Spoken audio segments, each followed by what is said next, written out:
I transmigrated and awakened as the Blue Star's weakest profession, necromancer. I was mocked by my entire class, and the school bully even challenged me to a duel in a dungeon, intending to kill me. They don't know I awakened a unique, black-tier talent, description tamperer, which allows me to directly edit the world's rules. They said my skeletons shatter on impact? I changed quantity limit 1 to quantity limit 9. They said my starter staff was firewood? I changed 10% mana cost reduction to 90%. Now, that same bully is kneeling before me, surrounded by my 9 super skeletons, having wet his pants in fear. Class 1, Lin Mu, special profession, necromancer, no talent. When the ceremony director, Mr. Liu, disappointedly announced my results, whispers erupted from my classmates. I could feel their gazes, full of schadenfreude. I've been in this world called Blue Star for 3 days, my soul inhabiting the body of an orphan with the same name. Everyone expected this top student to awaken a powerful combat class and soar. Instead, reality delivered a crushing blow. Necromancer, publicly acknowledged as the weakest early game profession, a walking bag of XP. Heh, I thought the top student would awaken something amazing. Turns out it's the trashiest special class, a necromancer. Ha ha ha. A fat hand landed on my shoulder as my classmate, Wang Hao, crowed into my ear. He had just awakened as a flame warrior and was bursting with arrogance. His lackeys chimed in, I hear a necromancer's skeleton can be blown away by a gust of wind. Director Liu frowned but didn't intervene, merely telling me perfunctorily, don't be discouraged, Lin Mu. Go familiarize yourself with your class panel. His indifference hurt more than Wang Hao's mockery. I pushed his fat hand away, walked to a corner, and opened my class panel. Name, Lin Mu. Class, Necromancer. Level, LV. 0. Skill, Revive Skeleton, LV. 1 consumes 10 mana to summon 1 fragile skeleton to fight for you. Quantity limit, 1. As my brow furrowed, my gaze shifted downwards, and my breath caught. Talent, Description Tamperer, Black. A black talent? Unheard of. I suppressed my excitement and focused my consciousness on it. Description Tamperer, see more detailed descriptions and modify 1 word within them. Restrictions, once per day per target, cannot modify targets 5+ levels above you, must maintain logic, cannot modify fundamental descriptions. Holy crap, I have a cheat. This talent directly interacts with the world's underlying rules. Hey, top student, had enough of looking? Feeling hopeless about your little skeleton? Wang Hao and his group surrounded me again, eager to trample on me. The apprenticeship trial is this afternoon. Why don't you just give up? Save yourself from ending up like your parents, who went in and never came back. His last sentence crossed a line for both me and the original owner of this body. I turned around, a playful smirk on my face. Oh, Wang Hao, was it? How about this? We have a little spar in the Goblin Forest dungeon this afternoon. Wang Hao's eyes lit up, eager for an accidental opportunity to teach me a lesson. Great! I'll show you what true despair feels like. After he left, I focused on my Revive Skeleton skill. A more detailed description appeared. Summon 1 skeleton made of inferior bones. Quantity limit, 1. I need numbers. Change quantity limit, 1 to quantity limit, 9. The skill description blurred and then changed. It worked. After the ceremony, I went to logistics to get my starter weapon. The teacher tossed me a plain, withered wood staff. I walked to a corner and activated my talent. Withered wood staff. Special effect. Reduces mana cost by 10% when casting skills. Change 10% to 90%. It worked. This piece of firewood was now a god-tier mana-saving artifact. At 1:30 p.m., I arrived at the Awakening Square. A pretty girl named Su Xiaoxiao, one of the few who hadn't mocked me, approached. Lin Mu, Wang Hao's flame warrior, is strong against the undead. Be careful, she whispered. Do you want to team up? I can heal you. I nodded. A priest would be a great help. Just then, Wang Hao and his cronies showed up again. Seeing me with Su Xiaoxiao, his eyes burned with jealousy. Yo, Lin Mu, you really dare to show up? In the dungeon, I'll smash your pathetic bag of bones piece by piece. He even shouted to the crowd, warning anyone against teaming up with me. I ignored him. After the trial began, Su Xiaoxiao and I teamed up and entered the Goblin Forest portal. After a dizzying spin, we appeared at the edge of a dim forest. I immediately cast my spell 9 times, consuming only 9 mana points. The ground churned, and 9 rickety skeletons clawed their way out. Wow! Su Xiaoxiao gasped, her eyes wide with disbelief. How do you have so many? I didn't explain. I activated my talent and inspected a skeleton's detailed description. A skeleton made of inferior bones. Change inferior bones to superior bones. Crack! The skeleton before me trembled. Its dull bones instantly became smooth and tough, and its stats skyrocketed. Health nearly tripled, while attack and defense increased 5-fold. I repeated the process, and soon 9 brand new, sturdy skeletons stood before me. Not long after, we encountered 3 goblin scouts. I sent 3 skeletons to engage them. Clang, clang, clang. The goblins' clubs only dealt a mandatory -1 damage to the skeletons, while the skeletons' bone knives easily sliced through their defense. After a few exchanges, the goblins fell. We completed the basic quest of killing 10 monsters in less than 40 minutes. We did it. Should we leave now? Su Xiaoxiao asked excitedly. I shook my head, my eyes deep. Not yet. My goal is an S-rank evaluation. We pressed on and soon heard Wang Hao's group fighting. The 5 of them were struggling against a single goblin scout, all of them injured. Seeing us appear completely unscathed, Wang Hao's exhaustion was replaced by scorn. Well, if it isn't the top student in the school bell, still alive. We've already killed 3 goblins. Don't tell me you two haven't even encountered one? I didn't waste words. At his provocation, I sent 1 sturdy skeleton forward. Let my trash skeleton test the might of your fist. Humph, trying to act mysterious. Wang Hao roared, unleashing a flaming fire punch on the skeleton. -1. Wang Hao's face turned white. He and his 4 lackeys swarmed the skeleton, unleashing a flurry of attacks, but all they got was a series of mocking -1 damage numbers. Since you all love to gang up so much, I sneered, then I won't be polite either. Behind me, the other 8 identical skeletons strode out, their soul fires creating an oppressive atmosphere in the dim forest. They slowly surrounded Wang Hao's group, forming a perfect cage of bone. And 9 of them? Wang Hao's eyes nearly popped out of his head, his voice cracking. Impossible. A novice necromancer's limit is 1. He and his cronies completely panicked, their will to fight shattering. They screamed, attacked wildly, but couldn't break through the encirclement. Run! Run! Wang Hao shrieked, but it was too late. Hopeless, he collapsed to his knees, kowtowing and begging for his life. Lin Mu, Brother Lin, I was wrong. I was blind. Please spare us. I walked slowly to the edge of the circle, looking down on them. Weren't you quite impressive just now? My voice was terrifyingly calm. Not so arrogant anymore? I turned to Su Xiaoxiao. This might get a little bloody. Want to look away? She bit her lip and shook her head. No, I can take it. I nodded and gave the emotionless command, clean them up. No, don't. You can't. Amidst their terrified pleas and desperate curses, my 9 skeletons moved in unison. Screams echoed briefly before being silenced. Wang Hao watched his companions fall one by one, shaking so hard he wet himself. The stench filled the air. I walked up to him, picked up a fallen short sword, and pressed it against his thigh. You said you were going to show me what despair was, didn't you? Squish. Ah, is this desperate enough? Squish. Su Xiaoxiao stood aside, her face pale,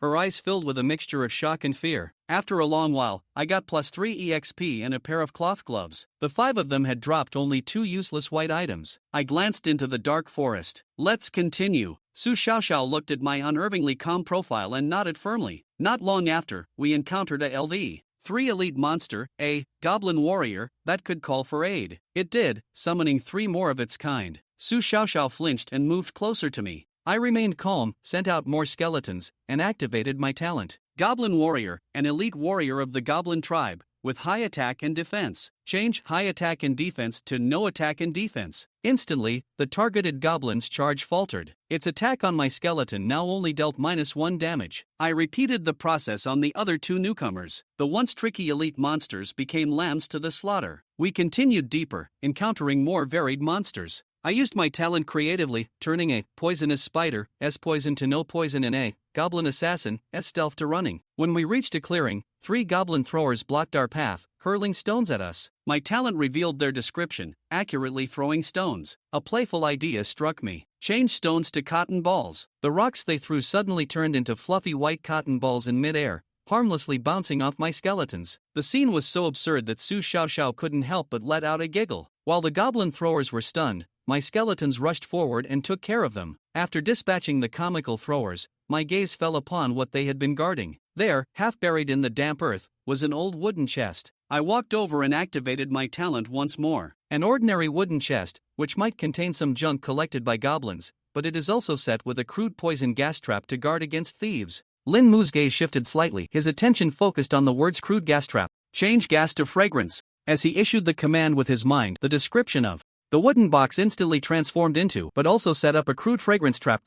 Lin Mu signaled for a skeleton to step forward and open the wooden box. Creak as the moss-covered lid was roughly lifted by the skeleton. A wave of refreshing and peculiar fragrance rushed towards them. Su Xiaoxiao caught a whiff of the sudden aroma and felt her spirits lift dramatically. Even the mana she had previously exhausted from casting spells had recovered a bit. Inside the box, there lay only an ancient-looking curved dagger quietly resting on the hay at the bottom. The blade of the dagger shimmered with a faint green glow. Goblin Curved Dagger, LV.3, green, attack power, 8 to 10 special effect. Ignores 15% of the target's physical defense. Although this weapon had no class restrictions, it was considered a decent weapon for practitioners at this stage. Moreover, if Lin Mu wished, he could modify the 15% value to 95%. In that case, this ordinary green weapon would instantly transform into a top-tier armor-piercing equipment comparable to a divine artifact. However, the style of this weapon clearly did not suit him as a necromancer. Furthermore, with his current level at 0, he could not equip any items with level requirements. Lin Mu stored it in the practitioner's personal storage space, deciding to make a decision after clearing the dungeon. Perhaps he could modify it and sell it for a good price. His gaze returned to the bottom of the wooden box. There, a tattered, rough-textured beast skin caught his attention. It was a beast skin map with some crude symbols marked in goblin language, pointing to a cave deeper in the forest. It seems that should be the lair of the dungeon boss, Lin Mu said as he folded the beast skin map and turned to Su Xiaoxiao. Su Xiaoxiao nodded gently. The earlier comical scene of the goblin thrower tossing cotton balls, along with the wonderful experience of the fragrance trap in the wooden box, had relaxed her previously tense nerves. The two set off again, following the vague guidance of the beast skin map into the depths of the forest, clearing out scattered monsters along the way. Soon, the entrance to the cave marked on the map appeared before them. The cave mouth was not large, half hidden by dense vines. Scattered around were several torn beast carcasses, their bones broken and flesh mangled, clearly having undergone a fierce battle. In the air, a faint smell of blood mixed with the acrid scent of sulfur, making one feel nauseous. "Be careful," Lin Mu whispered. Su Xiaoxiao tightened her grip on the priest's staff, her palms slightly sweating. As they entered the cave, the light suddenly dimmed, but it was warm inside. They hadn't gone far when, from the deep shadows on either side of the passage, several goblin warriors wielding rusty curved daggers roared and lunged out of the darkness. The skeleton squad reacted swiftly, automatically engaging without needing much direction from Lin Mu. Lin Mu's mind stirred slightly, and his talent description alterer quietly activated. Those originally fierce goblin warriors became easy prey after their key descriptions were modified. The skeletons easily dispatched them. As they continued to explore, the passage gradually widened. Along the way, they dealt with several waves of patrol squads made up of different types of goblins. Finally, they reached a broad expanse ahead. A massive underground chamber unfolded before them. In the center of the chamber, a crude altar was built from rough boulders. On the altar, a large bonfire blazed brightly. The flickering flames cast shifting shadows throughout the entire chamber, illuminating it in a dance of light and dark. A figure stood beside the altar. Its frame was even more frail and diminutive than that of an ordinary goblin. It wore a strange outfit adorned with bone fragments and feathers. In its hand, it tightly gripped a crude staff embedded with a skull. At that moment, it was dancing and prancing, emitting a series of garbled sounds. Next to it stood 6 goblin warriors wielding curved blades. Goblin Shaman, LV.5, Boss, Health 600. Trait, Fear of Cold. The Goblin Shaman seemed to have noticed the arrival of the uninvited guests, Lin Mu and Su Xiaoxiao. Its chanting abruptly ceased, and it turned its head sharply. It let out a shrill, piercing screech. With a sudden thrust of its skeletal staff, it pointed forward. The 6 goblin warriors immediately howled and charged forward. Lin Mu's gaze remained calm. He quickly activated his talent modification on the goblin warrior at the forefront. No offense or defense. The skeleton squad advanced. They began to reap their foes as easily as cutting vegetables. However, the goblin shaman showed no signs of panic as it watched its warriors fall one by one. Instead, it revealed a strange smile. It let out another screech, and from the eye sockets of the skull atop its staff, 2 points of ghostly green light suddenly emerged. The goblin warriors that had just fallen, who should have died, twitched and staggered back to their feet. Their wounds healed at a visible rate, and in the blink of an eye, they were as good as new. Revival? Lin Mu raised an eyebrow slightly. This was indeed a bit troublesome. A boss that could infinitely revive its minions was always the most difficult type to deal with. The goblin shaman seemed to have sensed the uniqueness of Lin Mu's skeletons. With a wave of its staff, a fireball the size of a bowl, radiating a scorching heat, materialized out of thin air. It whistled as it smashed toward one of the sturdy skeletons. Boom! With a loud explosion. Although the skeleton had high physical defense, it had almost no resistance to magic, especially against fire magic that had a restraining effect. Moreover, as a boss, the goblin shaman's attack power was already far superior to that of ordinary monsters due to level suppression. This accurately hit fireball astonishingly reduced the health of that sturdy skeleton by 90%. Charred marks spread across its bones. Before Lin Mu could react, another fireball followed closely behind. Bang! The already crumbling skeleton could no longer withstand it. It exploded, scattering bones everywhere. Lin Mu's gaze sharpened, and he immediately consumed 1 point of mana. The earth stirred, and a fragile skeleton emerged from the ground. Lin Mu modified its description at the fastest speed, restoring it to the sturdy skeleton form. At the same time, he seized the brief moment of the goblin shaman's casting delay. He activated his talent to check the goblin shaman's more detailed description. Goblin Shaman, the spiritual leader of the goblin tribe, capable of reviving fallen goblin warriors and using simple fire magic with weak defenses and a strong fear of cold. Lin Mu's gaze locked onto the phrase "can use simple fire magic." He sneered inwardly. Change it to "cannot use simple fire magic." The moment the modification succeeded, the goblin shaman, which was preparing to conjure another fireball for a follow-up attack, found its raised staff suddenly frozen in midair. It waved its staff in confusion, displaying a look of bewilderment. It seemed to have forgotten what to do next. The fire element that had been lively at the tip of its staff also quickly dissipated as if it had lost its guidance. Good opportunity. Lin Mu keenly seized this fleeting moment of battle. He immediately commanded the 3 sturdy skeletons to abandon the goblin warriors they were entangled with. Directly charging towards the rear of the formation was the goblin shaman. As described, the goblin shaman's defense was indeed very low. Under the assault of 3 skeletons, its 600 health points rapidly dwindled. The health bar shrank at a visible rate. Wagga! Wagga! The goblin shaman let out a series of terrified screams, trying to swing its staff to block and retreat. But it was too late. The skeleton's relentless attacks left it no chance to catch its breath. Under the skeleton's relentless onslaught, the goblin shaman soon let out a reluctant wail and collapsed to the ground, lifeless. A ring shimmering with a faint blue aura slowly appeared beside its corpse. With the loss of the goblin shaman's resurrection ability and magical support, the remaining goblin warriors were quickly cleaned up by the morale-boosted skeleton squad. They became experience points for Lin Mu and Su Xiaoxiao. The cold and solemn dungeon prompt echoed in Lin Mu and Su Xiaoxiao's minds simultaneously. Special dungeon task completed. Kill dungeon boss, goblin shaman, extremely dangerous. Dungeon comprehensive rating, SSS warning, forced exit from the dungeon in 5 minutes.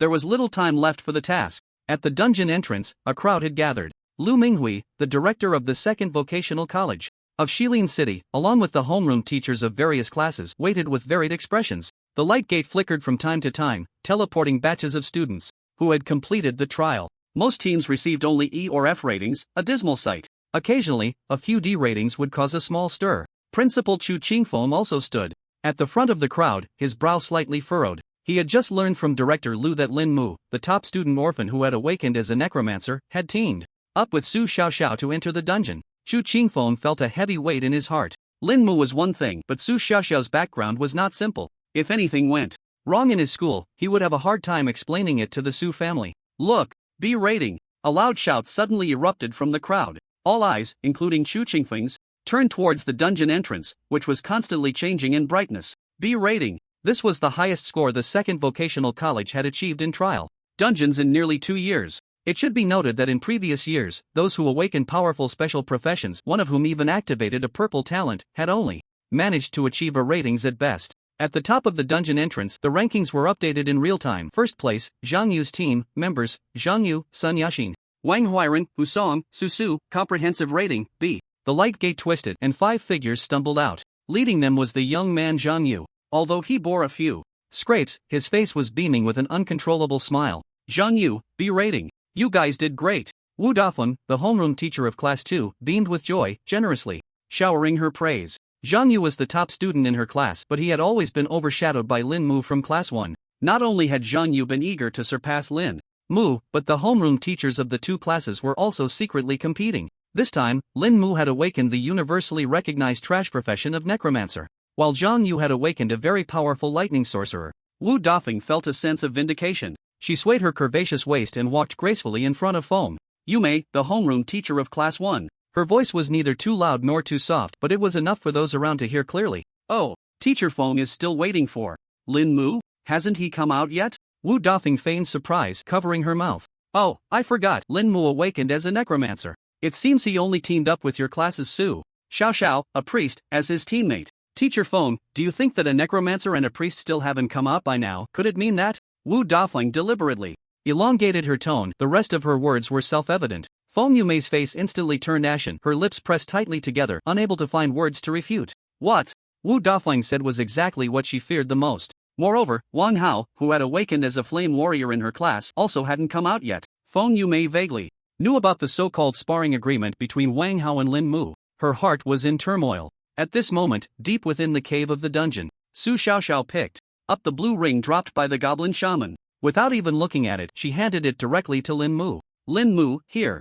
During this dungeon run, she felt like she was merely a lucky charm. She hadn't even played a significant role in healing. To get an SSS clearance record felt like a dream. This thigh to cling to was truly worth it. Lin Mu took the ring. Slow healing shaman ring, LV.5, blue, defense, 1-2 special effect, restores 10 health points per minute. The effect was indeed slow, but equipment that continuously restores health was rare, and this ring was already quite good. Lin Mu's mind stirred, and the talent description modifier activated. Slow healing shaman ring.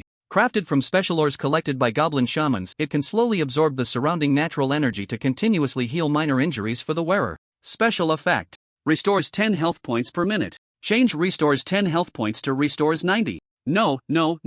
Realizing, Lin Mu immediately stopped the modification. Change per minute to per second. The description text blurred slightly, then quickly became clear again. Fast healing ring, LV.5, blue, defense, 1-2 special effect, restores 10 health points per second. Done. Lin Mu's lips curled up slightly. As for the amount of recovery, he could change it again when the ring's cooldown refreshed tomorrow. It could only be equipped at level 5, so he had to put the ring away for now. The two continued to search in the deepest part of the cave. Soon, in an inconspicuous corner, they discovered a dilapidated copper treasure chest. Lin Mu kicked it open without hesitation. Inside the chest were several bottles of potions of various colors, along with a yellowed skill book. The potions were a few basic health and mana recovery potions, not particularly precious. Lin Mu considered himself a person of principle.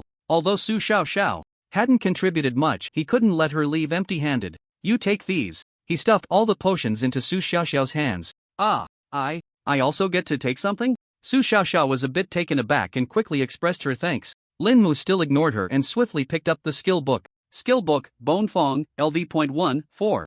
Dark mages only, a nap comes with a pillow. The necromancer is the most orthodox dark mage profession. Once they level up and go out, they can immediately learn this new skill. After searching carefully again and confirming there were no other discoveries, the two quietly waited for the dungeon time to end. Outside the dungeon, at the entrance, the atmosphere remained lively. Students were still being teleported out from time to time. With less than 30 minutes left until the 3-hour limit of the dungeon, generally speaking, teams that hadn't come out yet had either been wiped out inside or had not completed their tasks. Only a very few strong teams would choose to continue hunting monsters after completing the basic tasks, striving for a higher score. Suddenly, the light gate at the dungeon entrance flickered again. However, those who had witnessed Zhang Yu's team achieve a B-level score were no longer holding out much hope. Only those teachers and classmates who were anxiously waiting for their friends or students to return were still staring at the light gate. What the hell? Am I blind? A student who was rubbing his eyes suddenly let out an incredulous scream. You have to help me take a look. Is that an SSS?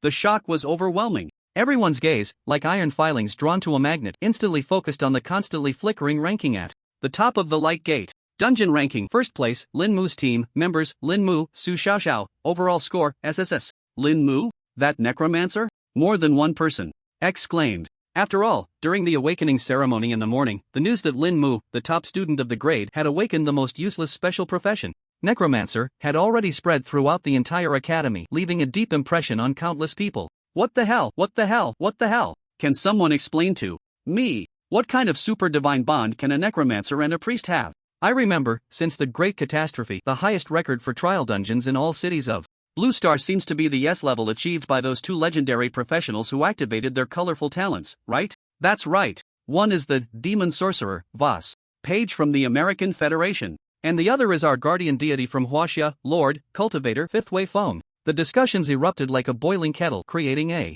deafening noise. Amidst this uproar, a gentle white light flashed. The figures of Lin Mu and Su Xiaoxiao appeared in the academy square. As soon as they stepped out of the light gate, a series of notifications rang in Lin Mu's mind. Professional Lin Mu has completed the trial dungeon task, unlocking all functions for professionals. Congratulations to Professional Lin Mu for creating the only SSS level clearance record for the trial dungeon. Professional Lin Mu has received the unique reward, Resurrection Scroll ×1. Professional Lin Mu has received the unique title, Genius is just the threshold to see me. Necromancer Lin Mu's level has increased to LV.4. The moment Lin Mu and Su Xiaoxiao stepped out of the light gate, all discussions in the square came to an abrupt halt. The sound of a falling needle could be heard. Immediately after, there was a tsunami-like wave of gasps and doubts. What the hell? It really is SSS level. 2 people? 1 necromancer and 1 priest? What kind of international joke is this? Principal Chu Qingfeng and Director Lu were almost in sync, rushing to the Lightgate information board. Their eyes widened like copper bells, repeatedly confirming. The shock on their faces was beyond measure. Class 2's homeroom teacher Wu Daifan and Zhang Yu beside her had their smug smiles instantly freeze. Then their faces turned ashen. Wu Daifan recalled her earlier sarcastic remarks to Feng Yume and wished she could find a crack in the ground to hide in. Feng Yume was first stunned, then overwhelming joy surged in her heart, tears of excitement welling up in her eyes. She straightened her back and shot a fierce glare at Wu Daifan. That look was indescribably triumphant. But then, she thought of the 5 students from her class who were also unaccounted for, and her heart sank again. Complex emotions flickered in her gaze as she looked at Lin Mu. Her lips moved. But ultimately, she didn't ask the question. Principal Chu Qingfeng and Director Lu Minghui exchanged glances. Their expressions changed several times as they quickly walked towards Lin Mu. Chu Qingfeng's face was filled with a smile like chrysanthemums, his voice even trembling noticeably. Lin Mu, Su Xiaoxiao, how did you do it? Lin Mu's expression was calm. We got lucky, encountered a goblin tribe infighting, and picked off quite a few wounded goblins and the final boss.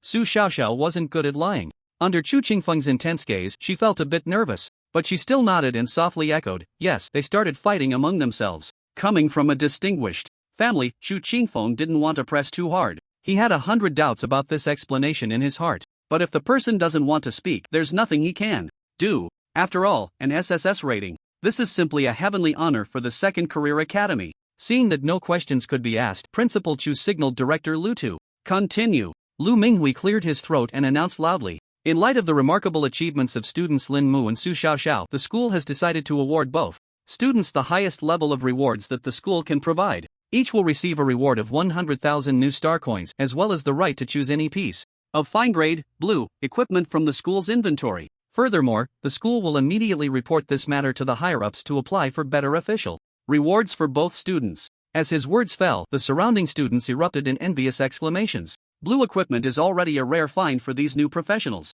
Not to mention the even better official rewards. Anyone would envy this. As the last batch of students was teleported out, the light gate at the entrance of the dungeon slowly dissipated. In this trial, more than 30 students were left inside forever, including Wang Hao's team. Although many knew about the duel agreement between Lin Mu and Wang Hao, at this moment, everyone wisely kept silent. No one believed that Wang Hao and his 4 companions could be defeated by Lin Mu and Su Xiaoxiao. Amidst the shocked discussions of teachers and students, the career awakening ceremony came to a complete end. Director Lu reminded all students who had completed the internship dungeon task to come to school on time tomorrow for the guidance meeting for advanced vocational college entrance exams. After a brief farewell to Su Xiaoxiao, Lin Mu returned to the slightly outdated house left by his parents. He locked the door behind him. The first thing he did was check the rewards for clearing the SSS level. Revival scroll, automatically used. Upon death, instantly revives the holder to full status. Genius is just the threshold to see me. Unique title after equipping, ignores all negative effects caused by the talents of other professionals. Full status revival. This is equivalent to giving Lin Mu 2 lives, plus immunity to negative talents, allowing him to seize the initiative against talent-based professionals right from the start. These 2 rewards are absolutely god tier, their value is immeasurable. In the memories of his original self, he had never heard of similar items. Lin Mu was overjoyed and suppressed his excitement. He opened his career panel. The experience points gained from defeating the boss and numerous small monsters in the dungeon allowed him to soar directly to level 4. He received 20 free attribute points and 4 skill points. Lin Mu prioritized allocating 10 points to Constitution. The remaining 10 points were added to Intelligence. After all, he was really too fragile, both in health and spell output. He needed to grasp both hands firmly. Name, Lin Mu. Profession, Necromancer level, LV.4, Experience, 286/500 health, 131/30 mana, 160/160 strength, 2 agility, 4 intelligence, 16 constitution, 13. Free attribute points, 0 skill points, 4 with 130 health, at least he wouldn't die from just 2 hits. Then, he took out the yellowed skill book. Ding! Do you want to learn the skill Bone Fawn? Learn! Bone Fawn, level 1 consumes 5 mana to summon 2 bone fangs from the ground, piercing towards the front conical area, each dealing 2 to 4 physical damage. Lin Mu immediately activated his talent description modifier. He checked the detailed description. Bone Fawn, level 1 consumes 5 mana, channels death energy, summons 2 sharp teeth from the buried remains of the dead underground, quickly piercing towards the front conical area, each dealing 2 to 4 physical damage. Lin Mu initially Wanted to modify it to something like bone arrow or bone spear, but all attempts failed. He guessed it might be because the measure word didn't fit well in the context. Lin Mu pondered for a moment and decided that changing the quantity was more practical. Changed 2 pieces to 9 pieces. The skill description blurred for a moment and then reshaped itself. Bone Fawn, level 1, consumes 5 mana to summon 9 bone fangs from the ground, piercing a conical area ahead, each dealing 2 to 4 physical damage. While Lin Mu modified the skill, the news of him and Su Xiaoxiao clearing the trial dungeon with an SSS rating quickly spread throughout the second vocational college in Shilin City and even the entire circle of practitioners in Shilin City, causing a huge uproar. As night deepened, Wang Hao's family grew increasingly anxious as they waited for his return. Finally, in the evening, they received the school's death notice. They discreetly inquired through some of Wang Hao's classmates and learned about the sparring agreement between Wang Hao and Lin Mu before entering the dungeon. Lin Mu was completely unaware of this. At that moment, he lay in bed, tossing and turning with excitement, unable to sleep. He was waiting for midnight to arrive, waiting for the refresh of his talent usage. Tick-tock, tick-tock. The old-fashioned wall clock finally pointed to midnight.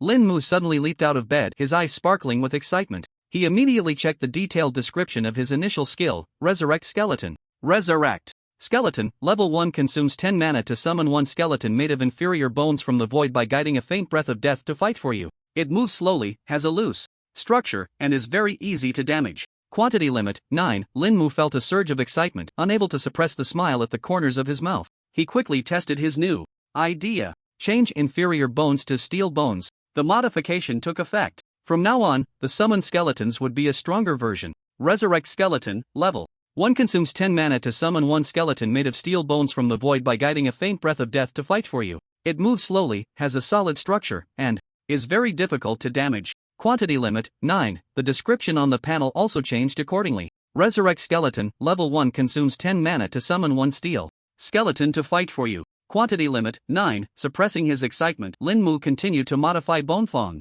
Change, quickly pierce a conical area ahead to quickly pierce a linear area ahead. Bone Fong, level 1, consumes 5 mana to summon 9 bone fangs from the ground, piercing a linear area ahead, each dealing 2 to 4 physical damage. The area damage turned into a single-point burst. The shotgun had directly upgraded to a sniper rifle. The skeletons could tank and deal damage in the front line, while he picked off enemies from the back line. Then came the Withered Wood Staff. Withered Wood Staff, LV.0, white, attack power, 1 to 3. Special effect, reduces mana consumption by 99% when casting skills. Almost 100% reduction in mana cost. Paired with Bone Fong, he would transform into an infinite sniper. Finally, there was the Quick Healing Ring, dropped by the Goblin Shaman. After modification, Quick Healing Ring, LV.5, blue, defense, 1 to 2. Special effect, restores 90 health points per second. After completing all this, Lin Mu let out a long breath and lay back down. The excitement in his heart was hard to express. His mind was filled with scenes of summoning bone dragons, liches, and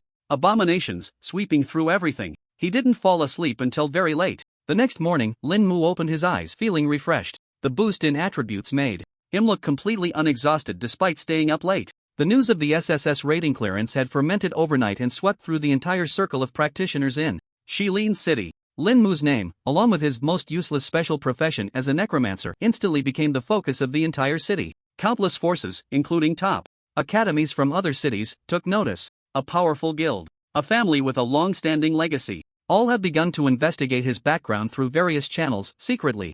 Shilin City's second vocational college. Grand Auditorium. The guidance meeting has not yet officially started. Director Lu Minghui eagerly stepped onto the podium. His face was glowing. He announced loudly the additional rewards from the City Education Department for Lin Mu and Su Xiaoxiao. Students Lin Mu and Su Xiaoxiao will each receive a Shilin City Rising Star Medal. This medal is not only a symbol of honor but also comes with some special conveniences. In addition, there is a rare-level skill book for this profession, as well as a beginner spirit-nourishing pill. A gasp of astonishment arose from the audience. Envious glances were directed at Lin Mu and Su Xiaoxiao. Only Su Xiaoxiao, however, grew redder with each word, feeling increasingly embarrassed. Lu Minghui paused for a moment and continued. Due to some special reasons, the official personnel from the City Education Department will personally deliver the rewards to the school tomorrow, which will be distributed along with the college's rewards. Thunderous applause erupted. Lu Minghui signaled for everyone to be quiet, then announced the official start of the guidance meeting. Lin Mu and Su Xiaoxiao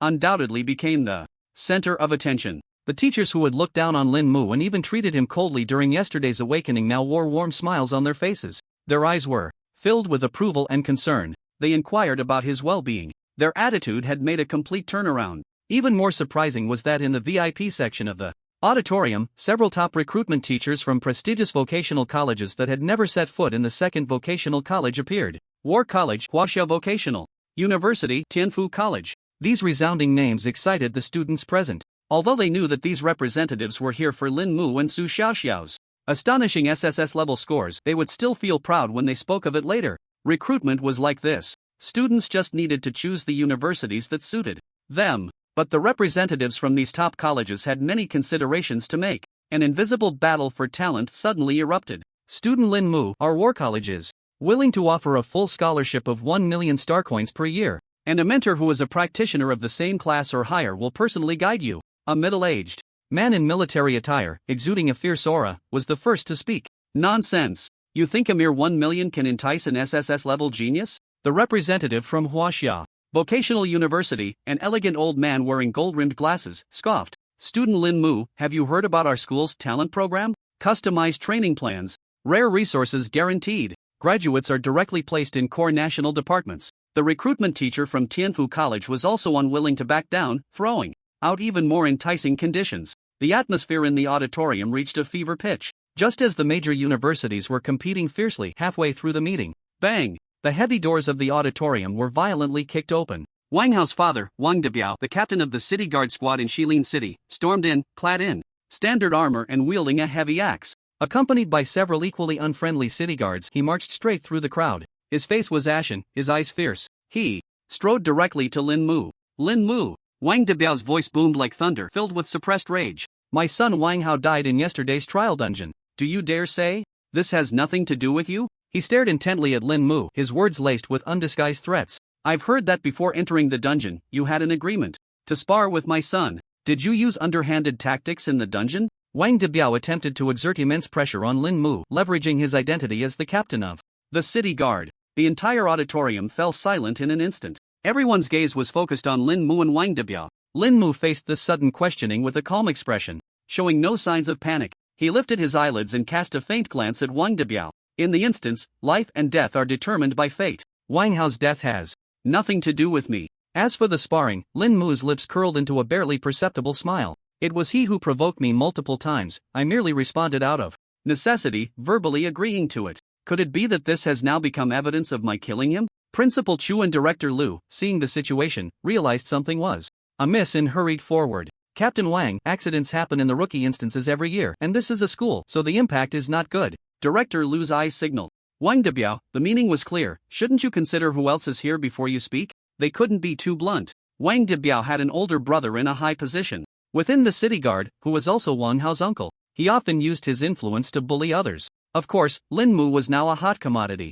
They absolutely could not let this extraordinary talent be wronged. After all, the rookie instance's SSS rating was a first in the entire Blue Star. Wang Debiao looked around and was immediately stunned. He didn't expect that such a small institution like Shilin's second vocational college would have so many big shots present. Before he could make amends, someone had already spoken. Humph. The trial instance is inherently dangerous, and everyone feels deeply regretful about your son's unfortunate demise. But to slander a genius with an SSS rating without any evidence is simply too overbearing, isn't it? The admissions representative from the War Academy spoke bluntly, with a cold snort. His words clearly conveyed a sense of protection. Representatives from several other prestigious schools also chimed in, hinting that Wang Debiao should not bully others with his power. Wang Debiao felt the pressure from all sides. Cold sweat broke out instantly. After all, these were people even his brother wouldn't dare offend. Plus, he truly had no substantial evidence. Faced with so many representatives from top academies, his expression changed immediately. No. I was just asking Lin Mu about the situation. Wang Debiao looked at Lin Mu with guilt. Lin, since you don't know anything, I'll take my leave first. When you remember something, I'll come find you. He left behind a veiled threat as he and his group left in frustration. Just when everyone thought this storm had temporarily subsided, a middle-aged woman who had been silent all along and exuded an extraordinary aura, slowly stood up. Dressed in a simple yet elegant robe, her gaze was gentle yet profound as it swept over Lin Mu and Su Xiaoxiao. I am Mu Wanqing, the admissions representative from Shengjing Academy. Shengjing Academy, the top academy in Huaxia, without a doubt. The crowd erupted in astonishment once again. Mu Wanqing's voice was calm but carried an undeniable authority. Lin Mu, Su Xiaoxiao, I would like to extend an invitation for admission to both of you on behalf of Xingjing Academy. Additionally, we will also provide generous enrollment rewards. She shifted her tone. However, regarding this SSS rating, to be frank, because the intensity of the professions you awakened is not particularly high, and you have not activated your talents, there are some perplexing aspects to this. Mu Wanqing spoke very tactfully, but her meaning was clear. After all, the combat power of practitioners in Blue Star has always been categorized by profession and talent. Normally, Lin Mu and Su Xiaoxiao's professional combat power would not be able to reach this level. Surviving was already a miracle. Since the establishment of the academy, the admission standards for each branch of Xingjing Academy have required consideration of profession and talent. If you were to enter the academy directly, you would normally only be placed in the yellow branch. Mu Wanqing paused slightly before continuing. The academy sent me this time to ask both of you if you would be willing to take on a special instance in challenge mode, requiring you to independently clear it within 3 days. Through challenges, it is beneficial for establishing oneself in an environment filled with geniuses at the academy, and it will also affect the allocation of colleges and resources after enrollment. She paused, her gaze sharpening. It is important to remind you that the death rate in this instance is extremely high. Are you two willing to accept this challenge? As Mu Wanqing's voice fell, the air in the entire auditorium seemed to freeze. Challenge mode? Independent clearance? Extremely high death rate? Each of these terms sent chills down the spine. The recruitment teachers from other colleges exchanged glances. The originally enthusiastic atmosphere instantly cooled. Xingjing Academy. These 4 characters made everyone gasp for breath. It was the true holy land in the hearts of practitioners in Huaxia. Although Mu Wanqing's words were gentle, every word carried a sense of pressure. SSS level rating. A team of 2, a necromancer and a priest. This combination seemed bizarre in every way. The recruitment teachers from other colleges also retracted their warm expressions. Their gazes towards Lin Mu and Su Xiaoxiao were filled with more confusion. Indeed, this was too absurd. Lin Mu squinted slightly, looking at the poised Mu Wanqing on stage. Her eyes were calm but exuded a powerful confidence. He speculated that this so-called challenge was likely testing him and Su Xiaoxiao to see who was the fundamental reason for the SSS rating. Su Xiaoxiao felt a bit nervous and instinctively clutched her clothes. She was well aware of how that SSS rating came about. She was not afraid of hardship or challenges, but this was almost a certain death instance for her. It filled her with unprecedented fear. Lin Mu sensed Su Xiaoxiao's tension. He signaled her to be at ease with his eyes. Then, he fixed his gaze on Mu Wanqing. Teacher Mu, Lin Mu spoke, his voice not loud but clearly resonating in the silent auditorium. May I ask for the specific information about this challenge instance? A hint of approval appeared in Mu Wanqing's eyes. To remain calm under such pressure was indeed a rare quality. Of course, Mu Wanqing nodded. The instance is named Wailing Cave with a level restriction of LV.1 LV.10. The mode is Survival Challenge, where challengers must survive in the cave for at least 24 hours and defeat the final boss, Cave Lord. The monsters in the instance range from LV.5 to LV.10 Elite level, and the boss is LV.10 Lord level with very generous rewards. The most important point is that this instance cannot be completed in a team. It can only be entered solo. Once inside, unless you clear it or use a special item to forcibly exit midway. Hiss! A wave of gasps echoed from the audience. Monsters from LV.5 to LV.10, and a LV.10 Lord level boss. This was practically a suicidal challenge for newcomers just stepping into the practitioner world. Not to mention that damned 24-hour survival time. This is simply impossible to complete. The recruitment representative from the War Academy couldn't help but speak up, his brow furrowed. Teacher Mu, this is beyond the capabilities of new students. Even our academy's genius students wouldn't dare to easily challenge such a difficult instance at LV.10. An elder from Huaxia Practitioner University echoed, yes, Teacher Mu, this requirement is too harsh. Lin Mu and Su Xiaoxiao's SSS ratings are beyond doubt, and even if they only enter your academy's yellow division, I believe they can still advance in the tests. Mu Wanqing's expression remained unchanged as she calmly replied, as you all know, the Xingjing Academy's Tianzi Institute has the most top-tier resource allocation and training methods in Huaxia, bar none. Even a typical genius doesn't qualify to enter this challenge. Is there opportunity to prove themselves? I believe that the strength of an SSS level rating must have its own way of coping. Of course, there's no pressure, because what this teacher said is true. The 2 students might also shine in the freshman test at Huangzi Academy and directly advance to Tianzi Academy. Her gaze fell on the 2 again. Lin Mu, Su Xiaoxiao, you haven't answered my question. Will you accept the challenge? The entire auditorium fell silent. All eyes were on Lin Mu and Su Xiaoxiao. Su Xiaoxiao looked nervously at Lin Mu, her lips pressed tightly together. I give up. I don't intend to choose Xingjing Academy. Su Xiaoxiao's voice trembled slightly, but her tone was firm. After all, she knew that with her true level, going to such a top academy would be of no benefit. For a moment, various ambiguous looks were directed at Lin Mu again. However, a confident smile appeared on Lin Mu's face. This quest sounded intense, just right for gaining experience and maybe getting some good loot. What is there to be afraid of? He looked at Mu Wanqing, each word resonating clearly. I accept this challenge. A flash of brilliance appeared in Mu Wanqing's eyes, and a satisfied smile curved her lips. Very well. She took out a black token that shimmered with a faint light and a highly valuable emergency teleportation jade talisman from her storage space. This is the challenge token for the Wailing Cave, valid for activation within 3 days. If you encounter danger along the way, this teleportation item is your only means of survival. I will wait for you in Shilin City for 5 days. If you succeed in clearing the challenge, the gates of the Tianzi Academy at Xingjing Academy will open for you. If you fail, use the teleportation jade talisman immediately, but you can only go to Huangzi Academy. Mu Wanqing did not continue. Lin Mu reached out and took the cold token and teleportation jade talisman. It felt heavy in his hand. I understand, Lin Mu said calmly. The auditorium erupted in a commotion. Worry, confusion, and various gazes intertwined on Lin Mu. Could this necromancer really possess such extraordinary abilities? With Lin Mu's matter concluded, the guidance meeting continued. Although Lin Mu had already accepted the challenge invitation from Shangjing Academy, other top academies still had no intention of giving up. They frequently approached Lin Mu, extending olive branches. Lin Mu declined one by one. Wang Debiao lost face at the guidance meeting, his anger boiling. Deep in his eyes lay an unshakable resentment. An orphan. What if he had some talent? A genius that hasn't grown up is just a bigger roadside weed. Official channels couldn't be moved. Then let's use some private means. He didn't believe this kid could keep being so lucky. The guidance meeting was noisy all day long.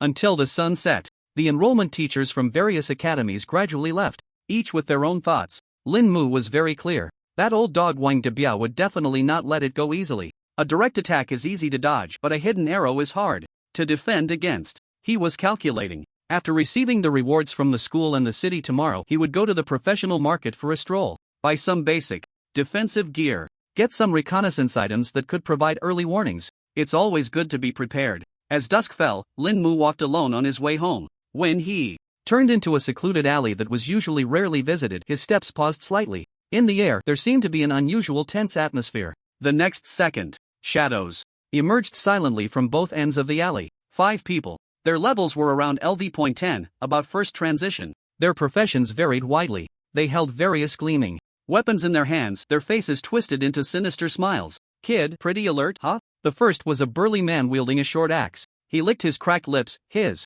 voice hoarse. What a pity, today you won't be able to fly away. Lin Mu felt somewhat surprised. The Wang family's dogs arrived quite quickly. There was not a trace of panic.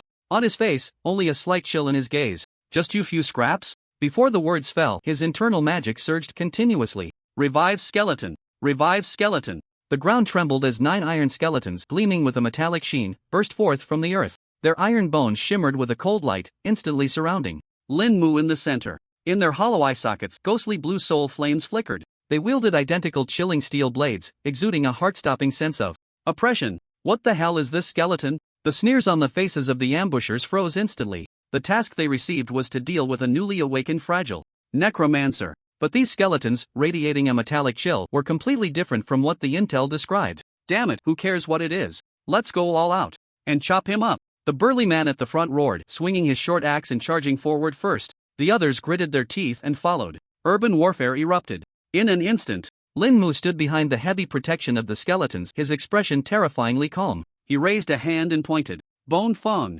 9 sharp bone fangs emerged from the ground, then whistled out in a straight line. They accurately shot towards an assassin-type practitioner attempting to flank them. The assassin only saw a flash of white light before he could even scream, as several bone fangs pierced through his chest. Blood gushed forth, and he died on the spot. Third brother. The burly man's eyes widened in rage. But before he could react, the attacks of the iron skeletons had already arrived. These skeletons not only had astonishing defense, but also incredibly fierce attacks. As they swung their steel blades, they created gusts of wind. The ambushers' weapons struck the iron skeletons, only sparking a few scattered sparks, leaving no marks at all. Meanwhile, a casual slash from the iron skeleton could easily sever their limbs. The sounds of screams, clashing weapons, and breaking bones intertwined and echoed in the narrow alley. Lin Mu's gaze showed not a hint of fluctuation. He would never show mercy to his enemies. To him, these ambushers were no different from the monsters in the dungeon. They were all experience, all equipment. Moments later, the alley was left with a thick smell of blood and a few corpses lying on the ground. The 9 iron skeletons still silently guarded Lin Mu's side, their bodies stained with the enemy's blood, dripping and looking even more sinister. Lin Mu stepped forward, rummaging through the body of the burly man with the short axe for a moment. Soon, he found the phone of the leader. At that moment, a message popped up. Have you resolved it? The contact was noted as Captain Wang. Just as expected. A cold smile tugged at the corners of Lin Mu's mouth. Just as he was about to deal with the scene and destroy the corpses, a shadow, like a ghost merging into the night, appeared at the alley entrance without warning. The speed was extreme. Lin Mu's pupils suddenly constricted. The 9 iron skeletons instantly turned and assumed defensive stances. The bone fangs hovered, ready to launch at any moment.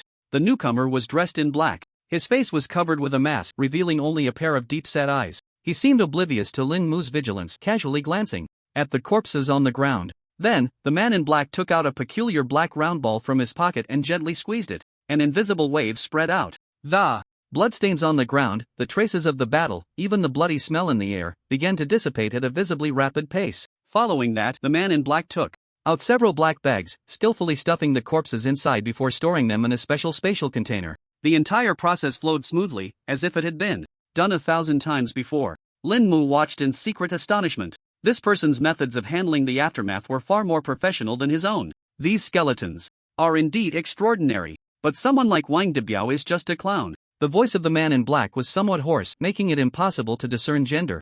Your real trouble may have just begun. Be careful of certain organizations, they love to hunt geniuses. The man in black hinted meaningfully. He stepped in front of Lin Mu, his deep-set eyes scrutinizing him carefully. After a moment, he whispered, your parents' deaths were not an accident. If possible, try to go to Xingjing. I will come to find you again. Before that, quickly improve your own strength. Buzz. Lin Mu's body jolted violently. The death of the original owner's parents was not an accident? Perhaps influenced by the obsession of memories, this thought ignited like a wildfire, burning wildly in his heart. Countless long-buried doubts surged forth at that moment. The man in black left behind a meaningful glance and casually waved a blade of energy. His figure flickered and vanished into the deeper night like a ghost. The energy blade struck a skeleton that had no time to dodge. The indestructible steel skeleton was instantly severed in half.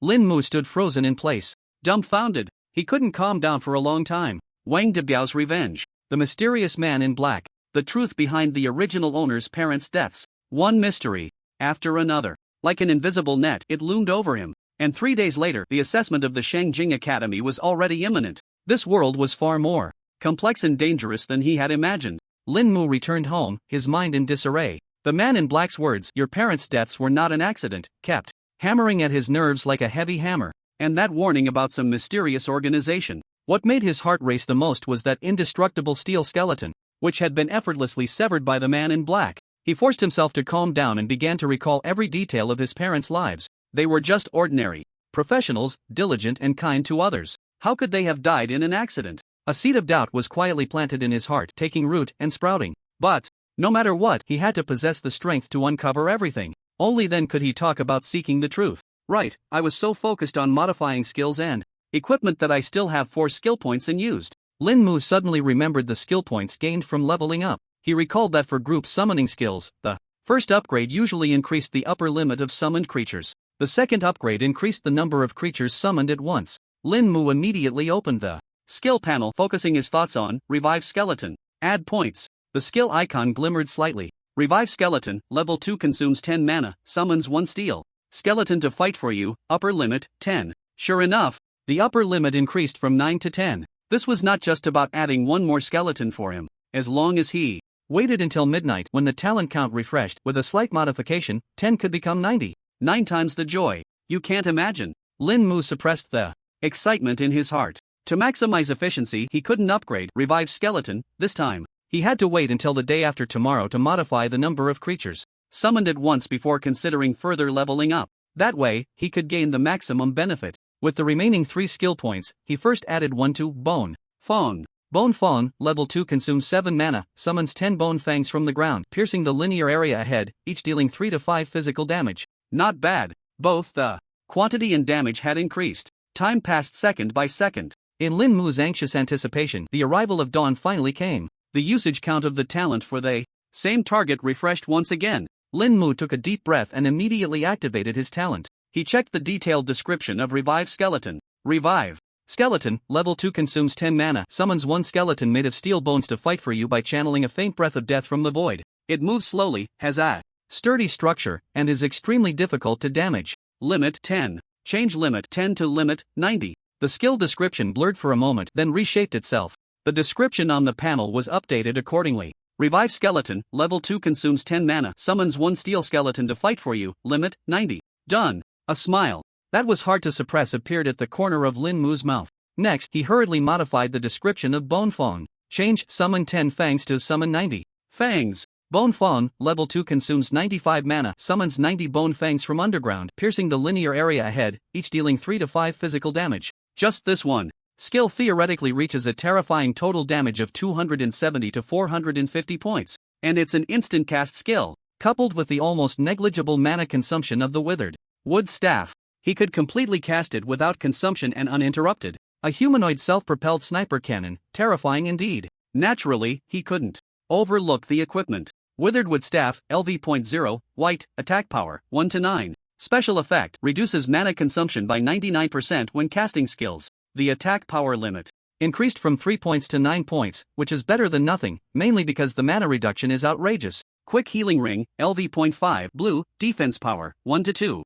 Special effect, restores 99 health points per second. 99 health points restored per second. For now, as long as he isn't killed instantly, he is like an invincible cockroach. After doing all this, Lin Mu took out the green curved dagger he obtained from the chest in the dungeon. Goblin curved dagger, LV.3, green, attack power, 8 to 10. Special effect, ignores 15% of the target's physical defense. He planned to make a simple modification to this dagger. After collecting the rewards from the school and the city tomorrow, he would sell it at the professional market to exchange for some startup funds. However, since this is only a level 3 green equipment, he couldn't modify it too drastically. If it attracted unnecessary attention or even got him targeted, it would be a loss. Moreover, selling it after making it too strong would be equivalent to aiding the enemy. Lin Mu pondered for a moment and decided to make a small change. Change ignores 15% of the target's physical defense to ignores 25% of the target's physical defense. Goblin curved dagger, LV.3, green, attack power, 8 to 10. Special effect, ignores 25% of the target's physical defense. Although it only increased the defense penetration effect by 10%, it was significant. Many high-level equipment might not even have such a stat. It should be able to sell for a good price. Tonight, once again, he found it hard to sleep due to excitement. The next day, after a quick wash and tidy up, Lin Mu arrived at school early. He walked straight to the office of the director, Lu Minghui. The office door was slightly ajar, and faint voices of conversation could be heard inside. Lin Mu gently knocked on the door. Without waiting for a response, he pushed the door open and entered. Lin Mu, you're here. A crisp and pleasant voice rang out first. Su Xiaoxiao's eyes lit up when she saw Lin Mu. A happy smile involuntarily blossomed on her face, and her tone carried a hint of excitement. Lin Mu nodded slightly at her. You came quite early, Su. His gaze swept across the office. Only then did he realize, in addition to Lu Minghui and Su Xiaoxiao, there was a distinguished middle-aged man sitting on the sofa. The man was dressed in a suit. Even while seated, his tall and well-proportioned figure was evident. His leather shoes were polished to a shine, almost reflecting a person's silhouette. His hair was meticulously styled, giving him a very capable appearance. His conversation with Lu Minghui was interrupted by Lin Mu's entrance. Upon seeing Lin Mu, a warm smile immediately appeared on his face, and he even stood up. You must be Lin Mu, right? The middle-aged man looked at Lin Mu with intense eyes, his tone filled with admiration. I often hear Xiaoxiao mention you at home. Meeting you today, it's clear that heroes emerge from youth, and your reputation is well-deserved. As he said this, he didn't forget to give Lu Minghui a knowing glance.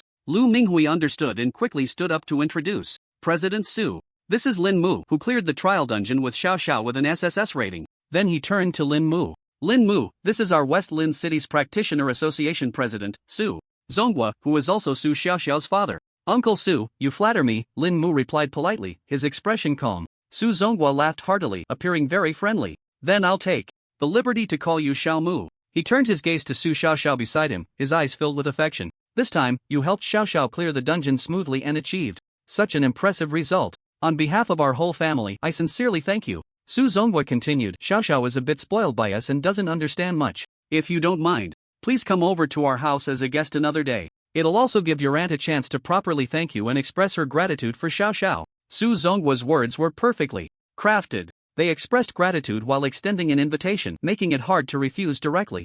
Upon hearing this, Lin Mu simply responded lightly. I'll visit when I have time. Having lived 2 lives, he had long since grown indifferent to such social niceties. Seeing this, Lu Minghui quickly stepped in to smooth things over. President Su, I think you can arrange to thank Lin Mu later. He glanced at the time. It's getting late, let's head over to Principal Chu's place first. The people from the city education department should be arriving soon, and Principal Chu will likely come over with them. In Principal Chu's private reception room, Lin Mu and Su Xiaoxiao sat upright. Soon, footsteps were heard from outside. Principal Chu personally opened the door and bowed to welcome the 4 people behind him. Upon seeing the newcomers, everyone in the room, including Lin Mu, felt a jolt. The visitors were none other than the mayor of West Lin City, Fan Zhiheng, and the director of the West Lin City Education Department, Ji Xiangwen. After the Blue Star Cataclysm, vocational education became a top priority for the nation. Local education departments operate independently of administrative bodies governed by higher education authorities. One could say that the position of the education department director is on par with, or even slightly higher than, that of a city mayor. At this moment, the 2 giants had arrived together. Anyone would be astonished to see them. Mayor Fan Zhiheng appeared to be in his early 50s. With a square face, he exuded an imposing presence even without anger, and his sharp eyes resembled those of an eagle. His gaze carried a sense of pressure from long holding a position of power. Director Ji Xiangwen, on the other hand, appeared much more refined. Wearing a pair of black-framed glasses, his gaze was gentle. Behind them were 2 calm secretaries or assistants, clearly also high-ranking practitioners. Mayor Fan, Director Ji, Su Zhonghua and Lu Minghui almost simultaneously bowed in greeting. Lu Minghui's tone revealed an unmistakable respect and nervousness. Su Zhonghua continued, wearing a perfectly timed smile, I didn't expect to disturb both of you. Fan Zhiheng waved his hand. His gaze fell directly on Lin Mu and Su Xiaoxiao, his sharp eyes lingering on Lin Mu for a moment. President Su, no need for excessive courtesy. His voice was steady and powerful, carrying an undeniable authority. We are here today for these 2 young talents who have brought glory to Shilin City. Director Ji Xiangwen also adjusted his glasses, revealing a gentle smile. Lin Mu, Su Xiaoxiao, hello. His gaze lingered on Lin Mu for a few extra seconds. An SSS level rating for the trial dungeon, a duo team, and one of them is a rare necromancer. This is truly astonishing. As he spoke, he pinpointed the core of the issue. Even with Lin Mu's 2 lifetimes, he couldn't help but feel a ripple of emotion at this moment. The mayor and the director of the education department personally came, a level of attention that far exceeded his expectations. However, he maintained a calm demeanor, nodding slightly. You 2 leaders overpraise us. Su Xiaoxiao appeared somewhat nervous, her small face flushed, and she followed with a bow. Mayor Fan Zhiheng showed a hint of approval on his face. Not arrogant or impatient, very good.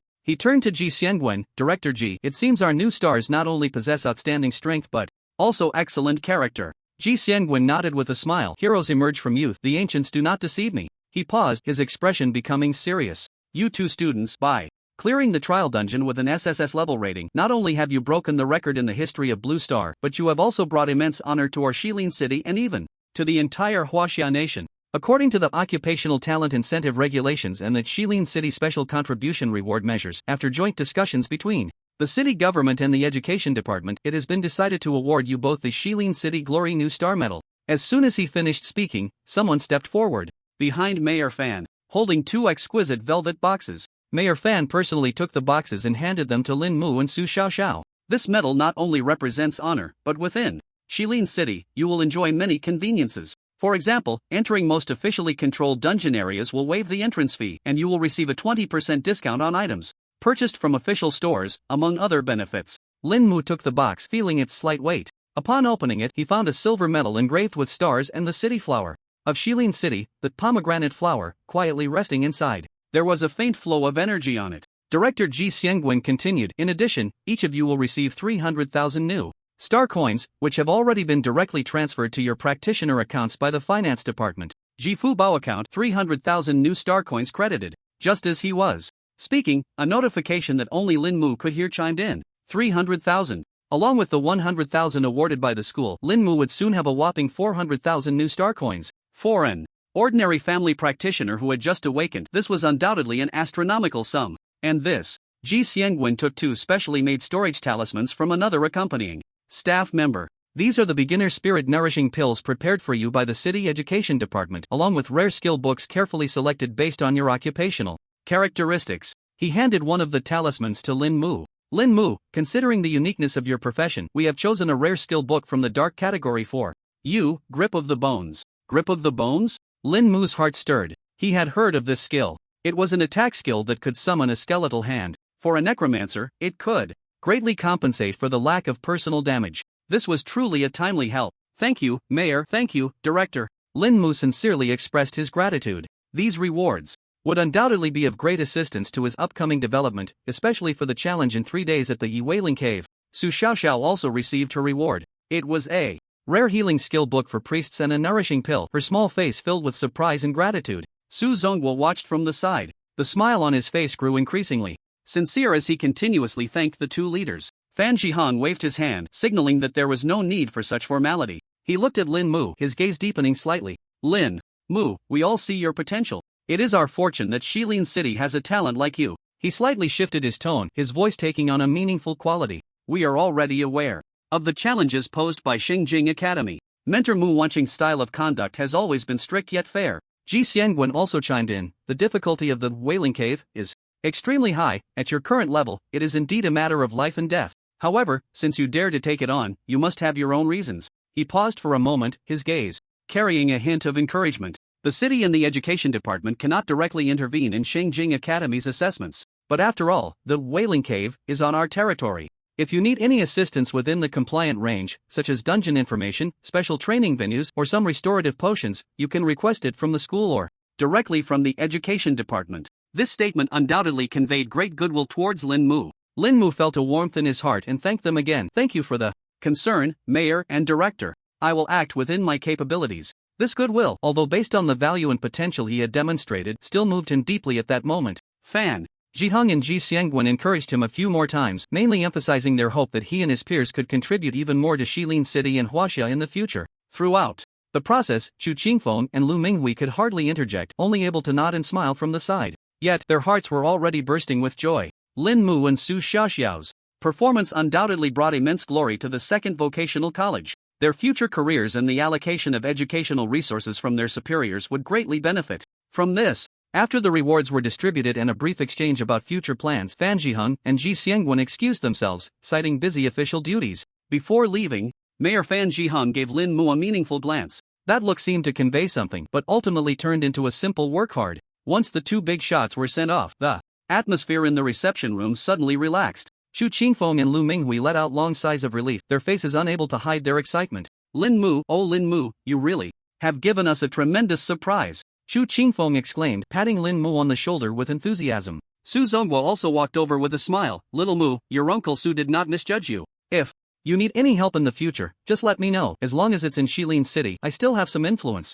Lin Mu responded one by one. He knew that from today onward, his status in Shilin City had changed completely. All of this was built on his SSS level rating and his unknown innate abilities. Lin Mu, I will have the school's finance department transfer the 100,000 new star coins as a reward. Right away. I'll take you to collect the reward equipment. Chu Qingfeng was genuinely happy. He immediately called the school's finance office, instructing them to transfer the 100,000 new star coins directly to their accounts without any procedures. Ding! Job payment account, 100,000 new star coins received. After hanging up the phone for a while, both Lin Mu and Su Xiaoxiao received the notification of the deposit one after the other. Although Su Xiaoxiao's family was not short on money, this was her first time earning so much through her own abilities. The little girl felt delighted. Lin Mu appeared calm on the surface, but he was also somewhat excited inside. A total of 400,000 in hand was no small amount of startup capital. In his previous life, he had worked like a horse for over a decade, without saving so much renminbi. Let's go, follow me. Chu Qingfeng waved his hand, beaming with joy. He personally led Lin Mu and Su Xiaoxiao, marching proudly towards the logistics department. The atmosphere was grand. One might think they were going to review the three armies. The logistics department. It was still that teacher responsible for distributing beginner equipment. However, at this moment, he had long lost that indifferent, deadpan expression. As soon as he saw Principal Chu personally leading in two heavyweight new students, the teacher sprang up from his chair with a whoosh. His face instantly filled with a sycophantic smile resembling a blooming chrysanthemum, and he nearly bent at a 90-degree angle. Principal, why have you come in person? Oh, Lin, Su, please come in. As he spoke, he fumbled under the counter and pulled out 2 bottles of what looked like high-end bottled water. He eagerly handed them over. You two are truly the pride of our second vocational college. SSS level ratings. TSK, it's beyond imagination. Lin Mu took the water without saying a word. Su Xiaoxiao politely thanked him. Chu Qingfeng cleared his throat, hands Behind his back, chin slightly raised. With a hint of pride in his tone, he said, boldly, according to the school's reward regulations, give these two students one piece of fine-grade equipment each.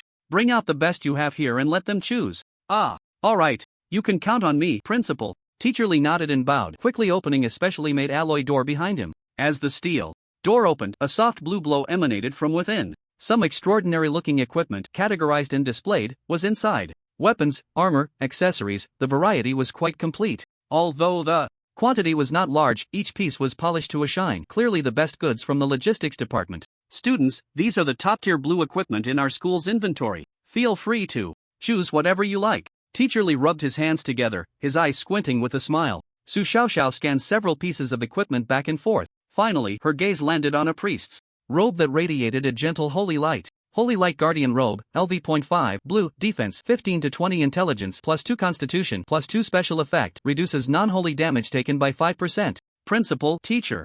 I'll choose this one, Su Xiaoxiao said, pointing at the robe, her small face beaming with joy. This robe had balanced attributes. It not only provided decent defense and stats but also had a practical damage reduction effect, making it very suitable for her support role. Good eye. Chu Qingfeng nodded in approval. Priests indeed need to prioritize their own survival. Very good. Teacher Lee quickly took down the Holy Light Guardian robe and respectfully handed it to Su Xiaoxiao. Su Xiaoxiao lovingly stroked the robe's smooth fabric, happily storing it in her inventory. Lin Mu ultimately chose a stone pendant. The pendant was entirely a dark ochre color with an ancient design, and its outer ring was wrapped in a dark red special material. Silent black stone necklace, LV.5, Blue, Constitution. +2 Special Effect, increases perception range by 3 meters. This attribute was nearly meaningless for most professions and would occupy an equipment slot. This one, Lin Mu pointed at the stone pendant.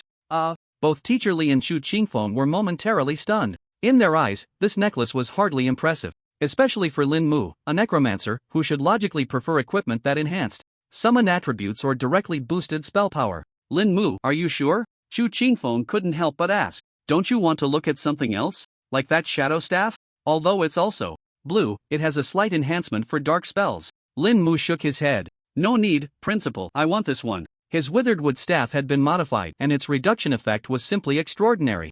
There was no need to change it for now. Seeing Lin Mu's insistence, Chu Qingfeng didn't know what else to say. After all, he was a genius and they always have their own ideas. Teacher Lee handed the silent black stone necklace to Lin Mu. The moment Lin Mu took the necklace, a thought crossed his mind. Talent description modifier, activate. Before his eyes, the detailed description of the necklace appeared. Silent black stone necklace, a necklace made from unrefined black stone mixed with red stone containing a faint shadow protection power, increasing 2 points of constitution and a perception range of 3 meters when worn. Lin Mu's gaze fell on unrefined black stone. Change unrefined to refined. Buzz. The description text of the necklace blurred slightly, then quickly returned to clarity.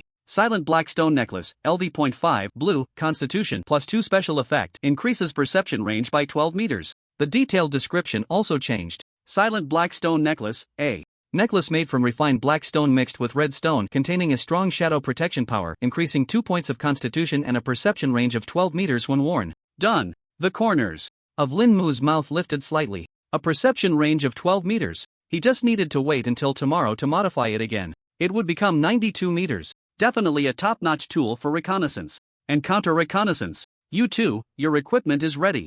The school has given you basically everything it can. Chu Qingfeng clapped his hands, beaming with a smile. Next, it all depends on you.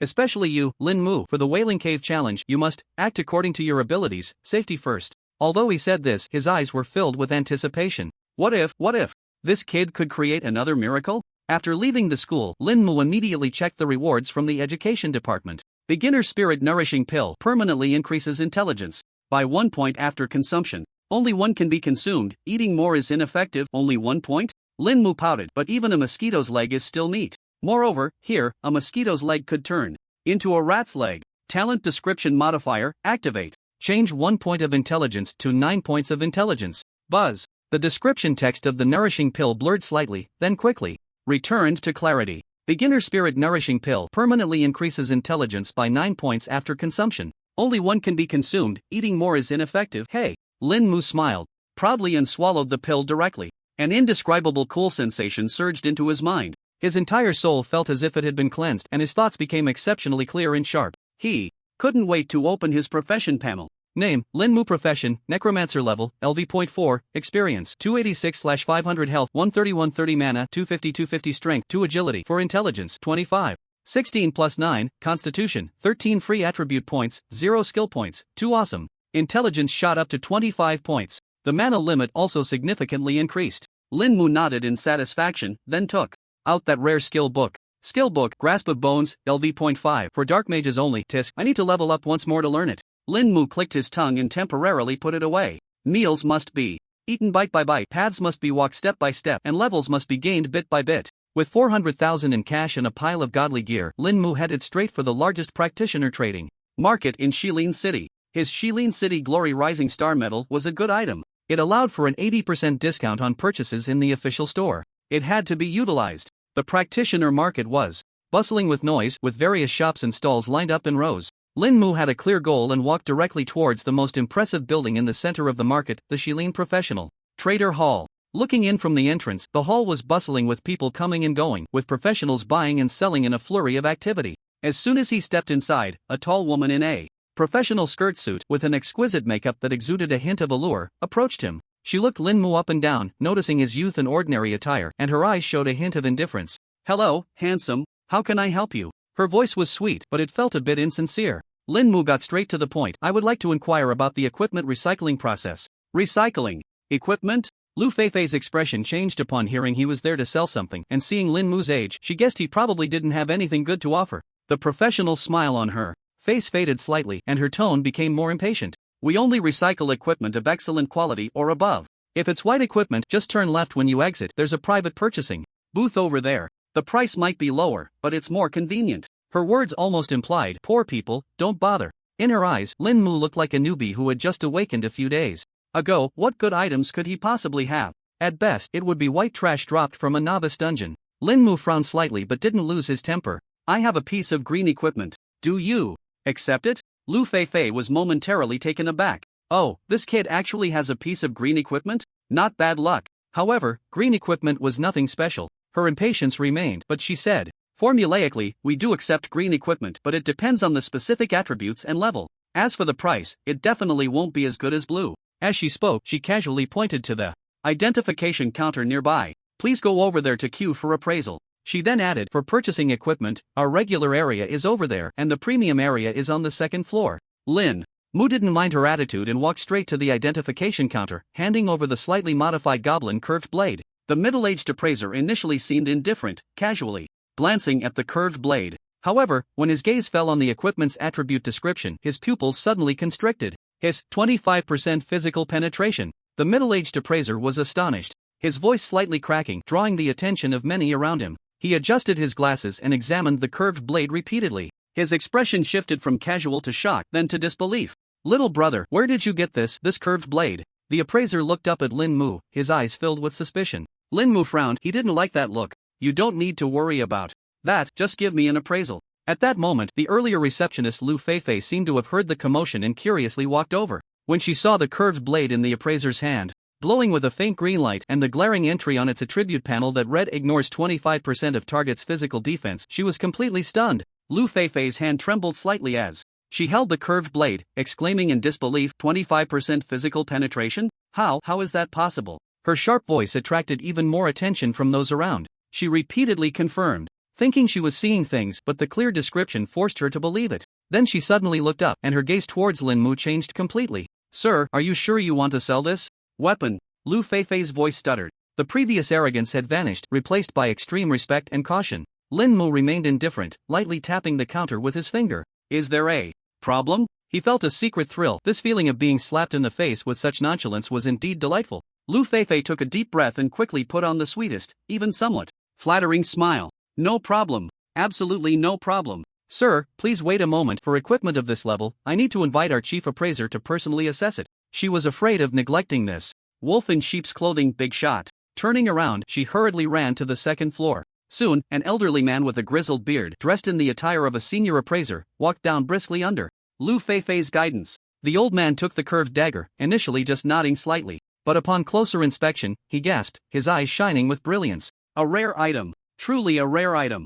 The old man stroked his beard, repeatedly praising it. With such a low level and quality, yet possessing such a fierce defense-breaking attribute, it is indeed rare. In the end, after the chief appraiser's authoritative evaluation, this LV.3 Goblin Curved Dagger was given a purchase price of 150,000 new star coins. This price had far exceeded the range of green equipment. Even late-stage green gear wouldn't fetch such a price. Lu Feifei looked at Lin Mu as if he were a walking god of wealth. Her attitude was so enthusiastic it could almost melt an iceberg.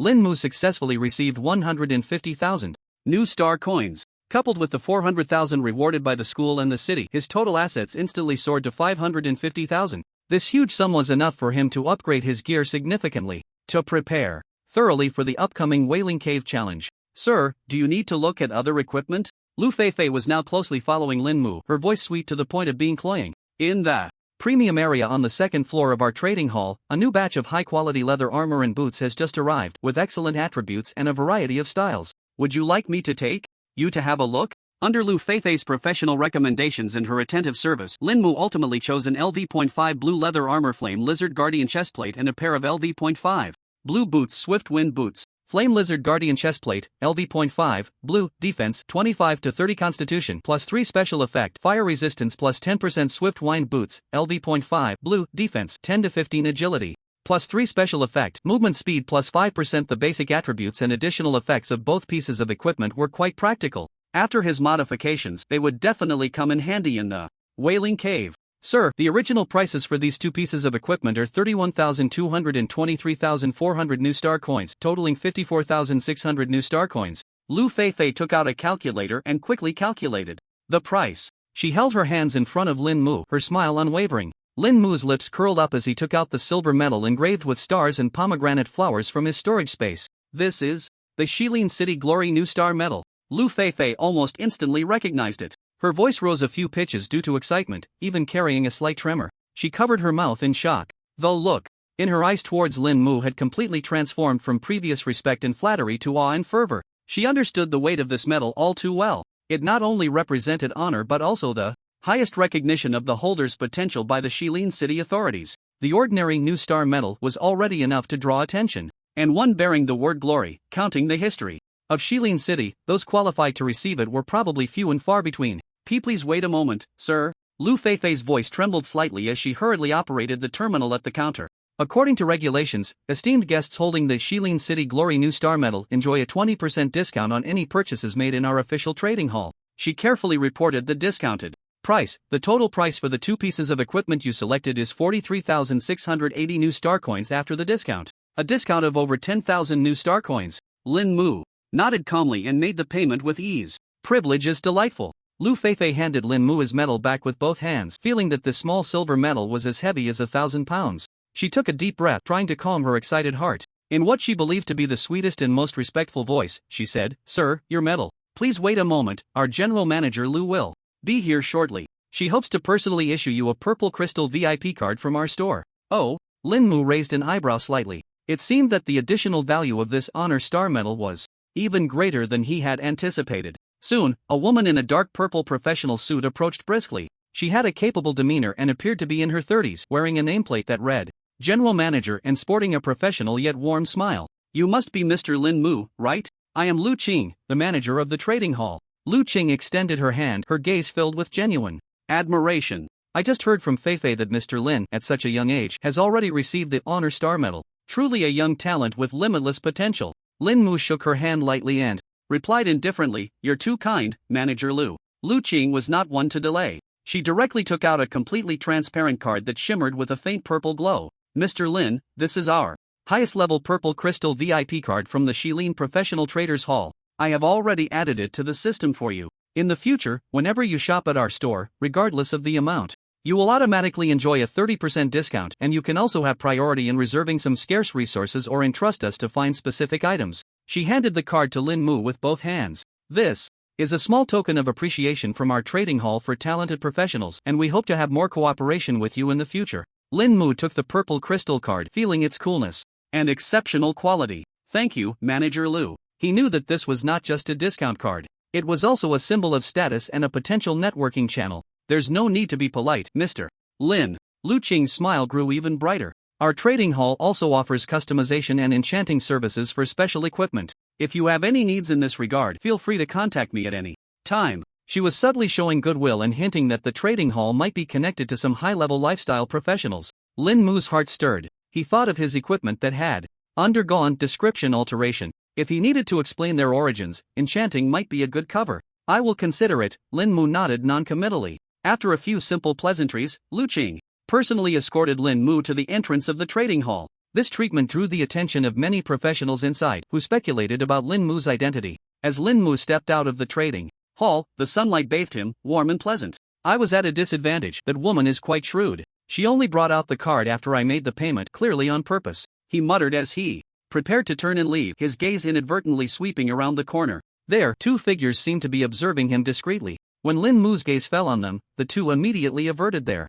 eyes and blended into the crowd. Lin Mu's expression turned slightly cold, and he understood. It seemed that his actions today had indeed attracted the attention of some interested parties. Was it that old dog Wang Debiao who sent spies? Or some other force? He could not know for now. However, when soldiers come, block them. When water comes, cover it. Lin Mu withdrew his gaze, his face returning to calm. The urgent task was to quickly upgrade the newly acquired equipment. Leaving the trading hall, Lin Mu found a secluded alley. After confirming that no one was around, he took out the two pieces of equipment he had just bought. The talent description modifier activated. Flame Lizard Guardian Chestplate, made from the tough hide of fire lizards, treated with special techniques. It has decent defense and fire resistance. Fire resistance plus 10%. Change fire resistance plus 10% to fire resistance plus 90%. Buzz, the equipment description has changed. Flame Lizard Guardian Chestplate, LV.5, blue. Defense, 25 to 30 Constitution, plus 3 special effect. Fire resistance plus 90%. Lin Mu grinned, nodding in satisfaction, then looked at the Swift Wind Boots.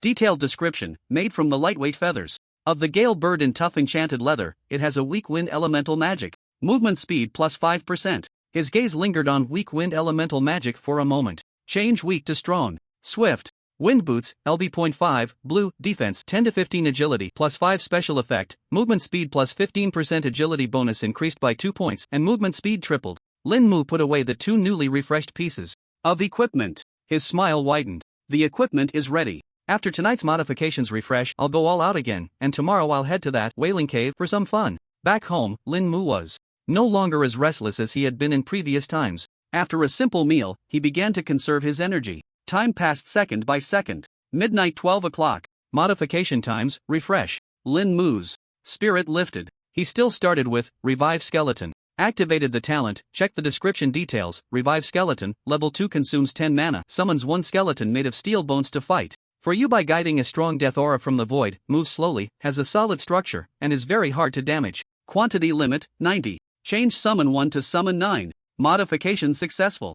Without hesitation, Lin Mu directly leveled up Revive Skeleton. Details after leveling up. Revive Skeleton, level 3 consumes 55 mana. Summons 10 skeletons made of steel bones to fight for you by guiding multiple strong death auras from the void. Moves slowly, has a solid structure, and is very hard to damage. Quantity limit, 90. The single summon changed from 1 to 10. Next was Bone Fong. Description details. Bone Fong, level 2 consumes 95 mana, guides death energy, summons 90 sharp teeth from the buried remains of the dead underground, quickly stabbing towards the front linear area, each causing 3 to 5 physical damage. Change summon 90 to summon 99. Again, he allocated the remaining skill point to Bone Fong. Details after leveling up. Bone Fong, level 3 consumes 107 mana. Guides death energy, summons 100 sharp teeth from the buried remains of the dead underground, quickly stabbing towards the front linear area, each causing 4 to 6 physical damage. The effects of the two core skills, Revive Skeleton and Bone Fong, are now considered monstrous. Just thinking about the scene after another round of modifications tomorrow night is almost unimaginable.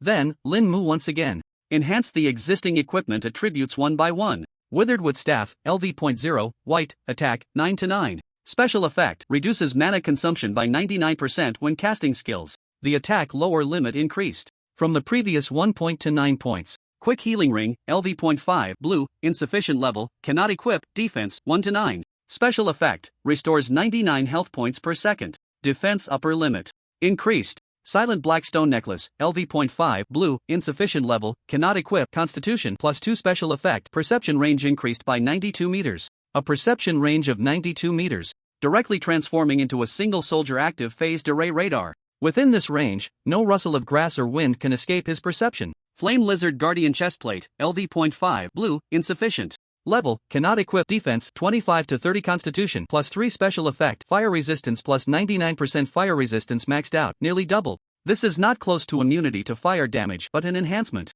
of the original fire resistance. Swift Wind Battle Boots, LV.5, blue, insufficient level, cannot equip. Defense, 10 to 15 agility plus 5 special effect. Movement speed plus 95% movement speed skyrocketed.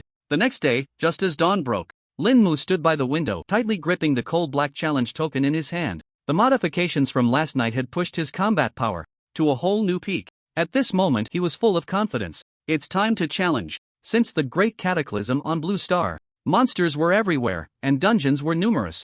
After several generations of adventurers fought bloodily, humanity relied on sturdy city walls to establish countless sanctuaries. Some dungeons, which had been thoroughly explored and controlled, were uniformly managed by nearby cities or major powers. Some dungeon entrances were even located directly within the cities. They were guarded by dedicated adventurers, always ready to suppress any monsters that might escape. Wailing Cave was such a special existence. It was located in the eastern district of Shilin City. It was uniformly dispatched by the Dungeon Management Office directly under the city government. The city guard army also coordinated to defend several surrounding dungeons. After a simple tidy-up, Lin Mu took a taxi directly to the Dungeon Management Center in the eastern district of Shilin City. There was not just the entrance to the Wailing Cave here. Therefore, even though he arrived not too late, the square was already bustling with people. Many adventurer teams gathered here, either looking for teammates or preparing to embark on new adventures. He walked straight to the dedicated registration area for the Wailing Cave. "Hello, I would like to apply for entry into the Wailing Cave,"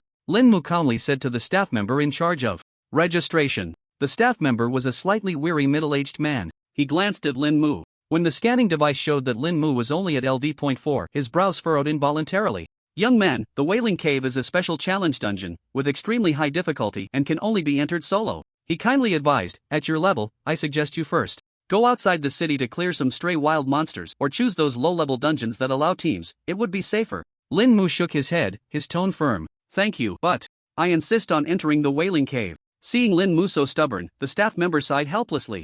Although the Wailing Cave does not charge any fees, entry requires a specific dungeon challenge token, he said in a routine manner. Clearly, he did not believe that this young man could produce any proof. Upon hearing this, Lin Mu silently took out the black token that Mu Wanqing had given him from his storage space. The moment the token appeared, the casual expression on the staff member's face instantly froze, replaced by an incredulous shock. He took the token, carefully checked it, and then the look in his eyes when he looked at Lin Mu completely changed, mixed with shock, confusion, and a hint of envy. "So it's a challenger from Shangjing Academy," he murmured softly, then said no more, quickly processing Lin Mu's entry procedures. Under the guidance of the staff member, Lin Mu walked towards the dimly glowing portal. At the same time, on the huge display screen next to the dungeon entrance, his basic information was updated in real time. Wailing Cave Challenger, Lin Mu class, LV.4 Necromancer entry. Time, 00:00:16 current rating, none. The simple line of information was like a giant stone thrown into a calm lake.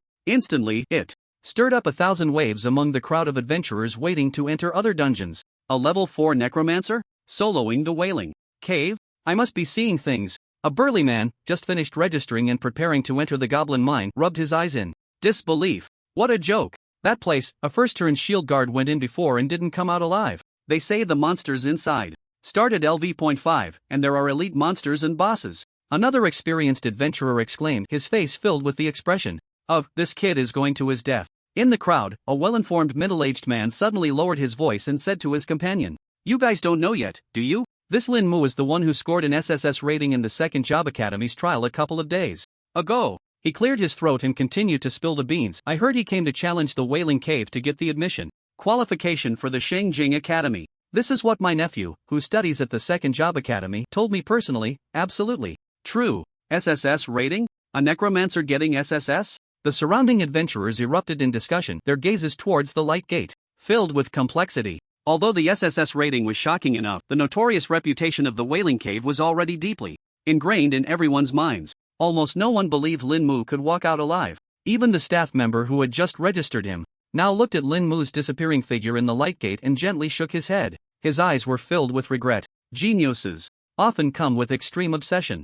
Beyond the light gate was a deep darkness. Lin Mu felt a slight sensation of weightlessness. The scenery before him quickly became clear. The cold, damp air rushed towards him, carrying a strange mix of decay and blood.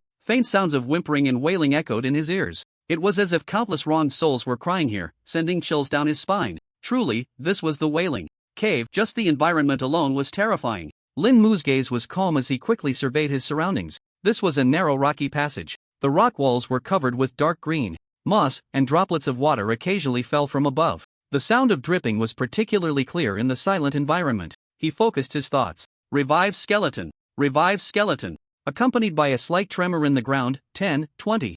A full 90 steel skeletons, gleaming with a metallic sheen, silently broke through the ground and rock walls around him. They wielded chilling steel blades, their hollow eye sockets filled with ghostly blue flames, forming a terrifying torrent of steel that filled the narrow passage. This was his current confidence. Just then, at the corner of the passage ahead, a thick gray-black mist began to swirl. The mist roiled, and within it, countless twisted faces seemed to struggle and scream. Despair mist, an area filled with negative energy. Those who step into it will be consumed by endless despair, their minds collapsing, ultimately becoming the wronged souls within.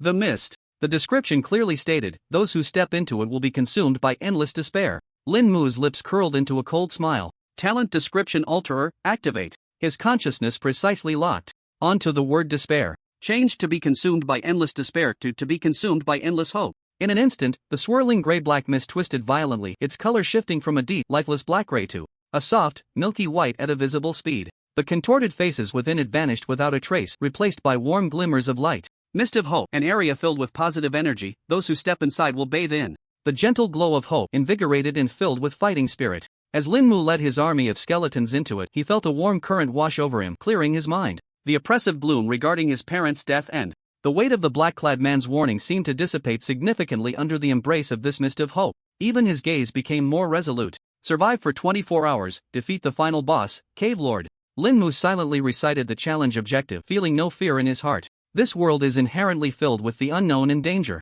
Only absolute strength can allow me to part the mists and uncover the truth. After passing through the mist of hope, the path ahead opened up. A somewhat spacious cave appeared. On the cave walls, he noticed some strange scratch marks. They did not resemble any known animal's claw prints. The scratches were arranged in a somewhat eerie manner, as if containing some kind of pattern. Lin Mu commanded his skeleton army to remain on alert. He then stepped forward slowly to examine the scratches closely. His gaze finally settled on a relatively smooth section of the stone wall. There, besides the claw marks, were some vague symbols that seemed to be man-made. A forgotten warning, ancient text recording some rules hidden deep within the cave, requiring a special key to decipher.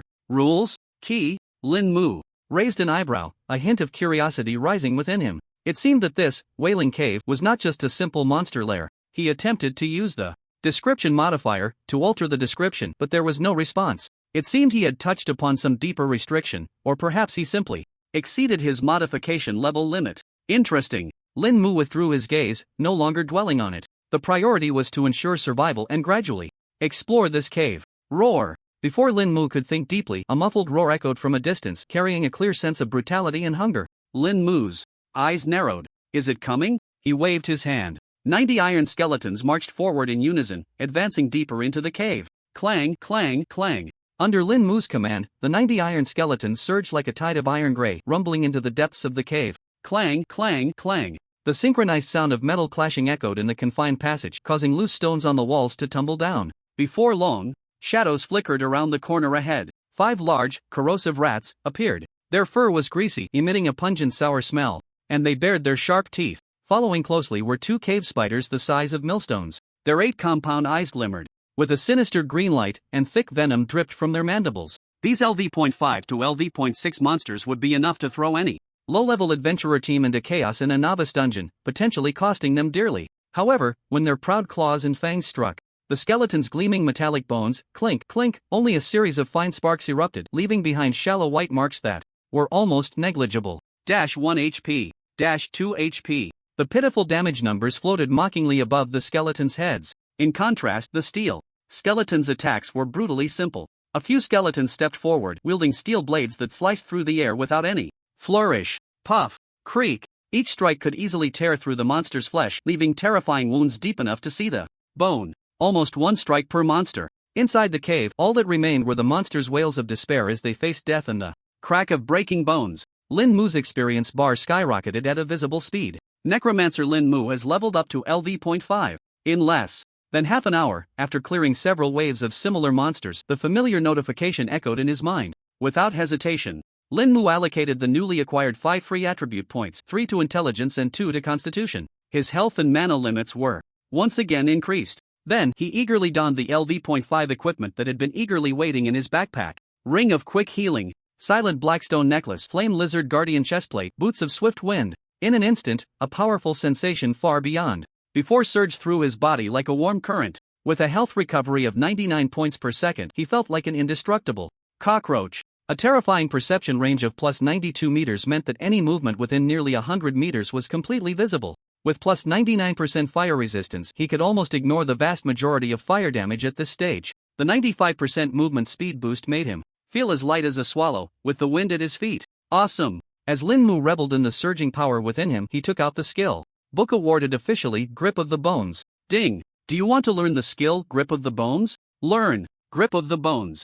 Level 1 consumes 25 mana to summon a skeletal hand at a designated location, which explodes after grasping, dealing 30 physical damage within a radius of 2 meters. The talent description alterer activated. A more detailed description appeared before him. Grip of the Bones, Level 1 consumes 25 mana to condense ancient bones at a designated location using death power, forming a skeletal hand that bursts forth from the ground, quickly grasping enemies within range and exploding, dealing 30 physical damage to enemies within a radius of 2 meters. Change radius of 2 meters to radius of 9 meters. The skill description blurred for a moment and then reshaped. Lin Mu casually allocated the newly acquired skill point to Grip of the Bones. Grip of the Bones, Level 2 consumes 27 mana to summon a skeletal hand at a designated location, which explodes after grasping, dealing 35 physical damage within a radius of 9.2 meters. He then opened his class panel. Name, Lin Mu. Class, Necromancer. Level, LV.5, Experience, 38/800 Health, 200 mana, 280 Strength,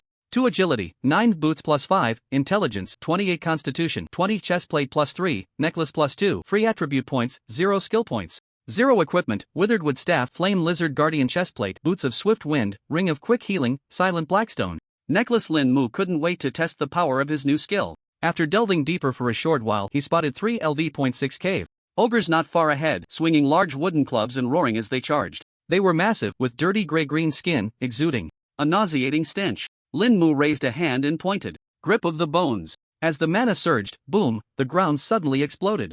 A giant claw made of countless pale bones emerged from the earth with unmatched might. This skeletal hand was several meters large, its 5 fingers menacing, exuding a strong aura of death. Almost the moment it appeared, it completely surrounded the 3 cave ogres in a large area around them. Gore? The ogres clearly did not expect such a turn of events, letting out a terrified roar. The next second, the skeletal giant hand suddenly clenched tightly. Bang! A dull explosion echoed through the cave. Countless bone fragments flew in all directions. The 3 cave ogres let out piercing screams. Each of them displayed a damage number that was neither too high nor too low. Although the single instance of damage was not fatal for these tough-skinned ogres, the terrifying attack range made Lin Mu's eyes light up. Not bad. As long as I modify it a few more times, increasing the damage of this Grip of Bones will perfectly compensate for my lack of area damage. Lin Mu thought to himself.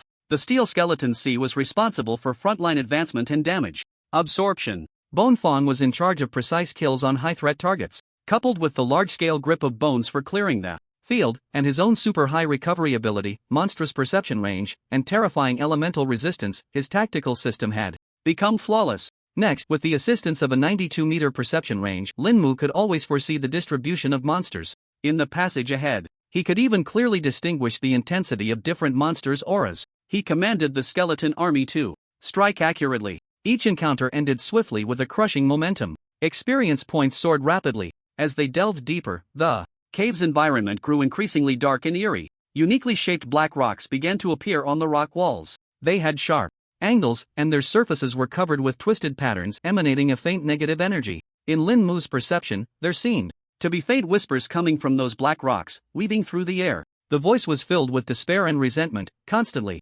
assaulting his mind. When he reached the edge of a massive underground lake, the whispers finally ceased. The foul-smelling lake water presented an eerie dark green hue. The surface of the lake was littered with the remains of unknown creatures. A grotesquely swollen and distorted monster was crouched by the lake, gnawing on a decaying corpse. Mutated Ghoul Elite, LV.8, Elite Monster, Health 1200. Traits, Venomous Spit, Rapid Movement, Stench Aura. This ghoul was nearly twice the size of an ordinary ghoul. Its skin exhibited a sickly purplish hue, covered in pus-filled sores and festering wounds. It sensed Lin Mu's arrival, abruptly lifting its head and letting Out a sharp screech. Foul drool dripped from its tooth-filled mouth as it charged rapidly towards Lin Mu's skeleton army. At the same time, it opened its stinking maw and violently spat out a thick stream of yellow-green venom. Hiss hiss hiss, the venom splashed onto the steel skeleton, immediately producing a pungent white smoke. Although the steel skeleton had extremely high defense, the direct damage from the venom was not significant. However, the continuous corrosive effect was indeed quite disgusting to behold.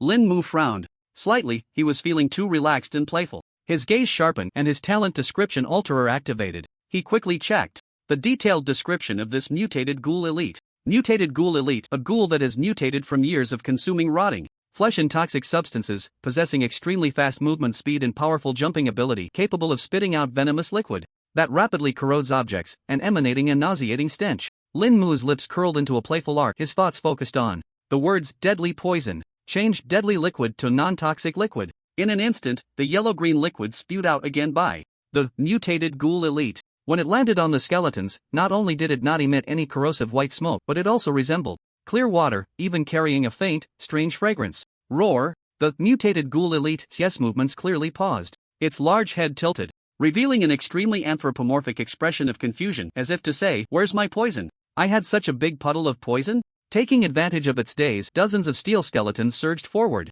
The steel knives in their hands transformed into a chilling rain of blades, instantly tearing the bewildered elite monster into pieces. Lin Mu stepped forward and casually picked up a green piece of equipment dropped by the elite monster. At this moment, in the deeper, darker passage across the lake, a presence far more powerful than the mutated ghoul elite was slowly surging. Shilin City, East District Instance Management Center. The exclusive entrance to the Wailing Cave was packed with people. On the huge display screen, a few simple lines of text attracted everyone's attention. Wailing Cave, Challenger, Lin Mu, Occupation, LV.5 Necromancer, Entry Time 45 minutes and 32 seconds, Current Rating, C, Hiss, Look, he leveled up and got a rating. In the crowd, a sharp-eyed professional pointed at the screen, his voice trembling with excitement. My God, how long has it been? Less than an hour, right? He went from level 4 to level 5? And it's in a place like the Wailing Cave. Whether a necromancer can survive is already a question. What kind of monster has Lin Mu become? C-level rating, solo challenge, necromancer. This rating is already terrifying. The discussions rose and fell. Every face was filled with disbelief. Just then, a commotion broke out.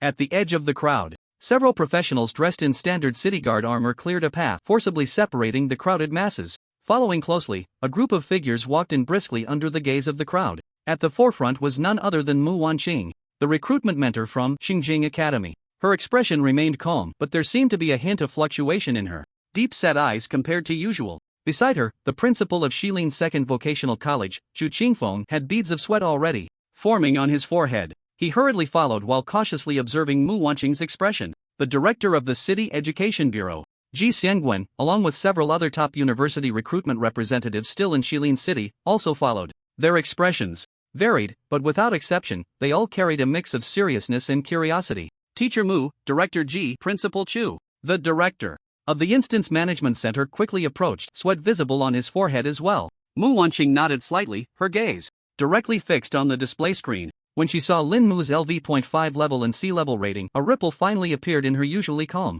eyes. He is faster than I expected. Mu Wanqing spoke softly, her voice not loud, but it clearly reached the ears of the surrounding big shots. Chu Qingfeng's heart tightened at her words, mixed with a sense of inexplicable anticipation. Could this kid really have a trump card? He pondered inwardly, his gaze fixed tightly on the data on the screen. The other representatives from various academies exchanged glances, their expressions complex. They never expected Lin Mu to enter the Wailing Cave so quickly. Was this confidence or recklessness? Time flowed by second. The atmosphere at the entrance grew increasingly tense. Everyone held their breath, waiting for the next change in the data on the screen. Every second felt so long. Suddenly, it moved again. The score and level have changed. A gasp erupted from the crowd once more. All eyes were fixed on the display screen. The previously still characters were now flickering slightly, looking brand new. Wailing Cave Challenger, Lin Mu Class, LV.6 Necromancer Entry Time, 01:05:47. Current score, BLV.6. B-level score. Principal Chu Qingfeng could no longer contain his excitement, exclaiming in surprise. His cheeks flushed red with exhilaration. His fists were tightly clenched, knuckles turning white. The other big shots around him wore expressions of shock and disbelief. 1 hour and 5 minutes from LV.4 to LV.6, and he even got a B-level score. The elegant elder from Hwasha Vocational University had his eyes wide behind his glasses, murmuring to himself, could it be that he has been killing monsters all along? Wasn't it said that to avoid encountering monsters in the Wailing Cave was the only way to see the dungeon boss? The middle-aged man in military attire from the War Academy furrowed his brows, his eyes filled with incredulity. When did necromancers become this strong? Mu Wanqing still stood in place, her expression calm, but her hands, resting behind her, unconsciously clenched slightly. Interesting, she thought to herself. It seems this trip to Shilin might really bring me some surprises. The crowd erupted into a frenzy. B-level. It's B-level. I remember the last person to clear the Wailing Cave was a shadow assassin who barely made it to the boss, using skills and only defeated it with a special item, and even then came out with a B-level. And Lin Mu was a necromancer. Did he really fight his way through? This is absolutely ridiculous. Could it be he can really come out alive? A young practitioner spoke, with a tremor of anticipation in his voice. No one could answer that question, but in everyone's hearts, a tidal wave of excitement surged. Due to Lin Mu's astonishing performance at that moment, Lin Mu commanded the skeleton army. He circled around a lake emitting a strange, dark green glow. He stepped onto the land on the opposite shore. The passage ahead grew increasingly dark and deep. The stench of decay in the air was almost palpable. It was nauseating. The rock walls were riddled with large holes. Strange rustling sounds occasionally came from the depths of the holes. Hiss! A creature larger than the elite ghoul encountered before emerged suddenly from the depths of the cave. Its body was covered in a shiny black shell. It resembled a grotesque combination of an oversized scorpion and centipede. It charged out fiercely. Dark Magic Worm, LV.9, Elite Monster, Health 1500 Traits, Hard Shell, Venomous Stinger, Acid Spray. Burrowing ambush. Upon seeing this, Lin Mu's gaze sharpened. He raised his hand and unleashed a grip of bones. Boom! A massive pale, skeletal hand erupted from the ground beneath the Dark Magic Worm, gripping fiercely. The Dark Magic Worm was caught off guard. Stumbling, a damage number of -23 appeared above its head and its charge was abruptly interrupted. Lin Mu then waved his hand, and 3 bone fangs shot out. Each bone fang contained a full 100 sharp teeth. They struck like 3 dense streams of white energy, crashing hard against the Dark Magic Worm's tough shell. Ding ding ding ding, a series of dense sounds like metal clashing erupted. Sparks flying. The head of the dark magic insect was instantly submerged under a flurry of -2, -3 damage numbers. There were so many that they even stacked into dark red blocks. The defensive power of this magic insect's shell was indeed astonishing. The total damage from 3 bone fangs combined hadn't even managed to kill it. Lin Mu raised an eyebrow slightly. He was too lazy to use his talent to modify any descriptions. With a thought, dozens of steel skeletons beside him surged forward. The cold steel blades glimmered with a chilling light, like the sharpest cutting machines. They instantly overwhelmed the dark magic insect. Under the frenzied hacking and slicing of countless steel blades, the dark magic insect didn't even have time to launch any skills again. In less than 3 seconds, it was completely dismembered, turning into a ground of shattered shells and blurred flesh. Necromancer Lin Mu leveled up to LV.6. A large amount of experience surged in, raising his level once more. He quickly allocated the newly acquired 5 free attribute points in a ratio of 3 points in intelligence and 2 points in constitution. He also gained 1 precious skill point, which he decided to save for now.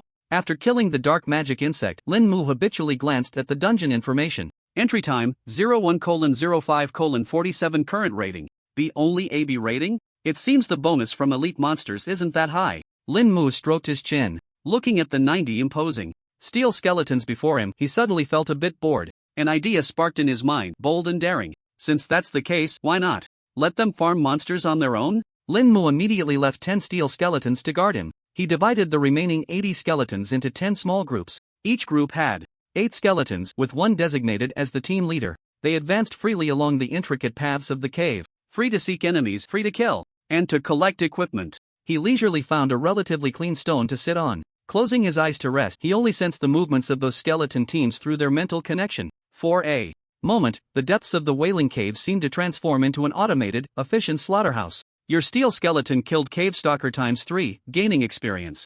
Your steel skeleton killed Venom Whip ×2, gaining experience. Your steel skeleton encountered a small corrupted wolf pack, successfully annihilating them all, gaining experience.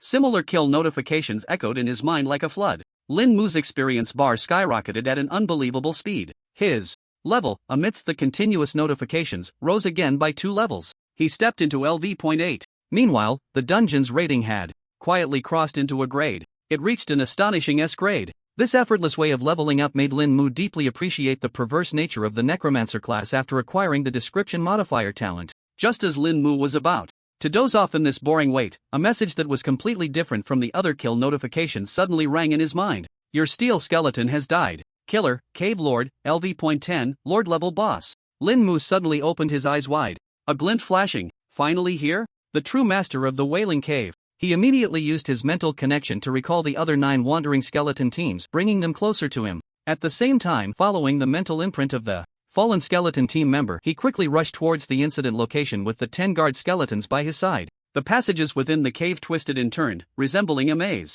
but with the terrifying perception range of 92 meters. Provided by the silent black stone necklace, there was no possibility of getting lost. Soon, he arrived in a massive underground stone hall. In the center of the hall stood a monstrous creature 5 meters tall, clad in heavy bone armor, wielding a gigantic bone axe engulfed in ghostly blue flames. It was locked in a fierce battle with 7 iron skeletons, one of which had already been reduced to a pile of scrap metal. Cave Lord, LV.10, boss level, health, 9700/10,000 traits, Lord's pressure. Skeletal armor, despairing roar. At this moment, the Cave Lord seemed enraged by these unbreakable iron lumps. It let out a deafening roar that echoed through the hall. Roar! A powerful shockwave of negative energy, mixed with despair and brutality, erupted from it, radiating outward. The 7 iron skeletons surrounding it simultaneously displayed a 50 HP damage number. Their movements visibly slowed down. Seizing the opportunity, the Cave Lord leaped into the air. The ghostly flame bone axe whistled through the air as it came crashing down on one of the iron skeletons with low health. Crack! A sickening sound of bones breaking echoed. 453. A massive damage number floated up. The iron skeleton was cleaved in two, crashing to the ground in pieces. Not bad. Lin Mu's gaze sharpened, but he remained calm. The iron skeleton squad that had gone out to clear the monsters had all returned, bringing back 7 or 8 pieces of equipment. Most were white, with only 2 green and 1 blue. He waved his hand. Aside from the skeletons guarding him, the recently returned skeleton squad dropped their gear and surged forward like a tide, surrounding the Cave Lord completely. Countless steel blades rained down upon it. However, the Cave Lord was massive.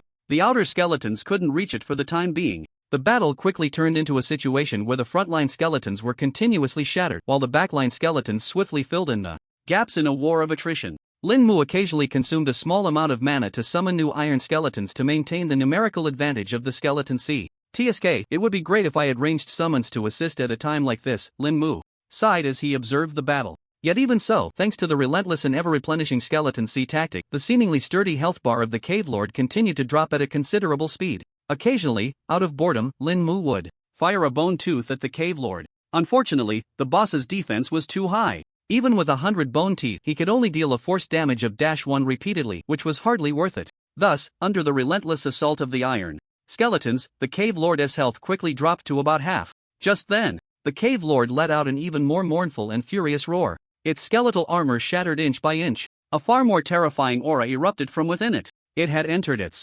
second form. The cracks on the Cave Lord did not reveal flesh and blood, but an ominous ghostly blue light. It let out a roar that was completely different from before, filled with pure will to destroy, no longer just despair. Roar! The ghostly blue flames surged from the giant axe in its hand, forming a ring of flames that expanded outward, engulfing the area within dozens of meters. Despair Flame Ring. The Cave Lord detonates the accumulated power of despair within, forming a continuously burning ring of destruction that inflicts 50 points of shadow flame damage per second to all enemies within range, and adds the effect of panic, reducing attack and defense by 10%. Those fearless steel skeletons, frantically besieging, come into contact with this eerie blue flame ring, and immediately ignite in the same flames, their health rapidly diminishing at a visible rate. 45 HP. 37 HP. Damage numbers burst forth densely from above the skeletons' heads. In just a few seconds, the dozen or so steel skeletons in the innermost circle turned into a pile of charred scrap metal. What's more troublesome is that 2 balls of eerie blue soul fire ignited in the Cave Lord's hollow eye sockets.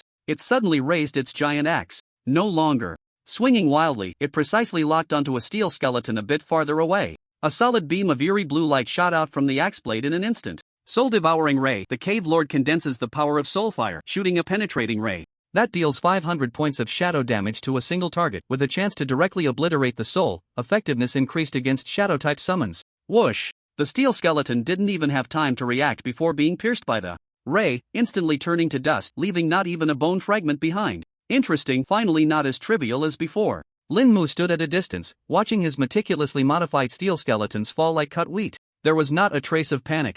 On his face, instead, the corners of his mouth slightly curled up. After entering its second form, the cave lord's desire to attack and its methods became even more frenzied and deadly. But playing with fire in front of me? Lin Mu's gaze sharpened, and his talent description alterer activated. He quickly locked onto the description of Despair Flame Ring. Changed deals 50 points of shadow flame damage per second to deals 50 points of shadow flame damage per day. Instantly, the originally destructive eerie blue flame ring's glow suddenly faltered. Then, an extremely gentle yet still somewhat bizarre eerie blue flame spread out. The damage numbers popping up above the skeletons changed. -1 HP. And then it stopped. 50 points of damage per day converted to damage per second was almost negligible. Although the panic effect still existed, the continuous high damage turned into intermittent forced health loss. The cave lord seemed to sense something was off. It looked blankly at the giant axe in its hand. It knocked it against the ground beside it to confirm the axe was fine. Then it glanced at the still active skeletons around, its massive head filled with question marks.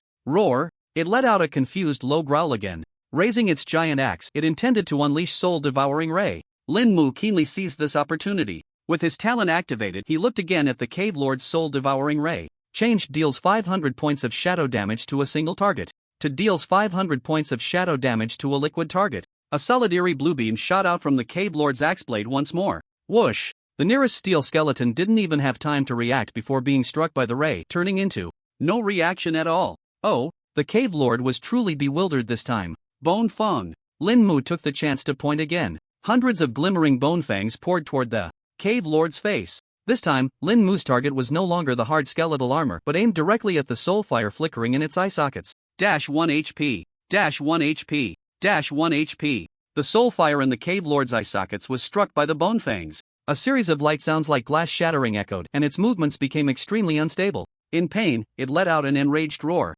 Wielding its giant axe, it frantically hacked at the surrounding skeletons. But without the continuous damage from the Despair Flame Ring and the ineffective soul-devouring ray, this simple, ordinary attack faced an endless tide of steel skeletons. Its kill efficiency had significantly decreased. Lin Mu continued to stand leisurely at a distance, directing the skeletons to bravely surround and attack while occasionally summoning new skeletons to fill the gaps. At the same time, the bone fangs surged in waves towards the cave lord's soulfire as if they were free. Although a single bone fang still dealt a force damage of 1 point, the sheer number and rapid frequency were overwhelming. Even ants can take down an elephant when there are enough of them. The cave lord's remaining health of over 4,000 continued to dwindle under Lin Mu's unreasonable attrition tactics. 3,000, 2,000, 1,000. Time passed second by second. Inside the stone hall, only the fearless charge of the steel skeletons remained, along with the increasingly weakened roars of the cave lord. Finally, crack, a crisp shattering sound rang out. The two clusters of azure soulfire in the cave lord's eye sockets shattered like broken glass, completely dimming and extinguishing.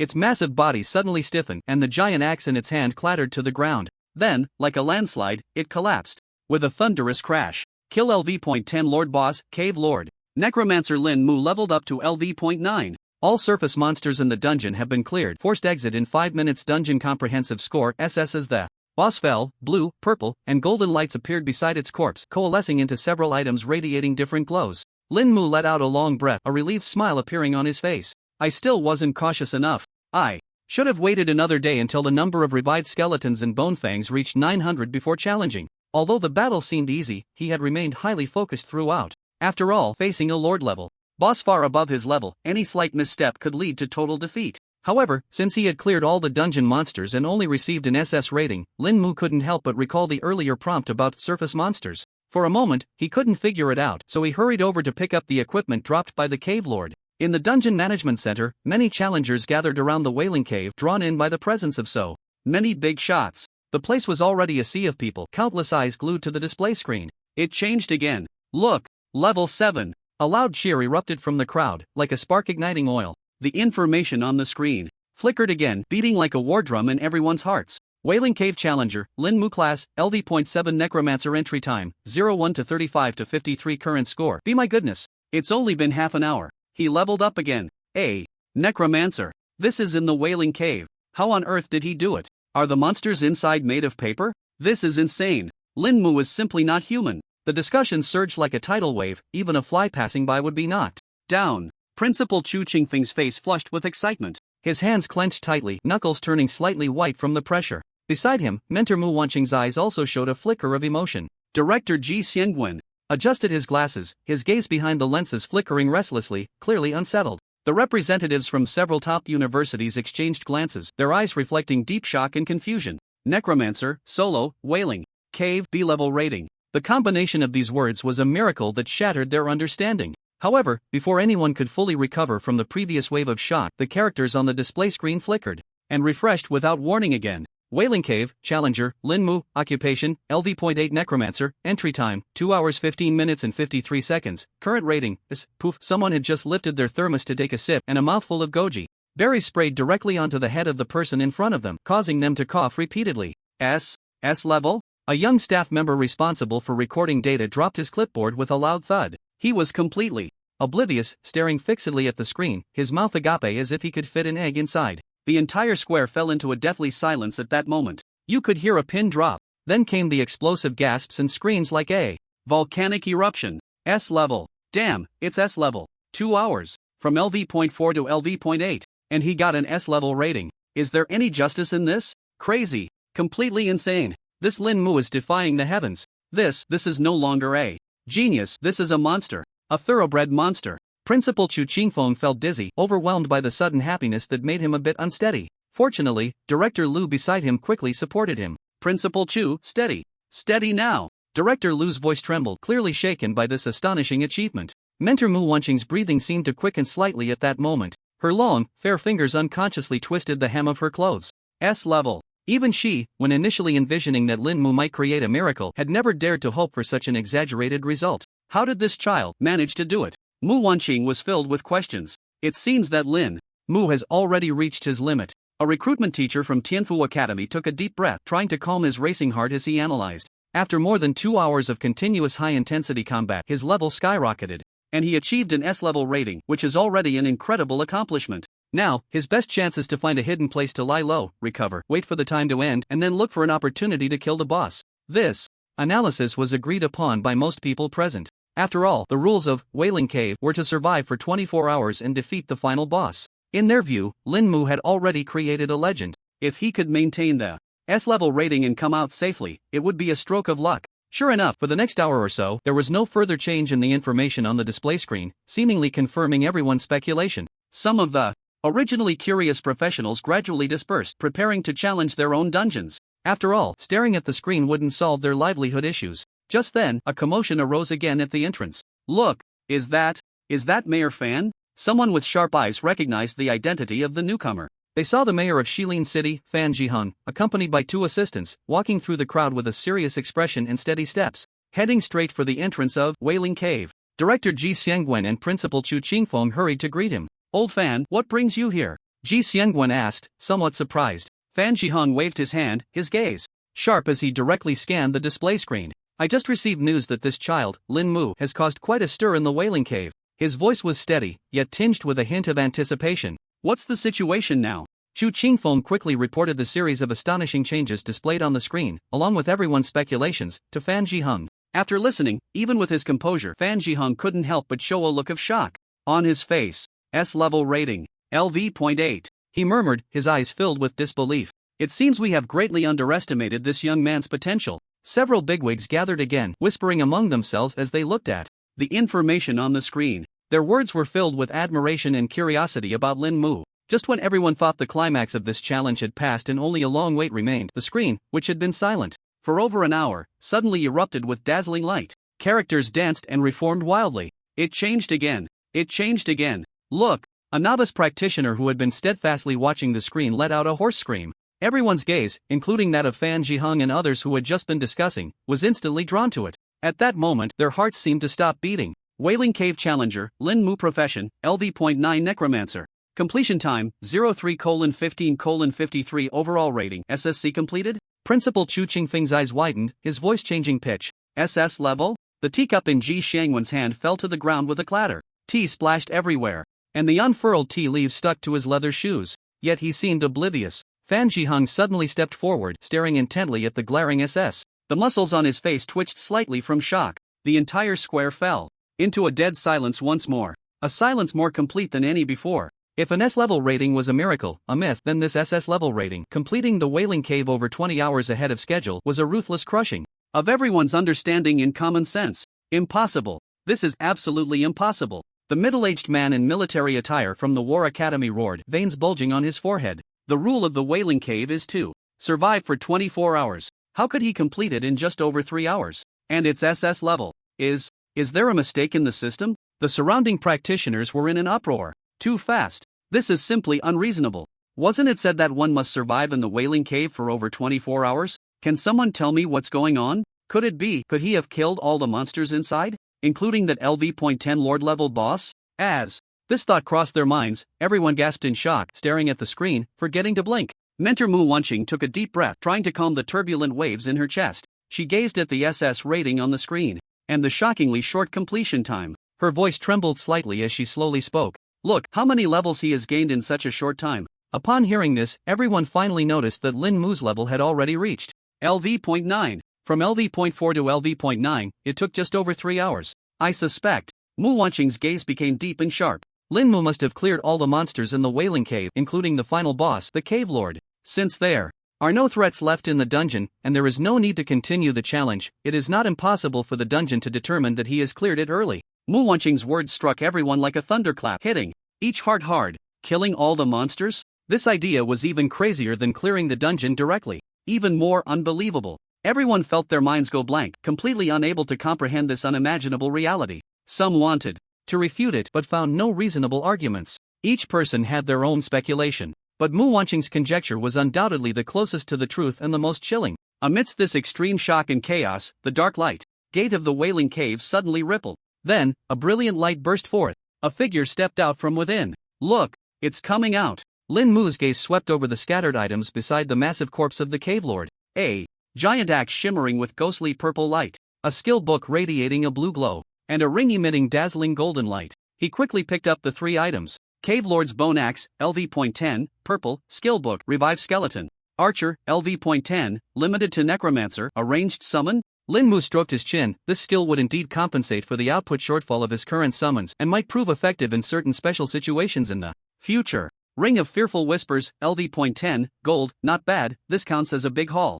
Lin Mu stored the loot in his space, a fleeting doubt about the surface monsters and the SS rating passing through his mind. Forget it, let's get out first. The 5-minute countdown was nearing its end. A flash of white light passed, and Lin Mu's figure slowly emerged from the light gate of the Wailing Cave. The moment he appeared, the crowd that had been buzzing with excitement over the SS level clearance record seemed to have hit the pause button. You could hear a pin drop. All eyes were fixed on Lin Mu. Whether they were ordinary professionals or the big shots standing in the front row, everyone was staring at him intently. Their gazes seemed to suggest they would pounce on him the next second. It really is him. SS level clearance. He came out alive. After a brief silence, there was an eruption of exclamations and noise. Like a volcanic eruption. Is he even human? Over 3 hours. From LV.4 to LV.9. And he broke through the Wailing Cave. Necromancer, how could I have thought this profession was weak? Director Liu trembled with excitement.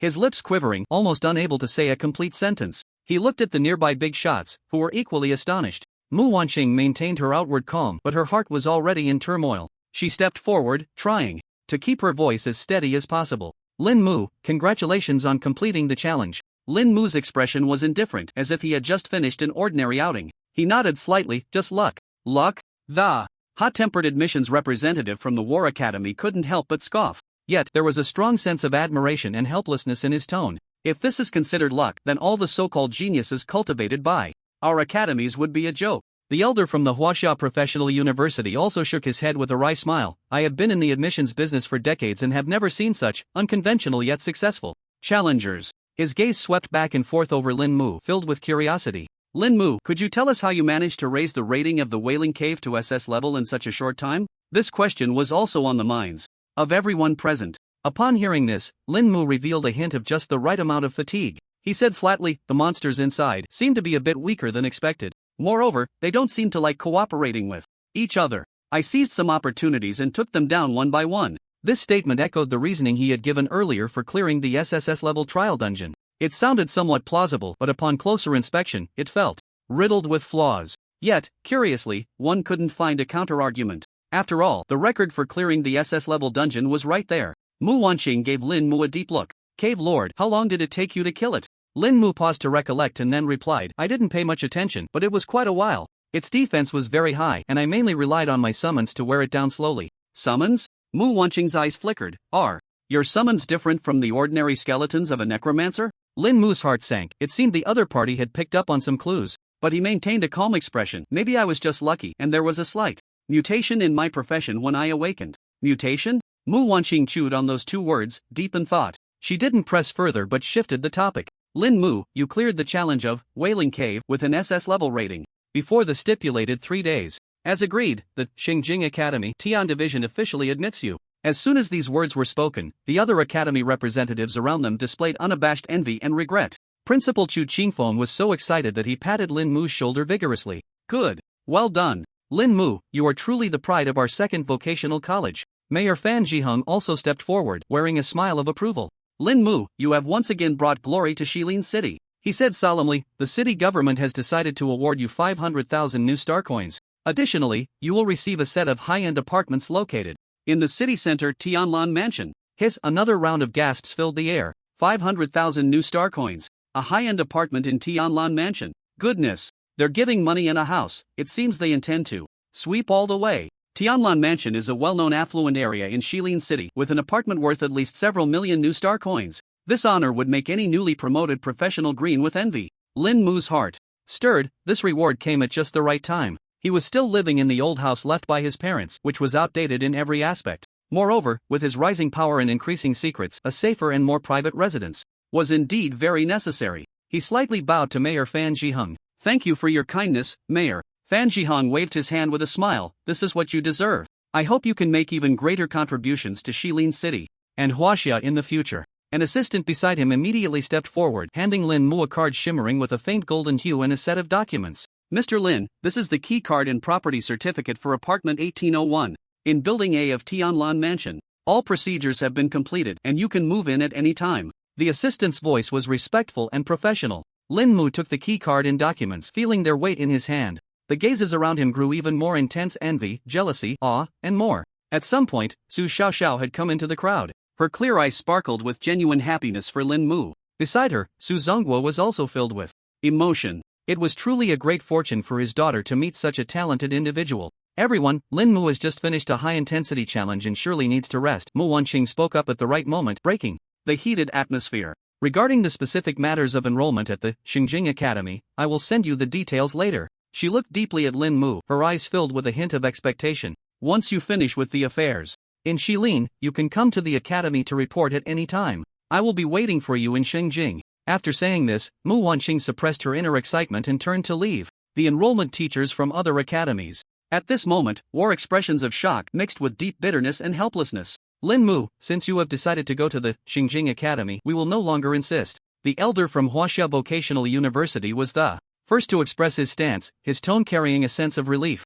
I just hope you can stay true to your original intention and strive for the rise of our Huaxia in the future. I will remember, senior. Lin Mu slightly bowed. The other enrollment teachers also stepped forward. After exchanging a few simple pleasantries with Lin Mu, they expressed their blessings and regrets before taking their leave one after another. They knew that the competition surrounding the genius Lin Mu had already come to a conclusion. Chu Qingfeng and Director Lu pulled Lin Mu aside to offer him some advice and encouragement. It was nothing more than urging him to remain humble and continue to bring glory to his alma mater at the Xingjing Academy. Lin Mu nodded in agreement. By the time the crowd finally dispersed, the sun was already high in the sky. Lin Mu declined the invitation from Su Zongguo and Su Xiaoxiao to have lunch together. He only wanted to find a quiet place to carefully study the gains from this time, especially that golden ring and the skill book of the skeleton archer. His current level was LV.9, just one step away from learning the LV.10 skill, Revive Skeleton Archer. This skill, along with the upcoming level 10 job change, would bring a qualitative leap to his strength. I must level up to 10 as soon as possible,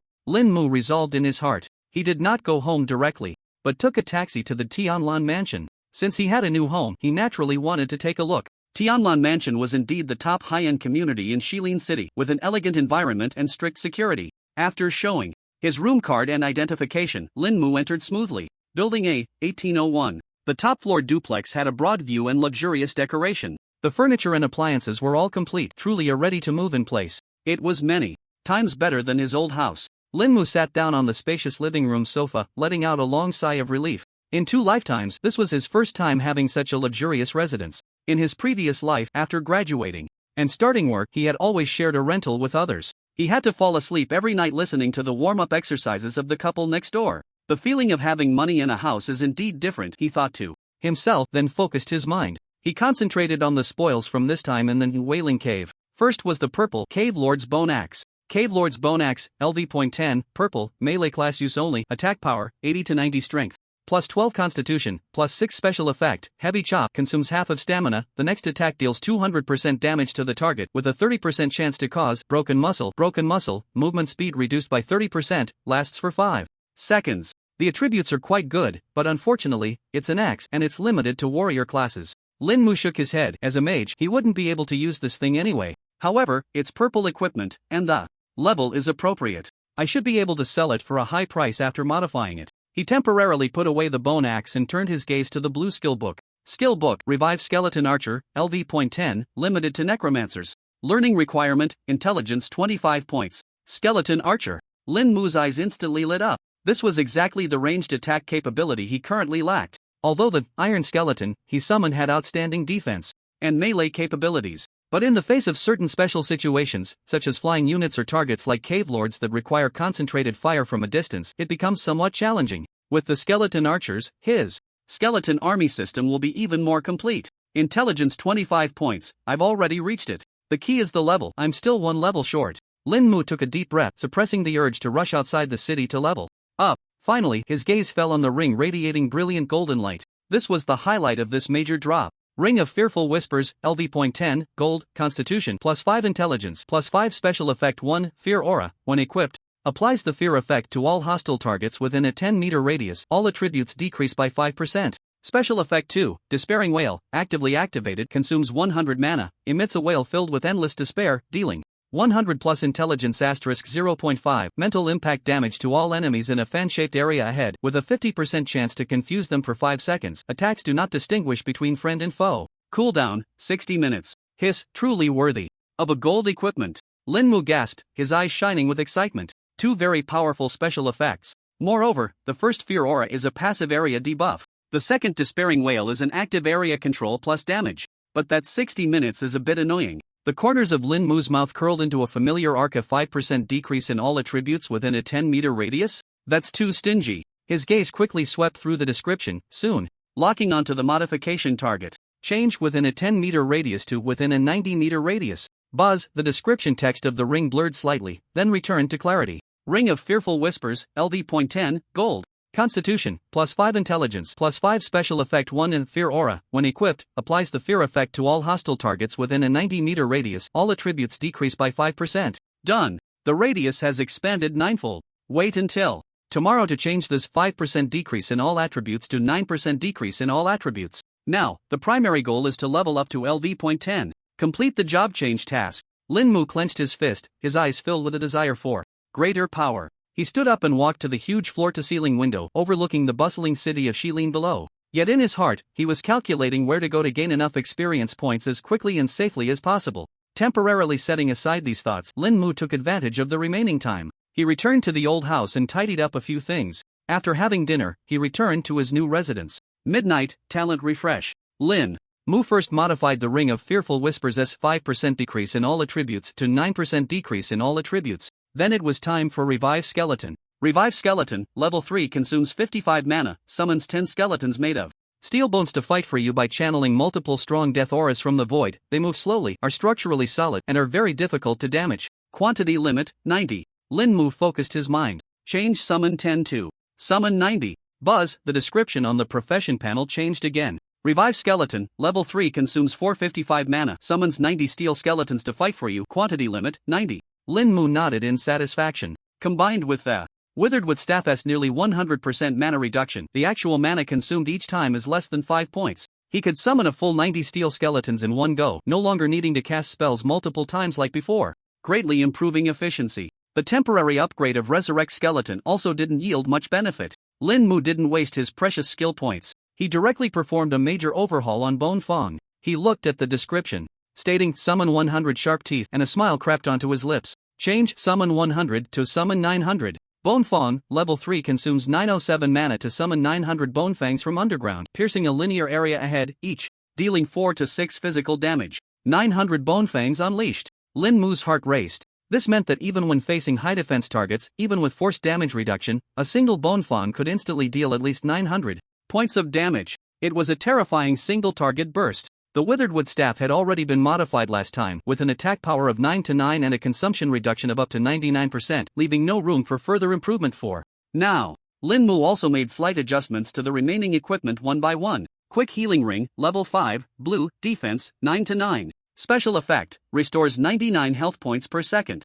Defense lower limit increased, silent black stone. Necklace, level 5, blue, constitution plus 2 special effect, increases perception range by 99 meters. Perception range further enhanced, swift wind boots, level 5, blue, defense 10 to 15 agility plus 5 special effect, movement speed, plus 99%, movement speed bonus reaches modification limit, new skill grip of the bones. Grip of the bones, level 2 consumes 27 mana to summon a skeletal hand at a designated location, which explodes upon grasping, dealing 35 physical damage within a radius of 9.2 meters. Lin Mu's gaze fell on radius 9.2 meters. Change radius 9.2 meters to radius 9.9 meters. Modification successful. He immediately invested a skill point into it. Grip of the bones, level 3 consumes 29 mana to summon a skeletal hand at a designated location, which explodes upon grasping, dealing 40 physical damage within a radius of 10.1 meters. Lin Mu smiled with satisfaction. Once the talent refreshed tomorrow night, he could modify the attack range of this grip of the bones to over 90 meters in one go.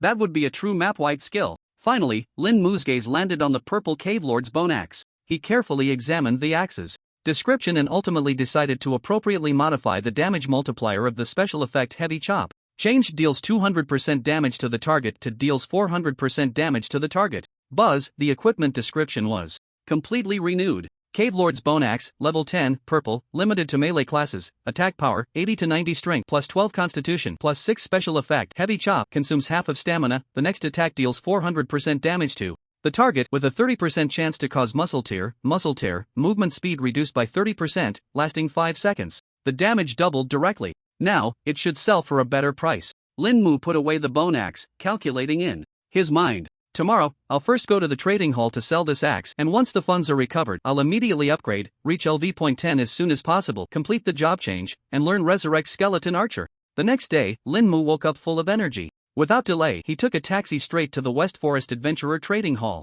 Returning to the familiar place, Lin Mu's mindset had already changed. As soon as he stepped into the hall, a voice filled with surprise and excitement came from not far away. Lin, Mr. Lin, you're here. Lu Feifei was like a butterfly that had discovered honey. She hurried over, her face adorned with a sweet, slightly exaggerated smile, a stark contrast to the casual indifference she had shown during their first meeting. Lin Mu's reputation in Shilin City had grown significantly, especially with his SSS level rating and the SS level completion of the Wailing Cave. News of his achievements had spread through various channels in the professional community, and Lu Feifei had naturally heard of them. The young man before her had already become a dazzling new star rising in Shilin City, with an unlimited future ahead. I'm here to sell a piece of equipment, Lin Mu said calmly, nodding his head, showing no surprise at Lu Feifei's change in attitude. Mr. Lin, this way please. As usual, I'll go fetch the chief appraiser right away. Lu Feifei eagerly led Lin Mu to the VIP appraisal room, her movements quick and efficient, afraid of neglecting this important client. Soon, the chief appraiser, who wore gold-rimmed glasses, hurried in, followed by Lu Qing, the manager of the trading hall, who had come upon hearing the news. Mr. Lin, what a rare guest. Lu Qing greeted with a warm smile, extending his hand. You're too kind, Manager Lu, Lin Mu replied, intending for a simple handshake. He didn't expect Lu Qing to grip his hand tightly, his fingers lightly scraping Lin Mu's palm before he let go. I wonder what surprise Mr. Lin has brought this time. Lu Qing's curious gaze made Lin Mu feel a bit uneasy. He had never experienced such attention. Without further ado, he took out the Cave Lord's bone axe from his storage space. Buzz! A purple glow swirled under the soft lights of the appraisal room, emanating a heavy, solid wave of power that made both the chief appraiser and Lu Qing's expressions sharpen. LV.10 purple two-handed axe. The chief appraiser took the bone axe, examining it closely. When he saw the 400% damage description for the cleave effect, his pupils suddenly constricted, and he gasped in shock. This cleave damage is astonishingly high, he exclaimed, looking at Lin Mu with disbelief. Lu Qing's face also showed surprise. He understood the rarity of purple weapons, especially one with such a powerful core skill effect. Mr. Lin, is the special effect of this bone axe a bit too strong? Lu Qing asked tentatively, his sense of mystery about Lin Mu deepening. It's alright, maybe the boss was just too strong, Lin Mu replied ambiguously. Lu Qing gave Lin Mu a deep look, no longer pressing for details, and instead Pondered aloud, this cave lord's bone axe is of excellent quality, especially with this cleave effect, which is enough to double its value. Without a doubt, it's another extraordinary item. He paused and offered a price. Our trading hall is willing to offer 700,000 new star coins for it. What do you think, Mr. Lin? 700,000. This price was even higher than Lin Mu had expected. It seemed that the reputation of this extraordinary item, along with Lu Qing's desire to win him over, had significantly enhanced the value of the axe. Sure, Lin Mu nodded decisively. His current goal was to quickly increase his strength, and being able to liquidate these external items swiftly was the best option. Splendid. Lu Qing clapped his hands in delight and immediately arranged for the finance department to process the transfer. Before long, Lin Mu's professional account showed an increase of 700,000 new star coins. With his previous accumulation, his total assets had surpassed 1,200,000.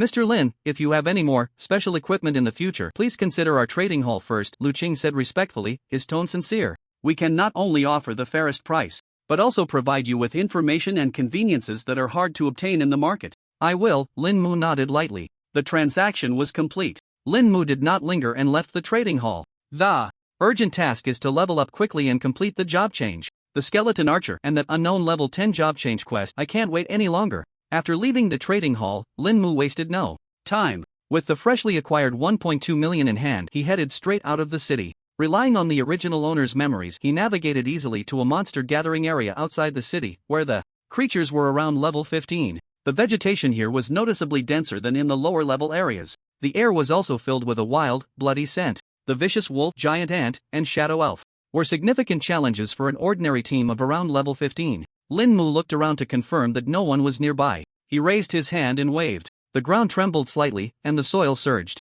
90 steel skeletons, glimmering with a metallic cold light, burst forth from the earth and stood up with a thunderous roar. The sight was enough to scare any adventurer who stumbled upon it. Lin Mu skillfully followed the plan, leaving 10 skeletons to guard him. The remaining 80 were divided into 8 small groups. Go, move freely, clear this area. He issued a simple command. The 8 skeleton squads immediately marched in unison, advancing in 8 different directions, disappearing into the dense forest. After doing all this, Lin Mu took out a camping blanket from his storage space and spread it on the ground. He sat down casually and even took out a bottle of drink, sipping leisurely. While the skeleton army fought fiercely outside, their master sat back and enjoyed the spoils. If someone were to see this scene, their eyes would pop out in disbelief. For a moment, the entire monster area became lively. The skeleton squad split into 8 paths, each fighting independently with terrifying efficiency. Meanwhile, at the other end of this area, 3 young adventurers were back-to-back, surrounded by a dozen shadow elves. Their situation was precarious. Leading them was a level 16 berserk archer named Li Fan.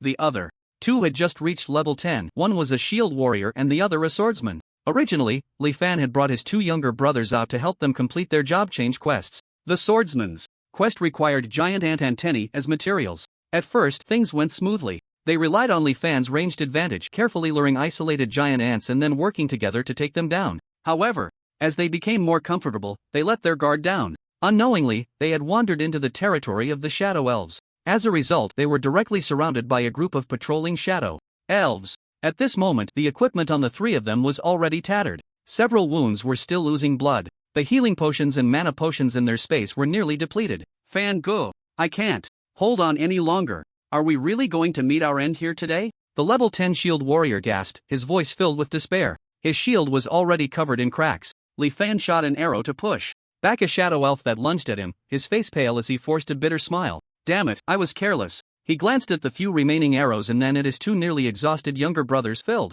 with endless regret. Brothers, it seems there's no hope left. Li Fan took a deep breath as if making a decision. Write a will, jot down everything you want to say. If any passing adventurers find our bodies, they can help bring the news back to our families. Upon hearing this, the last glimmer of hope in the eyes of the other 2 faded. The 3 stopped struggling. They quickly took out paper and pens from their backpacks, intending to take turns recording their final words. Damn! At that moment, the swordsman suddenly let out a strange cry. A finger trembled, pointing in a direction. Fan Gu, look! What is that thing? Li Fan and the shield warrior followed the direction of his finger. Not far away in the woods, about 10 metal skeletons were marching in unison, wielding steel blades, heading towards them. Strangely, 2 of the skeletons were carrying some pieces of adventurer gear. Li Fan instinctively used the scanning panel. The result made his heart sink. Why do these iron skeletons have no level and no information? Heaven is going to take us 3, the shield warrior wailed. We couldn't even handle those shadow sprites. Now a whole bunch of even creepier iron lumps have come? Fan good, stop dawdling, quickly write your last words. If you don't write now, you won't even have the chance later. Upon hearing this, the three immediately quickened their writing, eager to finish everything they had to say in their lifetime. It's over, they're coming. The swordsman's voice was already tinged with tears. Ah! The three screamed, despairingly closing their eyes, waiting for death to arrive. After a series of clanging weapon clashes and piercing screams, the surroundings suddenly fell silent. The anticipated pain did not come. The three cautiously opened their eyes a crack. The sight before them left them utterly stunned. The dozen or so shadow sprites that had been attacking them were now all reduced to fragments on the ground. Meanwhile, the 10 metal skeletons stood quietly in front of them. They neither attacked nor left. The cold steel blades dripped with the green blood of the sprites. Fango, what is going on? The swordsman stammered. How the hell would I know? Li Fan was also bewildered, his mind a blank. The three were so scared they didn't dare to move. They could only communicate silently with their eyes. At that moment, Lin Mu was leisurely lying on a camping blanket. He had no idea that the skeleton squad he had sent out had inadvertently saved 3 dying unfortunate souls. Necromancer Lin Mu has leveled up to LV.10. The familiar notification sound echoed in his mind. Finally, Lin Mu perked up, immediately leaping to his feet. Through mental connection, he issued a recall command to all the skeletons outside and instructed them to bring back any equipment they had found. Meanwhile, Li Fan and the others were staring wide-eyed at the 10 skeletons. Suddenly, the 10 skeletons seemed to receive some command. In perfect unison, they turned around and marched heavily back in the direction they had come from. Go! They're leaving. We are saved. The shield warrior collapsed to the ground, crying out loud. We were saved by a bunch of skeletons. The swordsman also wept with joy. This is just too damn miraculous. Li Fan watched the skeletons' retreating figures, his eyes filled with shock and curiosity. He suddenly spoke up, "Brothers, where did these strange iron skeletons come from? How about we follow them and take a look?" As soon as he finished speaking, a glint of determination flashed in Li Fan's eyes. "Let's go, follow them and see. Maybe some senior expert is training here, and if we can form a good connection, it would be a tremendous opportunity." The other two, upon hearing this, also ignited with hope, immediately nodding in agreement. The three gritted their teeth against the pain, quietly trailing behind the line of steel skeletons, carefully maintaining their distance. The more they followed, the more shocked they became. They saw that any monster the line of steel skeletons encountered along the way, whether it was the cunning evil barbarian wolf or swarms of giant ants, could not stop them in the slightest. The steel blade swung, glinting coldly, leaving a trail of wreckage in its wake. So strong. The level 10 shield warrior stared in shock, his voice trembling. Each of these iron skeletons is probably as strong as a level 20 elite class. Who summoned them? Their movements are so synchronized. Their coordination so seamless, it's like a well-trained army. Li Fan's expression was grave as he lowered his voice to speculate. Just as Li Fan and the others were hiding behind a massive old tree, lost in their thoughts, the scouting skeleton squads began to converge from different directions. In the end, 8 squads, totaling 80 iron skeletons, marched heavily toward a clearing in the woods. The three held their breath and peered out. Then, they witnessed a scene that would be etched in their memories for a lifetime. Puff, the level 10 shield warrior couldn't catch his breath, nearly fainting from the effort. Li Fan felt as if his worldview was being shattered in that moment. Did you see that? The swordsman stammered, his eyes wide. There are dozens. At least 80 of those metal skeletons. The shield warrior's voice trembled as well. Li Fan swallowed hard, his shock beyond measure. What kind of person is this? A necromancer? But which necromancer could summon so many and such powerful iron skeletons? To control such a powerful undead army, their master must at least be a 3rd tier, or possibly even a 4th tier dark faction powerhouse. This speculation made the other two gasp in shock. A 4th tier powerhouse. That was someone who could command a stronghold, capable of influencing the outcome of a local war. In their eyes, that was a legendary figure. The three continued to stealthily follow the skeleton army. Soon, they encountered another scene that overturned their understanding. In the center of a forest clearing stood 10 identical iron skeletons, surrounding a seemingly 17 or 18-year-old handsome young man. The young man was leisurely sitting on a camping blanket, holding a bottle of soda, looking as relaxed as if he were having a picnic in the park. Meanwhile, the 80 iron skeletons, which could instill fear in any professional, were lining up respectfully, placing the equipment they had scavenged along the way in front of the young man. This was the 4th tier powerhouse they had imagined? Go, pinch me. Li Fan took a deep breath, pointing at his thigh, which was already bruised from being pinched, and forced a smile. Pinch you? No need. This is real. He paused, his gaze becoming resolute. What happened today, heaven knows, earth knows, and I know, must not be revealed to outsiders, understand? Li Fan sternly instructed. Understood. The swordsman and shield warrior nodded eagerly. They knew that the secrets of such a powerful being were not something they could casually pry into or discuss. "Come out," Lin Mu suddenly spoke, his voice not loud but clear enough for the three to hear. Li Fan.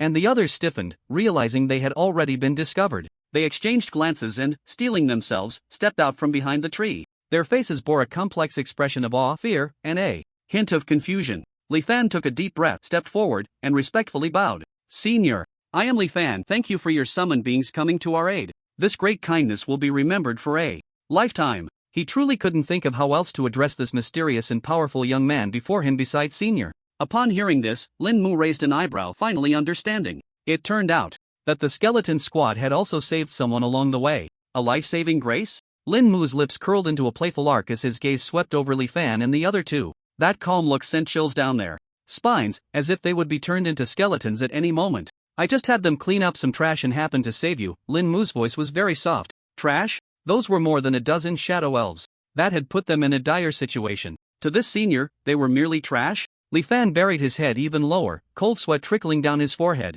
Yes, what the senior says is right. It is us juniors who accidentally blocked your summoned creature's path. Please forgive us, senior. At this moment, he only wanted to survive. What dignity, what face, was worth anything in the face of absolute power? The two younger brothers behind him had slumped directly to the ground, making huff-huff sounds in their throats but unable to utter a word. "Take this." Lin Mu casually picked up a blue short sword and tossed it to Li Fan. "I don't like trouble. You all saw nothing today, understand?" Li Fan fumbled to catch the short sword. The cold touch jolted him awake instantly. He immediately understood Lin Mu's meaning. This was a hush money and a warning. Understood. The junior understands. Li Fan held the short sword tightly to his chest as if it were the most precious treasure, bowing repeatedly to Lin Mu. "The junior saw nothing today. We were just passing by and accidentally got lost. Thank you for pointing the way, senior." He frantically signaled to the two brothers behind him. The two immediately reacted, scrambling up from the ground and mimicking Li Fan, nodding their heads like they were pounding garlic. Yes. We saw nothing. We are blind, deaf." Lin Mu looked at their comical appearance and waved his hand. "Non-committally. Let's go." Yes, we'll leave right away." Li Fan felt as if he had been granted a reprieve, pulling along his two stunned companions. They scrambled and crawled deeper into the dense forest, not daring to stop for a moment, as if a prehistoric beast were chasing them. It wasn't until they had run far away and could no longer feel that suffocating pressure that the three collapsed under a tree, gasping for breath. "Fan, brother Fan, are we still alive?" The voice of the shield warrior trembled. Li Fan looked down at the short sword radiating blue light in his arms, his expression extremely complex. He took a deep breath, his tone incredibly serious. "Remember, everything that happened today stays in our stomachs. If anyone dares to say a single word, none of us will survive." After resolving the three little incidents, Lin Mu was in a good mood. He sorted the equipment brought back by the skeletons and prepared to deal with it later. Just then, a prompt sounded in his mind. "The practitioner Lin Mu has met the conditions for the first job change. Please proceed to the nearby main city sanctuary and accept the job change task at the altar. Upon completing the job change task, your profession will undergo a qualitative leap." Finally here, Lin Mu's eyes sparkled with an unprecedented light. He immediately recalled all the skeletons and dispersed them back into the void. Then, he determined the direction and headed straight towards Shilin City. Half an hour later, Shilin City, Sanctuary. This was a magnificent, strange white building. Located in the central square of the city, it symbolized the supreme and sacred power of practitioners. Lin Mu passed through the prayer hall and arrived at the side hall dedicated to job changes. The one responsible for reception was an elderly man dressed in a white priestly robe. His expression was solemn, and his gaze was as calm as an ancient well. "Young man, do you need to change jobs?" The old man spoke slowly. "Yes, priest," Lin Mu replied calmly. "Place your hand on the altar and wait." For it to respond, Lin Mu followed the ritual's requirements and placed his hand on the altar. The altar emitted a pitch-black glow, dense enough to engulf his entire being. "Necromancer Lin Mu has met the first transition requirement. Please choose a job direction. 1. Necromancer?" Lin Mu was completely bewildered. What was going on? Why was the job direction still Necromancer? In the original owner's memories, the first transition of a necromancer clearly had three distinct branches. They were the Bone Sage, who mastered powerful bone-based skills, the Shadowcaster, who specialized in curses and shadow spells, and the Corpse Priest, who manipulated corpses and plagues. Why was there only one option here, and it was still Necromancer? He knew that only those rare special professions would consistently use the same job title from start to finish. For example, the Guardian of Huaxia, the fifth Guardwind, was like a stabilizing needle. His awakened profession, Cultivator, had never changed from the beginning to the end. Just as he was lost in thought, the cold prompt from the altar rang out again. Please choose a job direction. 1. Necromancer. Lin Mu's mouth twitched. With only one option, what's there to choose? He helplessly complained in his heart, ultimately focusing his thoughts on that sole option. Necromancer Lin Mu has chosen the job direction. Necromancer. Transition task released. Lin Mu's exclusive transition task: clear the Frosted Plains dungeon within 3 hours and bring back the task exclusive drop from the boss, Frost Lord. The Ice Core exclusive transition task has been released. Please complete it within 3 days and return to the temple to submit the task to complete the transition. Damn. Lin Mu almost couldn't hold back his expletive. What the hell is this? Frosted Plains is a level 30 open dungeon. You want me, a newly minted level 10 practitioner, to clear it in 3 hours? Lin Mu's complaints received no response. He could only reluctantly remove his hand from the cold altar. I hope you can complete the transition task soon, the white-robed priest said without lifting his eyelids as Lin Mu stepped away from the altar, merely stating it blandly. Exiting the temple, Lin Mu suppressed his confusion and headed straight for the trading hall. He planned to sell all the useless equipment he had looted in the wild and from the Wailing Cave. Trash was trash. Nearly 20 pieces of equipment ultimately fetched him 80,000 new star coins. He then replenished some high-level health and mana potions, as well as a few special potions that could remove freezing, slowing, poisoning, and other abnormal states. Under Lu Qing's enthusiastic introduction, Lin Mu spent another 180,000 new star coins to purchase a purple piece of equipment specifically for this task. Frost Whisper's Secret Hood. LV.10, purple, defense 25 to 30 constitution plus 5 special effect 1, reduces ice damage taken by 11%.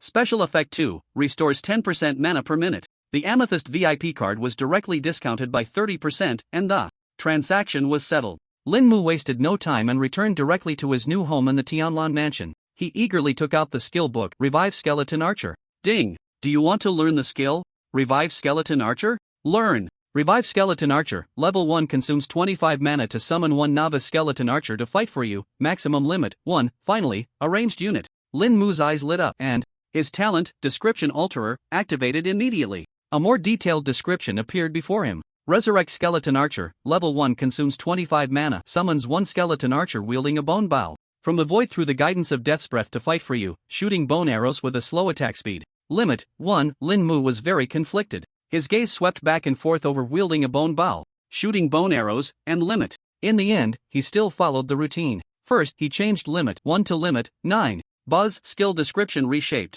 Resurrect Skeleton Archer, level 1 consumes 25 mana, summons one novice skeleton archer to fight for you, limit 9. Immediately after, Lin Mu turned his attention to the newly purchased Frost Breath Secret Hood. Change reduces ice damage taken by 11% to reduces ice damage taken by 91%. After a blur, the equipment attributes changed. Frost Breath Secret Hood, LV.10, purple, defense 25 to 30 constitution plus 5 special effect 1, reduces ice damage taken by 91%. Special effect 2, restores 10% mana per minute. After a series of operations, this originally decent purple hood instantly transformed into an exceptional cold resistance gear that could drive any class crazy. After completing these tasks, Lin Mu allocated the accumulated attribute points. Until midnight, the talents refreshed again. Lin Mu modified the skills in order. He leveled up Resurrect Skeleton by 1 level. He leveled up Resurrect Skeleton Archer by 2 levels. As for the equipment, now only Frost Breath Secret Hood and Ring of Fear Whisper were worth modifying. Frost Breath Secret Hood, LV.10, purple. Defense, 25 to 30 constitution plus 5 special effect 1, reduces ice damage taken by 91%. Special effect 2, restores 10% mana per second. Ring of Fear Whisper, LV.10, gold, constitution plus 5 intelligence plus 5 special. Effect 1, Fear Aura, when equipped, applies the fear effect. All attributes decrease by 9% to all hostile targets within a 90-meter radius. Special effect 2, Despair Scream, activates actively, consumes 100 mana, emits a scream filled with endless despair, dealing 100 plus intelligence asterisk 0.5 mental impact damage to all enemies in a fan-shaped area ahead, with a 50% chance to cause them to fall into a 5-second confusion state. Attacks do not distinguish between friend and foe. Cooldown, 60 seconds. After making the changes, Lin Mu immediately equipped the new gear and the panel was refreshed. Name, Lin Mu class. Necromancer level, LV.10, experience, 318/4500 health, 370 mana, 460 strength, 2 agility, 14 battle boots plus 5, intelligence, 46, whisper ring plus 5, constitution, 37 chest armor plus 3, necklace plus 2, hood plus 5, whisper ring plus 5, free attribute points, 0 skill points, 1 skills, resurrect skeleton, level 4 consumes 455 mana, summons 90 iron skeletons to fight for you, limit, 100. Bone Fong. Level 3 consumes 997 mana, summons 990 bone fangs from the ground, stabbing into a linear area ahead, dealing 4 to 6 physical damage each. Grip of Bones, Level 3 consumes 29 mana, summons a hand of bones at a designated location, which explodes upon grasping, dealing 40 physical damage within a radius of 90.1 meters. Resurrect Skeleton Archer, Level 3 consumes 25 mana, summons 10 novice skeleton archers to fight. For you, limit 10. Equipment: Withered Wood Staff, Flame Lizard Guardian Chestplate, Swift Wind Boots, Quick Healing Ring, Silent Blackstone Necklace, Frost Breath Secret Hood, Ring of Fearful Whispers. The next morning, Lin Mu was fully prepared and headed straight outside the city. It took him over 2 hours to reach the entrance of the Frosted Plains dungeon. This place was different from the Wailing Cave. It was a resource dungeon open to professionals year-round. Due to the higher level, there weren't many ordinary people around. A biting cold wind blew continuously from the massive blue portal, dropping the surrounding temperature by several degrees. 3 teams of professionals were recruiting members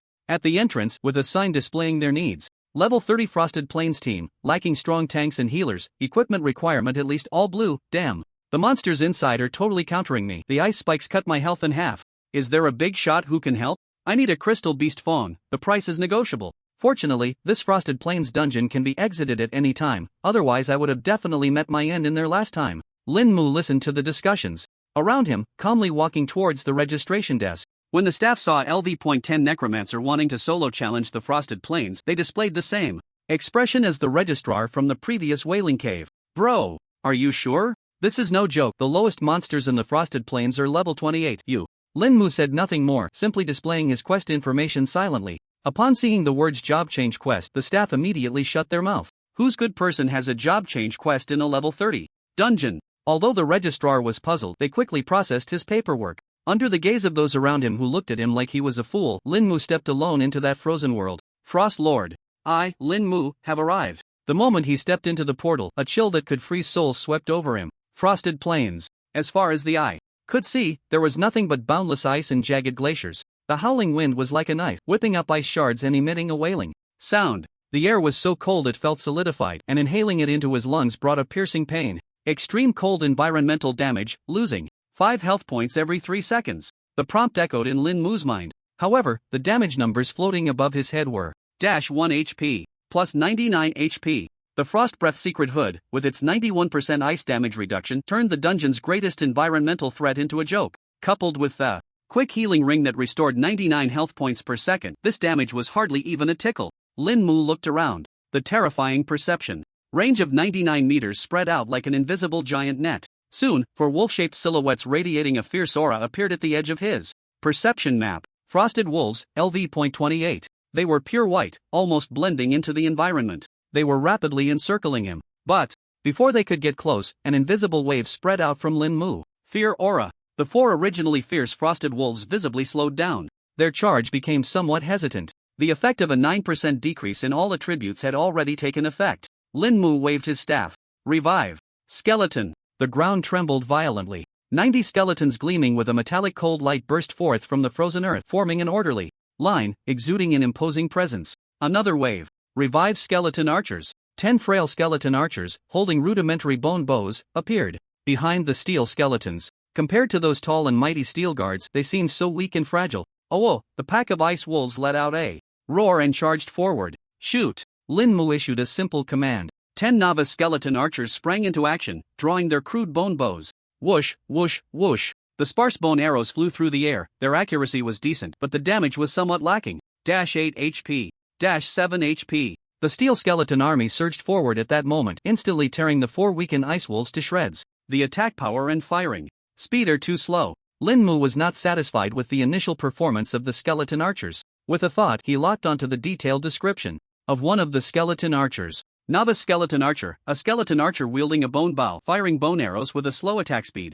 Lin Mu's gaze lingered on the words wielding a bone bow. Talent, description modifier, activate. Change wielding a bone bow to wielding a steel bow. In an instant, the bone bows in the hands of the 10 skeleton archers shimmered with a metallic sheen, becoming more resilient. The rule self-consistently extended, and the material of the bowstring was also reinforced. The range, firing speed, and power all received a slight boost. When they encountered monsters again, the arrows shot by the skeleton archers dealt around 30 points of damage. Although they still only played a supportive role, it was better than nothing. With the addition of ranged units, the skeleton army's tactics immediately became more three-dimensional. The archers were responsible for drawing aggro, slowing down enemies, and focusing fire. The steel skeletons charged and encircled. Lin Mu commanded this undead army like a highly efficient bulldozer, rampaging across the ice plains. All the monster groups they encountered, whether it was the swarming ice crystal beasts or the frost-patterned snakes lurking beneath the snow, were crushed under the absolute numbers and strength, turning into his rapidly increasing experience points. Soon, Lin Mu's experience bar was full. However, since he had not completed his job change, his level was stuck at LV.10, and any excess experience could only continue to accumulate. More than an hour later, while Lin Mu was clearing an area guarded by ice crystal beasts, the edge of his perception range, which extended up to 99 meters, suddenly caught a glimpse of a team of non-monster life signals. They were human professionals. The Frosted Plains was an open dungeon, so encountering other teams was not surprising. What was strange was the level of this team. There were 5 people in this squad, the lowest level being LV.35 and the highest even reaching LV.38. At that moment, they were struggling against a massive monster. The creature was entirely made of ice crystals, wielding a gigantic frost warhammer. It was none other than the final boss of this dungeon, the LV.32, Frost Lord. The battle was exceptionally intense and fraught with danger. Damn it! Aren't they stealing my quest monster? If they kill it, I'll have to wait until tomorrow for the boss to respawn to challenge it again. But how could a level 30 resource dungeon have a team this high level fighting the boss? A hint of doubt arose in Lin Mu's heart. Their desperate struggle clearly wasn't just for grinding levels. Out of caution and curiosity, he did not reveal himself immediately. Instead, he commanded the skeleton army to silently flank from the side, preparing to watch the tiger fight from the mountain. He ordered the skeleton archers to occupy a nearby ice hill, gaining a vantage point. The steel skeletons split into several teams, using the ice hills and rocks as cover. They concealed their forms, forming a massive encirclement that included the small team and the Frost Lord within their attack range. Just then, the battle situation changed dramatically. The 5-person team seemed to have exhausted their strength. The leading female swordsman was about to pull something out of her backpack. The Frost Lord, with only a sliver of health left, suddenly let out a roar and entered a frenzied state. Roar! It raised its frost warhammer high and slammed it down onto the ground. Ice howl! A massive frost storm erupted with it at the center. Some of it even swept into the encirclement of the skeletons. The intense energy fluctuations from the battle alerted the highly tense small team to the unusual happenings around them. The leading female swordsman's expression changed drastically. She crossed her longsword in front of her and shouted sharply, "Who's sneaking around? Show yourself!" At that very moment, Lin Mu raised his staff and quickly swung it 5 times. 4,950 bone teeth, glimmering with a deathly cold light, transformed into a barrage, tearing through the air with a sharp whistle. They shot straight towards the Frost Lord, which had only a sliver of health left. Sizzle, sizzle, sizzle, sizzle. 4,950 bone teeth emitted a piercing whistle that made one's teeth ache. The Frost Lord, with only a sliver of health left, couldn't even let out its final roar. Its massive head was instantly bombarded with a flurry of -1 force damage numbers. The numbers stacked up, forming a shocking dark red display. The Frost Lord's enormous body suddenly stiffened. The rage and ferocity in its eyes froze in an instant, and then it collapsed with a thunderous crash. Its hard crystalline body shattered into pieces. Several items, radiating different glows, burst forth. Among them, a particularly eye-catching translucent core stood out. Ice Soul Core. The quest item was finally in hand. Silence. A deathly silence. On the battlefield, the 5-member team led by the female swordsman Ling Shui remained in a defensive posture. They stared in disbelief at the incredible scene before them, their minds blank. They had fought tooth and nail, revealing all their trump cards, and had finally managed to weaken the boss. But in the end, at the moment of the final harvest, someone had snatched it away? This was no different from a resounding slap in the face, striking each of them hard. After a brief moment of shock, an overwhelming rage surged. Who did this? Get the hell out here! The shield warrior and assassin in the team cursed loudly, their eyes turning red with anger. Ling Shui's face turned an even deeper shade of iron, her chest heaving violently. The ice blue longsword in her hand, radiating cold air, pointed towards the location where the bone teeth had been launched, her voice icy and piercing. Who are you? Hiding and stealing someone's boss? Don't you think that's too despicable? Lin Mu's figure slowly emerged from behind a massive ice rock. His expression was calm. He looked at the furious 5 and spoke. Don't get excited, you're surrounded by me. This statement left the entire team stunned. They exchanged glances, instinctively looking around. Aside from the vast white snow and jagged glaciers, there was not a single shadow in sight. Surrounded? Just you alone? Kid, are you out of your mind? The shield warrior laughed in anger, raising his shield and preparing to charge forward. The others also thought this kid must be a fool and were too lazy to waste words with him. They prepared to go directly to collect the loot. Lin Mu looked at them and gently waved his hand. Rumble, the ground shook violently. From the surrounding ice hills and rocks, 1, 10, 50. A total of 90 steel skeletons, glimmering with a metallic cold light, burst forth from the ice. On the ice hill, 10 skeleton archers wielding steel bows also quietly appeared. Their eye sockets filled with soul fire, locked onto the 5 below. A large-scale, ominous undead army instantly surrounded Ling Xue's team from all sides. The visual impact and suffocating pressure brought by the steel tide made the 5 halt in their tracks. Each person's pupils constricted sharply at that moment. This is, my god, so many. Such strong skeletons? They could clearly feel the strength of these skeletons. They were far from the ordinary summoned creatures of a necromancer.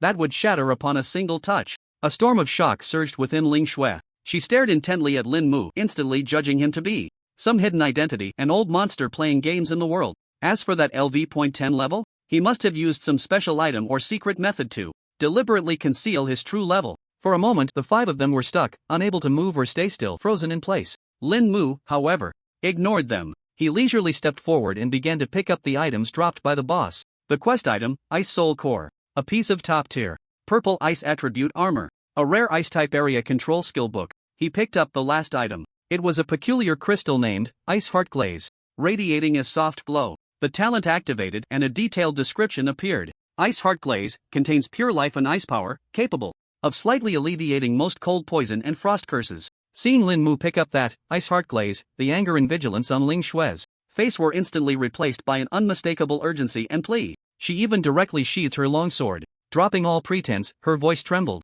slightly. Senior, please wait. That crystal. I beg you, please give that crystal to me. We are willing to pay any price. Lin Mu stopped in his tracks, turned around, and looked at her with interest. Give me a reason. Under Lin Mu's calm gaze, Ling Xue gritted her teeth and revealed the truth. Her younger brother had been cursed with a vicious eternal silence ice curse by an evil organization called the Frost God Cult. His life was in danger, suffering day and night from the bone-chilling pain of ice. Only the boss, Frost Lord, in the Frosted Plains, which had a very small chance of dropping the Ice Heart Glaze, could serve as the main material to temporarily suppress the curse. This would buy time to find a true method to lift the curse. So that was it. Lin Mu's heart stirred slightly. He was not a saint, but the bond between siblings did touch him a bit. Moreover, he had indeed been at fault for stealing the monster. Helping her out could be seen as an apology, and he might even earn a little extra. His gaze fell once more on the description of the Ice Heart Glaze. He precisely locked onto the words slightly alleviate.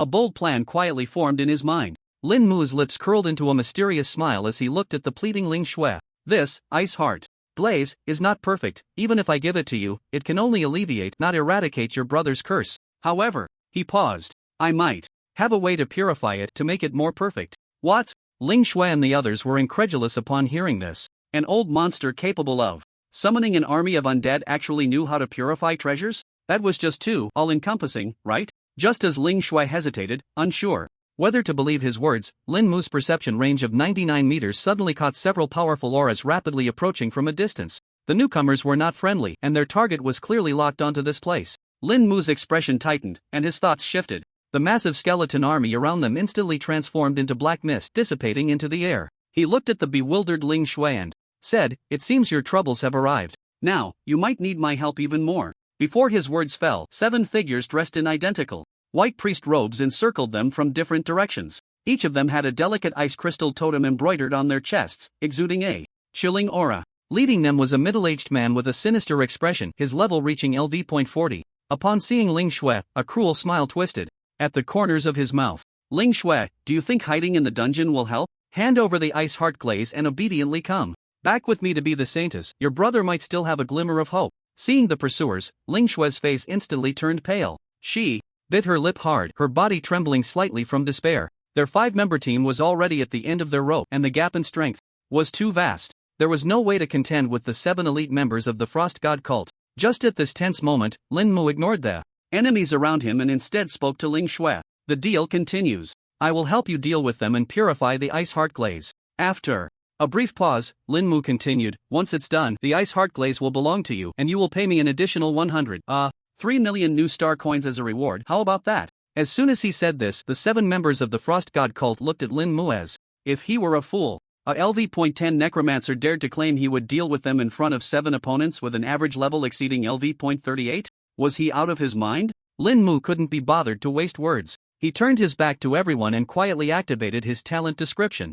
Alterer. The target was the ice heart glaze in his hand. Change slight alleviation to significant alleviation. In an instant, the crystal stone in his hand dimmed. It became purer, almost devoid of impurities. Lin Mu turned around and waved the modified crystal in front of Ling Shui. Look, the purification is complete. Ling Shui stared at the piece of ice heart glaze, which now exuded a completely different aura, utterly shocked. The pure life and ice power were several times more intense than before. The immense shock and imminent crisis made her make a quick decision. Okay, I agree, she said urgently. As long as I can save my brother, I would be willing to pay not just 3 million, but 5 million. Or even 10 million. Humph. Seeking death. The leader of the Frost God cult was completely enraged by Lin Mu's dismissive attitude. Charge. Kill them and seize the ice heart glaze. In an instant, ice spikes, ice blades, and frost breath came pouring down towards Lin Mu and Ling Shui. Lin Mu snorted coldly. He pointed his staff at the ground. The earth rumbled. 90 steel skeletons instantly emerged from the void, surrounding the 7 members of the Frost God cult. The scene of ice around you played out once again. The battle erupted. The skeletal army quickly tightened. The encirclement. The front line of steel skeletons braced against the violent onslaught of frost spells. They shattered and fell in large numbers, but there were simply too many of them. Moreover, the rate of death was far outpaced by Lin Mu's speed of summoning. There were always skeletons that could break through the spell's blockade, bringing their steel blades down hard on the white-robed mages. Lin Mu occasionally raised his hand, and a few bone fangs shot out accurately, easily taking down a cultist who was besieged by skeletons and left with low health. The 5 members of Ling Shui's team were left with their jaws nearly on the ground, their minds blank. They had imagined Lin Mu to be strong, but they had never thought he would be this absurdly powerful. This was not a battle. It was clearly a one-sided massacre. But what puzzled them was why this fourth-turn powerhouse didn't summon stronger minions. Soon, the only surviving leader of the Frost God cult looked at the corpses of his companions scattered on the ground, terrified to the core, and turned to flee.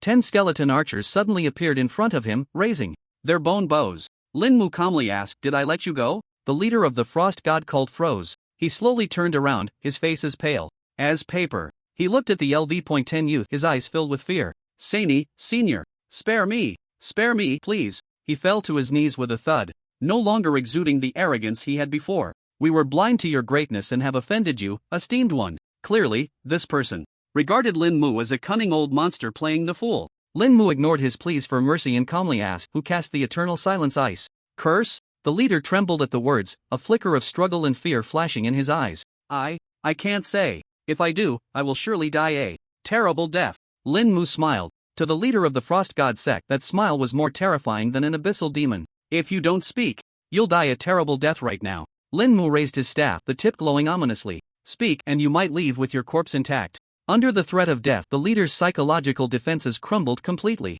He trembled as he said, It was the Lord Sect Master. He took a liking to Ling Shui's special physique and wanted her to become his material, so he used the Eternal Silence Ice Curse to control her brother." "Sect Master?" A glimmer of understanding crossed Lin Mu's eyes. "It seems this matter isn't over yet." He mused inwardly, but his face remained calm. "One last question, why is the Frost God sect targeting her?" Lin Mu's gaze flicked to Ling Shui, who was pale as a ghost. Because she is the Ice Prayer Body, a legendary special physique that can communicate with the God of Frost. She is the key for the Lord Sect Master to break through to the 5th transition. The leader spilled everything like a bamboo tube pouring out beans. Lin Mu nodded, seemingly satisfied with the answer. "Very good." As soon as he finished speaking, over 900 bone fangs shot out from the tip of his staff, piercing directly through the leader's forehead. The leader's eyes still held a hint of relief from surviving the ordeal, but his expression froze forever. After dealing with everything, Lin Mu turned to the 5 completely dazed Ling Shui and her companions. "The trash has been cleaned up."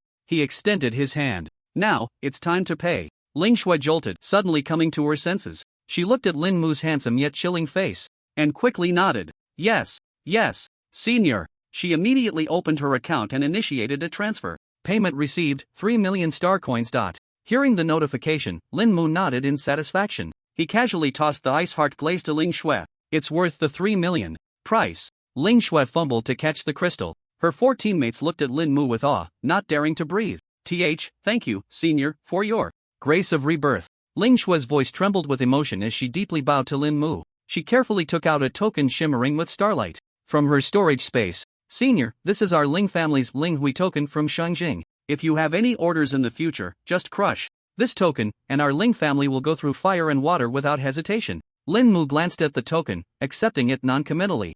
Alright, you can leave now. Yes. Ling Shui felt as if she had been granted a reprieve. Supporting each other, she and her 4 teammates ran towards the exit of the instance without looking back. It was only after their figures completely disappeared that Lin Mu turned his gaze to the Ice Soul core lying quietly in his backpack. Xingjing Ling family, Ice Prayer Body, Frost God Sect. He murmured softly, shaking his head. Troublesome matters, but for now, they have nothing to do with me. The urgent task is to complete the job change. He focused his mind and walked towards the exit of the instance. It was time to witness the true power of the necromancer after the first transition. Lin Mu stepped out of the azure light gate, the biting cold wind dissipating behind him, as warm sunlight once again bathed him. At the entrance of the dungeon, the group of adventurers who had been recruiting members earlier were now sitting together, sighing and cursing the damned monsters inside the dungeon. When they saw Lin Mu's figure, all their voices were suddenly choked off by an invisible hand, falling silent. He came out? Am I seeing things? How long has it been? 2 hours? A berserker with a scruffy beard suddenly stood up, spilling the drink in his hand. He rubbed his eyes, disbelief written all over his face. A LV.10 necromancer soloing the Frosted Plains? And he came out alive? What the hell kind of international joke is this? A nearby archer instinctively glanced at his weapon, then back at Lin Mu, muttering to himself, did the difficulty of today's dungeon get lowered? No, I still got my ass kicked when I went in. The murmurs rose and fell, all eyes focused on Lin Mu, filled with shock and confusion. Lin Mu seemed oblivious to these gazes. His thoughts had long flown back to the temple in the city center. Under countless astonished stares, he left gracefully. Shilin City, the temple. It was still the same solemn old priest in a white robe, seemingly unchanged for millennia. At this moment, he was meditating with his eyes closed. I'm here to submit a quest. Lin Mu placed the Ice Soul core, still carrying a hint of chill, on the stone platform in front of the altar. The old priest's eyelids lifted slightly. In his calm, unfathomable gaze, a ripple finally emerged. He picked up the core, confirming its authenticity, then nodded, his voice devoid of emotion. Let's begin. Lin Mu placed his hand on the class transfer altar once more. This time, the light that surged from the altar was no longer pure darkness. Instead, it was interspersed with deep azure hues, like an eternal night sky. Quest item Ice Soul core has been submitted. Class transfer quest has been completed. Initiating first transfer. Congratulations, Adventurer Lin Mu, on completing your first class transfer. A series of notification sounds echoed in Lin Mu's mind. He could clearly feel a more refined and vast death energy, as if it was madly baptizing his limbs and bones. Ultimately, it merged into the depths of his soul, leaving a deeper mark. Your class necromancer has been deepened, all attributes have been enhanced, and death energy affinity has increased. You have comprehended the first transfer skill, Death Prayer. Necromancer Lin Mu's level has risen to LV.11. Necromancer Lin Mu's level has risen to LV.12. Necromancer Lin Mu's level has risen to LV.13. The light flashed 3 times. Lin Mu's level soared from LV.10 directly to LV.13 in just a few seconds. He clenched his fist, feeling the surging power within him, filled with an indescribable sense of relief. The first transfer is complete, he thought to himself, preparing to withdraw his hand and leave. However, just as his palm was about to leave the altar, buzz, the entire altar, no, the whole side hall began to hum violently. The black altar seemed to transform into an awakening ancient black hole, violently spewing forth endless black mist. The mist was as dark as ink, carrying an ancient and desolate aura. The black mist instantly engulfed Lin Mu, swallowed the side hall, and then, in an unstoppable manner, crazily spread outward. What happened? The old priest, who had maintained a stoic expression all along, finally showed a look of horror on his face. His voice trembled. He had presided over class transfers for so many years and had never seen such a bizarre change occur at the transfer altar. The black mist broke through the temple's dome like a black tornado piercing through the heavens. The entire city of Shilin trembled at that moment. Countless citizens and professionals looked up in shock. They gazed at the sacred hall shrouded in endless black mist, their eyes filled with fear and confusion. In the mayor's office, Fan Jihang abruptly pushed aside the documents and rushed to the window. The alarm of the city guards echoed through the sky. Powerful auras surged from all corners of the city, rapidly heading towards the temple. Yet at the center of the storm, Lin Mu felt no danger at all. The black mist was not only non-aggressive, it wrapped around him affectionately, like swallows returning to their nests. Ultimately, it transformed into a torrent, all flowing into his brow. In just a few seconds, the black mist came quickly and left just as fast. When the last wisp of black mist entered Lin Mu's body, the temple returned to calm. It was as if the earth-shattering phenomenon just now was merely an illusion. Who exactly are you? The old priest pointed at Lin Mu, his lips trembling, unable to utter a complete sentence. Lin Mu did not answer him. He was engulfed in an unprecedented shock. His eyes were fixed on the talents section of the professional panel. The original words,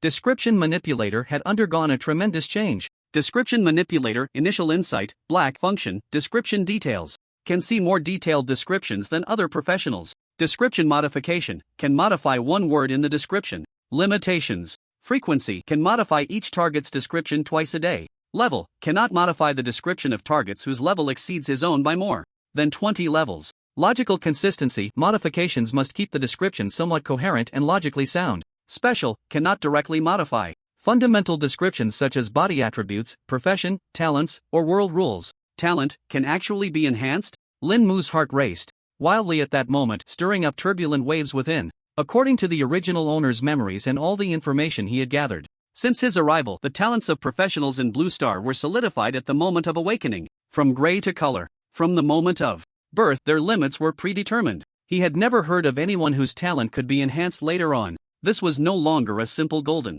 finger. This was a blatant trampling of the most fundamental rules of this world. Twice a day. Level cap of 20. This meant he could modify 2 attributes of a piece of equipment simultaneously, or complete 2 skill transformations within a day. Could it be because of that black mist just now? Lin Mu's gaze became incredibly profound. His necromancer class transition was unlike other necromancers. While others had 3 transition directions, he had only one. One question after another surfaced in his mind. The old priest pointed at Lin Mu, his dry fingers trembling violently. The horror in his eyes was almost overflowing. His lips quivered, unable to maintain that calm demeanor any longer. What are you? Quick! Activate the temple's defensive array. Detain him. The old priest's voice was hoarse yet piercing. He retreated while trying to activate the runes beneath his feet. Lin Mu remained calm, even too lazy to move. He simply stood there quietly, watching the old priest's performance. Because his perception range of 99 meters had already captured several powerful auras rapidly approaching from outside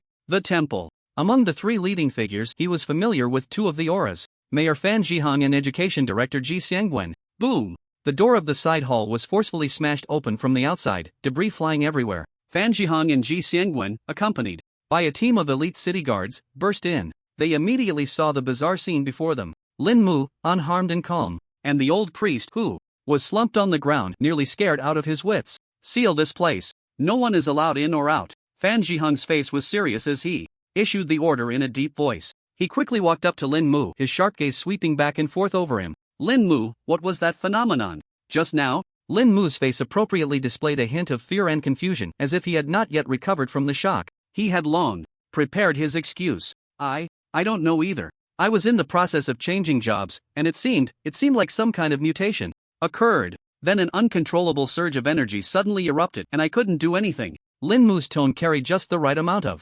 innocence. He shrugged his shoulders, indicating that he was also a victim. Mayor Fan and Ji Xiangwen exchanged glances, both seeing deep suspicion in each other's eyes. Job mutation? Although this explanation was bizarre, it wasn't impossible. But for a mere job change to trigger a terrifying phenomenon that enveloped the entire city was simply too outrageous. Yet they could find no flaws in his story. Coupled with the SSS level and SS level myths Lin Mu had created before, this young man was already full of mysteries. It seems that a genius's job change truly cannot be measured by common sense. Ji Xiangwen adjusted his glasses. In the end, they could only accept this explanation that sounded the most absurd yet was also the hardest to refute. Their level of concern for Lin Mu rose to a new height. The storm gradually subsided. Fan Shihang dismissed the unrelated personnel and kept Lin Mu behind for a long talk. Finally, he patted Lin Mu on the shoulder, his voice deep and powerful. Remember, Shilin, city will always be your strongest backing. However, this incident is quite significant and will likely attract some unnecessary attention.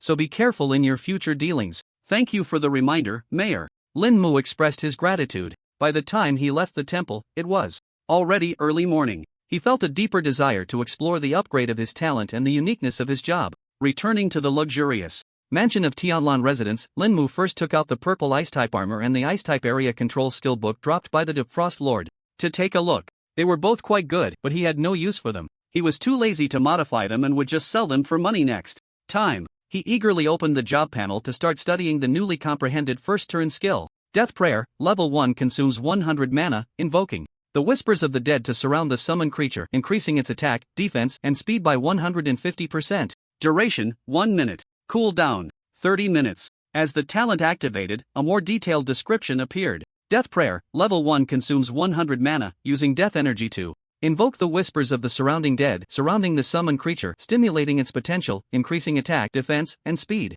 by 150%. Duration, 1 minute. Cooldown, 30 minutes. A smile crept onto Lin Mu's lips. After the talent upgrade, each target could be modified twice per day. Without hesitation, he activated the modifications twice. Change increase by 150% to increase by 950%. Change duration, 1 minute.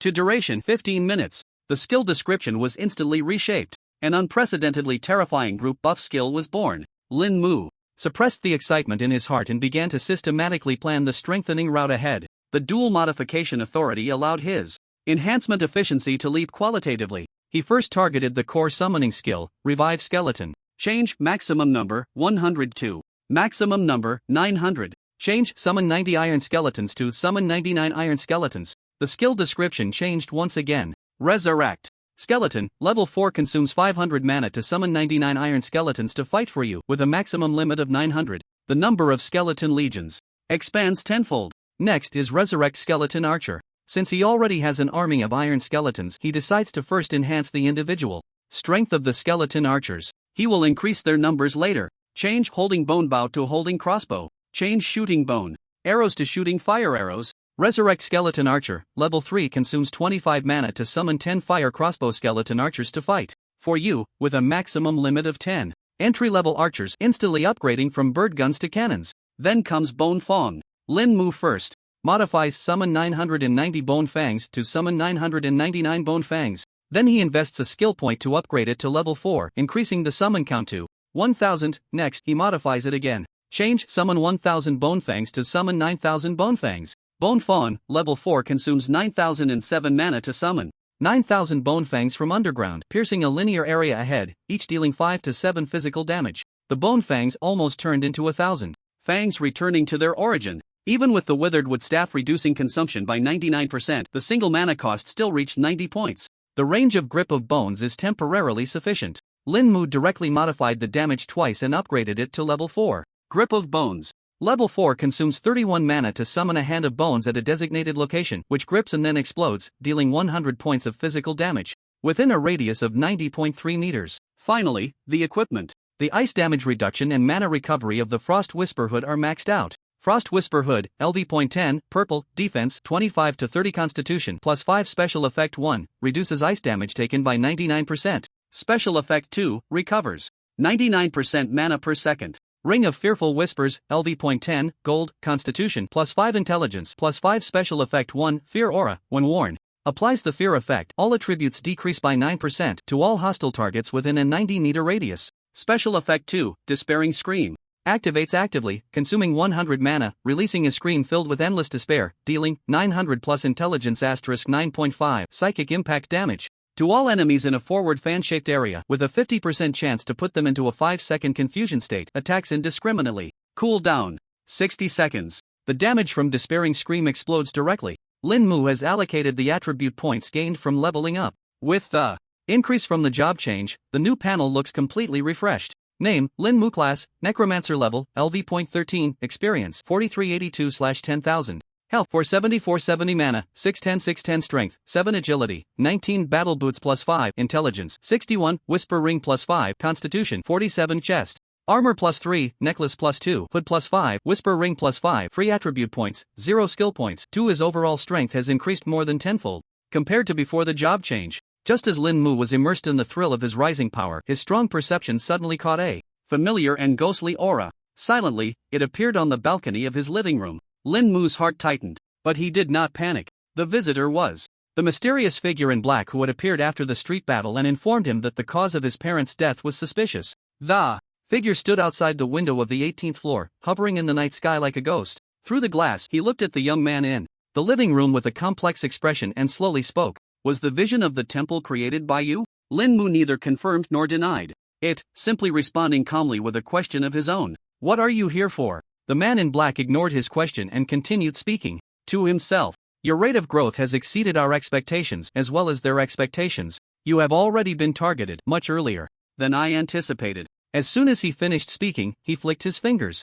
A pitch-black jade slip pierced through the specially made glass, silently hovering in front of Lin Mu. This is the last help I can offer you. Inside is some intelligence about the Soul Thief organization, the direct culprits behind your parents' deaths, and a group of madmen who enjoy hunting geniuses. Lin Mu reached out to take the jade slip. The cold touch reminded him of the warm palms of his parents in his previous life. He was about to ask more questions when suddenly both he and the man in black changed expressions simultaneously. The man in black shouted sharply, "They've come! Run!" Before the words had left his mouth, several powerful, suffocating auras erupted from multiple directions around the apartment. Instantly, the entire building was completely sealed off.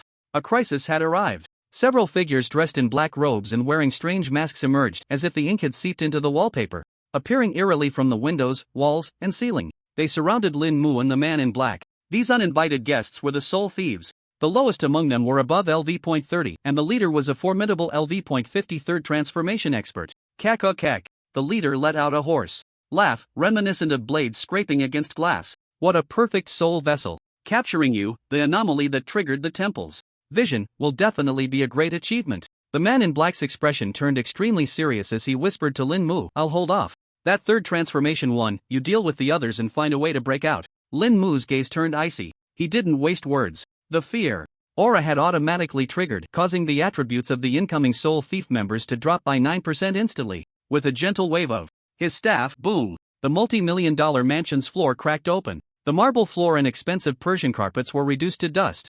99 steel skeletons radiating a cold light, along with 10 fire crossbow skeleton archers armed with powerful crossbows and loaded with rockets, burst forth from the ground. They instantly filled the living room, bedroom, and balcony, turning the entire space into a jungle of steel and skeletons. The battle erupted in an instant. The man in black engaged in a fierce fight with the third transformation expert, the terrifying energy shockwaves tearing the luxurious decor to shreds. Lin Mu commanded the skeleton army. The fire crossbow skeleton archers fired their flaming crossbow bolts at an incredible speed, rockets raining down like red rain, illuminating the night in an instant. The steel skeletons fought fearlessly, engaging in the bloodiest melee with the Soul Thieves. Lin Mu stood calmly at the center of the sea of skeletons. He raised his hand and snapped his fingers, quietly casting a modified death prayer. The terrifying whispers of death swept across the battlefield. The soul flames of the steel skeletons and fire crossbow skeleton archers surged violently, enhancing their power nearly tenfold. Although Lin Mu's undead army was ridiculously strong, some enemies still had a clear level advantage.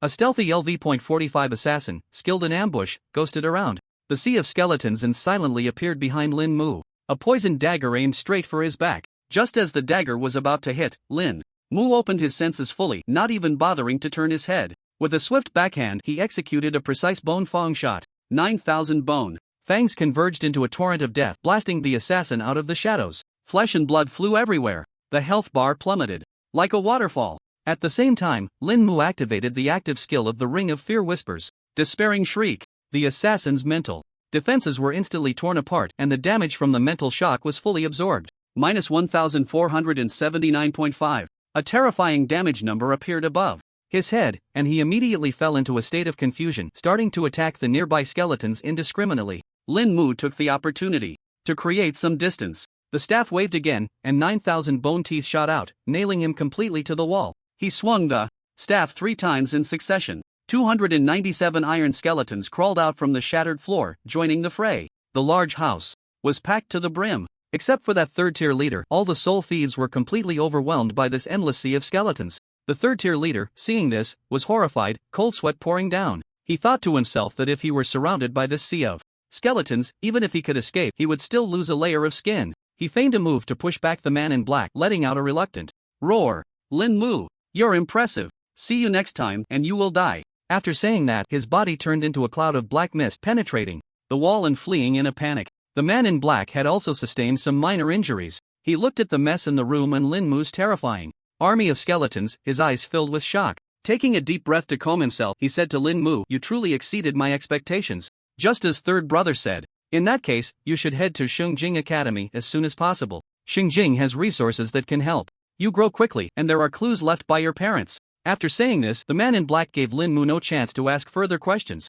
his figure flickering and disappearing into the night, leaving Lin Mu alone, facing the completely destroyed mansion and the jade slip that recorded deep-seated blood feuds. Moonlight streamed through the shattered floor-to-ceiling windows, illuminating the debris on the ground behind him like a graveyard. The air still carried the acrid scent of energy collisions mixed with cement dust piercing his nostrils. He glanced down at the cold black jade slip in his hand. Soul Thief. Lin Mu whispered the name. Deep in his eyes was a chilling killing intent that belied his age. The enmity of my parents cannot coexist with me. Since I have used your body, I will take on your revenge. But now, he faced a more pressing issue. This top-tier apartment worth millions had been turned into a shell of its former self by him and his enemy working together. How was he supposed to explain this? He couldn't just tell the property management that a dozen high-level professionals had thrown a party at his house last night and accidentally got too carried away, could he? Ordinary battles could be brushed off as accidents during professional sparring, but this level of destruction was enough to alarm the city guards.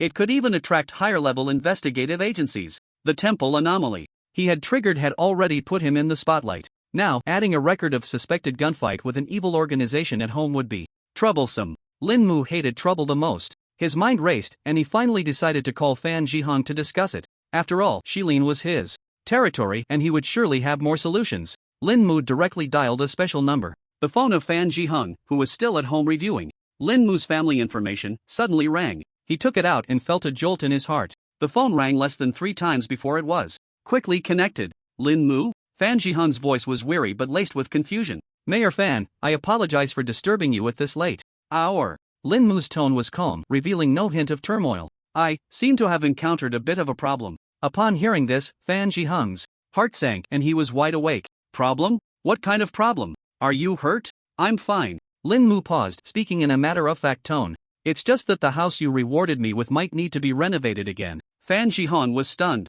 The house needs to be renovated? What does this mean? Countless possibilities flashed through his mind in an instant, but he dismissed them one by one. Finally, he asked in a deep voice, send me the address, I'll be there right away. After hanging up, Lin Mu casually tossed the phone aside. He quietly leaned against the only remaining piece of the sofa that was still somewhat intact, closing his eyes to rest. In less than 20 minutes, a series of urgent sounds of breaking air approached from afar. Fan Jihong did not enter through the front door. Instead, he jumped in through the shattered window with 2 trusted aides. This also indicated that he was undoubtedly a high-level professional. When he saw the scene before him, even with his composure, his pupils involuntarily constricted sharply. This wasn't just in need of renovation. This required reconstruction. He could even clearly feel that the internal structure of the walls and floor had suffered catastrophic damage. What kind of terrifying power could accomplish this? Speak, what happened? Fan Jihong's gaze shifted from the chaotic scene to the calm Lin Mu, his eyes sharp. Someone attacked me. Lin Mu opened his eyes, speaking concisely. Who? I don't know. Lin Mu shook his head, a hint of helplessness appearing on his face. They were dressed in black robes, wearing masks, very strong, and they attacked at the slightest disagreement. They must be some madman jealous of my talent, or some shady organization. He casually downplayed the existence of the Soul Thief as some organization. He pointed to the Soul Thief that had been chopped into pieces. Look, their bodies are right there. Fan Jihong glanced at the scattered fragments, then his gaze fell on the masks. A shock ran through him, clearly recalling something. His expression remained calm as he stared into Lin Mu's eyes, seemingly trying to discern something, but all he saw was an unfathomable calm. A 13th level youth. After experiencing such a terrifying attack and killing all the attackers, he could still remain so composed? This temperament, this strength. He took a deep breath, no longer probing for details, because he knew that some things were futile to ask. Lin Mu had his own secrets. What he needed to do was not to dig deeper, but to demonstrate the value and vision that a superior should possess.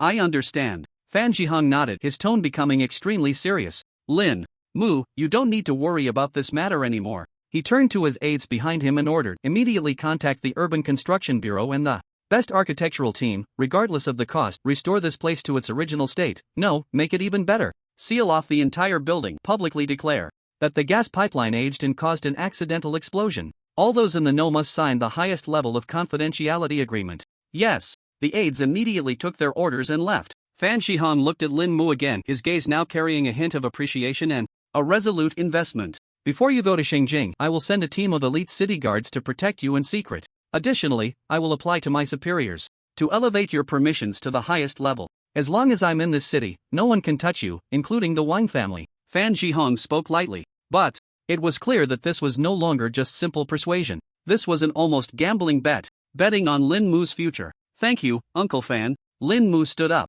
for the first time slightly nodding to the mayor. You deserve it. Fan Jihong waved his hand, looking at this youth who remained unflustered in any situation. Feeling a surge of emotions, Without lingering any longer, he turned and leaped out of the window, disappearing into the night. He needed to deal with this mess overnight and secure more resources and protection for Lin Mu. The world fell silent once more. Lin Mu sensed the presence of the city guards quickly setting up in the shadows. A smile curved at the corners of his mouth. Power, indeed, is a wonderful thing, he sighed, while focusing his mind. He concentrated all his attention on the black jade slip. His consciousness delved in. A vast and chaotic torrent of information surged into his mind in an instant. The soul thieves could be described as a group of fanatics who believed in the supremacy of the soul. They viewed the body as a cage imprisoning the great soul. They were dedicated to stripping, stealing, and merging the souls of powerful practitioners through special means, aiming for their own eternal soul and ultimate ascension. The organization had a complex structure with strict hierarchies, from the outer soul slaves to the core soul envoys and soul priests, all the way to the legendary soul masters. Their operations were secretive, skilled in disguise and infiltration. They could exist in any city, within any organization, with their core stronghold unknown. It was known that almost all high-ranking members were adept at soul attacks, mental control, and curse techniques. The following content made his heart sink sharply. His parents had once been the most outstanding soul priests in the organization. Later, due to ideological differences, they stole a crucial sacred object from the organization and defected, ultimately being secretly killed. Attached was a list of pursuers. Soul Envoy Blood Crow, deceased on the spot. Soul Envoy Ghostface, deceased on the spot. Soul Priest 1000 Illusions, heavily injured and escaped, suspected to be hiding in Xingjing. Soul Priest 1000 Illusions. Lin Mu slowly opened his eyes. He etched this name into the depths of his mind, stroke by stroke. Xingjing, ha! He looked up at the ancient and prosperous super city in the north. His gaze became incredibly resolute. Lin Mu spent the night in this dilapidated ruin. The morning sunlight the next day streamed through the broken window glass, casting mottled patterns on the remnants of the sofa. Outside the apartment, a team of engineers in city construction uniforms had already set up eye-catching barriers, beginning professional cleaning and measurement work. As expected from a direct order from the top, the efficiency was astonishing. Lin Mu watched the bustling construction scene below and directly dialed Fan Jihong's private number. On the other end, Fan Jihong clearly hadn't slept well, his voice tinged with fatigue. So early? Uncle Fan, I plan to set off for Xingjing today, Lin Mu stated straightforwardly, his tone crisp and decisive. Upon hearing this, Fan Jihong showed no surprise. Instead, his tired voice carried a hint of genuine admiration. Decisive. This is the demeanor of someone who accomplishes great things. All right, Fan Jihong immediately agreed. There is a special magic energy floating train that runs through the country.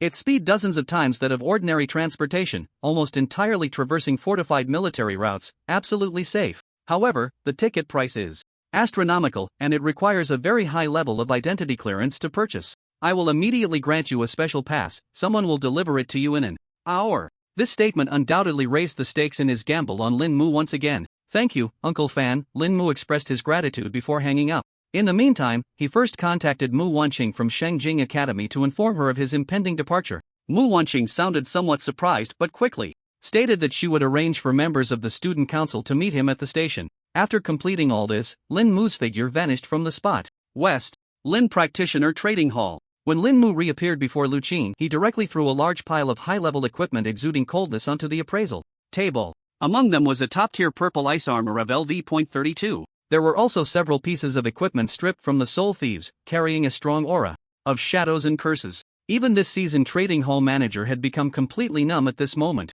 Lu Qin looked at these spoils that far exceeded Lin Mu's level. Her awe for Lin Mu had reached its peak. She didn't even dare to ask about the origins of these items. Ultimately, this batch of equipment brought Lin Mu a staggering 950,000 new star coins. His personal assets were now approaching the 6 million mark.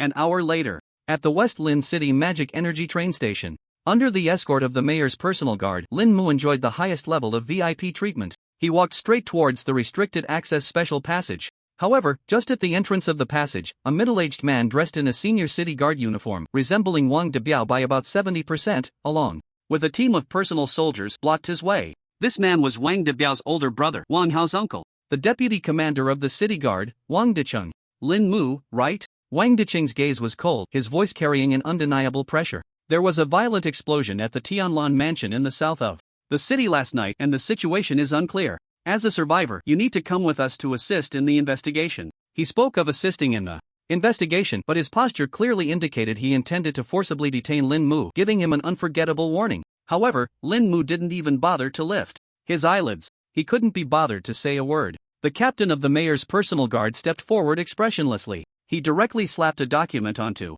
Wang Diqing's face. Deputy Commander Wang, take a good look. This is Mayor Fan's highest order. Mr. Lin's safety is directly the responsibility of the mayor's personal guard. Immediately after, the captain revealed the pitch-black special pass that had just been handed to Lin Mu. Additionally, Mr. Lin holds a special pass, and his itinerary is protected by the highest decree of the Huaxia United Council. The golden emblem stamped on that pass had a higher authority level than the insignia on Wang Diqing's shoulder. Wang Diqing's face instantly turned the color of liver. Countless subtle gazes in the station felt like steel needles, piercing into his face. A slap in the face. This was a blatant public humiliation. He finally understood. The energy standing behind this young man was no longer something his small Wang family could easily shake. Wang Diqing clenched his fists tightly, but in the end he could only squeeze out 2 words through gritted teeth. Let him go. He retreated with his men, embarrassed under the countless mocking gazes. The so-called grudge with Lin Mu seemed so ridiculous in the face of absolute power. Lin Mu sneered coldly in his heart, secretly noting,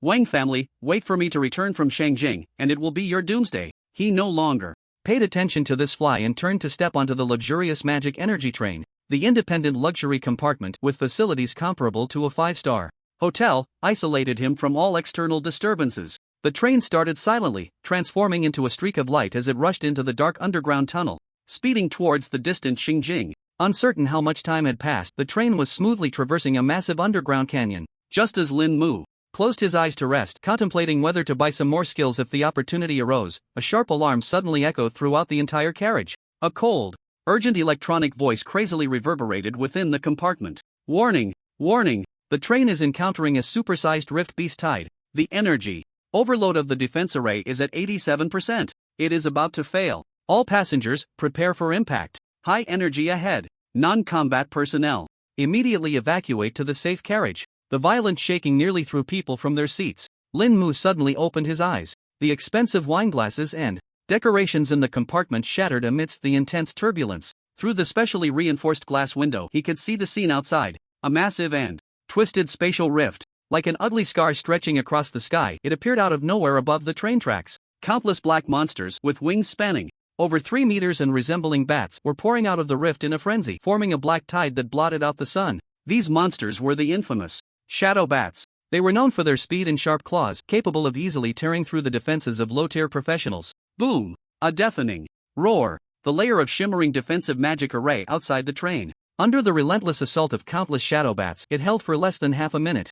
Then it shattered. The magic array failed. The train's sturdy alloy shell was completely exposed to the claws of the monsters. Crack! The window of Lin Mu's compartment shattered in response. A LV.23 shadow bat let out a piercing shriek. It transformed into a shadow and lunged straight for his face. Lin Mu couldn't be bothered to get up. With a wave of his staff, whoosh! 9,000 sharp bone teeth accurately pierced through the head of that shadow bat. -2, -4, -3, -5.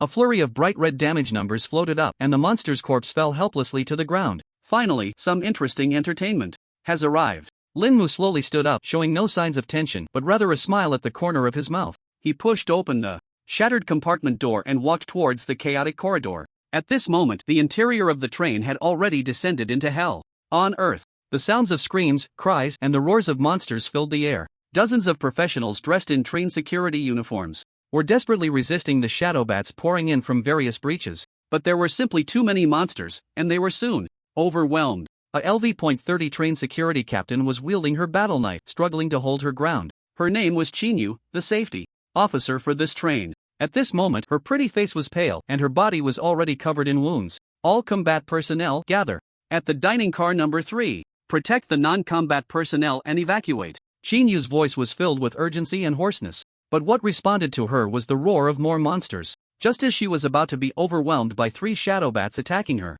simultaneously, a leisurely figure walked past her side. Lin Mu didn't even glance at her, merely looking at the shadow bats and casually uttering 2 words. Noisy. As soon as the words left his mouth, bone teeth activated. 3 streams of teeth shot out, piercing them directly, and then exploded with a bang. The 3 shadow bats were instantly killed. Xinyu was stunned, staring blankly at Lin Mu's back, her mind a blank. What did she just see? A LV.13 necromancer? Just like that, he casually killed 3 LV.25 elite monsters? Lin Mu paid no attention to her shock. He walked to a completely torn opening in the carriage, feeling the fierce wind rushing towards him. Looking at the endless sea of monsters outside. "Oh, this is a nice spot for farming monsters," he muttered to himself. Under the ghostly gazes of Chinyu and the surrounding survivors, Lin Mu leaped. He jumped directly out of the rapidly moving train, landing steadily on the roof. "Is he crazy?" Chinyu exclaimed in shock. However, the next second, she witnessed a terrifying sight that she would never forget for the rest of her life, one that would overturn her entire worldview.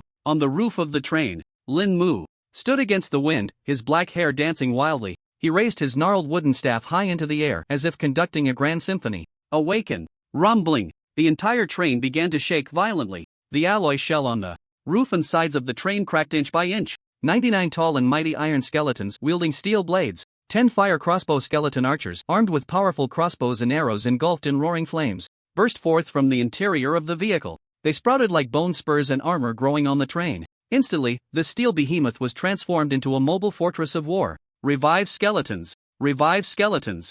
In the center of the train's roof, Lin Mu cast spells several times. Nearly 500 steel skeletons formed an impenetrable line of defense around him. Dinner is served. His voice was scattered by the howling wind. He snapped his fingers. Death prayer. An invisible melody of death instantly enveloped the entire skeleton army. The soul flames of all the skeletons surged 3 feet high, their power multiplied tenfold. A one-sided massacre was about to unfold. The steel skeletons wielded steel blades, slicing the shadow bats that lunged at them into pieces. On both sides of the carriage, 10 fire crossbow skeleton archers had already transformed into mobile artillery. They pulled back their steel crossbows and loaded rockets. Under the enhancement of death prayer, their movements were so swift that they left after images. Whoosh, whoosh, whoosh. Each flaming crossbow bolt shot out, exploding into brilliant fireballs amidst the dense swarm of bats. Several shadow bats were instantly turned to charcoal, screaming as they plummeted from the sky. This was a massacre of shocking efficiency. Inside the carriage, the train's security captain Chinyu and others were completely petrified.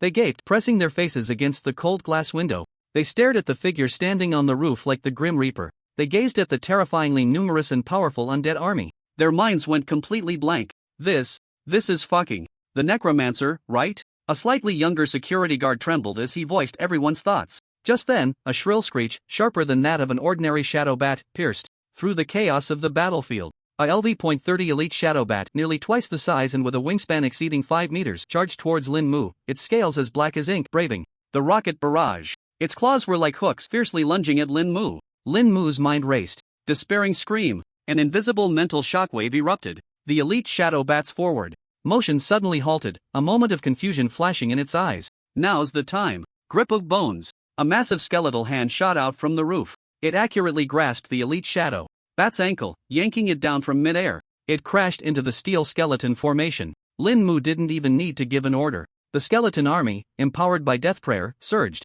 forward in a frenzy. Steel blades danced wildly, the sounds of flesh being pierced echoed continuously. In less than 10 seconds, that enormous elite shadow bat was completely torn to shreds. A crushing victory. Purely crushing. Lin Mu noticed that there were still a few stray shadow bats trying to break into the train from other breaches. He pointed casually. 5 fire crossbow skeleton archers, along with 20 steel skeletons, immediately turned around. They nimbly leaped into the carriage through the breach, beginning to precisely eliminate the remaining enemies. Shinyu and the other guards were horrified to discover that these 5 seemingly ordinary skeleton archers shot rockets with terrifying power. Each arrow could easily pierce through a shadow bat's body, pinning it to the carriage wall before exploding. The threat that had left them helpless was thus effortlessly resolved. This wave of beasts came and went in a flash. Under the ruthlessly efficient extermination by Lin Mu's skeleton army, it lasted less than half an hour. The enormous spatial rift began to destabilize, eventually closing. Slowly, the shadow bats around the train were completely cleared out. Only a path of bat corpses and bones was left on either side of the speeding train.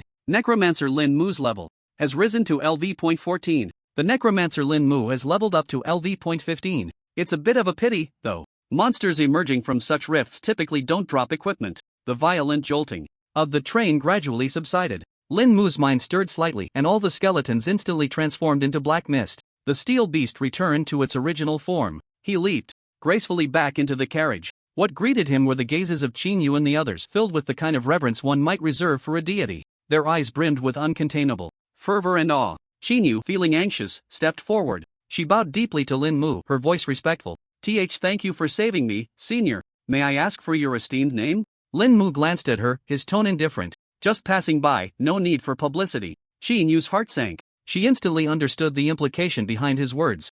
The big shot might have acted casually. This was a warning for her not to reveal his identity. She quickly nodded, not daring to ask another question. After the turmoil settled, the train's announcement system chimed in again, declaring that the crisis was over and the train continued its smooth journey. The surviving passengers erupted in cheers of relief. But aside from a few guards, they would never know that a mysterious young man had single-handedly saved the entire train. Lin Mu ignored the commotion behind him and headed straight back to his compartment. He cleaned off the stains on his clothes, feeling calm. This battle not only validated the terrifying power brought by his talent upgrade but also gave him a clearer understanding of the path ahead. After a while, the train gradually slowed down, finally gliding smoothly into an extraordinarily grand station. Xingjing Station. Lin Mu looked through the window and saw this super city.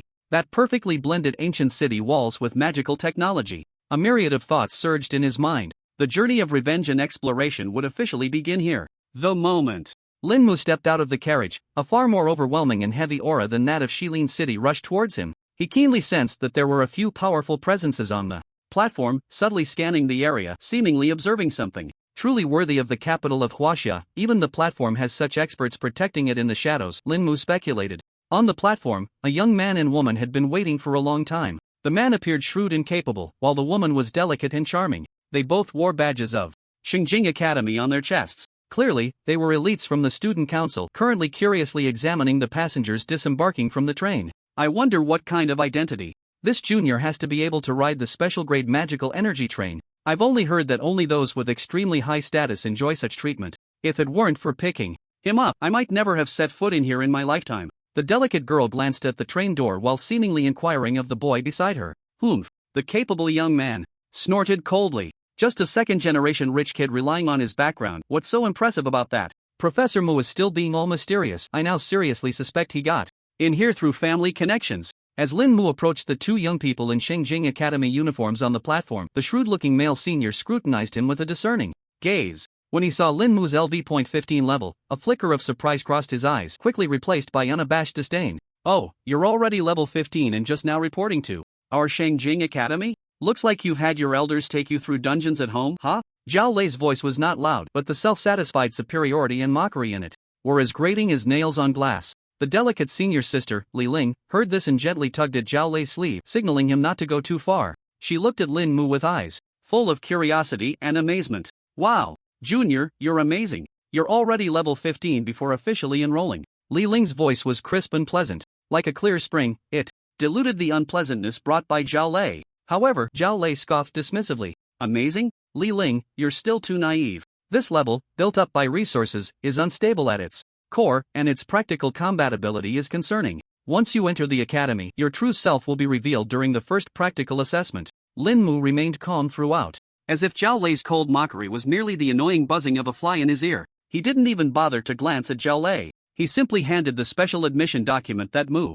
Wanqing had given him to Li Ling. Hello, I'm the new student reporting in, Lin Mu. The feeling of being ignored by trash made Zhao Lei's expression darken instantly. He felt as if his fists were clenched tightly, yet he was hitting cotton, an indescribable frustration. Hello, Junior, I'm Li Ling, and this is Zhao Lei. We were sent by Professor Mu to pick you up. Li Ling smiled sweetly and reached out to take the document. As she opened it, she casually said, Junior, don't mind Zhao Lei, he's just. Her voice suddenly stopped. Her beautiful almond-shaped eyes widened in shock as she read the notes on the document. Ah! Li Ling exclaimed, her small hand trembling. The document almost slipped from her grasp and fell to the ground. Zhao Lei was about to continue mocking to regain his lost face when Li Ling's scream startled him. What's all the fuss about? It's just a special admission. Before he could finish his sentence, he heard Li Ling read the words on the document in a voice filled with extreme shock and disbelief, almost like a dream. Surname. Name, Lin Mu. Note 1. Creator of the only clear record for the SSS level trial dungeon at the 2nd Vocational College of Shilin City. Note 2. Creator of the SS level clear record for the Survival Challenge dungeon, Wailing Cave. Each word struck Zhao Lei's heart like an invisible hammer. The mockery and disdain on his face froze instantly, replaced by sheer horror and a flushed face. That still somewhat handsome face rapidly turned the color of pig liver. SSS level? SS level? In that dungeon with a perverse death rate, Wailing Cave?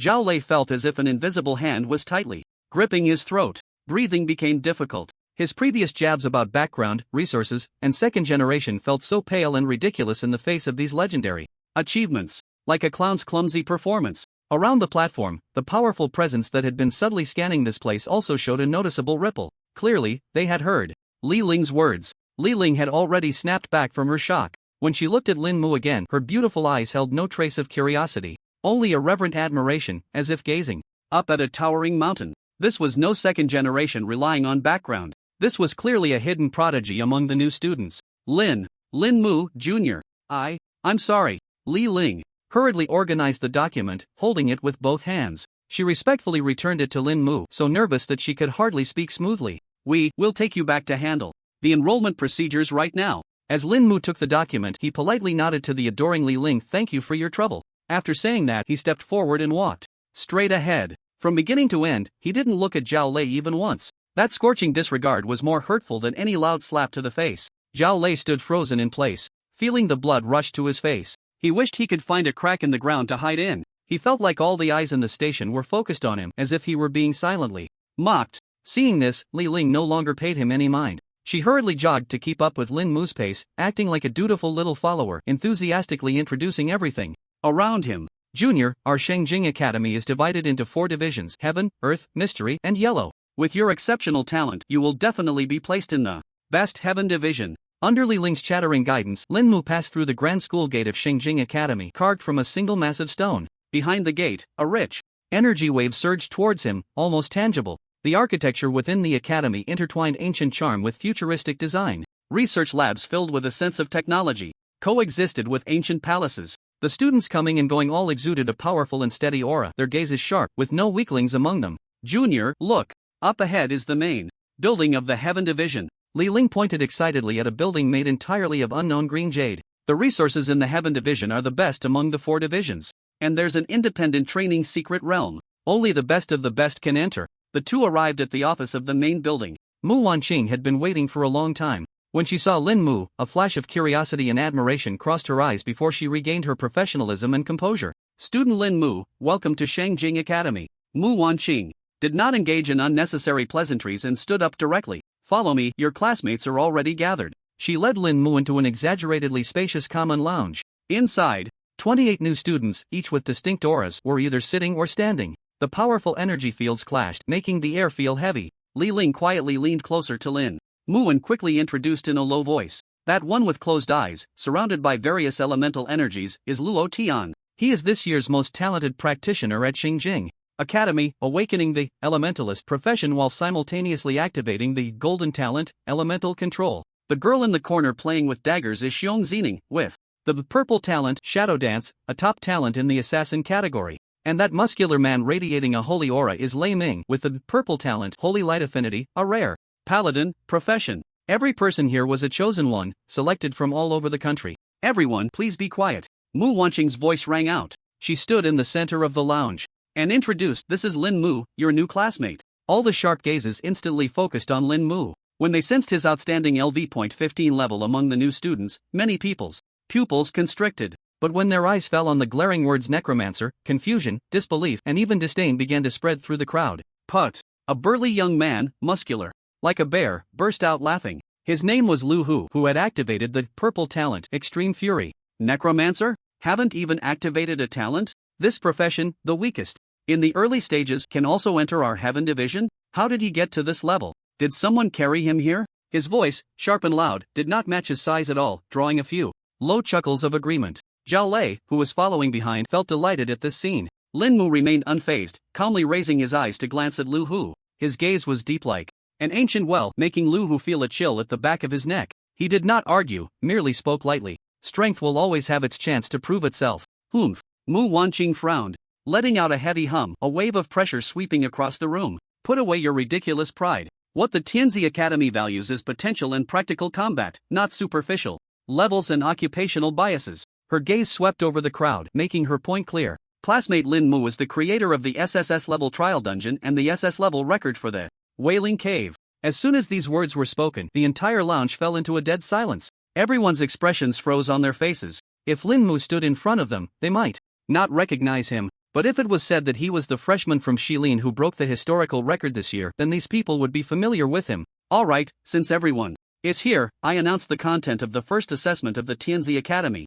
Mu Wanqing looked around at everyone. Tomorrow, all freshmen will collectively undergo a practical combat test. The testing location will be the Void Secret Realm within the academy. Each person will enter an independent dungeon space and the assessment will be based on your performance in the secret realm, including the number of monsters killed, efficiency, survival time, and so on, leading to a comprehensive score. The final score will directly determine your subsequent resource allocation and training plans. Once the assessment content was announced, the atmosphere instantly became charged with tension. Lu Hu's face turned red as he spoke. Again, directly targeting Lin Mu. Genius necromancer. I challenge you. If you can outperform me, Lu Hu, in this assessment, I will publicly bow and apologize to you. That's right. So will I, outie. Another tall, skinny youth chimed in. Lin Mu's mouth twitched slightly, internally complaining that he had stirred up a hornet's nest. Stifling a laugh, he met the provocative gazes and calmly nodded. As you wish. This nonchalant attitude only made Lu Hu and outie more displeased, while the other geniuses watched with anticipation. After the assessment was announced, everyone dispersed. With Li Ling's help, Lin Mu moved into the independent dormitory of the Tianzi Academy. The environment was extremely luxurious, not only spacious but also equipped with an independent gravity training room and an energy replenishment array. After sending away the starry-eyed Li Ling, night fell quietly and his talents refreshed. Lin Mu sat cross-legged on the soft, large bed and opened his profession panel. His gaze first fell on the core skill, Revive Skeleton. He initially planned to directly invest skill points and then modify the summoning quantity. Unexpectedly, upon reaching level 5, Revive Skeleton not only increased the summoning quantity but also underwent a new change in its description. Revive Skeleton, level 5 consumes 505 mana to summon 100 Iron Skeleton Warriors to fight for you. Quantity limit, 990. The skeletons had transformed into skeleton warriors. This seemingly minor change could be vastly different in reality. Lin Mu immediately activated his talent to check the deeper detailed description. Revive Skeleton, level 5 consumes 505 mana, summoning 100 fully armored, steel spear-wielding skeletal warriors to fight for you by channeling multiple strong death auras from the void, moving extremely slowly but dealing high damage. Quantity limit, 990. Moving extremely slowly, dealing high damage. This was a typical unit with both prominent advantages and disadvantages. For ordinary practitioners, it might require difficult choices. But for Lin Mu, this was simply perfect material for transformation. After a moment of thought, he made his decision. Change moving extremely slowly to moving extremely quickly. Change summon 100 to summon 900. The text on the panel blurred for a moment before reshaping. Revive Skeleton, level 5 consumes 4505 mana to summon 900 Iron Skeleton Warriors to fight for you. Quantity limit, 990. Next was Bone Fong. This skill was also just one level away from reaching level 5. After leveling up, it indeed underwent a qualitative change. Bone Fong, level 5 consumes 9008 mana to summon 9001 venomous bone fangs from underground, piercing a linear area ahead, dealing 6 to 8 physical damage and 6 poison damage per second for 3 seconds. Lin Mu checked the detailed description again. Bone Fong, level 5 consumes 9008 mana, channeling death energy to summon 9001 sharp teeth tainted with corpse poison from the deep buried remains of the dead, quickly piercing a linear area ahead, each Bone Fong dealing 6 to 8 physical damage and 6 poison damage per second for 3 seconds. The 3 seconds of poison damage is barely worth mentioning, but excitement flickered in Lin Mu's eyes. Change 6 poison damage per second to 9 poison damage per second. Change lasts for 3 seconds to lasts for 3 moments. After modification, Bone Fong, level 5 consumes 9008 mana to summon 9001 venomous bone fangs from underground, piercing a linear area ahead, dealing 6 to 8 physical damage and 9 poison damage per second, lasting for 3 moments. Lin Mu quickly calculated in his mind. One cast of Bone Fong alone would deal over 80,000 poison damage per second. Moreover, this effect could last a full 45 minutes. If the poison damage were maximized, the total damage would reach an astronomical figure, 218,724,300. Which monster could withstand such terrifying damage? Lin Mu forcibly suppressed his excitement. He immediately upgraded Grip of Bones. Grip of Bones, level 5 consumes 33 mana to summon a Hand of Bones at a designated location, which grips for 3 seconds before exploding, dealing 105 physical damage within a radius of 90.5 meters. He checked the detailed description. Grip of Bones, level 5 consumes 33 mana, using death power to condense new bones at a designated location, forming a hand of bones that bursts forth from the ground, quickly gripping enemies within range for 3 seconds before exploding, dealing 105 physical damage to enemies within a radius of 90.5 meters. Change grips enemies within range for 3 seconds to grips enemies within range for 9 seconds. Change deals 105 physical damage to deals 905 physical damage. Modification successful. Grip of Bones, level 5 consumes 33 mana to summon a hand of bones at a designated location, gripping for 9 seconds before exploding, dealing 905 physical damage within a radius of 90.5 meters.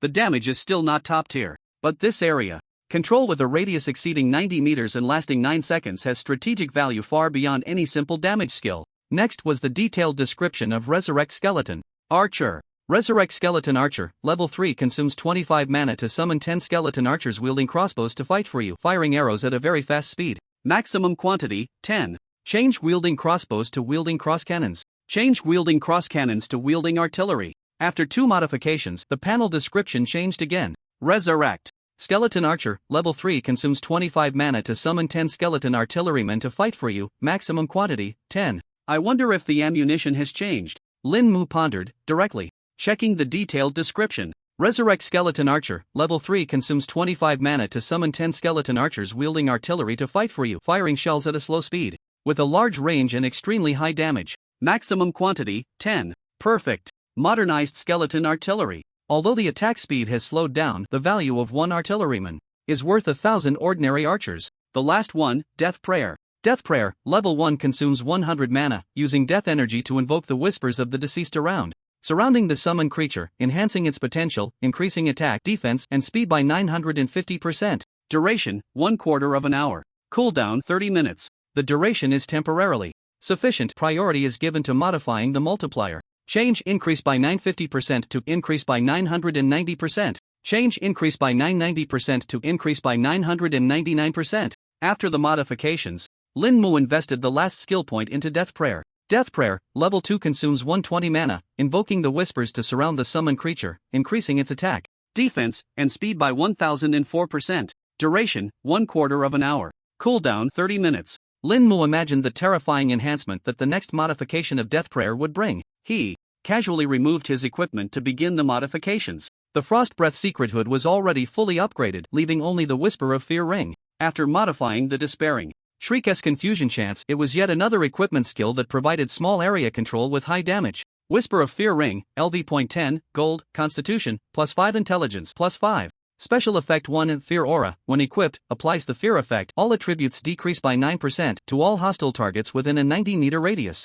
Special Effect 2, Despairing Shriek, actively activated, consumes 100 mana, emits a shriek filled with endless despair, dealing 900 plus intelligence *9.5 mental impact damage to all enemies in a fan-shaped area ahead. With a 99% chance to inflict a 5-second confusion state, attacks do not distinguish between friend and foe. Cooldown, 60 seconds. Lin Mu once again evenly distributed the 10 attribute points he gained between intelligence and constitution. Name, Lin Mu class, Necromancer level, LV.15, experience, 7523/22000 health, 525/20 mana, 660/660 strength, 7 agility, 19 battle boots +5, intelligence, 66, whisper ring +5, constitution, 52 chest armor +3, necklace +2, hood +5, whisper ring +5, free attribute points, 0 skill points, 0. The next day, Xingjing Academy, in front of the entrance to the Void Secret Realm. A massive pitch-black portal quietly hovered in the center of the square. It emitted a heart-pounding aura. All the new students from the Tianzi Academy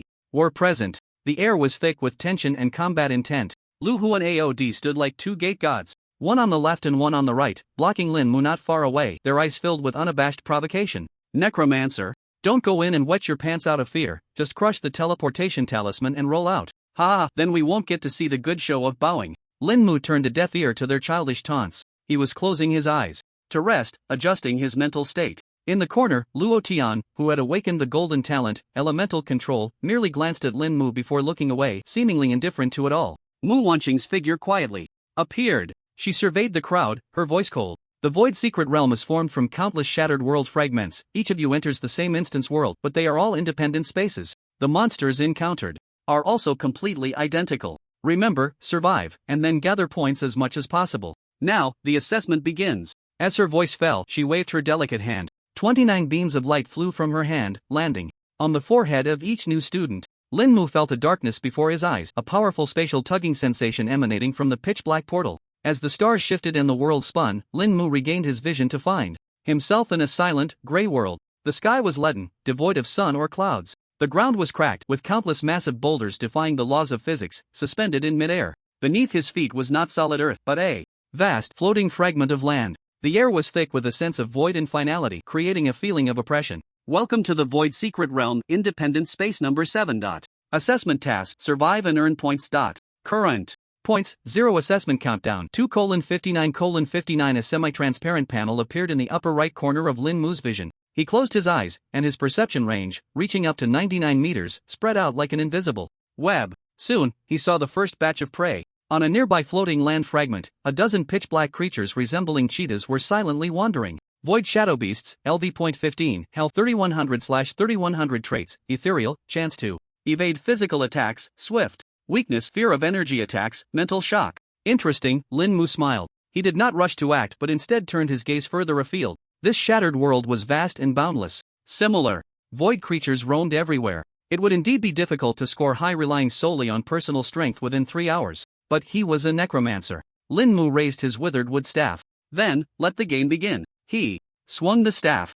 Awaken! Boom! The ground trembled violently. 900 heavily armored iron skeleton warriors surged forth from the ground around him like a tidal wave. The scene was akin to the gates of hell opening, a calamity of the undead descending. The sound of metal clashing echoed harshly in this silent world. But that was not all. Lin Mu swung his staff again. 10 seemingly fragile skeletons appeared behind the skeleton army. Skeleton artillerymen. They knelt on the ground, skillfully positioning their cannon thicker than their bodies, aimed at the distance. This was the debut of 2 new troop types, and Lin Mu immediately checked their attributes. Iron Skeleton.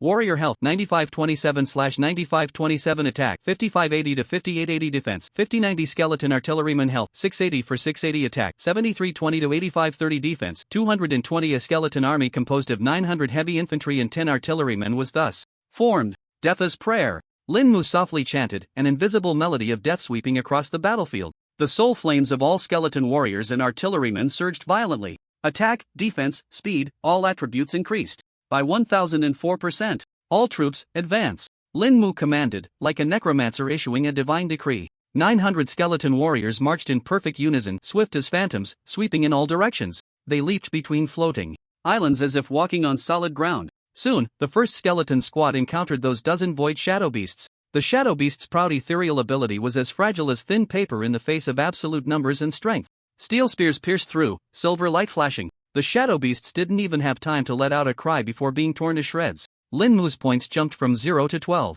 Meanwhile, at the entrance square of the Void Secret Realm, a massive crystal screen displayed the real-time ranking of points for 29 new students. 5 minutes had passed. Most people's scores were still a pitiful 0. Only a few managed to struggle to 1 or 2 points. Did you see that? Lu Hu scored first. Behind Lu Hu's name, the score changed from 0 to 3. Luo Tian scored 2. A gasp arose from the crowd. Luo Tian's score instantly jumped to 7. Truly deserving of his golden talent. Just as everyone was marveling at Luo Tian's terrifying efficiency, a change occurred. The once quiet number 0 next to Lin Mu suddenly began to flash wildly. 12, 35, 98, 245, 571, 1098. The speed of the numbers jumping was so fast it was dazzling. It was as if those weren't scores but a string of meaningless gibberish. The entire square fell into a dead silence in an instant. Everyone's eyes were glued to that screen. Their expressions shifted from shock to daze, then to a ghostly fear. What the hell is going on?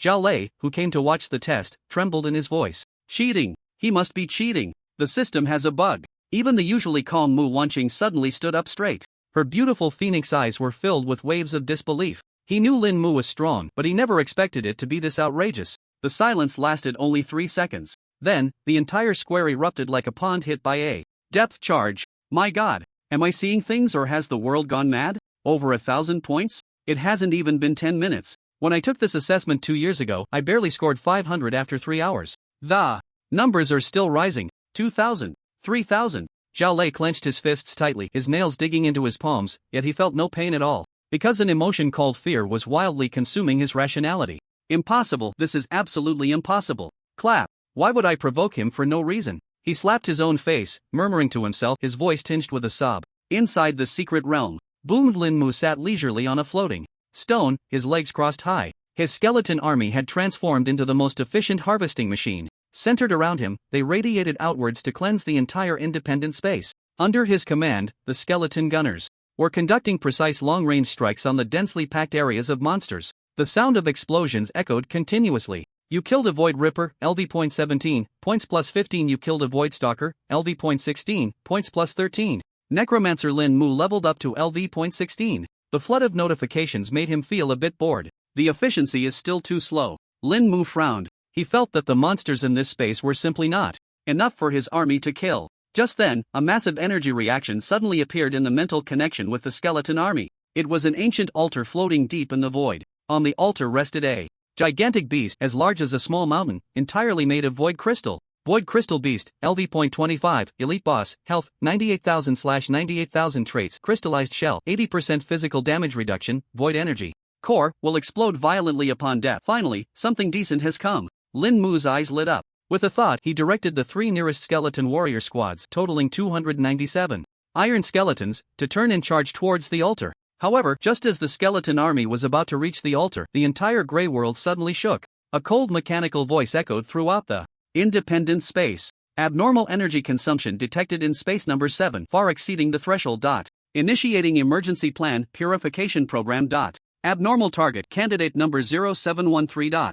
The voice prompt ended. Above Lin Mu, the leaden gray sky suddenly split open with a massive scarlet rift. A presence far more terrifying and brutal than the void crystal beast poured down from the rift. Within the scarlet rift, a figure clad in heavy black armor, wielding a giant scythe, was slowly descending. Void Purifier, LV.35, Elite, Health 280000/280000 traits, Void Armor, Physical Damage Immunity, Energy, Devour. The powerful void energy radiating from it began to warp the air around. Lin Mu sensed this aura, and instead of showing any panic, he raised an eyebrow. He quickly issued a command. 900 iron. Skeleton warriors instantly regrouped. They formed a steel barrier on the spot, their spear tips angled toward the sky, ready for battle. Meanwhile, 10 skeleton cannoneers behind the military formation simultaneously turned their cannon muzzles. The dark cannon barrels accurately locked onto the void purifier in midair. Fire! Lin Mu's voice was calm and steady. Boom! Boom! Boom! 10 shells, accompanied by a piercing whistle and trailing long flames, shot straight into the sky. The shells accurately struck the void purifier, exploding into brilliant fireballs around it, causing the floating debris nearby to tremble. However, as the flames and smoke dissipated, only a few shallow white marks remained on the purifier's pitch-black armor. First, a series of -0 damage numbers floated up from its head. Then came the continuous low flame damage. -119 physical immunity, as expected. A cold smile crept across Lin Mu's lips as he directly waved his staff. Bone Fang. 3 torrents of death formed from bone fangs, totaling 27,300 poisonous bone fangs. Like 3 ferocious dragon bones, they tore through the air. They struck the void purifier with precision. Put, put, put. The sound of bone fangs piercing through the gaps in the armor was dense as rain. The next second, the top of the void purifier was instantly covered by a dense mass of green numbers. -9, -9, -9, -9, -9.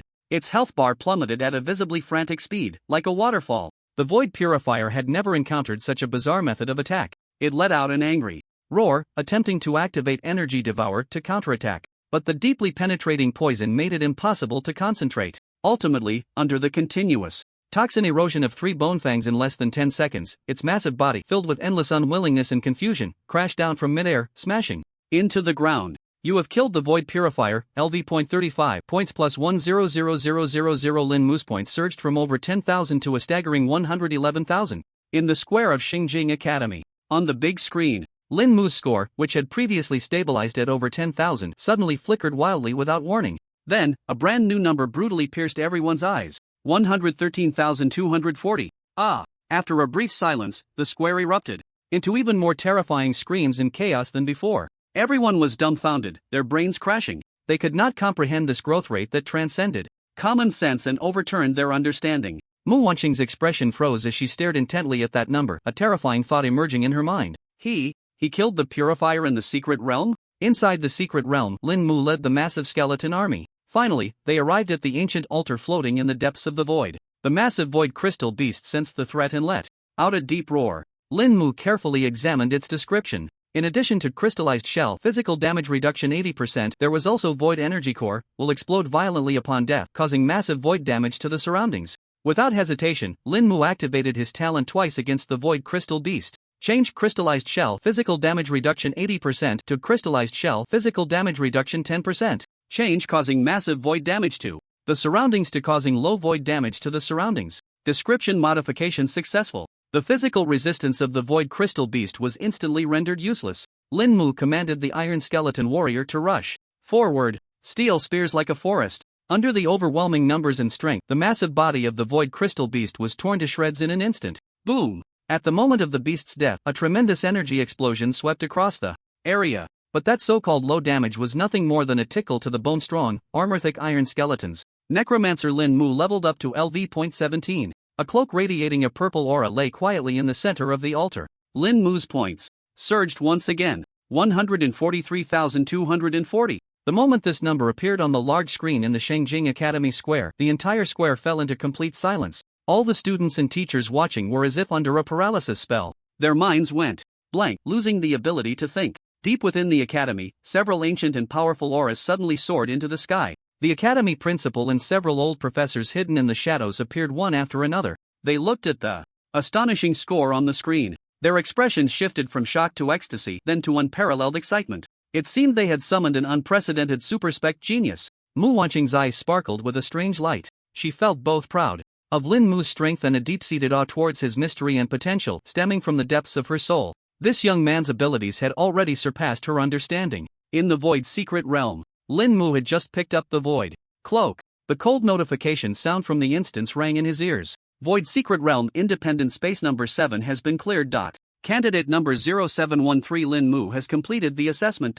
Total points 143240. Remaining assessment time 1:29:18. A teleportation light circle enveloped him completely. As the light circle dissipated, Lin Mu's figure reappeared in the square. The moment he stepped out of the light gate, it felt as if the entire world had been muted. The square, which had been bustling with noise before he entered, was now so quiet that a pin drop could be heard. Nearly 1,000 gazes, mixed with shock, confusion, and fervor, shone on him like spotlights. Lin Mu frowned slightly. He was still not used to this feeling of being the center of attention. At the edge of the square, a few new students from the Tianzi Academy who had just come out of the secret realm looked dejected and pale. Clearly, they had encountered danger inside and had to crush their teleportation talismans to escape early. At this moment, they looked at their pitiful 2-digit score on their points panel, then at the glaring 143000 on the big screen, their eyes hollow, already beginning to doubt life. Following their gaze, Lin Mu turned to glance at the massive crystal screen. The point rankings were absurdly stratified. First place, Lin Mu, points 143240.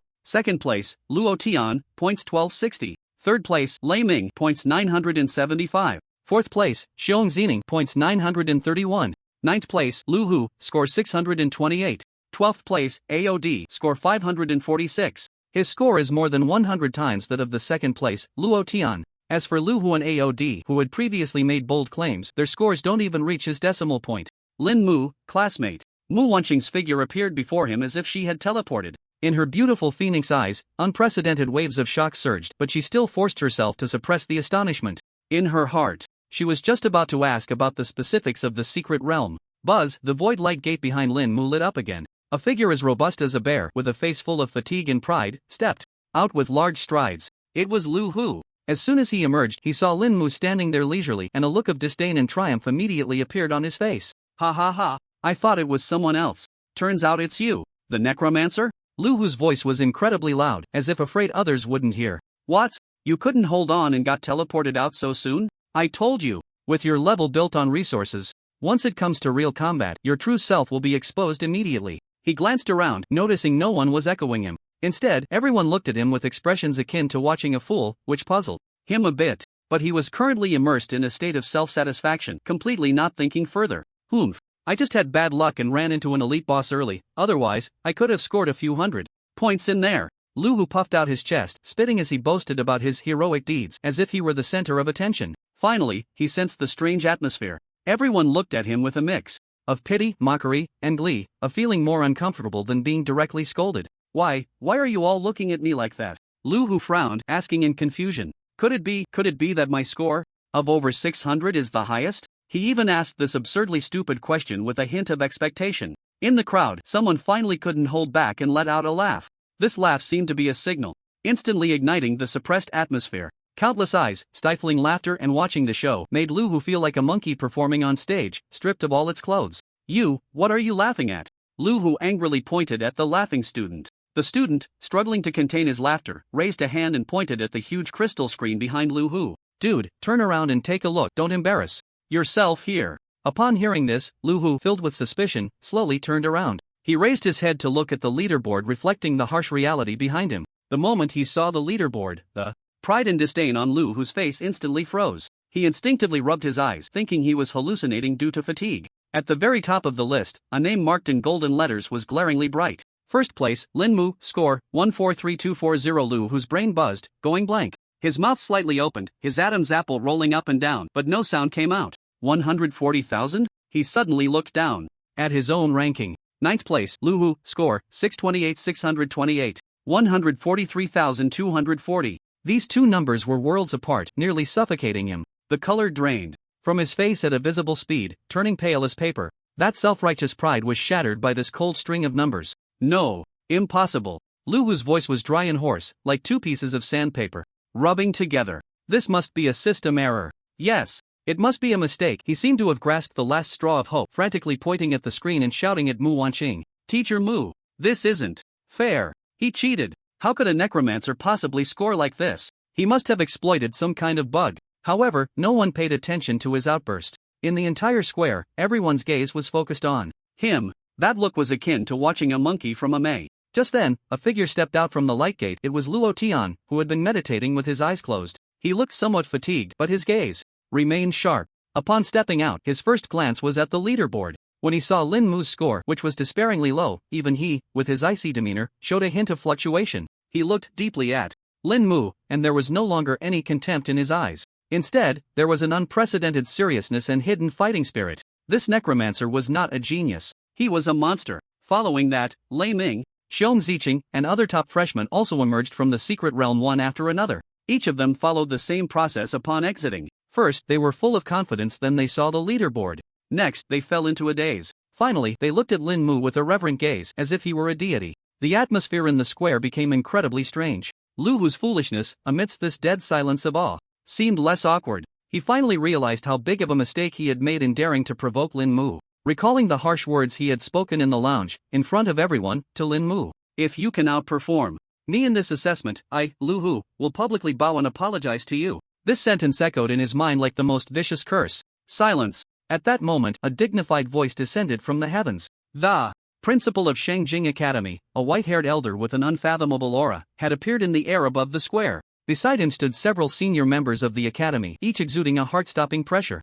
Their gazes towards Lin Mu were filled with unabashed admiration and ecstasy. The principal's eyes swept across the crowd, finally landing on Lu Hu, his brows slightly furrowed. Young man, your words must be followed by action. That is the essence of being human. The wager was set by you. Our Shengjing Academy does not accept those who are untrustworthy. The elder's words struck Lu Hu like thunder, forcefully hitting the top of his head. This was compelling him to fulfill the wager. In front of all the faculty and students, in front of all the top geniuses, to bow and apologize to the necromancer he looked down upon the most. Lu Hu clenched his fists tightly, his knuckles cracking. His body began to tremble violently. It was a fear and humiliation that stemmed from the depths of his soul. He raised his head, looking at Lin Mu with an almost pleading gaze. However, Lin Mu simply stood there quietly. Thud. Lu Hu's legs went weak and he uncontrollably collapsed to the ground. His eyes were vacant and he kept mumbling to himself. It's over. It's all over. Just as he emerged from the secret realm, AOD saw Lu Hu kneeling and directly followed suit, kneeling on the spot as well. At this moment, Lin Mu really wanted to laugh and calmly said, Lu Hu, AOD, right? You too? Oh no. Classmates, just kneeling is enough, no need to bow. Then he walked calmly towards Mu Wanqing, as if all of this had nothing to do with him. Teacher Mu, has the assessment ended? I'm a bit hungry. Can I go eat now? This utterly plain statement felt like the loudest slap to the face. It struck Lu Hu hard. Ignored. This was the most thorough form of disregard. It turned out he had never taken me seriously from the beginning. Lu Hu felt a sweetness in his throat. A mouthful of fresh blood was suddenly spat out. He was so furious that he coughed up blood. Mu Wanqing took a deep breath and looked at Lin Mu. A rare, strange ripple appeared on her pretty face. The assessment has naturally come to an end. Her voice carried a hint of dryness that she herself hadn't noticed. The principal has something to say. I'll take you to the cafeteria later. Just as the two were whispering, the principal's authoritative voice, like a great bell, resonated throughout the square. Today, at Shengjing Academy, we witnessed the birth of history. The old man's gaze was like a torch, sweeping across the crowd. It finally settled on Lin Mu. The appreciation and ecstasy in his eyes could not be concealed. Student Lin Mu, with a score of 143,240 points, has broken all records in the history of our school's Void Secret Realm assessment. Such talent, such strength is a blessing for our Huaxia, a blessing for the academy. The crowd erupted once more into thunderous applause and gasps of astonishment. The principal's gaze turned cold as it fell upon the collapsed Lu Huan AOD.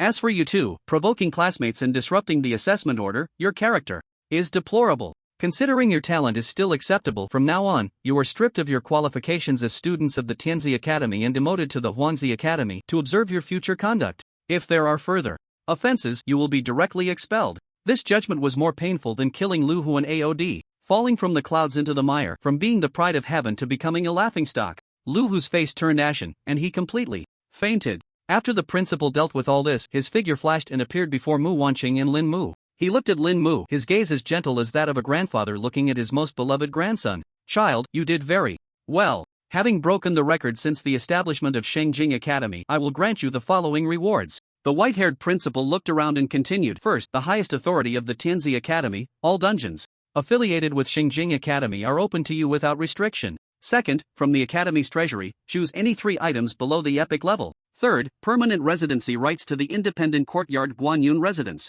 at the top of Tianzi Academy. Each reward made Li Ling, who was eavesdropping nearby, have her heart race wildly. She was so envious she could hardly breathe. This was no longer a reward, it was practically crowning a prince. Lin Mu was also taken aback. These resources could allow his strength to undergo a qualitative leap in a short time. This principal was truly impressive. He didn't hesitate and slightly bowed. Thank you, principal. The principal nodded in satisfaction, and then looked at Mu Wanqing. Miss Mu, this child will be under your personal responsibility from now on. If he needs an independent mentor, all faculty members of the academy are at his disposal, even if they are retired. Bring them back to work for me. The academy will spare no resources and go to any lengths to cultivate him into a pillar of support for our Huaxia in the future. After saying this, the old man's figure directly vanished, dissipating into thin air. In the Tianzi Academy, in the independent private room of the number 1 cafeteria on the top floor, exquisite dishes were served like a flowing stream, all made from rare ingredients rich in energy. Lin Mu ate slowly, his demeanor elegant. Mu Wanqing sat across from him, quietly watching him, and finally couldn't help but speak. How exactly did you do it? From the points, you must have encountered a purifier, and that elite leader-level void crystal beast. Even if I had personally intervened, it wouldn't have been possible to resolve it in such a short time. Lin Mu put down his chopsticks and wiped his mouth. Just lucky, he still used those 2 words. Upon hearing this, Mu Wanqing smiled. That smile was like an iceberg melting, a fleeting beauty that was breathtaking. What good luck! Lin Mu didn't want to elaborate, and she didn't press further. Then he took out a pitch-black token, intricately carved with complex patterns, from the professional space. Along with a golden card, he pushed them in front of Lin Mu. This is the access token for Guanyin residence, and it serves as your highest identification at the Tianzi Academy. This card is the Academy's credit card, containing 1 million initial credits, specially approved for you by the principal. Credits? Lin Mu picked up the golden card, a bit curious. That's right, Mu Wanqing explained. At Shengjing Academy, the new star coin is just basic currency. The truly valuable things, like entering certain special dungeons, exchanging for rare skill books, or even inviting legendary mentors for personal guidance, all require credits. Credits are the real hard currency within the academy. Of course, some of this may not hold much significance for you anymore. Lin Mu nodded in understanding. He was already quite familiar with these tricks. After dinner, Mu Wanqing personally escorted Lin Mu to the mountaintop of Tianzi Academy. The Tianzi Academy of Shengjing was built against the mountain. An independent courtyard, shrouded in thin mist, quietly stood at the edge of the cliff. This place was called Guanyun Residence. The access token felt icy to the touch. The character 1 stamped on it symbolized the supreme status of the Tianzi Academy's chief. This is the best view in the entire academy, with an independent teleportation array connected to the main array, making it very convenient for you to come and go. Mu Wanqing's voice rang out in the cool night breeze, carrying a hint of barely perceptible concern. The reward from the principal, I will take you to the treasury to collect it tomorrow. You should rest well tonight. Lin Mu nodded, watching Mu Wanqing's retreating figure with a deep gaze. He pushed open the heavy wooden door of Guanyin residence. A wave of air, 10 times fresher than the outside, rushed towards him, making every pore in his body relax. Inside the courtyard, small bridges and flowing water, along with exotic flowers and plants, emitted a faint glow under the moonlight. This was no longer a dormitory but a top-tier private landscape. Lin Mu did not rush to rest but walked to the viewing platform at the cliff's edge. From here, he could overlook most of the brightly lit Shengjing Academy, even the distant super city that lay dormant like a giant beast. Soul Thief. Qian Huan, he whispered the name, a cold killing intent flashing in his eyes. The enmity of his parents, the secret of his talent. All of this required absolute strength as support. And Shengjing Academy was the best springboard for him to reach the peak. The night grew deep. Lin Mu sat on the viewing platform, quietly waiting for his talent to refresh. At midnight, the hanging moon was high. Inside Guanyin residence, Lin Mu sat cross-legged on the viewing platform. The surrounding mist seemed to rise and fall slightly with his breath. Time quickly passed 12 o'clock. Talent, description modifier, initial insight, refreshed. Lin Mu opened his eyes, his gaze calm, but his heart was silently racing. He directly opened the profession panel, locking his sight on Revive Skeleton. A detailed description popped up. Revive Skeleton, level 5, consumes 4505 mana to summon 900 fully armored steel skeletons wielding steel spears to fight for you by channeling multiple strong death auras from the void. They act extremely quickly and deal high damage. Quantity limit 990. Lin Mu first changed quantity limit 990 to quantity limit 999. Then he consumed skill points to level up Revive Skeleton by 1, changing the quantity limit to 1000. Change quantity limit 1000 to quantity limit 9000. The panel description changed. Revive Skeleton, level 6, consumes 4505 mana to summon 900 steel skeleton warriors to fight for you. Quantity limit 9000. 9000 steel skeleton warriors, terrifying indeed. This is no longer a legion but a necromantic disaster capable of drowning a small city. Lin Mu forcibly suppressed his excitement and continued to look at the next skill. Revive Skeleton Archer. Following the same method, he modified the quantity. Change maximum quantity 10 foot to maximum quantity 90. Change summon 10 from the void to summon 90 from the void. The skill description blurred for a moment, then reshaped itself. Revive Skeleton Archer, level 3, consumes 425 mana, summons 90 skeleton artillerymen to fight for you, maximum quantity 90. 90 self-propelled skeleton artillery. The firepower coverage capability is unimaginable for sweeping through dungeons. Next was Bone Fong. Lin Mu looked at the word fast and decided to go all out. Change quickly stab forward in a linear area to lightspeed stab forward in a linear area. Change lasts for 3/4 to lasts for 9/4. Lin Mu directly checked the detailed description to confirm it was correct. Bone Fawn, level 5, consumes 9008 mana, channels death energy, summons 9001 sharp teeth.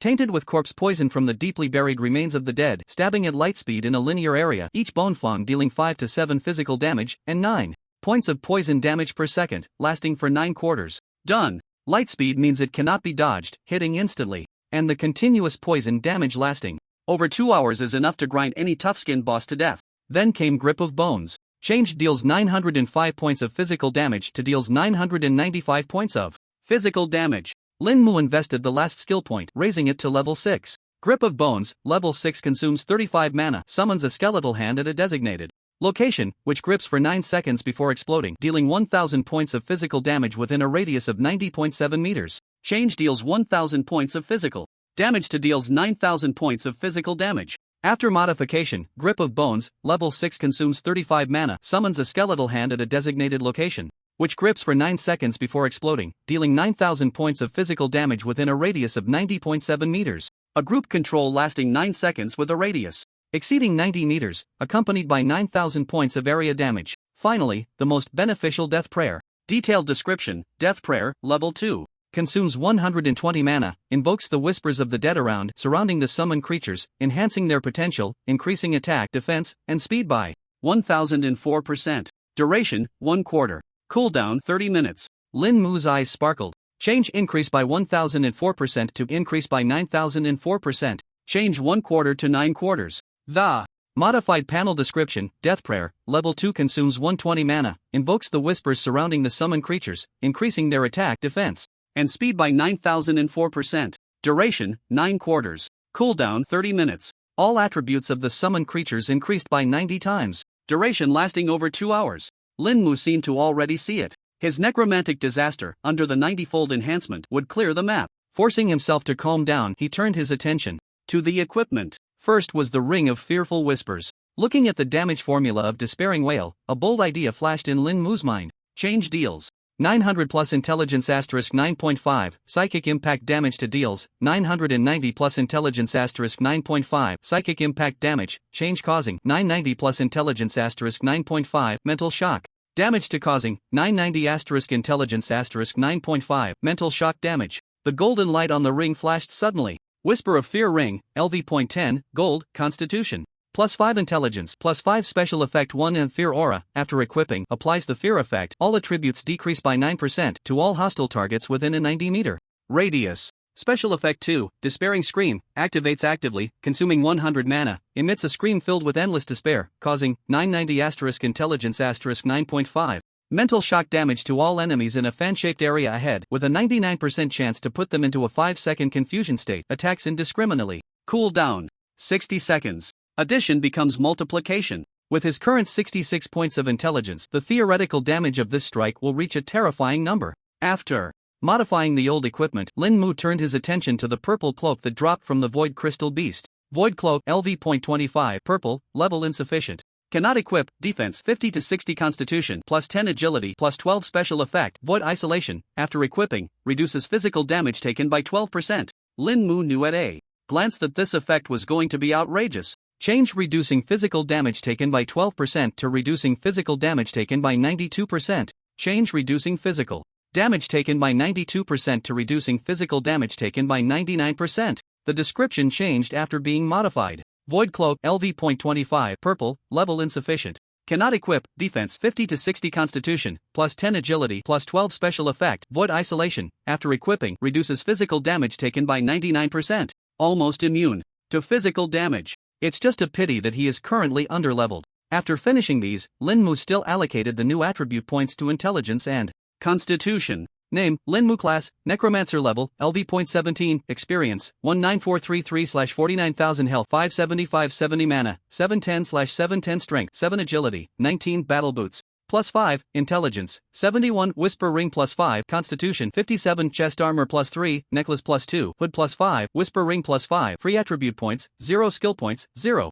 A night without conversation. The next morning, a beam of golden sunlight pierced through the mountain mist, spilling into the courtyard of the cloud viewing residence. Lin Mu had just gotten up when a slight fluctuation came from the courtyard's gate restriction array. It was Mu Wanqing. She had changed into a capable black uniform today, perfectly outlining her curvaceous figure, adding a touch of intellect and coolness. In middle age, her charms still remained. How did you rest in the new place? Mu Wanqing looked at Lin Mu, her gaze intense. Very well, Lin. Mu nodded. Mu Wanqing said no more and turned to lead the way. I'll take you to the academy's treasury. Mu Wanqing led Lin Mu through several heavily guarded checkpoints. Each checkpoint was guarded by at least 2 professionals of second transfer or above, with strict inspections. Lin Mu sighed inwardly. No wonder it was the top academy in Huaxia, the treasury was so tightly guarded. Finally, the two arrived in front of an ancient building standing deep in a tranquil bamboo forest. Rather than a building, it was more like a cave that cleverly blended with the mountain. The cave's entrance was made of brass, smooth on the surface, towering over 10 meters high. An old man with messy hair and disheveled clothes looked like he had just crawled out of bed. Leaning against the stone lion by the door, he was dozing off, a glistening droplet of saliva hanging from the corner of his mouth. Old Sunday. Mu Wanqing slightly bowed to the old man, respectfully greeting him with a gentle voice, afraid to disturb his sweet dreams. The old man didn't even lift his eyelids. He merely let out a vague hum from his nostrils and waved his hand impatiently. Which new little brat is here to claim a reward again? You know the rules, girl. Let him go in and pick for himself, and once he's done, he should scram and not disturb me while I catch up on my sleep. As he spoke, he turned over, presenting the back of his head to the two. A hint of helplessness appeared on Mu Wanqing's face. Clearly, she was already accustomed to old Sun's temperament. Lin Mu, however, felt a chill in his heart. This seemingly disheveled old man, in his perception, was like an unfathomable void. No aura could be detected. There was only one possibility. The other party's strength had far exceeded anything he could comprehend. He was a true master of the highest order. Lin Mu stepped forward and bowed respectfully to Old Sunday student Lin Mu. Greetings to you, Old Sunday. Only then did Old Sun lazily open one eye. His murky gaze swept over Lin Mu and then landed on Mu Wanqing. Oh, is this the kid who caused such a ruckus in the secret realm? The principal personally issued the order, allowing you to choose any 3 items below the epic level. Mu Wanqing nodded. Got it, go on in. Old Sun yawned and casually slapped the heavy brass door. The massive door slid open silently inward. She stepped aside and softly said to Lin Mu, Old Sun is the guardian of the academy's treasury, and his temperament is a bit peculiar, so don't take it to heart. The treasury is divided into 4 areas, A, B, C, and D, corresponding to legendary, epic, rare, and fine-grade items. The principal has granted you permission to choose any 3 items from the epic-grade items in Area B. As for the legendary items in Area A, well, that would require making a tremendous contribution to the academy. Lin Mu nodded, indicating he understood. His attention was completely captured by the choose any 3 epic-grade items. Epic-grade, orange equipment. This was the highest tier of equipment that most professionals on Blue Star could access. golden legendary equipment above that was even rarer. The Ring of Fearful Whispers he obtained from clearing the Wailing Cave with a high rating was one such item. The top-tier mythical equipment was even more scarce, regarded as treasures of inheritance among powerful factions. His current level was LV.17, and this time his goal was to select some orange epic grade equipment that could be equipped around level 20. Weapons were the primary target. Although the Withered Wood Staff had been modified by him to have nearly 100% blue consumption reduction effect, making it a divine artifact, its effect was too singular. An epic grade staff that could replace it, modified by his talents, would undoubtedly elevate his combat power once again. Next, he considered some armor or accessories that could compensate for his shortcomings or perfectly complement his existing skill set. Old son, we're going in now, Mu Wanqing said softly again. The old man still showed no reaction, only producing a louder snore as if he had already drifted off into another realm. Mu Wanqing shook her head helplessly, then made a pleased gesture to Lin Mu. Lin Mu nodded and stepped through the heavy bronze door. The world behind the door opened up before him. It was not the warehouse scene he had imagined, but a vast starry sky. Countless items radiating. Various halos floated quietly in the air, slowly revolving like stars. Weapons, armor, scrolls, jewels, a dazzling array. What a grand display. Lin Mu secretly praised in his heart. This was the foundation of a top-tier academy. This is Area B, where all the epic items are located. Mu Wanqing's voice rang out beside him, tinged with a hint of pride. You can sense their basic information, but for detailed attributes, you need to make physical contact. Remember, you only have 3 chances to choose. Once you pick it up, you cannot change it. Lin Mu nodded, closed his eyes, and began to sense. Countless pieces of information flooded into his mind in an instant. Flame Dragon Breath Staff, LV.22, orange slightly enhances fire magic. Power. Thunder Hammer, LV.25, orange 15% chance to summon lightning on attack, causing paralysis effect. Shadow Piercing Dagger, LV.22, orange attacks can ignore part of the armor. These pieces of equipment are quite good, but Lin Mu's goal was very clear. He needed a staff of moderate level with great potential for modification. Soon, his gaze was drawn to a staff floating in the corner. It was a staff made entirely of pale white bones. At the top, a grayish bead was embedded, emitting a faint aura of death, making it seem unremarkable among epic equipment. Bone Staff, LV.21, orange. Lin Mu reached out and grasped it. A more detailed panel instantly appeared. Bone Staff, LV.21, orange, attack 120 to 150 intelligence plus 25 special effect 1, reduces mana consumption by 14% when casting skills. Special effect 2, increases the initial health and defense of all your bone summons by 10%. This is it. Lin Mu hesitated not at all. Are you sure? Mu Wanqing's voice held a hint of confusion. This staff, while epic, has 2 effects, but both effects are rather low, and the early game benefits are not obvious. It would be better to choose a staff with a high single effect. She thought Lin Mu was dazzled by the word epic and had chosen something flashy but impractical. I'm sure, Lin Mu replied calmly. What he was focused on was precisely those so-called 2 useless effects. This was tailor-made for him as a modification base. Seeing Lin Mu so insistent, Mu Wanqing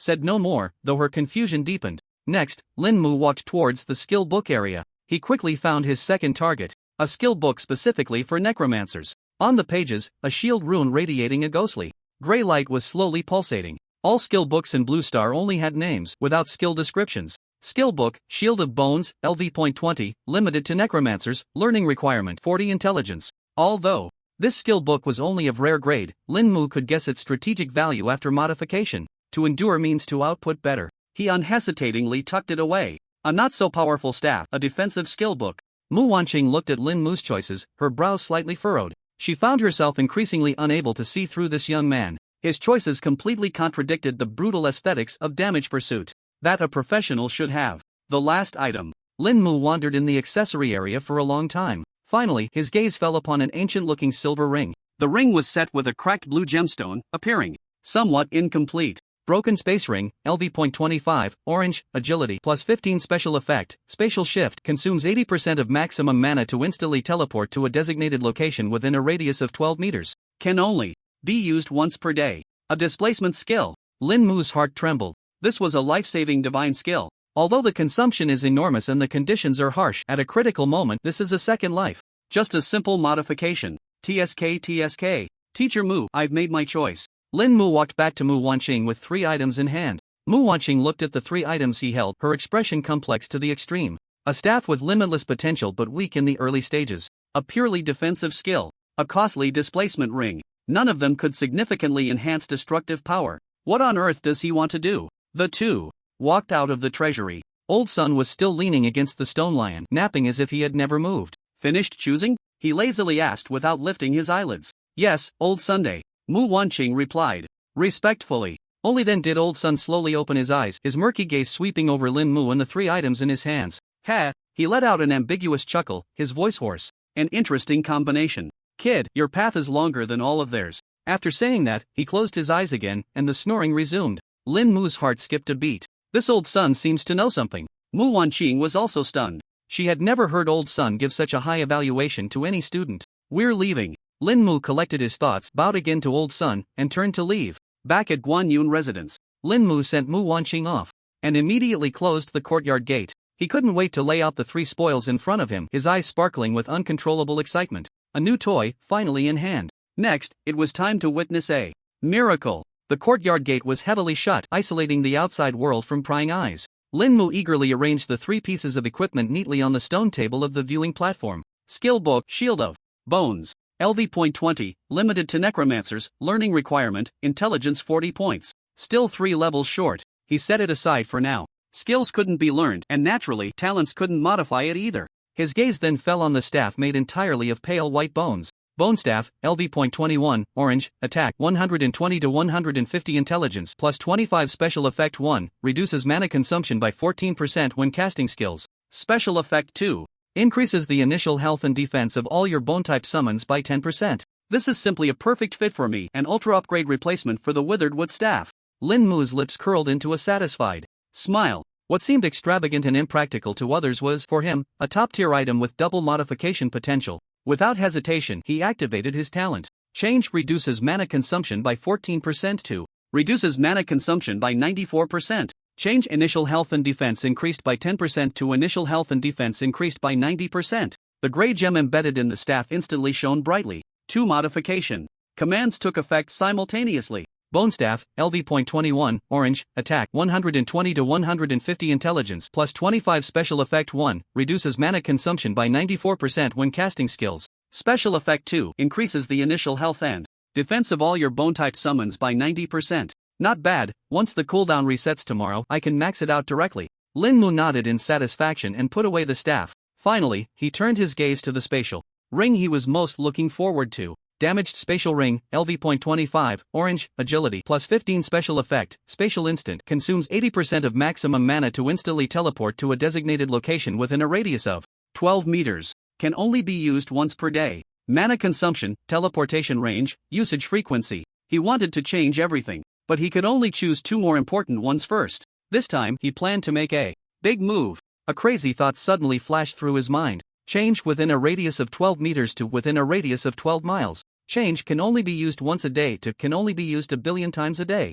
Lin Mu frowned slightly. The description on the ring became a bit blurry, but the reshaping was only halfway done. The exaggerated range modification succeeded. 12 miles, nearly 6 kilometers of teleportation range. This was simply more convenient than any mode of transportation. However, the modification of usage frequency failed. The word extreme did not imprint successfully. Could it be because in the current language and mathematical system of Blue Star, extreme is just a concept, not a specific, recognized unit of quantity? Even back on Earth, the ancient units of measurement varied in their bases during different periods. He pondered, then began to try again. Load, failed, positive, failed, gorge, ditch, grain, gai, jing, jiao. Lin Mu tried each of those units representing vast quantities from his memory. All failed without exception. It seems that this modification of talent must follow some underlying logic that is currently in use in this world. He thought for a moment and finally gave up on this whimsical idea. Well, let's settle for a compromise. Lin Mu didn't feel it was a pity.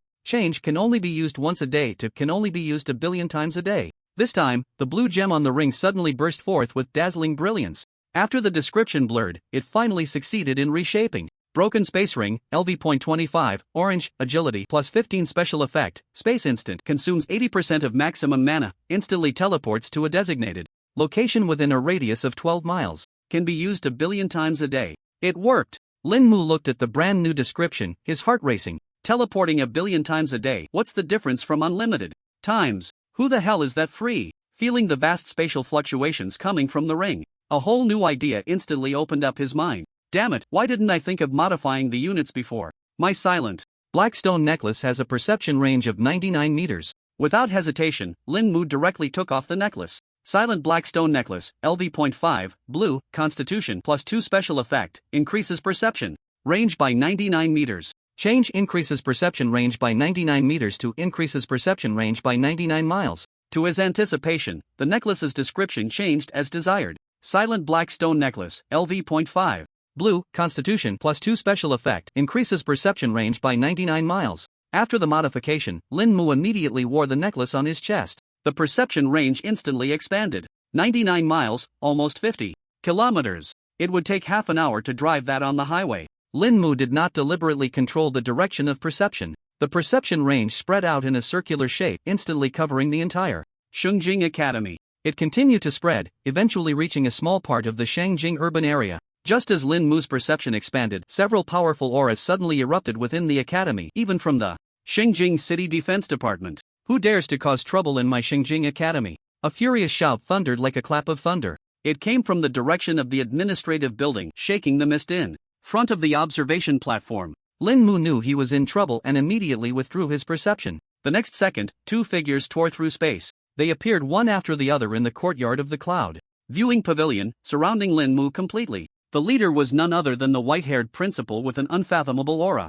Beside him was the scruffy old man who should have been napping at the treasury door, Old Sunday. At this moment, Old Sun showed no signs of laziness. His murky old eyes sparkled with intensity like two invisible swords, almost dissecting Lin Mu from the inside out. Was that mental perception just now you're doing? Before Lin Mu could speak, Principal Bai, with his white hair, chimed in. If it weren't for Old Sun blocking that mental attack for you, you might already be lying here. It seemed these two were not here to cause trouble for Lin Mu. Cold sweat broke out on Lin Mu's forehead, and he quickly expressed his gratitude. Thank you, Old Sun, for your help, and thank you, Principal Bai, for your protection. It was the student's carelessness. Kid, you. This principal is Zhou Pingxia. What nonsense is this, Principal Bai? Principal Zhou was so angry that his white hair bristled and his words were all jumbled. Ha ha ha, little Zhou. You have your day too. Lin Mu, you really suit my taste. Are you interested in following me? After joking about Principal Zhou, Old Sun extended an olive branch to Lin Mu, clearly indicating his intention to take him as a disciple. Zhou Pingxia was taken aback and immediately urged, Lin Mu, quickly agree. However, Lin Mu pretended not to hear. The student is used to being free and unrestrained, not accustomed to being bound. Old Sun, your good intentions are appreciated. You, Lin Mu, do you know how many geniuses have sought Old Sun to take them as disciples over the years? You refuse so decisively. Zhou Pingxia was angry again. Forget it. This kid has his own path to walk. We can't force him. Since there's nothing to do here, I'll go back to my post. After saying this, Old Sun vanished without a trace. He came and went in a hurry. Seeing Old Sun leave, Zhou Pingxia puffed out his cheeks in frustration, looking at Lin Mu with a look of disappointment. Do you know who that mental attack Old Sun just blocked for you came from? Seeing Lin Mu silent, he began to explain on his own. The commander of the City Defense Army, Zhao Wuji. A true peak 4-turn powerhouse, just half a step away from entering the 5-turn saint level. His mental power is like a net, covering the entire Xinjiang. Any malicious mental probing above 3 turns will be instantly locked onto by him, and then, erased. Zhou Pingxia's tone was extremely serious. You were lucky this time, Old Sun. Happened to be by your side and took a liking to you. Otherwise, you would probably be a cold corpse by now. I don't care what adventures or secrets you have, but remember this. Zhou Pingxia's gaze became incredibly sharp, almost piercing Lin Mu's soul. Until you have absolute strength, keep all your claws and curiosity to yourself. The capital, Xinjiang, is much deeper than you think, hiding countless monsters that I can't provoke. Yes, the student understands. Lin Mu felt a chill in his heart and bowed solemnly again. He knew this was Zhou Pingxia protecting him in his own way. What level is Old Sun? After replying to Zhou Pingxia, he casually asked. Oh, Old Sun is already at 5 turns. No, you little brat are trying to trick me. Lin Mu chuckled, looking foolishly at Zhou Pingxia without saying anything. Alright, get back. Zhou Pingxia waved his hand, as if swatting away a fly. But as he turned to leave, the corners of his mouth couldn't help but lift slightly. This kid was more of a prodigy and troublemaker than he had imagined. But he liked it. After sending off the principal, Wanyun residence returned to its tranquility. Lin Mu sat at the stone table, reflecting on Zhou Pingxia's words, feeling unsettled. For a long time, Peak 4-turn, commander of the City Defense Army. This was just one of the visible protective forces in Xinjiang. How many unfathomable existences like Old Sun were hidden in the shadows? Fortunately, it's not the range of debuff attributes for the Ring of Fear, Aura of Fear. I still underestimated the practitioners of Blue Star. After all, it's a lack of strength. Lin Mu murmured softly, his gaze becoming increasingly resolute. He opened the Profession panel, looking at his LV.17 level. With the bone shield, that required LV.20 to learn, and the epic equipment that could only be equipped at higher levels, an unprecedented sense of urgency surged in his heart. He must level up quickly. Credit Mall. Lin Mu recalled the golden card that Mu Wanqing had given him. With a thought, a virtual exchange interface unfolded before his eyes. A dazzling array of products from equipment, skill books, to rare materials and special potions, everything was available. Lin Mu directly typed experience into the search bar. Soon, a particular item firmly captured his attention. Wisdom. Enlightenment potion, effect, after consumption, enter the wisdom enlightenment state during the next 3 hours, all experience gained from killing monsters is increased by 200%. Exchange price 680,000 credits. Hiss. Lin Mu inhaled sharply. Truly a scarce resource. The boost isn't significant, but ordinary people can't buy it even with new star coins. The 1 million credits specially approved by the principal was only enough to buy a single potion. This is simply highway robbery. But he had to admit, the effect of this potion was too tempting for him. 3 hours, quadruple experience. It would save him a lot of tedious grinding time. Bought it. It hurt his wallet, but it's worth it. Lin Mu closed the mall interface without any hesitation. Time is his most precious resource. As long as he can quickly improve his strength, every investment is worth it. There are still a few days until the new students officially start classes. He didn't want to waste this precious window of opportunity. Lin Mu picked up the communicator and directly dialed Mu Wanqing's number. The call was almost answered in seconds. Lin Mu, is there something you need? Mu Wanqing's voice remained cool. Teacher Mu, I want to know if there are any dungeons in the academy suitable for my current level where I can quickly gain experience? Lin Mu got straight to the point. There was a moment of silence on the other end of the line as Mu Wanqing seemed to be quickly filtering through information. Yes, the academy controls many dungeons, among which there are 3 resource-type dungeons that are only open to our students: Core of Lava, Stormcliff, and Abyss Hunting Ground. The monster levels in these 3 dungeons range from LV.15 to LV.25, which is very suitable for you at this stage. However, Mu Wanqing's tone shifted. Entering the dungeons requires payment of credits or new star coins, and there are usually many upperclassmen teaming up to farm materials inside, which may lead to some unnecessary troubles. Lin Mu instantly understood her implication. It was nothing more than the usual issues of monster stealing and territory disputes. I understand. Lin Mu had a plan in mind. Thank you, Teacher Mu. You're welcome. Mu Wanqing paused and added, by the way, according to the principal's special permission, all dungeons affiliated with the academy are open to you free of charge. You just need to show the Guanyun residence access token. If you encounter any troubles you can't resolve, feel free to contact me anytime. After hanging up, a faint smile curved at the corners of Lin Mu's mouth. Free privileges are indeed the most wonderful thing in the world. He immediately organized his equipment and left Guanyun residence. Entrance to the Abyss trial ground. It was livelier here than any dungeon entrance Lin Mu had ever been to. In front of the huge teleportation portal, people came and went, with powerful upperclassmen everywhere. They gathered in groups, either recruiting teammates or selling materials just brought back from the dungeons. Lin Mu's appearance did not attract much attention. At LV.17, his level could only be considered below average here. Quite unremarkable. He walked straight towards the registration desk at the entrance of the dungeon. However, before he could get close, several burly upperclassmen, who looked like trouble, blocked his path. The leader was a bald, muscular man, a LV.22 heavy armor shield guard. The gold chain around his neck was thicker than Lin Mu's thumb. He glanced sideways at Lin Mu, pointing at him with his chin, his voice gruff.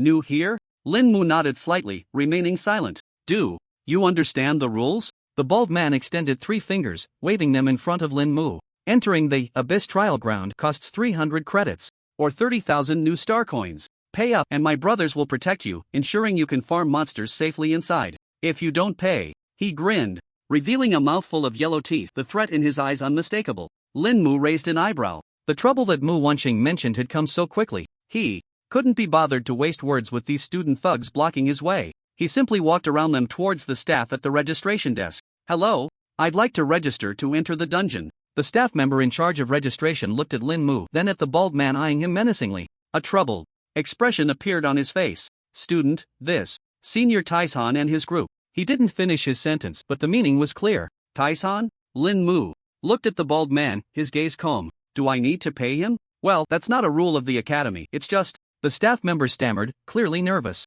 Since it's not a rule, Lin Mu interrupted him. He slowly pulled out an ancient token, entirely black and stamped with the character 1, from his pocket. He casually placed it on the registration desk. Thud. The light sound seemed like a heavy hammer, striking hard at the hearts of the staff member and everyone around. This is. The staff member's eyes widened in shock the moment he saw the token. The difficulty and hesitation on his face were instantly replaced by sheer terror and reverence. Thud. In the astonished gazes of everyone, the LV.20 staff member's legs gave way, and he slid right off his chair. His voice trembled violently from extreme fear, even carrying a sobbing tone. I was blind. I didn't know it was the chief of the Tianzi Academy. The word chief echoed, and the entire entrance area fell silent. Everyone's gaze froze. Are you a student too? Lin Mu asked the staff member. Yes, the school gave me a work-study opportunity. I was wrong. I shouldn't have associated with them. Please, chief, don't report me. I will definitely turn over a new leaf. His words were filled with tears, fully aware of Lin Mu's influence.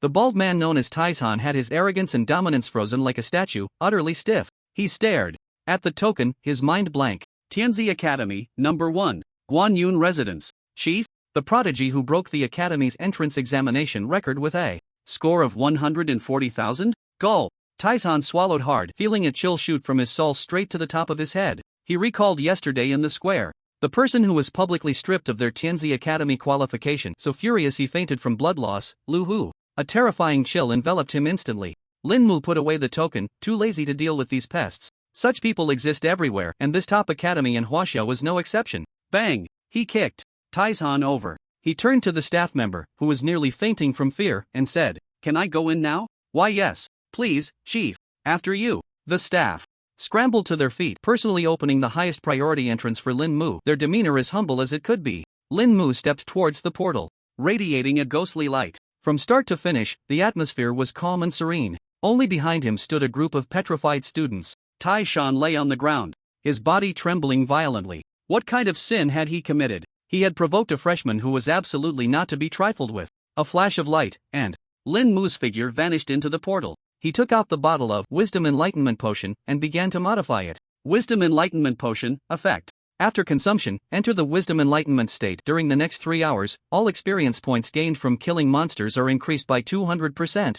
Change during the next 3 hours to during the next 100 million hours. Change experience points increased by 200% to experience points increased by 900%. Buzz. The blue potion in Lin Mu's hand suddenly erupted with brilliant light. The potion bottle shook violently. The originally clear blue liquid inside transformed into a deep blue. A few seconds later, the light subsided. The potion bottle returned to calm, but the liquid inside was completely different. Now, Wisdom Enlightenment Potion, effect, after consumption, enter the Wisdom Enlightenment state. During the next 100 million hours, all experience points gained from killing monsters are increased by 900%. Lin Mu looked at the new description, his heart racing. 100 million hours, converted to years, that's over 11,000 years. This is no longer a time-limited buff, this is a permanent passive talent. Without hesitation, Lin Mu tilted his head back and drank the astonishing potion in one gulp. Not bad, quite potent. Brr. He opened his profession panel and the top left corner displayed his current status. Wisdom Enlightenment state, experience point acquisition efficiency increased by 900%. Remaining time, 99,999,999 hours 59 minutes 59 seconds. Lin Mu looked at the string of 999, forcibly suppressing the joy in his heart. Inside the dungeon, cold, damp, oppressive.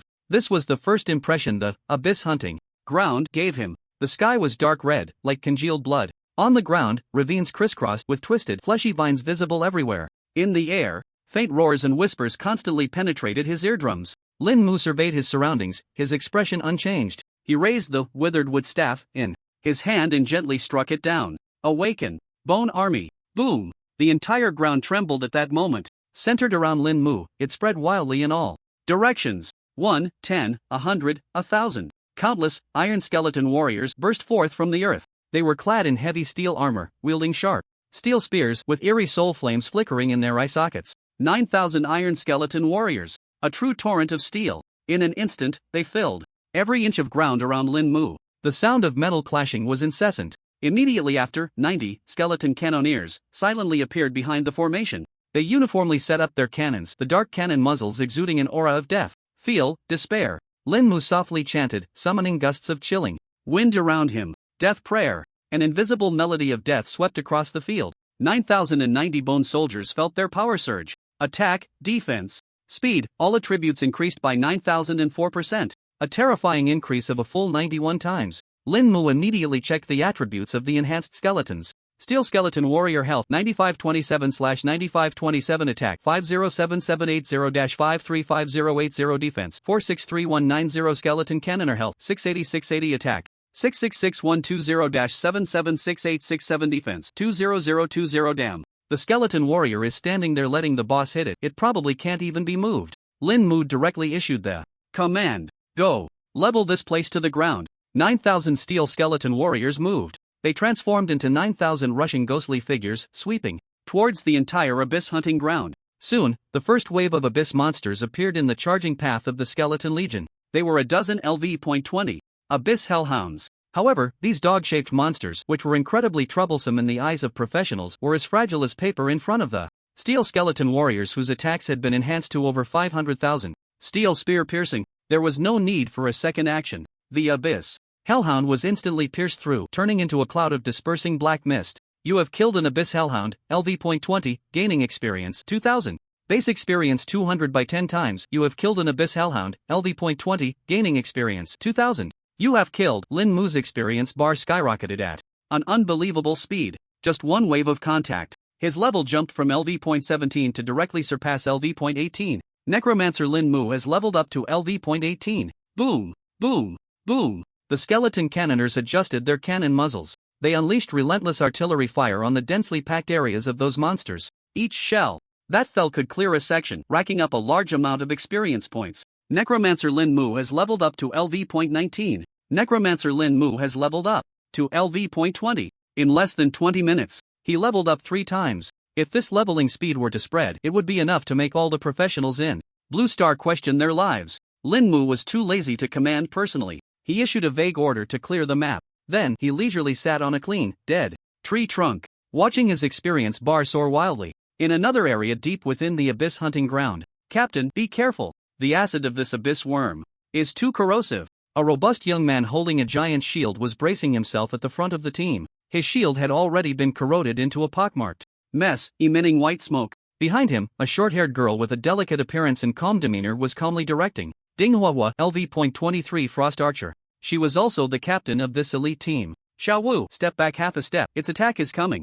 Just as Ding Huahua's voice fell, the abyss worm opened its massive mouth and spewed a thick stream of green acid. The robust young man Xiao Wu immediately executed the command, narrowly avoiding the attack. The other 2 team members, an assassin and an elemental mage, seized the opportunity to deal damage. After a fierce battle, they finally took down this LV.22 elite monster. Phew, I'm exhausted. Xiao Wu plopped down on the ground, panting heavily. The monsters in this abyss hunting ground are much tougher than what the information outside says. Ding Huahua frowned slightly, about to speak. Suddenly, a violent tremor came from afar without warning, followed by a terrifying explosion. Sound like 1,000 thunderclaps. The sound was continuous, echoing as if an army was using heavy artillery to clear the ground. What the hell? What is that sound? Xiao Wu was so frightened that he jumped up from the ground, his face pale. An earthquake? No, it's a battle. What level of battle could cause such a commotion? The assassins and mages in the team also wore expressions of shock as they looked towards the source of the sound. The dark red sky there was, flickering ominously, illuminated by the cannon fire. Could it be a dungeon anomaly, summoning a disaster-level boss? The assassin's voice trembled. Their team was considered somewhat famous among the upperclassmen at the Shengjing Academy. But facing the word's disaster level, they felt as small as ants. Silence. Conceal your presence. Ding Huahua reacted the fastest. She shouted sternly, her eyes flashing with unprecedented seriousness. The wave of energy sweeping over them had far exceeded their understanding. It was not something they could contend with. Captain, we should run. Crush the teleportation talisman and get out of here. Xiao Wu's voice was tinged with a sob. No. Ding Huahua shook her head, her gaze fixed on the distance. This commotion doesn't sound like a monster's roar, it feels more like some kind of rhythmic attack. And listen, besides the explosions, there's another sound. Everyone strained to listen. Indeed, amidst the deafening cannon fire, they vaguely heard a sound that was uniform, like a metallic torrent sweeping across the ground. That sound carried an extreme coldness and discipline.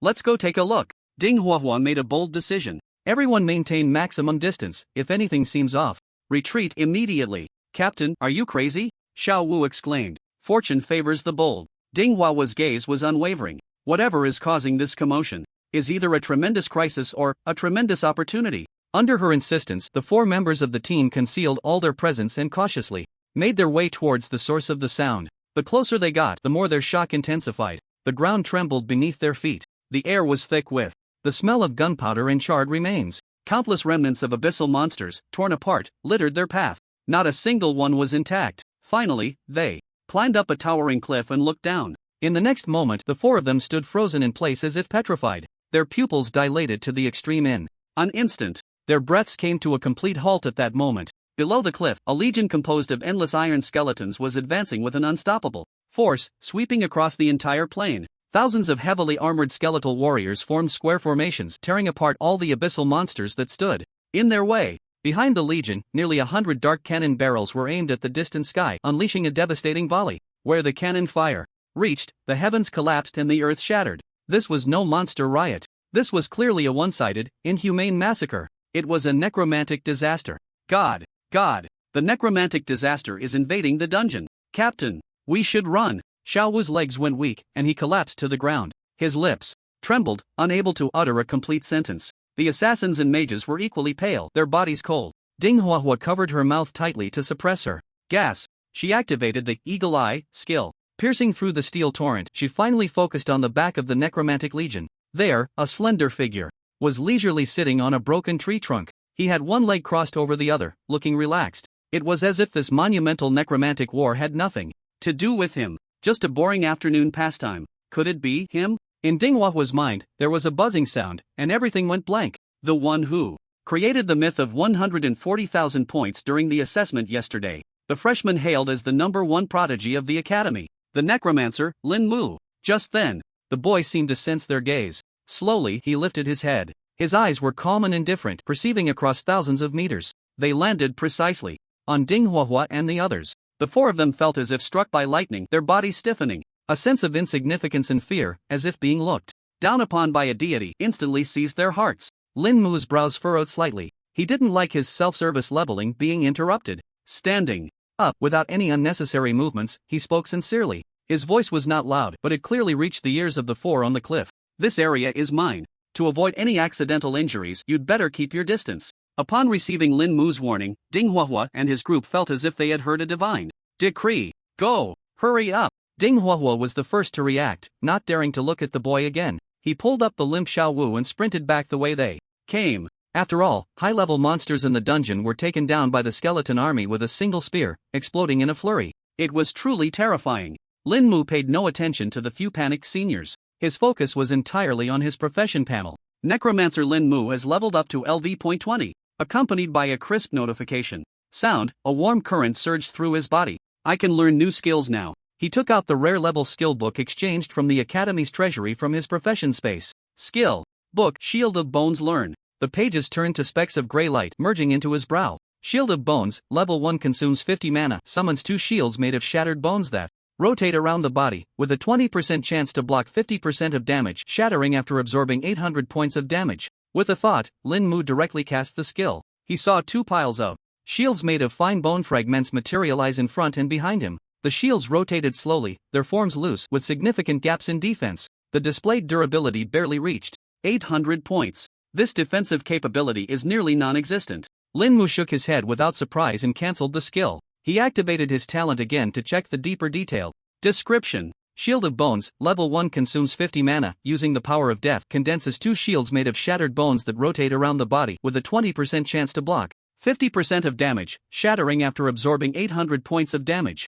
Indeed, the key points are shattered bones and 2 shields. A glint of insight flashed in Lin Mu's eyes as he began to make imaginative modifications. Change using shattered bones to condense 2 shields to using dragon bones to condense 2 shields. Change using dragon bones to condense 2 shields. To using dragon bones to condense 9 shields. Buzz. The skill icon blurred violently for a moment, then successfully reshaped. Shield of Bones, level 1, consumes 225 mana, summons 9 dragon bone shields that rotate around the body, blocking all damage, shattering after absorbing 900,000 points of damage. Lin Mu cast the spell again. This time, it was no longer those 2 piles of ridiculous bone fragments. Instead, there were 9 smooth bone shields shimmering with a soft glow, exuding a terrifying aura. They perfectly surrounded Lin Mu in a 360-degree defense without any blind spots. The durability was astonishingly displayed as 900,000.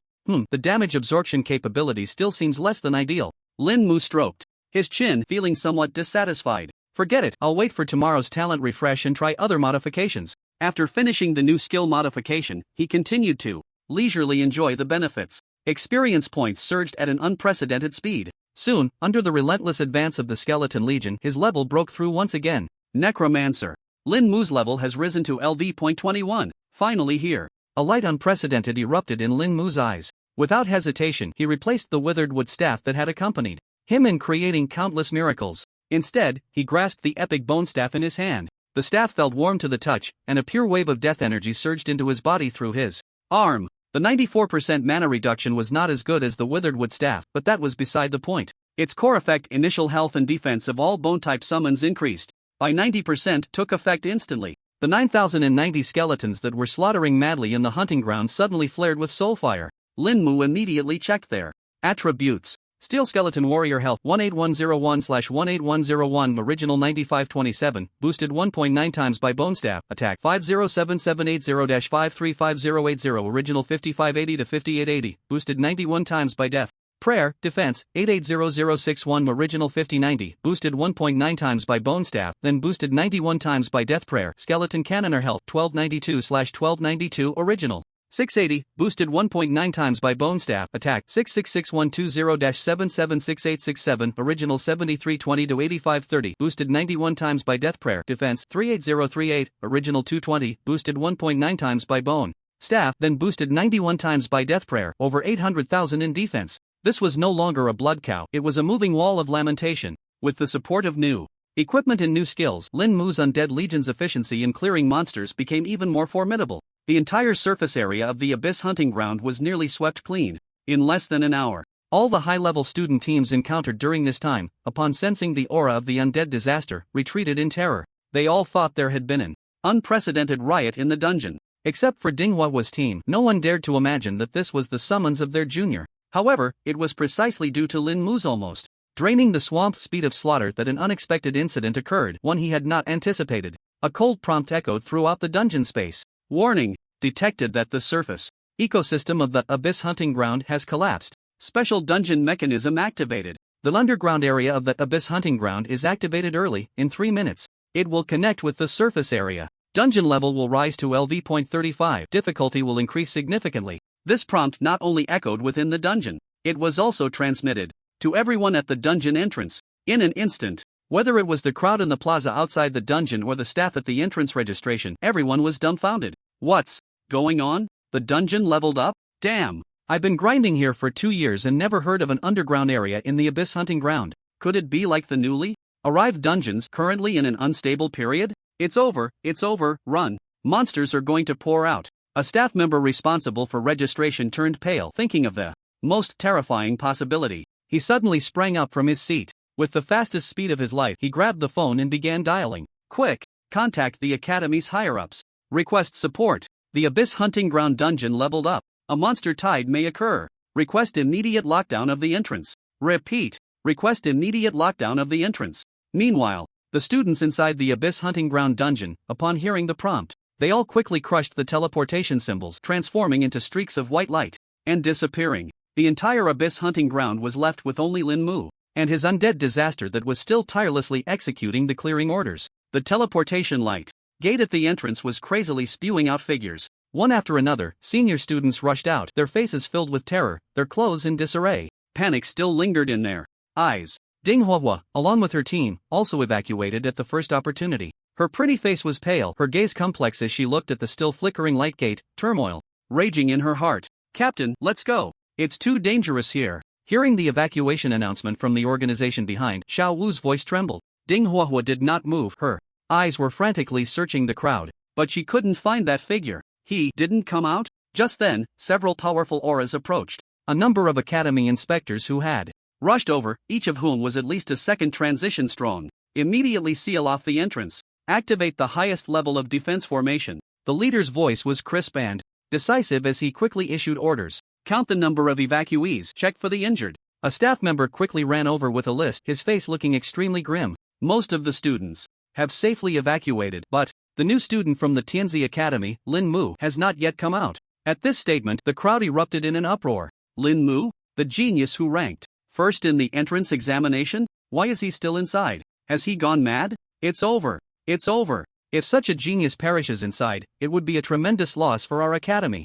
The leader of the inspection team turned ashen in an instant. He snatched the list and stared intently at that name. LV.17. He's only level 17. The dungeon is level 35, and the monsters inside start at level 30, plus elites and bosses. He simply cannot survive. The inspection team leader's forehead bulged with veins. They themselves were only around levels 25 to 30, let alone saving someone. They wouldn't even be able to handle the monster tide that would surge later. The captain suddenly turned around and shouted angrily at the team behind him. What are you still dawdling for? Report immediately. Apply for emergency rescue from the higher-ups. Hurry! Ding Huahua stood in the crowd, listening to the discussions around her, feeling a chill all over. Rescue? In her mind, uncontrollably surfaced the image of the disaster torrent composed of 9,000 steel skeletons, the terrifying artillery fire of 90 cannons firing in unison, and that boy leisurely sitting on a dead tree trunk. They were going to rescue him? No. Ding Huahua's temples throbbed slightly. An absurd thought, extreme, to the point of madness, crazily occupied her reason.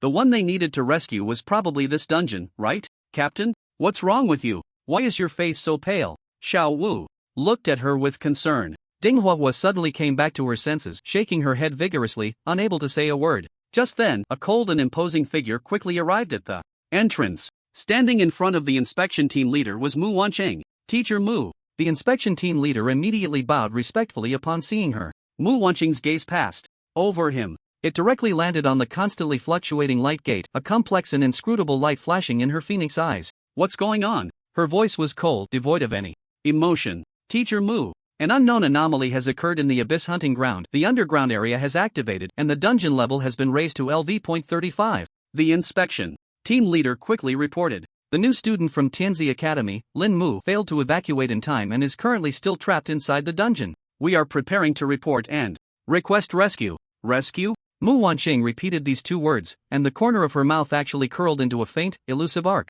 In that smile, there was a hint of strangeness that even she herself had not noticed. No need, she spoke. What? The patrol captain was taken aback, thinking he had misheard. Teacher Mu, this is Lin Mu. The principal personally named him for focused training. I said, no need. Mu Wancheng's voice suddenly turned cold. A terrifying pressure belonging to a third-tier powerhouse erupted. Seal the entrance, disperse the crowd, and then, wait. The patrol captain was shaken back repeatedly by this pressure. His face turned pale, and he no longer dared to say another word. The surrounding students were also silenced under this pressure. Everyone looked at Mu Wancheng with incredulous eyes. Wait? Wait for what? Wait for that genius to be torn to pieces by the monsters surging from the ground? Just when everyone was confused and the atmosphere in the square was at its most oppressive, a change occurred again. The huge crystal screen next to the entrance, used to display the basic information of the dungeon, suddenly refreshed with a light ding. The information on the screen underwent a tremendous change. Dungeon name, Abyss Hunting Ground. Underground dungeon level, LV.35 dungeon mode, team challenge, must enter as a team, highest completion record, none. The dungeon mode has changed, it's no longer an open dungeon. Team challenge? How is this possible? Team challenge mode requires at least 3 people to enter, right? Lin Mu, how is he alone inside? How is the dungeon determining this? A senior student who hadn't left pointed at the screen. His words voiced everyone's thoughts. Teacher Mu, could it be that he just happened to hit a bug? The patrol captain turned his head with difficulty, looking at Mu Wancheng, his eyes filled with suspicion and plea for help. Mu Wancheng did not answer, because she didn't know either. Not to mention how Lin Mu could stay in a team dungeon alone. Even the matter of dungeon upgrades, she had only heard of it. Just as the atmosphere at the entrance was tense and filled with suspicion. Inside the Abyss Hunting Ground, Lin Mu listened to the cold dungeon prompt, his brows slightly furrowed. Underground area activated early? Dungeon difficulty increased? He felt no panic at all. Instead, he felt a hint of excitement. Great, just in time for me to grind some experience. He had originally wanted to steadily level up to 25, put on the teleportation ring he had been longing for, and then go to the temple to pick up a job change quest. However, as the experience required for leveling up increased, he was starting to feel a bit bored. The dungeon upgrade was just the boost he needed. At that moment, another brand new prompt sounded again. Abyss Hunting Ground Underground Challenge Team. LV.21 Necromancer Lin Mu? Entry time, 00:00:12 current rating, none. The E representing the teammates made Lin Mu's expression turn strange in an instant. Team? Lin Mu was first taken aback, then couldn't help but laugh out loud. Looks like I hit a bug. I can grind experience again. Just as he was trying to make sense of the situation, the ground suddenly split open with deep, bottomless chasms. A thick, abyssal aura erupted from within like a geyser. Following that, Large, hideous monsters crawled out from the chasms, roaring. Abyss Stalker, LV.30, Distortion Ripper, LV.32. Their numbers were in the hundreds or even thousands. The strength of their aura was far beyond those small fry from before. Any elite team of over 20 levels would be instantly wiped out upon seeing them. Lin Mu's expression, however, remained calm. He didn't even bother to stand up. He simply snapped his fingers lightly. Make your move. With a single command, the 9,000 steel skeleton warriors that had long sealed the entire rift moved. Bang! A distorted ripper that had just crawled out of the chasm swung its razor-sharp claws. It struck hard against the chest of a steel skeleton warrior. However, the anticipated scene of shattered bones did not occur. That claw, capable of tearing apart tanks, landed on the armored skeleton, which had been enhanced by both the bone staff and death prayer, boasting a defense of 880,000. It only produced a crisp sound, like metal clashing, a ding. A bright red number slowly floated above the skeleton warrior's head. -1. Health forcibly deducted. The distorted ripperesque crimson eyes instantly froze. It even humanely lowered its head to look at its painfully struck claws, falling into deep confusion. Where did my big damage go? In the next moment, 9,000 gleaming steel spears, like a forest of death, instantly overwhelmed all the abyssal monsters crawling from the ground. Thud, thud, thud. The sound of spear tips piercing flesh rose and fell, dense as rain. These monsters, which could instill fear in the outside world, were as fragile as watermelons in front of the skeleton army with an attack power exceeding 500,000. Each was pierced through in an instant. You have killed the Abyss Gazer, LV.30, gaining experience 3,000. You have killed the Distorted Ripper, LV.32, gaining experience 3,200. The notification sound flooded the screen. Lin Mu's experience bar surged at a terrifying speed, even more so than before. Necromancer Lin Mu leveled up to LV.22. Necromancer Lin Mu leveled up to LV.23. Necromancer Lin Mu leveled up to LV.24. Leveling up was that simple. Time pushed forward. At the entrance of the Abyss Hunting Ground, everyone present watched as the instance updated with challenge information. Abyss Hunting Ground Underground Challenge Team, LV.21 Necromancer Lin Mu. Entry time, 00:00:02. Current rating, none? What is that thing? A sharp-eyed student pointed at the strange string of question marks on the screen, his voice filled with confusion. It must be a bug on the card. The crowd buzzed with discussion. They struggled to explain this unbelievable scene with their own understanding. Mu Wanqing's cold phoenix eyes were fixed on the screen, but a storm surged within her heart. Did others not notice? Did she not know? When Lin Mu entered, he was only LV.17. At this moment, the staff member responsible for recording the students entering the Abyss Hunting Ground and the inspection team also noticed that Lin Mu's level was no longer 17. The work-study student in charge of registration pointed at the LV.21 on the screen. His voice trembled like a sieve. Quick look. He went in when I was watching, clearly only LV.17. The inspection team leader also recalled the list from earlier, his pupils suddenly constricting, staring intently at the screen. It was true. Entered at level 17, now at 21? How long has it been? Are you sure you didn't see it wrong? A voice from an uninformed student nearby became sharp with extreme shock. I swear, on my career, there's no way I could be wrong. The staff member was almost in tears. Just then, the numbers on the screen jumped again without warning. Abyss Hunting Ground Underground Challenge Team, LV.24 Necromancer Lin Mu. Entry time, 00:31:14. Current rating, none. He leveled up again by 3 levels. But why is there still no score? A more terrifying gasp erupted from the crowd. The entire entrance was completely out of control. This was no longer a genius, no longer a prodigy. This was a god of experience farming. Mu Wanqing immediately notified Principal Zhou Pingxia. Then, she stepped forward suddenly. A cold and powerful aura instantly enveloped the entire venue. Silence. Her voice was not loud but carried an undeniable authority. It forcefully suppressed all the noise. Seal the information. Everything that happens here today must not be leaked to anyone. Violators will be expelled. Mu Wanqing's icy gaze swept over everyone. Inspection team, guard the entrance. No one is allowed to approach without orders. Yes, Teacher Mu. The inspection team leader immediately stood at attention and responded loudly. He looked at Mu Wanqing, his heart even more shocked. After all, Mu Wanqing had indeed said just now that Lin Mu did not need reinforcements, and now he was truly witnessing the birth of a legend. Inside the dungeon, Necromancer Lin Mu's level has risen to LV.25. The sound of the level up notification, after hearing it for so long, had become nothing but monotonous noise. Lin Mu stood up, habitually patting his backside. Instinctively lifting his foot, he prepared to leave the dungeon directly. However, just as he took half a step, he suddenly halted in midair. Oh, right. Lin Mu suddenly remembered. This dungeon has leveled up, and now, it seems I can't get out. He He chuckled to himself, finding his brief lapse amusing. Since he couldn't leave for the time being, he might as well enjoy it. LV.25, just right. Lin Mu's thoughts stirred. The purple cloak that had dropped from the void crystal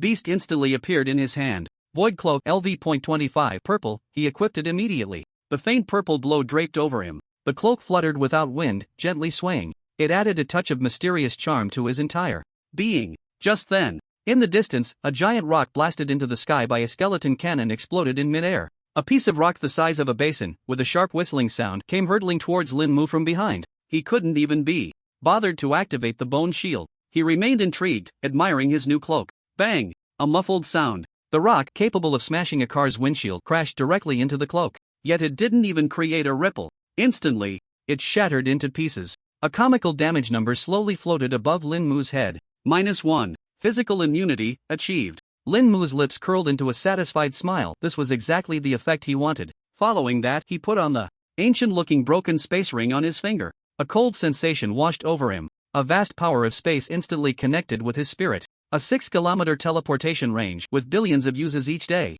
This ring would become his strongest life-saving trump card and his most bizarre means of ambush. After donning his new gear, Lin Mu looked around. His undead army was still tirelessly executing the extermination orders. Those high-level monsters surging from the cracks in the ground fell like harvested wheat, one after another. Sitting here watching the numbers jump was ultimately a bit dull. A glimmer of curiosity flashed in Lin Mu's eyes. Let's go check the front lines. With his mind made up, he spread his perception. The next second, with a flash of light, Lin Mu's figure disappeared from the spot. When he reappeared, he was at the edge of a bottomless chasm. The ground beneath him trembled violently, and the thick, inky breath of the abyss, mixed with a strong smell of blood, rushed towards him. Abyssal monsters were continuously crawling out from the depths of the chasm. His steel skeleton warriors formed an insurmountable defense line here, tearing apart all the monsters attempting to break out of the rift. How long is this going to last? I can't even see the boss or even an elite monster. New dungeon exploration, and not even a strategy guide. Lost in thought, Lin Mu suddenly furrowed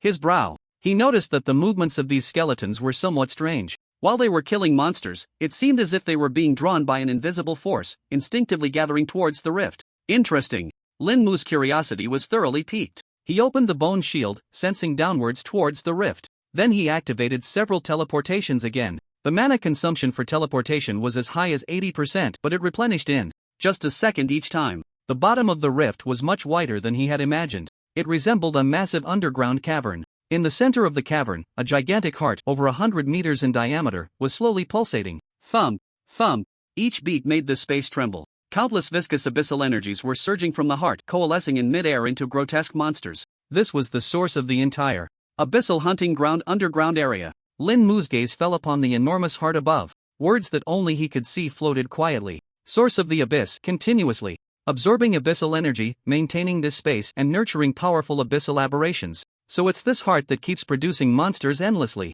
If I don't deal with it, I probably won't be able to leave this dungeon. Talent, description alterer, activated. Change, continuously absorbing abyssal energy to cannot absorb abyssal energy. Buzz. The source of the abyss suddenly shook.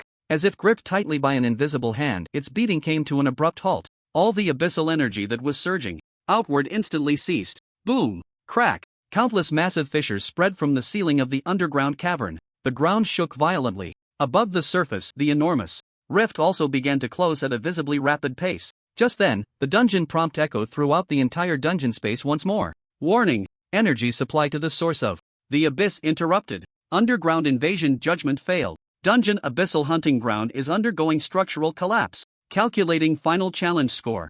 Necromancer Lin Mu single-handedly ended the abyssal invasion. Comprehensive score determined as SSS. Congratulations to the practitioner Lin Mu for creating the unique clearance record for the abyssal hunting ground underground dungeon. Practitioner Lin Mu received the unique reward, special item Abyssal Rule Fragment. Practitioner Lin Mu received the unique reward, skill book, Abyssal Descent. As the prompt sound faded, a gentle white light enveloped Lin Mu. At the same time, a crystal shard with ink-like swirling patterns on its surface, along with a gray-black skill book, quietly appeared in his palm. Lin Mu hadn't had the chance to examine them closely. A strong sense of spatial tugging came over him. The scene before him began to twist and shatter rapidly. In the last few seconds before being teleported out, a thought flashed through Lin Mu's mind like lightning. It seemed he had made a mistake. He had always thought that as long as he guarded the rift and farmed monsters, eventually a final boss would spawn. Then he would command the undead army to beat it to death and leave gracefully. But now it seemed that this was not the correct dungeon gameplay at all.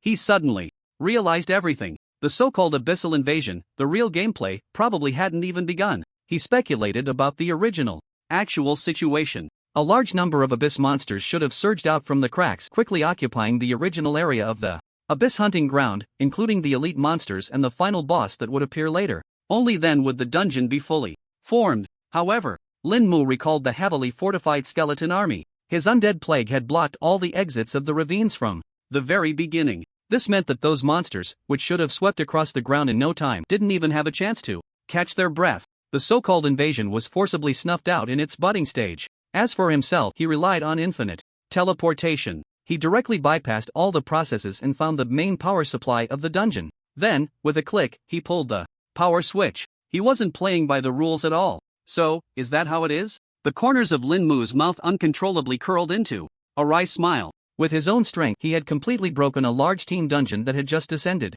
Accompanied by a dizzying whirl, Lin Mu stood firmly on the ground. He instinctively squinted his eyes, adjusting to the light outside. Behind him, the enormous teleportation portal of the abyss hunting ground flickered with light. Crack! A massive crack suddenly spread from the center of the portal without warning. Following that, there was a second, a third. Under the horrified gaze of everyone at the entrance, the dungeon portal that had remained unchanged since its arrival began to crumble inch by inch. Finally, with a dull explosion, it completely transformed into countless flying specks of light dissipating into nothingness. The surrounding space also underwent a violent distortion. As if something had been forcibly erased from this world, the dungeon was gone. Only the large screen beside them remained frozen. Abyss Hunting Ground Underground Challenge Team, LV.25 Necromancer Lin Mu. Entry time, 00:51:32 Current rating, SSS. The entire entrance area fell into a terrifying silence once again. Everyone's brains collectively crashed at that moment. They stared, wide-eyed, mouths agape, but could not make a sound. They could only watch helplessly as that space returned from distortion to calm, as if nothing had ever happened. But the dungeon portal that had stood here for years had indeed vanished. Gulp! Someone, unknown, swallowed hard. The sound was like a thunderclap on a calm lake, instantly igniting the entire scene. The dungeon is gone? What the hell? Am I seeing things? Someone slap me. How could the dungeon be gone? He blew up the dungeon? Waves of incredulous screams erupted one after another, threatening to blow the roof off. The patrol team leader swayed, nearly collapsing to the ground. His lips trembled as he pointed at Lin Mu. Then he pointed at the empty space, already incoherent. You. What exactly did you do? Mu Wanqing quickly rushed in front of Lin Mu, grabbing his shoulders. The force was so great that she didn't even notice it herself. Tell me, what happened inside? Her voice trembled due to extreme emotional fluctuations. Lin Mu felt a bit dizzy from her shaking, frowned slightly, and shook off her hand. He spread his hands innocently. How would I know? I just poked the big heart at the bottom that was jumping the most, and then, it exploded. Maybe the quality of this dungeon wasn't that great. This casual remark nearly made those around him spit blood on the spot. The quality wasn't great? Could you find a better excuse? If you don't want to be vague, then don't speak. Mu Wanqing stared intently into Lin Mu's eyes, trying to find even the slightest trace of a lie within them. But there was none. In those deep-set eyes, there was only calmness and a hint of clear bewilderment. I'm also a victim, okay? Mu Wanqing felt as if she could hear Lin Mu's inner voice. But she knew that this explanation was absurd to the extreme. She just couldn't find any reason to refute it, because the evidence was gone. Just then, a commanding voice descended from above, tinged with an uncontainable urgency. Everyone, step aside. The white-haired principal, Zhou Pingxia, had arrived at some point. He appeared directly in front of Lin Mu, completely ignoring the bowing Mu Wanqing and the inspection team, his old eyes fixed directly on Lin Mu, and his breathing grew heavy. Don't think too much. His voice trembled as he quietly asked, did you blow it up? The word blow was used with extreme precision. Lin Mu's heart tightened, but his face remained impassive. Principal, the student does not understand your meaning. Zhou Pingxia looked at his inscrutable expression and suddenly laughed. He first chuckled softly, his shoulders slightly shaking. Then, the laughter grew louder and more unrestrained, eventually erupting into a thunderous guffaw. Ha ha ha. Good. Very good. What a poor quality. Finally, my Xingjing Academy has produced a brat who can poke a hole in the sky. Ha ha ha. The principal's laughter left everyone dumbfounded. Is he going mad? An important high-level dungeon of theirs had been wiped out. Shouldn't he be furious? Why was he so happy? Mu Wanqing looked at Zhou Pingxia, who seemed to be going insane. Her heart, which had then racing from shock, strangely calmed down. She suddenly understood. Losing a dungeon was indeed a huge loss. But a student who could erase a dungeon, their value was immeasurable. The laughter ceased. Zhou Pingxia's gaze swept across the crowd, and his authoritative voice rang out once more. Today's events are classified as the highest secret of the academy. No one is to disclose this. Any leaks will be severely punished. Publicly declare that the Abyss hunting ground spatial node is unstable and has naturally collapsed. Classmate Lin Mu risked his life to eradicate the core before the crisis erupted, preventing a greater disaster, and shall be credited with the primary achievement. This statement directly defined the situation and provided the perfect excuse for Lin Mu's actions. The inspection team leader and the surrounding teachers and students, though still filled with doubts, could only respond respectfully. Their gazes toward Lin Mu had shifted from viewing him as a freak to seeing him as a genius. Zhou Pingxiao waved his hand, signaling everyone to disperse. Then, he turned to Lin Mu, looking at him with immense admiration, unable to hide his inner excitement. Kid, come with me. In the principal's exclusive private office, Zhou Pingxiao personally brewed a cup of top-quality cloud mist spirit tea for Lin Mu. Let's talk, there are no outsiders here. The old man sat on the sofa, his gaze intense. There's nothing to say, just lucky, that's all. Lin Mu took a sip of tea, sticking to his usual line. Upon hearing this, Zhou Pingxiao no longer pressed for details, but gave him a deep look. Good. What good luck. Next time you don't want to talk, can you come up with a different excuse? He took something from his professional space and pushed it in front of Lin Mu. It was a palm-sized metal token, shimmering with specks of light. This is the Academy's inquiry token. With this token, you can ask any mentor within the Academy, including those retired old geezers, 3 questions they cannot refuse. After finishing, Zhou Pingxia added, of course, this includes Old Sunday. Or, you can use it to exchange for a chance to enter the A-grade treasury and select a legendary item. Lin Mu's pupils constricted. This reward was more valuable than any previous one. Principal, this. Take it. Zhou Pingxia's tone was unyielding. I believe the value you will bring to the Academy and Huaxia in the future far exceeds this token. I have only one request. The principal's expression became extremely serious. Until your wings are truly strong enough to disregard all rules, try to avoid doing such earth-shattering things. At least don't let so many people see it. Lin Mu felt a warmth in his heart and nodded solemnly. The student understands. After leaving the principal's office, Lin Mu declined Mu Wanqing's kind offer to escort him back to Guanyun residence. He couldn't wait to return to his own courtyard. He closed the door. Only then did he let out a long breath and took out the 2 SSS-level unique rewards he had just received. A gray-black skill book and a crystal fragment flowing with ink-like patterns. His gaze first fell on that fragment. A detailed description slowly emerged. Abyss Rule Fragment, a crystal that carries the Shattered World's laws. Upon use, it grants Abyss affinity and allows the use of Abyss-type skills. Lin Mu's heart skipped a beat. This was clearly a simplified version of a second profession. At this moment, Lin Mu recalled another unique reward, Skill Book, Abyss Descend. He immediately picked it up to check. Skill Book, Abyss Descend, LV.25, Learning Requirement, Intelligence 100 points, must activate Abyss Sensation at least 100. Intelligence is easy to say, just add the attribute points gained from leveling up and it meets the requirement.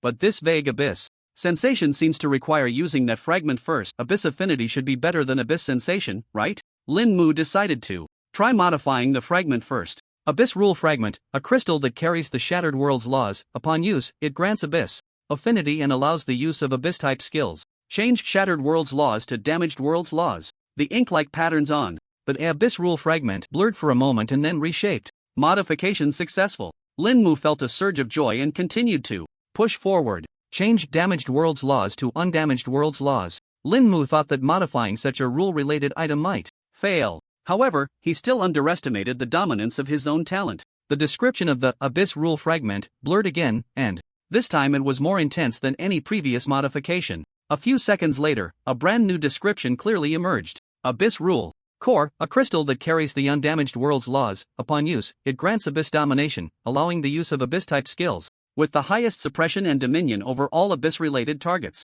The moment the modification was completed, the originally dull crystal suddenly erupted with a rich gray-black light. A pure, ancient aura of law, imbued with supreme order, burst forth. Lin Mu's expression changed slightly and he immediately stored it in his profession space, isolating its aura. At the same time, outside of Blue Star, in a special dimension. This was a place filled with twisted spacetime rifts, a land of annihilation. A grand hall constructed of massive obsidian quietly floated at the center of the world. Inside the hall, 9 enormous thrones surrounded a deep energy vortex. Just as Lin Mu finished modifying the fragment, 9 vague and terrifying figures on the thrones almost simultaneously took shape. You sensed it, right? The one who spoke was a figure on one of the thrones. Its form was very close to that of a human female, but its body was composed of countless twisted vines and crimson flowers. The voice carried a strange allure. It's the breath of the source core. On another throne, a massive head engulfed in pale flames emitted a dull roar. Impossible. The remnants of the source core were shattered when they were lost to the traitors. Its power of law has long been in tatters. A voice like the grinding of countless blades rang out. The speaker was a being entirely composed of sharp crystals. Every edge of its form refracted strange light. But the fact is, the special aura of the abyssal law has indeed manifested. Moreover, that aura of law is even more complete. No, it's perfect. Even purer than the remnants of the source core. A throne shrouded in endless shadows, revealing only 2 points of crimson light, spoke up. It was filled with disbelief. The entire hall fell into a dead silence in an instant. Only the terrifying pressure emanating from the 9 great monarchs collided in the space, creating cracks. Its master has changed. After a long while, the largest monarch, who was most elusive, finally spoke. Its voice seemed to come from eons ago, devoid of any emotion. The marks we left in the source core have been completely erased by an unknowable power. I cannot even accurately locate its new coordinates. I can only sense a vague direction which seems to be protected by a very strange rule. Upon hearing this, the other 8 monarchs were even more horrified. An existence that even the supreme throne cannot comprehend? Your Majesty, are you saying that an unknown entity has stolen the foundation of the abyssal world? The voice of the Vine Queen sharpened. This matter must be thoroughly investigated. Immediately dispatch abyssal apostles with the eye of truth, at all costs, even if it means crossing star domains. We must bring back the remnants of the source core, and bring that thief's soul before us. The crystal monarch proposed with a murderous intent. No.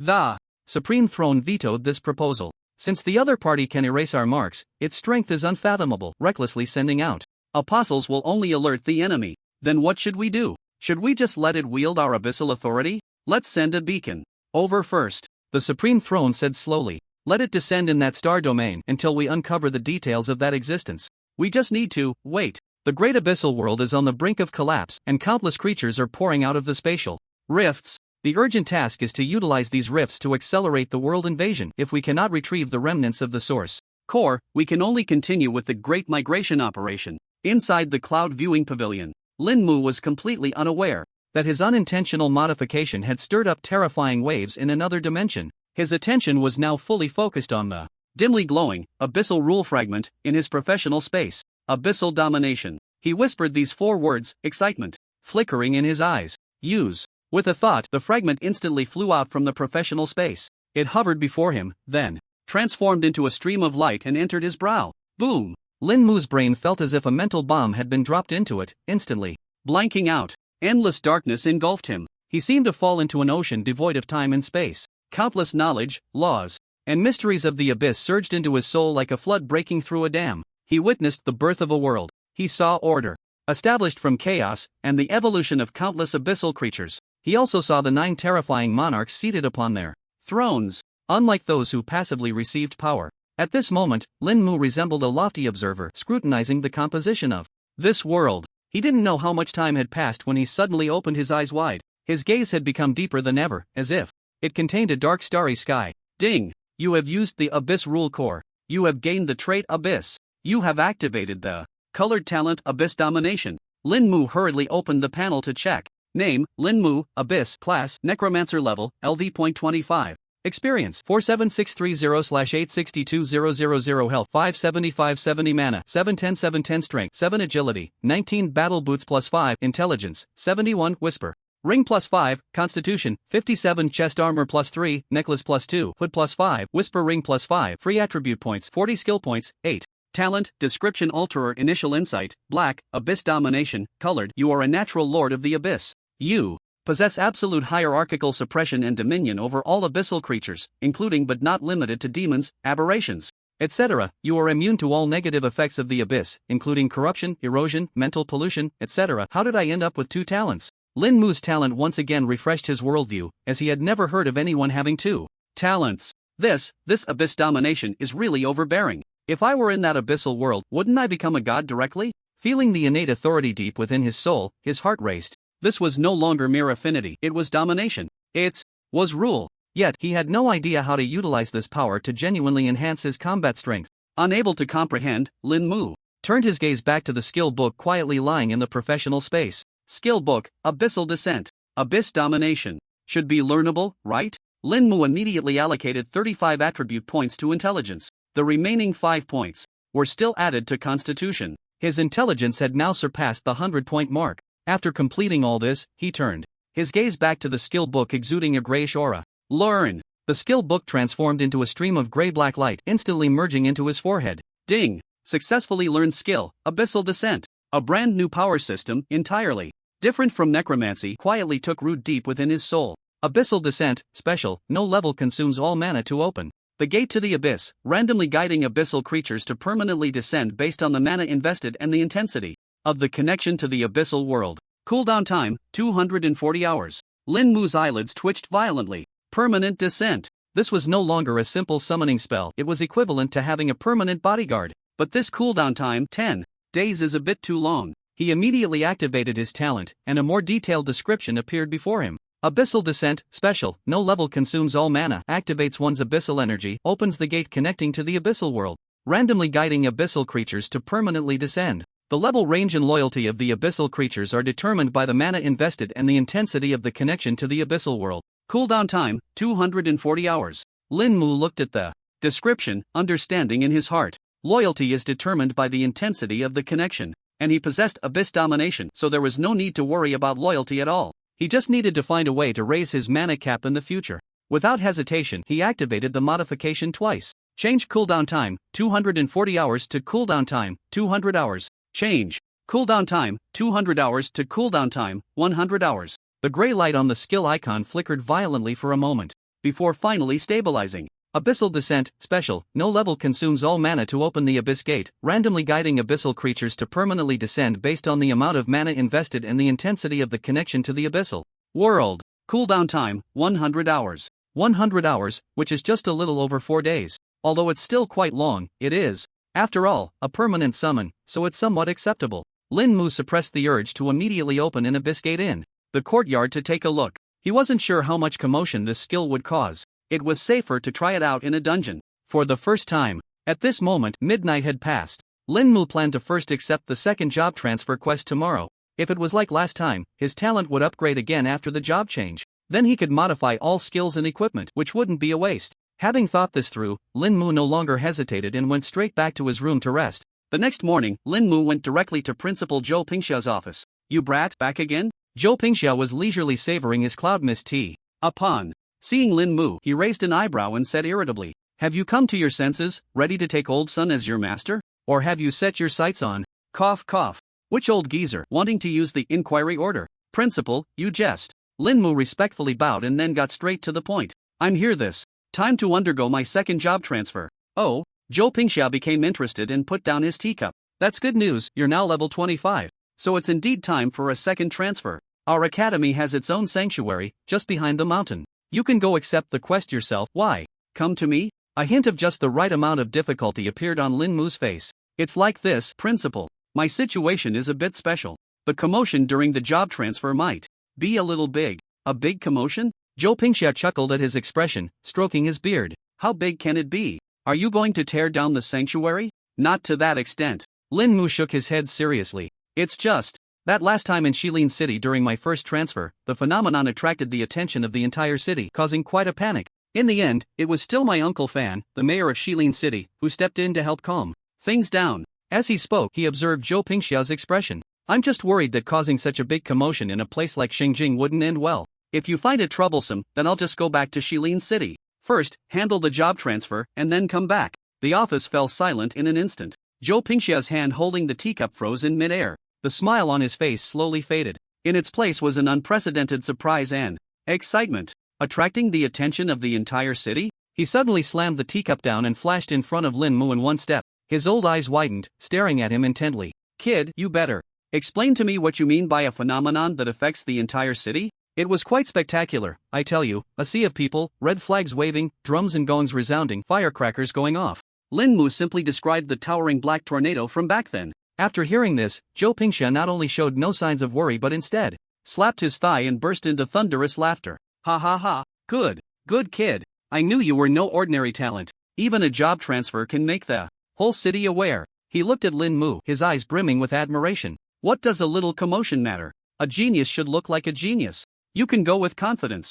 Zhou Pingxiao waved his hand grandly, full of bravado. Don't say just one Shengjing Academy, even the whole Shengjing city, with me around, who dares to say a word against it. Our academy's temple is far superior in quality compared to that little place in Shilin City, no matter the trouble. You just go and take the task and I will personally watch over you. With Zhou Pingxiao's assurance, Lin Mu finally felt at ease. He immediately got up and left the principal's office, heading towards the academy's temple. Under Zhou Pingxiao's expectant gaze towards stirring things up, Lin Mu left the office. He walked through several tree-lined, tranquil paths and soon arrived in front of a magnificent building, located at the back of the academy's mountain. This was the temple of Shengjing Academy. Unlike the somewhat outdated temple in Shilin City, the building before him was entirely constructed from a special rock that emitted a soft white light. Apart from the openings for doors and windows, there wasn't a single gap in the entire structure, appearing as if it were naturally formed. At the entrance of the temple stood two 10-meter-tall stone statues, vividly lifelike, exuding a heart-stopping pressure.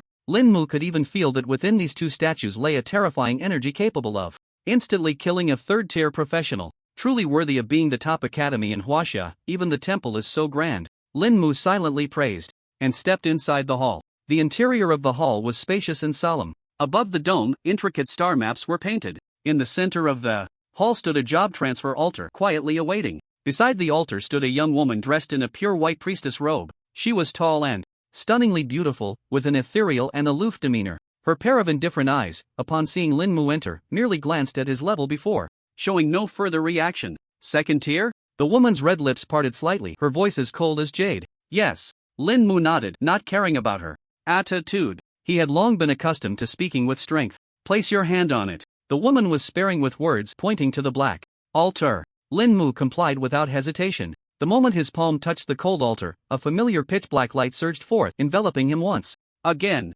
Necromancer Lin Mu has met the requirements for second tier. Please choose a job transfer direction 1. Necromancer still the only solitary option. Lin Mu was no longer surprised by this and even felt a hint of anticipation in his heart. Without hesitation, he silently thought, I choose Necromancer. Necromancer Lin Mu has chosen the job transfer direction. Necromancer generating exclusive job transfer task. This time, the silence of the altar lasted longer than before. The originally indifferent face of the white-robed priestess finally showed a trace of barely perceptible surprise. She had never seen a student's job transfer task take so long to generate. Finally, after a minute of silence, the notification sound for the task release finally arrived. Lin Mu's exclusive job transfer task: collect the exclusive task items: serrated bee king's tail needle, hard horn of the crimson blood deer, bark of the ancient tree leader. Exclusive job transfer task has been released. Please complete it within 3 days and return to the temple to submit the task to complete the job transfer. Lin Mu's brows furrowed tightly. What are these things? He rummaged through the original owner's memories and combined them with his experiences since crossing over, but he had no impression of these 3 items at all. The white-robed priestess looked at the confusion on Lin Mu's face, thinking he was worried like others who came for job transfers due to the difficulty of the task. Lin Mu withdrew his hand, nodded slightly to the priestess, and turned to leave the temple. On the way, he directly dialed Mu Wanqing's phone. Teacher Mu, I have something I want to ask you. Speak. Mu Wanqing's voice remained sharp and efficient. Lin Mu then recited the 3 difficult-to-pronounce material names verbatim. On the other end of the phone, there was a long silence lasting several seconds. Lin Mu. Mu Wanqing's voice held a hint of confusion. I've never heard of these 3 things you mentioned. But, Mu Wanqing's voice suddenly rose. The Sawtooth Queen Bee, Crimson Blood Deer, and Ancient Tree Leader are the final bosses of the 3 level 40 dungeons: Hive, Maze, Blood Maple Forest, and Ancestral Grove. Moreover, all 3 dungeons are large team dungeons. The minimum entry requirement is a 5-person team. What on earth is wrong with the temple altar? How could they assign you a task of this level? After hearing this, Lin Mu also felt a bit troubled. He could technically handle 3 level 40 team dungeons by himself. However, he couldn't even enter the dungeon alone. It seems I need to find a few trustworthy people to form a team. A few figures flashed through Lin Mu's mind. Su Xiaoxiao? No, she's alone and he doesn't even know where she is. Even if she came, he would still need to gather more people. The Ling Shui he met in the Frosted Plains? Their numbers were sufficient and they had seen him fight for real. But Lin Mu didn't want to get too entangled with the Sheng Jingling family behind her. He feared trouble the most. Looks like I can only ask Teacher Mu for help and pick a few reliable students from the Tianzi Academy. Lin Mu had a plan in mind. Teacher Mu, I'm going to grab a bite to eat. I'll think about this matter some more. He calmed Mu Wanqing's emotions and then hung up the call, heading towards the dining hall. Even if the sky were to fall, he had to fill his stomach first. Just as he reached the entrance of the dining hall, a voice filled with surprise and awe rang out beside him. Lin, Chief Lin, we meet again. Lin Mu turned to look. A tall girl with a delicate appearance and short hair stood there, looking anxious. Behind her were a giant shield warrior, an assassin, and an elemental mage. The four of them looked at Lin Mu with eyes full of fervor and nervousness, as if they were seeing an idol. Is there something you need? Lin Mu had a good memory and naturally remembered them. They were the senior student team he had seen from a distance at the Abyss hunting ground that day. And no, nothing. Ding Huahua quickly waved her hand, her cheeks slightly flushed. We just wanted to say hello. The giant shield warrior. Behind her, Xiao Wu was even more nervous, rubbing his hands together and smiling foolishly. Chief, you were really impressive at the Abyss hunting ground last time, commanding the troops and strategizing. Amazing. Lin Mu secretly chuckled to himself, nodding lightly on the surface without giving a definitive response. He was about to turn and leave when he paused. A thought flashed through his mind. Perhaps they would be a good choice? These few had witnessed a glimpse of his necromantic calamity. They were filled with awe towards him and should not harbor any ill intentions. Moreover, their strength seemed decent, at least they had weathered some storms. Do you four have any tasks right now? Lin Mu suddenly asked. Ha? Ding Huahua was taken aback for a moment, then quickly replied. And no. We just completed a college commission and were planning to rest for 2 days. Her heart raced. She vaguely felt that a tremendous opportunity was beckoning her. I have a task here and need a few people to fill the numbers for a dungeon. Lin Mu's tone was as casual as if he were saying, I need a few people to help pick up equipment. I wonder if you're interested? Yes, of course. Ding Huahua agreed without a second thought, fearing that Lin Mu might change his mind. To be able to team up with this legendary prodigy for a dungeon run, how many people would beg for such an opportunity? Moreover, the few of them had truly witnessed how Lin Mu farmed monsters. Forget about just being a filler, even if they were to be cannon fodder, they would willingly accept. Chief, it's our honor to team up with you. You say where to go, and we'll go there. Xiao Wu was even patting his chest, his face full of excitement. Don't get too happy too soon. Lin Mu looked at their excited expressions and lightly doused them with cold water. My task is a bit special. You all listen first, then decide if you want to come. He paused, speaking in a tone that stated facts, slowly saying, task objectives, Hive Maze, Blood Maple Forest, Ancestral Grove. Cleared these 3 dungeons within a day. The smile on Ding Hua's face instantly froze. Xiao Wu's large hand, like a fan, also froze in midair. The other 2 team members were completely petrified on the spot. The entire world seemed to have been paused. Chief. Ding Hua's lips trembled, her voice changing pitch. You just said. Which 3 dungeons? She suspected she was hearing things. Lin Mu looked at their expressions as if they had seen a ghost. Patiently, he repeated, Hive Maze, Blood Maple Forest, Ancestral Grove. Boom! The brains of Ding Hua and the others buzzed, going blank. Insane. This world was absolutely insane. Those were 3 level 40 team dungeons. Any monster pulled out from there could easily pin their current small team to the ground and rub them in. And their chief actually wanted to clear these 3 dungeons in one day? Chief, you're not joking, right? Xiao Wu's voice already carried a hint of tears. He felt his worldview being crushed, reshaped, and then crushed again in just a few seconds. Do I look like I'm joking? Lin Mu's gaze remained calm. That calmness, however, was more impactful than any expression. The 4 looked at him, finally confirming. He was serious. A shiver originating from the depths of their souls instantly swept over their entire bodies. This was no longer just audacity. Ding Hua took a deep breath, forcibly suppressing the tumult within her heart.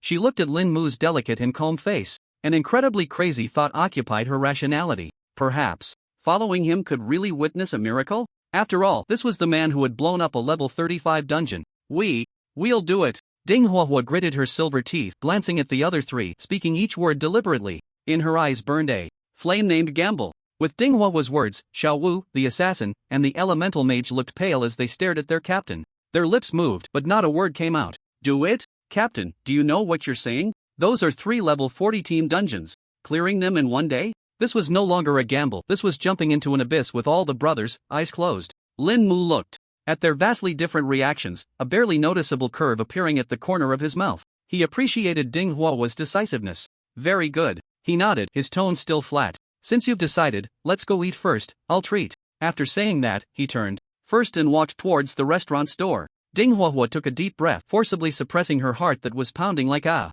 drum. She used her eyes to stop Xiao Wu, who was about to speak up to dissuade her. Let's go. She gritted her teeth and followed.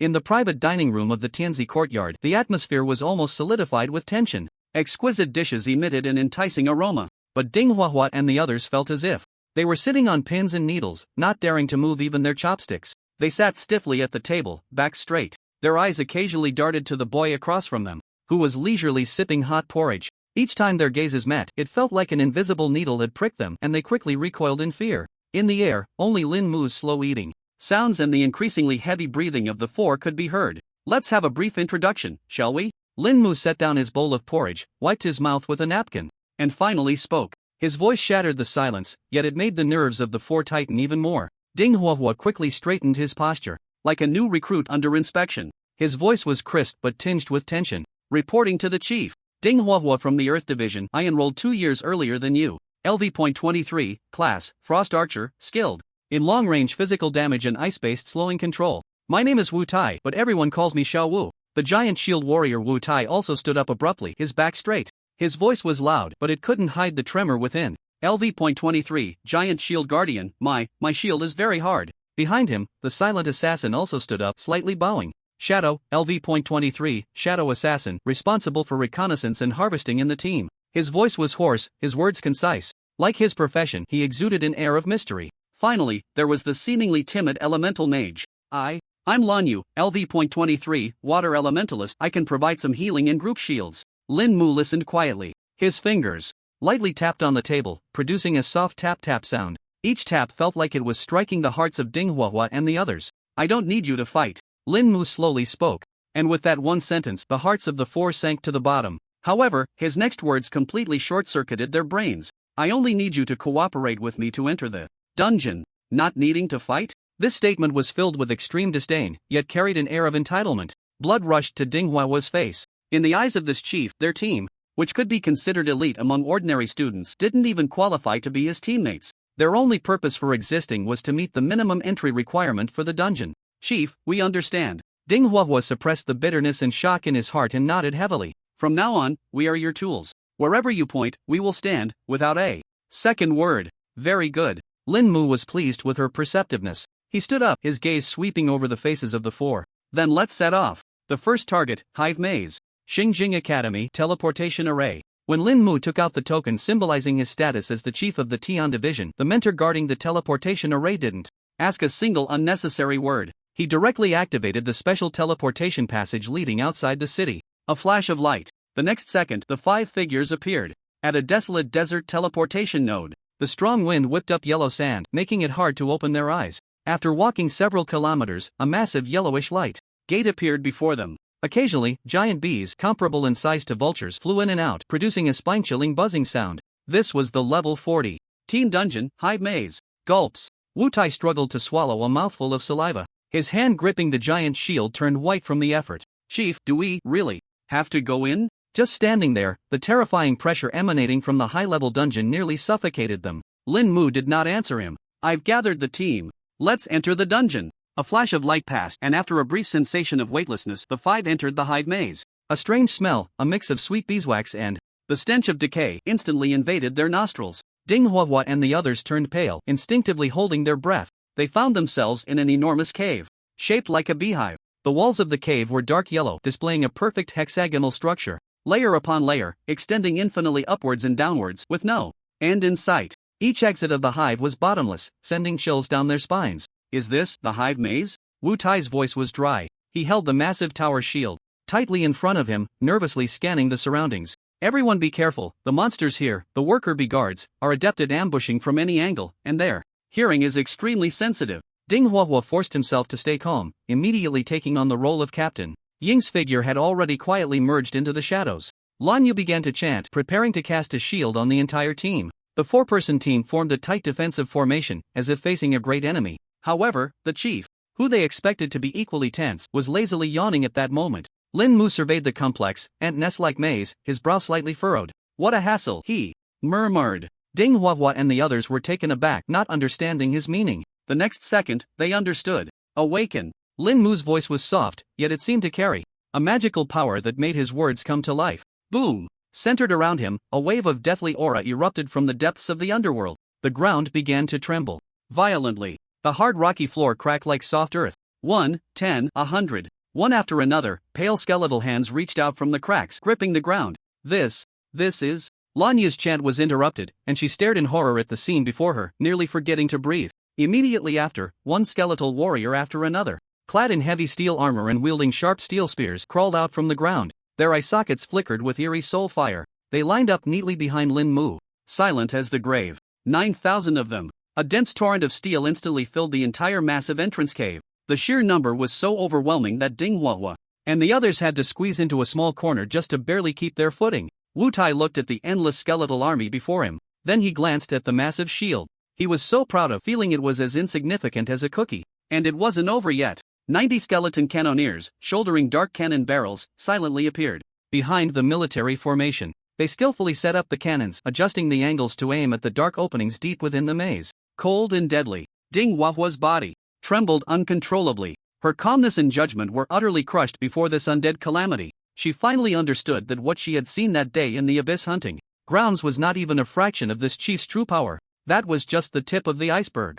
No, it wasn't even that. It could only be considered a snowflake on top of the iceberg. God! Ing stumbled out from the shadows. His proud stealth skills became a huge joke in the face of such a dense military formation. Feel despair. Lin Mu softly chanted, activating death prayer. Buzz! An invisible melody of death spread like ripples, enveloping every skeleton. 9,090 undead creations felt their aura surge dramatically. The killing intent, which seemed capable of freezing souls, increased nearly 100-fold. Ding Huahua and the others felt a terrifying pressure descending upon them, nearly suffocating. They could barely stand, collapsing to the ground, their faces as pale as paper. Just then, a buzzing sound of flapping wings came from several openings in the distance. Dozens of giant bee monsters, comparable in size to adults, flew out from within. Their crimson compound eyes instantly locked onto them. It's the worker bee guards, LV.38 elite monsters. Ding Huahua screamed in terror. However, Lin Mu merely glanced at them indifferently. Boom, boom, boom. There was no need for him to give orders. The three skeletal cannons adjusted their barrels on their own. 3 shells, flickering with flames, shot out at incredible speed. The dozen elite monsters, which Ding Huahua thought were impossible to defeat, didn't even have time to get close. In midair, they were precisely blown to pieces. Instant kill. Ding Huahua and the others were left dumbfounded. Lin Mu looked at the maze, which was as complex as a spider web, and had no interest in exploring it one by one. He raised his hand and casually pointed straight ahead. Go! Tear down anything that blocks the way. With a single command, 9,000 steel skeleton warriors moved. They did not choose to enter those beehive openings. Instead, they directly raised their steel spears, charging towards the incredibly thick rock wall in front of them. Rumble, rumble, rumble. The ground shook. That indestructible maze wall was as fragile as tofu in front of the 9,000 terrifyingly powerful skeleton warriors. A wide, straight passage, enough for a dragon to run through, was forcibly opened. Debris and remnants of the beehives flew wildly to the sides. This was no longer just a dungeon run. This was a forceful alteration of the dungeon's terrain in the most brutal and unreasonable way. Lin Mu turned around. He looked at the 4 teammates behind him who had completely lost their ability to think. Like wooden carvings. Don't get lost. Remember to pick up any dropped equipment. Thus, the steel skeleton warriors forged ahead. The overly complex terrain was directly bombarded without any blind spots by the skeletal cannoneers. Ding Huahua and the others were completely numb. They mechanically followed Lin Mu. Amidst the deafening roars and violent shaking, they struggled to maintain their balance. At first, they tried to follow the strategy, attempting to discern the direction. But soon, they despairingly realized that, in front of this leader, the map was nothing but scrap paper. Because he didn't walk wherever he wanted to go, it automatically became a path. Chief, 30 meters to the right front, there's a purple piece of equipment. The voice of Ing came from the shadows, tinged with a hint of uncontrollable excitement. Before the words had finished, boom! A shell accurately landed at that spot, blowing apart a small group of resisting worker bee guards, along with the hive wall into dust. A piece of armor, glowing with a purple halo, was thrown high into the air by the explosion's aftermath. Wu Tai was quick and agile, dashing forward. He caught the armor steadily before it hit the ground, then hurried back, presenting it with both hands. Chief, look! Lin Mu glanced at the grip of the Bee King, a LV.40 purple equipment with decent attributes. You can divide it among yourselves, he said casually, as if it were just a stone by the roadside, not a top-tier piece of equipment worth hundreds of thousands of new star coins. Ha! Wu Tai and the others were stunned. This is too valuable. Ding Huahua quickly waved his hands. Take it. Lin Mu's tone was not to be questioned. This is your labor fee. Just help me pick up equipment properly from now on. With that one sentence, the four instantly understood their role as tools. They no longer hesitated and gratefully accepted the armor. The awe in Lin Mu's heart deepened a few more degrees. This almost barbaric method of advancement was terrifyingly efficient. In less than half an hour, the entire outer area of the beehive maze had been forcibly demolished into a straight thoroughfare. Just then, the usually silent Lin Mu, who had been trailing at the back, suddenly let out a cry. "Chief, look over here." Lin Mu followed the direction of her finger.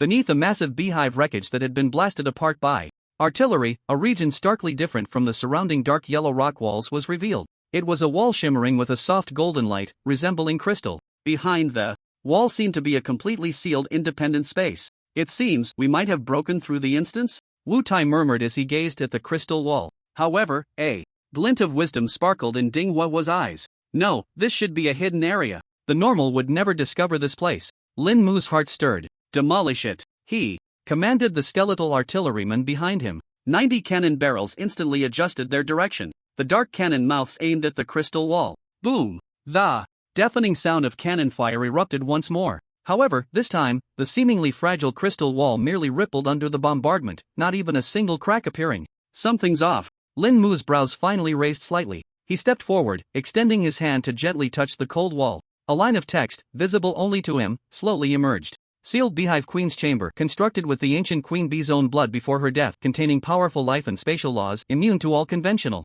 attacks." Immune to all attacks? A playful smirk curled at the corner of Lin Mu's mouth. "Talent, description alterer, activated. Change, constructed with her own blood to constructed with her own excrement. Change, constructed with her own excrement to constructed with her own feces." After the description became vague, it was successfully reshaped. "Sealed Beehive Queen's Chamber, constructed with the ancient Queen Bee's own feces before her death, containing a strong stench, extremely fragile." The light on the crystal wall suddenly dimmed and then vanished. The smooth crystal surface abruptly transformed into a feces wall made of excrement. An indescribable stench erupted. Ugh! Even Ding Huahua, with her excellent mental fortitude, felt her stomach churn violently the moment she caught a whiff. Leaning against the wall, she retched violently, tears streaming down her face. "My God, what kind of biochemical weapon is this?" Wu Tai was even more exaggerated. His honest face instantly turned the color of pig liver, and he collapsed to the ground. While vomiting, he frantically waved his hands as if that could freshen the air a bit. "Ing Lan, you were not much better off."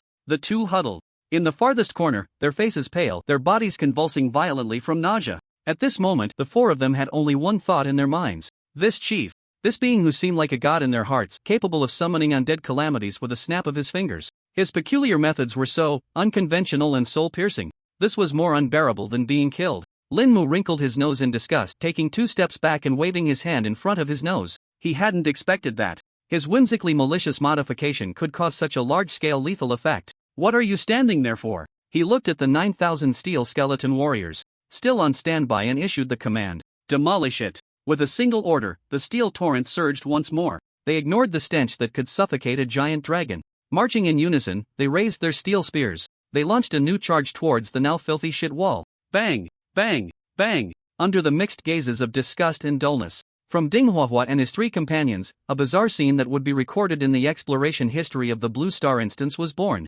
9,000 fierce steel skeletons, expressionless, were dismantling a shit wall. The scene was quite awkward. A few minutes later, the wall was completely torn down. A deep, dark opening appeared before everyone. Contrary to the imagined filth, a faint fragrance emanated from within the opening, forming a stark contrast to the stench outside. "Let's go." Lin Mu held his breath and stepped inside first, as if everything that had just happened had nothing to do with him. Ding Huahua and his companions endured their physical discomfort. They exchanged glances and ultimately gritted their teeth and followed him in. Beyond the cave, there was a different world. It was an incredibly vast beehive space. Countless glowing crystals were embedded in the ceiling, shining brilliantly. In the center of the hive was a massive throne made of golden crystals. On the throne lay a figure over 10 meters tall. The entire body was semi-transparent gold, resembling a giant queen bee solidified from the purest royal jelly, quietly lying there. Its life force had long since ceased, yet its body remained intact. Even the patterns on its wings were clearly visible.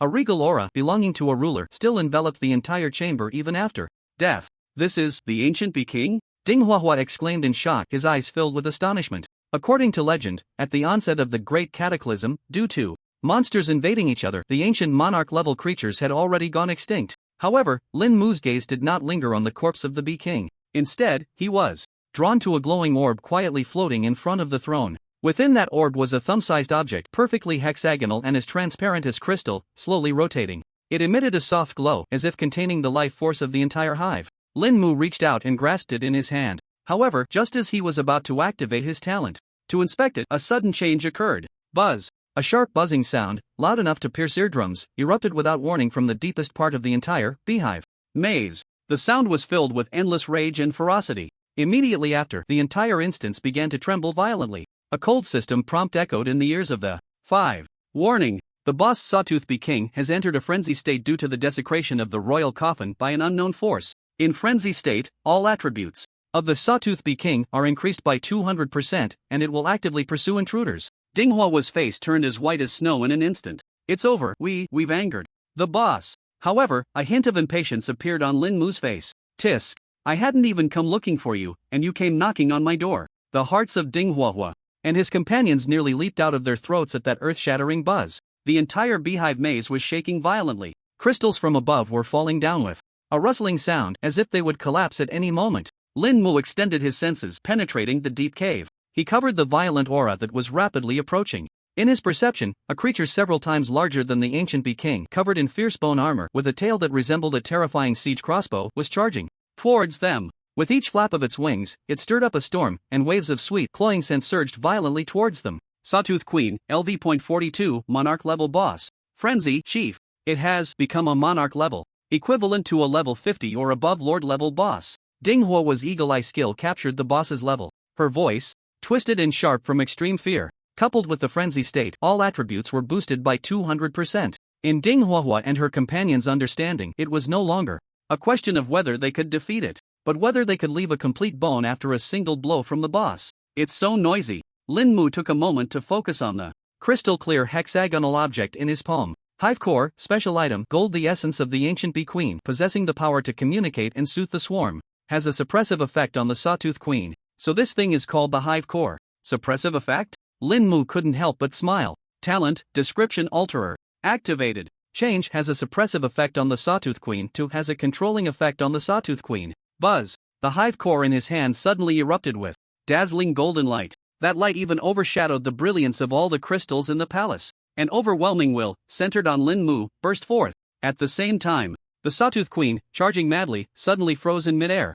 In its crimson compound eyes, the overwhelming rage receded like a tide. What replaced it was an irresistible fear and submission that stemmed from the depths of its bloodline. It stopped. Its massive body hovered in the air, trembling violently, emitting mournful cries, as if worshipping its newly born king. What is happening? Dinghua and the others were completely dumbfounded. Just a second ago, the Monarch-level boss was wreaking havoc, full of menace. How did it suddenly wilt? Even its frenzy state was gone. They couldn't understand and could only attribute it to the thing Lin Mu had just picked up. Come here. Lin Mu's voice was soft, yet seemed to contain a decree of some kind. The Sawtooth Queen actually obeyed. It retracted all its menacing stingers and cautiously folded its wings, like a child who had done something wrong. Step by step, it moved in front of Lin Mu. Then, under the nearly bulging eyes of Dinghua and the others, it slowly lowered its proud, massive head. All right, now it's quiet. Lin Mu nodded in satisfaction, as if merely scolding a disobedient pet. He reached out and gently tapped on the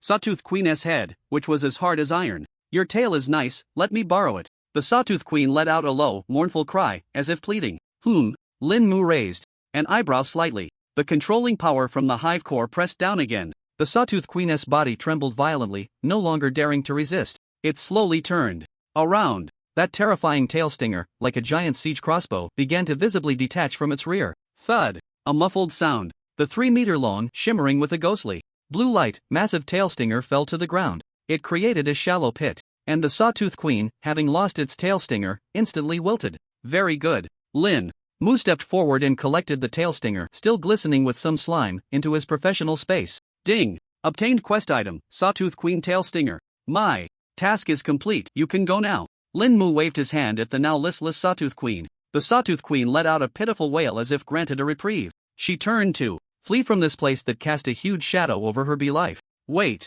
Lin Mu's voice rang out again. The Sawtooth Queen's body stiffened suddenly, nearly scaring her into falling from the air. Pick up those pieces of equipment for me. Lin Mu pointed in several directions. Dinghua and the others. At that moment, their worldview didn't just collapse. It was completely ground into powder, leaving no trace behind. Using a monarch-level boss as a lackey? Is this even reasonable? They watched as the fearsome Sawtooth Queen obediently collected a few pieces of equipment. Then, she scampered over to Lin Mu with a bounce. After that, she fled in a panic without looking back. The four of them simultaneously had a thought. This world feels so strange. Captain, we didn't really help much. Ding Huahua opened her mouth, only to find her throat extremely dry. She didn't know what expression or words to use to face the boy before her. Let's go. Lin Mu put away the equipment without even glancing at it. Next place, Blood Maple Forest. Little B, I will come back to see you. With that parting line, he turned and walked back the way he came, leaving behind four tools still in disarray, in the wind, questioning their lives,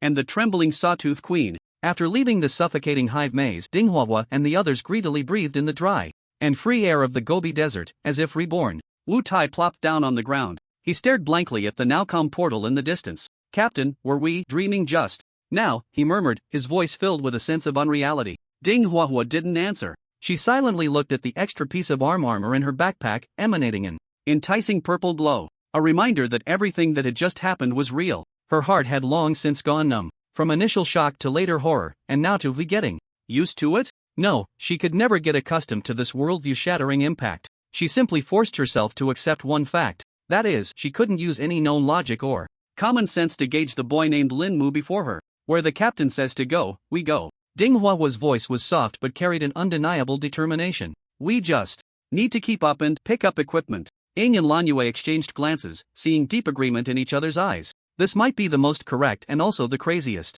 decision they had ever made in their lives. Lin Mu didn't give them much time for sentiment. After confirming everyone had recovered, he set off again towards the next dungeon. The target, Blood Maple Forest. Blood Maple Forest. This was a dungeon so beautiful it was intoxicating, yet filled with an eerie atmosphere. The moment they stepped into the portal, an endless expanse of blood-red maple forest unfolded before their eyes. Every maple leaf was as red as congealed blood. They swayed gently in the breeze, yet made not a sound. The entire dungeon world was terrifyingly quiet. Captain, be careful. Ding Huahua immediately entered a state of alert, her voice lowered to a whisper. According to the data, Blood Maple Forest has a very strange characteristic. All living beings that enter will have their health continuously reduced, and this vitality will nourish the forest. As soon as she finished speaking, Wu Tai let out a startled cry. Damn! My health bar is dropping. -5. -5.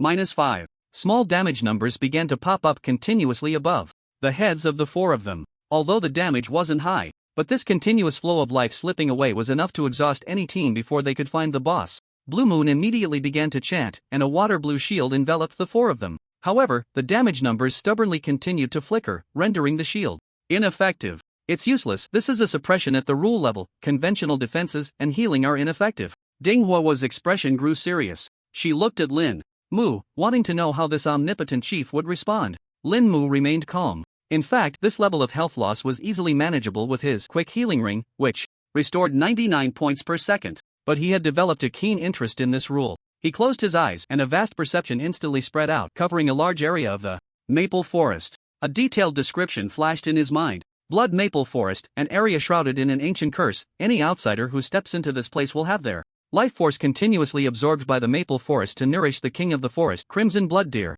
Absorbing life force. A flash of the previous wall of feces crossed Lin Mu's mind, causing his mouth to twitch involuntarily. No, this time I need to be more elegant. Talents shouldn't be used recklessly, especially in the presence of audience. This time, he decided to adopt a more aesthetic approach. Talent, description alterer, activate. Change life force will be continuously absorbed by the maple forest to life force will be continuously reclaimed by the maple forest. Change life force will be continuously reclaimed by the maple forest to life force will be continuously returned by the maple forest. 2 consecutive modifications. The description changed. Blood Maple Forest, an area shrouded in an ancient curse. Any outsider who steps into this place will have their life force continuously returned by the maple forest to weaken the king of the forest, Crimson Blood Deer. At that moment, the underlying rules of the entire Blood Maple Forest underwent a tremendous reversal. Buzz. The entire blood-red maple forest shook violently. The next second, a pure life energy surged forth. From every maple leaf, every branch, every inch of land, it gushed out. +100, +100, +100. A series of green healing numbers erupted wildly above the heads of Lin Mu and his 4 companions. Their health bars, which had been slowly declining, were instantly filled. Ding Huahua and the others bathed in this green deluge of life energy. Their expressions were dazed, completely stunned. I'm going to explode. Wu Tai groaned in a mix of happiness and pain, feeling the life force within him about to burst his veins. What is happening? The curse has turned into a blessing? Blue Moon, as a water elementalist, was the most sensitive to life energy. She could clearly feel that this maple forest was madly returning the life force it had accumulated over thousands of years to them in a self-destructive manner. At the same time, the dozens of blood maple trees closest to them were rapidly withering at a visible speed. The blood-red maple leaves, having lost the support of life force, quickly turned gray, curled up, and ultimately turned to ash, scattering in the air. Roar! A cry filled with pain and anger echoed from deep within the maple forest. The sound was filled with desperate wails. A majestic and graceful giant deer, engulfed in blood-red flames, with a pair of magnificent antlers atop its head, charged out from the blood maple forest. Crimson Blood Deer, LV.40, Lord-level boss, weakened, its crimson eyes fixed intently on Lin Mu and his companions. But there was not a trace of battle intent in its gaze.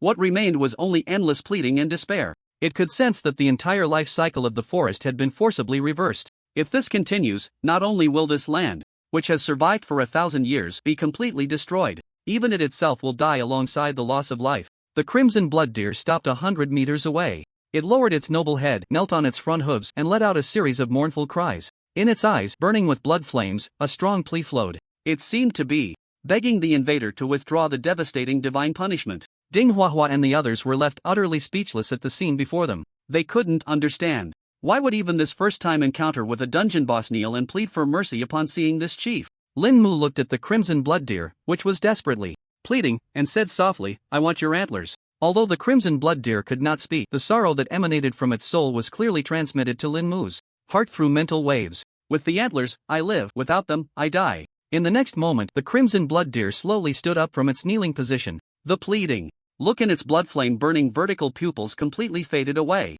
In its place was a determination and a tragic willingness to face death. A far more violent aura erupted from its body. Roar! It let out a long howl that shook the forest, shattering countless blood-red maple leaves in the sound wave. No, this is bad. It's going to fight to the death. Wu Tai turned pale at this sight. He quickly raised his giant shield to protect Lin Mu, his voice trembling. Ying and Lan Yu also turned ashen, instinctively wanting to retreat. Ding Huahua tried to remain calm, but Lin Mu had yet to summon his undead army. Even if he cast a spell now, it would probably be too late to defend. However, Lin Mu merely rolled his eyes in impatience. Waste of time. He casually pointed the bone staff forward. Bone Feng. 5 beams of sickly green poison light flashed by. In the instant the staff swung, over 45,000 toxic bone fangs were unleashed. At the speed of light. Impossible to dodge. Impossible to resist. The Crimson Blood Deer, which had just gathered all its momentum to launch a devastating strike, suddenly froze in its massive form. Pooh, pooh, pooh, pooh,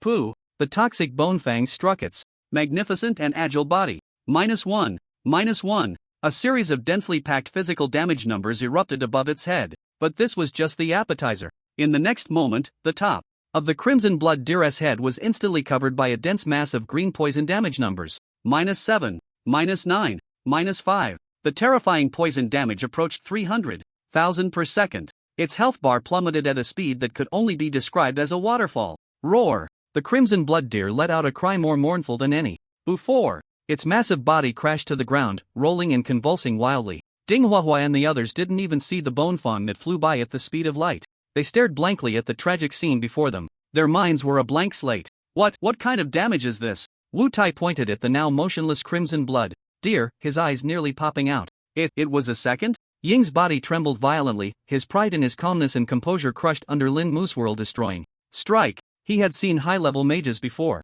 but who had skills that were instant, hit immediately, and also carried such astronomical continuous poison damage? This simply did not conform to the power system of professionals. Ding Huahua looked at Lin Mu, her beautiful eyes filled with shock and confusion. She suddenly realized how absurd her previous assumptions had been. This chief's power was far beyond just his undead disaster army. He himself was also a disaster. Lin Mu looked at the Crimson Blood Deer that had completely lost its life force, feeling no waves in his heart. Beside its corpse, 2 items burst forth. A magnificent crown shimmering with purple light, and a pair of blood-red antlers radiating a rich life energy. Done, let's wrap it up. Lin Mu stepped forward, skillfully putting the 2 items into his professional space. Ding! Obtained quest item. Hard antlers of the Crimson Blood Deer. The 4 behind him, Ding Huahua and the others, remained frozen in shock. Their worldview had been repeatedly trampled and ground. into dust by Lin Mu within the 2 dungeons. Instant kill. That was a level 40 Lord level boss. Yet, it was taken down in a single blow by a necromancer?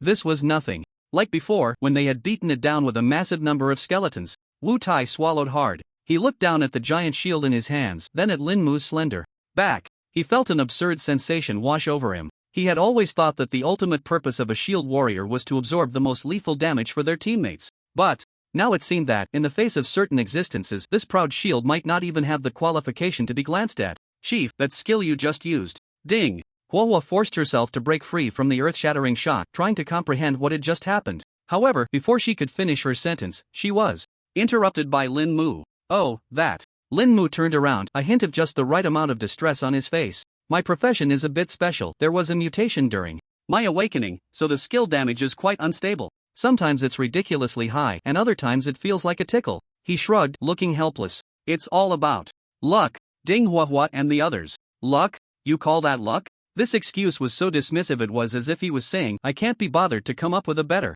story, believe it or not. Lin Mu ignored them further. He took out the purple crown he had just acquired. Crown of Blood Maple, LV.40, purple, defense, 60 to 80 intelligence. Plus 40 special effect 1, Blood Flame Blessing. After equipping, all fire type skill damage increases by 10% and it comes with a slight life steal effect. The attributes are not bad, but the level difference is too great. Lin Mu shook his head. He didn't even know how many levels of suitable equipment he would have changed into by the time he could wear this. He casually tossed the small premium fire attribute crown to Ding Huohua. Here, it's for you. Ha! Ding Huohua instinctively caught the crown, feeling its warmth.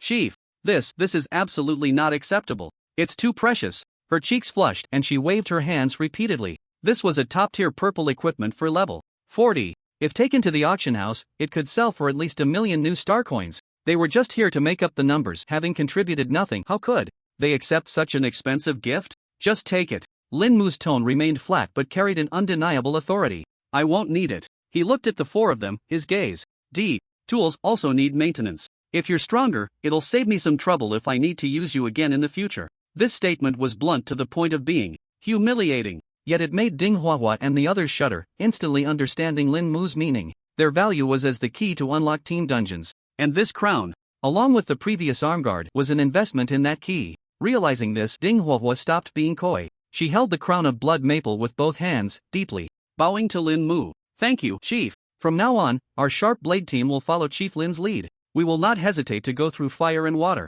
Behind her, Wu Tai, Ying, and Lan Yu. They all bowed in unison, their expressions solemn. At that moment, the nature of their relationship underwent a qualitative change. It was no longer a temporary employment but a subordination. Lin Mu made a zipping motion with his lips as a reminder to them. Understood. The 4-member team responded in unison. They left the blood-red maple forest world. The once blood sea-like enchanting maple forest now visibly exuded an aura of decay. Behind them, the portal to the blood maple forest instance flickered with a strange frequency. Lin Mu had a strong premonition. Forcibly reversing the operational mechanism of this instance world might have completely destroyed its ecological cycle. It seems that this kind of direct alteration of core rules indeed causes significant damage to the instance, he pondered silently. The blood maple forest in the near future would likely face collapse, just like the abyss hunting ground. But that was no longer something he needed to consider. Anyway, if it collapsed, it had nothing to do with him. Finally out. Wu Tai plopped down on the ground, greedily breathing in the air of freedom, easing the tension from facing the Crimson Blood Dearest desperate strike. Ding Huohua, Ying, and Lan Yu, although still standing, had clearly relaxed their tense bodies. They looked at Lin Mu's back, their eyes filled not only with awe but also a hint of fervent trust. Captain, I feel that, not to mention a level 40 instance, even a level 51, as long as we follow the Chief, we can walk sideways. Wu Tai patted his chest, his tone filled with blind confidence. Ding Huohua shook his head with a wry smile, correcting him. It's not walking sideways, it's floating. We just need to follow behind the chief and be responsible for picking up the equipment that falls on the ground. Ying and Lan Yu nodded in agreement. They had fully accepted their new role as the professional scavenger team and were even somewhat enjoying it. The last one, Ancestral Forest. Lin Mu's calm voice made the for who had just relaxed tense up again. Ancestral Forest. A level 40 large team instance. The entrance to the instance was an arched portal formed by huge vines. The moment the 5 stepped into the portal, a fresh and powerful breath of life rushed towards them. This was an endless expanse of primeval forest. Towering ancient trees blocked out the sun, and sunlight filtered through the gaps in the leaves, casting mottled light spots. The air was filled with the fragrance of earth and vegetation.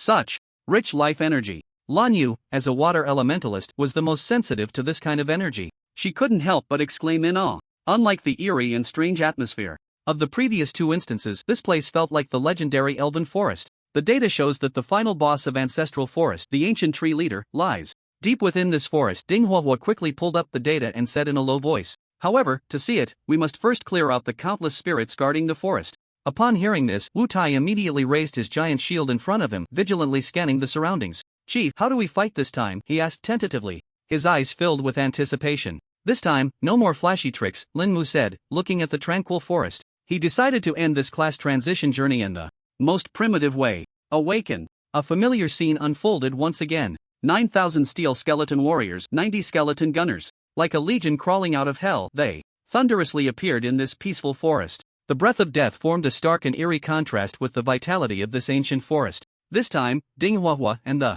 others were no longer shocked as they had been at first sight. Instead, there was an excitement and anticipation about to witness an epic spectacle. They skillfully retreated behind Lin Mu, adopting a stance ready to rush out and collect items at any moment. Go, clear this forest. Lin Mu's command was as concise as ever. Boom! The steel tide moved. This time, there was no need to break down walls, nor was there artillery to pave the way. 9,000 steel skeleton warriors formed a massive, flawless square formation. Marching in perfect unison, they pushed forward into the depths of the forest like a gigantic steel wall. Roar! A LV.40 elite monster, the forest giant bear, comparable in size to a giant elephant and covered in moss, charged out from behind the trees, letting out a thunderous roar. However, what awaited it was 100 sharp steel spears, thrusting out simultaneously. Thud! It didn't even have time to let out a scream. This terrifying creature, capable of annihilating an elite squad in the outside world, was instantly turned into a pincushion. Its massive body was quickly overwhelmed and shredded by the steel tide. Left front.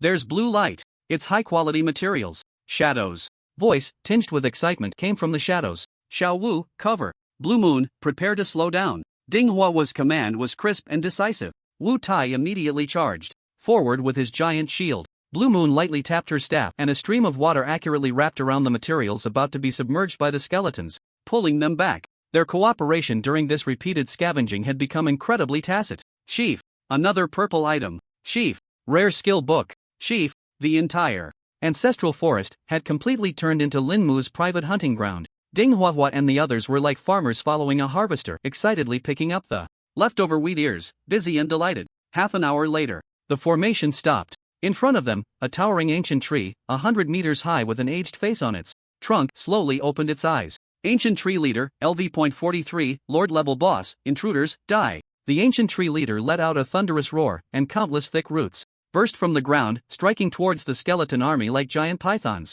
Artillery baptism. Lin Mu ordered directly. 90 skeleton cannons gave the most direct response. The cannons roared. Destructive shells instantly covered the entire body of the ancient tree leader. In the face of absolute numbers and power, any resistance seemed pale and powerless. A few minutes later, accompanied by a reluctant wail, the ancient tree leader collapsed with a crash. Lin Mu stepped forward. From the massive trunk wreckage, he picked up a piece of bark covered in strange patterns. Ding! Obtained quest item, bark of the ancient tree leader. Done, return to the city. Lin Mu turned around and dismissed the undead army. A flash of light passed, and the five were teleported out of the dungeon. Just as their feet touched solid ground, Ding Huohuo and the others were still in a state of soul detachment. I leveled up again? Wu Tai looked at the glowing light swirling around him, excited to the point of incoherence. I leveled up too. LV.25. I'm at level 25 now. Blue Moon squealed in delight. Although Ding Huohuo and Shadow didn't speak, the uncontrollable joy on their faces said it all.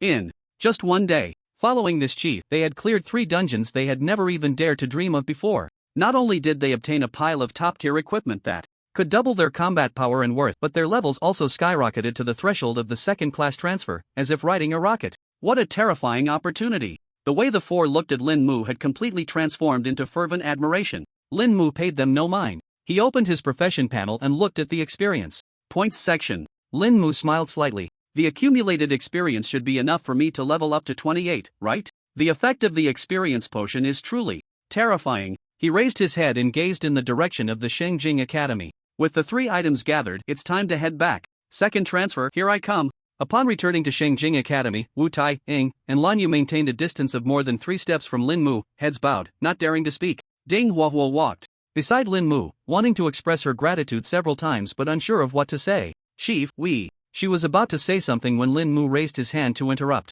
Horror. You all go to the temple first and take your second transfer tasks. Lin Mu's tone was very calm. Ha, aren't you going to submit the task? Wu Tai asked instinctively. Lin Mu did not answer, simply taking out his phone. Ding Huohua tugged at Wu Tai, signaling him to be quiet. The four of them respectfully bowed to Lin Mu before turning around and walking unsteadily towards the temple on the back mountain. Teacher Mu. Lin Mu first dialed Mu Wanqing's number. Lin Mu? What's the matter? Mu Wanqing's voice was as capable as ever. Oh, nothing major. Lin Mu's tone was as relaxed as if he were asking about the weather. I just completed my second transfer task. On the other end of the line, there was a long silence lasting 5 seconds. Only the buzzing of electricity confirmed that the communication had not been interrupted. You said, what? Mu Wanqing's voice carried a hint of disbelief. I said, I gathered all 3 materials, and I'm now ready to go to the temple to submit the task. Lin Mu patiently repeated himself. You wait. Mu Wanqing shouted these 3 words, then abruptly hung up the call with a bang.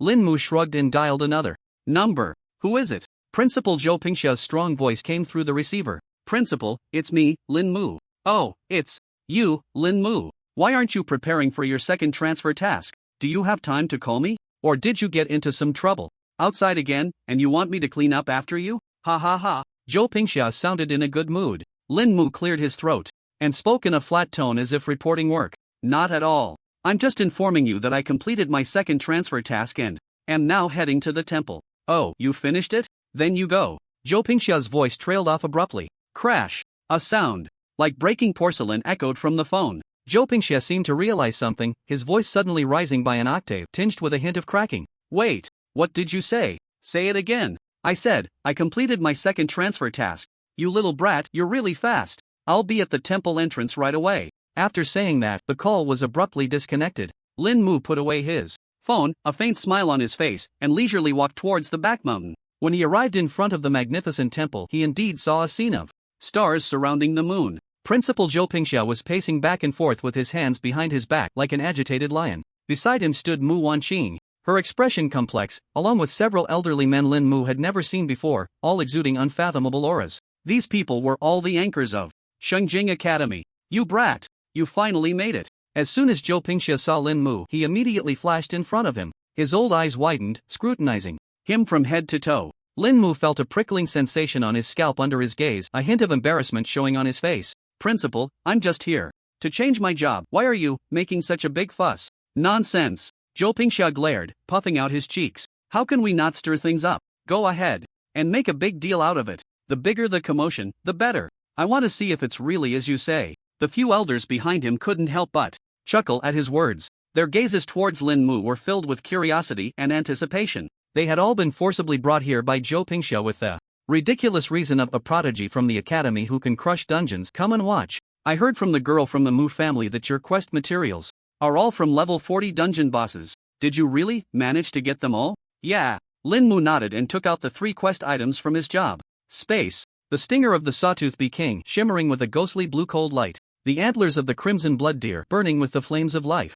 And the bark of the ancient tree leader, covered in ancient patterns. When these 3 items, exuding the powerful aura of a boss, appeared before everyone, the few old professors who had maintained their lofty demeanor could no longer hold back. My goodness, it really is the stinger of the Sawtooth Bee King. The energy fluctuations on it feel even stronger than before. It can't be wrong. Incredible, truly incredible. In just one day, connecting 3 level 40 team dungeons, how on earth did this kid manage to do it? The old professors surrounded the 3 materials as if they had encountered the rarest treasures, excitedly babbling incoherently. Zhou Pingxia's face, on the other hand, was beaming with joy, his beard twitching with delight. Good, good, as expected of the pride of our Shengjing Academy. He patted Lin Mu's shoulder heavily, his eyes brimming with admiration and pride, almost overflowing. I've already informed old son to keep an eye on you so you don't make too much noise and we can't handle it. Go on. Zhou Pingxia waved his hand grandly. Today, I will stand here and protect you. I want to see just how much commotion your second job change can create.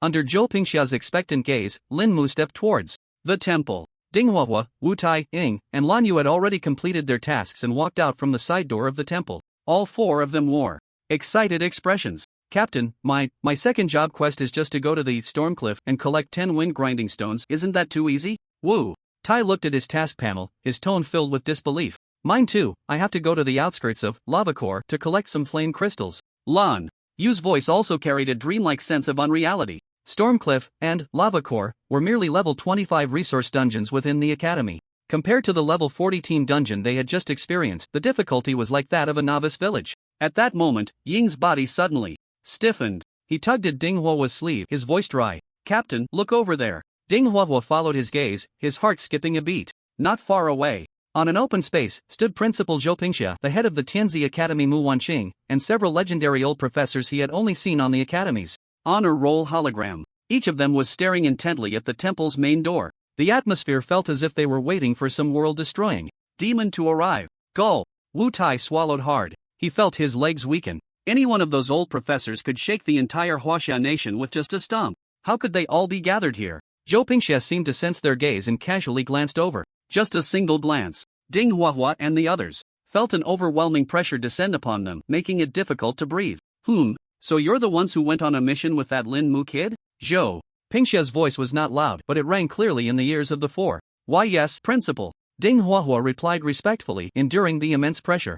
Not bad, all at level 25 now. It seems you've gained quite a bit from following that kid. Zhou Pingxia nodded and casually remarked. He then ignored them, turning his gaze back to the grand temple doors. The anticipation in his eyes was almost palpable. The four of them felt as if they had been granted a reprieve, quickly bowing in respect. Then, stiffly, they moved away step by step, not daring to breathe a word. Their minds were in turmoil, their understanding of Lin Mu once again elevated to an unimaginable height. To have the principal and so many esteemed scholars waiting personally for a job transfer, they had underestimated the value of this chief. Inside the temple, Lin Mu once again encountered the stunning woman clad in a pure white priestess robe. Upon seeing Lin Mu, a ripple finally appeared in her cold, clear eyes. Mission completed? Her voice remained icy, but it was tinged with surprise. Lin Mu nodded, placing the 3 mission items sequentially on the cold altar. As the stinger of the Bee King, glowing with a ghostly blue light, the burning antlers of life, and the bark covered in ancient patterns appeared simultaneously, the entire altar emitted a faint humming sound.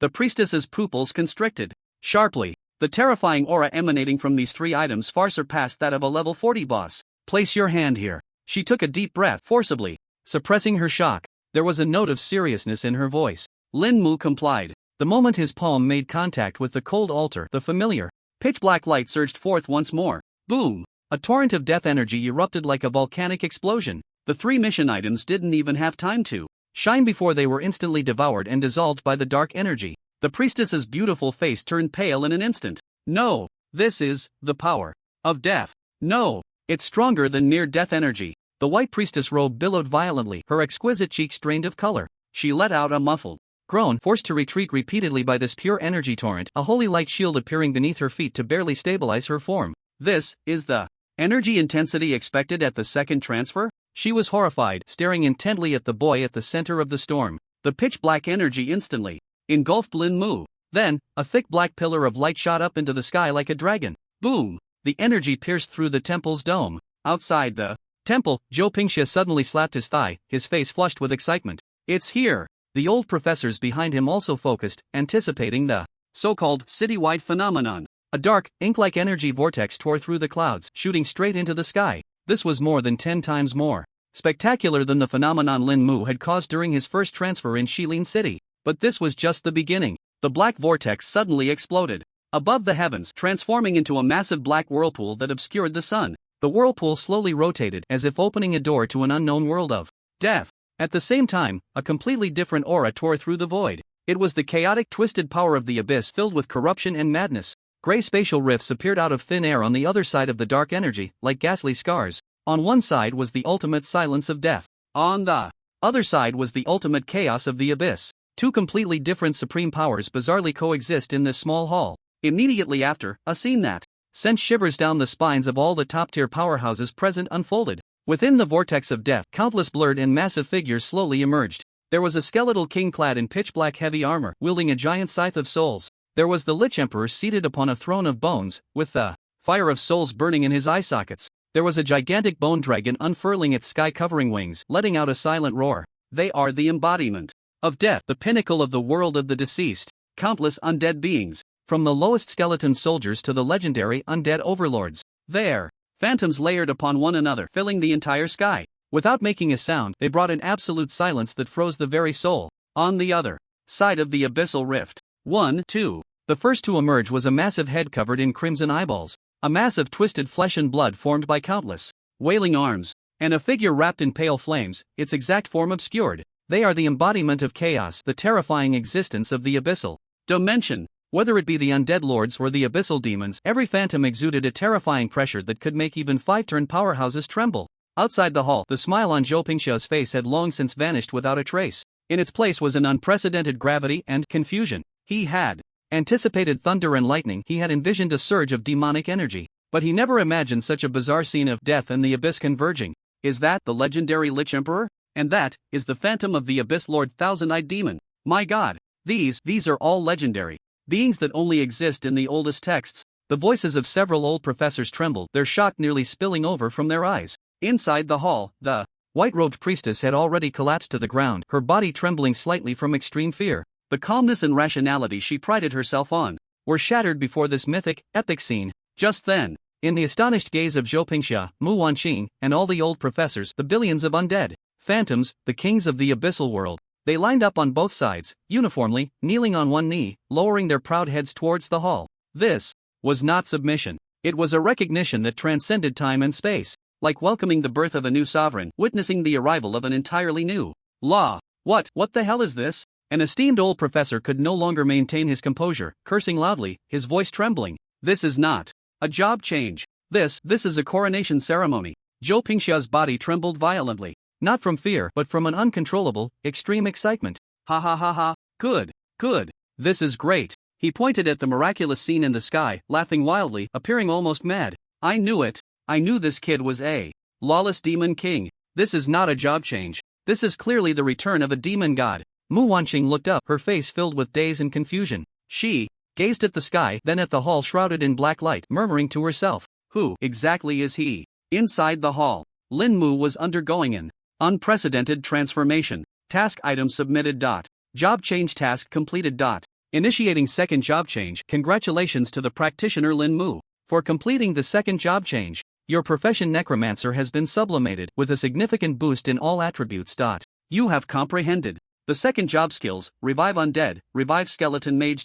Necromancer Lin Mu's level has risen to LV.26. Necromancer Lin Mu's level has risen to LV.27. Necromancer Lin Mu's level has risen to LV.28. As the last wisp of deathly black mist and abyssal energy merged into Lin Mu's body, all the phenomena receded like a tide. Inside the temple, silence was restored. The priestess's red lips trembled, about to speak. Lin Mu silently chanted in his heart, "It's here." At that moment, his heart pounded wildly. The words he had been repeating, "It's here," finally came true. Indeed, the mutation was reborn, just like the first time he changed jobs. The upgrade of his talent occurred only after the job change process was completely finished. As the final Easter egg making its grand appearance, outside the temple, Zhou Pingxia and a group of academic luminaries had just recovered from the shocking spectacle of all spirits coming to pay homage. Is it over? An old professor wiped the cold sweat from his forehead, his voice still trembling. Just as Zhou Pingxia was about to say something, his expression suddenly changed. No, there's more. Boom! A wave of pitch-black mist, denser, purer, and more domineering than the previous black tornado, suddenly surged out from the cracks of the temple's doors and windows. This time, it did not rush toward the sky. Instead, it spread like a silent black tide, skimming the ground, expanding wildly in all directions with an unstoppable force. This black mist was no longer merely death and chaos. It contained an indescribable order, a supreme law that ruled over all, making everything submit. Quick, defend! Zhou Pingxia shouted. The terrifying aura of a peak fourth turn expert erupted. A heavy golden light wall formed in front of him, shielding several old professors behind him. The black mist crashed against the light wall, producing a dull, thunderous sound as if it were a solid object. Zhou Pingxia's face turned pale, and he was forced to take a small step back. His eyes were filled with horror. Just the energy released from the job change was enough to shake a peak fourth turn professional? What the hell? What kind of monster is this? The black mist did not pause, it ignored all obstacles and continued to spread. In an instant, it engulfed the entire back mountain. Ding! Hua and the others were not far away. They were directly pressed to the ground by this sudden terrifying pressure. They couldn't even muster the thought of resistance. They could only watch helplessly as the profound darkness swallowed them whole. But strangely, they felt no harm. They only sensed a shudder from the depths of their souls and submission, as if an unparalleled king was surveying his territory.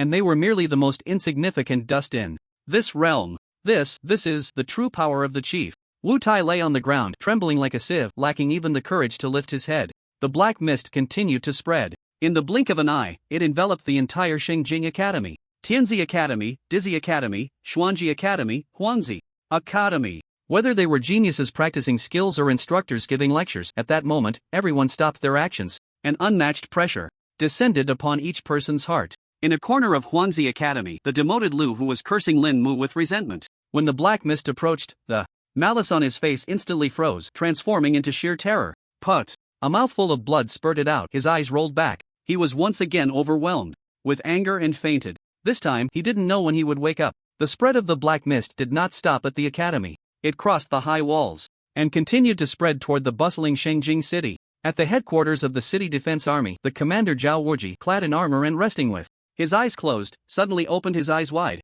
He rushed to the window, gazing towards the direction of Xingjing Academy. That ever-expanding pitch-black domain filled his eyes with gravity and apprehension. Again, it's Xingjing Academy. Is it the same person as last time? His adjutant behind him was equally shocked by this phenomenon. Zhao Wuji slowly shook his head. Not sure, but they are definitely all top-tier existences. Commander, should we send someone over? No need, with Elder Sun stationed there, no one can compare. Inside the temple, as the last wisp of black mist, like a fledgling returning to its nest, completely entered Lin Mu's body, the entire world returned to calm. It was as if the terrifying phenomenon that had swept through Xingjing Academy just moments ago was merely an illusion. Lin Mu's gaze was fixed on the professional panel. Description modifier, slightly accomplished, black. Function, description details, can see more detailed descriptions than other professionals. Description modification, can modify a word in the description. Restrictions, frequency, each target's description can be modified 3 times daily. Level, cannot modify the description of targets whose level exceeds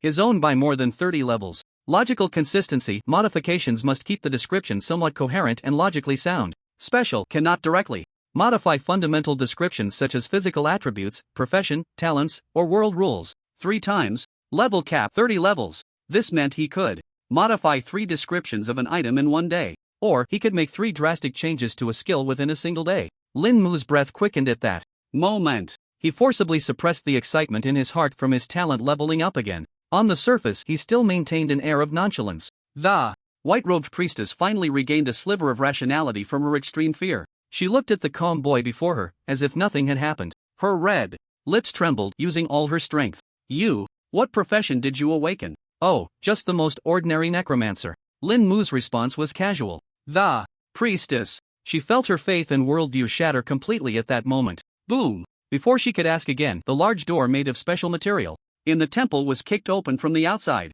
Principal Zhou Pingxia was the first to rush in. Behind him followed several old professors who were pale-faced and a dazed Mu Wancheng. Lin Mu. Zhou Pingxia darted in front of Lin Mu in a flash. His old eyes widened, as if he wanted to swallow him whole. You better explain to me clearly. What the hell was that just now? He pointed at the now calm sky outside, his voice trembling. What undead coming to pay homage? What abyss bowing down? How can you change professions like it's a coronation ceremony? Lin Mu looked at Zhou Pingxia's complex expression of shock, anger, and excitement. He once again displayed a hint of innocence and confusion on his face. Principal, I don't know either. He shrugged, his tone sincere enough to win an Oscar. Just like last time, the energy suddenly went out of control, and those strange shadows startled me too. Startled you? Zhou Pingxia huffed and blared, pointing at the priestess who was still slumped on the ground and hadn't gotten up yet. Look at what you've done to her. Lin Mu glanced over, feeling no ripple in his heart. Principal, calm down. I already said, profession mutation causes a big stir. He once again brought out the universal shield of profession mutation. The old professors behind Zhou Pingxia finally began to regain their composure. An elderly man with graying hair stepped forward, looking at Lin Mu with an expression of extreme complexity. Child, you tell me, is this just a big commotion? You are declaring to the whole world, I'm amazing. Come pay attention to me. Upon hearing this, Zhou Pingxia not only showed no concern but instead slapped his thigh. He erupted into thunderous laughter once more. Ha ha ha. Well said. He looked at Lin Mu, the admiration and excitement in his eyes no longer concealed. What we need in Huaxia is a demon god who can poke a hole in the sky. He laughed so hard he nearly doubled over, taking a long time to calm down. Yet, the uncontrollable excitement still lingered on his face. All right, everyone stop lingering here. Just declare to the outside world that the Academy is conducting advanced magic experiments and the energy has dissipated. With a wave of his hand, Zhou Pingxia directly defined the situation. Then, he grabbed Lin Mu's arm. Like he was holding some rare treasure, he pulled him out without further ado. Kid, come with me. In the principal's exclusive independent office, Zhou Pingxia brewed Lin Mu another cup of cloud mist spirit tea. He didn't take a sip himself, instead pacing back and forth, muttering incessantly. Crazy, truly crazy. I've been in charge of the academy for 100 years, and I've never seen anything so outrageous. He suddenly stopped, turned around, and stared intently at Lin Mu. Kid, honestly tell me, how many secrets do you have? Lin Mu took a sip of tea, the fragrance clearing his mind. He raised his head to meet Zhou Pingxia's burning gaze and calmly replied, Principal, I'm just a student who wants to grow stronger steadily. Zhou Pingxia looked at his inscrutable expression and suddenly sighed deeply. He plopped down on the sofa, rubbing his aching temples. Forget it. You're just a monster and I'm too lazy to ask any more. He gave Lin Mu a deep look, his expression turning extremely serious. However, you must promise me one thing. Please. Go ahead, Principal. Your current state is like a 3-year-old child running around with god-level equipment. Zhou Pingxia's voice was more serious than ever. I don't know how terrifying the power you possess is. Before you can truly control it, you must learn to hide. This world may seem unified on the surface, but the open and covert struggles between countries have never ceased. There are also some strange religious organizations, some of which are purely antisocial entities, that will eventually set their sights on you. I can't be following you around all the time to clean up after you. Lin Mu nodded solemnly. The student understands. You understand nothing. The principal shot him a glare, looking at Lin Mu's slightly anxious eyes. Ultimately, he gave up on digging deeper and let out a heavy sigh. You kid, just keep it in mind. Just know that the academy will always be your backing. There was a hint of barely perceptible fatigue in Zhou Pingxia's voice. But more than that, there was a heavy expectation. Go back and digest the gains from this time well. Goodbye, Principal. Lin Mu immediately stood up, eager to leave. After all, there were so many skills and equipment waiting for him to modify. This brat. Outside the outskirts of Shengjing, in a dark underground stronghold, a figure dressed in a black robe, wearing a bizarre ghostly mask, was kneeling on one knee before an altar made up of countless twisted souls. Lord Soul Sacrifice. The voice of the masked figure was hoarse yet filled with reverence. The target has triggered an energy anomaly again. Its scale and intensity far exceed that of the incident in Shilin City, suspected to be related to the two fundamental laws of death and the abyss. The twisted soul on the altar suddenly froze. A voice that was indistinguishable between male and female, as if composed of countless overlapping sounds, slowly emerged. Observe closely. Do not engage with him easily until the sacred object is retrieved. This child may become the most perfect sacrifice in our plan. The American Federation, New Washington. In a luxurious small conference room at the Pumaha's Creative Knowledge Institute. Director, the SSS-rated new professional from Huaxia has completed the second phase of his job change. The commotion is even greater than when he first transitioned in Shilin City. A blonde, blue-eyed assistant reported urgently to the elderly man at the head of the conference table. Sweat beaded on his forehead, and his eyes were filled with shock and confusion. The director, Honey Hodgson, who had been meditating with his eyes closed, suddenly opened them. They were a pair of deep blue eyes that seemed capable of piercing through the human heart, profound and sharp. Details. His voice was calm, yet carried an imposing presence that demanded respect. The assistant quickly projected an encrypted document onto the holographic image in the center of the conference table. The image showed a blurry scene captured from a distance by federal spies above the Xinjiang Academy, depicting a convergence of death and abyss. Despite the poor quality of the image, filled with energy interference and static, the two opposing supreme laws of power still managed to lower the temperature in the conference room by several degrees. According to our intelligence analysis, this anomaly involves both the world of the dead and the abyssal dimension, two fundamental laws. The phantoms of these two powers are simultaneously worshipping in one direction. The assistant's voice trembled slightly with fear. Worshipping? Director Hodgson's brow finally furrowed slightly. He understood the terrifying implications behind those two words. Just then, a voice laced with laziness and arrogance emerged from the corner of the conference table. Director, I believe this is merely a trick of the Waxians to create a spectacle. The speaker was a young man with dazzling golden hair and a handsome face. His name was Kyle, the undisputed top genius of the younger generation at the Pumaha's Creative Knowledge Institute. At just 19, he was already a LV.29 professional, awakened with the legendary golden talent of domination. Since entering the school in the last session, he had been studying under Director Hodgson, a necromancer who hasn't even activated his talent, even if he's lucky enough to receive an SSS rating. What kind of waves can he possibly stir? Easterners love to engage in these ethereal rituals. It might just be some kind of special job mutation exaggerated by the intelligence department. Kyle picked up the coffee on the table, took a gentle sip, and wore a smirk of disdain. In his view, so-called geniuses could only shine their brightest on the soil of the Free Federation. Director Hodgson slowly turned his gaze toward him, his eyes as calm as a still pond. Kyle, arrogance is the beginning of a strong person's downfall. You are excellent, but this world is far larger than you can imagine. Kyle's smile stiffened slightly, but he still respectfully lowered his head. Yes, Director. Hodgson no longer paid him any mind, his gaze returning to the blurry image, pondering for a moment. There is an ancient saying in Huaxia. How can one allow others to sleep soundly beside their own bed? Regardless of the truth, we must ascertain who this young man is that can invoke two fundamental laws and what he possesses. He raised his head, his azure gaze sweeping across everyone present. In a month, it will be the Triennial Global Freshman Exchange Conference, held in Shengjing, Huaxia. Kyle, Director. This time, you will go as the leader of the new students from the Institute. Director Hodgson's voice was devoid of any emotion. Your task is simple. Test his bottom line, if possible. A cold glint of murderous intent flashed in his eyes. Then let him remain on the arena of the exchange conference forever. Almost simultaneously, similar scenes unfolded across various countries on Blue Star. The protagonist who stirred the world's winds, Lin Mu, had just stepped out of his office. The administrative building, which had just been bustling with commotion due to the anomaly, had returned to its usual tranquility. Students and mentors encountered along the way all instinctively paused and whispered as they saw Lin Mu from a distance. Lin Mu paid no mind to this, his steps unceasing. His heart had already flown back to the cloud viewing residence. The newly upgraded talent, the modification, writes 3 times a day. It felt like ants crawling in his heart. Upon returning to the cloud viewing residence, the courtyard gate slammed shut, completely isolating him from the outside world's prying eyes and noise. Lin Mu sat cross-legged at the stone table on the viewing platform and opened his professional panel. His gaze immediately locked onto the 2 brand new second-tier skills. Revive Corpse Demon, level 1 consumes 100 mana, summons a corpse demon to fight for you, with a 30% chance to deal 120 poison damage per second for 3 seconds with each attack. Revive Skeleton Mage, level 1 consumes 150 mana, summons 1 basic skeleton mage to fight for you, limit 1. Lin Mu looked at the 2 unremarkable skill descriptions, a wicked smile slowly curling at the corners of his mouth. With 3 modification rights, it was time to showcase his true skills.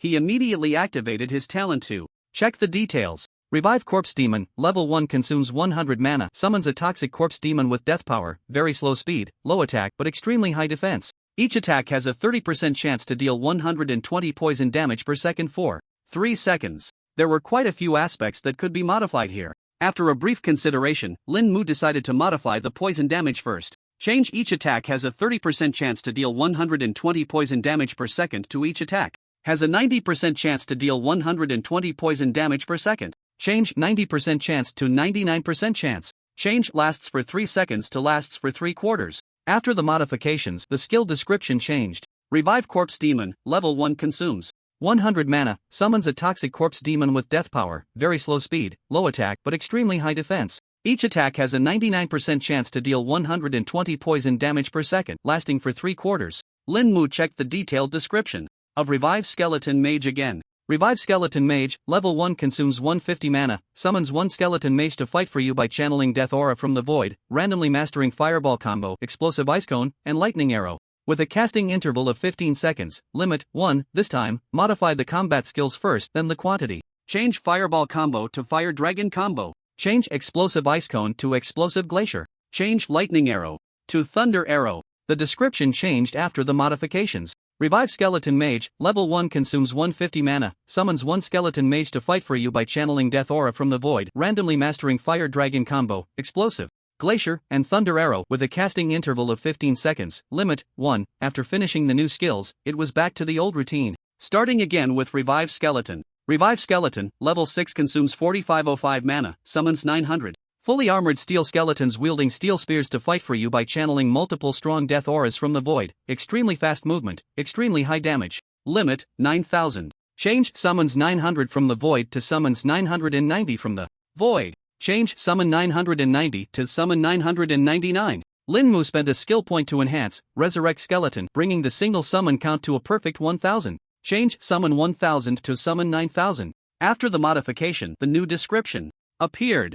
Resurrect Skeleton, level 7 consumes 44,510 mana by channeling multiple streams of powerful death energy, summons 9,000 fully armored, steel spear wielding skeletons from the void to fight for you with extremely fast movement and high damage. Maximum quantity 9,000. Full capacity for a single summon. The mana consumption is astonishing. Next is the detailed description of Resurrect Skeleton Archer. Resurrect Skeleton Archer, level 3 consumes 425 mana by channeling death Energy, summons 90 cannon-wielding skeleton archers from the void to fight for you, firing cannonballs with slow attack speed, large range, and extremely high damage. Maximum quantity, 90. Following the same method, still modifying the quantity.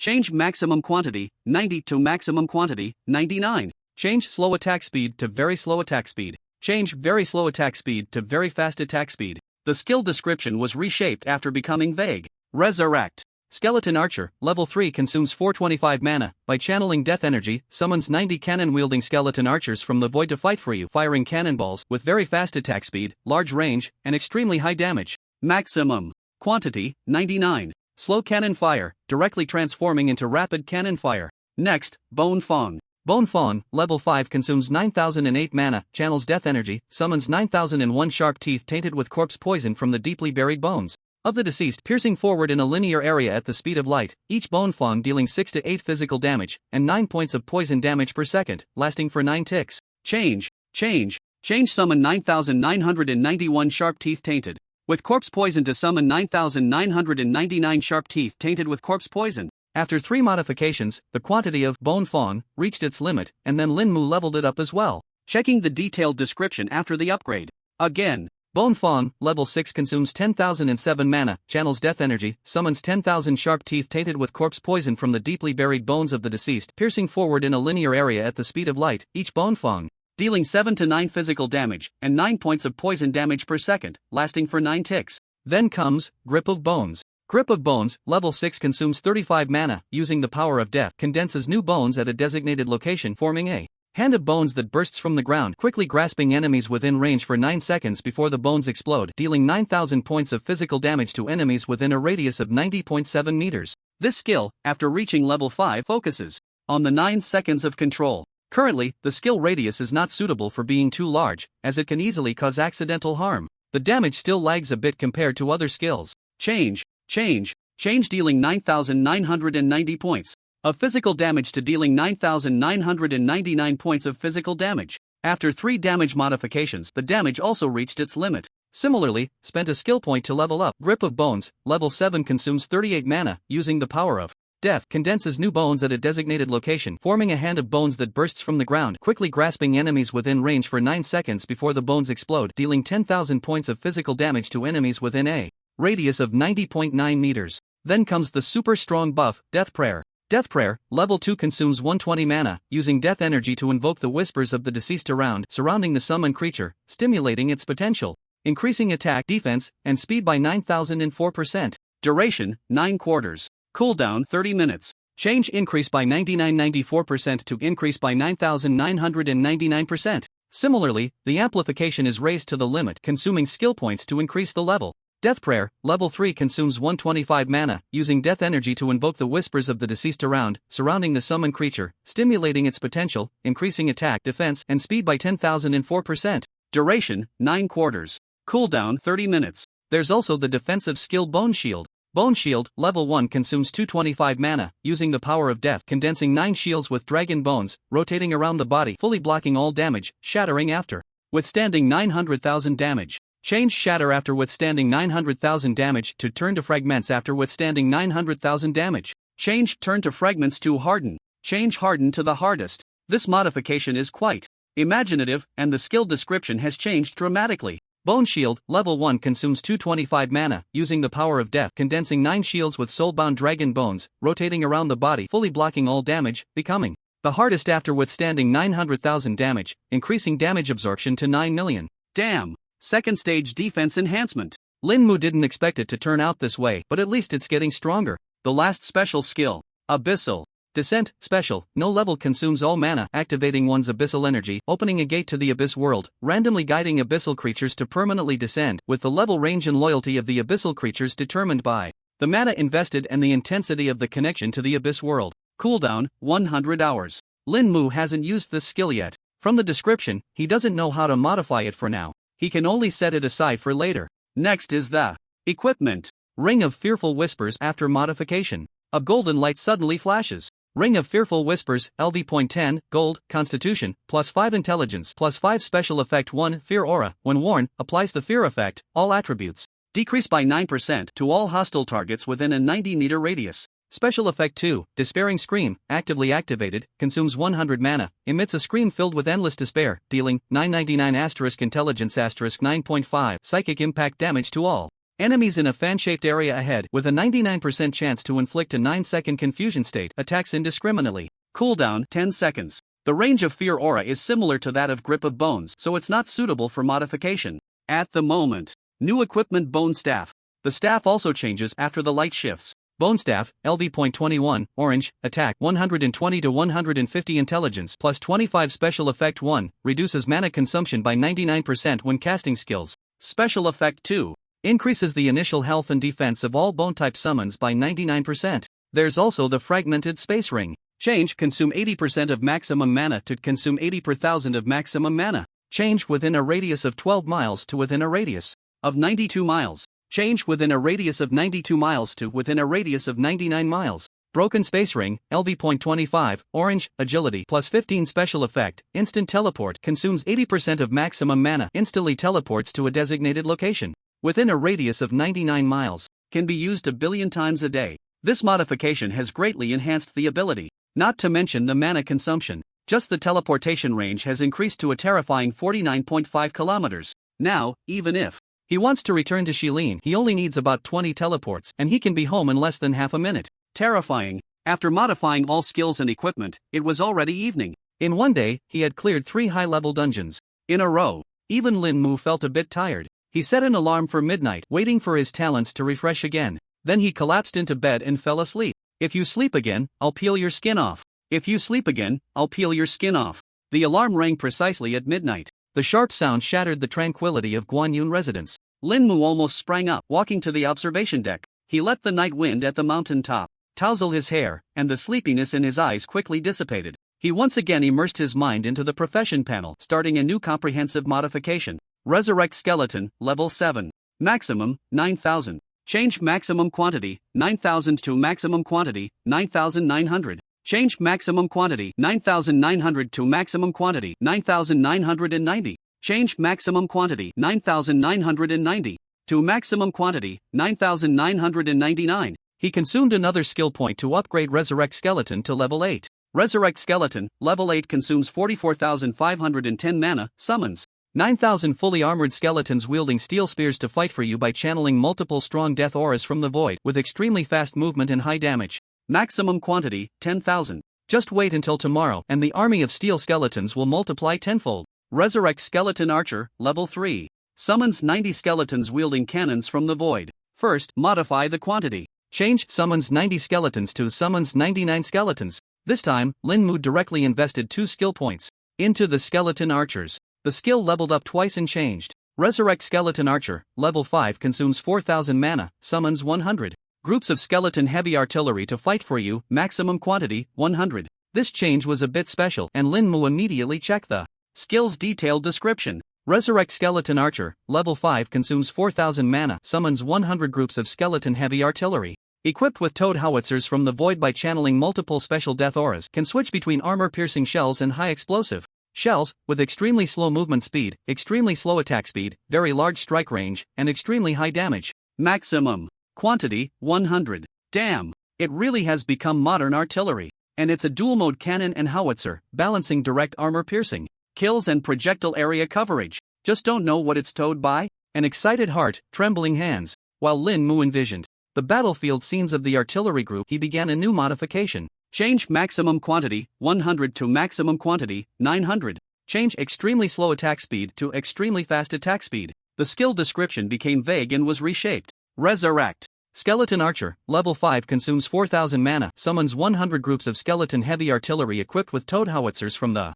void by channeling multiple special death auras, can switch between armor-piercing shells and high-explosive shells, with extremely fast movement speed, extremely fast attack speed, very large strike range, and extremely high damage. Maximum quantity, 900. 900 howitzers. In the previous life during World War II, this was on the scale of a super artillery cluster. It surpassed the total heavy artillery of most participating countries' individual army groups, enough to support a grand battle of Stalingrad's level. Lin Mu's mind was filled with awesome and wow. After calming down, he proceeded to modify 2 new skills. Resurrect Undead, Level 1. Slow speed, low attack, extremely strong defense. Each attack has a 99% chance to deal 120 poison damage per second, lasting for 3/4 of an hour. Change slow speed to fast speed. Change low attack to high attack. Change lasting for 3/4 of an hour to lasting for 9/4 of an hour. Modification Complete. Description changed. Resurrect Undead, level 1 consumes 100 mana, summons a toxic undead with death power, fast speed, high attack, extremely strong.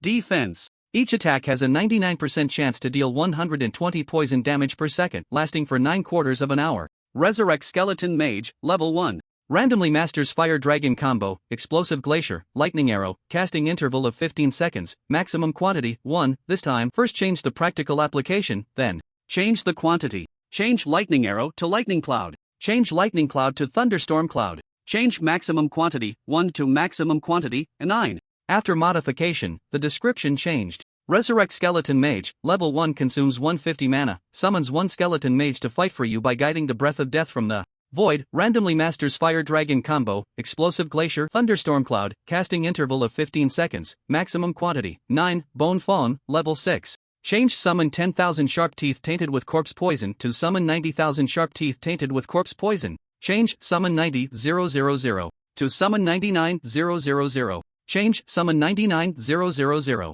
to summon 99,900. Bone Fawn, level 6 consumes 99,907 mana, guides death energy, summons 99,900 Sharp Teeth tainted with Corpse Poison from the deep buried remains of the dead, piercing forward. At the speed of light, each Bone Fawn dealing 7 to 9 physical damage, and 9 poison damage per second, lasting for 9/4 of an hour. After 3 modifications, the number of Bone Fawn has reached a terrifying quantity. Just the physical damage, even if it's unbreakable forced damage, one shot has over 90,000. Not to mention the poison damage. If the target has no poison resistance, it approaches 900,000 damage per second. And it lasts for over 2 hours. Grip of the Bones, level 7. Deals 10,000 physical damage to enemies within a radius of 90.9 meters. Change deals 10,000 physical damage to deals 90,000 physical damage. Change deals 90,000 to deals 99,000. Change deals 99,000 to deals 99,900. After modification, Grip of the Bones, level 7 consumes 38 mana, using death power, condenses new bones at a designated location, forming a hand of bones that bursts forth from the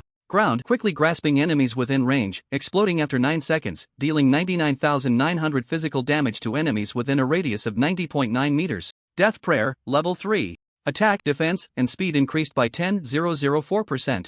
Change increased by 10,004% to increase by 90,004%. Change increase by 90,004% to increase by 99,004%. Change increase by 99,004% to increase by 99,904%. Death Prayer, level 3 consumes 125 mana, using death energy to invoke the whispers of the deceased surrounding the summoned creature, stimulating its potential, increasing attack, defense, and speed by 99,904%. Duration, 9/4. Cooldown, 30 minutes. After this modification, attack, defense, and speed are directly increased by 999 times. Bone Shield, level 1. Becomes hardest after withstanding 900,000 damage, damage absorption increased to 9 million. Change, becomes hardest after withstanding 900,000 damage to becomes hardest after withstanding 990,000 damage. Change, withstand 990,000 to withstand 999,000. Change, withstand 999,000 to withstand 999,900. After modification, Bone Shield, level 1 consumes 225 mana, using the power of death, condenses 9 shields with soulbound dragon bones, rotating around the body, fully blocking all damage, becomes hardest after withstanding 999,900 damage, damage absorption increased to 9 million. The skills have been modified, but the equipment now only has 2 rings left for modification. Lin Mu immediately took off the rings and modified them one by one. Ring of Fearful Whispers. This time he finally thought of a way to solve the modification method for Fear Aura that indiscriminately reduces attributes within its range. Change all hostile targets within range to selected hostile targets within range. Change within a radius of 90 meters around oneself to within a radius of 90 miles around oneself. Change within a radius of 90 miles around oneself to within a radius of 99 miles around oneself. After modification, Ring of Fearful Whispers, LV.10, Gold, Constitution, +5 Intelligence, +5 Special Effect 1 Fear Aura. After equipping, applies the Fear Effect, all attributes decrease by 9% to selected hostile targets within a radius of 99 miles around oneself.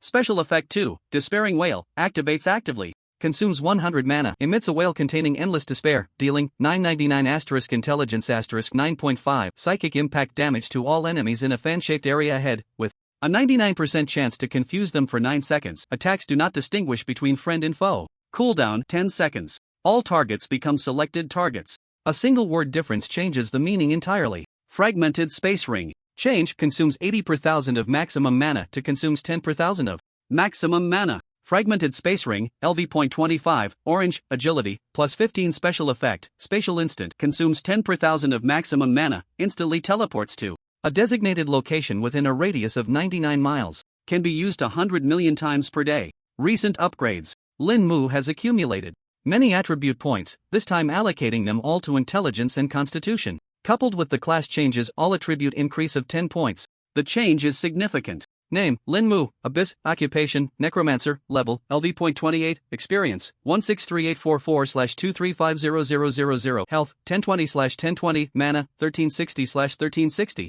Strength, 17, Agility, 56, Battle Boots plus 5, Spatial Ring plus 15, Void Cloak plus 12, Intelligence, 136, Whisper Ring plus 5, Bone Staff plus 25, Constitution, 102, Chest. Armor plus 3, Necklace plus 2, Hood plus 5, Whisper Ring plus 5, Void Cloak plus 10, Free Attribute Points, 0, 55 points, Intelligence 30, Constitution 25, Skill Points 4. Spent 7 points on skill upgrades during the past 2 days, Talent, Description Alterer slightly accomplished, Black, Abyss Domination. Colorful, Skills, Abyssal Descent, Special, no level consumes all mana to open the Abyss Gate, randomly guiding abyssal creatures to permanently descend based on the mana invested and the intensity of the connection to the abyssal world. Cooldown, 100 hours. Revive Skeleton, Level 8. Consumes 44510 mana to summon 9000 Iron Skeleton Warriors to fight for you, maximum limit, 10,000. Revive Skeleton Archer, Level 5 consumes 4000 mana to summon 100 groups of Skeleton Artillery to fight for you, maximum limit, 900.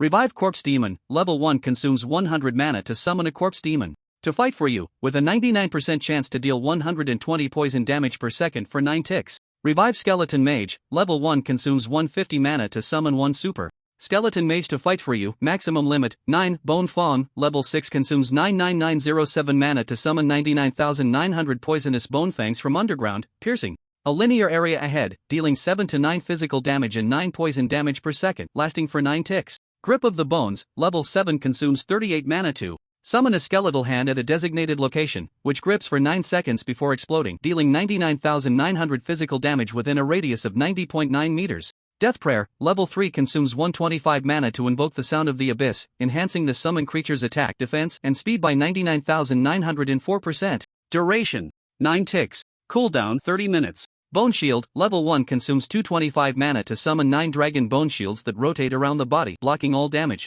Becoming hardest after withstanding 900,000 damage, increasing damage absorption to 9 million. Equipment, Bone Staff, Flame Lizard Guardian. Chest Armor, Swift Wind Battle Boots, Quick Healing Ring, Silent Black Stone Necklace, Frost Breath Whisper Hood, Fear Whisper Ring, Broken Spatial Ring. The morning sunlight streamed through the specially made glass window, spilling onto the large bed in the bedroom. Lin Mu rarely had a peaceful sleep. Since arriving in this world, his nerves had seldom been so relaxed. However, this tranquility was ultimately shattered by a sudden, urgent phone ring. Lin Mu sat up from the bed, somewhat impatient. He glanced at the caller ID, Mu Wanqing. He swiped to answer. Lin Mu, where are you right now? Mu Wanqing's voice sounded efficient and businesslike. In the dormitory, sleeping. Lin Mu's response was concise. There was a 2-second silence on the other end, as if his straightforward attitude had caught her off guard. Sleeping? It's almost noon. Mu Wanqing's tone unconsciously rose a few notches, a stark contrast to her usual demeanor. Come to my office right away, top floor of the Tianzi building. Tomorrow is the official start of classes for the new students, and there are some things I need to ask your opinion on. After saying that, without waiting for Lin Mu to respond, she decisively hung up the phone. Lin Mu listened to the busy tone in the receiver and shook his head helplessly. Having just gone through a cataclysmic second transformation and thoroughly modified his own strength, he now had to go listen to a teacher's lecture like a real student. It was quite a peculiar feeling. Disturbing my peaceful dreams in the middle of the day, really. Classes? I don't even know who will teach me. Lin Mu mumbled as he got out of bed and started to tidy up. Top floor of the Tianzi building, Mu Wanqing's office. The design here was filled with a sense of futurism. Clean lines, intelligent light curtain walls, and everything was spotless. Lin Mu pushed the door open and entered, where a faint scent of orchids wafted through the air. Mu Wanqing had changed into a fitted blue suit today, accentuating her already stunning figure. With a little less of the mentor's authority, she exuded more of a mature woman's intellectual charm. She was holding a steaming cup of coffee, her delicate brows slightly furrowed, seemingly troubled by something. Teacher Mu, you were looking for me? Upon seeing Lin Mu enter, Mu Wanqing immediately set down her cup and resumed her composed and capable demeanor. Sit. Her voice was succinct, devoid of emotion. Lin Mu pulled out the chair opposite her and sat down. He stifled a silent yawn, his eyes still carrying a hint of sleepiness. Mu Wanqing looked at him in this state, and the prepared formal speech suddenly got stuck in her throat. She took a deep breath, forcibly suppressing the terrifying image of death and abyss worshipping together that flashed through her mind. She tried hard to play the role of a teacher well. Lin Mu, I called you here regarding your upcoming course schedule. As Mu Wanqing spoke, her fingertips lightly tapped the table. A light curtain unfolded between them, displaying a dense list of course names. Mid to high-level dungeon. Tactical strategy, analysis of extraordinary biological structural weaknesses, optimal solutions for skill release below third transformation, research on death energy structures and summons. Each course was enough to make any top genius from the outside world's professional academies scramble for a chance to audit. These are the core courses specially tailored for you and Luo Tian, these top geniuses, by the academy.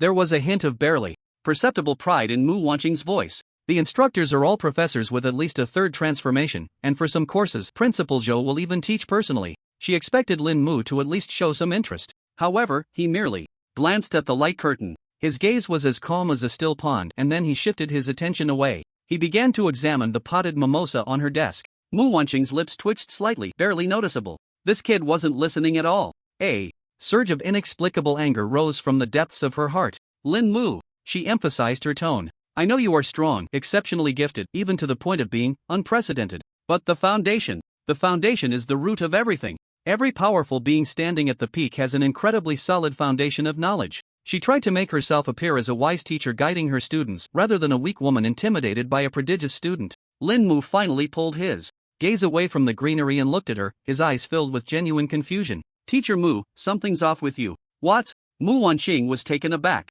Your heart is racing, and your breathing is erratic. Lin Mu stated the facts calmly. Are you nervous? Boom! A buzzing sound. Mu Wanqing felt as if her brain had been detonated by a bomb. Her cheeks instantly flushed bright red. She was indeed nervous. Consider her, the proud daughter of the Mu family in Shengjing, awakening her special profession at 18 and activating her top-tier talent. Naturally, she joined the Tianzi Academy of Shengjing. After graduation, she stayed on to teach, and by her 30s, she had already reached a high position in the academy. Even those top talents with golden abilities were beneath her notice. But all of this changed after she met Lin Mu. Especially after witnessing the ascension of the demon god phenomenon during yesterday's job transition. Just thinking of Lin Mu would send a shiver from the depths of her soul. Now, this fear she had forcibly suppressed was so bluntly pierced by Lin Mu. I didn't, she instinctively retorted, her voice rising a few notches. Lin Mu looked at her and chuckled softly, not continuing the topic. He pointed to a course on the light screen. Advanced Summoning, Precision Control. This course is taught by Professor Wang, right? Seeing him change the subject, Mu Wanqing secretly breathed a sigh of relief. Forcing herself to calm down, she nodded.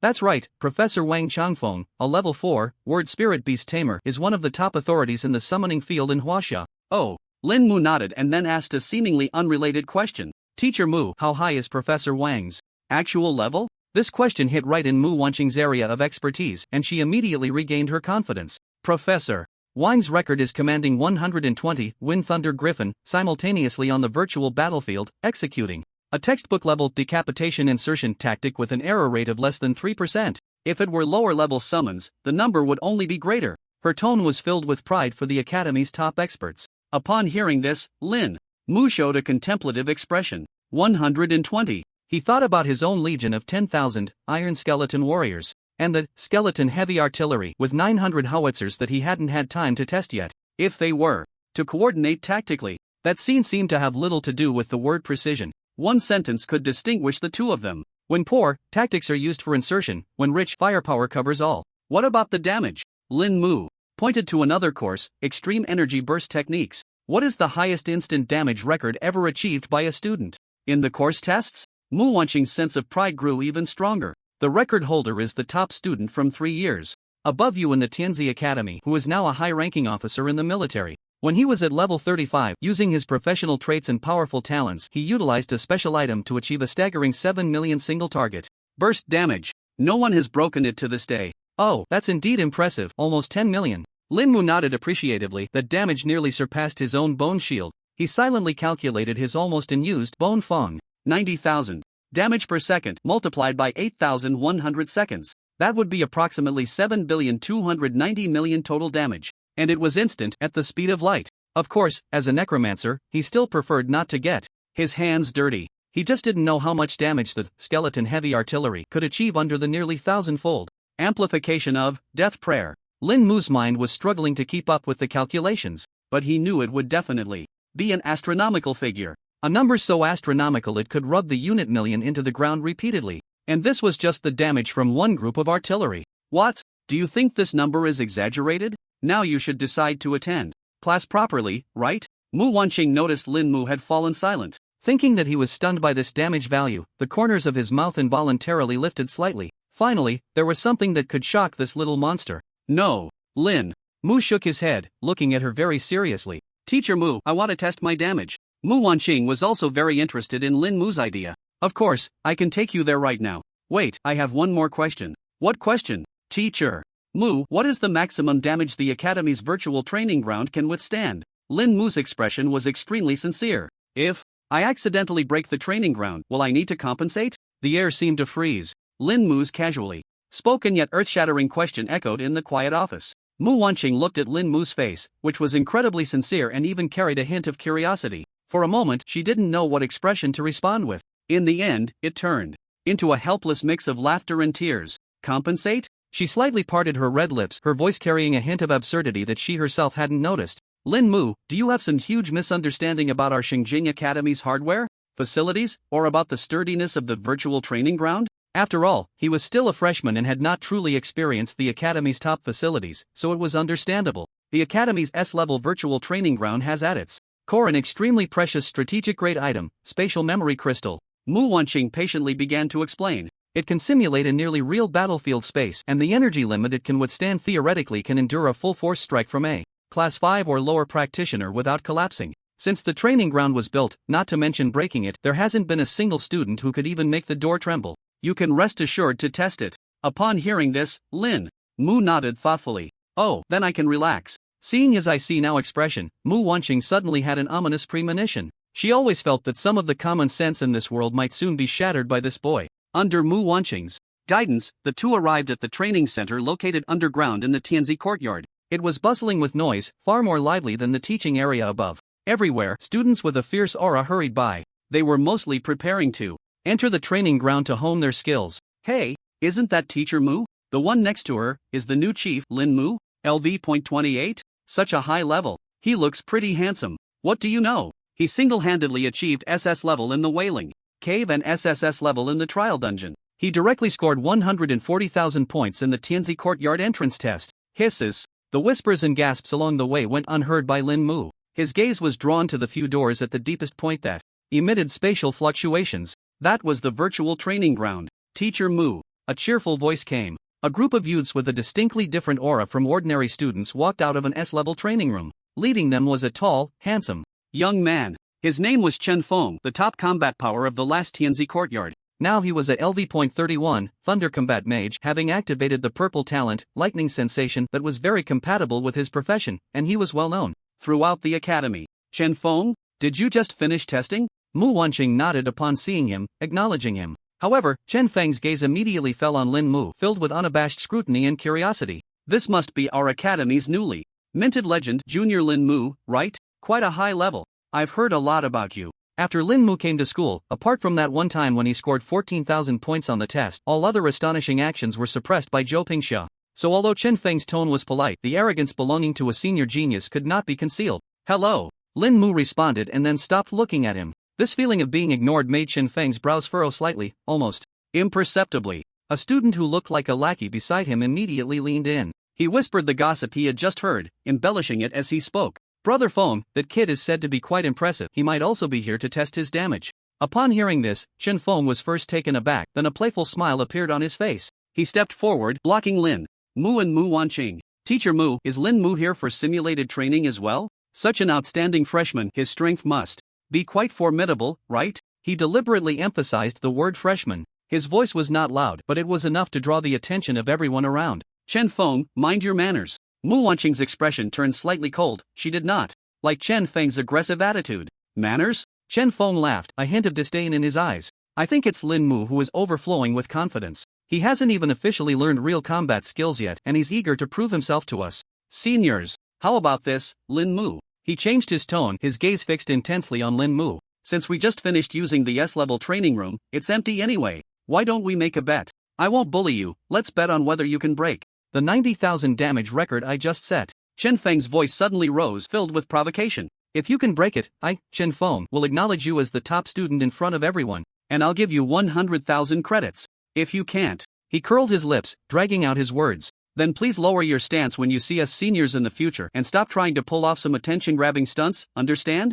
The atmosphere around them instantly became tense. Everyone looked at Lin Mu, eager to see how he would respond to this nearly impossible challenge. 90,000. Enough to rank in the top 20 of the historical damage records among students. That was a number that would make all ordinary third-tier professionals feel despair. Chen Feng's strength was already impressive, and the Chen family behind him was no weaker than the top Mu family. They must have given him special items to achieve such high damage. As for Lin Mu, if Mu Wanqing remembered correctly, he had claimed to have defeated the boss in the Wailing Cave using summoned creatures. Just as she was about to speak up to stop this farce, she saw Lin Mu lift his eyelids, his deep-set eyes finally looking directly at Chen Feng. His gaze was calm, as if he were looking at a stone by the roadside. Sure. He only said 2 words. Then, amidst the astonished gazes of everyone, he walked around Chen Feng and headed straight for the shimmering silver door of the S-level training room. The smile on Chen Feng's face froze. He had anticipated Lin Mu's anger and embarrassment, and he had also considered his retreat and excuses. But he never expected it to be this, completely ignored calmness.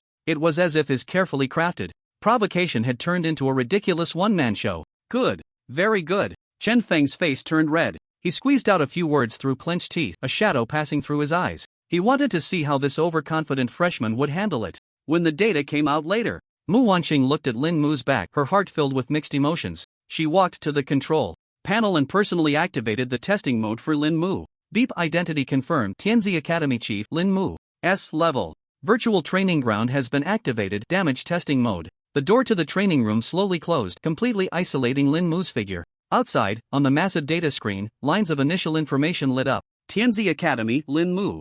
Maximum damage, 0 damage per second, 0 hits per second, 0 current total damage, 0 huge numbers 0 floated silently on the screen. Chen Feng crossed his arms. A cold smile hung on his lips, looking like he was watching a show. The surrounding students also fell silent. Mu Wanqing's hands unconsciously clenched. She didn't know if she was anticipating or feeling nervous.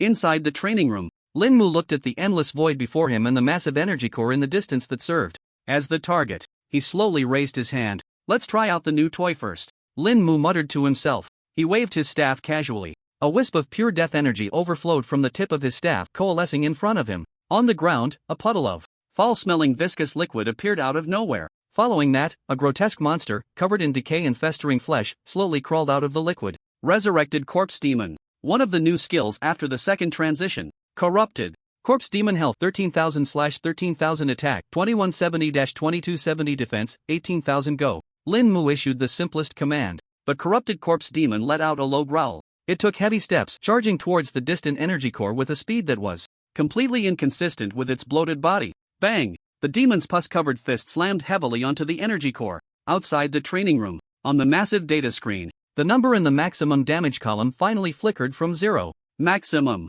damage 2240. Seeing this number, Chen Feng's follower was the first to snicker. Ha! I thought it was something impressive, but it's just this much damage? Brother Feng, your thunder fist does more damage than this. Chen Feng's cold smile grew even more pronounced. 2,200 damage was even less than some of his skills, simply ridiculous. The surrounding students began to murmur, mostly in disappointment and mockery. After all that, this is it? Looks like the rumors were exaggerated. What SSS level? There's a lot of fluff. Mu Wanqing's brows furrowed tightly. She knew Lin Mu relied on summoned creatures. But this damage, compared to his reputation, was indeed a bit absurdly low. However, the next second, all discussions abruptly ceased. The number in the current total damage column on the screen. After the first flicker, it did not stop. Instead, it began to rise at a rate of 120 per second, showing no signs of slowing down. Current total damage 2240, 2360, 2480.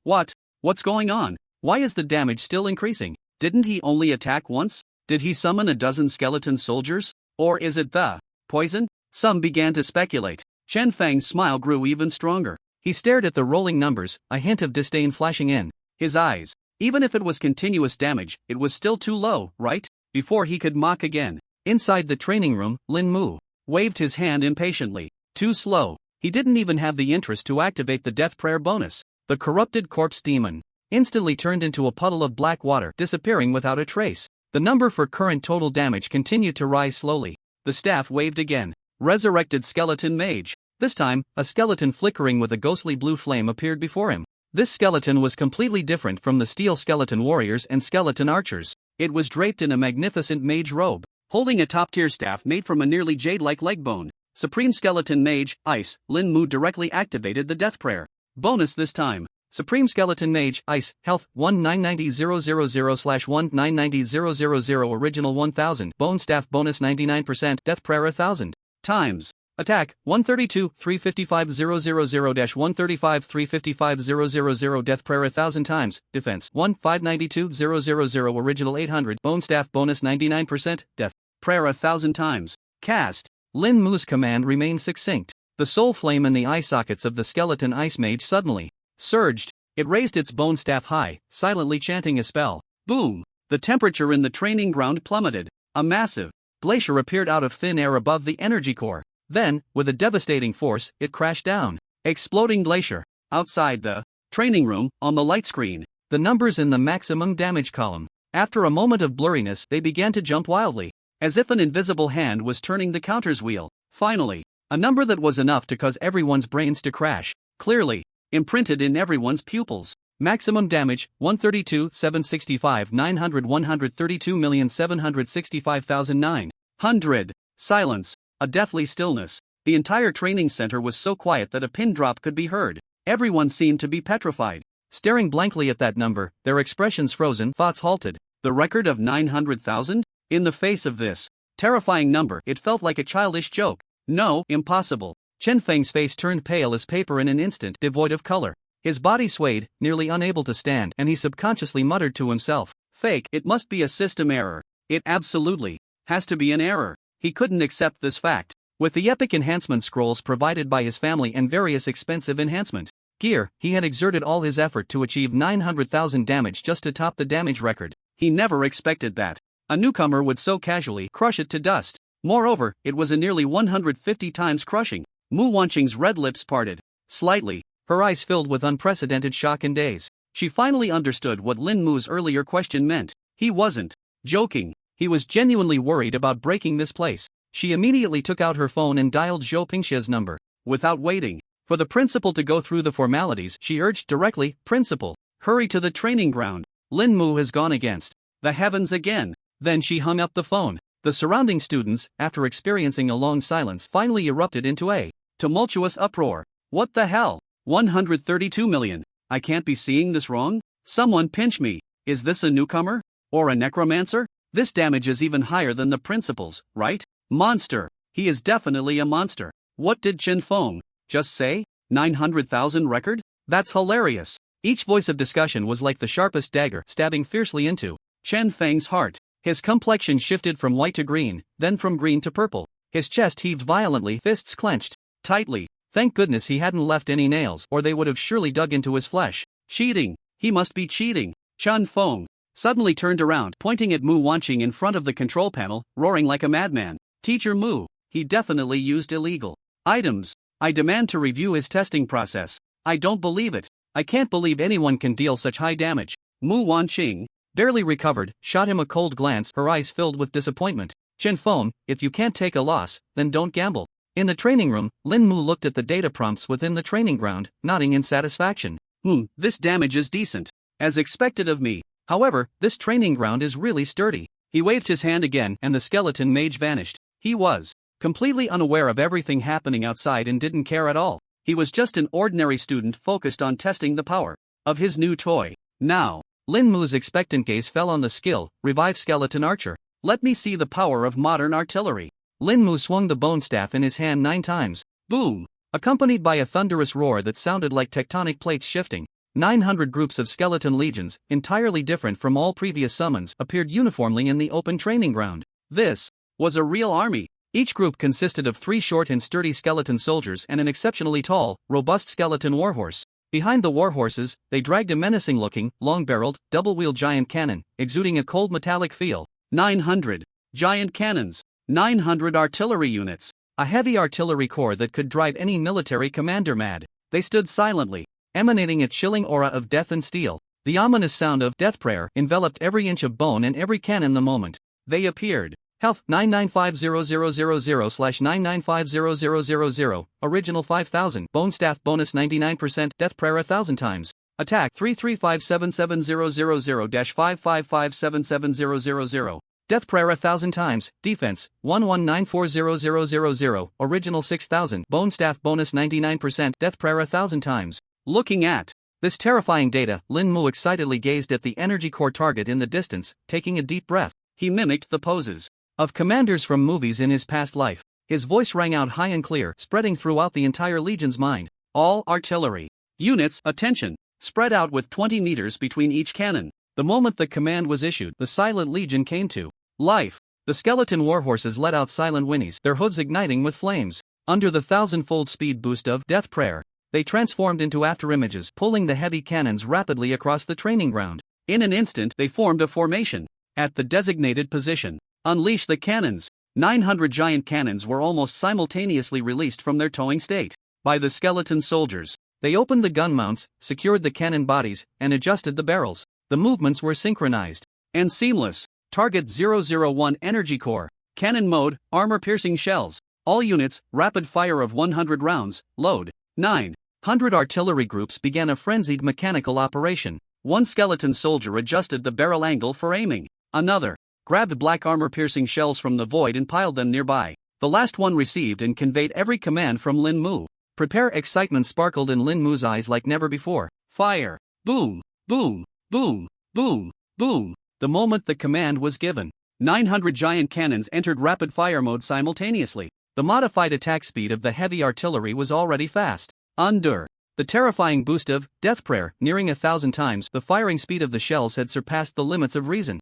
The loader's 2 slender bone arms spun into 2 white whirlwinds, and sparks flew from the intense friction with the air. The speed of the cannonball's launch could no longer be described as fast. It was comparable to the firing rate of a close-in weapon system. The so-called 100 rounds rapid fire. In less than a second, it had all been unleashed. Boom, boom, boom, boom. The energy core was almost instantly struck by 90,000 armor-piercing rounds. Outside the training room, the number in the hits per second column jumped directly from single digits to 90,000. The next second, the damage per second and current total damage surged rapidly. 50 million, 100 million, 1 billion, 10 billion, 100 billion. The two figures continued to grow after breaking the 100 billion mark. It seemed they could no longer withstand the overwhelming damage. The entire light screen appeared to be infected by a virus. All the numbers began to jump illogically. Maximum damage, damage per second, hits per second. Current total damage, all the number columns turned into a blur of flickering garbled text.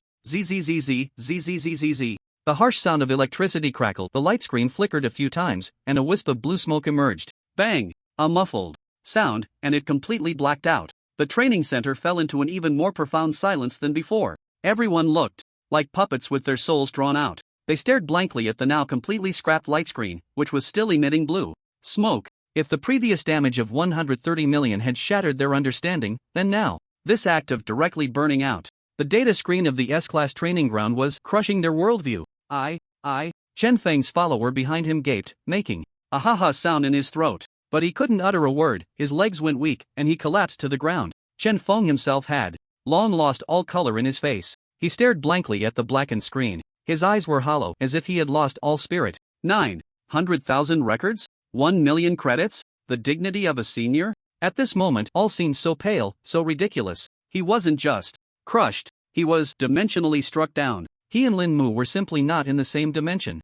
A mouthful of blood suddenly spurted from Chen Feng's mouth. It splattered on the smooth floor, looking shocking. His body swayed, his eyes rolled back, and he fell straight backward. Brother Feng, quick, use the great healing spell. The crowd around him erupted into chaos. They hurriedly carried the unconscious Chen Mu away. But more people remained immersed in that indescribable shock, unable to extricate themselves. Mu Wanqing's petite mouth formed an O shape. Her mind was blank. She just subconsciously murmured to herself, He said he would break the training ground. I didn't believe it. Just then, boom! An unprecedented loud noise came from behind the tightly closed door of the S-class training room. The entire training center, and even the whole main building of the Tianzi courtyard, shook violently. It felt as if a strong earthquake had occurred. Alarm! Alarm! Unstable fluctuations in the spatial structure of the S-class training ground. Energy. Core overload. Imminent collapse. Repeat. The S-class training ground is about to collapse. The piercing red alarm echoed throughout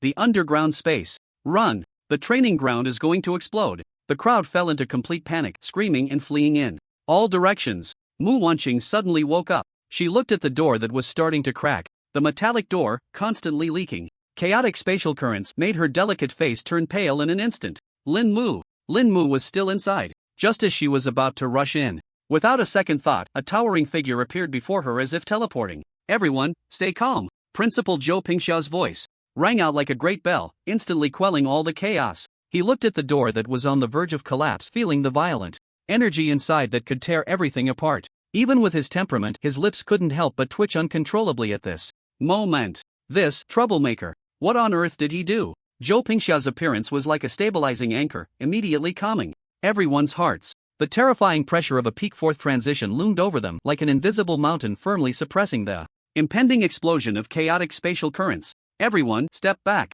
Mu Wanqing and the students who hadn't managed to escape yet instinctively retreated. They stared in shock at the S-class training room door, which was covered in cracks. The violent spatial energy surged out from the fissures, tearing the surrounding walls and floor apart with gaping wounds. Zhou Pingxiao's expression was grave to the extreme. He raised his hands, golden energy pouring out like a tide, attempting to repair the collapsing spatial structure. However, the destructive force emanating from within was far more domineering and chaotic than he had imagined. Damn it! What kind of hornet's nest did this kid poke? Zhou Pingxiao's forehead was bulging with veins. He realized he could barely keep the door from exploding immediately, and trying to completely suppress it was beyond his capability. Just as he was about to call for Elder Sun to come help, a figure staggered out from the center of the most violent spatial turbulence. It was Lin Mu. He was spotless, only his hair was a bit disheveled. He wore an expression of lingering satisfaction on his face. After stepping out, he curiously looked back. What's going on? Is it lagging? The entire scene was dumbfounded. Everyone's gaze was focused on this boy who had returned from a stroll. Their brains had completely given up on thinking. Zhou Pingxiao's eyelids twitched, and his hands, which were maintaining the energy output, almost trembled. He took a deep breath, as if using all his strength to suppress the impulse to hang this kid up and give him a beating. He flashed in front of Lin Mu and grabbed his collar. In his old eyes, anger and joy intertwined, forming an extremely twisted expression. You, little, what on earth did you do? Zhou Pingxiao's voice was squeezed out through clenched teeth. Lin Mu blinked his innocent big eyes as he was held up. Principal, I just tested the damage. He even glanced at Mu Wanqing. It was you, teacher, who said the training ground was very sturdy, so I could test it with confidence. Mu Wanqing almost choked, her face turning red. Zhou Pingxiao pointed at the door that was still collapsing, his hand trembling. That was for you to test, not for you to tear it apart. That spatial memory crystal is a national treasure we brought from a collapsing dungeon in Huaxia. There are only a few of them. Do you know how much it's worth? If sold, it could buy an entire street in the third ring of Xingjing. And now, you've gone and made it explode. By the end, Zhou Pingxiao was almost roaring. Upon hearing this, Lin Mu's expression finally changed. He lowered his head, looking at his toes, his voice carrying a hint of sincere apology. So, do I need to compensate? Principal, I have no money. I can go out and work to earn money for the school. But Zhou Pingxiao felt a surge of blood rush to his head. He looked at Lin Mu's innocent expression of, if you have the ability, let me work for you. Suddenly, all his anger dissipated. In its place was pure ecstasy. Ha ha ha ha ha ha ha. Zhou Pingxiao released Lin Mu's collar. Pointing at the ceiling, he let out a deafening laugh. He laughed so hard that tears were about to come out. Good. Very good. Exploded beautifully. Exploded wonderfully. The training ground of our Shengjing Academy is meant to be ruined by geniuses. If you can't even dare to demolish a training ground, what the hell is that supposed to be? A peerless monster. His astonishing remarks left everyone around him petrified. Mu Wanqing looked at her esteemed principal with a gaze reserved for madmen. What kind of robber logic is this? What happened to your earlier tough attitude? Is this still the respected principal of Shengjing? After Zhou Pingxiao had laughed enough, he turned around and heavily patted Lin Mu's shoulder. The admiration in his eyes was unmistakable. Just then, an old, somewhat lazy and disheveled figure quietly appeared beside Zhou Pingxia and Lin Mu. It was the guardian of the treasury. Old Sun glanced at the chaotic space, then shot a look at Lin Mu, clicking his tongue in amazement. "Zhou kid, you really struck gold this time." He extended a withered hand. Casually, he grasped at the shattered door in midair. V-room, and invisible, and vast force instantly smoothed out all the chaotic currents in the space. That door, which was about to completely shatter, began to self-repair at a visibly rapid pace. In less than 10 seconds, it was restored to its original state, as if the apocalyptic scene just now had never happened. The power of a fifth-turn expert is terrifying.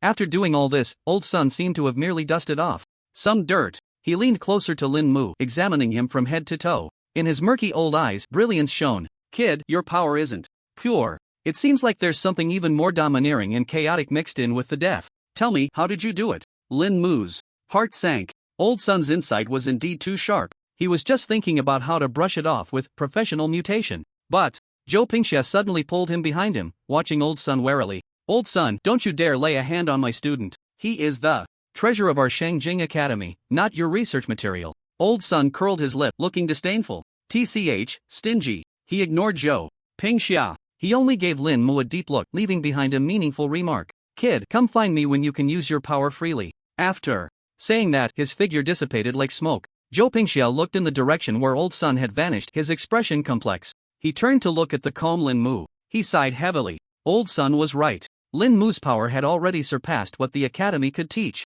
Ordinary courses had become meaningless to him. Even this top-tier S-level training ground had turned into a fragile toy in his hands. "It seems I can only send you to that place." Zhou Pingxia's voice carried a hint of seriousness and determination. The atmosphere in Zhou Pingxia's office was somewhat oppressive. This elder, who had presided over China's top academy for decades, was now staring at Lin Mu, unable to speak for a long time. Mu Wanqing stood to the side, holding a cup of freshly brewed cloud mist spirit tea. Her hand trembled slightly, lacking even the courage to offer it. Even now, the piercing alarm of the S-level training grounds collapse echoed in her mind, and Zhou Pingxia's earth-shattering remark of "exploded beautifully." "Principal, can the academy's finances still support the repair costs for the training ground? Should I ask my family to subsidize a bit?" Mu Wanqing cautiously broke the silence, trying to ease the atmosphere. Zhou Pingxia's eyes twitched again at her words. He shot her an annoyed glare. "Support? Is that something money can solve? That's a strategic-level resource. The entire Huaxia can't even gather a few pieces of such a treasure."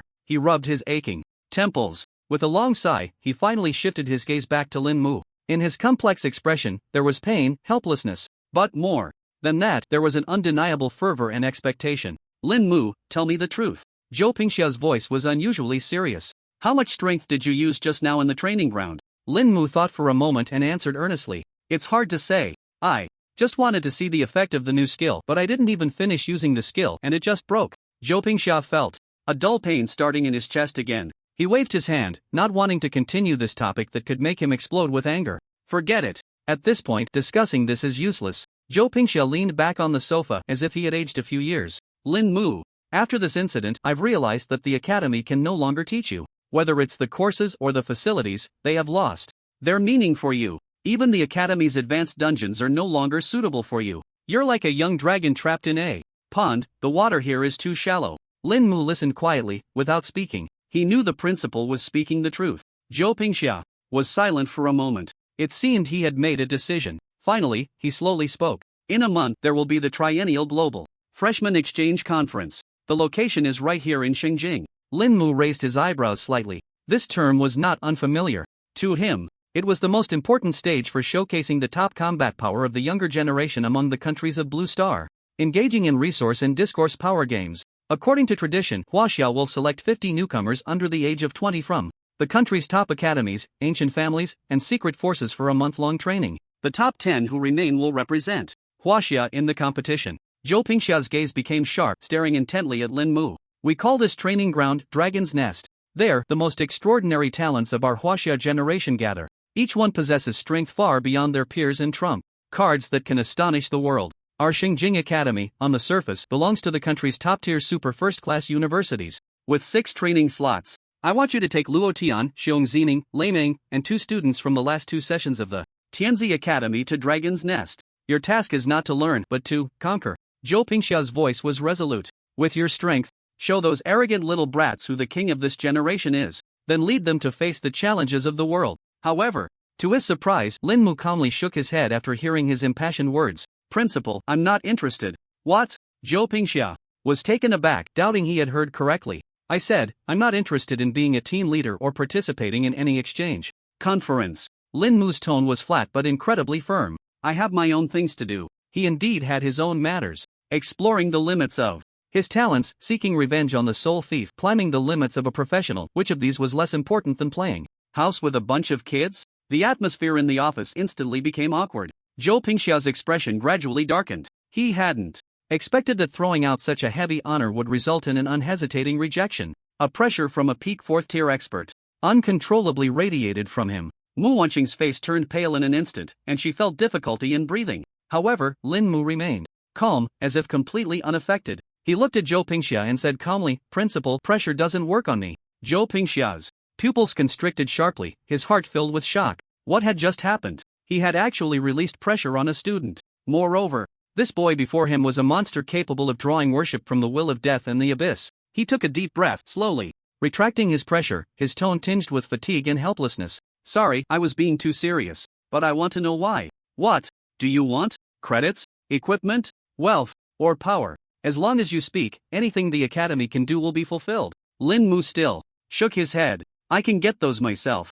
Zhou Pingxia was completely at a loss. He realized that all the temptations he prided himself on had lost their allure in front of this boy. What on earth did he want? Zhou Pingxia's mind raced through all the information about Lin Mu. Orphan, top student, parents died in a dungeon. Wait, parents? A flash of insight suddenly lit up in Zhou Pingxia's eyes. He remembered the top secret intelligence from the military about Lin Mu's parents' true identities and that forbidden organization, Soul Thieves. He suddenly smiled, a smile that was somewhat inscrutable. Lin Mu, aren't you curious about what your parents took from that organization? Back then? Lin Mu's body stiffened suddenly. The image of his parents from the depths of the original owner's memory was awakened. Once more, he raised his head. For the first time, a terrifying light burst forth from his usually calm eyes. Like two unsheathed swords, they pierced straight into Zhou Pingxia's heart. How do you know? His voice was cold and piercing. Zhou Pingxia, under the pressure that felt like it could freeze his soul, slowly said, I know more than you can imagine. The sacred object your parents took when they defected shook the foundation of that organization. For all these years, they have been frantically searching. He looked into Lin Mu's eyes, speaking each word deliberately. And the final champion reward of this global freshman exchange conference, besides the obvious prizes, also includes a hidden reward provided by the highest level of the Blue Star United Council. A precise clue about that sacred object. This is a scheme to lure all the hidden snakes in the dark to expose themselves. Lin Mu's calm expression finally changed at that moment. Okay. He only said one word, but it was as heavy as 1,000 pounds. I'll go. Zhou Pingxia finally breathed. A sigh of relief, a smile returning to his face. He took out a token engraved with a fierce black dragon from his pocket. This is the training token for the dragon's nest. With this, you will be sent to the National Defense Army headquarters in the east of the city. Tomorrow, someone will be there to assist you. Stepping out of the principal's office, the oppressive atmosphere finally dissipated. Lin Mu followed behind Mu Wanqing. The two walked in silence down the empty, quiet corridor of the administrative building. Mu Wanqing's heartbeat had yet to fully calm down. She stole a glance at the boy beside her, who appeared unfazed, her heart filled with mixed emotions. This guy could no longer be defined by the framework of a student. And she, the so-called teacher, seemed somewhat insignificant.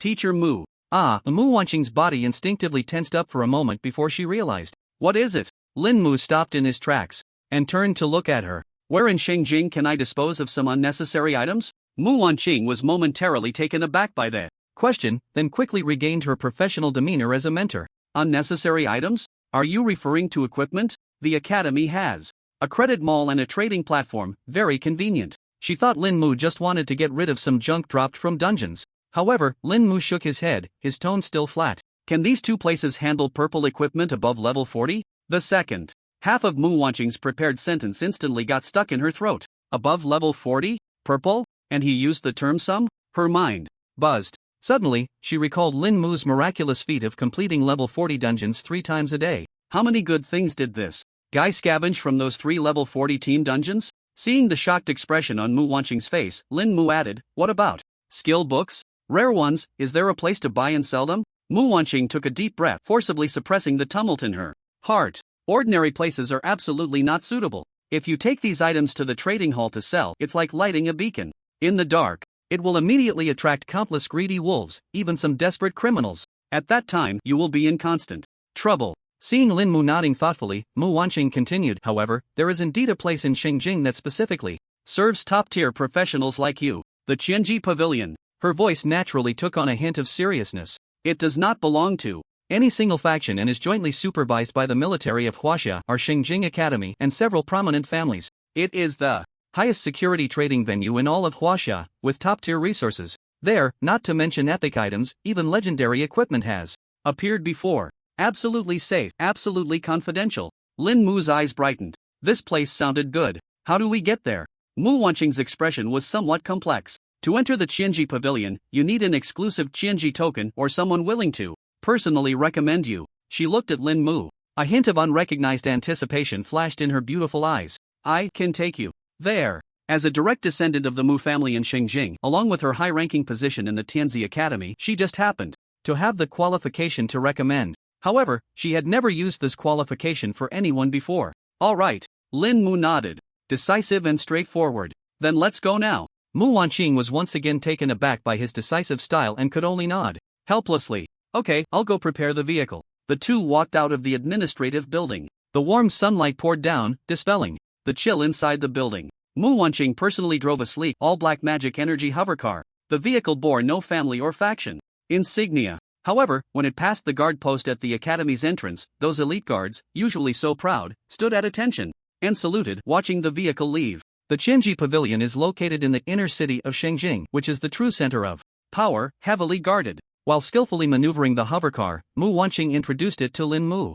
Her voice returned to its usual calmness. Those who can enter the Qianji Pavilion are all military and political officials, major tycoons, high-ranking members of top factions, or powerful professionals. She paused, glancing at Lin Mu's calm expression through the rearview mirror, and added, of course. Someone like you, an anomaly beyond specifications, I believe they would be very willing to receive you. Lin Mu did not respond to this title, merely gazing out at the rapidly retreating scenery. The hovercar soon entered a district with a completely different style. The buildings here were no longer towering skyscrapers but rather quaint and elegant courtyard residences. At the entrance of each residence stood guards with a solemn demeanor. Occasionally, one could sense the fleeting presence of a strong individual above the fourth transition. Eventually, the hovercar stopped in front of an inconspicuous small courtyard made of blue bricks. A wooden plaque hung at the entrance, on which the words Tea House were written in an ornate script. The name Qianji Pavilion was not even revealed. We've arrived. Mu Wanqing took a deep breath. After adjusting her appearance, she was the first to get out of the car. Lin Mu followed her, pushing open the creaking wooden door. The anticipated clamor did not materialize. Instead, behind the door was a tranquil and elegant bamboo path. The air was filled with a faint aroma of tea and the fresh scent of bamboo, refreshing and uplifting. As they walked through the path, the view suddenly opened up. An ancient and charming pavilion stood quietly above the water platform. An elderly man, dressed in a gray robe with graying hair, was reclining in a rocking chair, leisurely savoring his tea. The little girl from the Mu family. What brings you here for tea today? I've heard that there has been quite a stir at the Xingjing Academy recently. The old man did not open his eyes, but his voice clearly reached the ears of the two. Qinglao, Wanqing is here today to introduce this person beside me. Mu Wanqing respectfully bowed to the old man. She kept her posture very low and did not mention the academy matters. Oh, the man referred to as Qinglao lazily opened one eye, his murky gaze sweeping over Lin Mu without lingering too long. So young? You wouldn't be a student from the Tianzi courtyard, would you? His tone was flat, carrying a hint of indifference. Clearly, a young man under 20 was not enough to capture his genuine attention. Just as Mu Wanqing was about to introduce Lin Mu's identity, Lin Mu stepped forward first. He had no unnecessary words. Directly from his storage space, he pulled out a pile of equipment and skill books shimmering with various colors. With a clatter, a heap of equipment of various qualities was casually piled on the stone table in front of Qinglao, forming a small mountain. Among them, there were several pieces of purple equipment above level 40 and rare skill books. The radiance emitted cast a purple glow on the faces of the three. The drowsy Qinglao's eyelids suddenly twitched. The one eye he had opened instantly widened in surprise. As the chief appraiser of Qianji Pavilion, he had handled countless treasures, and his discerning eye was exceptionally sharp. He immediately recognized that these pieces of equipment were all top-notch, especially those few pieces above level 40 in the skill books, which clearly carried the strong essence of the honeycomb maze, blood maple forest, and ancestral forest. These three places were all notorious tough nuts outside Xingjing City, requiring top-tier teams to spend several days to conquer. Most importantly, in such large team dungeons, the fewer people there were, the higher the drop rate and quality. Qing Lao suddenly raised his head. For the first time, his murky eyes looked seriously at Lin Mu. There was no longer a trace of disdain in his gaze. These are all you need to handle? Yes. Shang Lao. Mu Wanqing was about to explain but was interrupted by Qing Lao raising his hand. The old man, who had just been lazy, was now sitting up straight. His entire demeanor had undergone a dramatic transformation. His murky old eyes became sharp as an eagle, meticulously scanning over the pile of equipment. With each item he passed over, the astonishment in his eyes deepened. Serrated bee sting sword, claw of the forest giant bear, ancient tree bark armor, and this rare skill book, Tree Spirit Awakening. The voice of Elder Chang was deep. He had seen high-level equipment before, but the problem was the source of these items was too concentrated. Moreover, he could clearly sense it. The residual energy aura on these items was very fresh. This meant they had been brought out from the dungeon in a very short time. Elder Qing looked at Lin Mu. Young friend, these items are quite valuable. Are you sure you want to dispose of them all at once? Absolutely. Lin Mu did not hesitate at all. For him, these pieces of equipment were just a pile of space-consuming junk. Only by turning them into tangible currency could they realize their maximum value.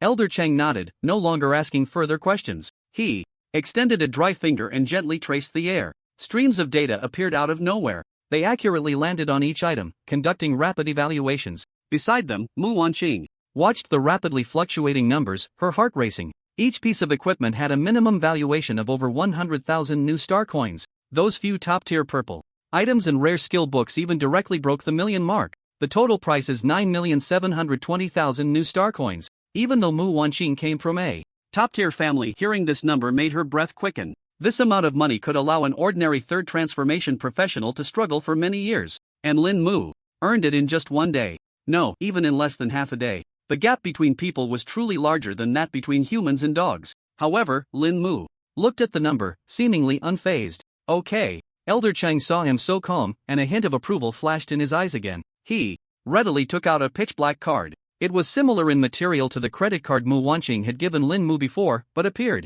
more ancient. This is the exclusive stored value card of the Qianji Pavilion. It's anonymous and can be used anywhere. He handed the card over. Lin Mu took it, confirming the amount inside was correct. The transaction was complete. With nearly 10 million new star coins credited, Lin Mu felt a bit excited. He tucked the ancient black card away and showed no intention of leaving. Immediately, Elder Chang, do you have anything used by necromancers here? Equipment or skill books are fine. Just as Elder Ching was about to recline back into his rocking chair, his movements suddenly halted. His murky eyes squinted again. Necromancer. I do have a rather sinister item in my possession. He stood up, and at that moment, his hunched figure seemed to exude an air of mystery. Follow me. Elder Qing led the two of them through the water pavilion and deeper into the loft. The light here was dim, and the air was filled with a long-sealed atmosphere. The walls were engraved with invisible defensive runes. Finally, he stopped in front of a dark compartment made of an unknown black metal. After entering a series of complex handprints, the compartment silently slid open. Inside, there were no jewels or treasures, only a sandalwood box wrapped in countless golden rune chains. This item has been here for 30 years. Elder Qing's voice carried a hint of nostalgia. During this time, 3 formidable necromancers attempted to control it, and the final outcomes were one died suddenly, one went mad, and another took their own life. Upon hearing this, Mu Wanqing instinctively grabbed Lin Mu's sleeve. Lin Mu, don't! Elder Qing ignored her, slowly taking the box out and placing it on a stone platform. As his hand brushed over it, the golden rune chains, as if alive, slowly retracted back to the sides of the box.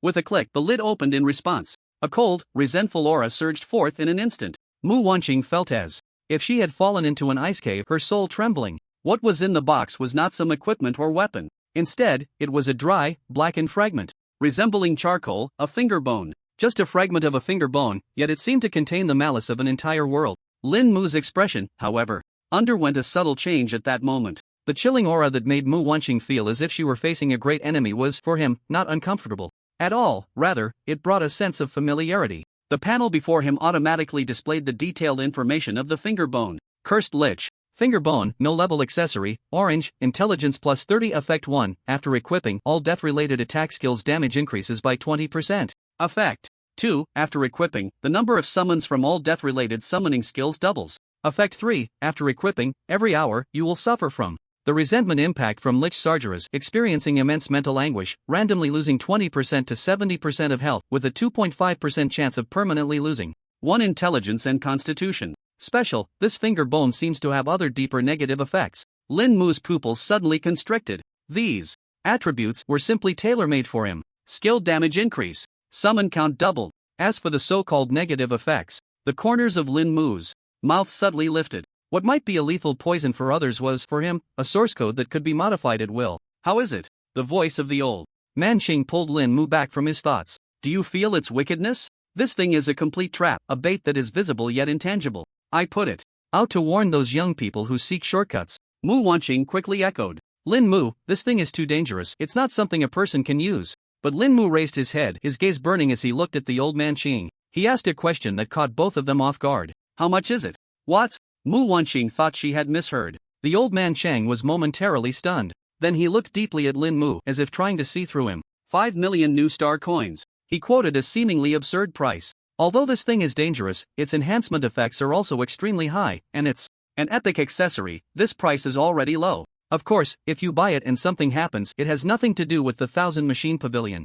The implication was clear, this was a hot potato, and the consequences would be borne by the buyer. Indeed, it's not expensive, I'll buy it. Lin Mu showed no hesitation. He directly handed over the black card that had just come into his possession, still warm from his touch. Lin Mu, are you crazy? Mu Wanqing could no longer hold back, exclaiming in shock. She couldn't understand why Lin Mu would spend such a fortune to buy a universally acknowledged suicide tool. The old man Xing said nothing, only took the card and deducted 5 million. Then, he pushed the ominous-scented sandalwood box in front of Lin Mu. Young man, you have guts. I hope you won't be the fourth. Lin Mu ignored the shock of the two. His attention was completely drawn to the finger bone. The moment his hand touched the box, a cold thought surged into his mind without warning. It was a fragmented image, accompanied by a roar filled with endless hatred and unwillingness. Holy scripture! Lin Mu's body trembled slightly. He raised his head, his face still calm, but in his deep eyes, a glimmer of brilliance flashed that no one noticed. Leaving the attic, he returned to the tranquil bamboo forest path.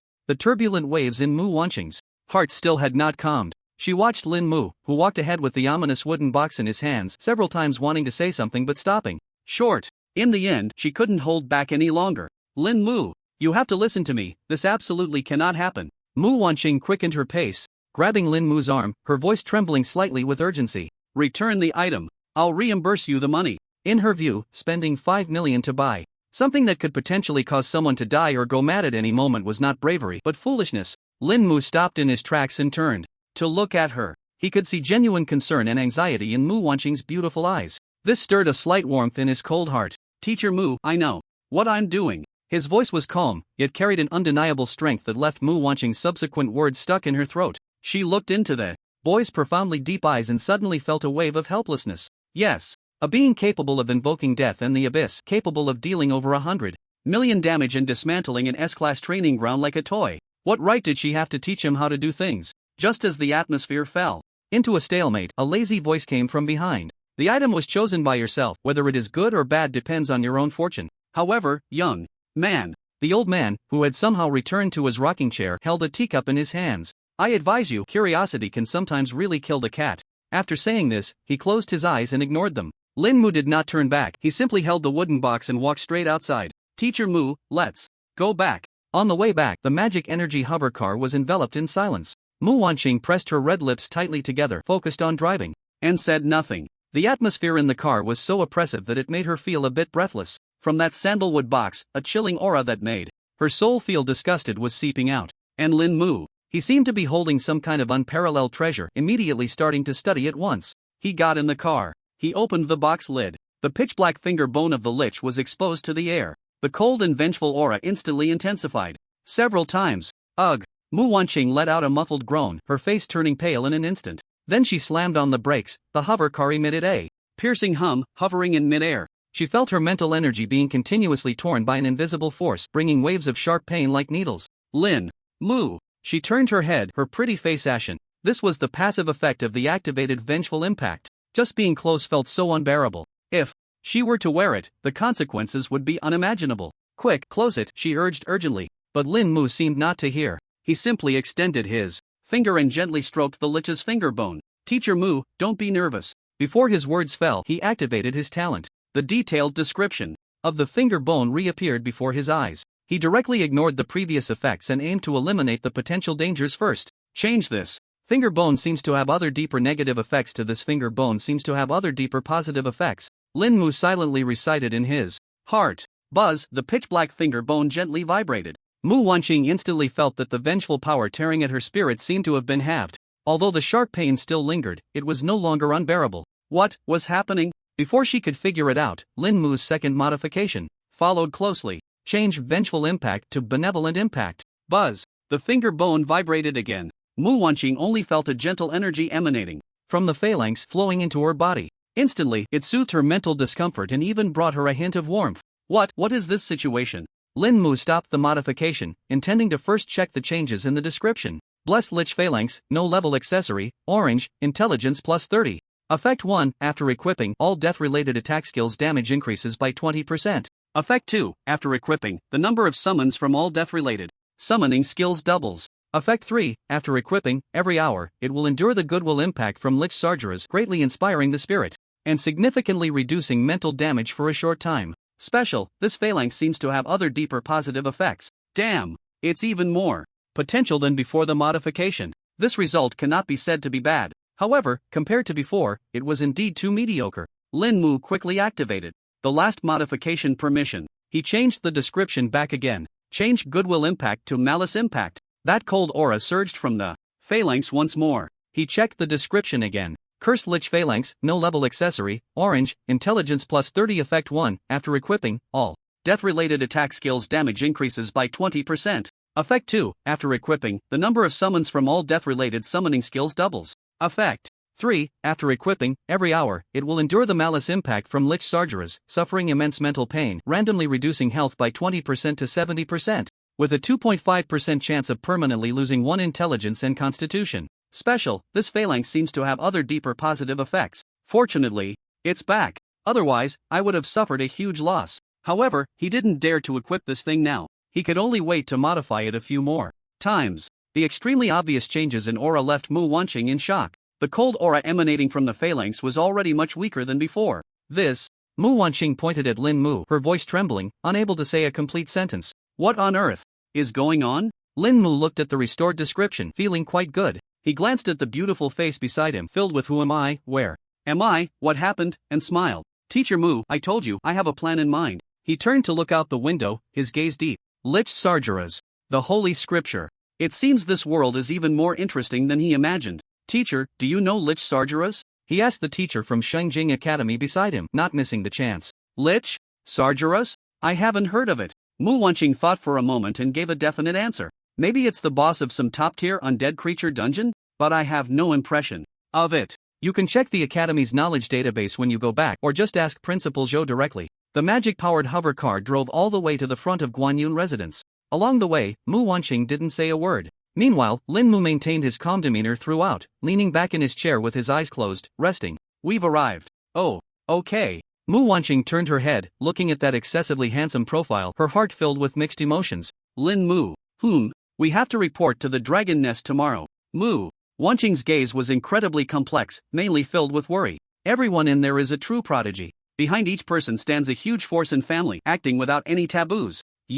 She paused, seemingly searching for the right words. Can you tone it down a bit when you go? She was worried that Lin Mu would clash with some overly powerful force's offspring. He was all alone, with no one to back him up. Lin Mu smiled upon hearing this. He turned his head, his deep-set eyes quietly gazing at Mu Wanqing. Teacher Mu, are you concerned about me? Mu Wanqing's heart skipped a beat. Her cheeks instantly flushed with a rosy hue, and she instinctively avoided his gaze. I'm just reminding you as your mentor, it's a routine. Her voice rose a few pitches due to her guilt. Lin Mu did not press further. He simply took the sandalwood box from the storage compartment and pushed the door open to get out of the car. Thank you for bringing me back, Teacher Mu. Watching the young man walk into the courtyard, Mu Wanqing suddenly felt an unprecedented sense of defeat. She slammed her hand on the steering wheel, producing a dull thud. This guy, what a jerk. After cursing, she couldn't help but lean on the steering wheel, a wry smile tugging at the corners of her mouth. She took out a delicate data disk from her pocket, which the principal had specifically asked her to pass on.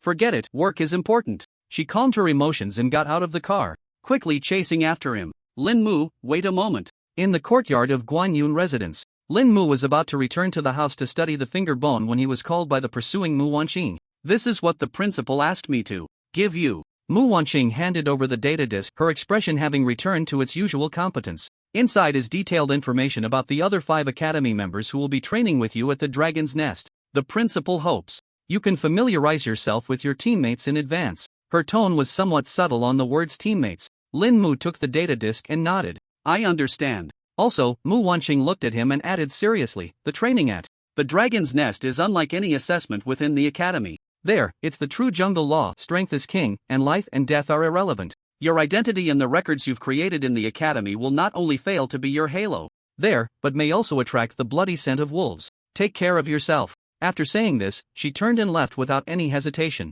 Lin Mu watched her departing figure, his gaze flickering for a moment. He then shifted his attention back to the data disk in his hand. He walked into the living room and inserted the data disk into the smart brain. A light screen was instantly projected. 6 personal profiles were neatly arranged on the screen, the first being his own. Name, Lin Mu, occupation, necromancer, LV.28, seemingly has unknown mutations, talent, none, evaluation, chief of the Tianzi Academy, stable personality, suspected to have a large number of summons, the level of summons is suspected to be extremely high, specific strength unknown. He then clicked on the second profile. Name, Luo Tian, occupation, elemental mage, LV.16, talent, golden talent elemental control, greatly enhances all elemental damage and resistance, if other elemental mages are present, can forcibly strip low-level mages of their elemental control, evaluation, recognized as the top genius of Tianzi Academy, reclusive and proud, special occupation complements top talent, skilled in large-scale spell bombardment, strength unfathomable. Lin Mu's gaze lingered for a moment on the words golden talent.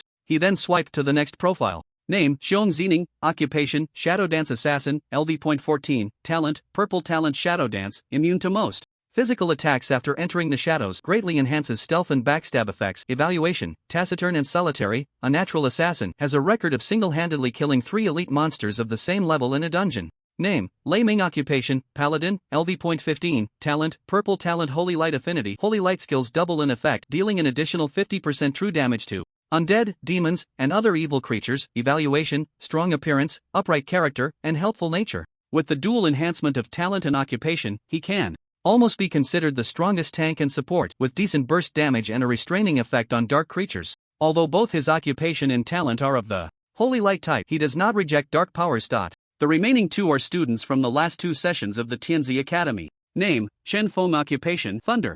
Combat Mage, LV.31, talent, purple talent lightning sensation, lightning element attacks deal an additional 25% damage, increasing critical hit rate and critical damage by 15%, evaluation, arrogant and competitive. Skilled in high-speed fist techniques combined with lightning element bursts for close combat, causing high burst damage through high-frequency lightning punches during face-to-face suppression. What a familiar face. I wonder if he's awake. While complaining, Lin Mu scrolled to the end. Name, Song Bingyu occupation, blazing archer, LV.37, talent, purple talent scorching feather, fire element attacks inflict burning damage for 5 seconds after hitting the enemy, with damage equal to 20% of attack power per second. Hitting the same target 3 times in a row triggers flame explosion, dealing additional area fire damage equal to 100% of attack power, evaluation, outgoing personality, highly destructive. Proficient in rapid-fire longbow shots, creating an unending barrage of fire, resulting in extensive burning and explosive combination damage.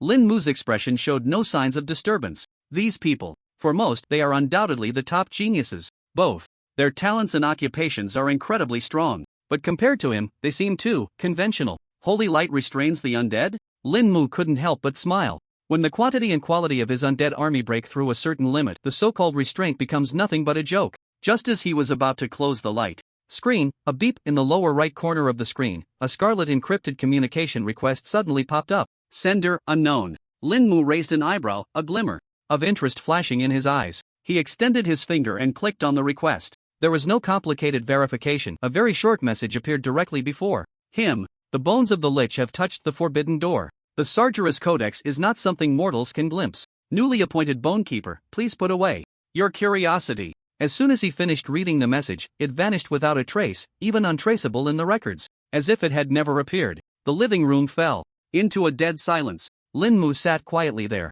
His expression was neither sad nor happy. After a long time, the corners of his mouth slowly curled into a hint of excitement. Bonekeeper? It seems the secret behind this finger bone is probably not that simple. This is getting more interesting. For a long while, no new information came in. Lin Mu had no choice but to go have dinner, quietly waiting for his talent to refresh. Midnight. Lin Mu sat cross-legged in the silent living room. The moonlight poured like water over his handsome face. The sender seemed to have no malicious intent, more like a warning or perhaps a reminder. The secret behind this finger bone involves a huge mystery he cannot yet imagine. Put away curiosity? Lin Mu chuckled lightly, but his gaze became incredibly sharp. For him, the most uncontainable thing in this world is precisely curiosity. Especially when this curiosity is tightly bound to an opportunity that could significantly boost his strength again. Tomorrow, I will go to the dragon's nest. Before that, I need to turn this time bomb into my exclusive cheat. He opened the sandalwood box, and the cursed lich finger bone was once again exposed to the air. The cold, resentful aura felt like a gentle breeze to Lin Mu. He immersed his mind into it. The description of the cursed lich finger bone reappeared. The modification. Permission can be used 3 times a day and must be applied to the blade. Lin Mu's gaze locked onto the description of Effect 3. Previous attempts had taught him a lesson, forcing resentment to change to benevolence. Although it could eliminate the curse, it would also greatly diminish the potential of the equipment, rendering it mediocre. The real way to play should be to twist it, to use this curse in an unreasonable way for his own benefit. Change randomly reduce 20% to 70% health to randomly decrease 20% to 70% health. Lin Mu did not pause and immediately made the second modification. Change randomly decrease 20% to 70% health to randomly increase 20% to 70% health. Buzz. The finger bone vibrated and a hint of warmth emerged from the cold aura once again, bringing a sense of comfort. There was still one modification opportunity left. Change permanently lose 1 intelligence and constitution to permanently retain 1 intelligence and constitution. I'm not quite satisfied with the term retain. Here, if anyone has a better suggestion, feel free to propose a more reasonable modification path, and I will consider it.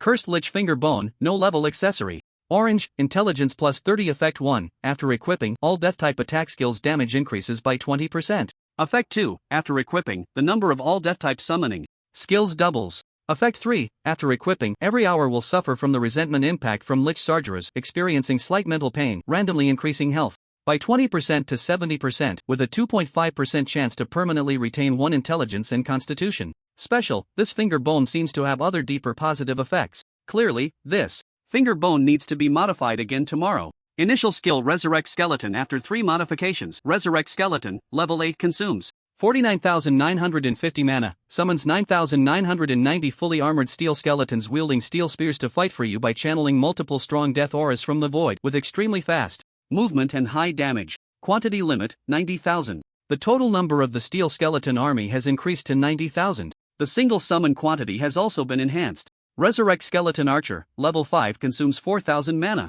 Quantity limit, 900. Change extremely slow movement speed to extremely fast movement speed. Change quantity limit, 900 to quantity limit, 990. Change quantity limit, 990 to quantity limit, 999. The skill description was reshaped after becoming vague. Resurrect Skeleton Archer, level 5 consumes 4,000 mana, summons 100 groups of skeleton heavy artillerymen equipped with towed howitzers from the void by channeling multiple special death auras capable of switching between armor-piercing shells and high-explosive shells with extremely fast movement speed, extremely fast attack speed, vast strike range, and high damage. Quantity limit, 999. Resurrect Corpse Demon, level 1 consumes 100 mana, very fast speed, high attack chance to deal 120 poison damage per second. Change very fast speed to extremely fast speed. Change high attack to extremely high attack. Change 120 poison damage per second to 920 poison damage per second. Modification complete, description changed.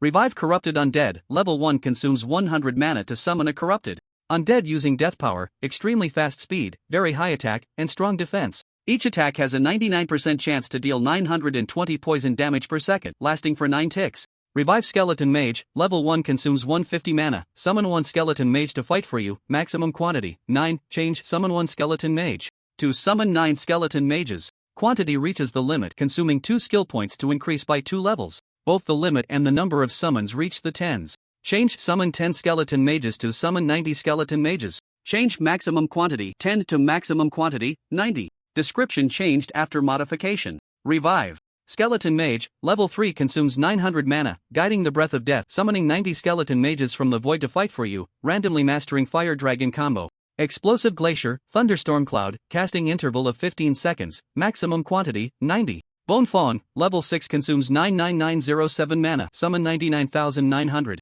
Change summon 99,900 to summon 99,990. Change summon 99,990 to summon 99,999. Quantity limit reached, consuming skill points to increase by 1 level. Change summon 100,000 to summon 900,000. Bone Fawn, level 7, consumes 900007 mana, guiding death energy, summoning 99,999 sharp teeth tainted with corpse poison. From the deeply buried remains of the dead, piercing forward in a linear area at the speed of light, each Bone Fawn dealing 8 to 10 physical damage, and 9 poison damage per second, lasting for 9 ticks. This time, the number of bone fangs increased to a terrifying 900,000. The mana consumption is equally terrifying. Even with a 99% reduction, Lin Mu's current mana cannot bear the cost. Must find a way to change it. But for now, let's continue modifying the skills and equipment. Grip of the Bones. Level 7 consumes 38 mana, deals 99,900 physical damage. Change deals 99,900 physical damage to deals 99,990 physical damage.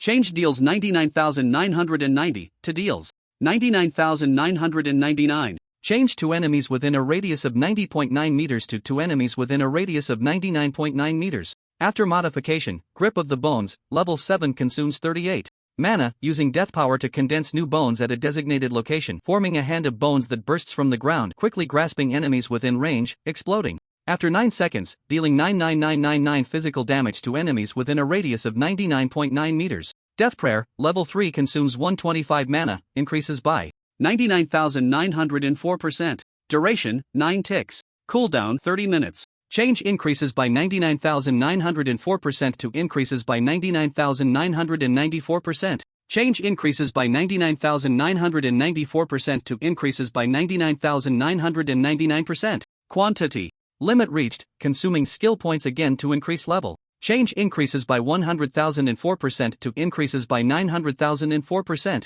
Death Prayer, level 4, consumes 130 mana, using death energy to invoke the whispers of the deceased surrounding the summoned creature, enhancing its potential, increasing attack, defense, and speed by 900,004%.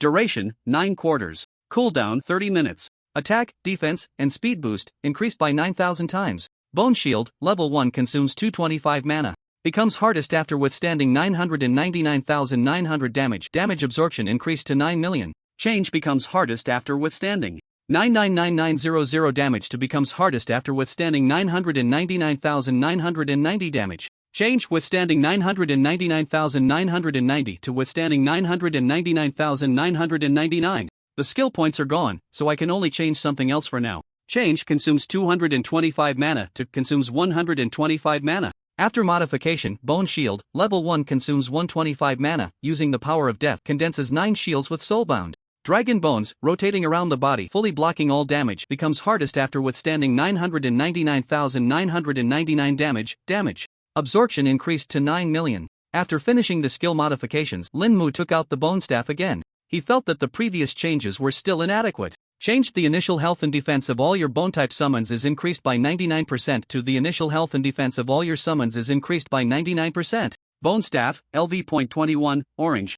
Attack 120 to 150 intelligence plus 25 special effect 1, reduces mana consumption by 99% when casting skills. Special effect 2, the initial health and defense of all your summons is increased by 99%. Perfect. There's also the Ring of Fear Whispers. Ring of Fear Whispers, LV.10, Gold, Constitution, plus 5 Intelligence, plus 5 Special Effect 1, Fear Aura, when equipped, applies the Fear effect. All attributes decrease by 9% to selected hostile targets within a 99-mile radius. Special Effect 2, Despair Scream. Actively activated, consumes 100 mana, emits a scream filled with endless despair, dealing 999 intelligence 9.5 psychic impact damage to all enemies in a fan-shaped area ahead, with a 99% chance to put them into a 9-second confusion state. Attacks do not distinguish between friend and foe. Cooldown 10 seconds. Change dealing 999 intelligence 9.5 psychic impact damage to dealing 999 intelligence 9.9 psychic impact damage.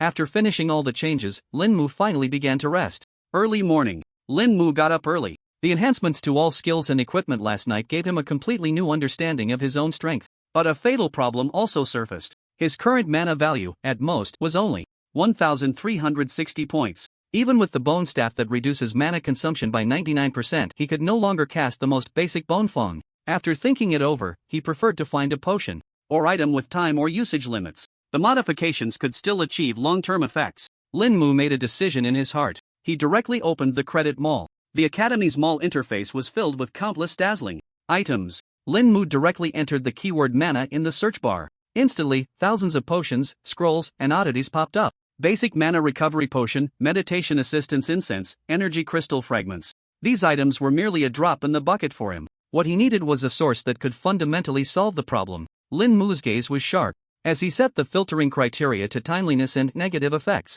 the starry light screen dimmed instantly, leaving only a few lonely items. His attention was immediately drawn to one of them. Unstable magic source quality. Purple price 100,000 credits. Effect 1. A bottle of spring water. Containing a source of violent magic. After drinking, the maximum mana value increases by 10 times and the mana recovery speed increases by 500%. Duration 600 seconds. Effect 2. After the amplification ends, the maximum mana value decreases by 90%. Duration 48 hours. This is it. A satisfied smile curved at the corners of Lin Mu's mouth. For others, this was a poison that quenched thirst, but for him, it was the key to a new world. Without hesitation, he clicked to purchase. 100,000 credits evaporated instantly. A flash of light, a bottle of spring water shimmering with a rainbow glow, appeared in his hand. Lin Mu showed no hesitation. He activated his talent directly. Change maximum mana value temporarily increased by 10 times. To maximum mana value temporarily increased by 90 times. Change duration, 600 seconds to duration, 600 years.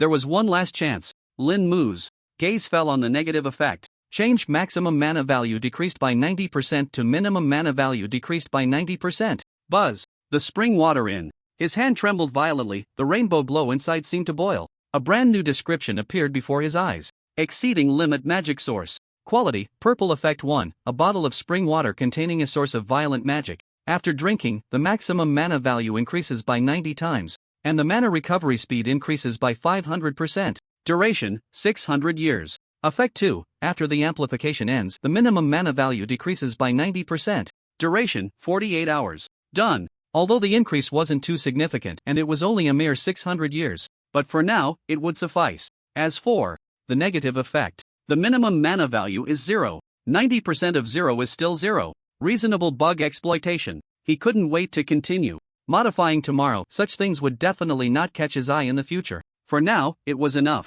He twisted off the cap and downed the potion. With incredible effects in one gulp. Boom! An unprecedented surge of immense magic power. Like a flood breaking a dam, it instantly washed over his limbs and bones. He felt his sea of consciousness expand infinitely at that moment. The mana value on his professional panel began to rise at a visibly insane speed. Mana value 122,400,122,400. Lin Mu felt the enormous energy within him that was almost overflowing. He walked to the center of the courtyard and took out his staff.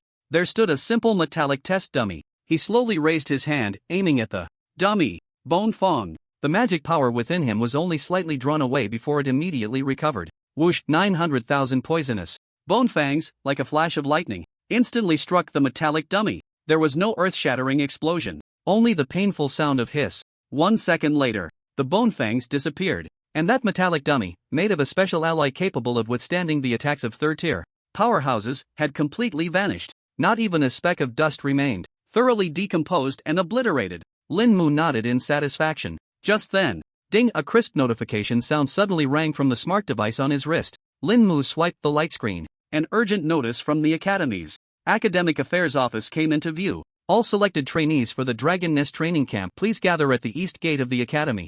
Within 1 hour. Military-grade magic transport vehicle departing on time, no waiting for latecomers. Lin Mu felt puzzled. Yesterday, Principal Zhou clearly stated that the school would send them to the Dragon's Nest. But why did the military send a vehicle to pick them up personally? Was there some kind of change? As he pondered, he quickened his pace. Before he even approached the eastern gate of the academy, a chilling aura hit him. There stood a magic transport vehicle, entirely painted in dark camouflage, its shape fierce like a steel beast. It was quietly parked at the entrance, its body lines exuding a sense of power. The heavy armor still bore the marks of cannon fire and claws, silently telling the tale of the brutal battlefield it had endured. Beside the transport vehicle stood a middle-aged man in a crisp military uniform. His face was stern and his gaze sharp like that of a hawk. Just standing there, he radiated an aura of iron blood and authority, making the temperature of the surrounding air seem to drop a few degrees. The elite guards at the academy's entrance appeared somewhat uneasy in front of him, standing even more rigidly. Lin Mu's teammates had all gathered.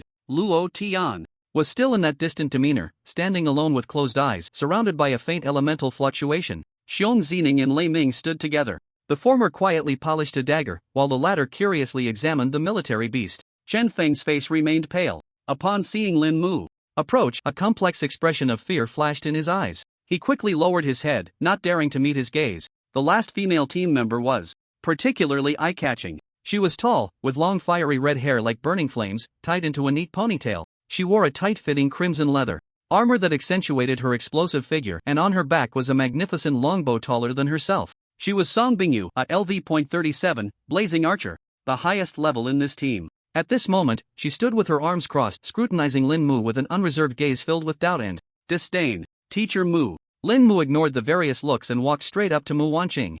You're here. A flash of concern crossed Mu Wanqing's eyes upon seeing Lin Mu, and she nodded. She was about to say a few words of caution when Song Bingyu spoke up first. Her voice was crisp but carried an aggressive tone. You are Lin Mu? Lin Mu couldn't even be bothered to lift his eyelids, merely responding with a faint hum. Inside, however, he was frantically complaining, am I really that good at attracting fire? Lin Mu's attitude instantly ignited the anger of Song Bingyu, the proud daughter of heaven. LV.28? She scoffed, and everyone present heard her clearly. Teacher Mu, are you sure you didn't get the list wrong? Letting a talentless necromancer like this participate in the training camp, is it to ensure our logistics? Or have we fallen so low at Xingjing Academy that we need someone like this to fill the numbers? Her words were sharp and bitter, showing no regard for Lin Mu and Mu Wanqing. Chen Feng, hearing this, felt a flicker of fear in his lowered gaze. The terrifying damage per second flashed through his mind. He couldn't help but admire Song Bingyu's courage. She must have been frequently running dungeons lately, not really knowing about Lin Mu's achievements. He wondered if she would still be so brave if she knew Lin Mu's true level. Seeing this, Mu Wanqing's expression instantly turned cold. Song Bingyu, this is not something you should be considering. I'm just speaking the truth, Song Bingyu retorted, her face full of disdain. In her view, a necromancer who hasn't even activated their talent, no matter how high their level, is still useless. Moreover, this level is simply not enough in front of me. Just as the atmosphere became tense, the man in military uniform, who had been silent all along, finally spoke slowly. Everyone shut up. His voice was not loud, but it struck like thunder on a clear day, instantly intimidating the entire crowd. A pure aura of killing intent erupted explosively. The arrogance on Song Bingyu's face froze in an instant. She gasped, feeling the pressure of this aura push her back half a step, her pretty face turning crimson. The man's gaze, sharp as a knife, swept across the faces of the six. From now on, forget your ridiculous identities as geniuses in school. Forget the so-called family backgrounds behind you. In the Dragon's Nest, you have only one identity: rookies. Rookies who could be torn to shreds at any moment. He walked in front of everyone, his cold gaze finally landing on Song Bingyu. Especially you, do you think your level is high and your talent strong? Let me tell you, in the Dragon's Nest, people like you who are full of themselves are often the first to die. Song Bingyu was scolded mercilessly, yet she didn't dare to retort a single word. She bit her lip tightly, her eyes filled with humiliation. The man ignored her and turned to address all the members. My name is Zhao Tai. I am your team leader this time, and also your chief instructor after entering the Dragon's Nest. My words are the rules. Now, I give you one last chance to choose. If you're afraid of dying, you can leave right now, and I won't stop you. If you choose to stay, then put away all your spoiled habits of being young masters and young ladies. Once you get on my vehicle, you are no longer students, but soldiers who must obey orders. Zhao Tai's voice was cold and piercing, devoid of any emotion. The entire scene fell into a dead silence. No one chose to back out. Those who could stand here were all proud individuals. No one wanted to be the coward who fled at the last moment. Very good. Zhao Tai nodded in satisfaction. His gaze finally landed on Lin Mu, who had remained calm throughout. A hint of barely noticeable surprise flashed in his eyes.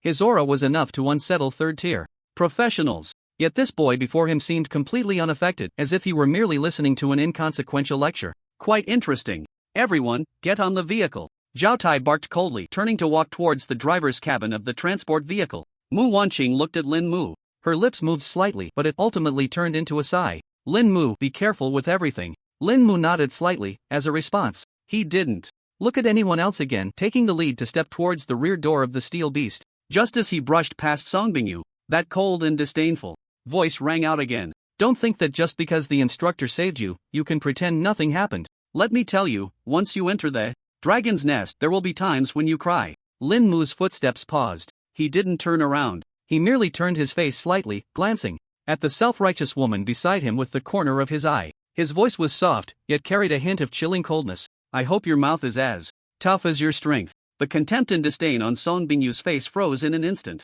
She felt as if she were being targeted by a terrifying beast. From the abyss, that icy killing intent surged up her spine straight to the crown of her head. It made her blood freeze in that moment. She opened her mouth, wanting to retort, but she found her throat felt stuffed with cotton, unable to utter a single word. Lin Mu didn't look at her again. He stepped directly onto the transport vehicle's footboard, his figure disappearing into the dark entrance of the cabin. The remaining few, including Luo Tian, who had been resting with his eyes closed, all cast a deep glance at the frozen Song Bingyu. This newly appointed chief, she was a true force to be reckoned with. Chen Feng was so frightened that he shivered. He wished he could distance himself from Song Bingyu, fearing he might be caught in her wrath. He was immensely grateful now. Grateful that he had fainted on the spot yesterday rather than impulsively clashing with Lin Mu. In the end, Song Bingyu gritted her teeth and, under Zhao Tai's cold gaze, boarded the troop transport. Boom! The heavy, exaggerated alloy hatch slowly closed with a loud bang. It completely isolated all light and sound from the outside world.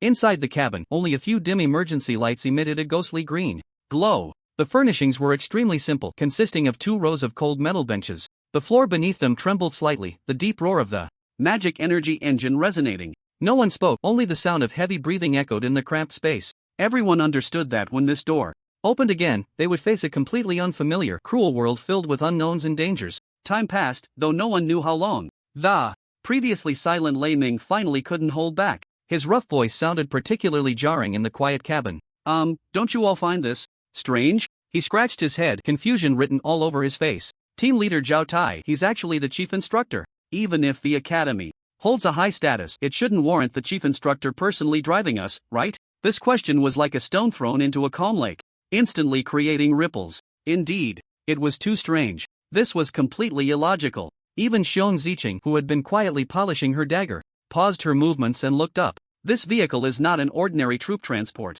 Her voice was soft, tinged with a hint of hoarseness. Its armor thickness exceeds that of all active military models. It's more like a siege vehicle meant for forcibly breaking into a beast hide. As soon as she said this, the air in the cabin seemed to grow even colder. Luo Tian's tightly shut eyes slowly opened, a flash of brilliance flickering within. This means that the danger level of this training session far exceeds our imagination. His voice was as cold as ice. Perhaps we are not going to the training center to meet others at all, but rather directly to carry out some special death mission. The Dragon's Nest training has probably already begun. As for why team leader Zhao came to pick us up alone, I have no idea. Death mission. Those 2 words made Qin Feng's face turn pale in an instant, even whiter than before. Although his talent and strength were considerable, he was actually quite arrogant and internally weak. At this moment he clenched his fists tightly, putting on a brave front while his heart was screaming in panic. This was not going to training, this was going to die. Song Bingyu's lips moved. She wanted to say something like, it's just making a big deal out of nothing to save face.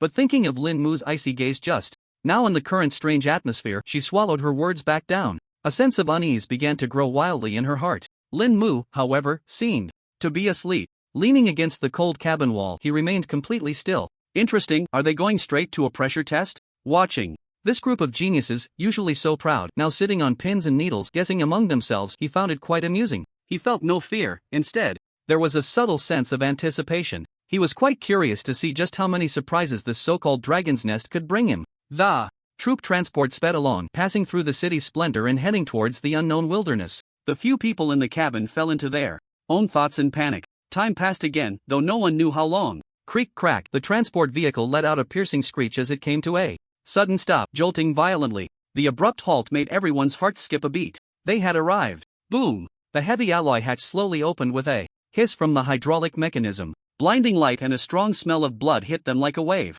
Outside the vehicle was not the military base or training camp they had imagined, but an endless expanse of Gobi Desert. The sky was an eerie grayish white, cracked in every inch. There was no sun, only a pale light seeping through the fissures. The air was thick with the stench of rust and decay, making them feel nauseous. Even more unsettling was the ground beneath their feet. This was not a Gobi Desert at all, but a graveyard paved with countless white bones. Broken skeletons, rusty weapons, and tattered flags silently told the tale of the brutal wars that had once taken place here. What is this place? Chen Feng was the first to speak, his face slightly pale. Poof, poof. The voice of Zhao Tai came through the transport vehicle's loudspeaker, devoid of any emotion. Welcome to the Dragon's Nest. Qualifying trial special instance, Silent Gobi. Your first assessment task: survive and reach the extraction point 50 kilometers away within 10 hours. Friendly reminder, the natives here are very sensitive to the scent of fresh blood. Good luck, rookies. Before his words faded, boom. The heavy alloy hatch suddenly slammed shut behind them. The steel beast did not linger. The engine roared as it sped away, quickly disappearing over the blood-red horizon. Silence. An oppressive silence. The 6 of them were abandoned in this desolate land of death, as if forgotten by the world. Thud. Chen Feng instinctively looked at Lin Mu. What do we do now? What are you panicking for? Song Bingyu snapped back to her senses from her shock. Regaining her assertive nature, she scolded sharply, trying to mask her inner unease with a tough tone. It's just a special instance area. Haven't you all been in instances before? Get your spirits up. She surveyed the group and naturally took command. I'm the highest level in the team, everyone. Listen to my orders. Lei Ming, you take the lead. Chen Feng, you support him from the side. Xiong Zining, scout the surroundings. As for you, Horror, gaze finally landed on Lin Mu. You just stay at the back and don't hold us back. However, no one moved. Xiong Zining continued to polish her dagger.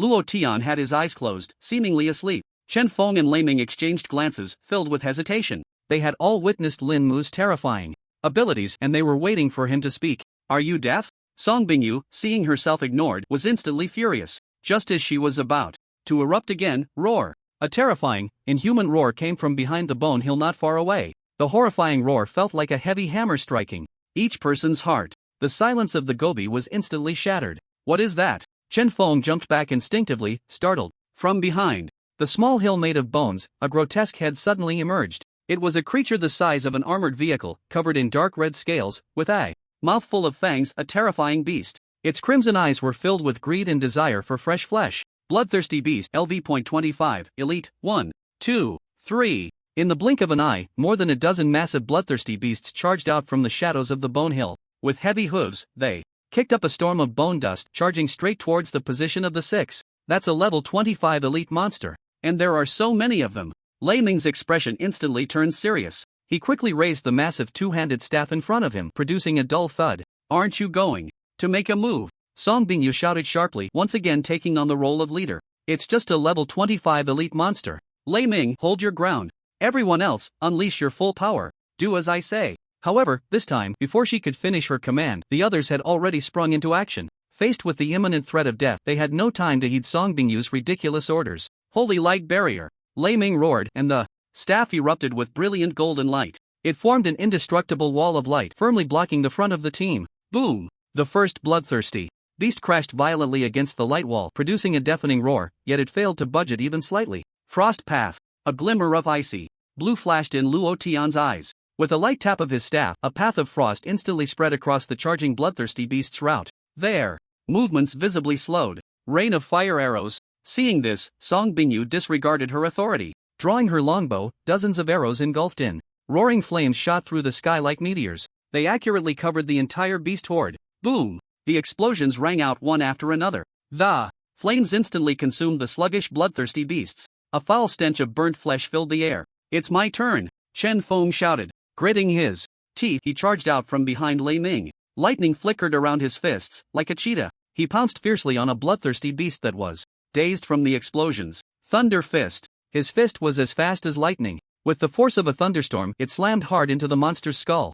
Put! That hard skull was actually caved in by his punch. At the same time, a ghostly shadow silently appeared behind another bloodthirsty beast. It was Xiong Zicheng. The dagger in her hand, like the fangs of a venomous snake, silently sliced through the monster's neck. A line of blood spurted out. The bloodthirsty beast didn't even have time to let out a mournful cry before its massive body crashed to the ground. The entire battle unfolded like flowing clouds and flowing water. Although no one followed Song Bingyu's commands, this group of top-tier geniuses relied on their astonishing individual strength and instinctive combat synergy. In less than a minute, they had slaughtered the dozen or so elite monsters that could have wiped out an ordinary level 25 team. The battle ended. Everyone was slightly panting. Clearly, this fight had not been without pressure for them. Only Lin Mu. From start to finish, he stood like an outsider. With his hands in his pockets, he quietly remained in place. He didn't even take out his staff. He simply watched his teammates' performance with interest, as if enjoying a play that had nothing to do with him. Humph. Song Bingyu looked at the pile of monster corpses, a smug expression reappearing on her face. She attributed this victory, as a matter of course, to her brilliant opening command. Perhaps this victory made her forget Lin Mu's earlier warning. She turned her head, her gaze sharp as a knife, and fiercely sliced toward Lin Mu. Did you see that? Useless. This is the strength of a top-tier genius team. And you, from start to finish, what have you done besides standing there like a wooden post? Coward who doesn't even dare to move. I really don't know how you managed to get into the dragon's nest. Her voice was filled with unabashed disdain and mockery. Upon hearing this, Lin Mu didn't even lift his eyelids. He simply replied coolly with 2 words. Noisy. You. Song Bingyu's chest heaved violently with anger, her fiery red hair moving without wind. Just as she was about to explode completely, Luo Tian's cold voice interrupted her. Stop wasting time, we need to reach the rendezvous point before dark. Song Bingyu shot Lin Mu a fierce glare. Reluctantly, she gave in. She swore that, once they reached a safe place, she would make this arrogant necromancer pay for his hubris. In the following hours, the team pressed on towards the rendezvous point. This silent desert seemed like an endless breeding ground for monsters. They encountered several waves of monster attacks in succession. From the LV.26, Bone Vulture, to the LV.28, Desert Sandworm. The level and strength of the monsters were increasing at an unsettling pace. Each battle was tougher than the last. The thunderous holy light barrier cracked several times.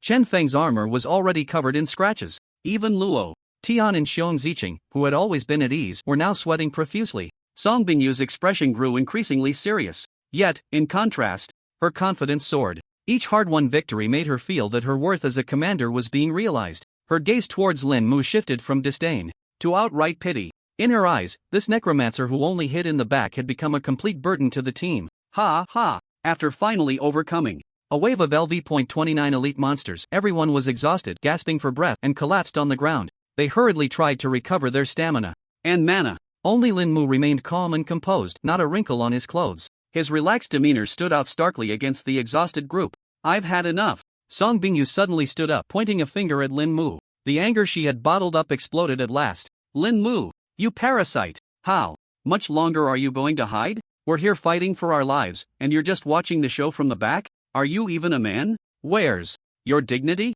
Your honor? Let me tell you, this team does not support waste. Once we reach the rendezvous point, I will be the first to ask instructor Zhao Tai to kick you out, you disgrace. Her voice was sharp and piercing, echoing across the desolate desert. Everyone fell silent. Chun Feng didn't even dare to look up at Lin Mu's expression. He felt that something terrifying was about to happen. Faced with Song Bingyu's hysterical roar, Lin Mu finally reacted. He slowly raised his head. He looked at the seemingly mad Song Bingyu, and a faint, ambiguous smile appeared at the corner of his mouth. It was a smile mixed with pity and annoyance. Do as you wish. He spoke softly, yet his words clearly reached everyone's ears. But when it comes time to die, don't kneel down and beg me. And you, what's your name? Chen Feng, right? When are you going to settle the bet you owe me? Lin Mu's nonchalant remark was like a fuse, instantly igniting the strange atmosphere in the room. Chen Feng's body jolted. He sprang up from the ground like a cat whose tail had been stepped on, his face contorting into a smile that looked worse than crying. He hurried over to Lin Mu.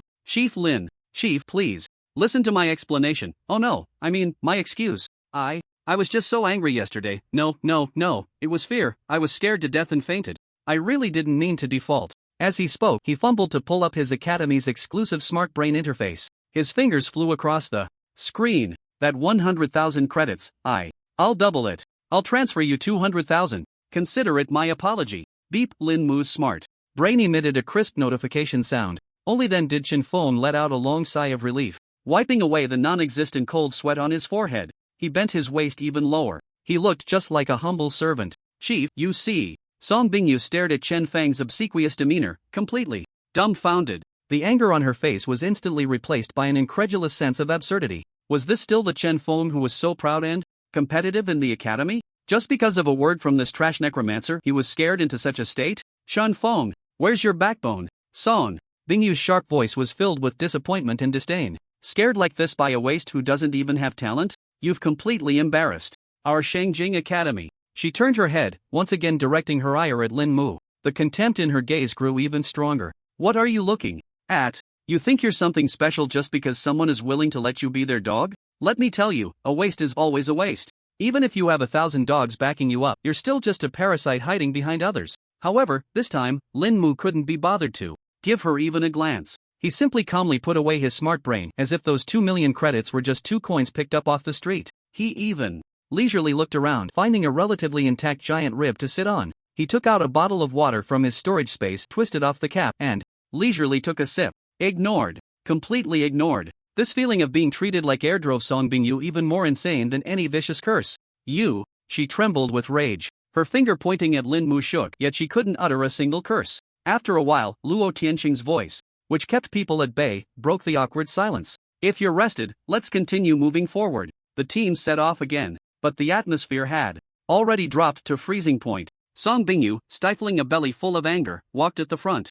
She blasted the scattered bones they encountered along the way with fire arrows to vent her fury. Chen Feng followed closely behind Lei Ming, occasionally stealing a respectful glance at the leisurely figure strolling at the back. As they delved deeper into the gobi, the surrounding environment grew increasingly bizarre. The smell of blood and decay in the air was so thick it was almost tangible. The bones underfoot gradually transformed from ordinary beast remains into various grotesque and even oddly gleaming giant skeletons. Be careful, there's something ahead. Xiong Ziqing, who had been responsible for scouting, suddenly spoke in a serious tone. Everyone looked up. They saw a dozen enormous bone vultures, LV.28, elite, circling in the sky ahead. Below them, more monsters were breaking through the pile of bones. It was a group of terrifying creatures stitched together from countless corpses. They dragged their broken bodies, making a sickening grinding sound. Corpse stitching monster, LV.30, elite. This time, the number of monsters was nearly 100. Damn, how can there be so many? Lei Ming's expression turned extremely grave for the first time.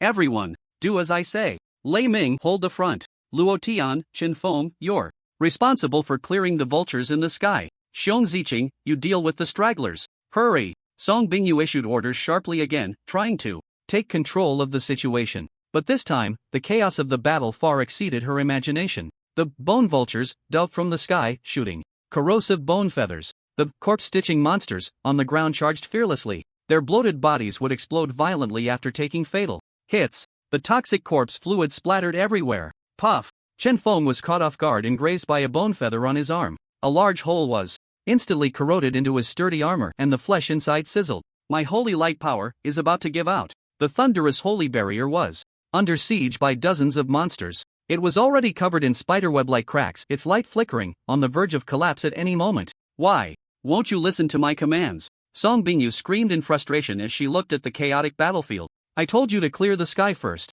You bunch of fools. Her arrows, though sharp, seemed inadequate against the assault of nearly 100 elite monsters. As the thunderous defense line was about to be completely overwhelmed, everyone was on the brink of being submerged by the monsters. Despair was evident on Chen Feng's face. He suddenly turned around to look at the figure that had been standing outside the battle circle, seemingly watching the show the whole time. With all his strength, he let out a hoarse wail. Chief Lin, I beg you, please take action. If this goes on, we will all die here. Chen Feng's wail sounded particularly mournful on the chaotic battlefield, tinged with a sob. Lin Mu finally focused his gaze on Chen Feng's tear-streaked face. A playful smirk appeared at the corner of his mouth. Chen Feng, you really are a good lad who knows how to appreciate a favor. Since it's for your double credits, I'll lend you a hand. This statement struck Song Bingyu like a bolt of lightning. She had just blasted away a stitched monster that lunged at her with a long-prepared flame explosion. Gasping for breath, she nearly choked on her own air upon hearing this, almost laughing in disbelief. Help you? She whipped around. Her fiery phoenix eyes locked onto Chen Feng with intense anger, her voice sharp enough to pierce eardrums. Chen Feng, have you been gnawed on by monsters? We're here fighting for our lives, and you actually go ask a useless person to make things worse. What can he do? Summon a few bone frames to serve as roadblocks for us? Lin Mu ignored her furious outburst, treating her like a particularly noisy fly. He leisurely stretched and loosened his muscles. Then, amidst everyone's shocked gazes, he slowly raised his right hand. Buzz, a staff made entirely of pristine white bones appeared. In his hand, topped with a grayish pearl that shimmered with a ghostly light. The staff, entwined with death runes, materialized out of thin air. As soon as the staff appeared, an indescribable chill and noble aura instantly spread. The orange epic glow, even in this desolate wasteland, appeared blindingly bright. Epic level staff? Song Bingyu's pupils constricted sharply, her mocking expression freezing in an instant. It was replaced by an incredulous shock. Her own longbow was merely a top-tier purple item that her family had spent a huge fortune to acquire. How could this talentless necromancer possess an epic-level weapon? Was it luck? Or, no, impossible. He must have picked it up somewhere. Or he was just a facade. Countless thoughts flashed through Song Bingyu's mind. Ultimately, she attributed it all to Lin Mu's sheer luck. After all, no matter how good the equipment was, it depended on who wielded it. A useless person holding a divine artifact was still a useless person. Lin Mu gripped the bone staff, feeling the familiar power flowing in his palm while his mind raced with calculations. 90,000 steel skeleton warriors? No, that would make too much noise. It would. Scare off these natives, making the next steps difficult. 999 skeleton artillerymen? Even less feasible. With a single volley. Not to mention the monsters, even the terrain of this Gobi desert would need to be altered. This was no trial, it was demolition. 90 super tier skeleton mages? Although that number was small, they still had the capability to flatten a dungeon. His purpose this time was not merely slaughter. Instead, he aimed to use a just right approach to help these young teammates a bit. So, a glint of mockery flashed in Lin Mu's eyes. Decided. Let's use you to whet our appetite. He lightly waved his staff.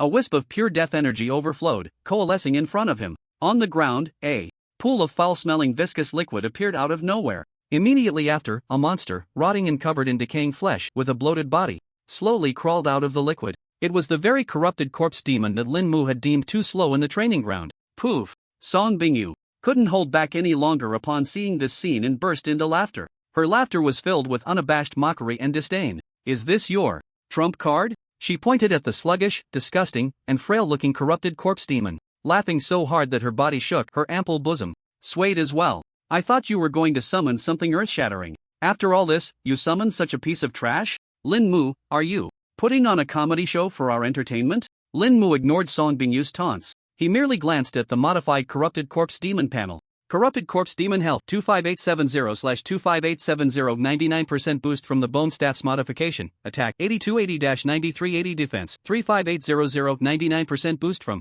the Bone Staff's modification. He then issued a simple command: go, touch them one by one. Under the astonished gazes of everyone, the corrupted corpse demon's bloated body instantly transformed into a blurred afterimage. It darted across the battlefield with a speed surpassing elite agile monsters, even exceeding that of Xiong Ziqing, completely overturning its sluggish appearance. The corrupted corpse demon did not engage in combat with any monsters. Its method of attack was exceedingly bizarre. It merely used its rotting hand to gently tap each bone vulture and corpse stitcher. Seeing this, Song Bingyu burst into laughter again, believing that Lin Mu's summon couldn't even deal effective damage. She mocked him for tickling the monsters and urged Lei Ming and the others to tighten their defenses. However, the next second, a sudden change occurred. All the monsters touched by the corrupted corpse demon suddenly had thousands of physical damage appear above their heads. Following that was a continuous damage number of -920 per second. Their health began to plummet at a visibly frantic pace, and there were no signs of it stopping. Nearly 100 LV.28-30 elite monsters had their health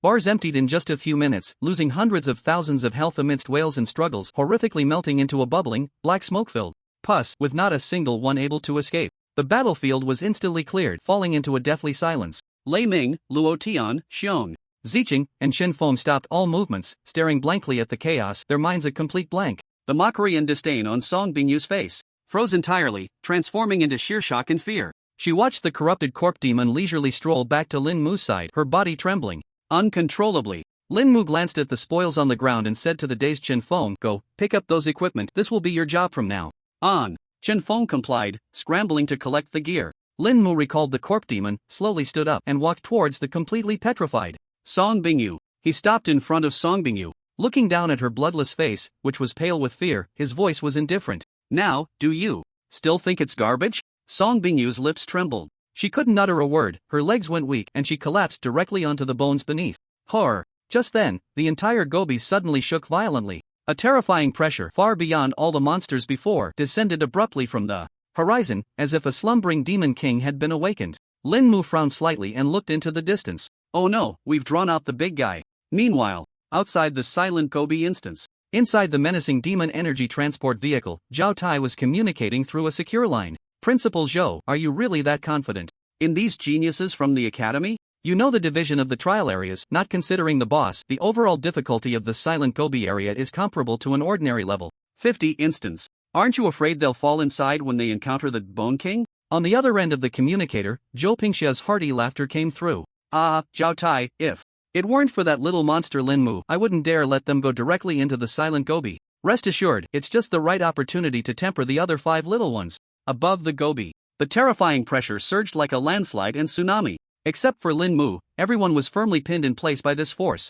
Even breathing became incredibly difficult. Boom! At the horizon's end, a massive throne, made of countless bones slowly rose from the ground. On the throne sat a terrifying figure, towering several dozen meters high, clad in tattered black gold battle armor, wielding a giant bone blade. In its eye sockets burned two flames of ghostly blue soul fire.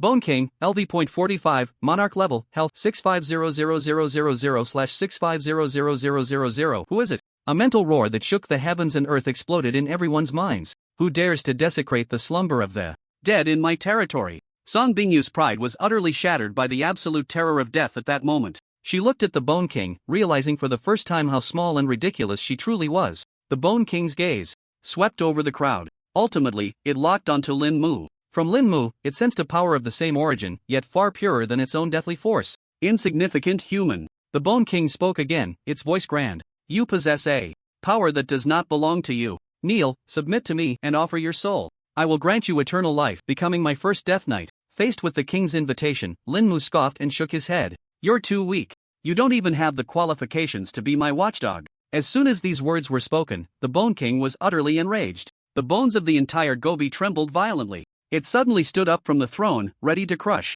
this ignorant ant. Just as the Bone King was about to launch its attack, Lin Mu waved his bone staff again. This time, he directly used Revive Skeleton Mage. Buzz! The space shook violently. 90 waves of death energy, mixed with frost, flames, and thunder, erupted simultaneously behind Lin Mu. 90 supreme skeleton mages, clad in magnificent robes and wielding exquisite jade-like bone staffs, emerged in formation. The powerful elemental energy they emitted intertwined into a devastating storm, shattering the gray-white clouds in the sky. The teammates, especially Luo Tian, who was most sensitive to elements, seeing this disaster-level mage legion, they were completely stunned, even forgetting to breathe. Lin Mu raised his hand, pointing towards the distant Bone King, issuing a cold command. Target that large skeleton ahead. One shot to solve it. The 90 skeleton mages seemed to share a single brain. They raised their staffs high, dividing into 3 neat formations. In the front formation, 30 skeleton mages chanted silent incantations, and massive fire dragons surged forth like a sea of flames towards the Bone King.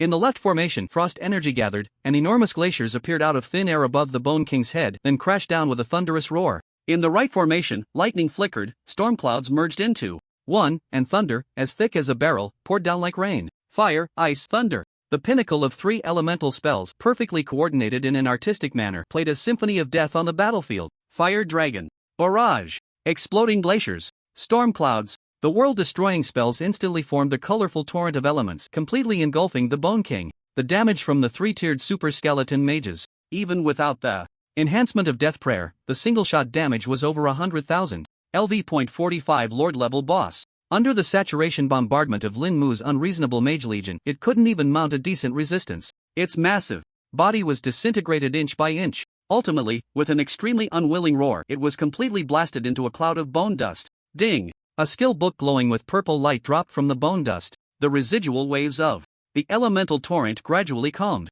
The air was filled with a pungent smell of ozone and burnt matter. A bottomless pit replaced the Bone King's original throne, silently narrating the terrifying spell bombardment that had just occurred. Luo Tian, Lei Ming, and Xiong Ziqing, these 3 prodigies standing at the pinnacle of their peers. At this moment, they seemed to be seeing this world for the first time. Their gazes were fixed on the 90 skeleton mages, slowly dissipating into the air. Their throats bobbed, but no sound came out. Their proud talents and strength, in the face of the earlier world-destroying scene, felt as insignificant as a speck of dust. Lin, Chief Lin, Chun. Feng's voice trembled, filled with a near-pilgrimage fervor. He dashed into the center of the pit, carefully cradling the skill book that lay quietly on the scorched earth, radiating a magnificent purple light. Then, like a loyal believer offering a sacrifice, he raised it high above his head, jogging back to Lin Mu, deeply bowing. Chief, your spoils. Lin Mu's gaze fell on the skill book. Revive Death Knight, LV.30, limited to necromancers, learning. Requirement, intelligence 60 points. He needed 2 more levels to learn it, so he first stored the skill book in his profession space.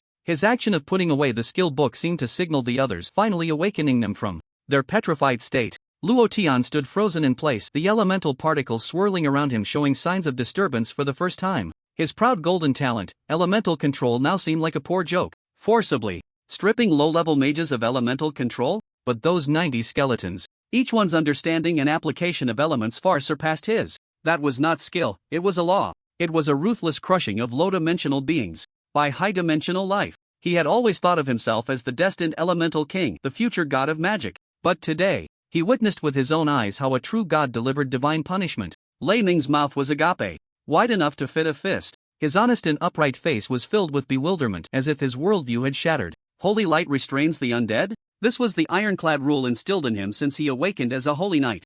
But, that group of undead, not to mention being restrained, they themselves were a natural disaster. If they were evil, then what did the holy light he took pride in amount to? In the corner, the ever-silent Shon Zicheng, who had been like a shadow, had already stopped wiping her dagger. The eyes hidden in the shadows burst forth with bright light for the first time. It was not fear, nor was it admiration. It was a kind of fervor that had found its ultimate goal. Efficiency, lethality, absolute power. This was the assassination path she had pursued her entire life. The man named Lin Mu, he was not a necromancer. He was death itself. As for Song Bingyu, she lay limp atop the decaying bones, her body trembling incessantly. Her mind was blank, her soul seemed to have been pulled from her shell. Useless? Parasite? Coward? Every vicious word she had hurled at Lin Mu before now transformed into the thickest of slaps. Again and again, they struck her face hard. It was at this moment that she finally understood the look Lin Mu had given her earlier. It was not indifference, nor was it disdain. It was truly the gaze of a deity looking down upon an ant that was jumping around, chattering incessantly.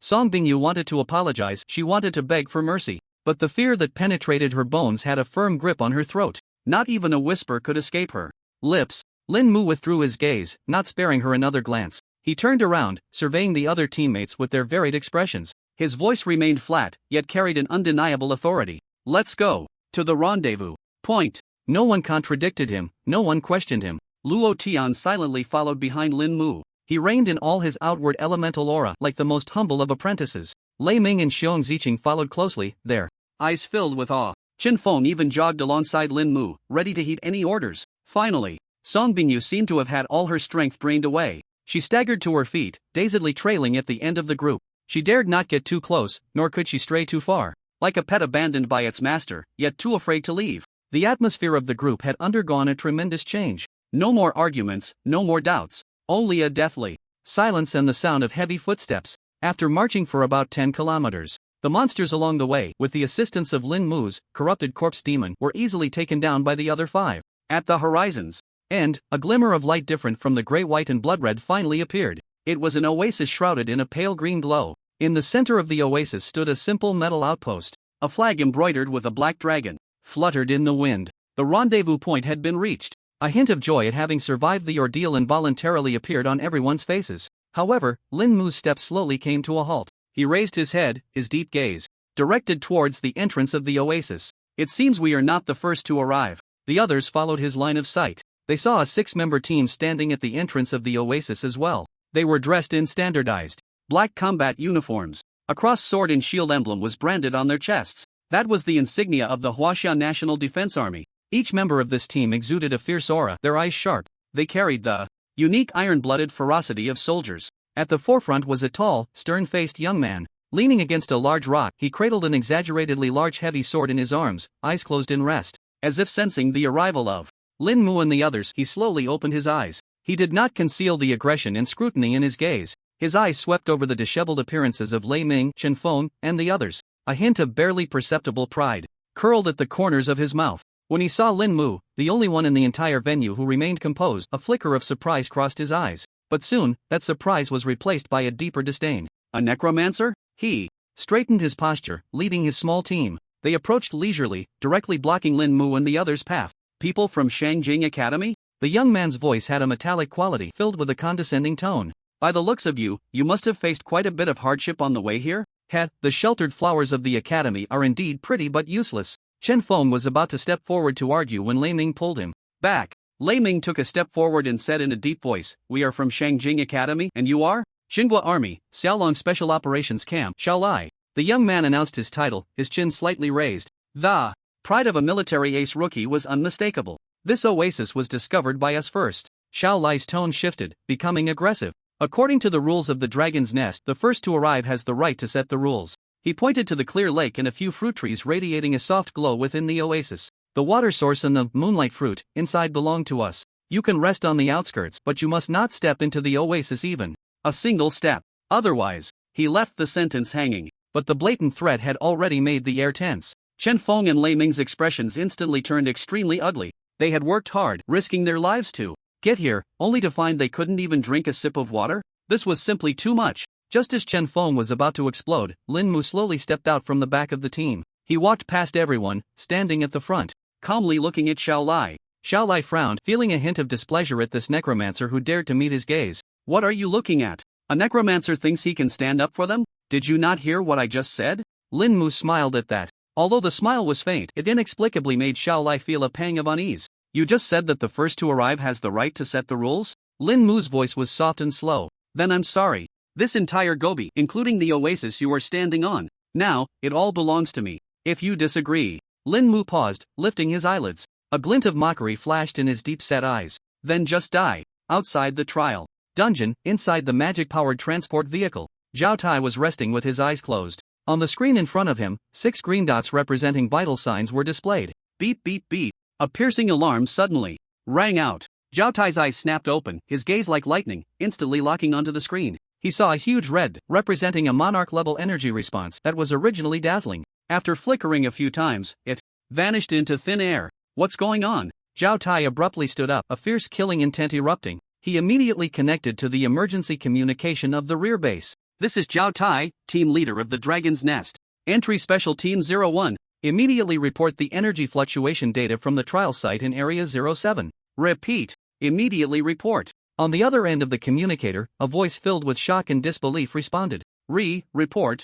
Chief Instructor. Just now, deep within the trial site of Area 07, we detected an extremely massive and chaotic elemental energy explosion, lasting about 8 seconds. Then the life energy response of the Bone King completely disappeared. Zhao Tai's pupils instantly contracted to the size of pinpoints. Bone King. It requires a highly coordinated elite team of at least 3 transfers. A terrifying existence that can only be tackled. After spending a massive amount of time and paying a huge price. Just like that, it's gone? 8 seconds? In his mind, the image of that calm and handsome young man who had remained composed throughout uncontrollably surfaced, along with Principal Zhou Pingxia's meaningful words. Zhao Tai, if it weren't for that monster Lin Mu, I wouldn't dare let them directly enter the never-before-opened Silent Gobi area. Don't worry, it's just right to temper the other 5 little guy's spirits. Zhao Tai's breath became incredibly heavy at that moment. He stared at the 6 still steady green dots on the light screen. Slowly, he squeezed out a few words. Zhou Pingxia, that old fox. He's not sending that little monster to temper other spirits. This is directly throwing in a dragon. In the oasis, both sides were still at a standoff. Lin Mu's casually spoken words shocked everyone, whether it was the Shang Jing team behind him filled with awe or the imposing Jinghua army team in front of him. Everyone's breath caught, their faces filled with astonishment. After a brief silence, ha ha ha ha ha, a crew-cut young man behind Xiao Lai could no longer hold back, bursting into thunderous laughter. He laughed so hard he nearly doubled over, tears almost coming out. Pointing at Lin Mu, he gasped for breath and said, Xiao team, did you hear that? He said this oasis is his trophy? A snot-nosed necromancer threatening our brave dragon special operations camp. Die if you don't comply? Oh my, I can't take it anymore. This is the funniest joke I've heard this year. The other members of the Jinghua army also displayed unabashedly mocking smiles. They looked at Lin Mu as if he were a clown. A necromancer? This profession, which needed heavy protection on the battlefield and was incredibly fragile, dared to spout nonsense in front of soldiers who crawled out from mountains of corpses and seas of blood? The pride on Xiao Lai's face was replaced by a condescending mockery. He stepped forward. The iron-blooded aura around him surged again, pressing down on Lin Mu like a tangible force. Kid, I admit, you have guts. But boldness and foolishness are often separated by a fine line. It seems the teachers at the academy only taught you how to play games in the simulation training ground but forgot to teach you what it means to respect the strong. However, facing the pressure he deliberately released, Lin Mu remained unfazed, not even blinking. Instead, Lei Ming, who stood behind Lin Mu, took a step forward. With a loud boom, the massive staff in his hand struck the ground heavily. A powerful surge of holy light shot up into the sky, easily dissipating Xiao Lai's imposing aura. Friends from the military, it's best to speak politely. Lei Ming spoke in a deep voice. The honest expression on his face vanished, replaced by an unassailable solemnity. We, from Shengjing Academy, are not soft persimmons to be squeezed at will. On the other side, although Luo Tian still had his eyes closed, the elemental particles surrounding him suddenly became active. The breaths of ice, electricity, fire, wind, and earth elements intertwined. The temperature around them fluctuated sharply, and the air even emitted a light crackling sound. This sudden change made the smiles on Xiao Lai and his team members' faces slightly falter. Something was off. Too off. These sheltered flowers from the academy, after experiencing life and death trials, not only weren't scared out of their wits but were instead filled with fighting spirit, especially that paladin and elemental mage. Their strength seemed to far exceed their expectations. Even more bizarre was that all of them seemed to revolve around the seemingly weakest necromancer. It was an instinctive trust and submission born from an absolute disparity in strength. Xiao Lai's brows furrowed tightly. He scrutinized Lin Mu again, and for the first time, the contempt in his heart was replaced by a hint of seriousness. It seems I underestimated you. He snorted coldly, pressing his hand against the hilt of the heavy sword at his back. However, in the Dragon's Nest, rules are rules. The first to arrive is king. This is the ironclad rule set by Chief Instructor Zhao Tai himself. Do you dare to defy military orders? He emphasized the words Chief Instructor Zhao Tai heavily, trying to crush the opponent's psychological defenses with the highest authority of the Dragon's Nest. Upon hearing this, Lin Mu finally smiled again. He shook his head, his gaze resembling that of someone looking at a clueless child. The rules set by Zhao Tai? He stepped forward slowly, just 3 steps away from Xiao Lai, their eyes locking. Then what if I tell you? What I say is the rule. Not just you, even if Zhao Tai were standing here, I would still say the same. You! Xiao Lai exploded in anger, the veins on the back of his hand bulging as he was about to draw his sword. Beep, beep, beep. A series of urgent communication requests suddenly rang out from the military smart device on his wrist. It was a red emergency. Communication of the highest priority. Xiao Lai's expression changed, and he instinctively answered. A holographic screen popped up, revealing the cold and stern face of Chief Instructor Zhao Tai. Xiao Lai. Zhao Tai's voice carried an unprecedented seriousness and urgency. What is your current location? Xiao Lai was taken aback and instinctively straightened his back. Report, Chief Instructor. The young dragon squad has passed through the 06 trial area and reached the qualifying trial rendezvous point. Mission accomplished. He paused, glancing at Lin Mu across from him, and added, additionally, the team from Shengjing Academy has just arrived, and I was about to teach them the rules of the Dragon's Nest. On the other side of the holographic screen, Zhao Tai fell silent for a full 3 seconds upon hearing this. Xiao Lai could even feel a terrifying chill, enough to freeze one's soul, transmitting through the screen. Rules? Zhao Tai's voice was icy, devoid of any emotion. Xiao Lai, I command you, immediately, right now, shut your filthy mouth. Put away your ridiculous sense of superiority. Now, you and your team, all retreat 100 meters. Without my orders, you are not allowed to step into the oasis even a single step. As for the rules, Zhao Tai's voice revealed a deep sense of helplessness. From now on, as long as Lin Mu is present, what he says is the rule. His orders are the highest command. Do you understand, soldier? Boom! Each of Zhao Tai's words struck like a heavy hammer, smashing into the hearts of Xiao Lai and all his team members. The entire young dragon squad was collectively petrified. Their faces were filled with extreme absurdity and disbelief. Xiao Lai's mind went blank. He turned his head stiffly, staring at the calm-looking young man in front of him, who seemed to have anticipated everything. I understand. Xiao Lai felt his throat was incredibly dry. With all his strength, he squeezed out those few words through clenched teeth. He slowly lowered his hand from the hilt of the sword. Under the ghostly gazes of his teammates behind him, he performed a perfectly standard military salute towards Lin Mu. Then, he spoke, slowly and deliberately. Young dragon squad of the Brave Dragon Special Operations Camp, all stand by. Time stretched infinitely at that moment. The 5 young dragon team members behind Xiao Lai stood frozen in place as if petrified. Their faces still bore the mockery and arrogance from a second ago. But at this moment they were replaced by an extreme sense of absurdity and horror. The expression, twisted like an abstract painting. The highest command? What Lin Mu said is the rule. How is that possible? The brains of several people buzzed, nearly crashing. They were the ace recruits of the National Defense Army's Xiaolong Special Operations Camp. The brightest geniuses of their generation in the military. The education they received, the ironclad laws they believed in, all dictated obedience to orders, with the strong being revered. And now, their temporary supreme commander, the chief instructor of the Dragon's Nest, Zhao Tai, was asking him to obey a boy who looked even younger than them and whose profession was a necromancer.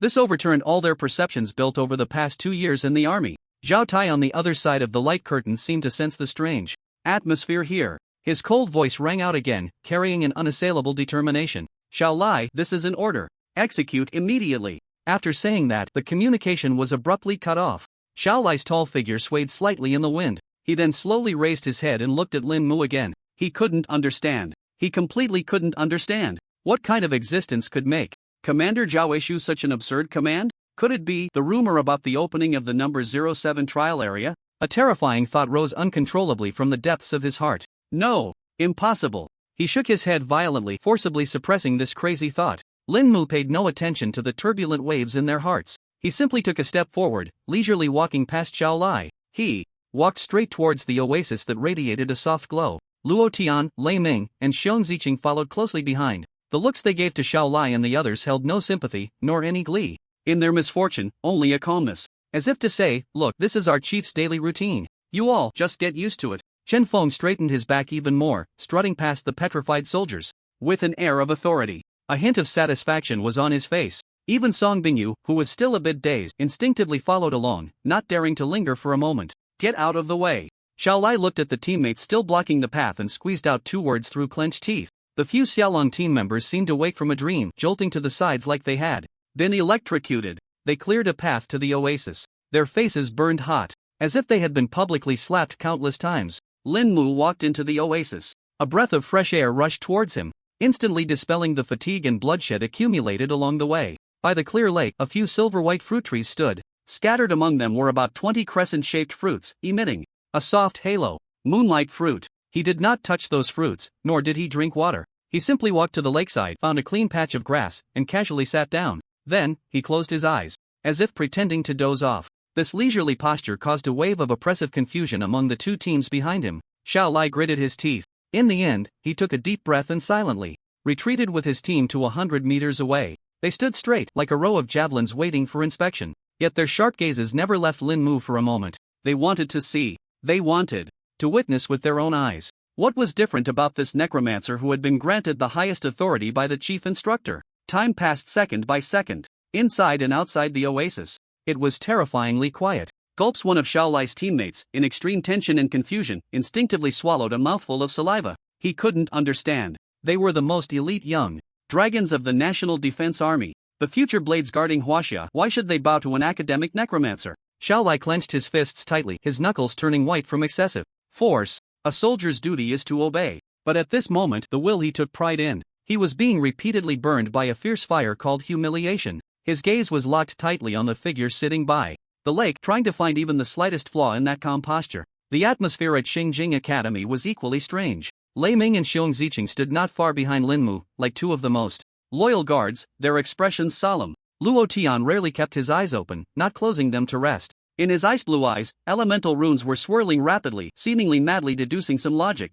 beyond his comprehension. Chen Feng stood upright, his face bearing a sickly flush. It was the exhalation of breath after extreme fear. He even wanted to light a cigarette and walk in circles in front of Xiao Lai. Only Song Bingyu remained at the back of the group, her head lowered, her fiery red hair obscuring her face, making it impossible to see her expression at that moment. In this suffocating atmosphere, figures appeared again on the distant horizon, not just from one direction. Soon, one after another, equally disheveled yet fierce little teams emerged at the edge of the Gobi, converging towards the oasis. It's people from other regions, Chen Feng exclaimed softly. These new teams had no fewer than 6 or 7 members and no more than 8 or 9. Their clothing was a mix of styles. Most of these people came from other top universities outside of Xingjing Academy, but there were also those marked with the emblems of ancient families and others wearing high-tech tight combat suits. Clearly, they were teams hastily formed from different factions. Although each was injured and looked exhausted, the defiance belonging to geniuses in their eyes had not diminished in the slightest. Soon, they discovered the bizarre scene at the entrance of the oasis.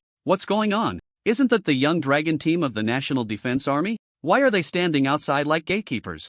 A young man holding a technological spear from Donghai Mechanical City frowned. On the opposite side are people from Xingjing Academy, right? It seems they entered the oasis first. Another boy, dressed in a robe and carrying a peachwood sword, flashed a glimmer of insight in his eyes. Interesting, the military is being blocked outside by the Academy faction? When did Xiao Lai become so good-tempered? The discussions rose and fell. Everyone's gaze instinctively focused on the center of the 2 teams, on the necromancer sitting by the lake, seemingly asleep. Who was he? Why did 2 top teams form such a bizarre standoff because of him? For a moment, the proud sons and daughters from all over the country developed a strong interest and curiosity about Lin Mu, along with Xingjing Academy. And the young dragon team, a total of 50 people, were present. Just as everyone had different thoughts and prepared to step forward to investigate, a buzzing sound emerged, the solitary metal outpost in the center of the oasis suddenly lit up with a beam of light. A clear holographic projection instantly appeared above the oasis. It was the cold, iron-faced figure of Chief Instructor Zhao Tai.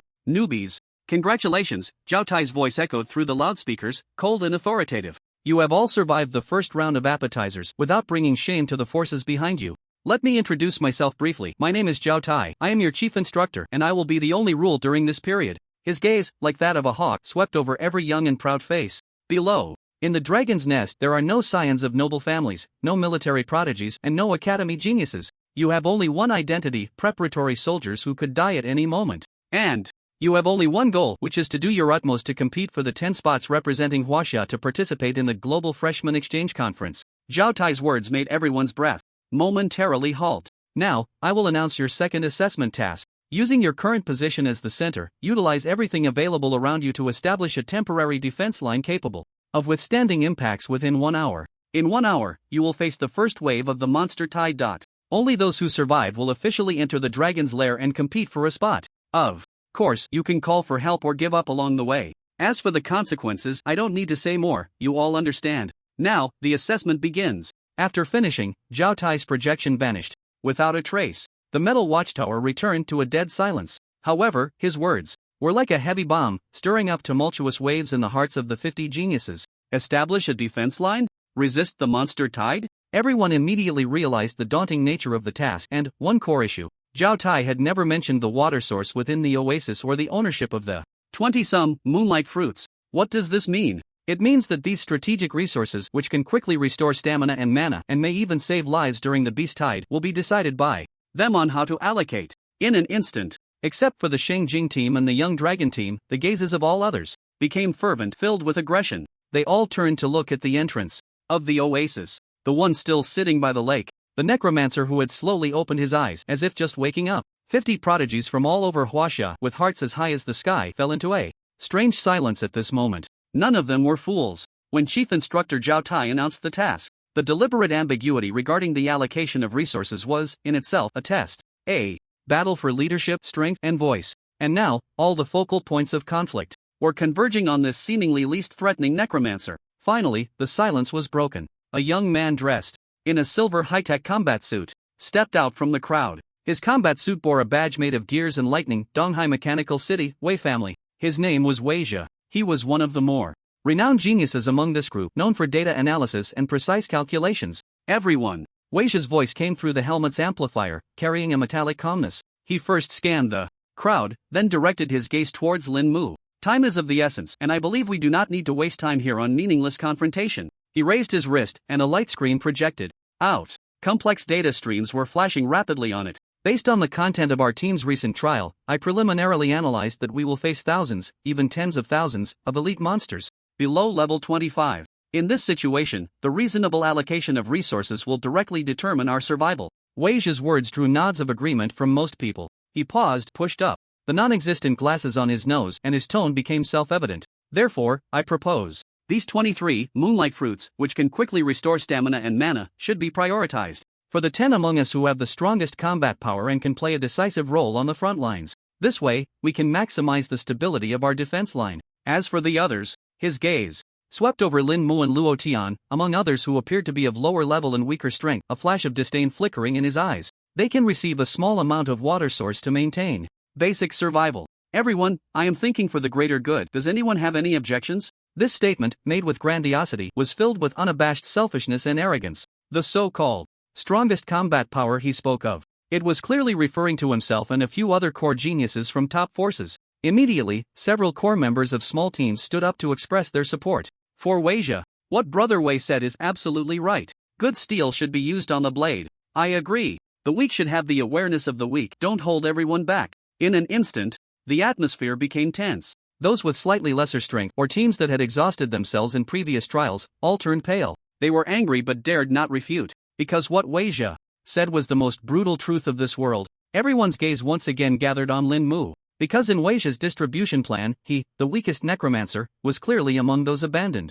Even Xiao Lai instinctively clenched his fists. Although he had humiliatingly obeyed the orders, deep down he still wanted to see how this young man, granted the highest authority by the chief instructor, would respond to the current deadlock. Would he angrily refute? Or helplessly accept? However, Lin Mu's reaction once again exceeded everyone's expectations. He smiled, then slowly stood up and patted his pants. His deep-set eyes looked with great interest at Wei Jia, who had a face full of "I'm thinking of the greater good." "You're right," Lin Mu spoke, his voice not loud but clearly reaching everyone's ears. Resources should indeed be allocated to the most worthy people. Wei Jia's lips curled into a smug smile, thinking Lin Mu had already surrendered. But the next second, Lin Mu's action froze the smile on his face instantly. He simply raised his right hand slowly. Then, he snapped his fingers. Snap! A barely audible sound echoed in the dead silence of the oasis. The next second, an Invisible, intangible waves centered around Lin Mu rapidly expanded nearly 50 kilometers. Fear halo activated. Buzz. Everyone present, except for the Shangjing Academy team and the young dragon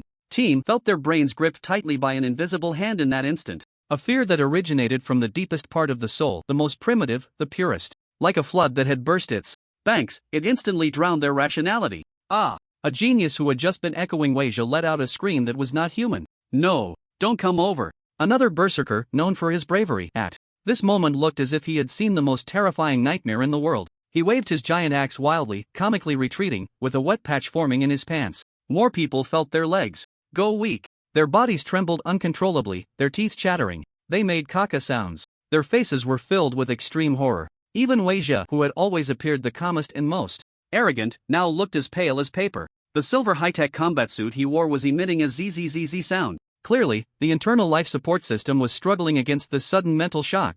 Data anomaly. Mental resistance is being forcibly stripped. Warning, warning, unknown energy suppression detected. All attributes decreased 9%. Weijia looked at the red alert popping up on the display of his combat suit. The calmness and calculation in his eyes were for the first time replaced by an emotion called absurdity. Such a large area, a 9% decrease in all attributes? How is that possible? What kind of skill is this? He suddenly looked up, staring intently at the handsome young man who was walking towards him step by step. The young man still wore that carefree demeanor, but in Weijia's eyes, it seemed as if a terrifying demon, constructed from endless corpses and despair, stood behind him, looking down at him with indifference. Lin Mu ignored those clumsy geniuses. He walked straight to the few moonlight fruit trees. He casually picked one, wiped it on his clothes, and then with a crunch, took a big bite. The sweet juice burst in his mouth. As he chewed the pulp, his gaze finally landed on Weijia, who had been completely petrified. You just said that resources should be allocated to the 10 strongest individuals. Lin Mu's voice rang out clearly.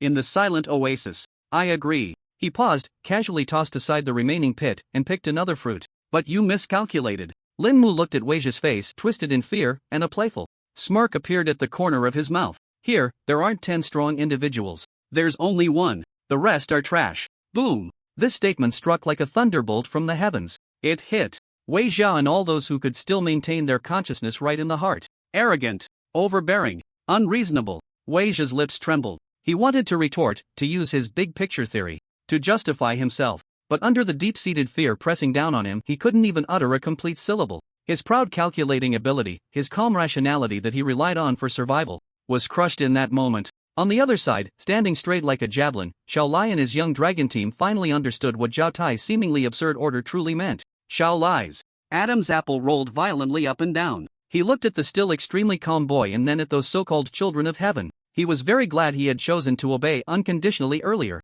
Otherwise, he and his young dragon team would not fare any better than Weijia and the others at this moment. As for the rules he had always upheld, in the face of absolute power, rules were nothing but a joke. Lin Mu no longer paid attention to those geniuses. He signaled to Chen Feng behind him to pick all the remaining 21 moonlight fruits. Distribute them. Yes, chief. Chen Feng was so excited that his face turned red, carefully picking the fruits. He first distributed 2 to Lei Ming, Luo Tian, Xiong Zining, and Song Bingyu each. Then, under the astonished gazes of everyone, he walked straight up to Xiao Lai and handed over the remaining fruits. Xiao Lai and his teammates were all stunned. They hadn't expected to receive any. Looking at the fruits Chen Feng handed over, Xiao Lai hesitated. Should he take them or not? Accepting meant they would completely acknowledge Lin Mu's leadership. It meant admitting how foolish their previous provocations had been and standing in opposition to the other geniuses present. Not accepting. Xiao Lai glanced at the figure sitting by the lake, leisurely drinking water, and couldn't help but shiver. In the end, he still reached out and took the fruits from Chen Feng's hands. Please, thank you, chief. Xiao Lai's voice was dry. This sentence also represented that the most elite young dragon team of the National Defense Army had completely chosen to submit. Weijia watched as Chen Feng distributed the last moonlight fruit. His lips trembled, feeling humiliation and despair for the first time. Tick-tock, tick-tock. Time passed. Second by second. Zhao Tai's warning of the monster tide will arrive in 1 hour hung over everyone's heads like a guillotine. Finally, Weijia forced himself to look at Lin Mu. Lin, Chief Lin. His voice was filled with unwillingness and fear. We were wrong. I admit, we were all frogs at the bottom of the well, unaware of the vastness of the sky and the depth of the earth. Weijia took a deep breath, forcing himself to regain a semblance of logic. But the monster tide is coming. Even if you are powerful, with just a few of you, it's hard to cover the entire defense line. 4. For everyone to survive, I ask you to lead us in building the defense line together. I beg you to prioritize the greater good. He once again brought out the rhetoric of prioritizing the greater good, but this time he lowered his posture to the ground. The few geniuses behind him seemed to awaken from a dream, echoing his words. Yes, Chief Lin, we are willing to follow any command you give. As long as it lets us survive, we will do anything you ask. Please. One plea after another echoed in the oasis filled with humility and despair. Xiao Lai and his young dragon squad members silently watched this scene, their expressions complex. Lin Mu listened to these pleas and finally turned around slowly. He looked at Wei Zhe, a mocking smile curling at the corners of his mouth. You do know when to advance and retreat, and you understand the bigger picture. However, trash should stay where trash belongs. This statement caused the glimmer of hope that had just risen on Wei Zhe and the others' faces to freeze instantly. Trash? Is he still calling us trash? Lin Mu ignored them, canceling the fear aura effect, and walked to the lakeside to sit down. He closed his eyes, appearing indifferent. An extreme sense of humiliation gnawed at Wei Zhe's heart like a venomous snake. He clenched his fists tightly, his nails digging into his palms, blood dripping through his fingers. Good. Very good. A flash of resolute madness crossed Wei Zhe's eyes. He suddenly turned around and roared at the group of equally ashen-faced geniuses behind him. Relying on others is not as good as relying on oneself. Everyone immediately gather the surrounding bones and rocks to build a defense line. Under the threat of death and Lin Mu's provocation, this group of geniuses frantically began to move massive bones and stackstones. They tried to erect a barrier before the monster tide arrived. But they also knew that this makeshift defense line made of debris and rubble was merely a psychological comfort. An hour passed in the blink of an eye. Boom! From the distant horizon came a sound like muffled thunder. The ground began to tremble violently. A tide of dark red was sweeping in from the end of the Gobi. It's here! Wei Zhe's pupils constricted sharply as he roared hoarsely. Everyone, prepare for battle. The first wave of the monster tide, as he expected, consisted of hundreds of LV.25 gale beasts. Kill! Without Lin Mu's fear aura suppression, this group of prodigies could finally unleash their full strength. Various elemental spells and sharp sword and blade lights erupted at the front line. Although they were in disarray, they were still the cream of the crop. Relying on their equipment and skills, they withstood the first wave of impact. After the battle ended, a large number of Gale Beast corpses lay on the line, and none of them had perished. A sense of joy from surviving and a glimmer of regained confidence rose in everyone's eyes. Look, we can do it without them. A genius gasped for breath, a twisted pleasure on his face. However, they didn't have time to rejoice for long. The second wave of the monster tide followed closely. This time, it was a mixed legion of hundreds of LV.28 eagle beasts and LV.30 giant-toothed savages. Hold the line. Wei Zhe's eyes instantly filled with bloodshot veins. Just as the defense line was about to be breached, holy light barrier, path of frost, the voices of Lei Ming and Luo Tian rang out simultaneously. The Shengjing Academy team and Xiao Lai's young dragon squad finally made their move. Their arrival was like a shot of adrenaline, instantly stabilizing the precarious battlefield. The thunderous holy light, Luo Tian's frost, Xiao Lai's heavy sword, and Xiong Ziqing's assassination. Each person's combat power far exceeded the imagination of other geniuses. So strong, Wei Zhe watched as Xiao Lai cleaved a severely wounded, giant-toothed barbarian in half with a single strike, admiration swelling in his heart. However, even more terrifying things were yet to come. The third wave, the fourth wave. The level and number of monsters skyrocketed in an unreasonable manner. LV.32, Venomous Scorpion Lion, LV.35, Raging Lion Dwarf. The numbers surged from hundreds to thousands. Puff! A genius was torn open by the claws of a raging lion dwarf, screaming as he flew backward, his life hanging by a thread. The defense line had completely collapsed. Everyone was engulfed in an endless sea of monsters. They struggled desperately, waiting for death and despair, yet no one intended to surrender and seek help. Only the five from the academy occasionally cast hopeful glances toward Lin Mu. Lin Mu slowly opened his eyes, his brow slightly furrowed. Something was off. The difficulty had far exceeded what these people could withstand. Could it be that my earlier casual kill of that Bone King triggered the instance's mechanism, forcibly enhancing the overall strength of the monster tide? He glanced at Luo Tian and Lei Ming, who were fighting fiercely among the monsters, already showing signs of injury. Forget it. Game time is over. At the most desperate moment for everyone, Lin Mu finally stood up. He walked slowly to the center of the oasis and swiftly waved the bone staff in his hand. Awaken! Buzz! Countless streams of death energy, more magnificent, ancient, and profound than the Yefir aura, surged forth like a tide. Revive skeleton. Dong dong. A light sound. Yet it seemed like the death knell sounded by the Grim Reaper. Boom! The earth trembled violently. In the horrified gazes of everyone, the ground around the oasis began to come alive. One gleaming hand bone after another broke through the soil. Following that were the grim skulls and the steel armor glinting with metallic sheen. 9,000, 20,000, 50,000, 90,000.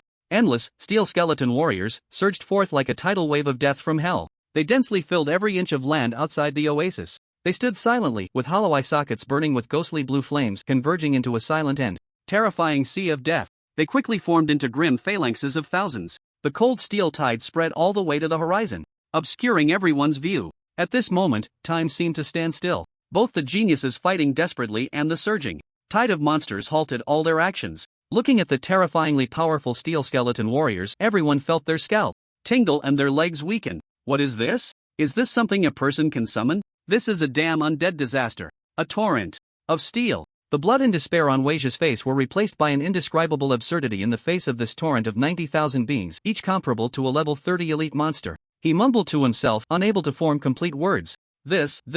The heavy sword in Xiao Lai's hand clattered to the ground, yet he remained oblivious. He finally understood.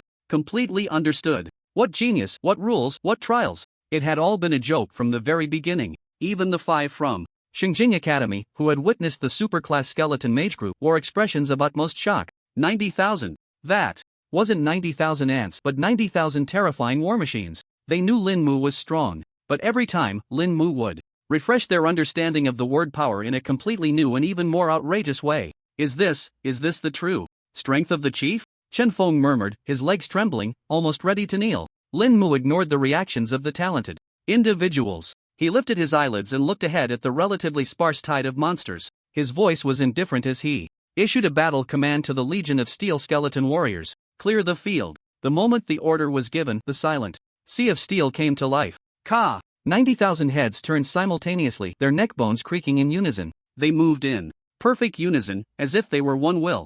There were no battle cries, no roars, only silent action. Boom! The front line of 10,000 soldiers stepped forward as one. The earth groaned beneath them. That makeshift defense line, composed of countless bones and rocks, which Wei Zhou and others regarded as their last hope, was easily trampled and ground to dust like a sandcastle in the face of the steel tide. Then, they charged. This was not a battle. This was a one-sided massacre. The legion of steel skeleton warriors was like a precision meat grinder made of countless blades, and those thousands of LV.35 raging lion dwarves, which had plunged the geniuses into despair, were now like chunks of meat willingly thrown into the grinder. The raging lion dwarves at the front couldn't even let out a scream. They were instantly pierced by hundreds of steel spears, lifted high, and then torn to pieces in midair. Blood and shredded flesh became the only splashes of color on this canvas of death. Throughout the entire process, there was not a hint of chaos. The front row of skeleton warriors was responsible for the kills, while the back row seamlessly filled in the gaps, ensuring the integrity of the line and the speed of advancement. They pushed forward at an unreasonable speed, crushing everything, purifying everything. Wei Zhou stared blankly at this scene. His once proud supercomputing ability had been completely burned out. Logic? Data? Weakness analysis? In the face of this absolute power, they all became the most ridiculous mumblings. He wanted to laugh, to loudly mock his previous foolishness and arrogance, but he couldn't make a sound. Only tears and snot flowed uncontrollably, mixing with the blood on his face. So that's how it is. In his eyes, we are really, no, different from those monsters. We're all trash. On the other side, Xiao Lai and his young dragon team had long since put down their weapons. Although they still stood straight, their bodies trembled slightly, unable to suppress it. It was not fear, but the unique excitement of soldiers witnessing ultimate power, rising from the depths of their souls. This is what the chief instructor said, the rules. A member of the young dragon team spoke in a dry voice. Xiao Lai did not respond. He looked at the figure standing in the center of the oasis, hands clasped behind his back. At this moment, he finally understood. Chief instructor. Zhao Tai's orders were not humiliation, nor were they a test. They were a form of protection. A protection for them, the so-called pride of the military. Because opposing such an existence would truly lead to death. As for the few from Shengjing Academy, the elemental particles around Luo Tian had completely settled, having long abandoned any thoughts of probing the mysterious chief. Lei Ming's mouth hung open, the staff in his hand drooping. Chen Feng was full of excitement. After all, he was the only one in the entire venue who had the opportunity to serve the chief. In less than 5 minutes, the battlefield fell silent once more. The corpses of thousands of monsters were not enough to satisfy the skeleton army. Along with the traces left from the previous battle, everything was completely submerged by that sea of steel, leaving no trace behind. 90,000 steel skeleton warriors still maintained their formation after the charge, standing quietly on the gobi, waiting for their king's next command. Lin Mu withdrew his gaze. Even without the blessing of the death prayer, he was quite satisfied with the performance of the skeleton warriors. He then turned around and walked slowly towards those geniuses who had completely lost their ability to think. First, he looked at Chen Feng. Aren't you going to pick up the loot? Yes. My god, no. My chief. Chen Feng, like the most devout believer, rushed into the steel forest made of skeletons and began frantically collecting the spoils. Lin Mu's gaze then slowly swept over the rest of the group. Finally, it landed on Xiao Lai, who was covered in blood but still forcing himself to stand. You. Lin Mu spoke. Yes, chief, please give your orders. Xiao Lai's body trembled violently. Instinctively, he brought his feet together and saluted with a standard military gesture, his voice booming. Take your people and help him. Lin Mu pointed at Chen Feng, who was engrossed in his work. Yes. Without any hesitation, Xiao Lai immediately turned around. He roared at the few teammates behind him who were still in a daze. What are you still doing? Didn't you hear Chief Lin's orders? Yes, Captain. The young dragon squad, as if waking from a dream, immediately rushed out to join the scavenging team. After doing all this, Lin Mu seemed to remember something. He walked over to Wei Zhe, who appeared to have lost all spirit. He reached out and patted his blood-stained face. Hey, are you still alive? Wei Zhe's body trembled violently and his hollow gaze finally gained a hint of focus. He looked at the overly handsome face in front of him and those deep eyes that seemed capable of swallowing everything. I'm still alive. Very good. A playful smile curled at the corners of Lin Mu's mouth. It seems you are not completely useless. At least you can take a beating. After saying this, he no longer paid attention to anyone and turned to walk towards the oasis's watchtower. Behind him, silence returned once more. Buzz, at that moment, the metal watchtower in the center of the oasis lit up. Again, the holographic projection of Chief Instructor Zhao Tai reappeared. This time, the expression on his face was no longer cold and imposing. Instead, it was a complex mix of extreme shock and horror. His gaze passed over everyone and directly locked onto the young man who was walking towards him. Taking a deep breath, he forced himself to calm down. The voice that came from the loudspeaker carried a hint of fluctuation that even he was unaware of. The assessment is over. Congratulations, everyone has passed. Zhao Tai slowly scanned the pride of heaven below, each one of them shattered in spirit. After a long pause, he forcibly suppressed the tumult in his heart and continued speaking. Your team's cooperation and teamwork ability have preliminarily met my expectations. This statement, coming from his mouth, sounded incredibly ironic. Teamwork? Did that battle just now have anything to do with teamwork? It was clearly a one-sided cleanup led by Lin Mu. Wei Zhe's mouth twitched uncontrollably, his face burning. He felt that every word from Instructor Zhao Tai was like pointing at his nose, calling him the biggest fool in the room. Zhao Tai ignored the reactions of the crowd and continued to announce, from now on, you will officially enter the selection phase of the Dragon's Nest. Here, there is almost no time to rest. Your nerves need to be on high alert at all times. Your next assessment project is a one-day solo large-scale survival instance. Solo instance. This statement instantly reignited a glimmer of hope in Wei Zhe and the others, who had just been in despair. Solo. This meant they would finally no longer have to face that monster. The strength of the monsters in the instance will be dynamically adjusted according to the level of each challenger to ensure relative fairness. Zhao Tai's words continued. Your final scores will consist of two parts. One part is the final score you obtain within the instance. The other part comes from the point statistics connected to the Dragon's Nest. In the end, the top 10 in the overall rankings will receive generous rewards. And the last 10, Zhao Tai's voice suddenly turned chilling, will be directly eliminated, returning from whence they came. Boom! This cruel rule once again made the atmosphere on site incredibly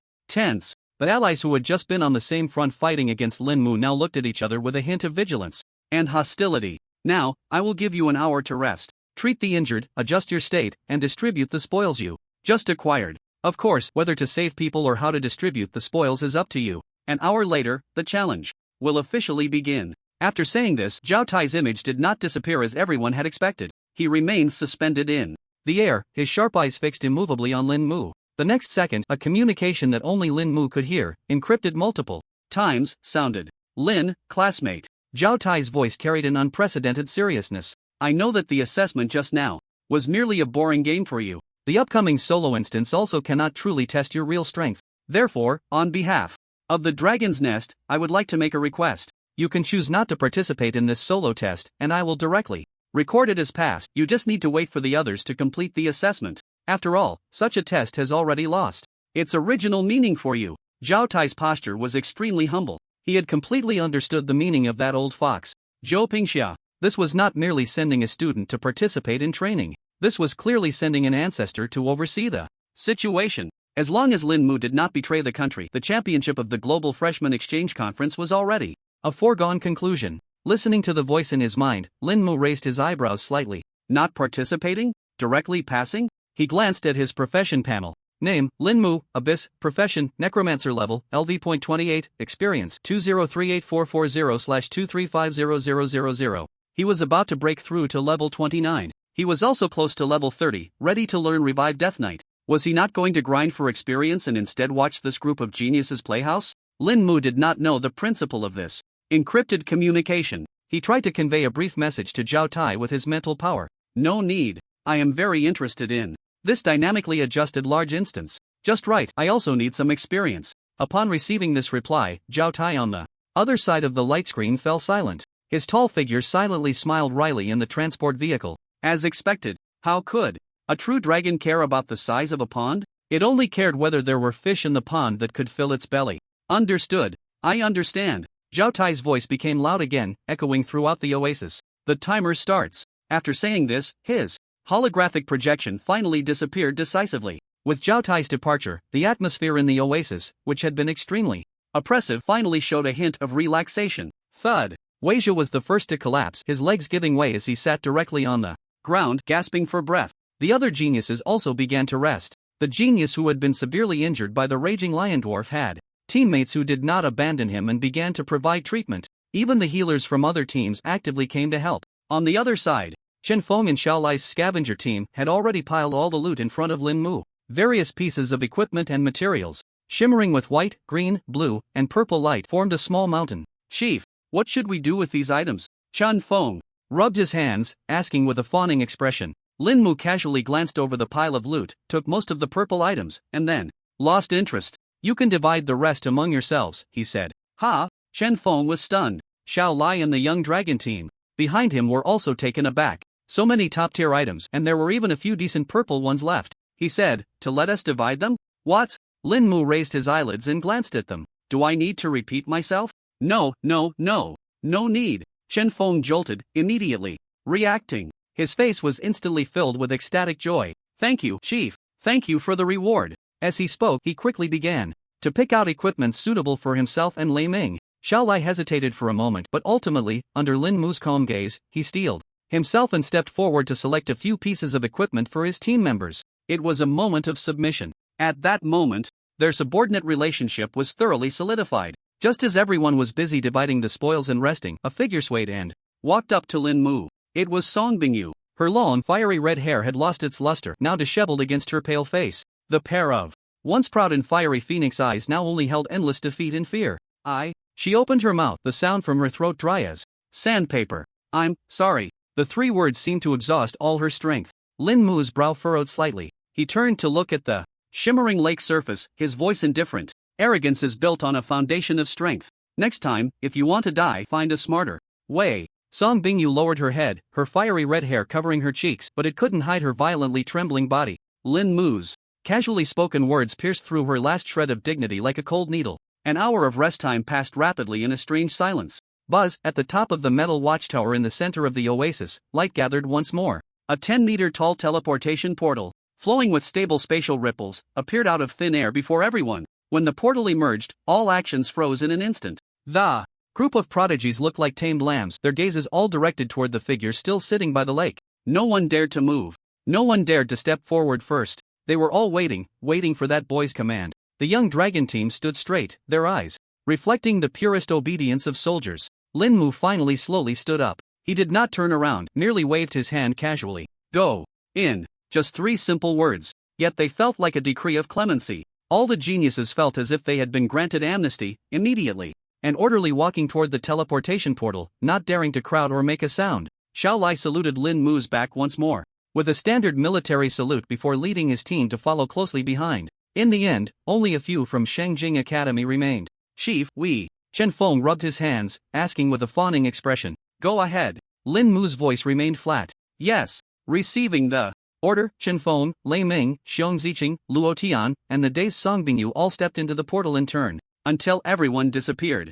On the other side of the light gate, Lin Mu slowly stood up. Stretching lazily, he leisurely stepped into the twisted light curtain.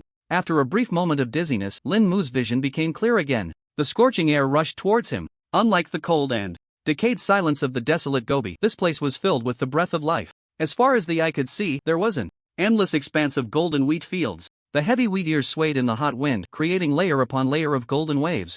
Magnificent and beautiful. The sky was a deep blue. A blazing sun hung high above, scorching the earth to the point of distortion. A few scattered, lush trees dotted the wheat fields, casting short and thick shadows. This scene, if it were in a past life, would definitely become a popular check-in spot. But here, this extreme tranquility and peace instead exuded a strange sense of heart-pounding eeriness. Lin Mu looked around and found no trace of monsters. That's good, Lin Mu thought to himself. I can just try that skill I've never used before. He recalled the special skill he obtained from the Abyss hunting ground, Abyss Descend. The description of this skill was randomly guide abyss creatures to permanently descend, filled with uncertainty. He had never had the right opportunity or a sufficiently safe occasion to try it before. And now, this seemingly vast and temporarily undisturbed, independent instance space was undoubtedly the best testing ground. Lin Mu no longer hesitated. He raised his hand and sank his mind deep into his soul, communicating with that power that seemed innate, yet did not belong to this world. Abyss Descend. The moment he silently recited these 4 words, the entire world seemed to be paused. The wind stopped. The swaying of the wheat froze. Even the annoying cicada chirping in the air vanished without a trace. The next second, a sudden change occurred. The blazing sun, hanging in the sky, began to dim at a visibly rapid pace. No, it wasn't dimming. It was being devoured. A pure darkness, as if splashed with ink, spread from the center of the sky. In just a few seconds, it completely enveloped the entire firmament. Daylight instantly turned into night. A terrifying aura, originating from chaos filled with confusion, distortion, and madness, pressed down from above the heavens. Boom! A loud explosion erupted above Lin Mu's head. The sky, shrouded in darkness, was violently torn open by an invisible force, creating a hideous rift. Behind the rift was not the void of the universe. Instead, it was a gray, twisted world filled with despair and wails. Immediately after, a giant door, whose grandeur and splendor could not be described in words, slowly emerged from that spatial rift. It seemed to be forged from the despair of countless beings. Countless twisted, struggling faces were carved into the doorframe, exuding maddening negative energy. Above the giant door, numerous ancient and sinister runes flowed like living beings. Each flicker seemed to tell the story of a world's rise and fall. Boom! The giant door completely detached from the rift, like a star falling from the sky. Trailing a long gray tail, it crashed down. Finally, it landed heavily on the golden wheat field in front of Lin Mu. The earth trembled violently, and cracks spread outwards in all directions from the center of the giant door. The shockwave kicked up clouds of dust and wheat stalks, forming a storm that blotted out the sky. After the storm, the towering abyssal door, standing 100 meters high, quietly loomed between heaven and earth. The terrifying pressure it emitted made the laws of the entire independent space wail and tremble. The abyssal gate, exuding endless pressure, did not immediately open after landing. This commotion is 100 times more exaggerated than I imagined. Thank goodness I didn't use it at the academy, Lin Mu remarked, licking his lips as he curiously surveyed the magnificent creation before him. He could feel the massive amount of mana provided by the source of exceeding magic being rapidly drained, only to be instantly replenished by the frost breath secret hood. It seemed there was a peculiar connection between him and this giant door. Still not opening? Lin Mu thought to himself. Creak, a sound that seemed to scrape the soul emanated from the door's hinges. The 2 massive doors, carved with billions of wailing faces, slowly opened a crack in a dim, grayish light. Just a crack. A breath of purer, more refined abyssal law filled with allure and illusion poured out from within. This aura, unlike the previous chaos and madness, carried a sweet temptation that was almost intoxicating. Lin Mu even felt his mind momentarily dazed under the allure of this aura. He quickly steadied his thoughts, his gaze sharpening. The next moment, a figure slowly emerged from the endless darkness. It was a woman. A woman so beautiful that she made all the colors of the world pale in comparison. She had long golden hair that shimmered like molten gold, casually cascading over her shoulders. Her azure eyes were clearer than the purest sky, yet deep, as if containing billions of starry dreams. A magnificent gown woven from pure spiritual energy swayed gently with her steps. The hem was adorned with countless fragments of dreams that changed shape. She was barefoot, treading upon the void. With each step she took, a dream flower of ever-changing forms bloomed beneath her feet. She was the embodiment of dreams, the source of illusion. However, just as her figure completely detached from the abyssal gate and stepped into this instant space, the entire world trembled violently. The sun, just swallowed by darkness, tore through the black veil once more, casting down a golden light. On the ground, countless golden runes appeared out of thin air. Crash! Countless golden chains formed from the power of law shot out from all directions, like living serpents. They instantly coiled around the woman. Ugh! A muffled groan, suppressing endless pain, escaped from the woman's perfect lips. The azure eyes reflecting dreams showed their first signs of intense fluctuation. They were filled with incredible shock and anger. This was the suppression of the laws of this world? And it was so thorough, so unreasonable. She could feel her vast abyssal power, capable of manipulating galaxies and overturning reality, being frantically drained and sealed by these golden chains. 1 in a billion. No, not even a billionth of her power remained. She, the weaver of dreams, one of the 9 sovereigns of the abyss, Lilith, was actually suppressed by the laws of a lower plane to the point of being a mortal with barely enough power to protect herself? Shame. An unprecedented shame. Lilith suddenly lifted her head. Those eyes, capable of ensnaring even the divine, fell upon the calm black-haired boy not far away. It was this insignificant creature that had forcibly summoned her from the abyss. He must pay the price for this. With his humble soul, he would wash away the humiliation imposed upon the sovereign. Her red lips parted, ready to utter the word that could distort reality.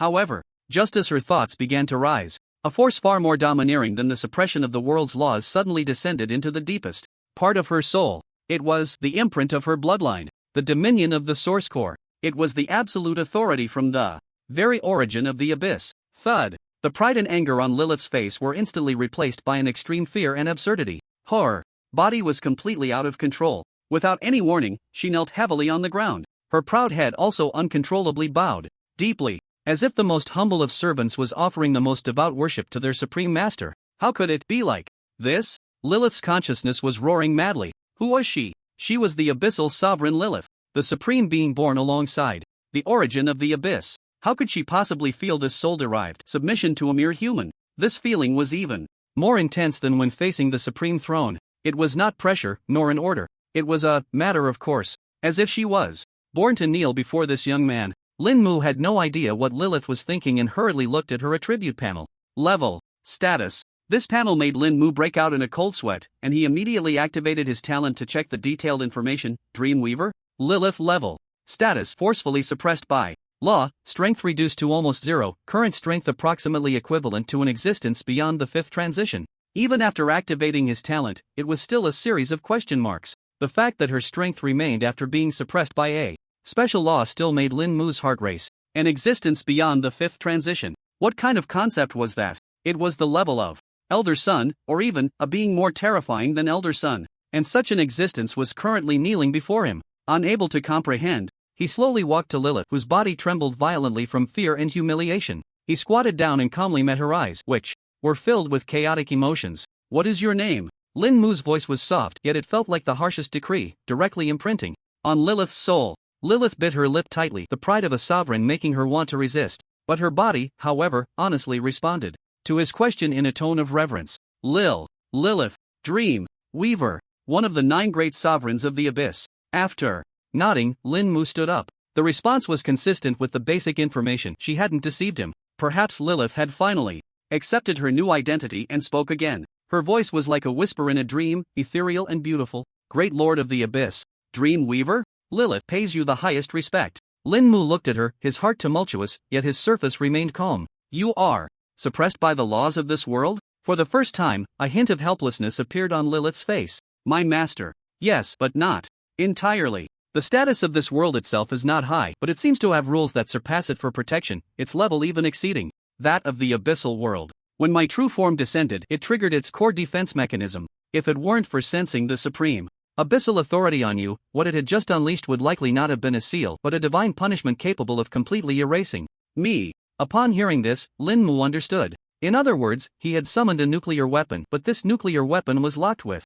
countless seals, making it impossible to use easily. And what Lilith mentioned about an existence beyond the abyss, combined with the lot he had checked, led Lin Mu to make a bold guess. This suppression is likely related to the professionals and the great catastrophe. But this is not something I can consider right now. How much power can you still exert? Lilith sensed the seal within her body and frowned slightly. I'm very sorry, Master. I cannot use any power that exceeds the limits of this world's rules, or it will immediately attract a secondary suppression from the laws. However, she changed her tone, a glint of cunning flashing in her eyes. The laws have sealed my power, but they cannot seal my essence. As long as it is within the permissible range of this world's rules, I can still do many things for you. As she spoke, a soft glow emanated from Lilith's body. Her magnificent starry gown transformed into a simple white dress. Her cascading golden hair also lost its luster, becoming smooth and ordinary. The aura around her changed entirely. From a lofty deity, she became an ethereal, stunningly beautiful girl next door. For example, disguising myself as a being of this world without attracting the attention of the laws and powerful creatures.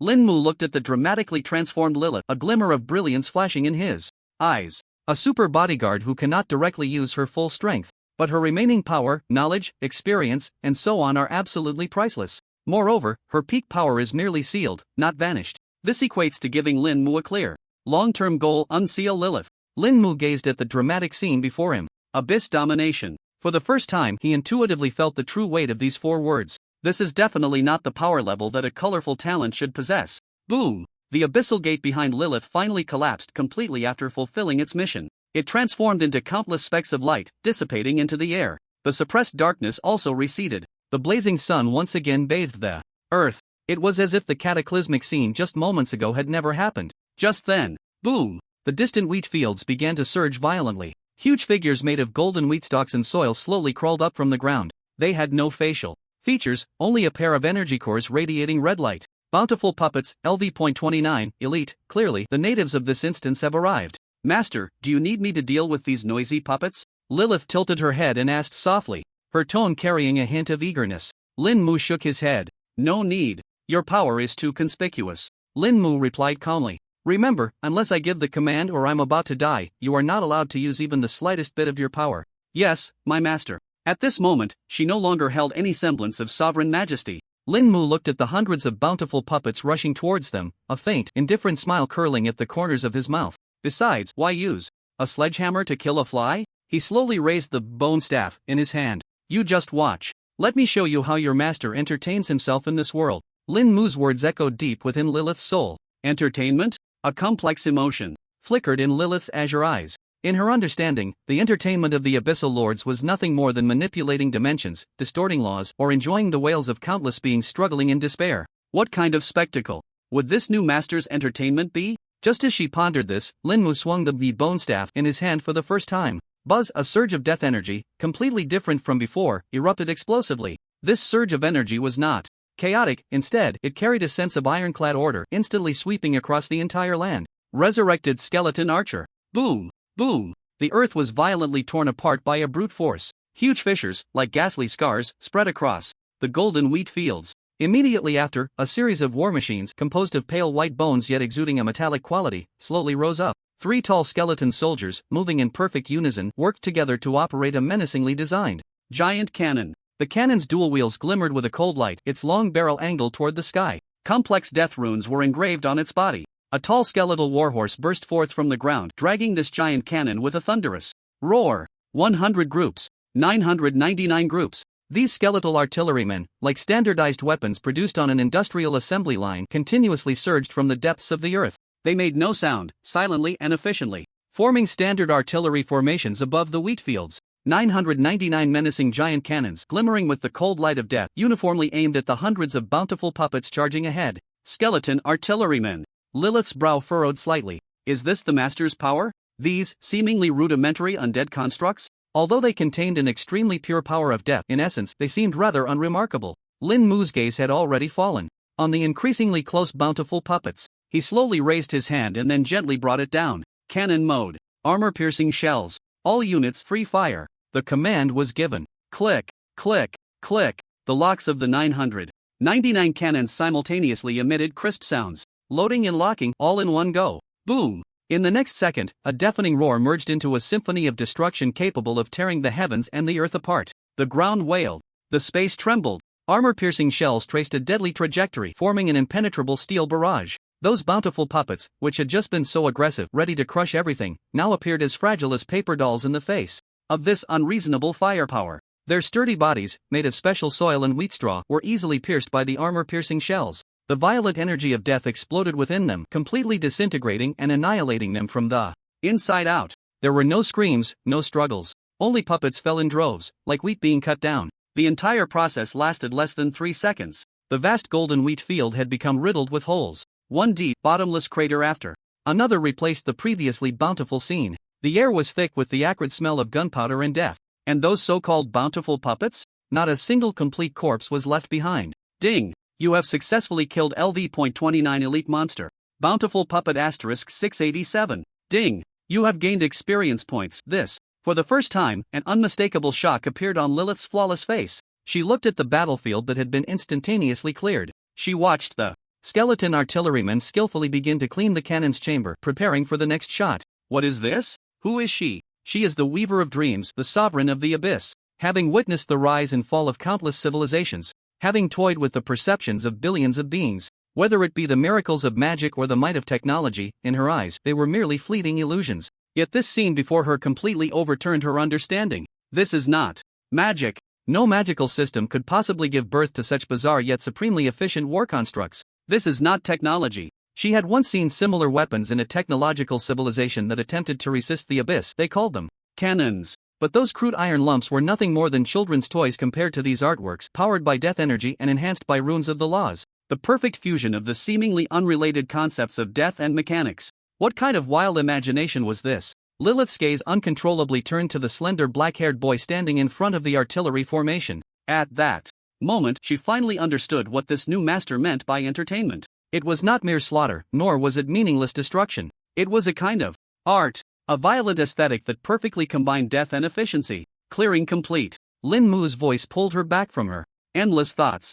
Lilith's gaze returned from the scorched earth, thoroughly baptized by violent aesthetics. When she looked at Lin Mu again, she noticed a hint of curiosity in his dreamlike eyes, a curiosity she herself had not yet realized. Lin Mu frowned. Not a single piece of equipment dropped, just experience, how stingy. His tone was filled with disdain for the output rate of this instance. This statement struck Lilith's ears, causing the understanding she had just formed to shake violently once more. Such earth-shattering destruction was, in this master's eyes, merely an inefficient experience farming activity. What he truly cared about were those equipment drops that held no meaning for the strong. Lilith could not comprehend it all. It felt like a dragon soaring through the cosmic sea, feeding on stars, yet complaining about the lack of tasty carrots in the field beneath its feet. Absurd and incomprehensible. Continue advancing. Lin Mu did not give her much time to think and directly issued a new command. Boom! 999 groups of skeletal artillery, dragged by skeletal warhorses, once again formed a neat marching formation, rapidly crushing deeper into the wheat field. Lilith silently followed behind Lin Mu, deliberately keeping a 3-step distance, suppressing all her presence. At this moment, she resembled a curious and obedient maid, wanting to see the full visage of this mysterious master. After advancing for several miles, a strange scene appeared. The wheat field ahead remained an endless golden ocean. But in the central area stood an incredibly out-of-place figure. It was a giant scarecrow, towering at 70 or 80 meters high. Made from the most ordinary wheat stalks, it wore tattered burlap clothing and a crooked straw hat. Its face was painted with a comically ridiculous smile. It stood silently in the middle of the field, emitting no energy fluctuations and no signs of life. Master, that thing is a bit strange. Lilith's brows furrowed slightly. She sensed a familiar scent of low-level laws emanating from the scarecrow. Lin Mu, of course, paid no mind. He simply raised his hand, signaling the artillery corps to stop. Howitzer mode. High explosive shells. Target, the scarecrow ahead, rapid fire. The command was given. Boom! 999 high-explosive shells traced perfect parabolas in the air. Like a precise meteor shower, they all smashed into that giant scarecrow. The deafening explosion instantly engulfed the area. Flames and shockwaves formed a mushroom cloud hundreds of meters high. However, when the smoke cleared, that comical scarecrow still stood intact in its place. Not a single wheat stalk had fallen from it. The wheat fields around it, bombarded and riddled with holes, were now visibly and frantically repairing themselves. Oh! A hint of genuine interest appeared in Lin Mu's eyes for the first time. Immune? Interesting. He waved his hand, dispersing the massive artillery corps. Then, under Lilith's puzzled gaze, he walked slowly towards the scarecrow. As he approached, an invisible pressure began to spread. Lin Mu paid it no mind. He walked straight to the scarecrow, looked up, and activated his talent. A line of golden descriptions clearly floated before his eyes. Guardian of Abundance, a land protected by abundance. The Guardian here can be immune to all conventional damage, and perhaps its natural enemy can be found nearby to defeat it. I see. Lin Mu understood. In his heart, this was not a target to be destroyed by force. It was a puzzle to be solved. Lilith stood at a distance, watching Lin Mu's back with confusion. Although the power of the laws contained within the scarecrow was low level, it was pure and complete. In her currently suppressed state, she might find a way to crack it, but it would require considerable effort. And what was this master planning to do? The next moment, she witnessed a miracle that made even her, a lord of the abyss, tremble with fear. Change immune to all conventional damage to may be immune to all conventional damage. Change may be immune to all conventional damage to cannot be immune to all conventional damage. Buzz. The surface of the scarecrow seemed to be twisted by an invisible hand. The tall guardian of abundance. That comical painted smile.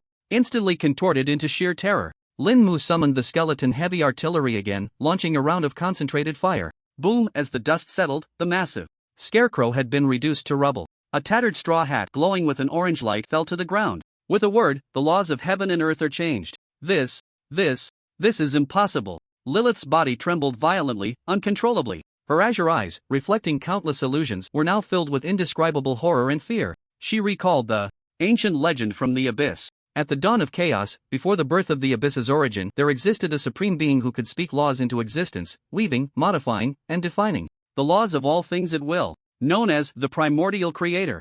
Even the abyssal world was merely a tiny fragment of the supreme remnants left behind by the primordial creator. Due to special reasons, the core of the abyss was formed, ultimately giving birth to the abyssal world. It could be said that the source core was the foundation for creating the abyssal world, and the initial powers of the Nine Lords originated from the source core. And now, she witnessed it. She saw a living being with similar authority. At this moment, all of Lilith's pride as a lord, all the humiliation of being forcibly summoned, vanished without a trace. In its place was a fervor and relief stemming from the very essence of life. She had been chosen by the Creator. What an honor! What an opportunity! Thud! Lilith suddenly knelt heavily again without warning. This time, there was no humiliation or resentment. Her head was deeply buried, almost touching the ground. With a voice trembling and fervent, akin to a pilgrimage, she vowed, I, the weaver of illusions, Lilith, am willing to offer you everything, my soul, my laws, my eternal life, until the end of the abyss. Lin Mu looked at the suddenly devout, even fanatical abyss lord before him. His brows furrowed slightly. Is this also the effect of abyss domination? He pondered silently. This absolute dominion stemming from the soul was even more tyrannical than he had imagined. It could make such a terrifying being completely abandon the dignity of a lord. He was unaware of the tumultuous speculations behind Lilith's fervent oath.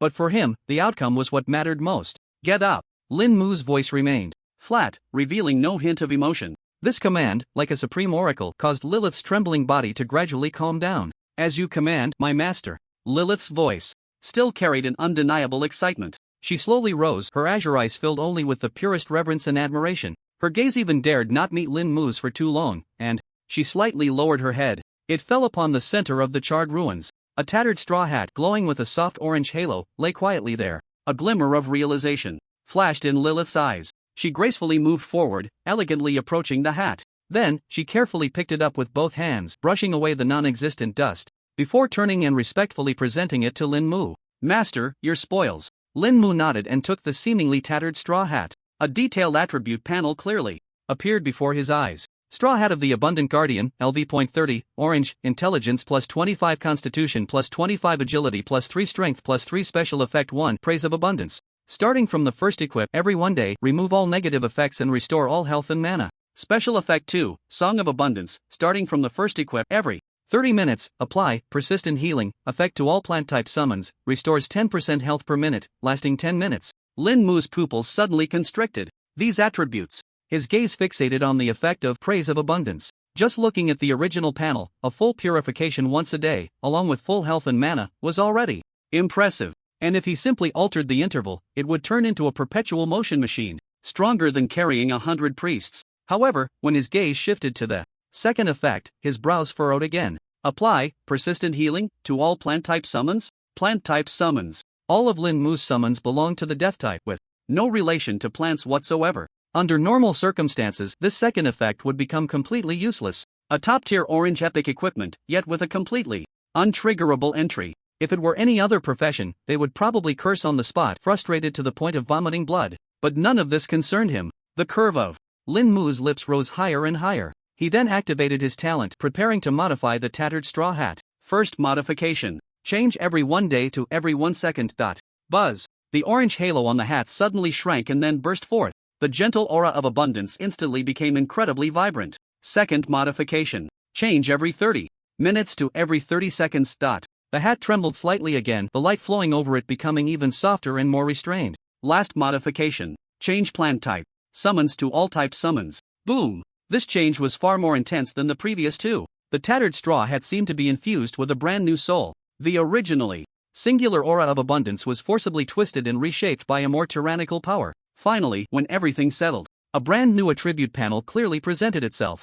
Before Lin Mu, Guardian of Abundance's straw hat, LV.30, orange, intelligence plus 25 constitution plus 25 agility plus 3 strength plus 3 special effect 1 praise of abundance. Starting from the moment of initial equipping, every second, it removes all negative effects from the wearer and restores all health and mana. Special effect 2, Song of Abundance, starting from the moment of initial equipping, every 30 seconds, it applies the persistent healing effect to all summoned creatures, restores 10% health per minute, lasting for 10 minutes. Not bad, just a couple more days of tweaking and it'll be perfect. Lin Mu nodded in satisfaction as he looked at these godlike attributes. Purifying every second, fully healed and mana-filled every second. It was almost as if he was always in an absolute peak state, immune to all negative effects. As for the second effect, it granted his Undead Legion a terrifying sustained combat capability. Too bad I can only equip it at level 30. He stored the straw hat back into his storage space and turned his gaze once again to the vast golden wheat field. In his eyes, it was no longer just a landscape.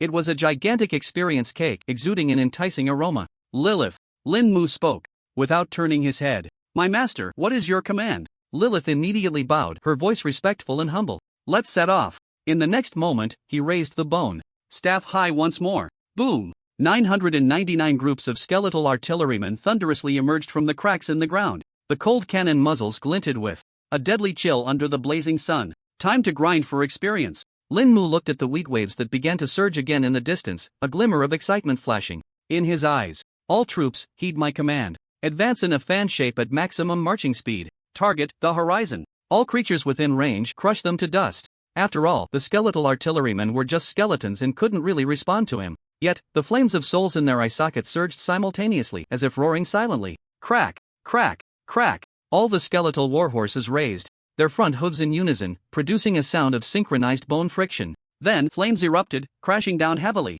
Boom! The massive artillery corps transformed into a black steel tsunami. They launched an unstoppable charge towards the surrounding golden wheat fields. The earth trembled beneath their iron hooves. The air solidified with their murderous intent. Lilith silently followed behind Lin Mu, watching the Death Legion that crushed everything, watching the young figure giving orders. In her eyes, reflecting the dreamlike visions, a glimmer of joy sparkled. Perhaps, following such a master, witnessing him manipulate death and creation in an unprecedented way, until he conquers this tiny plane, and even returns to the abyss. It would be far more interesting than her past billion years of monotonous reign. Lin Mu's commands were the only laws. In this realm, boom! The skeletal artillery corps spread out in a fan shape towards the horizon at an unstoppable speed, conducting carpet bombing. The golden wheat fields were plowed open by the shells. Countless monsters hidden within, before they could react, were caught within the bombardment range. Boom, boom, boom. The first to appear were the venomous locust swarms, LV.30, normal, surging like a tide, each one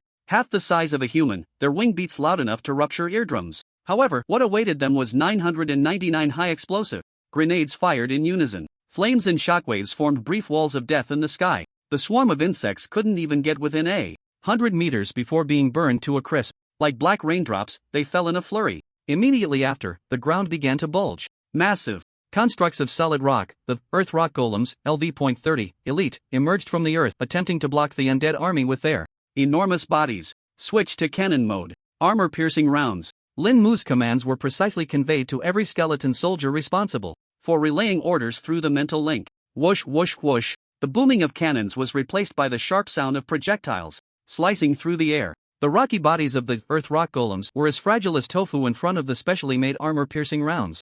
One massive hole after another exploded in their forms. The violent energy completely destroyed their solid cores from within. One by one, the gigantic golems collapsed, shattering into a pile of rubble. Lin Mu's experience bar skyrocketed at a visibly rapid pace. You have killed an earth rock golem, experience gained. The kill notification echoed in his mind. He couldn't turn it off. He didn't know how long it had been. When a storm mantis, LV.32, elite, attempted to ambush from the air, it was blown to a mist of blood by dozens of high explosive rounds. The wheat fields in sight had completely vanished. In their place was a blackened wasteland, ravaged repeatedly by artillery fire, riddled with countless craters. The air was thick with the rich scent of gunpowder and sulfur. And finally, the long-awaited heavenly sound rang in Lin Mu's ears. Necromancer Lin Mu has leveled up to LV.30. Level 30. Lin Mu hesitated not at all. He raised his hand and removed the frost whisper hood that had accompanied him since before his first promotion. Then, he replaced it with the somewhat worn, bountiful Guardian straw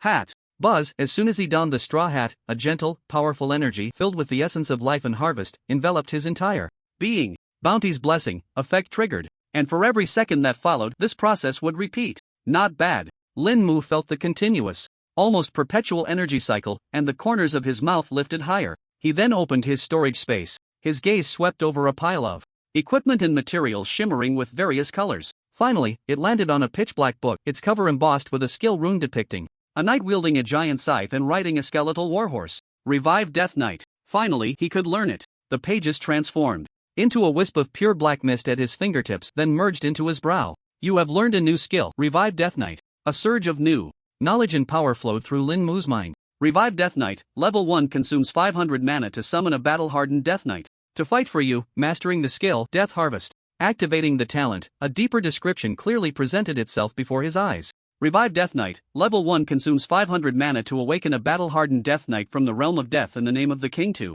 fight for you, riding a skeletal horse and wielding a giant scythe. Master the skill Death Harvest, swing the giant scythe to deal 200% physical and shadow damage in a 6-meter cone area in front, with an additional 5% bleeding effect for 3 seconds. Cooldown 55 seconds. Similar to the Corpse Demon, it's a powerful single-target summon, and the initial skill's potential is quite good. Lin Mu saw through the core of this skill at a glance. He then directly waved his staff to cast the skill. Revive Death Knight. Above the ground, a small death magic circle appeared out of thin air. A chilling cold wind swirled into existence. A warhorse, entirely made of bone-white skeletons, trod upon eerie blue flames of death. It stepped out of the magic circle slowly. On its back sat a skeletal knight clad in heavy black plate armor. The knight tightly gripped a gigantic bone scythe, larger than himself, its blade shimmering with a heart-stopping cold light. Beneath the helmet, only 2 points of crimson light flickered in the endless darkness. Death Knight health 29850/29850 bone staff bonus 99%.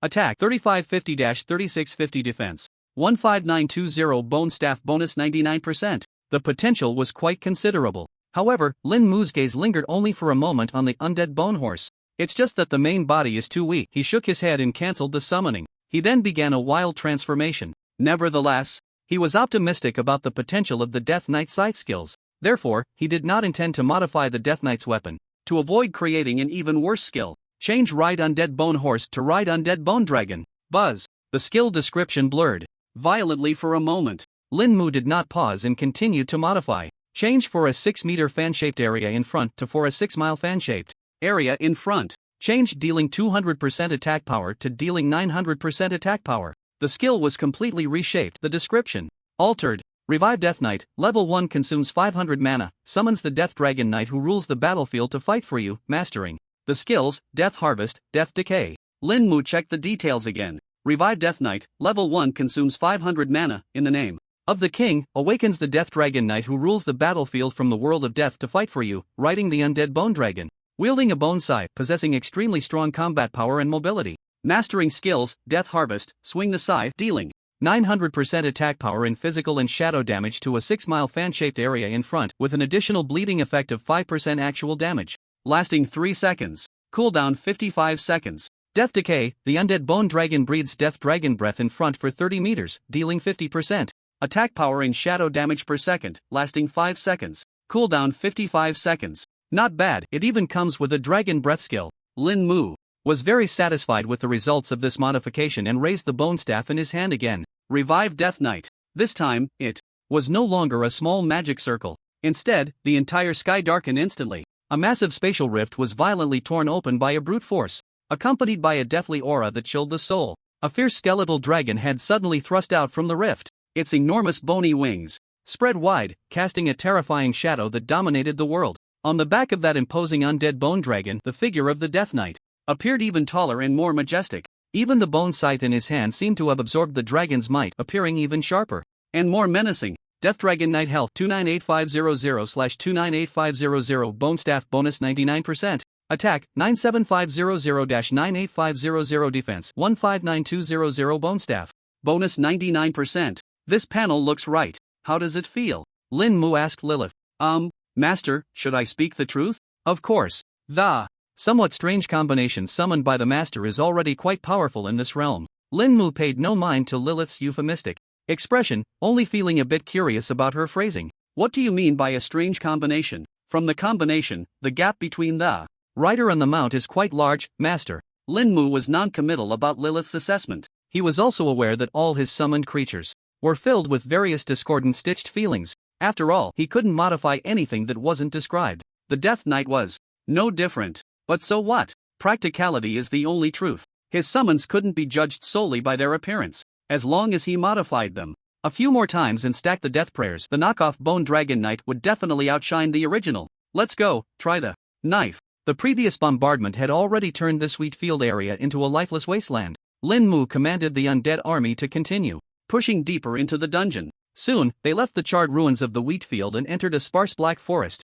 As soon as they stepped into the forest, dozens of spiny, bone-covered creatures, the bone spike hounds, LV.31, normal, suddenly sprang out from the shadows, launching a surprise attack. Death, decay. Lin Mu's command was concise and cold. The Death Dragon Knight hovering low in the air commanded the skeletal dragon beneath it to open its massive jaws wide. Boom! A torrent of grey dragon breath mixed with countless shattered bones and wailing souls spewed forth like a flood breaking its dam. The fierce bone spike hounds didn't have time to get close before being completely engulfed by this wave of death. Their hard bone spikes were quickly corroded and dissolved in the dragon breath, emitting a series of nauseating, sizzling sounds. Minus 48,750. Minus 48,750. A series of terrifying damage numbers erupted wildly above their heads. In just 5 seconds, this group of elite monsters was reduced to a puddle of black water. Not even a bone fragment was left. The Death Dragon Knight hovered in the air, with soulfire flickering in the skeletal dragon's enormous eye sockets, exuding a regal presence. After clearing away this wave of unseeing hounds, Lin Mu did not linger and continued to explore deeper into the dungeon. This forest was much larger than he had imagined. During this time, he encountered several waves of elite monsters ranging from level 30 to 33. Without exception, they were all easily dealt with by the Death Dragon Knight. Each time the white bone scythe activated Death Harvest, it would create a pitch-black blade that tore everything in front of it into pieces. Occasional oversights were also covered by dragon breath. Still too slow, better to bombard with the artillery core. Lin Mu ultimately lost his patience and directly dismissed the Death Dragon Knight. He raised his white bone staff.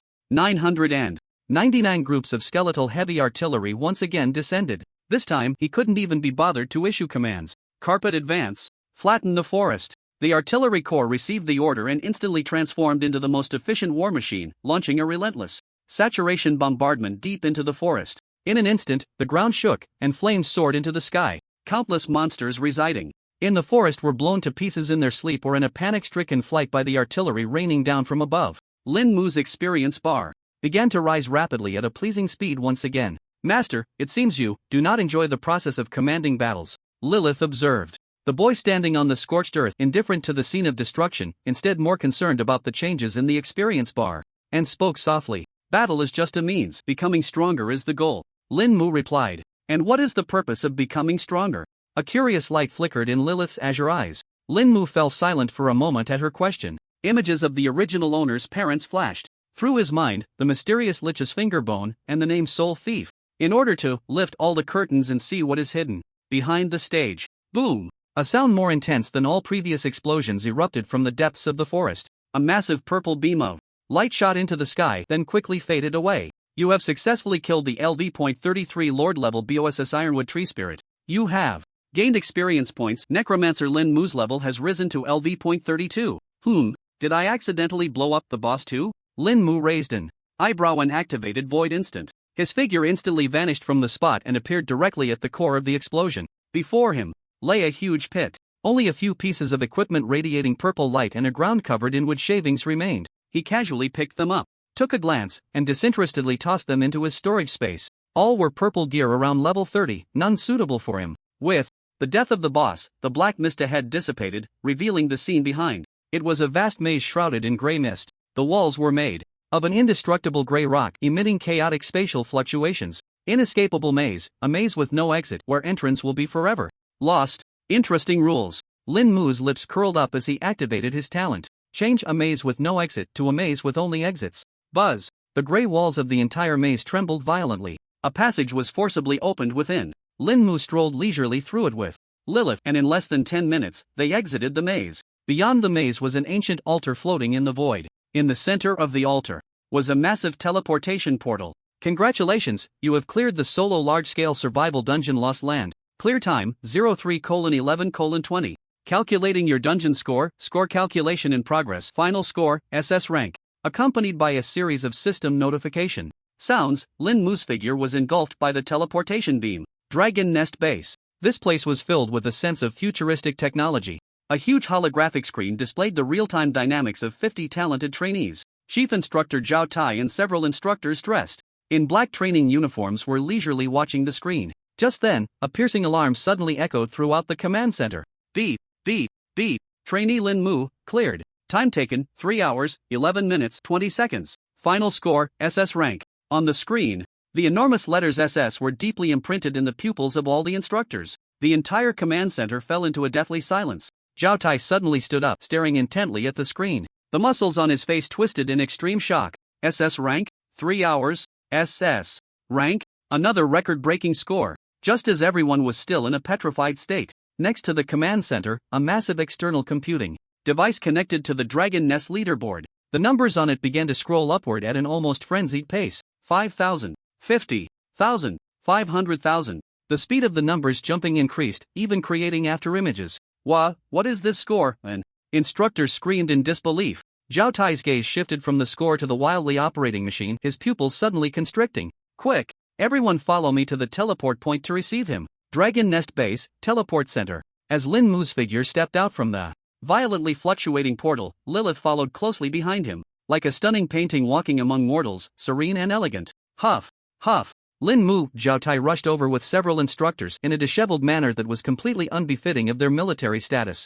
They all stared at Lin Mu as if trying to find 3 heads and 6 arms on him, not even noticing Lilith behind him for a moment. His gear was pristine, without a single wrinkle. His calm face showed no signs of fatigue. The void cloak behind him moved without wind, and he wore a comically tattered straw hat on his head. He was even stretching, as if he had just woken up from a nap. This leisurely appearance was a stark contrast to the geniuses of previous years. This, so fast? Zhao Tai's voice was filled with obvious shock. Lin Mu glanced at him, his tone indifferent. It's nothing. I just cleared some monsters casually. The dungeon mechanism was a bit simple, and I came out while walking. Casually cleared some monsters? The mechanism was a bit simple? Pfft, a young instructor could no longer hold back, nearly choking on his breath.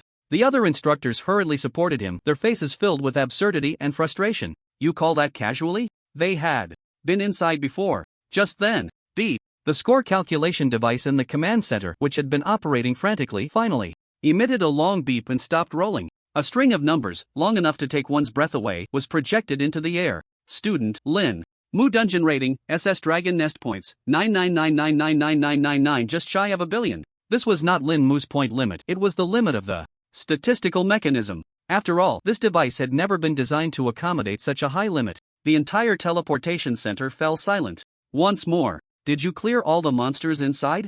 Zhao Tai's body stiffened from extreme shock. This was a survival dungeon. For an average person, just surviving to the end was already impressive. Could Lin Mu really have cleared the dungeon? Ding! Before Lin Mu could respond, a light sound broke the silence. Not far away, the alloy door leading to the core of the base slid open silently. A man dressed in a sharp military uniform, with a brilliant star on his shoulder, stepped out. His face was as hard as if it had been chiseled from stone, and he walked with the grace of a dragon and the might of a tiger. He did not look at anyone, his gaze like 2 invisible swords instantly locking onto Lin Mu. A terrifying pressure, 100 times stronger than Zhao Tai's, descended with a thunderous force. It was the unique domain power of a fifth-turn powerhouse. However, this pressure, capable of changing the color of mountains and rivers, dissipated silently as it approached within 3 feet of Lin Mu, like spring snow meeting the blazing sun. Lin Mu seemed completely unaware. It was Lilith behind him who slightly furrowed her brow. A trace of cold killing intent flashed in her deep blue eyes, but it was quickly concealed perfectly. The old man's pupils suddenly constricted. His gaze shifted from Lin Mu to Lilith. No matter how one looked at it, this extraordinarily beautiful girl seemed just an ordinary person with a faint aura. Yet his instincts were screaming wildly. Danger! Extreme danger! It felt as if he was not facing a person, but an abyss capable of swallowing the entire world. Even when he faced the Free Federation's demon sorcerer Vospage back in the day, he had never felt this way. He was very grateful at this moment that he had only tested Lin Mu's pressure resistance without any hostility. Long Zhan, General of the National Defense Army, overall head of the Dragon Nest. The old man suppressed his shock and introduced himself, his voice deep and powerful. Lin Mu, Xingjing Academy, this year's freshman. Lin Mu's response was as concise as ever. Long Zhan looked at him deeply. He wisely did not inquire about Lilith's identity but got straight to the point. Follow me. Long Zhan brought Lin Mu and Zhao Tai through several heavy alloy doors to a minimalist conference room. In the center of the room, there was only a round conference table made of an unknown black metal and a holographic projection device hovering above. Wait outside, Long Zhan said without turning to Zhao Tai. Yes, General. Zhao Tai immediately turned and exited, personally closing the alloy door that could withstand a full-force strike from a Lord-level monster. Inside the room, only the three of them remained. Long Zhan turned around, his hawk-like sharp eyes once again landing on Lin Mu. He didn't waste words, and directly waved his hand. A holographic projection device lit up, and that long, suffocating string of numbers appeared again. Dragon Nest points, 999999999. What is this? My points from earlier? Lin Mu asked in confusion. Yes, but it's not all of it. The point counting limit of this machine is only 9 digits. Long Zhan's tone was very calm, but Lin Mu could sense from the slight twitch at the corner of his eye that this fifth-turn powerhouse's inner feelings were far from the calmness he projected, based on the estimated rate of point fluctuation. Before the limit, your actual points are at least several times this number, if not more, Long Zhan added. So, is this damn machine broken? Too, and do I need to compensate for it? Lin Mu asked seriously, a hint of tension in his voice. Long Zhan's expression instantly froze. He had lived for decades, guarding the nation's borders. He had slain numerous disaster-level monsters. What kind of storms hadn't he seen? Yet he had never encountered such a peculiar way of thinking. Aren't you focusing on the wrong thing? After a long pause, Long Zhan finally squeezed out a sentence through clenched teeth. This thing isn't weak enough to that extent. It just hit the limit. It's not broken. Even if it were broken, the country isn't poor enough to need a student like you to bear these costs. He took a deep breath, forcibly steering the conversation back on track. I came to find you to say that the remaining Dragon Nest selection has no significance for you anymore. You don't need to participate. I can give you one of the 10 spots for the Global Freshman Exchange Conference right now. If these words were to spread, it would drive all the new generation geniuses in Huaxia crazy. But Lin Mu's face showed not a hint of fluctuation. Long Zhan was not surprised by this. A monster capable of blowing up a strategic training ground, clearing a large survival dungeon, and causing the point system to explode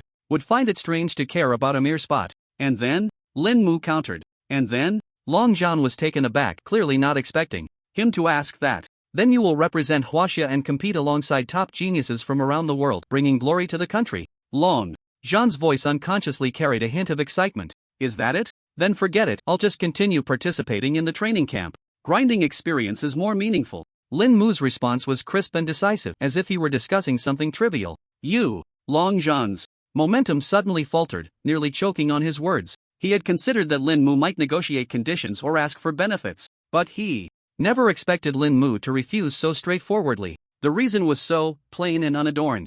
Bringing glory to the country, in his eyes, was actually less important than grinding experience? What kind of structure is this kid made of? Lin Mu, you may not understand the significance of the Global Freshman Exchange Conference. It is not only a symbol of personal honor but also a display of national strength and future potential. Every winner of each session will receive unimaginable resource allocation and the highest honors. Long Zhan tried to persuade him with what he understood to be the most compelling arguments for a genius. Oh. Lin Mu's response was just one word. Oh, just one? Long Zhan felt his blood pressure rising. He pointed at Lin Mu, stammering for a long time before finally letting out a long sigh and sitting down. Dejectedly, he finally understood why Zhou Pingxia, that old fox, had thrown this hot potato into his lap. This kid was simply an anomaly, impervious to reason. Rules, honor, responsibility, community, all these concepts seemed to lose their meaning in front of him. He only followed his own logic. Long Zhan rubbed his temples, his tone filled with helplessness. Fine, do as you wish. If you want to continue participating, then continue. All facilities within the Dragon Nest base are open to you without restrictions. If you need anything, just tell Zhao Tai. He had completely given up on trying to guide Lin Mu through conventional means. With such a monster, it was better to let him be than to block him. As long as he didn't tear down the Dragon Nest, let him do as he pleased. That sounds good. A hint of satisfaction finally appeared on Lin Mu's face. Long Zhan looked at his advantageous expression and the corners of his eyes twitched again. He waved his hand, signaling Lin Mu that he could leave. He needed some time alone. Lin Mu, too lazy to waste words, turned around and walked towards the door with Lilith. Just as His hand was about to touch the doorknob. Long John's voice came from behind again. Wait. Lin Mu turned back. Long John could no longer suppress his inner curiosity, his gaze sullenly landing on Lilith. His eyes were filled with seriousness and inquiry. This lady is the previously silent Lilith slightly raised the corners of her mouth, revealing a smile capable of captivating anyone. She stepped forward, slightly raised her hand, and performed a strange gesture, her voice ethereal and elegant.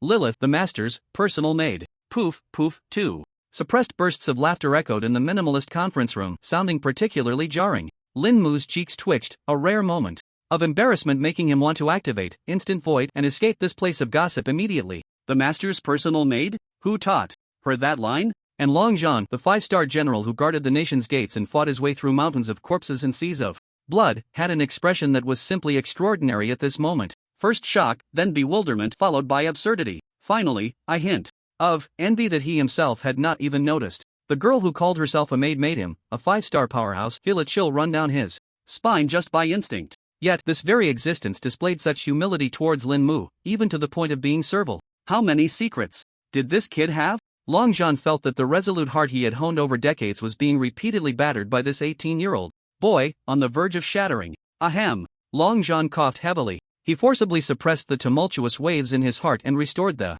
imposing demeanor of an iron-blooded general. In that case, you two can leave. He didn't ask any further questions, just gave Lin Mu a deep look, as if trying to see through him completely. Lin Mu immediately grabbed Lilith, who still wore a perfect smile, and quickly walked out of the conference room. The alloy door slowly closed behind them. Long John stood alone in the empty room. After a long while, he exhaled a deep breath. He walked to the conference table, sat down wearily, and muttered to himself. This girl, I can't see through her, and this Lin Mu, I can't see through him either. Our Huaxia has produced a dragon. Outside the conference room, Chief Instructor Zhao Tai stood straight like a javelin. Seeing Lin Mu come out, he immediately approached, his eyes filled with curiosity. But he didn't ask anything, just stood at attention and saluted. Classmate Lin Mu, the general asked me to explain the upcoming arrangements to you. Lin Mu nodded, signaling him to continue.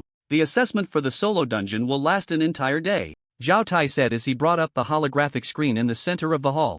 It displayed the real-time status of the other 49 students. Most of their avatars flickered in red, indicating in combat. A few were yellow, representing poor condition. Only Lin Mu was green, signifying cleared. After the assessment, a comprehensive ranking will be based on everyone's dungeon scores and dragon nest points. The last 10 ranked will be directly eliminated and sent back immediately. Zhao Tai's tone was flat, but his words carried the unique cruelty of the military. The dragon nest does not nurture idlers, nor does it tolerate the weak. What about the remaining 40? Lin Mu asked. The remaining 40 will enter a Legion storyline dungeon together tomorrow. Zhao Tai's tone noticeably intensified when he mentioned storyline dungeon. Storyline dungeon? Lin Mu keenly caught this unfamiliar term. That's right. For the first time, a serious expression appeared on Zhao Tai's face. Unlike the resource and challenge dungeons you experienced before, the storyline dungeon is more like a fragment of history that has been recorded and truly occurred. In there, you will have specific identities, and what you face may not just be powerful monsters. There are also complex task lines, plot directions that require choices, and even tests left by those storyline characters. Every choice you make in the dungeon could change the final outcome and your ultimate score. Lin Mu's eyes lit up instantly. This dungeon sounded complex, and being a Legion dungeon, experience would definitely be invaluable. What is the storyline dungeon this time? Zhao Tai hesitated for a moment, glanced at the tightly closed door of the conference room, and finally lowered his voice. Due to the different storylines each time, the specific content can only be known once you enter the dungeon. I can only tell you that the name of this dungeon is The Fall of the King. It relates to the tragic history of a powerful kingdom in a certain special time and space. That's all I can say. After Zhao Tai finished speaking, he said no more and pointed to the resting area beside the hall. You can move freely here until the others come out. All right, Lin Mu replied and took Lilith to find a corner to sit down. He no longer paid attention to the struggles of those geniuses on the screen. Instead, he closed his eyes, immersing himself in thoughts about the storyline. Dungeon and the Fall of the King. Fragments of history. The fall of a powerful kingdom. There was so much room for maneuvering within that. Lilith stood quietly behind him like the perfect shadow. With her eyes lowered, she said nothing. Her stunning beauty and ethereal aura felt out of place in this military base filled with the scent of steel and gunpowder. Yet, it was strangely harmonious. Time passed second by second. Finally, after several hours, the portal in the center of the hall lit up again. A disheveled figure was suddenly expelled by the light, crashing heavily to the ground. It was Luo Tian. the genius elemental mage from Shungjing Academy. At this moment, he was covered in blood, his robe tattered. His face was filled with exhaustion and lingering fear. He struggled to stand up. The first thing he saw was Lin Mu, sitting in the corner, looking relaxed. He even yawned. And the girl behind him, who was so beautiful she seemed inhuman. Luo Tian's pupils constricted sharply. It really was him, and he had no injuries at all? Who was that woman beside him? Chief Lin, you really are impressive. Luo Tian's throat moved, 1,000 words stuck in his chest, ultimately transforming into a dry compliment. He had lost. The miracle in the fantasy did not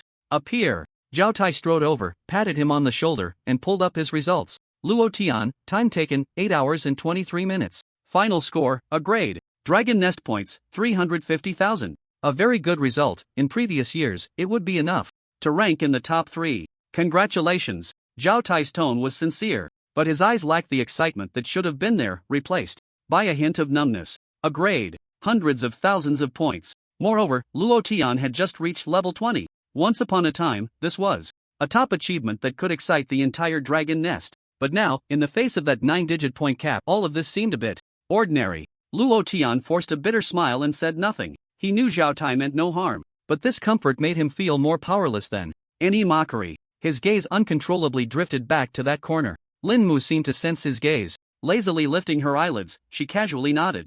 Not bad. The two plain words struck Luo Tian like a thunderclap in his heart. He did not feel belittled, instead, it was a heartfelt acknowledgement? An acknowledgement from a top-tier monster? Luo Tian's mood inexplicably became a bit excited. Just then, the portal flickered. Again, a tall figure, as straight as a spear, stumbled out. It was Xiao Lai. Although his face was pale and his combat suit was covered in gruesome claw marks, his eyes remained sharp as a knife. Xiao Lai, time taken, 9 hours and 5 minutes. Final score, a grade. Dragon Nest points, 80,000. Zhao Tai's voice rang out again. Xiao Lai was panting heavily, his gaze sweeping across the room, finally landing on Lin Mu. He said nothing, merely walked silently to the other side. Facing Lin Mu, he performed a standard military salute. What he acknowledged was not Lin Mu's identity, but that absolute power capable of crushing everything. What surprised him was that Luo Tian, who also came from Xingjing Academy and had a low level, was unexpectedly strong. Following that, Weijia, time taken, 9 hours and 31 minutes, score B. Grade. Song Bingyu, time taken, 9 hours and 48 minutes, score B grade. Chen Feng, time taken, 10 hours and 9 minutes, score C grade. One by one, figures were spat out from the portal. Without exception, they all looked disheveled and exhausted. Each time someone's results were announced, it would elicit a wave of suppressed gasps. These people were truly deserving of the title of China's pride. However, every time they saw Lin Mu sitting in the corner, leisurely as if he were out of place in this world, all their pride would be shattered in an instant. Weijia's gaze was dull. He had already given up on first place, planning to settle for second, but ended up not even getting third. Song Bingyu kept her head bowed low. She didn't even have the courage to glance at Lin Mu. As for Chen Feng, as soon as he came out, he scampered over to stand not far from Lin Mu. Like the most loyal guard, he stood there, his face filled with fervent pride. The atmosphere in the entire teleportation hall became strange again. Everyone's gaze, intentionally or not, converged on one person. As for Lilith, these students only thought she was stunningly beautiful. They regarded her as someone from within the dragon nest. Yet the focal person seemed to feel nothing at all. He yawned out of boredom and then quietly complained to Lilith behind him. Why is it so slow? My master, for mere mortal cubs, their speed is already commendable. Lilith's ethereal voice clearly reached everyone's ears. Master? Mortal? Cubs? These few words made Luo Tian, Xiao Lai, and the others' hearts skip a beat. They were geniuses, the future's strong ones, the dragons and phoenixes among men. Yet, from that girl's mouth, they were merely mortal cubs? And who was she? What was her relationship to Lin Mu? Finally, when the last student was forcibly teleported out, time had come to an end. Zhao Tai stepped forward, cleared his throat, and his voice echoed throughout the hall. The assessment is over. Everyone, please wait in place. The comprehensive rankings will be announced in 5 minutes. According to the comprehensive rankings, the bottom 10 will be eliminated. 5 minutes felt as long as a century. The holographic screen in the center of the hall finally stopped flickering. The final comprehensive rankings were coldly projected before everyone. First place, Lin Mu. Instance rating. SS Dragon Nest points, 999999999 plus that glaring plus sign was like an insurmountable chasm, casting a shadow over everyone below. Second place, Luo Tian. Instance rating, a Dragon Nest points, 350400. Third place, Xiao Lai. Instance rating, a Dragon Nest points, 80300. Between the 40th and 41st places, a cold red dividing line completely separated them. 41st to 50th places, eliminated. Zhao Tai's voice was devoid of any emotion as he pronounced the death sentence. For 10 outstanding individuals. The color drained from the faces of those 10 people in an instant. Some slumped to the ground, their eyes vacant. But more of them, after a brief moment of despair, revealed a look of relief. Their gazes involuntarily drifted toward the figure in the corner.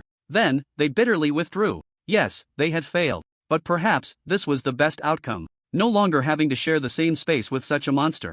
To feel that suffocating sensation capable of completely crushing confidence and pride. The others who passed the assessment also showed no signs of joy. Luo Tian looked at the 9-digit score on the screen, and all that remained in his heart was endless numbness. Jealousy? No. When the gap was so vast that even looking up became a luxury, jealousy could no longer take root. They were no longer beings of the same dimension. The assessment is over, you all did well. Zhao Tai's gaze swept over everyone, ultimately offering a word of affirmation. Rest well tonight. The accommodation area in the dragon nest has been prepared for you. Tomorrow, the most important assessment will take place, the storyline instance dungeon, the fall of the king. Let me remind you. Zhao Tai's expression became extremely serious. The flow of time within the storyline instance is completely disconnected from the real world. You may spend a month inside, while only a day may pass in reality. So, it will be the best place for you to hone your combat skills and seek breakthroughs. It will also determine whether you can represent Huaxia and step onto the world stage. Dismissed. Zhao Tai waved his hand, signaling everyone they could leave.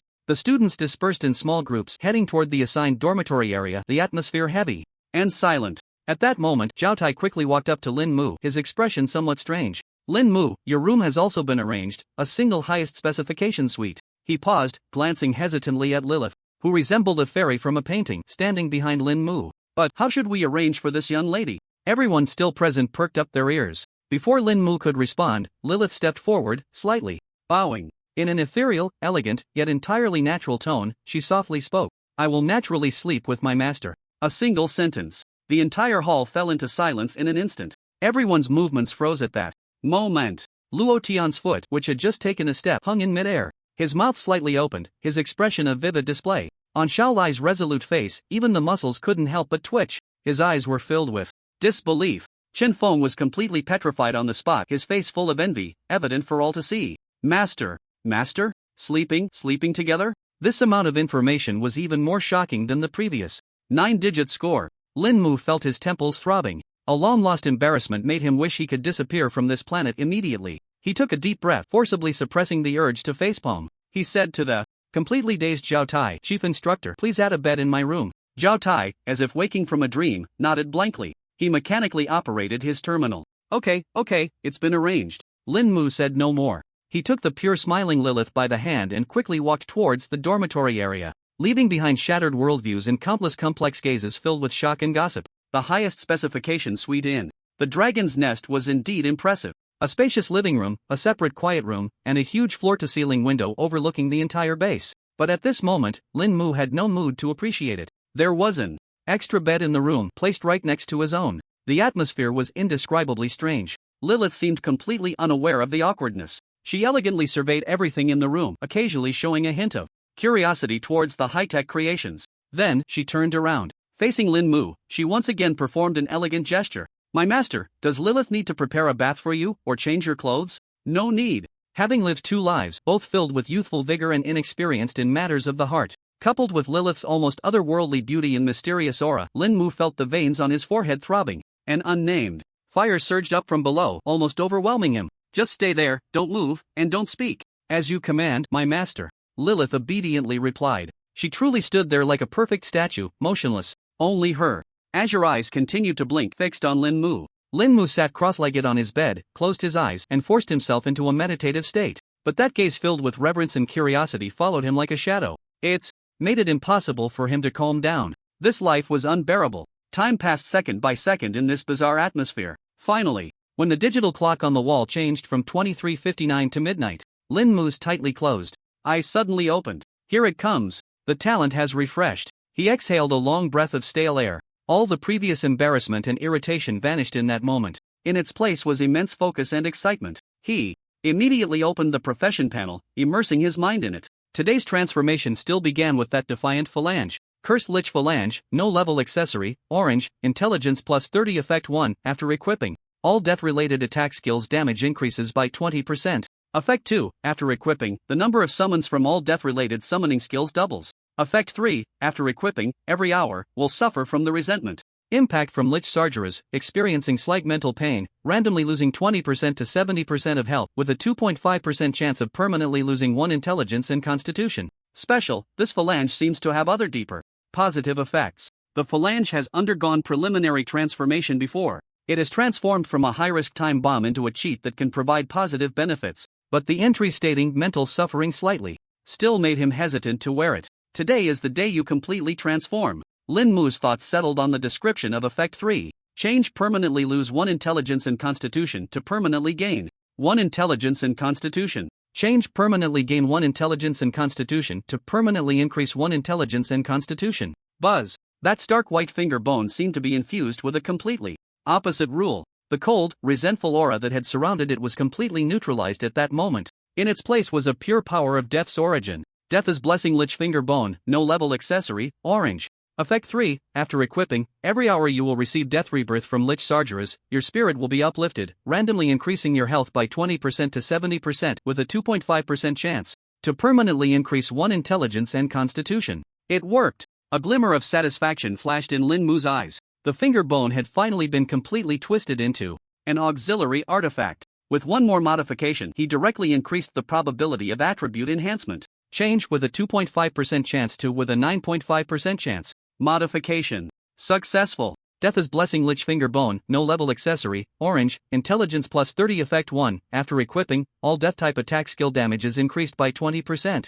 Effect 2, after equipping, the number of all death type summoning skills is doubled. Effect 3, after equipping, every hour you will receive Death Rebirth from Lich Sargeras, your spirit will be uplifted, randomly increasing your health by 20% to 70% with a 9.5% chance to permanently increase 1 intelligence and constitution. Special, this finger bone seems to have other deeper positive effects. Lin Mu immediately equipped the finger bone, and it directly vanished into his left wrist. A tiny, miniature finger bone tattoo was branded on his wrist. A thick aura of death immediately enveloped Lin Mu's entire body. Without time to feel it, Lin Mu continued to modify his grand project. Revive Skeleton, Level 8. Change Summon 9990 to Summon 9999. With a thought, he consumed skill points, leveled up the skill, and the summoning number broke the limit of 10,000. Change Summon 10,000 to Summon 90,000. Change number limit 90,000 to number limit 99,000. Revive Skeleton, Level 9 consumes 450,000 mana, summons 90,000 fully armored skeletons wielding steel spears to fight for you by channeling multiple strong death auras from the void. Moving extremely fast and dealing high damage. Number limit 99,000. Revive Skeleton Archer, Level 5 consumes 4,000 mana. Summon 100 groups. Number limit 999. Directly consume skill points to first increase the level and raise the number limit to 1,000. Change number limit 1,000 to number limit 9,000 foot. Change Summon 100 groups to Summon 900 groups. Change Summon 900 groups to Summon 990 groups. Modification complete. Description: blurred and reshaped. Revive Skeleton Archer, Level 6 consumes 39,600 mana, summons 990 groups of skeleton heavy artillery equipped with toad howitzers to fight for you by channeling multiple special death auras from the void, capable of switching between armor-piercing shells and high explosive shells, with extremely fast movement speed, attack speed, vast strike range, and high damage. Quantity limit 9,000. Revive Corpse Demon, Level 1 consumes 100 mana, chance to deal 920 poison damage per second. Change 920 poison damage per second to 990 poison damage per second. Change 990 poison damage per second to 999 poison damage per second. Damage per second reaches the limit, and after leveling up, it reaches 1049 per second. Not knowing how much damage increases with each upgrade, to avoid wasting skill points, I'll stack it to 999 before upgrading. Change 1049 poison damage per second to 9049 poison damage per second. Modification complete. Description effective. Revive Corpse Demon, Level 2 consumes 100 mana, summons a toxic corpse demon with the power of death, extremely fast speed, high attack, and strong defense. Each attack has a 99% chance to deal 9049 poison damage per second, lasting for 9 ticks. Revive Skeleton Mage, Level 3 consumes 900 mana, summons 90 skeleton mages. Quantity limit 90. Change quantity limit 90 to quantity limit 99. Quantity reaches the limit, consume skill points to level up. Change quantity limit 100 to quantity limit 900. Change Summon 90 to Summon 99. After modification, revive Skeleton Mage, level 4 consumes 990 mana. By guiding the Breath of Death, summons 99 skeleton mages from the void to fight for you, randomly mastering Fire Dragon combo. Explosive Glacier, Thunderstorm, casting interval of 15 seconds, quantity limit, 900. Revive Death Knight, level 1 consumes 500 mana. The Death Dragon Knight fights for you, mastering skills, Death Harvest, Death Decay. The Death Dragon Knight is currently not very powerful. Lin Mu plans to first stack the values to the limit, then upgrade to enhance combat power, and later modify slowly. Change dealing 900% attack power in physical and shadow damage to dealing 990% attack power in physical and shadow damage. Change dealing 990% attack power in physical and shadow damage to dealing 999% attack power in physical and shadow damage. Change dealing 50% attack power in shadow damage per second to dealing 90% attack power in shadow damage per second. Modification complete, effective immediately. Revive Death Knight, level 1, rides a skeletal dragon, wielding a giant bone scythe, possessing strong combat power and mobility. Mastering skills, Death Harvest, swings the giant scythe, dealing 999% attack power in physical and shadow damage in a fan-shaped area of 6 miles ahead, with an additional 5% bleeding effect for actual damage, lasting 3 seconds. Cooldown 55 seconds. Death Decay, the skeletal dragon breathes Death Dragon Breath 30 meters ahead, dealing 90% attack power in shadow damage per second, lasting 5 seconds. Cooldown 55 seconds. Bone Fawn, level 7 consumes, each Bone Fawn deals 8 to 10 physical damage. Change each Bone Fawn deals 8 to 10 physical damage to each Bone Fawn deals 9 to 10 physical damage. Consume skill points to level up. Changes to 10 to 11 physical damage. Change each Bone Fawn deals 10 to 11 physical damage to each Bone Fawn deals 90 to 91 physical damage. Change each Bone Fawn deals 90 to 91 physical damage to each Bone Fawn deals 90 by 91 physical damage. Bone Fawn, level 8 consumes 900007 mana, channels death energy, and summons 900,000 sharp teeth tainted with corpse poison from the deep buried remains of the dead, piercing forward in a linear area at the speed of light. Each Bone Fawn deals 90 by 91 physical damage, along with 9 points of poison damage per second, lasting for 9 moments. The Bone Fawn now is far beyond what it used to be. Even without the poison damage, each one deals over 8,000 damage. With such damage, a single Bone Fawn results in 900,000 hits. Now, with the added damage from the phalanges, it's even more terrifying. I wonder how many hits Lilith can withstand. Lin Mu unconsciously glanced at Lilith beside him, pondering in his heart. Master, do you need Lilith to help you sleep? Please feel free to command me. Lilith's lips curled slightly, her face full of sincerity, seemingly looking forward to Lin Mu's response. No need, you should rest quickly. This interruption nearly disrupted Lin Mu's rhythm of modification. He had to stabilize his mind again and continue modifying. Grip of the Bones, level 7. Deals 99,999 physical damage to enemies within a radius of 99.9 meters. The data for Grip of the Bones has reached its limit. Now that he has no skill points left, he can only set it aside for now. Death Prayer, level 4. Increases by 900,004%. Change increase by 900,004% to increase by 990,004%. Change increase by 990,004% to increase by 999,004%. Change increase by 999,004% to increase by 999,004%. Death Prayer, level 4 consumes 130 mana, invokes the whispers of the dead around, surrounding the summoned beings, unleashing their potential, increasing attack, defense, and speed by 999,904%. Duration, 9 moments. Cooldown, 30 minutes. A 10,000-fold increase. Terrifying to the extreme. Bone Shield, level 1. Becomes hardest after withstanding 999,999 damage, increasing damage absorption to 9 million. Similarly, with no skill points, it cannot be upgraded and must be temporarily set aside. The old equipment has almost been modified to its limit, leaving only one new piece of equipment. Guardian of Abundance Hat, LV.30, orange. Special Effect 2, Song of Abundance. Starting from the first equip, every 30 seconds, applies the persistent healing effect to all summoned beings, restores 10% health per minute, lasting for 10 minutes. Change restores 10% health per minute to restores 90% health per minute. Change restores 90% health per minute to restores 99% health per minute. Change restores 99% health per minute to restores 99% health per second. Boom! The aura from the hat once again became vast and magnificent. That powerful vitality seemed almost tangible. Guardian of Abundance Hat, LV.30, orange, intelligence plus 25 constitution plus 25. Agility plus 3 strength plus 3 special effect 1 praise of abundance. Starting from the first equip every second, removes all negative effects and restores all health. and mana. Special Effect 2, Song of Abundance. Starting from the first equip every 30 seconds, applies the persistent healing effect to all summoned beings. Restores 99% health per second, lasting for 10 minutes. Done, the endurance of the summoned creatures is basically resolved. Lin Mu opened the attribute panel and redistributed the new 20 attribute points to intelligence and constitution. Name, Lin Mu, Abyss, Class, Necromancer Level, LV.32. Experience, 10640/84100000. Health, 1320/1320. Mana, 180900/180900. Over limit mana source 90 times. Strength, 20. Straw Hat plus 3, Agility, 59. Battle Boots plus 5. Space Ring plus 15, Void Cloak plus 12, Straw Hat plus 3, Intelligence, 201. Whisper Ring plus 5, Bone Staff plus 25, Straw Hat plus 25, Finger Bone plus 30, Constitution, 132. Chest, Armor plus 3, Necklace plus 2, Whisper Ring plus 5, Void Cloak plus 10, Straw Hat plus 25. Free attribute points, skill points, 0. Just spent 4 points on upgrading skills. Talent, Description Alterer slightly accomplished. Black, Abyss Domination, Colorful, Skills, Abyss Descend, Revive. Skeleton, Revive Skeleton Archer, Revive Corpse Demon, Revive Skeleton Mage, Bone Fawn, Grip of the Dead, Death Prayer, Bone Shield, Revive Death.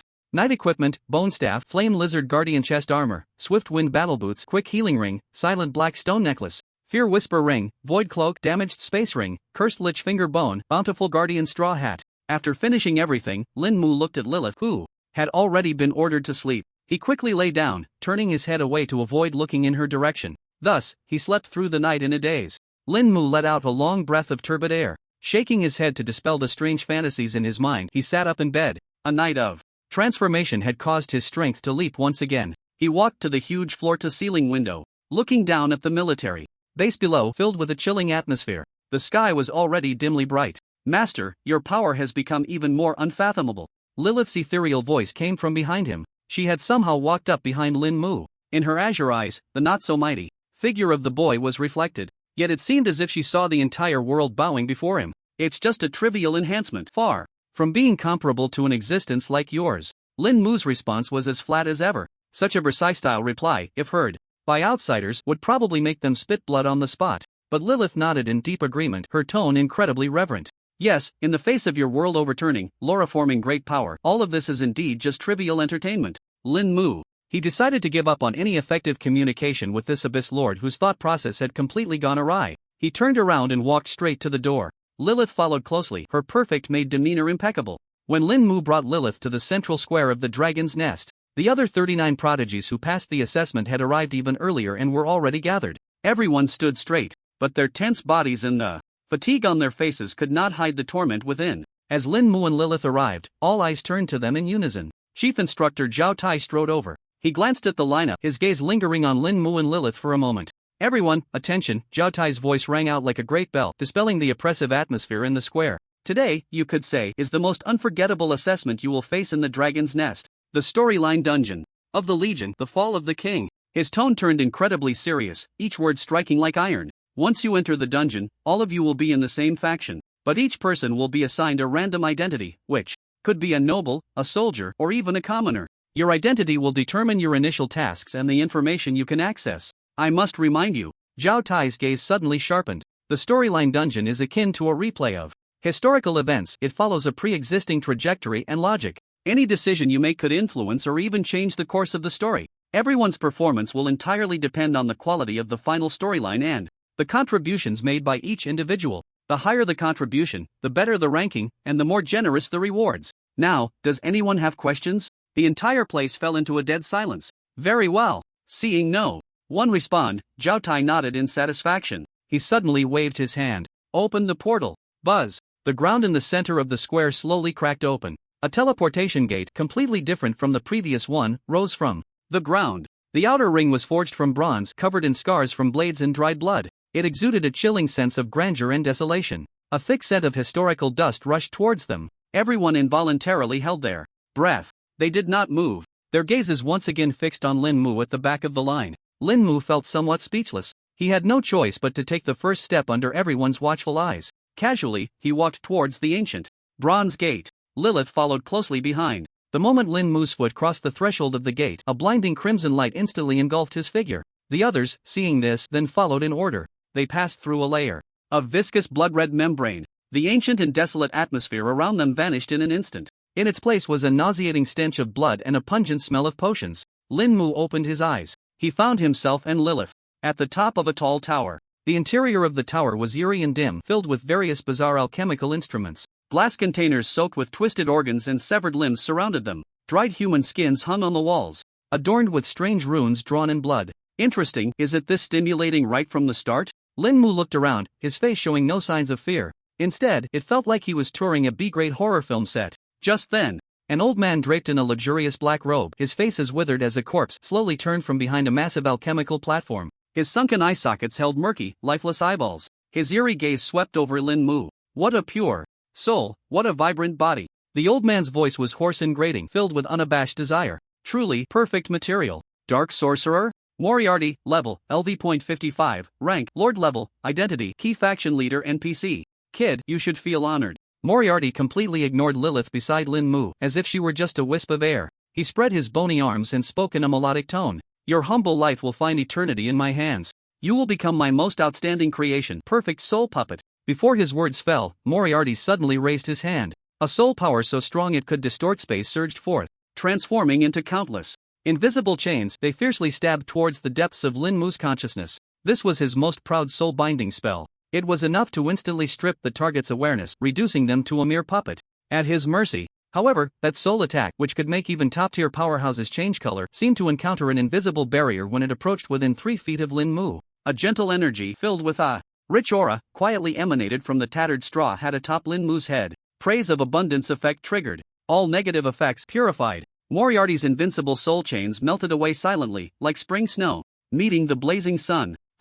The fervor and greed on Moriarty's face instantly froze. His murky eyes rolled around, filled with disbelief. How could this be? A seemingly frail little ghost, how could he block his soul binding? Was it that straw hat? A peculiar defensive magical item? Just at the moment of Moriarty's uncertainty, Lin Mu moved. He didn't even bother to raise his staff, simply lifting his hand casually. Noisy. Bone. Fangs. In an instant, the entire tower's peak was engulfed by a chilling white light. 900,000 sharp bone fangs, glimmering with toxic cold light, surged forth like a death flood breaking a dam. At the speed of light, they instantly pierced through the magical shield that Moriarty hastily erected. Puff puff puff puff. The sound of bone fangs piercing flesh was dense, like a torrential downpour. Moriarty's emaciated body was brutally nailed to the wall behind him by this unreasonable physical damage. His health bar emptied in an instant. His bulging eyes stared fixedly at Lin Mu, filled with extreme absurdity and a bewilderment that he could never comprehend even in death. He, the dignified Lord-level Dark Sorcerer, was actually taken down in one move by a seemingly frail boy?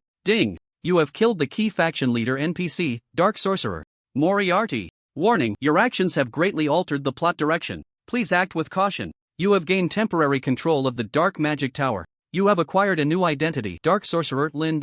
Your follower Lilith has automatically changed her identity to Dark Sorcerer's Maid. A series of system prompts echoed in Lin Mu's mind. He paid no mind to it. He simply walked over to Moriarty's corpse, now resembling a porcupine, and curled his lip. Is this it? Still a lord level? Lin Mu began to explore the tower that belonged to him. Meanwhile, Lilith had perfectly embraced her new role as maid. She elegantly stepped around the bloodstains on the ground, methodically organizing the scattered alchemical materials and ancient spellbooks. Moments later, she approached Lin Mu from behind and slightly bowed. Master, there is a large teleportation array within this tower, seemingly connected to a key location in the kingdom. Additionally, there are a few gargoyle guards, but they are merely useless low-tier monsters. Lin Mu nodded, acknowledging her. Meanwhile, outside the dark magic tower, in the wilderness. Be careful, Chen Feng shouted angrily. The lightning fist in his hand smashed down hard, exploding a corrupted beast that lunged at Song Bingyu. Song Bingyu, still shaken, paled as she drew her bowstring. A fire arrow forced another monster back.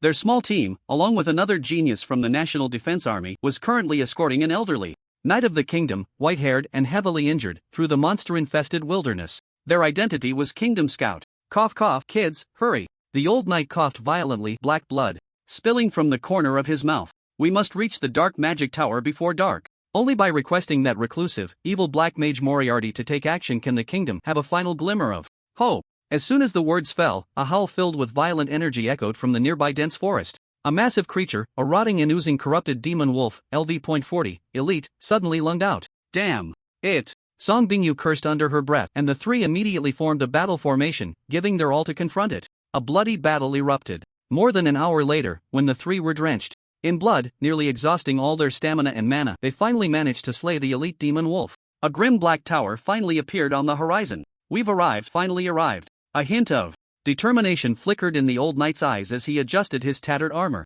Supported by the other two, filled with anxiety and the last hope, they approached the heavy door forged from black iron. Thud, thud, thud. The old knight used all his strength to knock on the tower door. Creak, a sound that made one's teeth ache followed, and the tower door slowly opened inward. What appeared at the entrance was not the withered, evil-looking old mage they had imagined, but a black-haired youth in a loose black robe, his expression calm. Behind him stood a stunningly beautiful girl, her ethereal presence almost otherworldly. Seeing that familiar yet strange face at the door, Song Bingyu, Chen Feng, and the national military genius froze in place. Their brains completely crashed at that moment. Their faces were filled with utter absurdity and disbelief. Lin Mu? How could he be here? And wearing the black mage's robe? How could he be so impressive even in a dungeon? Countless thoughts flashed through the minds of the three. Chief. Chen Feng was the first to snap out of his stupor. The exhaustion and pain on his face were instantly replaced by excitement. He was so thrilled he almost hugged Lin Mu's leg on the spot. Chief, I knew it. I knew you would be here. You are always. His endless flattery was abruptly cut off by the national military genius's dumbfounded gaze, looking at him as if he were a fool. The genius's mouth twitched, watching Chen Feng's wonderful performance in shock. Brother, you really know how to do this. You're the only one who can flatter. Song Bingyu still stood there in a daze. Her feelings towards Lin Mu had evolved from initial disdain, to later fear, and now to not knowing how to face him. How many more times would this man overturn her understanding? However, unlike these outsiders, the old knight, heavily injured and like a candle in the wind, only recognized Lin Mu by the black magic robe that symbolized identity and power. He didn't even spare a glance at Lin Mu's youthful face. Thud. Without hesitation, he broke free from their support and knelt heavily on one knee on the cold ground. Respected mage lord. The old knight's voice was hoarse and urgent, as if he had grasped the last straw of hope.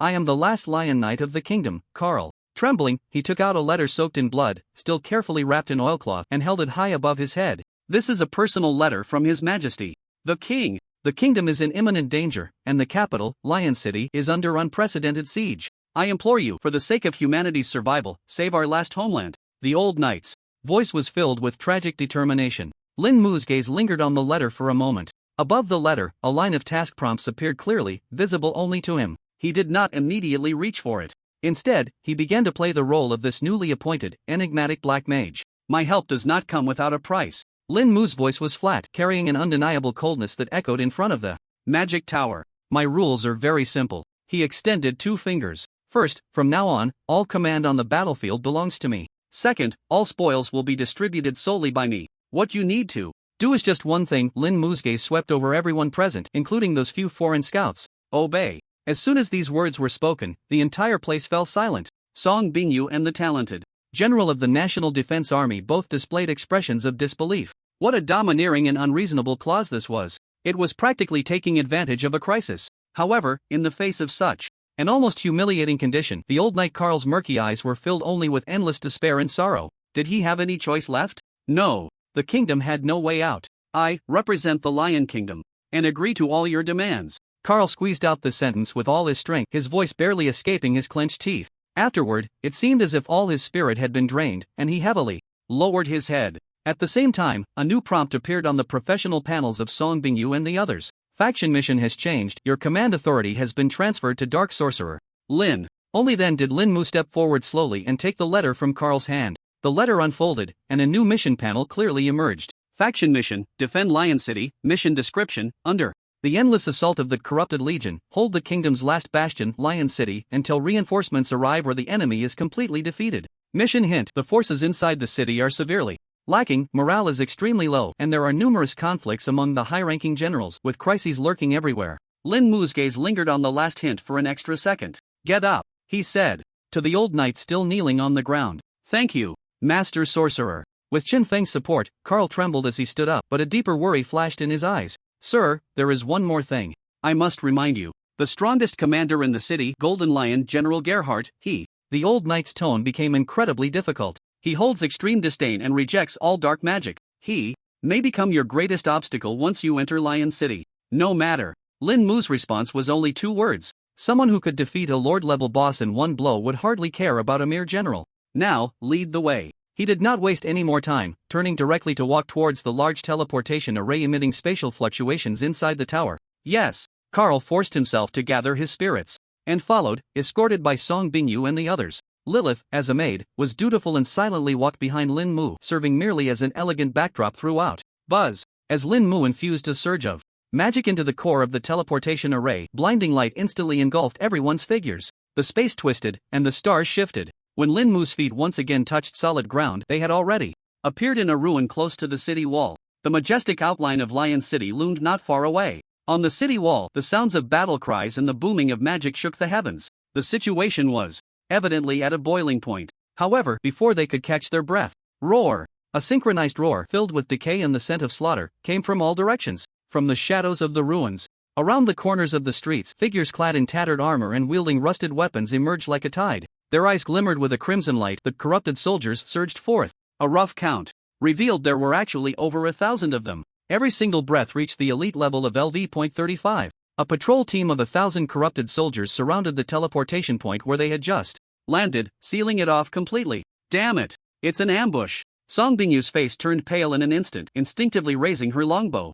The pupils of the three of them shrank to the size of pinheads. Over 1,000 LV.35 elite monsters. They had just exhausted all their strength, spending more than an hour to barely slay a single LV.40 elite magic wolf. And now, there were thousands. This was a terrifying power capable of devouring an entire fortress. Despair. A bone-deep despair instantly drowned their hearts. For the last glory of the kingdom, the old knight Carl let out a tragic roar. He forcefully pushed away Chen Feng, who was supporting him, and drew the already chipped broken sword from his waist. Scouts, protect the great mage. Follow me, charge. The last glimmer of life erupted from his aged body, ready to use his flesh and blood to buy even a second of life for the mysterious mage behind him. However, just at that moment when the atmosphere of tragedy reached its peak, a voice that was plain to the point of indifference rang out from behind everyone. Step back. Lin Mu's voice was not loud, but it clearly overshadowed all the shouts and roars. He looked at the old knight's desperate back, frowning slightly. Don't block my way to farm experience, old man. The moment the words fell, everyone present, including the thousands of charging corrupted soldiers, seemed to have been pressed on pause.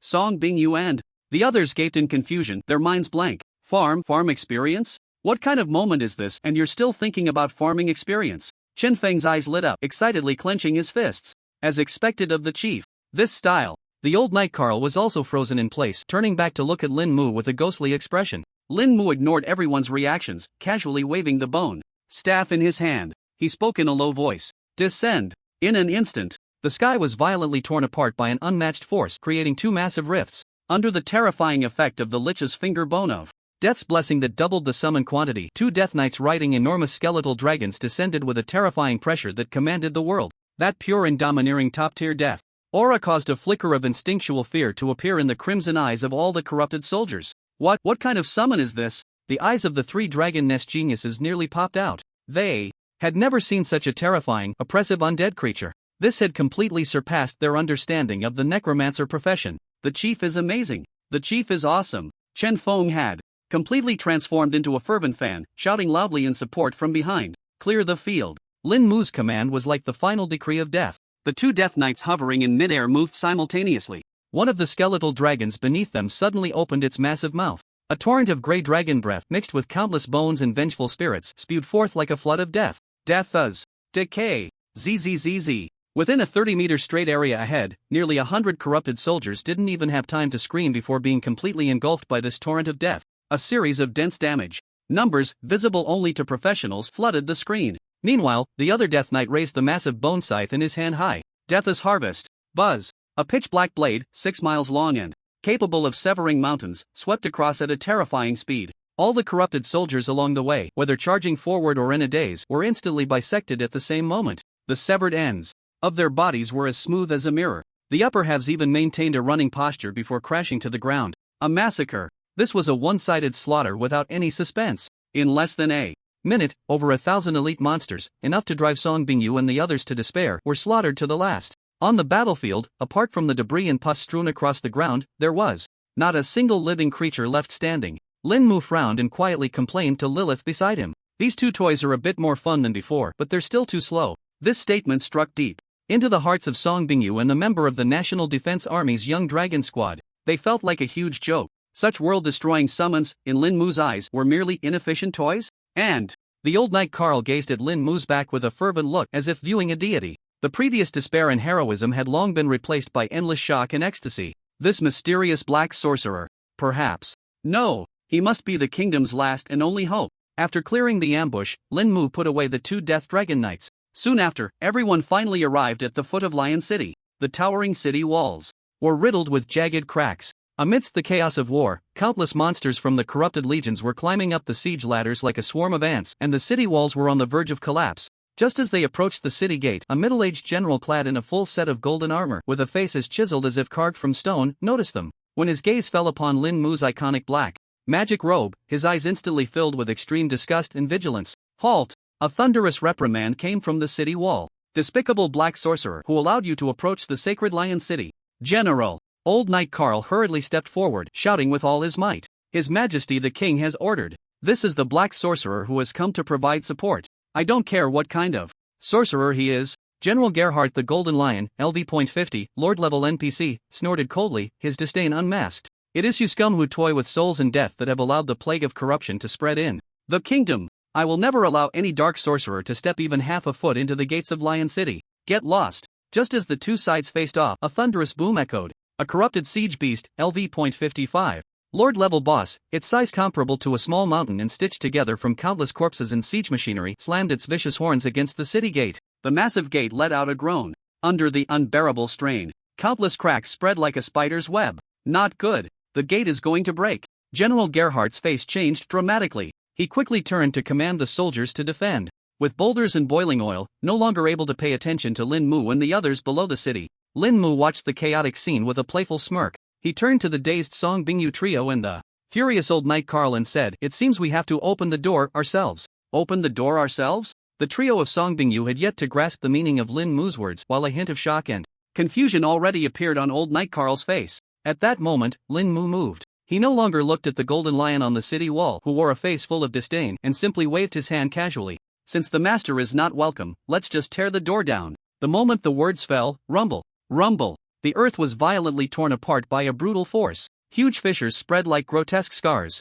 beneath the city of Lionheart. Immediately after, a series of war machines, constructed from bones yet exuding a metallic quality, slowly rose up. 990 sets. 990 sets of skeletal heavy artillery equipped with towed howitzers. Like standardized weapons produced on an industrial assembly line, they surged endlessly from the depths of the earth. They made no sound. Silently and efficiently, they quickly formed standard artillery formations beneath the city walls. 990 monstrous cannons, glinting with a deathly cold light, aligned perfectly towards the front. What? What is this? On the city wall, General Gerhardt of the Golden Lion had his pupils constrict sharply. The deputy and soldiers beside him collectively gasped. Their battle cries momentarily stifled. What are those? Undead creatures? No. The deathly aura emanating from those things was far more orderly than that of the undead. Humph. Playing tricks. Gerhardt, after all, was a battle-hardened lord-level powerhouse. After a brief shock, a strong disdain and contempt appeared on his face. Just some flashy bone frames. Such evil tricks that desecrate the dead are utterly useless in the face of true warfare. Before his words could finish, Lin Mu's cold voice had already delivered the final judgment. Cannon mode. Armor-piercing shells. Target that big fellow ahead. 10 rounds, rapid fire. The command was given. Click, click, click. The breeches of the 990 cannons simultaneously emitted a crisp sound. Boom! In the next second, a deafening roar merged into a symphony of destruction capable of tearing the heavens and earth apart. Nearly 10,000 armor-piercing shells, dragging trails of death, formed an impenetrable steel barrage. Instantly, it completely submerged the lord-level, corrupted siege beast. The giant beast didn't even have time to let out a wail. Its massive body, capable of withstanding high-level magic, was instantly torn apart, disintegrated, and evaporated under this unreasonable saturation bombardment. Along with it, hundreds of corrupted monsters that were climbing the city walls were transformed into a sky filled with debris and pus. The crisis at the city gate was instantly resolved. On the city wall, the thunderous battle cries abruptly ceased. All soldiers, all commanders, stood frozen in place. They stared in disbelief at the area below that had been instantly cleared. They gazed at the skeletal artillery corps that remained in absolute silence, exuding an endless chill of death. Everyone's minds fell into a blank state. Lin Mu paid no attention to the deathly silence on the city wall. He raised his hand again, pointing at the solid foundation of the city wall beside the gate. Boom! Another round of volleys. The Hard ground was violently blown apart, dirt and stones flying everywhere. A wide slope leading into the city was forcibly opened up. "Let's go." Lin Mu retracted the artillery corps as if he had merely accomplished a trivial task. Then, under the mixed gazes of fear, awe, and absurdity from the city's defenders, he leisurely walked into Lionheart City, accompanied by Lilith and the now completely numb Song Bingyu and others. "General," a deputy struggled to swallow, his voice dry. "Should we stop him?" Gerhardt's face turned ashen, his chest heaving violently. He wanted to give the order immediately, to have the sharpshooters unleash a volley and turn that arrogant dark mage into a porcupine. But, when he recalled the dark, gaping cannon mouths outside the city, all his anger and impulse were instantly extinguished by a chilling dread. All he could do was watch helplessly as Lin Mu's figure disappeared into the city. That deep humiliation festered wildly in his heart. Entering the city of the fierce lion, everywhere he looked were wounded soldiers wailing and displaced civilians. The air was thick with despair and the scent of death, and morale had plummeted to freezing point. Under the guidance of the old Night Carl, they quickly arrived at a relatively intact castle, which served as the temporary command center. To their surprise, several other weary teams were already waiting inside the command center. Among them were Luo Tian, Xiao Lai, and others. Their identities included roles such as Royal Mage Advisor and Deputy Quartermaster, clearly assigned different initial tasks. The moment they saw Lin Mu, everyone wore expressions of as expected. Just then, the castle doors were flung open. The Golden Lion Gerhardt strode in, radiating fury and killing intent. "Everyone, listen up." He completely ignored the old Night Carl, his sharp gaze locked directly onto Lin Mu. "I don't care what kind of dark mage you are, in the Lion City, my word is law. From now on, all your filthy undead must be handed over to me for unified command. Otherwise, don't blame me for treating you as a traitor." In the face of Gerhardt's roar, Lin Mu didn't even bother to lift his eyelids. He simply extended a finger and lightly tapped on the military map on the table. That spot was the area of the West City Wall where the defensive pressure was greatest, the monsters most concentrated, and closest to the city gate. "This experience, no, I will defend this place now." Lin Mu's voice was very soft. "Withdraw all your men." "You!" Gerhardt was completely enraged by Lin Mu's audacious attitude. Clang! He suddenly drew his golden longsword, the tip aimed directly at Lin Mu's throat. "Dark Mage, you are provoking the military might of the entire Lion Kingdom. General, calm down." The old Night Carl, seeing this, disregarded his injuries and lunged between the two. He tightly grasped Gerhardt's sword arm. "We cannot have infighting with a great enemy at our doorstep," he pleaded, raising his voice. "I propose we establish a military order. Let this mage take full responsibility for the most dangerous West City wall defense. If he can hold it, General, you must acknowledge his command. If he fails, you may deal with him as you see fit." Just then, woo woo woo, a desolate and urgent horn sounded, sweeping in from outside the city. The total assault of the corrupted legion had begun. Countless even more powerful corrupted monsters surged toward Lion City like a tidal wave. Among them, the monsters attacking the West City Wall were the most terrifying in both number and quality. "All right, I accept your bet." Gerhardt shoved the old knight aside, glaring fiercely at Lin Mu. Lin Mu accepted the wager. Amidst the gazes of suspicion, worry, and glee from everyone, he, accompanied by the fervent Chen Feng and the ethereal Lilith, walked alone toward the West City Wall. Standing atop the city wall, he looked down at the boundless sea of monsters below, enough to drive any person with a fear of crowds insane. And a faint, indifferent smile curled at the corners of his mouth. He did not summon the devastating artillery corps again. Instead, he slowly raised his bone staff and then brought it down heavily. Twice in succession, revived skeleton. Buzz, buzz. The Lich's finger bones took effect, doubling the number summoned. In an instant, 198,000. 198,000 heavily armored skeleton warriors wielding sharp steel spears with ghostly blue flames burning in their eye sockets. Like silent ghosts, they surged madly from the ground beneath the city walls. They were dense and layered. In less than 10 seconds, they formed a silent, cold, and indestructible steel defense line beneath the western wall. That pure torrent of steel, composed entirely of death and order, stood in stark contrast to the chaotic, frenzied sea of monsters ahead. The two armies clashed. Both sides collided in the most primitive and savage manner. There was no scene of flesh and blood flying, nor the screams that shook the heavens typical of an ordinary battlefield. 198,000 steel skeleton warriors formed precise square formations. They knew no fear, did not roar, only absolute order and silence. The front row of skeletal steel spears thrust out, and the back row immediately filled in. The steel spears in their hands thrust out and retracted in perfect unison at exactly the same angle and frequency. It was a simple repetition of thrust, stab. They were not like an army. They resembled a giant meat grinder made of bones and steel. The chaotic and frenzied charge of the corrupted legion appeared utterly ridiculous in front of this silent steel line. Countless corrupted monsters were easily pierced and torn apart. Then, they were mercilessly trampled underfoot by the skeletal warriors, ground into mush. The entire process was horrifyingly efficient. Ding! You have successfully killed LV.35 corrupted soldier. Ding! You have gained experience points. A massive amount of experience points surged into Lin Mu's body like a waterfall. Necromancer Lin Mu's level has risen to LV.33. In Lion City, the temporary command center, Golden Lion Gerhardt stared intently at the massive magical crystal before him. Within the crystal, the unheard and unseen undead battle formation was clearly reflected. The disdain and anger on his face had long since vanished. In their place was a deepening shock, and a hint of fear that even he himself had not noticed. His pride, the invincible Lion Legion, seemed like a childish game in the face of such terrifying war efficiency. Meanwhile, on the other three walls of Lion City, Luo Tian, Song Bingyu, and Xiao Lai were leading their temporarily formed teams fighting bloodily against the corrupted monsters. Luo Tian's elemental spells were magnificent and deadly. Amidst the intertwining of ice, fire, and lightning, groups of monsters fell. Xiao Lai's blade light was unmatched in sharpness. With each swing, he took the lives of several monsters. They each displayed their extraordinary powers, showcasing strength far beyond that of ordinary people, earning cheers of admiration from the surrounding kingdom soldiers. But deep down, they were acutely aware of how insignificant their efforts were compared to the natural disaster occurring beyond the western wall. Just then, screech! A piercing shriek came from the sky. Seeing that they could not break through on the ground, the corrupted legion dispatched thousands of rotting feather ghost eagles with wingspans exceeding 10 meters, and gigantic miasma giant mosquitoes. They darkened the sky like a storm cloud, diving towards the soldiers on the wall.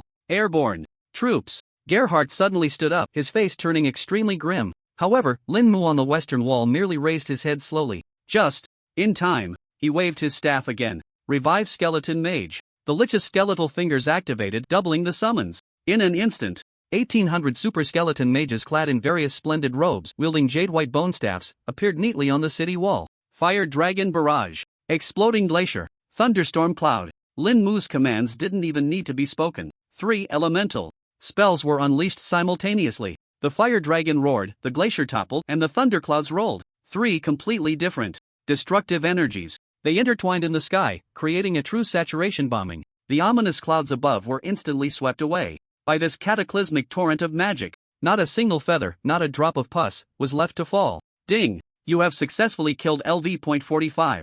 Decayed feather ghost eagle. Ding! You have successfully killed LV.44 miasma giant mosquito. Ding! You have gained experience points. Just as the total assault was about to completely fail, from the rear of the corrupted legion, a roar filled with endless rage and resentment erupted. Roar! A giant, towering 100 meters high, constructed from countless twisted corpses and vengeful thoughts, stepped heavily out of the darkness. With each step it took, the earth trembled. Abomination Lord, LV.60, catastrophe. Level boss. Behind it, a large number of terrifyingly powerful high-level elites, even Lord-level corrupted monsters, followed. Boom! The Abomination Lord, from hundreds of meters away, suddenly threw a punch. The immense force even distorted space. The solid defense line made up of 190,000 steel skeletons was forcibly blasted open by this sheer violence, creating a massive gap. Thousands of skeleton warriors didn't even have time to be restored by the Guardian of Abundance's straw hat. In an instant, they were turned to dust. Catastrophe level. It's a catastrophe level boss. Inside the command center, Gerhardt looked at the unmatched figure in the crystal. He gasped in shock, his face drained of color. Quick, get everyone to evacuate the west city wall. It can't hold. He believed the defense line had broken, and the loss of the west city wall was just a matter of time. Meanwhile, Lin Mu, atop the city wall, merely glanced up. He smirked. Finally, a decent one has arrived. He thought to himself. No wonder the original plot was the kingdom's demise. Without a miracle, how could they possibly turn the tide? Death prayer. Lin Mu began to chant. In an instant, the more than 190,000 summoned skeletons below lit up with a layer of eerie death mist. Their aura, at that moment, gained a terrifying amplification of nearly 10,000 times. The gap in the defense line that had been blasted open was instantly filled by skeleton warriors whose aura was even more terrifying than the boss. Immediately after, in the shocked gazes of everyone, Lin Mu, for the first time, took action himself.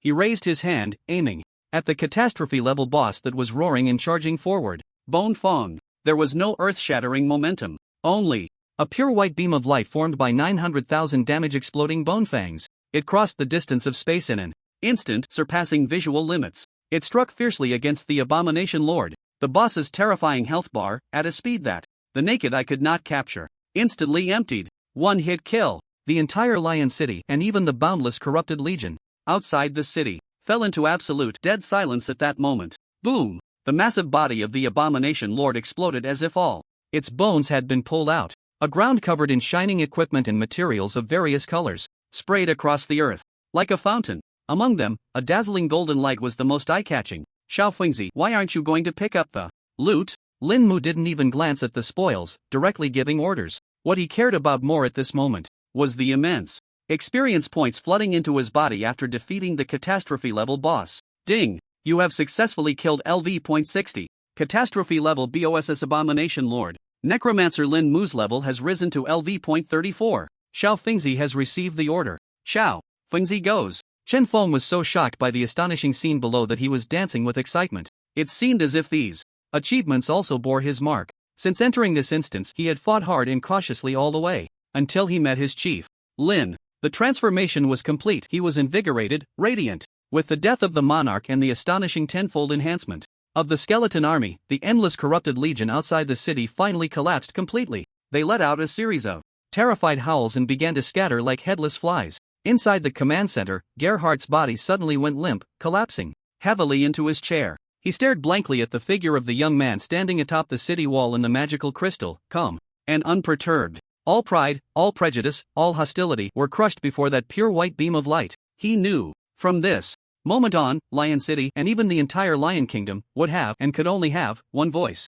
Lin Mu stood on the city wall, overlooking the panicked retreat of the corrupted legion below. A glimmer of excitement flashed in his eyes. What was originally a defensive battle leading the kingdom to decline had been turned around by his own strength. He turned to Lilith beside him and said softly, "It's time for us to counterattack. I want all the experience points from this continent." On the city wall, only the sound of the cold wind sweeping over the remnants remained. Chief, a voice filled with fervor and flattery broke the frozen atmosphere. Chen Feng almost crawled as he dragged a massive pile of spoils wrapped in a cloak. Breathless, he rushed to Lin Mu's side, his face beaming with excitement. "I did not fail my mission. Everything that exploded, it's all here." He eagerly unwrapped the bundle. Boom! In an instant, a dazzling light shot up into the sky. Countless pieces of equipment and materials radiating. Various auras piled high. Among them, the most eye-catching was a colossal battle axe, its design domineering and shimmering with golden brilliance. Wrath of the Monarch, LV.60, legendary. Beside it lay several pieces of purple rare equipment and a large pile of rare materials exuding strong energy fluctuations. Not far from the city wall, the Golden Lion Gerhardt, along with the recently arrived reinforcements, Luo Tian, Xiao Lai, and others, were stunned at the sight. A legendary weapon. Under the astonished gazes of everyone, Lin Mu merely glanced at it casually. He reached out, nonchalantly storing the legendary giant axe and a few other reasonably good pieces of equipment into his storage space. Then, as if discarding a pile of worthless trash, he waved his hand dismissively at the remaining treasures. "You can divide the rest among yourselves." At this statement, the crowd fell into shock. Once more, divide it? Luo Tian opened his mouth, feeling as if his worldview was being reshaped repeatedly. Xiao Lai's resolute face twitched involuntarily. Is this the perspective of a top-tier powerhouse? Meanwhile, Gerhardt's face shifted between shades of green and white. Ultimately, all pride and prejudice transformed into endless shame and self-mockery. He realized how ridiculous and foolish his previous actions were in front of this young man. Thud! Under the astonished gazes of everyone, this commanding general of the Lion Legion, renowned for his might, actually knelt on one knee without hesitation. He held up the golden long sword at his waist, a symbol of glory and power, high above his head, his voice hoarse and heavy. "I, Gerhardt, sincerely apologize to you for my previous rudeness and arrogance. From this moment on, the command of Lion City and the entire Lion Legion is entirely in your hands. Gerhardt, along with your 100,000 lion soldiers, is willing to die for you." Ding! Your identity has been changed. You have obtained a new identity, Supreme Commander of the Lion Kingdom Military, Dark Sorcerer Lin. You have gained absolute command over all NPC armies of the Lion Kingdom. Lin Mu listened to the prompt in his mind and nodded in satisfaction. He looked down at Gerhardt, who was kneeling on one knee, and at the kingdom's soldiers below, their eyes filled with awe and fervor. The grand blueprint in his heart to cleanse the entire map finally had a stage to unfold. His gaze swept over the numb dragon nest geniuses like Luo Tian, Xiao Lai, and Song Bingyu. To advance this counter-offensive more efficiently, Luo Tian, here, you are appointed as the temporary leader of the Kingdom Mage Corps, responsible for integrating all spellcasting units within the city. Xiao Lai, present. You are appointed as the commander of the Lion Vanguard Camp, responsible for leading the kingdom's most elite assault troops. Song Bingyu, you are in charge of re-establishing the sharpshooter unit. One appointment after another was casually issued from Lin Mu's mouth. The Dragon Nest geniuses who were called by name were first taken aback, then received the new identity prompt from the instance. Their faces immediately lit up with uncontrollable joy and gratitude. This was not just a simple appointment. This was Lin Mu giving them the opportunity to earn contribution points in the instance after gaining the highest command authority. With such a big leg to follow, how could they not soar? Thank you, Chief. Lin, everyone responded in unison, their voices filled with heartfelt gratitude and reverence. However, when it came to Chen Feng, he made an unexpected move. Chief, absolutely not. Chen Feng actually thudded down to the ground, mimicking Gehert's kneeling posture. Clinging to Lin Mu's leg, he cried out with tears, his acting reaching an exaggerated peak. Chief, I don't want any commander position. My abilities are low, my knowledge shallow. I am unworthy of such a responsibility. My only wish is to always follow by your side, to pick up loot for you, to run errands for you. Please fulfill this small wish of mine. I am willing to serve you until death. This shocking display of loyalty left all the geniuses around, who had just been ecstatic, dumbfounded. They looked at Chen Feng's loyal demeanor and cursed in their hearts. Shameless. So damn shameless. What is this guy's skin made of? How could he come up with such a brilliant and utterly insane way to cling to a big leg? Alright, get up. Lin Mu was amused by his antics, feeling a chill run down his spine. Since you insist so much, I appoint you as the Minister of Logistics and the sole designated head of the Loot Recovery Department. Thank you for your grace, Chief. Chen Feng exclaimed, overjoyed. He finally got up contentedly, standing behind Lin Mu with his chest held high, as if he had truly become some important official. After the arrangements were made, Lin Mu's gaze fell on Gehert and the old knight Carl. Where is the king? I want to personally explain my grand blueprint of sweeping the continent and unifying the realm to him. Of course, the underlying message was, I want to legitimately farm all the experience points of this continent. Gehert's face showed a hint of embarrassment. Upon hearing this, the old knight Carl quickly stepped forward and respectfully explained, reporting to the Supreme Commander. Due to the previous battle situation being too critical, we all thought the defense of the city was hopeless. So before I went to the Black Magic Tower for assistance, we had already escorted the aged king and the young prince to the secret works beneath Lion City, the Royal Bunker, for refuge. Royal Bunker? Lin Mu frowned slightly. Yes, my lord. Carlton paused and added. That bunker is sealed by ancient magic, as solid as a fortress. Once closed, only those of royal blood or those holding the Scepter of Kings can open it from the inside. And the Scepter of Kings is currently carried by His Majesty the King. We had agreed that those inside the bunker would attempt to open the main door again 10 days later to check the situation outside. After hearing this, Lin Mu's expression darkened. 10 days? The flowers would have wilted. This severely delayed his progress in gaining experience. He needed the king's authorization. Only then could he legitimately launch his continental cleanup plan. He had no time to wait idly here. Looking at the troubled faces of Knight Carl and General Gerhardt, he spoke decisively. Lead the way. I want to personally visit our king. Under the guidance of the two kingdom leaders, Gerhardt and Carl, Lin Mu and his group passed through layers of heavily guarded corridors, finally reaching the deepest part of the royal city underground. A massive portal loomed before them. This door was made of a metal that shimmered with a dim starlight. Countless intricate and profound protective runes were engraved on the door, exuding an ancient and majestic aura that isolated all external forces. Commander, this is the entrance to the royal bunker, the Gate of Guardians. Gerhardt's voice carried a hint of helplessness. He stepped forward and placed his hand on an inconspicuous magic circle beside the door, infusing it with a bit of power. I am Gerhardt. The corrupted legion has been repelled. The siege of Lion City has been lifted. Please open the bunker immediately, His Majesty the King and His Highness. The prince need to return to the surface to oversee the situation. The magic circle glowed faintly, and Gerhardt's powerful voice was transmitted inside. After a moment, a sharp, arrogant voice, as if someone was being choked, came from the magic circle filled with heavy questioning and disdain. Oh, it's General Gerhardt. Are you sure the threat outside has been completely eliminated? Why do I feel like you've brought something even filthier to the gates of the royal city? Hearing this voice, both Gerhardt and the old knight Carl's expressions changed simultaneously. Chief Andrew, mind your words, Gerhardt shouted angrily. This is Lord Lin, the Black Mage, who has come to our aid on the king's orders. It is he who, single-handedly, saved the entire Lion City. Black Mage? The voice, belonging to Chief Andrew, let out an exaggerated scoff. General, has your mind been gnawed by the corrupted beasts? Allowing a scum who toys with corpses to enter the royal city is itself the greatest blasphemy against the royal family. His Majesty the King has decreed that before the agreed 10-day deadline is reached, and before confirming that the outside is 100% safe, the bunker will never be opened. You, Gerhardt trembled with rage. The old knight Carl urgently pleaded, "Chief, this is not the time to quibble. The kingdom needs the king."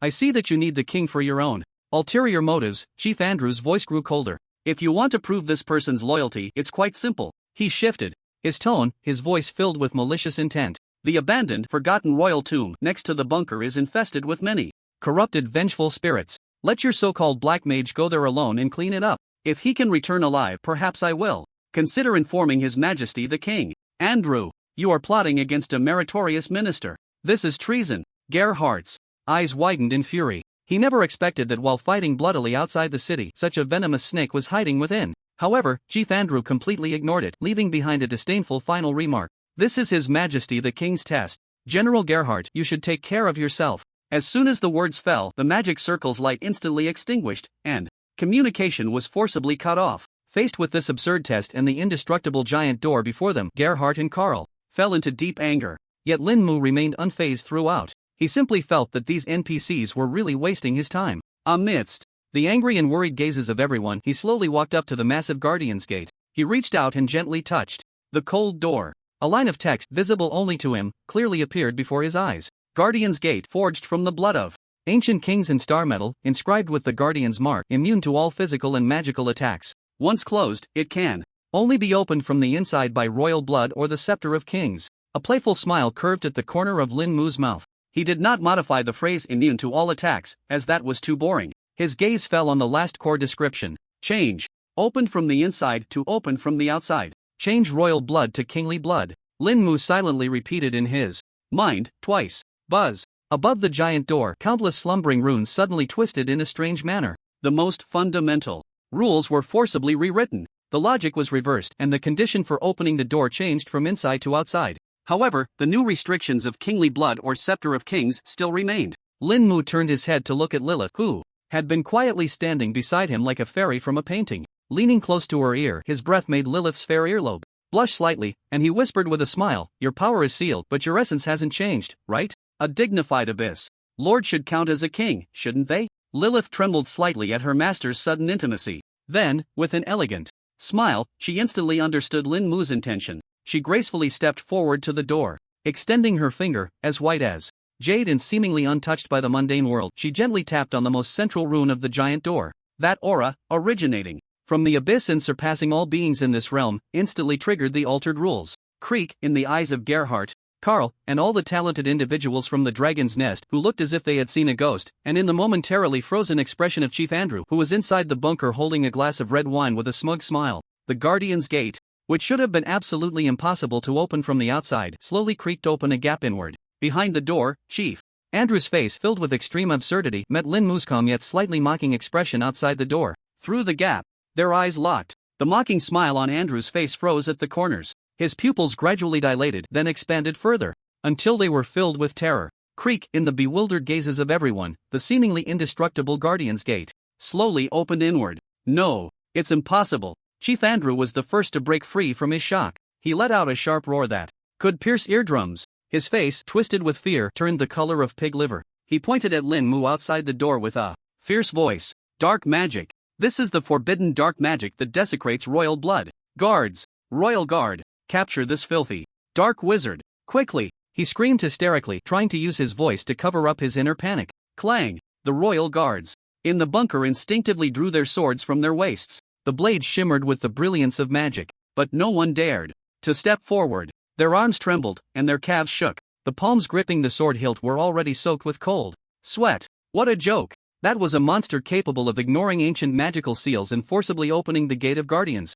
"Go up to die, Andrew, you despicable worm!" A thunderous roar came from behind Lin Mu. The Golden Lion, Gerhardt, could no longer suppress the fury within him. He strode forward, unleashing a terrifying pressure befitting a lord, causing the already trembling royal guards to stagger back. "You hide in your comfortable bunker, turning a blind eye to the kingdom's peril. Now, the hero who has saved the entire kingdom stands before you, yet you slander him with your filthy heart. What punishment do you deserve?"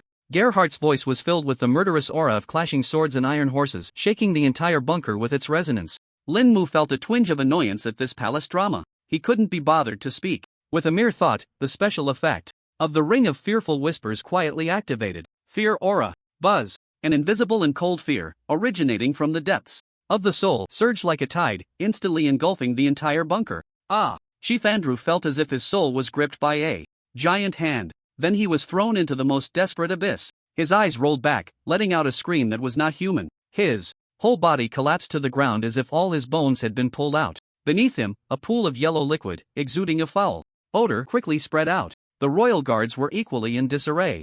Some discarded their helmets and armor, some held their heads and cried, while others fainted outright. In an instant, no one was left standing in the bunker. This sudden commotion finally stirred the inner chamber of the bunker. What happened outside? A frail and aged voice came through. Moments later, supported by two attendants, an elderly man dressed in a luxurious royal robe, with graying hair and a face full of wrinkles, trembled as he walked out. He was the king of the Lion Kingdom. Behind him followed a boy of about 15 or 16, thin and filled with fear and unease. It was the young prince. The old king was stunned by the chaotic scene before him. His murky eyes were filled with confusion and disbelief. However, the young prince was not dominated by fear like the others. His timid gaze cautiously traversed the collapsed crowd, landing on the black-robed youth who had remained calm throughout. In those eyes there was no fear but rather a flicker of uncontrollable curiosity. Lin Mu paid no attention to the reactions of these NPCs. He directly stepped over the collapsed Andrew and approached the old king, getting straight to the point. I need the highest authorization of the kingdom. I will lead the army to cleanse this continent of all corrupted monsters as well as all disobedient nations. Let the Lion Kingdom become the sole ruler of this continent. His voice was not loud, but it was filled with an undeniable dominance. Just then, Chief Andrew, who had slightly recovered from his fear, grasped at a lifeline and shouted with all his might, Your Majesty, did you hear that? He intends to usurp the throne. He wants to take your kingdom. Lin Mu couldn't be bothered to waste more words with this mad dog. His gaze fell on the timid young prince. A brilliant idea surged in his mind. This was a dungeon after all. Since his talent could modify monsters and equipment, why not modify an NPC? With a thought, Lin Mu activated his talent. The description of the young prince clearly floated in his mind. Young lion prince, the heir to the Lion Kingdom, with pure bloodline. A weak character, lacking the aura of a king. Change lacking the aura of a king to possessing the aura of a king. Lin Mu silently recited in his heart. Buzz. The words on the description panel underwent subtle twists and reconfigurations. Young lion prince, the heir to the Lion Kingdom, with pure bloodline, a resilient character, possessing the aura of a king. In an instant, all the timidity, weakness, and unease in the young prince's eyes, like ice and snow illuminated by the blazing sun, they melted away in an instant. What replaced them was a composure, sharpness, and depth that were completely incongruous with his age. As if a slumbering lion had suddenly awakened at that moment. Amidst the astonished gazes of everyone present, the young prince stepped forward. His gaze like lightning, he stared directly at the limp Steward Andrew on the ground. Steward Andrew, your incompetence and selfishness had nearly doomed the entire kingdom. From now on, you are dismissed from all positions and imprisoned in the dungeon, awaiting your fate. His voice was clear and authoritative, filled with undeniable power. Then, he turned to face his father, bowing deeply. Father, you have toiled for the kingdom all your life. Now, it is time for you to rest. Immediately after this seemingly transformed new king actually walked up to Lin Mu. He performed an impeccably formal royal salute to him. His voice was clear and resolute. Esteemed dark sorcerer, I, in the name of the newly appointed king of the Lion Kingdom, hereby appoint you as regent of the Lion Kingdom, overseeing all military and political power of the kingdom. Your will is the will of the kingdom. The old king looked at his son, who seemed to have grown overnight. Two streams of hot tears flowed from his murky eyes. He felt no anger, no resentment, only endless comfort and pride. Good, good. My lion royal family has a successor, he announced. His abdication on the spot, personally handing the scepter, symbolizing royal authority, into the young prince's hands. Gerhardt and the old knight Karl trembled with excitement. They seemed to have already seen the hope of the kingdom rising again. And that Steward Andrew, who had just been shouting, upon hearing the young prince's decree, rolled his eyes and fainted completely. Lin Mu, the freshly appointed regent of the Lion Kingdom, looking at the enormous continental military map in the command center, the corners of his mouth slowly curled into a satisfied arc. His full map experience ranch, finally, was about to officially open. Lilith, dear readers, remember to leave a good review. The unrest beneath the royal city settled with the ascension of the new king. Lin Mu returned to the temporary regent's residence prepared for him, and there was no conversation throughout the night. At midnight, he specifically tested, and the cooldown time of his talent had not refreshed, just as he thought. The flow of time within this storyline instance did not affect his talent, it was still the same as reality. The next morning, the highest military meeting of the Lion City was held at the temporary command center. In front of the massive continental military map, the new king stood to one side, Golden Lion Gerhardt and the old Knight Karl. Along with some surviving ministers and generals, they lined up on both sides. Luo Tian, Xiao Lai, and all the talents from the dragon nest held their breath standing at the back. Everyone's gaze converged on the black-robed youth sitting at the main seat, casually sliding his fingers across the map. My plan is very simple. Lin Mu's voice was as flat as if he were commenting on the nice weather. His finger traced a red line on the map, starting from the capital of the Lion Kingdom. It cut across, pointing directly to the unknown deep sea at the other end of the continent. Starting from Lion City, heading east, all countries, forces, and corrupted monster nests blocking this line will be flattened. Finally, let the flag of the Lion Kingdom be planted in every corner of this continent. As soon as these words were spoken, the command center fell into a deathly silence. Even having witnessed Lin Mu's terrifying ability to annihilate disaster-level bosses, the two veteran generals, Gerhardt and Karl, were still left with their hearts racing at this seemingly mad grand blueprint. Unifying the continent? This was a beautiful dream that the past kings of the Lion Kingdom wouldn't even dare to entertain in their sleep. But immediately after, a fervor more intense than ever before erupted from the depths of their hearts. Perhaps. No, it must be possible. With this regent minister who was like a god or demon, this was no longer a dream. Your wisdom is unparalleled, my lord.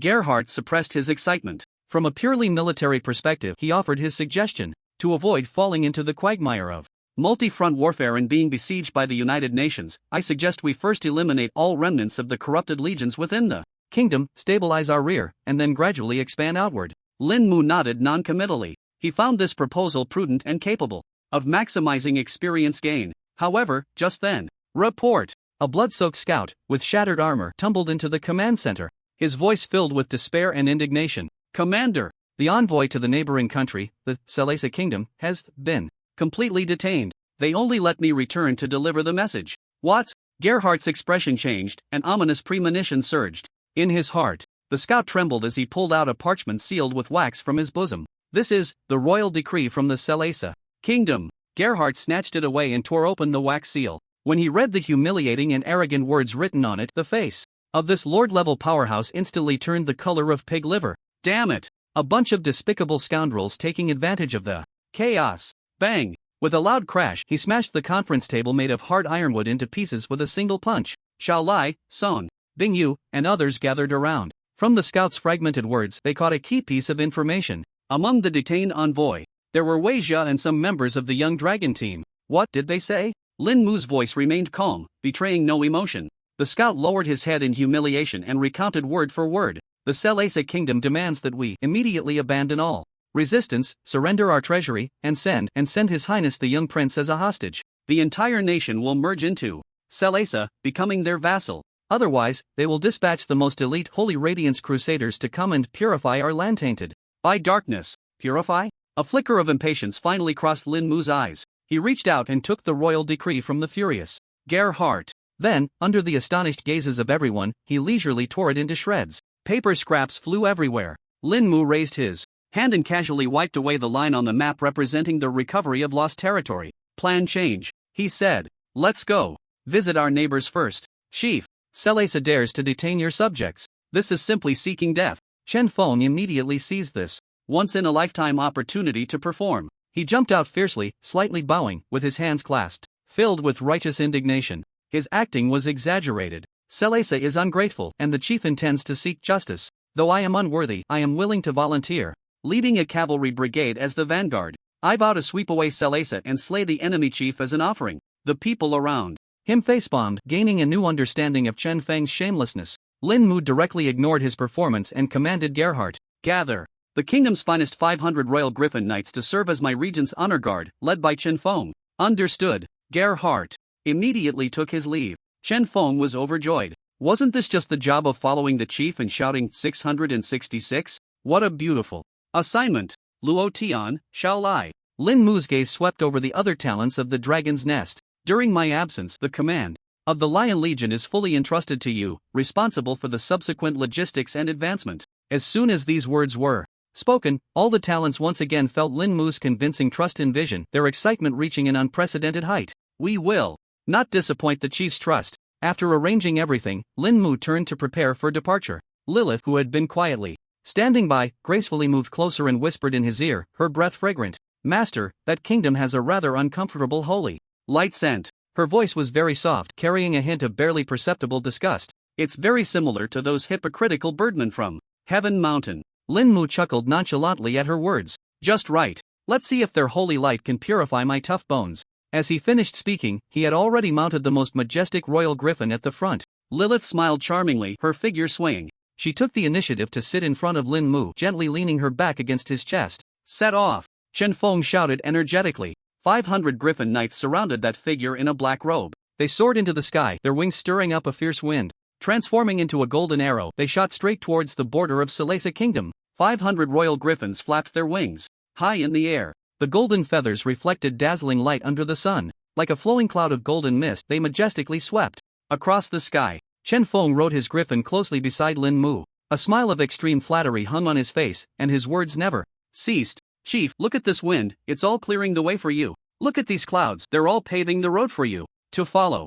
In your wake is the fortune I, Chen Feng, have cultivated over 3 lifetimes. Lin Mu couldn't be bothered to respond to him, but his mind was somewhat unfocused. This was because Lilith was sitting peacefully in front of him, her soft back pressed tightly against his chest. The faint, elegant fragrance on the girl, reminiscent of orchids and musk, wafted into his nostrils with the high-altitude airflow. Coupled with the slight swaying of the griffin during flight, that almost imperceptible sensation made both him and his hot-blooded younger brother feel somewhat overwhelmed. This Abyss Lord was truly a tormenting fairy. Master, your heartbeat seems a bit fast. Lilith seemed to have noticed something. She slightly turned her head, a glint of mischievousness flashing in her azure eyes. Lin Mu remained unfazed. The wind is too strong, I'm scared. Lilith smiled sweetly, no longer speaking, but leaned her body closer into his embrace. After half a day's rapid march, a magnificent fortress, entirely cast from black iron and adorned with menacing barbs, appeared on the horizon. That was the border between the Lion Kingdom and the Salesa Kingdom Ironthorn City. However, as the army approached, everyone's pupils suddenly constricted.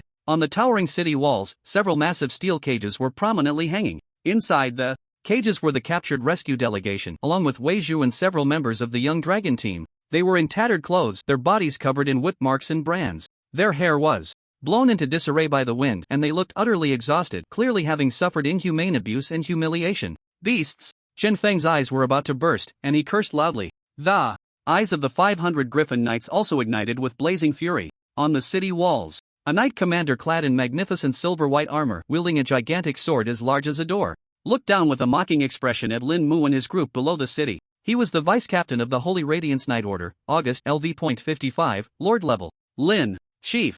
In the cage, Wei Zhu's murky eyes suddenly ignited with a glimmer of survival upon seeing Lin Mu's familiar figure, but it was quickly replaced by endless despair. He exerted his last ounce of strength and shouted hoarsely, "Run! It's a trap! Their paladins counter the undead. There are at least 3/3 transformation powerhouses stationed in the city." Hearing Wei Zhu shout, August let out an arrogant laugh.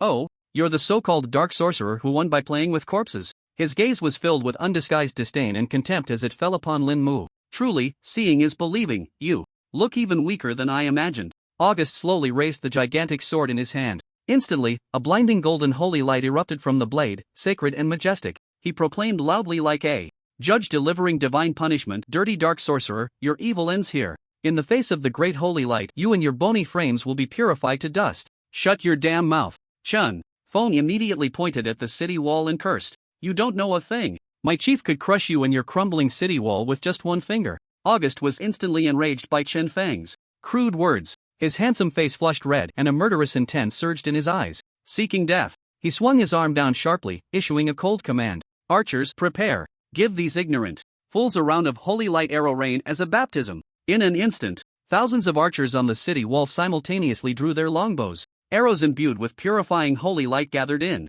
the sky, forming a dazzling and deadly golden rain of light. The light rain was sacred and beautiful, yet contained a terrifying power capable of sweeping away all darkness. It descended upon Lin Mu and his 500 griffin knights like a torrential downpour. Faced with this terrifying arrow rain that could purify everything, even the battle-hardened griffin knights showed an uncontrollable look of despair on their faces. Holy light is the natural enemy of all dark creatures. This is common knowledge. They instinctively urged their griffins, trying to form a defensive formation. They would use their own flesh and blood to shield the regent behind them from this deadly blow. However, Lin Mu merely waved his hand casually, signaling them not to panic. He raised his head and looked at the golden rain of arrows falling from the sky, revealing a hint of boredom on his face. He slowly raised his hand and softly said, "Stand down." Just in time to test the defense of the bone shield. Facing the brilliant arrow rain that could purify all, Lin Mu didn't even bat an eyelash. He simply moved his mind slightly. Bone shield. Buzz. In an instant, 9 exquisite and heavy dragon bone shields appeared out of thin air. They surrounded him, forming an impenetrable circular barrier. This was not an ordinary bone shield. The base of the shield was the skull of some giant dragon. The fierce dragon horns extended outward, exuding an ancient wild aura. Dark runes, deep as the night sky, swirled on the surface of the white bone shield, as if they could devour all light. They spun quietly, perfectly guarding Lin Mu, Lilith in front of him, and the griffin beneath him. Clang, clang, clang. The holy light arrows rained down like a torrential storm, crashing violently against the bone shield. However, the earth-shattering explosion that was expected did not occur. The arrows, imbued with immense holy light power, the moment the shield was touched, it was as if a searing hot iron had fallen into the deep sea. Not even a ripple was stirred before it was instantly devoured and obliterated by the deathly power swirling on the shield's surface, turning into nothingness. On the city wall, the ear-splitting cries of battle abruptly ceased. The fervor and ferocity on the faces of all the Selesa soldiers froze into sheer absurdity and disbelief. Augustus, who had raised his giant sword, ready to welcome the cheers of victory, found his smile frozen at the corners of his mouth. The entire scene fell into a dead silence. Lin Mu, feeling bored, curled his lips. He waved at the Griffin Knights behind him, who were already dumbfounded. Griffin honor guard, fall back, don't get blood on yourselves and affect my international image as regent. As soon as he finished speaking, he leaped directly from the back of the griffin, which was dozens of meters high. His black robe rustled in the wind and he descended like a feather, lightly landing on the ravaged ground. Ignoring the ghostly gazes from the city wall, he casually pointed his bone staff at the ground. Revive skeleton archer. Awaken. Boom. The earth began to tremble and crack wildly. Amid the terrified expressions of everyone in the Selesa kingdom, giant cannons made of white bones and cold steel tore through the ground. Following that, 1, 10, 100, 9,000 sets of equipment, with menacing cannons, dragged by towering skeletal warhorses, surged endlessly from the depths of the earth. They formed a silent and terrifying forest of steel beneath the city, their dark cannon muzzles all aimed at Augustus on the city wall. No, it's impossible. Augustus looked at those war machines, which he had never seen before, exuding a cold metallic and deathly aura. His mind went blank, his understanding completely overturned. He roared madly, how could a dark mage summon such things? Who are you? Lin Mu looked up and gave Augustus on the city wall a kind smile. Don't rush, I'm the kind of person who prefers courtesy before violence. I'll ask again, will you release the people? This plain question, to Augustus, became the utmost humiliation. Fear and anger intertwined, stimulating his last shred of reason. You wish. Augustus roared fiercely, pouring all his strength into the giant sword, and thrust it hard into the magical core of the city wall. Holy light protection. Buzz. A massive golden light shield, like an inverted giant bowl, instantly enveloped the entire Ironthorn city, radiating a sacred and inviolable brilliance. Augustus looked at this light shield, as if regaining his last bit of confidence. He roared madly, if you have the ability, break the protection of the holy light. Sigh. Lin Mu gently sighed, as if feeling disappointed by his stubbornness. He raised his hand and issued the final command. Cannon mode, high explosive shells, indiscriminate area bombardment. Fire at full speed. Boom, boom, boom. 9,000 giant cannons roared simultaneously with deafening blasts. Tens of thousands of high explosive shells, trailing deathly flames, converged in the sky into a torrent of destruction capable of tearing the heavens apart, crashing violently onto the holy light protection. Crack, the golden light shield barely held for less than 3 seconds. With a piercing wail, it shattered like glass struck by a hammer. The Ironthorn city, stripped of the holy light protection, was completely exposed to the bombardment. The sturdy city walls evaporated instantly in the terrifying explosions, like sand sculptures scorched by the blazing sun. Countless Selesa soldiers didn't even have time to let out a scream before being turned to charcoal by the raging death energy. The once magnificent border fortress. In an instant, it transformed into a hell on earth. In the intervals of the bombardment, Lin Mu's gaze swept over the cages swaying precariously in the explosion. Talent, activate. The description of the steel cage, a sturdy steel cage, quietly changed. A sturdy paper cage. In the next moment, those dozen or so cages instantly transformed into a flurry of paper scraps, and Weijia and the others plummeted from the sky. Quick! Catch the chief's little brother. Chen Feng was already poised, directing several Griffin Knights to dive down. Before they landed, they caught them securely and brought them to safety behind. The rescued Weijia and the others stared blankly at the figure in a black robe below, resembling a demon god, and behind him, the devastating artillery. Legion left them utterly shocked. Not a word could be spoken. They finally understood. The so-called geniuses of the Dragon's Nest were laughable in front of Lin Mu. In the end, it was still Chief Lin who came to their rescue. The gunfire ceased. Iron Spike City had become a wasteland. Lin Mu strolled leisurely, accompanied by Lilith and the fervent Chen Feng. They slowly walked into the city. Through the massive breach created by the explosion. Among the ruins, the luckless Augustus was drenched in blood. He was pinned down by a broken stone pillar from the city wall, unable to move. He used the last bit of his strength to lift his head. Looking at the figure approaching him, his eyes were filled with endless fear and confusion. What kind of monster are you? Lin Mu stood before him. Looking down at this face that once radiated arrogance, he calmly replied, just an ordinary necromancer passing through, wanting to gain some experience. You must understand the means of dark sorcerers. If you properly disclose all information about Selesa, I will leave you with your whole corpse. Above the ruins, the stench of blood and scorched earth permeated the air. Augustus felt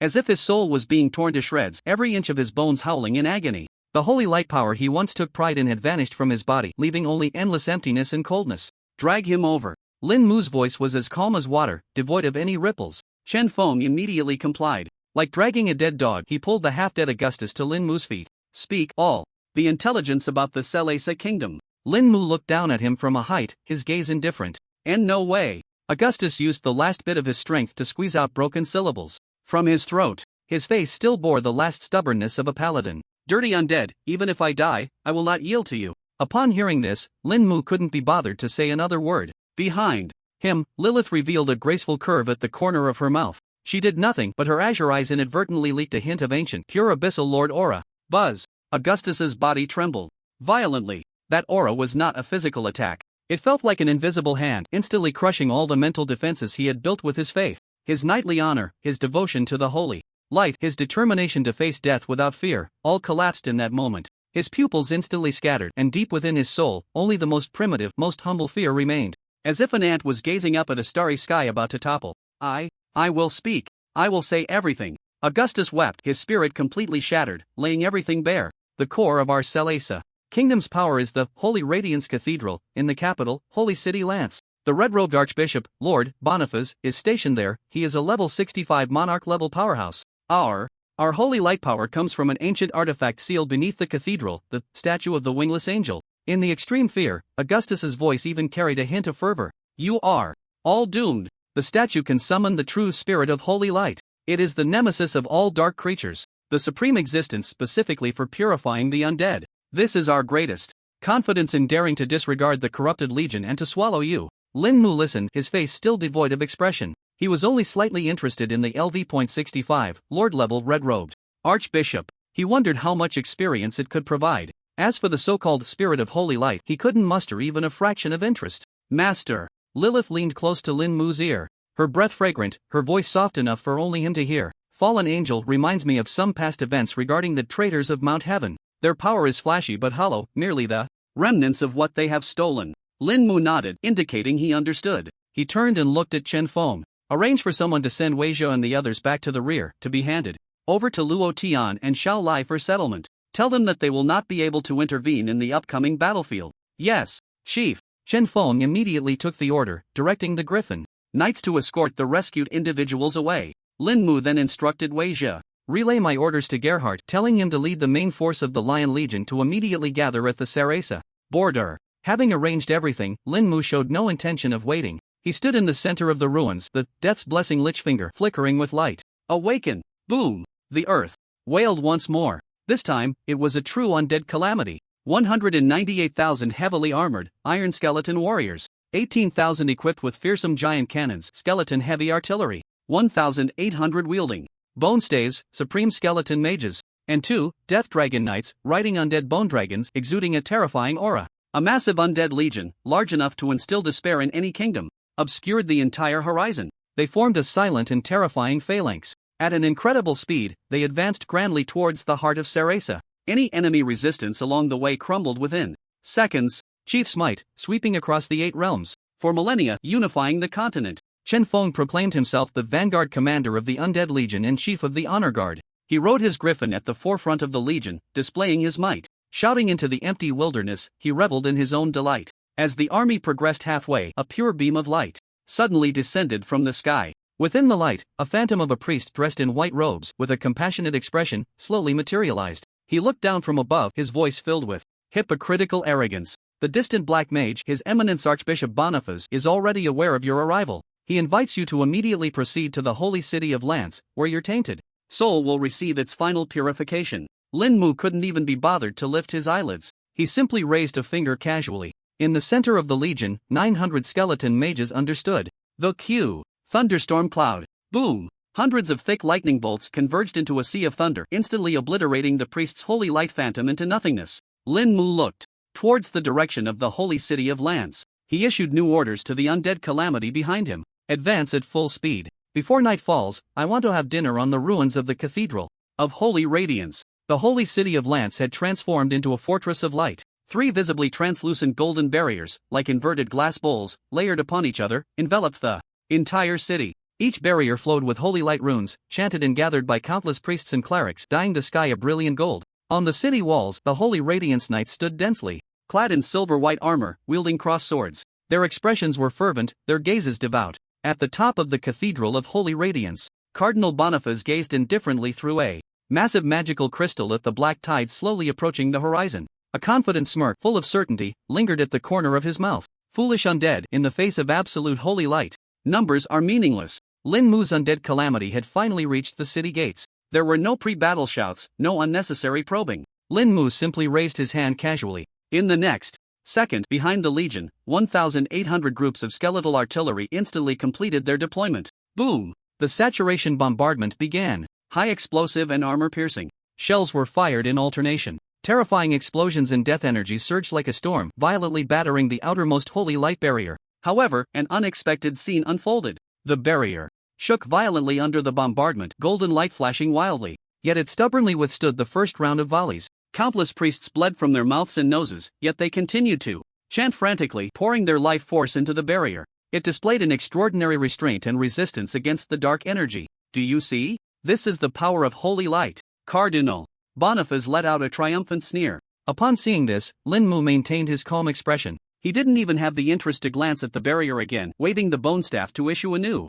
command. Death prayer. All troops, charge. Buzz. A terrifying amplification nearly 10,000 times enveloped 99,000 skeletal warriors in an instant. In their hollow eye sockets, eerie flames of death ignited, their aura surging. Ignoring the burning sensation emanating from the holy light barrier, they stepped forward and silently charged. Like an unstoppable torrent of steel, they crashed into the resilient barrier with the purest, most brutal physical force. Crack, crack. The fervent smiles on the faces of the holy knights on the first line of defense froze. Instantly, they watched helplessly as the supposedly indestructible holy light barrier shattered under the unreasonable impact of the skeletal warriors, like a mirror smashed by a hammer, cracking inch by inch. Immediately after, the torrent of steel swept past, tearing them and their armor into pieces. In the battle, countless skeletal warriors had their steel armor and bones charred by the holy light, their life force plummeting. But in the next second, the effect of the bountiful guardian's hat on Lin Mu activated, restoring 99% of his life force every second. Under the enhancement of death prayer, the already formidable skeletal warriors instantly returned to full health. Even the charred marks on their steel armor completely faded.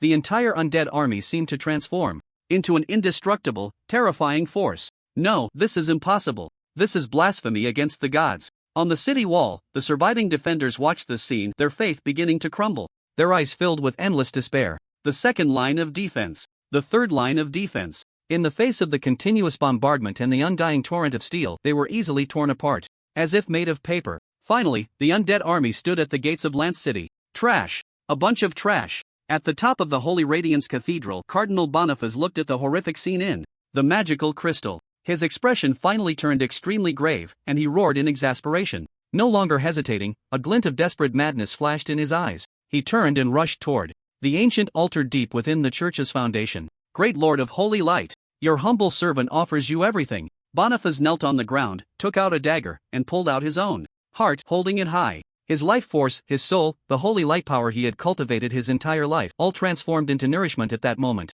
madly surged into the center of the altar. The statue of the fallen angel. Boom! The entire holy city began to tremble violently. A pure, untainted golden beam of light shot up from the Holy Radiance Cathedral, tearing through the deathly clouds that shrouded the sky. Within the beam of light, a towering figure, 100 meters tall, with 6 pairs of broken wings, holding a blazing holy sword, the angel, slowly descended. Spirit of Holy Light, LV.75, Catastrophe Level Boss. LV.75, a level already achieved by professionals who have completed their 4th class advancement. Coupled with the power of a Catastrophe Level Boss, its strength was absolutely greater than that of an ordinary peak 4th class professional. The moment it descended, a grand and sacred domain power erupted. Holy Domain. Within the domain, all attributes of lower dark units were forcibly suppressed by 90%. Moreover, they would continuously suffer high amounts of holy damage. Lin Mu's death prayer effect was suppressed to its limit at this moment. The once formidable undead army below instantly became listless, as if their spines had been pulled out.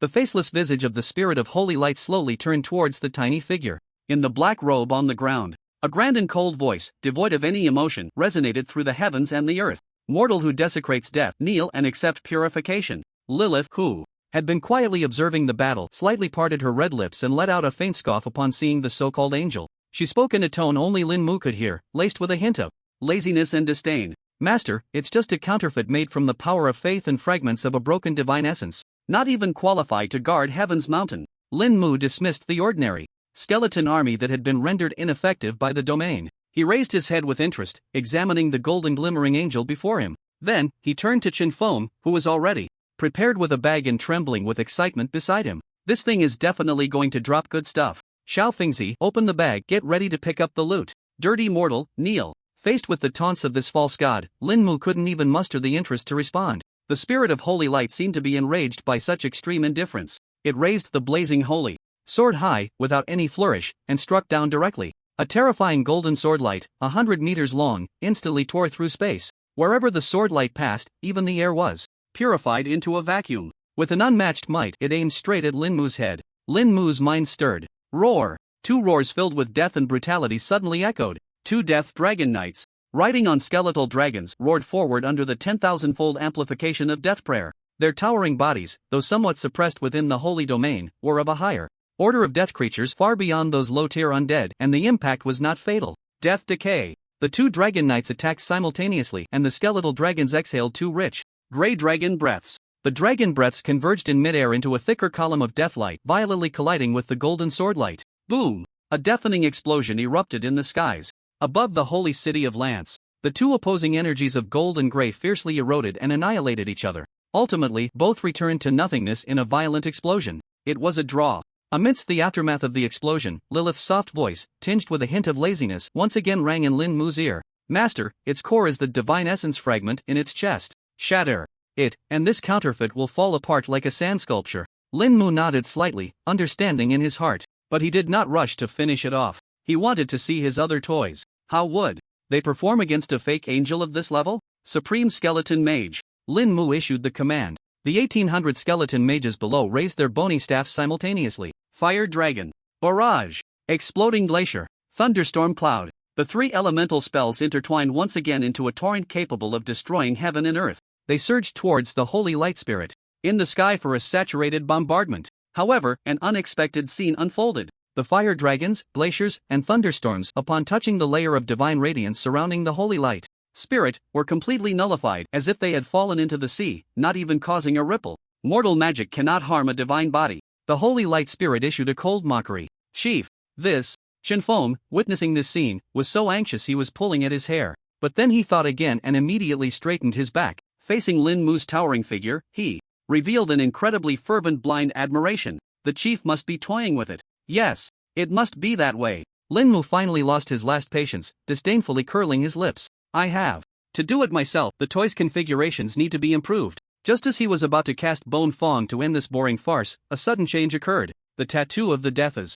blessing lich finger bone on his left wrist suddenly became scorching hot. A surge of deathly power, purer and more immense than any previous death rebirth, flooded into his limbs.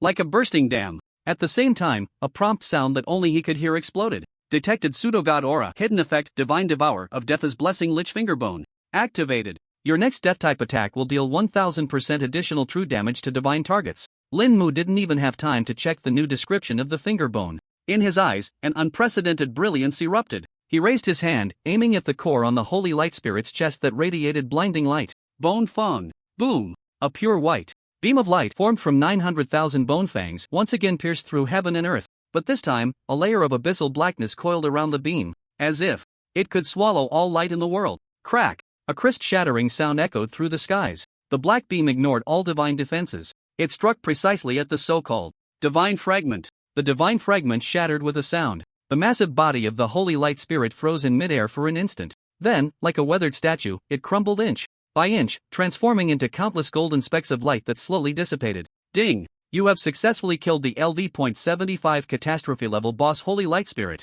Necromancer. Lin Mu's level has risen to LV.35. Necromancer Lin Mu's level has risen to LV.36. The massive experience from the level up kill caused Lin Mu's level to rise 2 levels. Where? The Holy Light Spirit had vanished, several pieces of rare equipment shimmering with purple light dropped, along with a legendary skill book wrapped in brilliant golden light. I'm going. Chen Feng could no longer contain himself, letting out a cry of ecstasy. He dashed forward like an arrow, skillfully opening his sack. However, at that moment, a cold instance prompt echoed in the minds of all the Dragon Nest geniuses. Necromancer Lin Mu has killed the strongest creature in the instance. This action has completely overturned the original plot of the instance, and the main quest Fallen Lion has been forcibly terminated. Legion storyline instance King's Fall has been cleared. Calculating contribution and scores. Lin Mu was just about to check the new effects of the Lich's finger bone when he was taken aback by the sudden completion notification. Immediately, his brows furrowed and his tone was filled with extreme dissatisfaction. Is this it? I haven't even farmed enough experience yet. Accompanied by the cold notification sound, the entire world of the Fallen King dungeon began to twist violently. Irresistible gentle force enveloped all the students, including Lin Mu. In the blink of an eye, the next second, 40 talented individuals from the Dragon Nest reappeared in the central square of the Dragon Nest base, which was vast and solemn.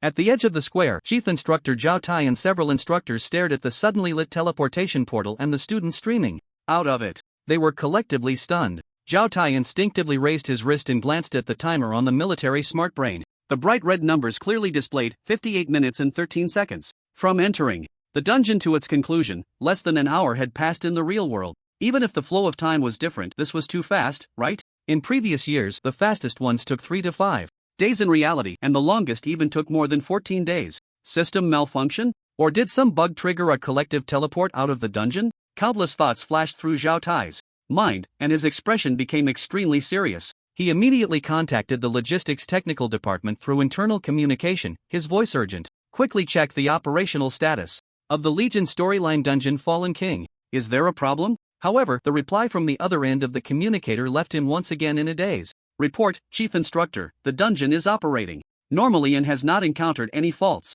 The dungeon concluded normally 1 minute ago, and the completion report is being generated. Concluded normally? Zhao Tai's gaze instinctively swept over the 40 students in the square, each displaying different expressions. He noticed that, apart from a few, most students were still in a dazed state, as if they hadn't yet recovered from their recent experiences. Only the boy in the straw hat and cloak remained calm and indifferent. He even pouted in dissatisfaction, as if he was displeased about something. Just then, buzz, the massive light screen in the center of the square, towering 100 meters high, suddenly lit up. A line of large characters burning with golden flames appeared at the top of the screen. Legion storyline dungeon. Fallen King final settlement. It was here. All the students' hearts leaped to their throats at that moment. The contribution rankings were not directly announced on the light screen. Instead, they began to scroll up from the very last, the 40th place. With each name that appeared, the corresponding avatar would light up. Detailed contribution scores would also be attached. 40th place, Lin Mu.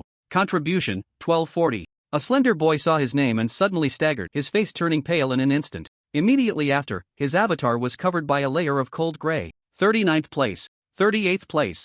10 names flashed by in succession, and 10 avatars turned gray. Zhao Tai's cold and emotionless voice rang out at the right moment. The above 10 individuals, the Dragon Nest training, ends here. The 10 eliminated students wore expressions filled with unwillingness, despair, and dejection. But they said nothing, only silently clenched their fists and lowered their proud heads. They understood that their journey in the Dragon Nest had come to an end. The rankings continued to rise. When the light screen rolled to the 15th place, Wei Shi's name suddenly appeared. He looked at his contribution score, which was neither high nor low. Once again, he unconsciously glanced at the figure not far away, untouched and with not a single wrinkle in her clothes, his expression complex to the extreme. There was both the humiliation of being captured in the instance and the relief of having survived, a mix of emotions. Soon after, the names and scores of Xiong Zining, Lei Ming, Xiao Lai, Luo Tian, and others appeared one after another. Until the 3rd place. The contribution score on the light screen experienced a dramatic surge. 3rd place, Song Bingyu, contribution, 18,760,000 far surpassing the 4th place Luo Tian, a terrifying score that was a whole 10 times greater. Wow! The entire venue erupted in an uproar. Everyone's gaze was fixed on the fiery red-haired female archer. Song Bingyu herself was stunned, her beautiful eyes filled with disbelief. She stared blankly at the number, her mind a complete blank. After a long while, she suddenly remembered something and turned her gaze towards Lin Mu. she finally understood the astonishing score. Perhaps it was simply because she had brought that dark sorcerer into Lion City. Just as everyone was still immersed in the shock brought by Song Bingyu, the light screen flickered again. In the second place, a name appeared along with an even more outrageous score, booming into existence. Second place, Chen Feng, contribution 55,430,000. Chen Feng, who had been nervously rubbing his hands, trembled violently. As if struck by lightning the moment he saw his name, he was momentarily stunned. Then, an uncontrollable ecstasy erupted from the depths of his heart like a volcano. Chief Tianen, Little Fengzi, unforgettable.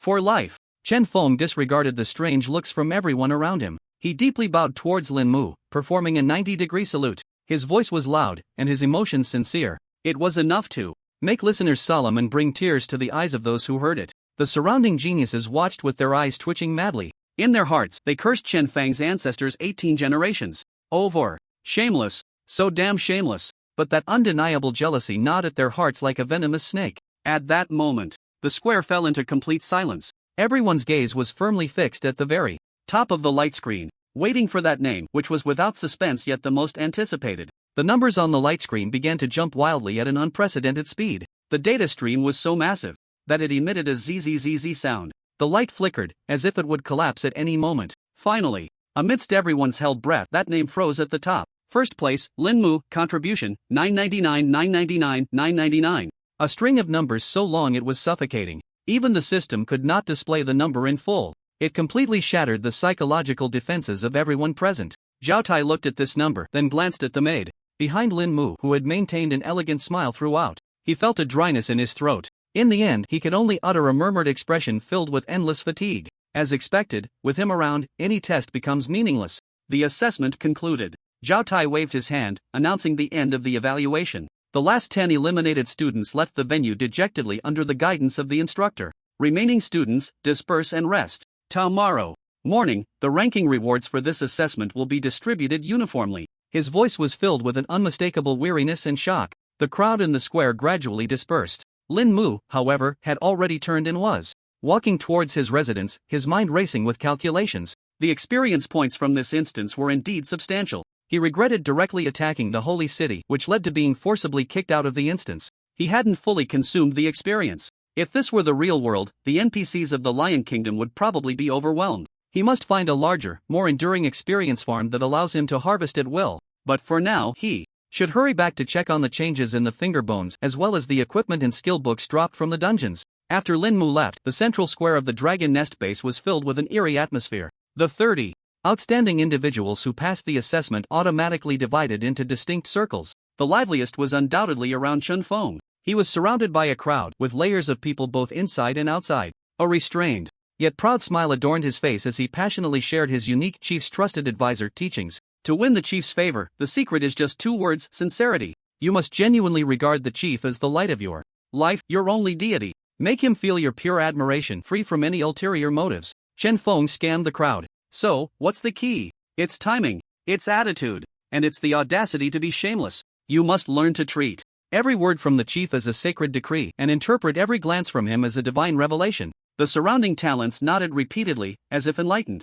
Their gazes towards Chen Feng were filled with admiration, as if they were saying, so that's how it is. In a corner, Song Bingyu sat alone. With a soft silk cloth, she repeatedly and silently wiped her beloved longbow. Her movements were slow and focused. Yet in her mind, the image of that pure white beam of light that annihilated a disaster-level boss flickered repeatedly like a movie replay. That top-tier boss, capable of destroying everything, appeared fragile as thin paper before that beam of light. Her once proud strength, talent, and even beauty seemed so pale and ridiculous in the face of such apocalyptic power. The pride belonging to a top genius had long been crushed. In its place was a reverence for that incomprehensible absolute power, along with a trace of longing that even she herself had not noticed. Meanwhile, in the Dragon Nest Command Center, the 5-turn powerhouse, General Long Zhan, the overall head of the Dragon Nest, was silently staring at the astonishing settlement data on the light screen alongside Chief Instructor Zhao Tai. After a long while, a rare look of shock appeared on Long Zhan's usually calm face. This person's power has surpassed the category of genius ceiling.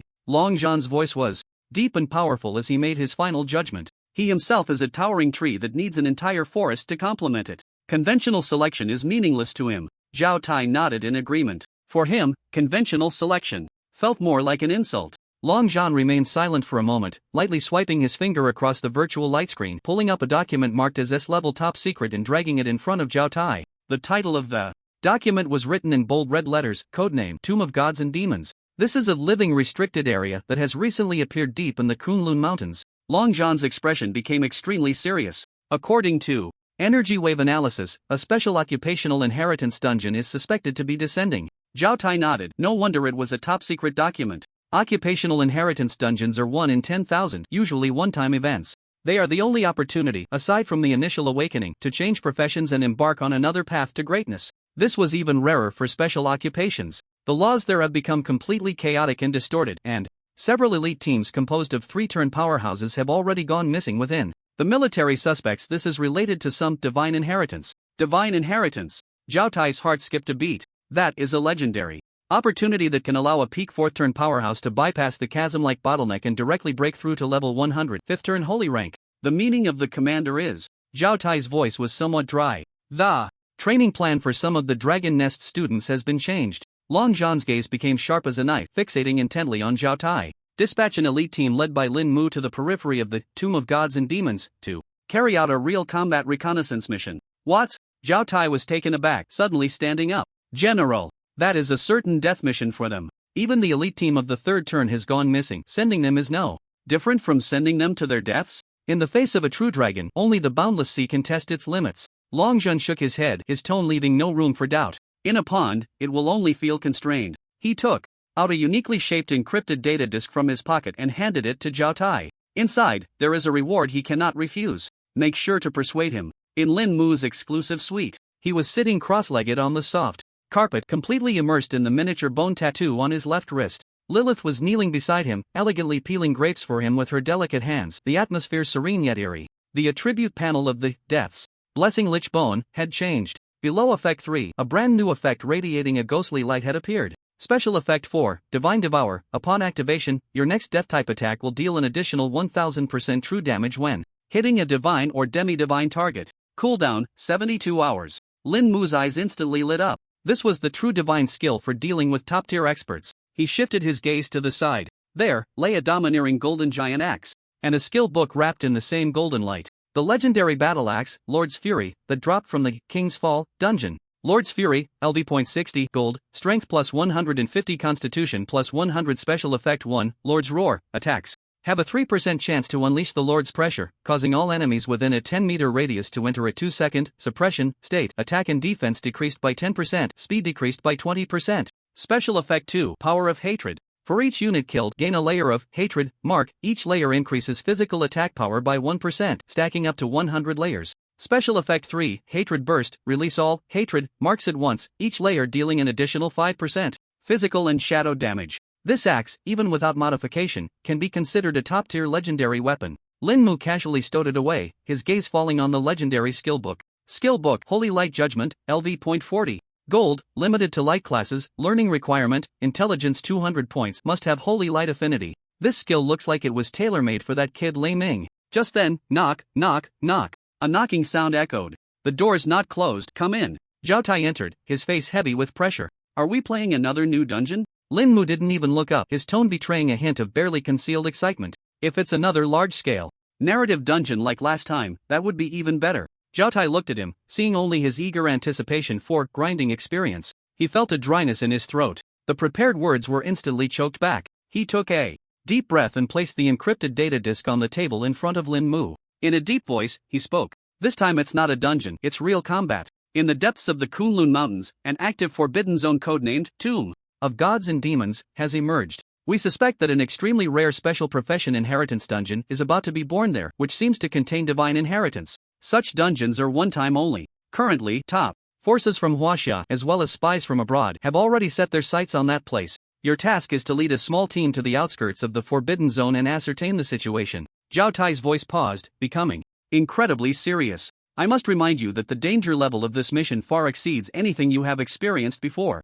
After all, human nature is more dangerous than monsters. After hearing Zhao Tai's description, Lin Mu's face revealed unabashed boredom and disdain. A practical mission? He scoffed, his tone filled with contempt for the term. Leading a group of deadweights who can't even protect themselves to stroll around the outskirts of the forbidden zone and then come back to write a report? Lin Mu slowly shook his head as if listening to a bad joke. Instructor Zhao, do you think I'm idle? Not interested. He flatly refused, even too lazy to say another word. I need a more efficient way to level up. I don't have time to play this kind of house game with you. Zhao Tai had anticipated this. He took a deep breath as if making a certain resolution, gritting his teeth and throwing out the first heavy piece of information. Reliable news: Tomb of Gods and Demons, Soul Thief will also appear. The moment the words fell, Lin Mu's action of stroking the tattoo on his left wrist suddenly paused. Buzz! The temperature in the entire room seemed to drop to freezing point at that moment. A cold, pure, and untainted killing intent spread through the air like a tangible substance. Standing in front of Lin Mu, Zhao Tai, a peak fourth-turn powerhouse, felt a shiver originating from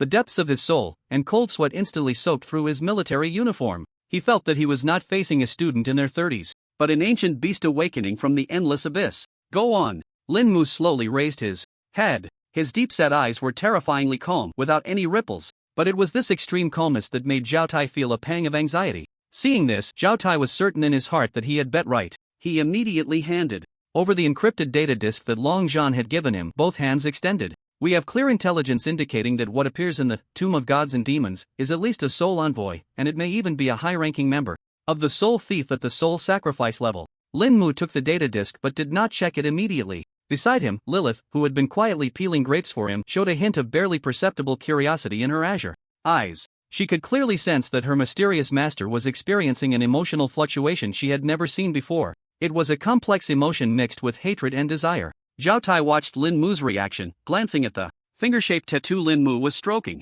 He played his last trump card, his voice trembling slightly with excitement. Moreover, General Long Zhan has promised that as long as you are willing to lead the team to complete this mission, in addition to the regular rewards, the final personal reward will be precise information about the lost pages of the Sargeras Codex. Buzz! The moment the words fell, the lich finger tattoo on Lin Mu's left wrist suddenly erupted with a deep, abyss-like black light. Codex! That roar, filled with endless hatred and unwillingness, once again exploded in the depths of his mind. This time, it was unprecedentedly clear, as if the owner of that finger bone had crossed the boundaries of time and space, roaring right in his ear. Lilith's beautiful eyes slightly narrowed. She keenly sensed. In that moment, the wave of laws erupting from that small phalanx seemed to surpass the limits of this world. I accept. Lin Mu suddenly stood up. All previous laziness and impatience vanished in an instant. What replaced it was a resolute determination, unchanging even in the face of an impending avalanche. Tomorrow, after receiving the rewards, gather everyone and meet in the square. He walked to the window. His gaze seemed to penetrate the steel dome of the Dragon Nest base, looking far towards the Kunlun Mountains. Zhao Tai let out a long breath. He felt as if he had just walked through the gates of hell, drenched in cold sweat. He looked at Lin Mu's not particularly tall figure but felt an inexplicable chill. He also realized that Lin Mu agreed to this mission not for national honor or for some so-called selection quota. He had his own, deeper purpose. The Dragon Nest, or rather, Huaxia, merely provided him with a stage, a platform for him to perform. Lin Mu turned his head. He issued a command to Lilith, who had been quietly standing behind him, her voice cold and calm. Prepare yourself, Lilith. We are not going on an adventure this time. We are going hunting. Zhao Tai's figure disappeared behind the door. The room's door slowly closed, isolating everything from the outside world. Inside the room, silence fell. Lin Mu remained standing by the window, motionless, like a statue. In his deep eyes, there was no longer the calmness or laziness of the past but a storm of darkness, suppressed to the extreme. Master. Lilith's ethereal and worried voice sounded from behind. She could sense the faint killing intent surrounding Lin Mu. Lin Mu did not turn around. He slowly raised his left hand, gently stroking the miniature phalanx tattoo on his wrist. Lilith, do you think God can bleed? His voice was soft, yet carried a chill. Lilith was momentarily taken aback. Then she revealed a captivating smile, her azure eyes filled with fervent admiration. Master, before you, all beings are equal. God is also prey. Lin Mu pressed his lips together, falling silent. He sat back down on the carpet, closed his eyes, and began to adjust his breathing and mental strength. This time, he would not be facing the routine monsters in the instance. Instead, he would confront the cunning and bizarre Soul Thief. Time flowed slowly in the extreme silence. Finally, when the clock's hands pointed to midnight, Lin Mu suddenly opened his eyes. It's here. Lin Mu's thoughts instantly sank into the skill bar. Having leveled up to 36, he gained 4 precious skill points. Starting from the old routine again. Revive Skeleton, level 9. Change quantity limit, 99,990 to quantity limit, 99,999. After 3 modifications, the quantity limit reached its peak again. Revive Skeleton, level 9. Summon 90,000 from the void. Quantity limit, 99999. Revive Skeleton Archer, level 6 consumes 39,600 mana. Summon 990 groups. Quantity limit 9,000. Change summon 990 groups to summon 999 groups. Change quantity limit 9,000 to quantity limit 9,900. Change quantity limit 9,900 foot to quantity limit 9,990. Modification complete. Description blurred and reshaped. Revive Skeleton Archer, level 6 consumes 39,960 mana.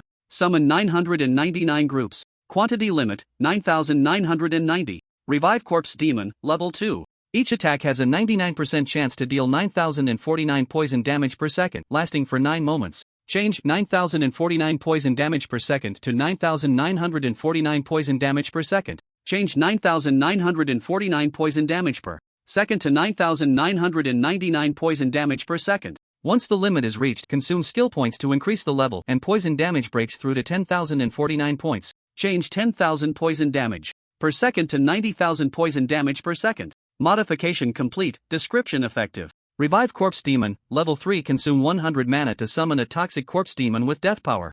Extremely fast with high attack and strong defense. Each attack has a 99% chance to deal 90,049 poison damage per second, lasting for 9 moments. Revive Skeleton Mage, level 4. Summon 100 Skeleton Mages. Limit, 900. Lin Mu directly upgraded the Skeleton Mage by 1 level, reaching level 5, skill changed. Revive Skeleton Mage, level 5 consume 990 mana to summon 100 Skeleton Mages from the void to fight for you by guiding the Breath of Death, randomly mastering Fire Dragon combo, Explosive Glacier, and Thunderstorm Cloud. When different elemental skeleton mages attack the same target, it triggers elemental resonance, dealing 150% extra damage to the target, with a casting interval of 15 seconds, limit, 900. Change summon 100 skeleton mages to summon 900 skeleton mages. Change dealing 150% extra damage to dealing 950% extra damage. Change casting interval of 15 seconds to casting interval of 10 seconds. After modification, Revive Skeleton Mage, level 5 consume 990 mana to summon 100 skeleton mages from the void to fight for you by guiding the Breath of Death, randomly mastering Fire Dragon combo, Explosive Glacier, and Thunderstorm Cloud. When different elemental skeleton mages attack the same target, it triggers elemental resonance, dealing 950% extra damage to the target, with a casting interval of 10 seconds, limit, 900. The single target damage of the skeleton mage has significantly increased again. Revive Death Knight, level 1. Master skills, Death Harvest, Death Decay. Continue to push the limits of values, testing which values will increase with further upgrades. Change 5% bleeding effect to 9% bleeding effect. Change lasting 3 seconds to lasting 9 seconds. Change dealing 90% attack power shadow damage per second to dealing 99% attack power shadow damage per second. Modification complete. Revive Death Knight, level 1. Master skills, Death Harvest, swing a giant scythe to deal 999% attack power physical and shadow damage in a fan-shaped area of 6 miles in front, with a 9% bleeding effect lasting for 9 seconds. Cooldown 55 seconds. Death Decay, the undead bone dragon breathes death dragon breath in front for 30 meters, dealing 99% attack power shadow damage per second, lasting for 5 seconds. Cooldown 55 seconds. Bone Fong, level 8. Each Bone Fong deals 90 by 91 physical damage, as well as 9 poison damage per second, lasting for 9 moments. Change each Bone Fong deals 90 by 91 physical damage to each Bone Fong deals 99 by 91 physical damage. Change each Bone Fong deals 99 by 91 physical damage to each Bone Fong deals 99 by 99 physical damage. Directly consume a skill point to break the damage limit to 100 by 100. Change each Bone Tooth deals 100 to 100 physical damage to each Bone Tooth deals 900 by 100 physical damage. Bone Tooth, level 9 consumes 9,00007 mana, channeling death energy to summon 900,000 sharp teeth. Tainted with corpse poison from the deep buried remains of the dead, piercing forward at the speed of light in a linear area, each Bone Tooth dealing 900 by 100 physical damage, along with 9 points of poison damage per second, lasting for 9 moments. The damage of the bone teeth explodes again. Death Prayer, level 4 consumes 130 mana, invoking the whispers of the dead around with death energy, speed increased by 999,904%. Change increased by 999,904% to increased by 999,994%. Change increased by 999,994% to increased by 999,999%. Again consuming a skill point. Death Prayer breaks through to level 5, undergoing a qualitative change, and the enhancement limit rises to 1,000,000%. Change increased by 1,000,000% to 9,000,000%. Modification complete. Description changed. Death Prayer, level 5 consumes 300 mana, unleashing the ultimate symphony of the dead with overwhelming death energy surrounding the summoned creatures, enhancing their potential, increasing attack, defense, and speed by 9,000,000%. Grants summoned creatures the state of undying soulfire if the summoned creature is destroyed during the skill's duration. It will resurrect in place with 50% health after 3 seconds. Duration, 9 moments. Cooldown, 30 minutes. A 90,000-fold increase. Plus near immortality. Death Prayer, terrifying indeed. Grip of the Bones, level 7, and Shield of Bones, level 1. These two skills have temporarily reached their limits. No skill points left, unable to upgrade. Can only continue to wait. First modifying the equipment. The equipment now only has the Bountiful Straw Hat and the Lich Finger Bone left to upgrade. Bountiful Guardian Straw Hat, LV.30, orange. Change every 30 seconds to every 10 seconds. Change lasts 10 minutes to lasts 10 moments. Change lasts 10 moments to lasts 90 moments. Boom! The bountiful life aura of the straw hat surged even more, causing Lilith to frequently glance at the hat. Bountiful Guardian Straw Hat, LV.30, orange, intelligence plus 25 constitution plus 25 agility plus 3 strength plus 3 special effect 1. Bountiful Praise, starting from the first time equipped. Every second, remove all negative effects and restore all health and mana. Special effect 2, Bountiful Anthem, starting from the first time equipped. Every 10 seconds, apply the persistent healing effect to all summoned creatures, restores 99% health per second, lasting 90 moments. Deathbless Lich Finger Bone, no level accessory, orange, intelligence plus 30 effect 1, after equipping, all death type attack skills damage increases by 20%. Effect 2, after equipping, the number of all death type summoning skills doubles.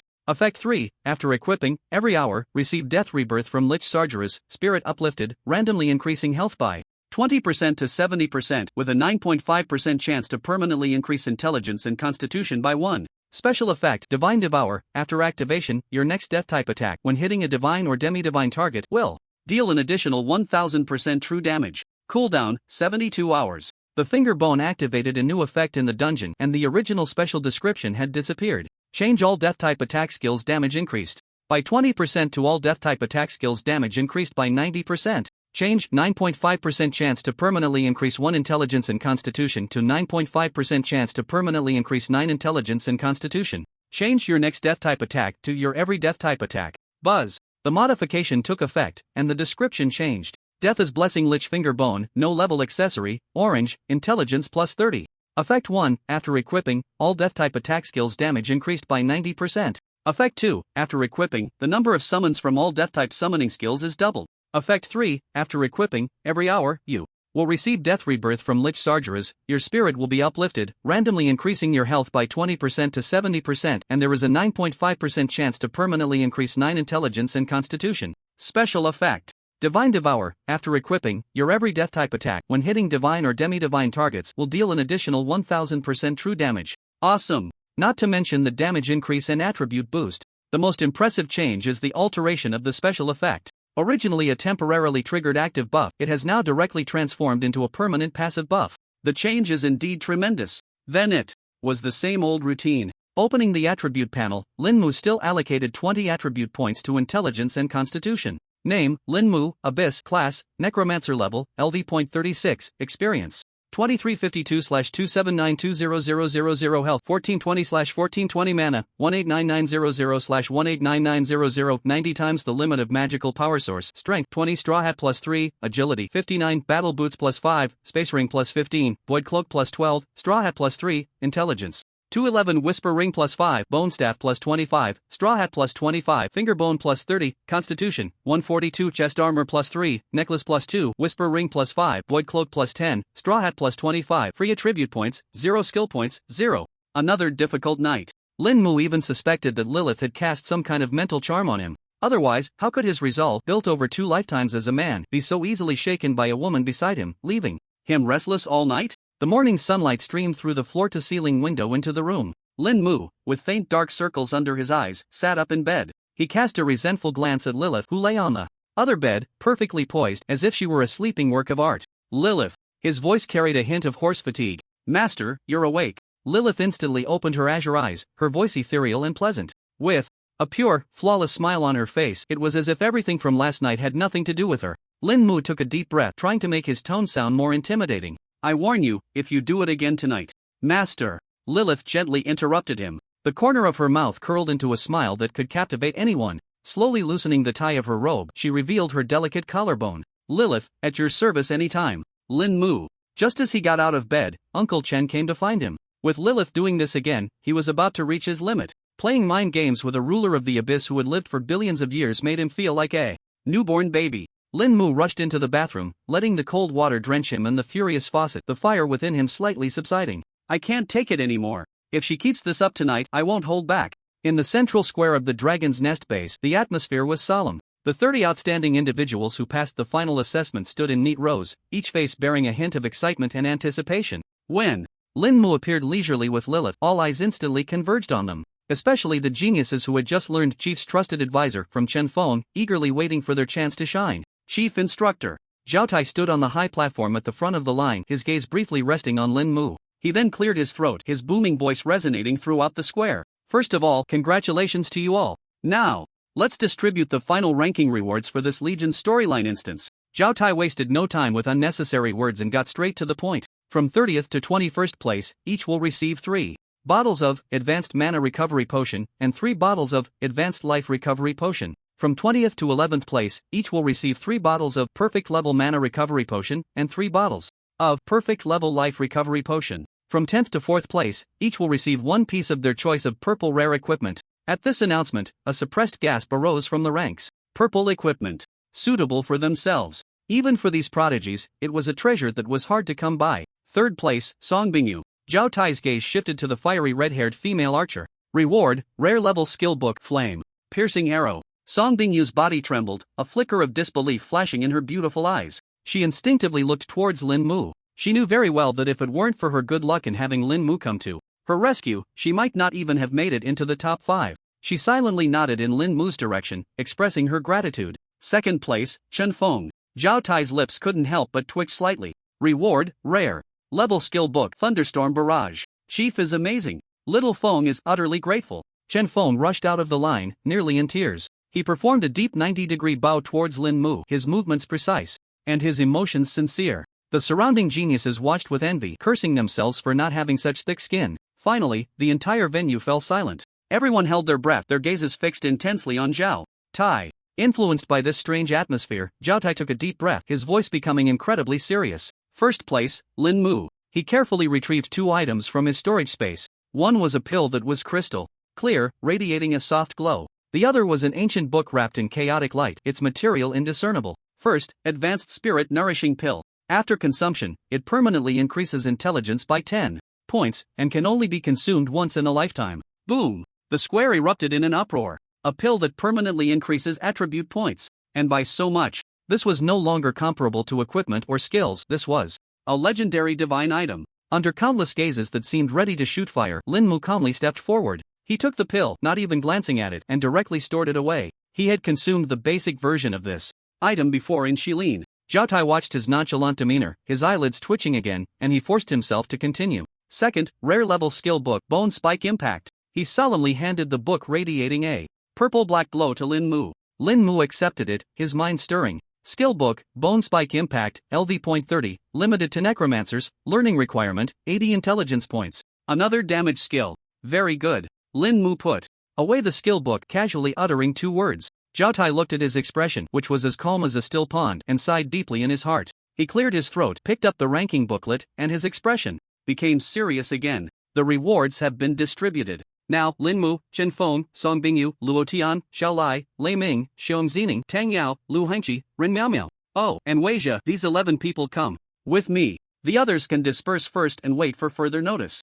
Zhao Tai led Lin Mu and the other 11. They passed through a long metal corridor and finally stopped in front of a heavy alloy door with no markings. Except for Lin Mu and Lilith, the other 9 wore varying degrees of confusion and excitement on their faces. They didn't understand why the chief instructor would take them away individually, but they knew that since Lin Mu was going to, it must be a good thing. The alloy door opened silently, revealing a minimalist and somewhat empty conference room that Lin Mu had visited once before. In the center of the room, the figure of General Long Zhan sat quietly like a towering mountain. He did not release any aura, but the air in the entire space seemed to solidify because of his presence. The group entered one after another, instinctively holding their breath and standing in a line. Long Zhan's gaze, sharp as an eagle, slowly swept over each person, finally lingering on Lin Mu for a moment. You are the 11 individuals who have performed the best and have the greatest potential in This Dragon Nest training session. His voice was not loud, but it carried an undeniable authority, clearly reaching everyone's ears. Therefore, I have decided to give you a real opportunity, one that could determine your future and even the future of Huaxia. Long Zhan lightly traced his finger across the table. A massive three-dimensional map unfolded in the center of the conference room. At the center of the map was the undulating Kunlun Mountains, with one area marked in striking blood red. Codename, Tomb of Gods and Demons. S-level top secret file. As soon as these words were spoken, everyone's pupils, except for Lin Mu's, suddenly constricted. S-level. That represented an extremely high level of confidentiality in military files. Likewise, the danger was extremely high. Your objective is to be the first elite squad to infiltrate the periphery of the Tomb of Gods and Demons, ascertain the specific situation within, and gather as much valuable intelligence as possible. Long Zhan's tone turned cold and cruel. I must inform you in advance that before you, 3 elite squads composed of third transformation experts have completely gone missing within, with no remains found. What you will face are not only twisted energies and terrifying monsters, but possibly also top forces from various countries, and lurking observers in the shadows. His gaze subtly swept over Lin Mu. This mission has no instructors, no backup, and no rules. Only survival or death. Long Zhan stood up, hands clasped behind his back, like a deity examining mortals. Now, I give you the opportunity to choose. Withdraw, and you can preserve your life and continue participating in the Dragon Nest training safely. Stay, and you may become a cold corpse on the Kunlun Snow Mountain, unknown to anyone. I will only give you 10 seconds to consider. In the conference room, there was a deathly silence. 10 seconds felt as long as a century. However, not a single person wavered. In Luo Tian and Xiao Lai's eyes burned a flame called anticipation. Song Bingyu instinctively glanced at Lin Mu's calm profile and tightened her grip on the longbow. Even the most timid, Chen Feng, straightened his back instantly upon seeing Lin Mu's indifferent expression of "What's for dinner tonight?" His heart roared, "What's there to be afraid of? If the sky falls, the chief will hold it up. I just need to follow behind and pick up treasures." Very good. A hint of satisfaction finally appeared on Long Zhan's face. From now on, Lin Mu is the highest commander for this operation. During the mission, his words are the highest order. His will is the will of all of you. Any form of disobedience will be treated as treason, and can be executed on the spot. As these words were spoken, everyone felt a chill in their hearts once again. The way they looked at Lin Mu changed completely. Gather at the helipad in 20 minutes. Dismissed. With a surge of emotions, everyone left under Zhao Tai's lead. Lin Mu, on the other hand, leisurely returned to his exclusive suite with Lilith. The moment the door closed, he immediately took out the advanced spiritual nourishment pill that emitted a soft glow from his storage space. Lilith, keep watch. Yes, master. Lilith elegantly bowed, her azure eyes flashing with a vigilant light. An invisible mental force field instantly enveloped the entire room. Lin Mu sat cross-legged, his consciousness sinking into the description of the pill. Advanced spiritual nourishment pill permanently increases intelligence by 10 after consumption. Only one can be consumed. Additional pills are ineffective. The text in parentheses is a hint for the reader and does not belong to the description. Change permanently increases intelligence by 10 to permanently increases intelligence by 90. Change permanently increases intelligence by 90 to permanently increases intelligence by 99. Buzz. The glow on the surface of the pill surged instantly, almost becoming a 100-watt light bulb. Without hesitation, Lin Mu opened his mouth and swallowed it. A cool, vast, and pure mental energy surged into his mind like a flood breaking through a dam. His consciousness felt as if it were soaking in warm spring water. Every thought became unprecedentedly clear and transparent. After a long while, Lin Mu slowly opened his eyes and let out a long breath of turbid air. He immediately opened his attribute panel. Name, Lin Mu, Abyss, Occupation. Necromancer level, LV.36, experience, 2352/27920000 health, 1420/1420 mana, 279000/279000, overlimit mana source 90 times. Strength, 20 straw hat plus 3, agility, 59, battle boots plus 5, space ring plus 15, void cloak plus 12, straw hat plus 3, intelligence, 310. Whisper ring plus 5, bone staff plus 25, straw hat plus 25, finger bone plus 30, constitution, 142, chest armor plus 3, necklace plus 2, whisper ring plus 5, void cloak plus 10, straw hat plus 25, free attribute points, 0 skill points, 0 not bad. The intelligence attribute broke through the 300 mark. The mana value, under the enhancement of the mana source, also increased significantly. Following that, Lin Mu took out the skill book that emitted a purple-black glow. Skill book, Bone Spike Impact, LV.30, limited to necromancers, learning. Requirement, 80 points in intelligence. Learn. The pages turned to specks of gray light, merging into Lin Mu's forehead. Bone Spike Impact, level 1 consumes 30 mana, releasing surging bone spikes in a 2 by 6 meter area on the ground ahead. deals 375 to 380 physical and shadow damage to enemies within the area. Cooldown time, 8 minutes. A familiar curve appeared at the corner of Lin Mu's mouth. He directly activated his talent and delved into the deepest description of this new skill. Description modifier. Activated. Bone Spike Impact, level 1 consumes 30 mana, infusing death energy into the ground ahead, releasing serrated sharp bone spikes in a 2x6 meter rectangular area. Deals 375 to 380 physical and shadow damage to enemies within the area. Cooldown time, 8 minutes. Change within a 2x6 meter rectangular area to within a 2x6 rectangular area. Change causing 375 to 380 damage to, causing 375 by 380 damage. Change cooldown time, 8 minutes to cooldown time, 8 seconds. Buzz. The skill panel blurred violently for a moment, then was completely reshaped. Bone Spike Impact, level 1 consumes 30 mana, releasing surging bone spikes in a 2x6 area on the ground ahead. Deals 375 by 380 physical and shadow damage to enemies within the area. Cooldown time, 8 seconds. The detailed description also underwent new changes. Bone Spike Impact, level 1 consumes 30 mana, infusing death energy into the ground ahead, releasing jagged, sharp bone spikes surging forth in a 2x6 rectangular area. Deals 375 by 380 physical and shadow damage to enemies within the area. Cooldown time, 8 seconds. Lin Mu nodded in satisfaction. Another terrifying crowd-clearing skill was born, with a base damage of 140,000 combined with a 90% boost from Lich's finger. This strike would deal over 270,000 damage. 20 minutes later, at the secret helipad of the Dragon Nest base, besides Lin Mu and Lilith, 10 selected prodigies, including Luo Tian, Xiao Lai, Song Bingyu, and Chen Feng, had all arrived. Excitement, tension, and a hint of barely perceptible fervor intertwined on each of their faces. S-level top secret mission. For any proud genius, this was a supreme honor worthy of being recorded in their personal resume. In front of them stood a stealth transport aircraft, with a design full of technological flair. It hovered quietly half a meter above the ground, its smooth lines seemingly merging with the surrounding light. If one did not look closely, it was almost impossible to detect its presence. Demon Energy Transport Aircraft, Xian Niao. Board immediately. Zhao. Tai's voice rang out from the side, his gaze complex as he looked at the group of young people about to embark on their journey. Everyone filed in. The interior of the cabin was far more spacious than expected. A soft blue glow illuminated every corner. Various incomprehensible precision instruments flickered with faint light, showcasing the pinnacle of military technology from Huaxia. Chief, regarding this mission, I've done some tactical simulations.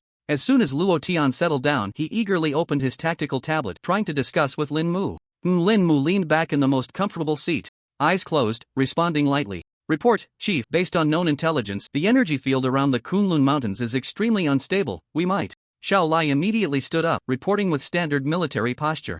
Understood. Lin Mu's response remained concise. Luo Tian and Xiao Lai exchanged glances.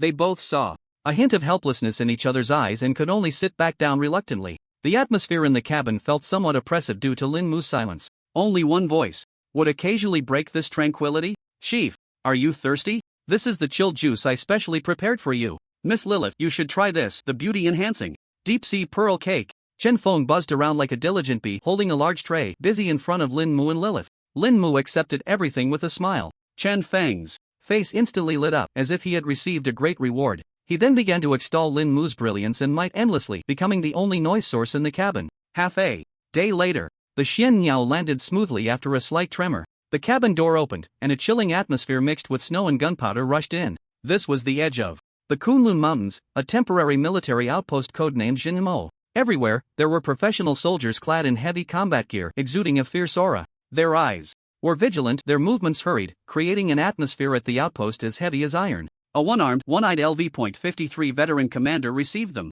His remaining eye was sharp as a blade, openly scanning this group of seemingly tender student soldiers filled with distrust. S-class mission? You little rookies are the ones sent? The commander snorted coldly, his tone harsh. I don't care what geniuses you were in school. Here, keep your tails tucked. Inside the tomb of gods and demons, the laws are chaotic. Once you enter, don't think you can use your high-tech toys to contact the outside world. Moreover, according to the intelligence our people risked their lives to send back, not only our Huaxia teams are inside, but the Freedom Federation SA squad, Wings of Freedom, has also appeared in that area. Just as the commander was issuing his serious warning, another squad happened to emerge from the supply point not far away. They were dressed in uniform silver-white streamlined combat suits. Each of them radiated a powerful and confident aura. completely at odds with the grim atmosphere of the demon suppression outpost. It was the wings of freedom. Leading them was a burly, blonde-haired, blue-eyed man, a shield guardian. Upon seeing Lin Mu's crew, clearly newcomers, a trace of disdain flickered in his eyes. A powerful pressure suddenly descended, carrying an unmistakable provocation. Xiao Lai and Luo Tian's expressions changed, ready to unleash their energy in retaliation. However, Lin Mu didn't even lift his eyelids. He merely turned his head and spoke in a tone as if complaining about the weather to the quietly standing Lilith beside him. Lilith, there's a fly. Hearing this, Lilith nodded slightly. She turned her head to look at the imposing blonde captain, revealing a pure, elegant smile, even carrying a hint of sanctity. In that instant, the blonde captain's body stiffened abruptly. The arrogance on his face froze, replaced by sheer horror. He felt as if he had fallen into an endless ice cavern. Deep within his soul, it was as if an indescribable, unseeable ancient evil god had cast a fleeting glance at him. That glance transcended time and space, disregarded levels, and directly branded itself upon the essence of his soul. Thud! Cold sweat instantly soaked his expensive combat suit, his legs went weak, and he nearly collapsed to the ground, barely managing to stand with all his strength. He looked at the smiling girl in terror, as if he had seen the most terrifying existence in the world fleeing in disarray with his team. The entire process was silent. The soldiers at the outpost, including the one-armed commander, were all stunned, their jaws nearly dropping to the ground. Lin Mu's team stepped into the entrance of the Tomb of Gods and Demons, that area shrouded in eternal gray mist, with space slightly distorted. The moment they stepped into the mist, the military smart devices on everyone's wrists, along with various communication equipment, simultaneously emitted a series of harsh crackling electric sounds, followed by a blackout of the screens, rendering them completely useless. The gray mist was thick as ink. As soon as they entered, an invisible force of law descended like a mountain, suppressing them. Everyone's senses were instantly stripped away, visibility suddenly reduced to less than 10 meters. The range of exploration was compressed to a pitiful limit. The entire world seemed to reject them, viewing them as an invading virus. Damn it! My mental power has been suppressed by 90%. Luo Tian's face turned ugly. Wei Jin nodded in agreement. His proud analytical abilities were nearly rendered useless in this environment. Xiao Lai and Song Bingyu also turned pale. They felt as if they were blindfolded and had their ears stuffed. Thrown into a bottomless quagmire, every step was incredibly difficult. Even more terrifying was the faint whispering that began to echo in the gray mist. The voice seemed to come from the deepest part of the soul. At times, it transformed into the most tempting desires, luring one into depravity. At other times, it morphed into the deepest fears, attempting to completely shatter one's sanity. Xiao Lai's forehead was bulging with veins, his breath rapid. Before him, the horrific scene of fallen comrades in pools of blood seemed to materialize. Song Bingyu bit her lip hard, a trace of blood seeping from the corner of her mouth. The whispering voice continuously mocked her pride, amplifying the chasm between her and Lin Mu as if it were an insurmountable divide. However, at the center of the storm, Lin Mu remained as calm as ever, as if the world around him was nothing but a gentle breeze. The Guardian of Abundance's straw hat activated praise of abundance once per second. To him, these mental erosions felt like a cool breeze brushing against his cheek, even somewhat pleasant. He calmly observed his teammates' painful struggles, as if appreciating a clumsy play. Oof! Lilith noticed the mortal cub's predicament, letting out a barely audible snort from her nose.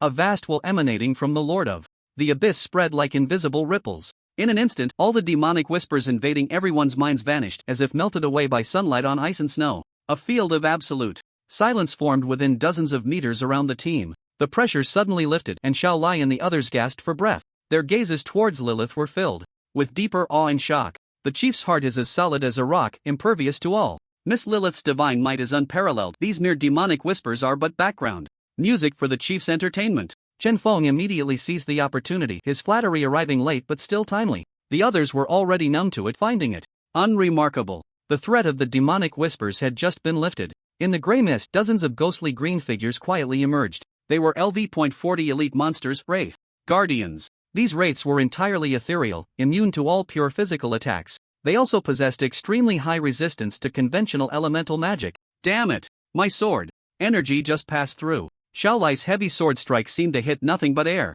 It passed right through the Wraith Guardian's body, causing no damage whatsoever. The elemental resistance is too high. My fireball spell's damage has been reduced by over 80%. Luo Tian exclaimed, his once proud spell now resembling a feeble flicker. The team was instantly plunged into a bitter struggle. Just as everyone was flustered and exhausted from coping, Lin Mu finally made a move. He didn't even glance at the clawing wraiths, simply raising his hand casually. Bone spike impact. The plain voice fell. In an instant, the ground shook violently. In a rectangular area stretching 6 miles long and 2 Miles wide, the ground suddenly erupted. Countless jagged bone spikes flickering with deathly ghostly light and shadow energy, surged forth like a tsunami of death, unstoppable, in their frenzy to pierce and tear apart. Boom! Amidst the terrifying roar, the dozens of Wraith Guardians that had left Luo Tian and the others helpless, along with the entire strange forest they had been hiding in, were instantly torn into the most primitive energy fragments by this devastating force that fused physical and shadow attributes, leaving not a single one behind. After the bone spikes surged through, they slowly sank back into the ground, as if they had never appeared. All that remained was a narrow death corridor, completely cleared and devoid of life. The entire team fell into a deathly silence. Everyone stared in shock at the horrifying scene before them, their minds blank. A skill that seemed to be physical damage, why could it inflict such devastating blows on wraiths that were immune to physical attacks? Their understanding of Lin Mu's power had once again reached a new level. Let's go. Lin Mu's voice broke the silence, as if he had merely accomplished a trivial task. The group mechanically stepped forward, moving along the path of death. Not far along, Xiao Lai suddenly stopped. Beside a pit dug up by bone spurs, he discovered a corpse that had long since turned cold. Not one of our Huaxia people, Xiao Lai said solemnly after inspecting it. The style of the combat uniform was distinctly different, and on the chest there was an extremely strange spiral-shaped brand. Lilith glanced at it and whispered in Lin Mu's ear, "Master, this is a sign of a soul being forcibly extracted. The method is very crude." Soul thief. A trace of cold killing intent flashed in Lin Mu's eyes. He remained expressionless, quietly activating his talent to look at the corpse. A line of hidden information quietly appeared in his vision. Its complete soul has been used for the final sacrificial ceremony of the false god altar. False god altar? Lin Mu's heart stirred as he looked in the direction the corpse had fallen. At the end of the gray mist, a broken altar, exuding a faint divine aura yet permeated with decay and evil, appeared vaguely. Just as they were about to approach, another team quietly emerged from the side of the altar. It's the devils from the East Ing country. Xiao Lai's pupils constricted as he recognized their identity. It was a small team composed of third-turn powerhouses, the Tensha Divine Envoys. At the forefront was a woman dressed in a luxurious hunting outfit, holding a bat fan. A cold and frosty aura surrounded the female Onmyoji, Miyamoto Chizuru. Get lost. Miyamoto Chizuru didn't spare them a glance, merely uttering two words in a commanding tone. Beside her stood two towering LV.55.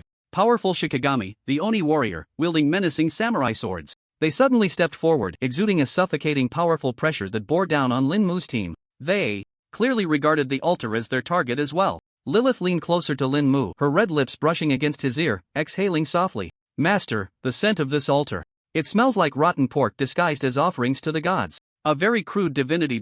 In the face of Miyamoto Chizuru's provocation and the pressure from the powerful Shikigami, Lin Mu didn't even raise an eyelid. He simply turned his head and said to the fawning Chen Feng beside him, "It seems this place needs some cleaning up." "As you command, Chief," Chen Feng exclaimed with delight, feeling he finally had a chance to show off in front of the chief. He roared, lightning flickering around him. He was truly preparing to unleash his newly acquired skill, Thunderstorm Combo, charging towards the two Oni warriors whose aura far surpassed his own. The corner of Miyamoto Chizuru's mouth curled into an extremely disdainful sneer, ready to enjoy the sight of this ant humiliating itself. However, the next second, her smile froze on her face. Just as Chen Feng was about to charge out, two massive figures riding skeletal dragons silently emerged behind Lin Mu. Death Dragon Knights. The terrifying death aura capable of crushing high-level Lord-class bosses instantly enveloped the entire area like a tangible tide. The two originally invincible Oni warrior Shikigami, upon sensing this aura, let out a mournful cry, their bodies trembling violently in instinctive fear, uncontrollably retreating.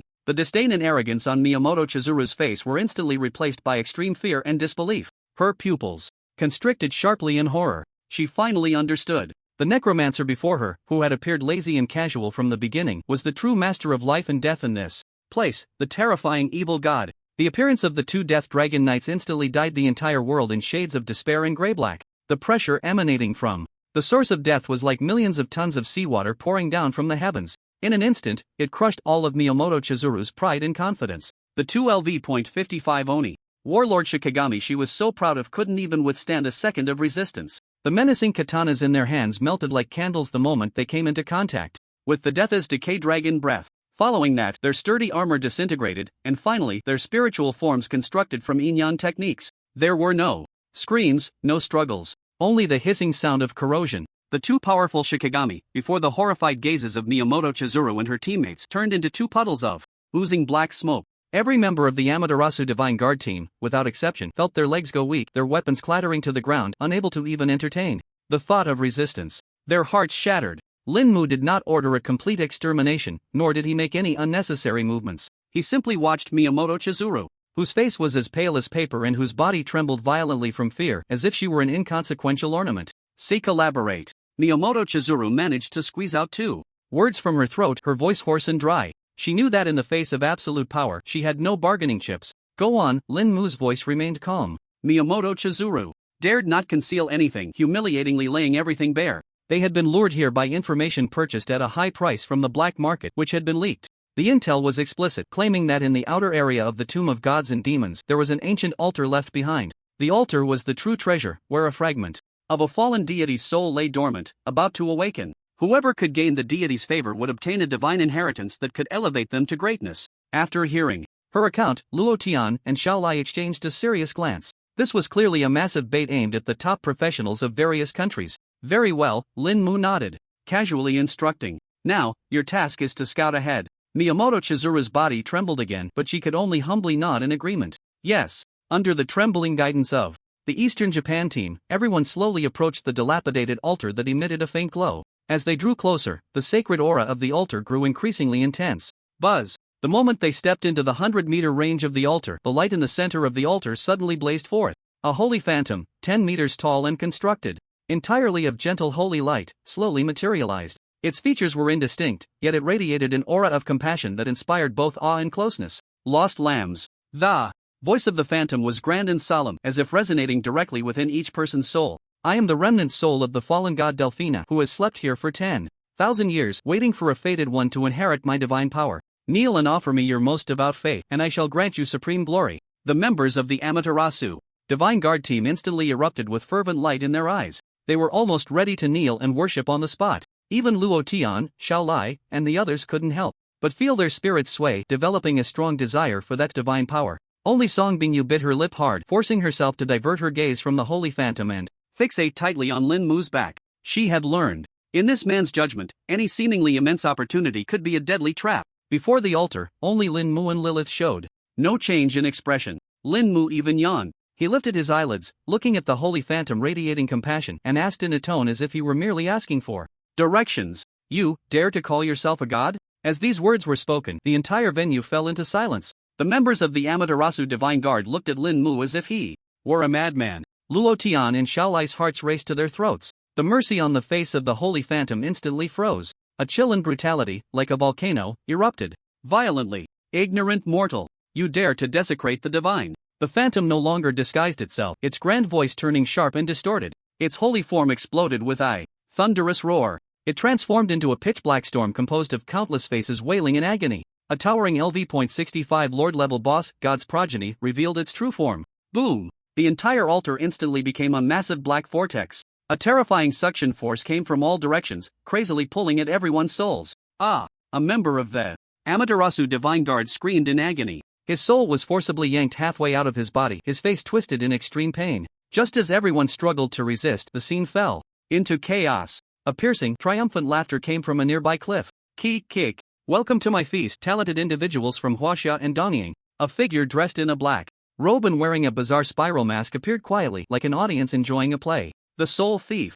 The Soul Master. This information was deliberately leaked by me as bait. The Soul Master spread his arms, his tone filled with sickly fervor. The purpose is to attract enough pure and powerful sacrifices like you. With your souls, I will enlighten my beloved pet. Help it ascend to the great existence of a lord. Feel despair, then become a part of it. The desperate truth fell like ice water over their heads. It made Luo Tian, Weijia, Xiao Lai, and others' hearts sink. Forcing down their shot, they prepared to fight to the death. However, Lin Mu's expression had not changed in the slightest. From beginning to end, he even had a faint smile playing at the corners of his mouth. He had been waiting for this moment. The hunter finally revealed its fangs. So, who was the real prey? Buzz. The lich finger bone of Death's Blessing tattoo on Lin Mu's left wrist suddenly became scorching hot. Divine Devour silently activated. Amid the Soul Master's arrogant laughter, Lin Mu ignored the rampaging boss. His gaze, like two icy swords, instantly locked onto the Soul Master on the cliff. He slowly raised his hand towards the direction of God's progeny. He coldly uttered 5 words. You laugh, you numbskull. In an instant, a beam of light gathered from 900,000 sharp bone fangs. The damage was amplified by 90% by the lich fingerbone. Additionally, it inflicted 1000% true damage to demi-divine targets. A pure white beam of death.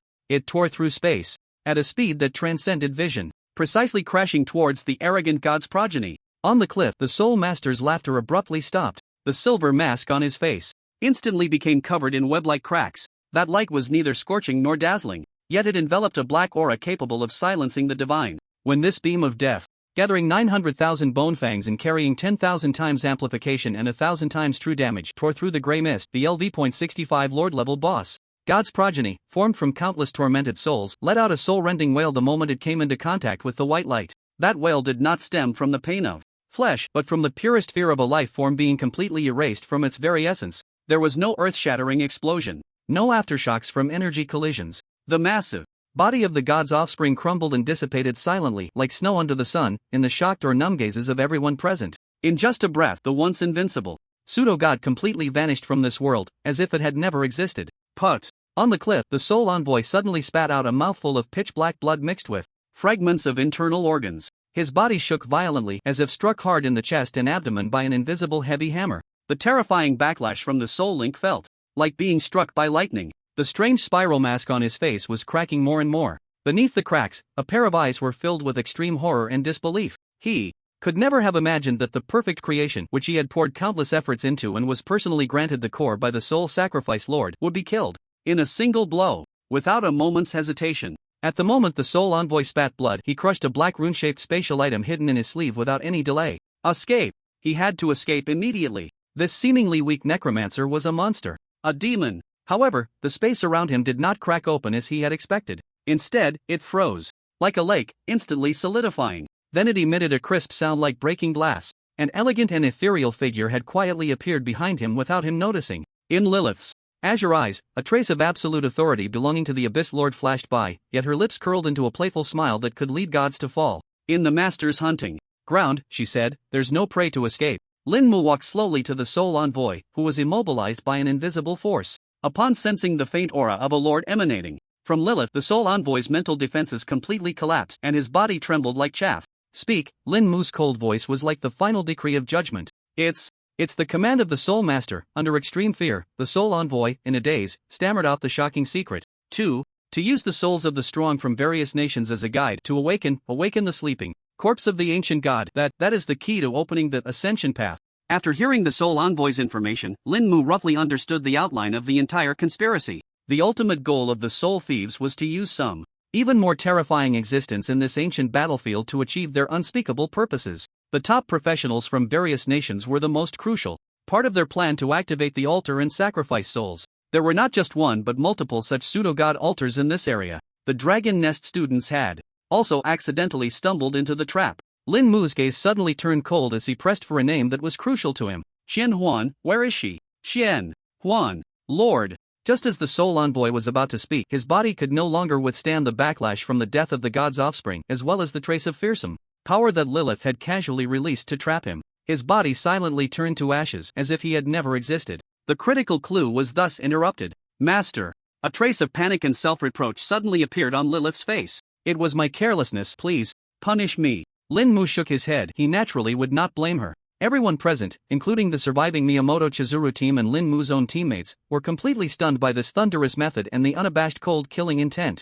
Luo Tian and Xiao Lai were horrified in their hearts. They finally realized that Lin Mu's initial goal was perhaps not the so-called divine inheritance, but rather these hunters lurking in the shadows. Lin Mu's gaze turned to the trembling, pale-faced Onmyoji from the east, Miyamoto Chizuru. In a tone devoid of any emotion, he announced, "Now, you have a chance to survive." Lin Mu ignored the humiliation and fear reflected in Miyamoto Chizuru's eyes and issued an undeniable command. Take your people and search for the next altar. Clear the way ahead. For Miyamoto Chizuru, this was both a desperate enslavement plunging into the abyss and the only glimmer of hope grasped under the hand of this terrifying demon. Yes. She nodded with great difficulty, leading the remaining team members. Like lambs driven by an invisible whip, they moved deeper into the gray mist towards the unknown area. Lin Mu's team followed leisurely behind, unhurried. At the end of the death corridor cleared by the bone spike impact, the gray mist surged once more. A more intense and malevolent bloody aura faintly wafted in. Under the trembling pathfinding of Miyamoto Chizuru's team, they advanced deeper into the gray mist. Almost every distance revealed a new corpse. Their deaths were identical to that of the previous one. Souls drained, faces frozen in extreme fear and unwillingness. It's the emblem of the Holy Radiance Knights of the Holy Church. Xiao Lai exclaimed in a low voice, pointing at the shattered armor on a corpse's chest. Over there, it's the Storm Battle Axe insignia of the Iron Alliance. Luo Tian also discovered a new victim. The Free Federation, East's Divine Servants, the Holy Church, the Iron Alliance. The corpses along the way almost covered all the top forces of the time. The Soul Thief's conspiracy was like an invisible net. It had long regarded all the elites who entered this forbidden zone as prey within its grasp. As they delved deeper, the faint divine aura in the air completely vanished. In its place was a nauseatingly rich stench of blood. It was as if the entire world was soaked in boundless blood energy. Finally, after passing through a forest, the second altar appeared before everyone. It was an evil creation entirely constructed from dark red flesh and pale white bones. Countless twisted arms reached out from the altar's crevices, weakly grasping at the sky. At the top of the altar, a giant heart over 10 meters in diameter was beating powerfully with a thump thump thump. With each beat, viscous waves of blood sprayed outward, corroding the surrounding ground with a sizzling sound. And before the altar, a brutal battle was underway. It's the Wings of Freedom. Chen Feng immediately recognized the team engaged in fierce combat with the monster. It was the top-tier 3-turn team from the Free Federation that had previously flaunted their might outside the demon suppression outpost, only to be frightened into submission by a single glance from Lilith. However, at this moment, they had long lost their earlier bravado. The team had suffered heavy casualties, with only 6 members still struggling to hold on. Each one was drenched in blood, looking utterly disheveled. Their opponent was a LV.68 Lord-level boss, the blood-sucking demon, formed from the blood and flesh flowing down from the altar. Something's wrong. A glint flashed in Luo Tian's eyes behind his glasses. That boss is absorbing their attacks. Weijia immediately provided his analysis. Not just the attacks, but also their lost vitality. Every attack and every injury from the Wings of Freedom is nourishing it. They are feeding the boss. The battle situation was exactly as they had analyzed. The more fiercely the Wings of Freedom attacked, the faster the wounds on the blood-sucking monster healed. Its breath surged higher, growing stronger with each battle. Just then, the captain of the Wings of Freedom, the blonde shield-bearer, also spotted Lin Mu and his group. A fleeting glimmer of joy, as if seeing a lifeline, flashed in his eyes. But that joy was quickly replaced by the arrogance deeply rooted in his bones. While he exerted all his strength to block a heavy punch from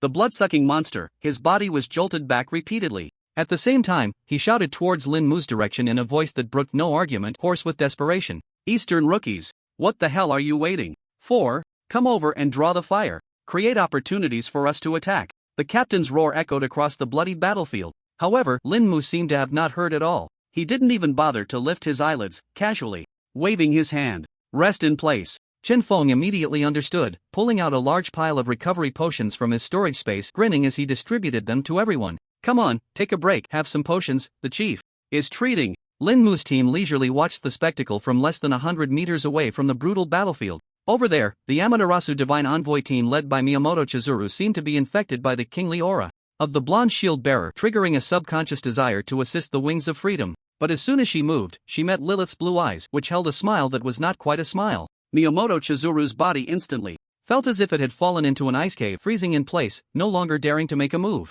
Xiao Lai, Luo Tian, and the others looked at the futile struggles of the Wings of Freedom with eyes full of pity. Sigh, a bunch of fools. Chen Feng was even more unreserved, shouting in a sarcastic tone towards the battlefield. Hey, friends on the other side, put in some effort. Our chief said, let's learn from this negative example and see how the incompetent professionals fight the boss. Put. The captain's face instantly turned the color of liver, and in a daze, he was sprayed with a mouthful of old blood by the blood-sucking monster. You guys, he wanted to curse, but the onslaught of the blood-sucking monster grew even more violent, leaving him no chance to catch his breath. Ah! Another member of the Wings of Freedom was pierced by a bloody tentacle, screaming as they fell. The defense line was on the verge of collapse. The blonde captain finally realized that Eastern necromancer, who had been lazy and casual from the beginning, was the true master of their lives and deaths. Roar! The blood-sucking monster let out a deafening roar. The flesh on its chest squirmed, coalescing into a massive 10-meter-long blood and flesh battle axe. It was raised high, whistling through the air as it swung down towards the captain's head. The shadow of death instantly enveloped him. Meanwhile, Lin Mu merely yawned. His terrifying perception had already spread like a tide, covering dozens of kilometers. He was searching for the one hiding in the shadows, enjoying this bloody drama, the Soul Thief. Just as the blood and flesh battle axe was about to fall, turning the captain and his shield into mush, he finally abandoned his ridiculous dignity and pride. With the last ounce of strength, he let out a heart-wrenching scream. Your Excellency, I beg you to intervene. The Wings of Freedom is willing to pay any price. This desperate cry echoed across the bloody battlefield. The voice of pleading was so humble, yet so sincere. However, Lin Mu didn't even lift his eyelids. He leisurely took the peeled, crystal-clear grape that Lilith handed him and popped it into his mouth, savoring it. Suddenly, time seemed to stand still. The enormous blood-soaked battle axe, capable of splitting mountains and shattering stones, hovered less than an inch above the golden-haired captain's head, the bloody gust of wind tousling his sweat-soaked golden locks.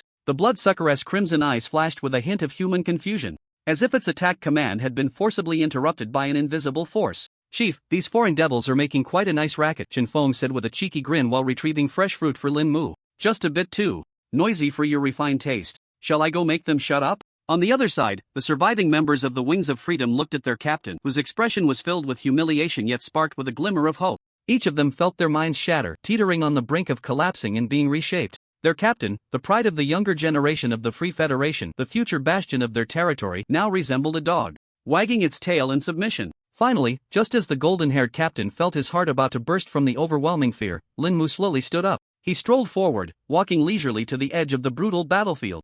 Each step felt like he was treading on the hearts of all the Wings of Freedom members. Cost? Lin Mu finally spoke, his voice flat and devoid of any ripples, as if he were inquiring about something entirely unrelated to himself. Yes, any cost. The golden-haired captain, looking at the massive axe suspended above him by some great power, was even more shocked and quickly shouted, "As long as you can save us, the Wings of Freedom owe you a tremendous favor. I, Eric Armstrong, swear by my family's honor that I will." Annoying, Lin Mu interrupted him impatiently. His deep-set eyes finally, for the first time, looked directly at this favored son of the Federation. Your lives are worth nothing. The ecstasy on Eric's face instantly froze. But, Lin Mu's tone shifted, a playful smirk curling at the corners of his mouth. Your identities can barely serve as bait. From now on, you are no longer the Wings of Freedom. You are my hunting dogs, responsible for drawing out all the lurking rats in this forest. Are you willing? Hunting dogs? Those two words burned into Eric and all his teammates' souls like a red-hot iron. This was a humiliation, more brutal than death. Eric's body trembled violently, his face alternating between green and white. The last shred of pride in his eyes was being ruthlessly crushed by these words. Yet the battle axe hovering above him and the man's eerily calm gaze clearly told him he had no room for choice. Either become a dog and live, or retain his ridiculous dignity and turn into a pile of meat paste. I am willing. Eric managed to squeeze those three words out of his throat with great difficulty. Each word drained him of all his strength. The moment he finished speaking, he felt something important in his life shatter completely. Very good. Lin Mu nodded in satisfaction, then gestured to Lilith. Upon receiving the command, Lilith snapped her fingers lightly. Buzz! The massive body of the bloodsucker suddenly trembled. The battle axe it held high instantly vanished. Instead, it plunged its thick arm fiercely into its own pulsating heart. Roar! A painful and furious roar echoed through the skies. It began to frantically tear at its own body, throwing chunks of flesh brimming with overwhelming vitality onto the altar behind him. This scene left everyone, including Eric, who had just sworn allegiance, dumbfounded. What is happening? He, what a splendid performance. At that moment, a chilling laugh echoed from the shadows of the dense forest. Another soul thief, wearing a spiral mask, slowly emerged, his gaze instinctively shifting towards Lilith. His aura was even more powerful and eerie than that of the previous soul master. Despair and submission, what wonderful seasonings they are. Now, the sacrifice is ripe, the ritual can begin. As the words fell, the flesh altar suddenly erupted with blinding bloodlight. Countless crimson tentacles shot up from the ground. In an instant, they wrapped around Eric and his few surviving teammates, frantically draining their life force. The sudden turn of events elicited piercing screams from Eric and the others. They felt their blood, strength, and even souls being drawn away by an irresistible force. Necromancer, you truly exceeded my expectations. The soul thief's voice was filled with condescending arrogance. But in the end, you are merely a rather interesting piece on my chessboard. Now, let you witness with your own eyes how you so-called geniuses become the nourishment for great beings. He spread his arms wide, as if welcoming the birth of a new god. However, what he saw was the increasingly rich, mocking smile on Lin Mu's face. A piece? Lin Mu chuckled softly. Have you ever considered that your so-called chessboard has been my hunting ground from the very beginning? Lin Mu's casually spoken hunting ground declaration froze the arrogance on the soul thief's face, as if he had heard the most absurd joke in the world. After a brief moment of shock, he erupted into an even more rampant, more deranged sharp laugh. Hunting ground? Ha ha ha. An ant facing death still dares to dream in broad daylight. He suddenly waved his hand, and the giant heart on the flesh altar began to beat rapidly. The blood-red light surged, almost dyeing the entire sky dark red. Let you see your humble essence in endless despair. However, the next second, Lilith playfully winked at Lin Mu, as if saying, Master, watch me. She elegantly raised her delicate finger and lightly pointed at the evil altar from a distance. In an instant, time seemed to be paused. All the blood-soaked tentacles wrapped around Eric and the others instantly stiffened. Then, as if shattered by an invisible giant force, they broke apart, turning into a sky full of blood-red dust. The ritual was forcibly interrupted. What? The soul thief's wild laughter came to an abrupt halt, replaced by extreme horror and disbelief. A terrifying power far beyond his comprehension, even surpassing that of the Soul Master, instantly erased all his control over the altar. This incredibly beautiful woman. What kind of monster is she? He immediately realized that the trap he was so proud of had been exposed to the enemy from the very beginning,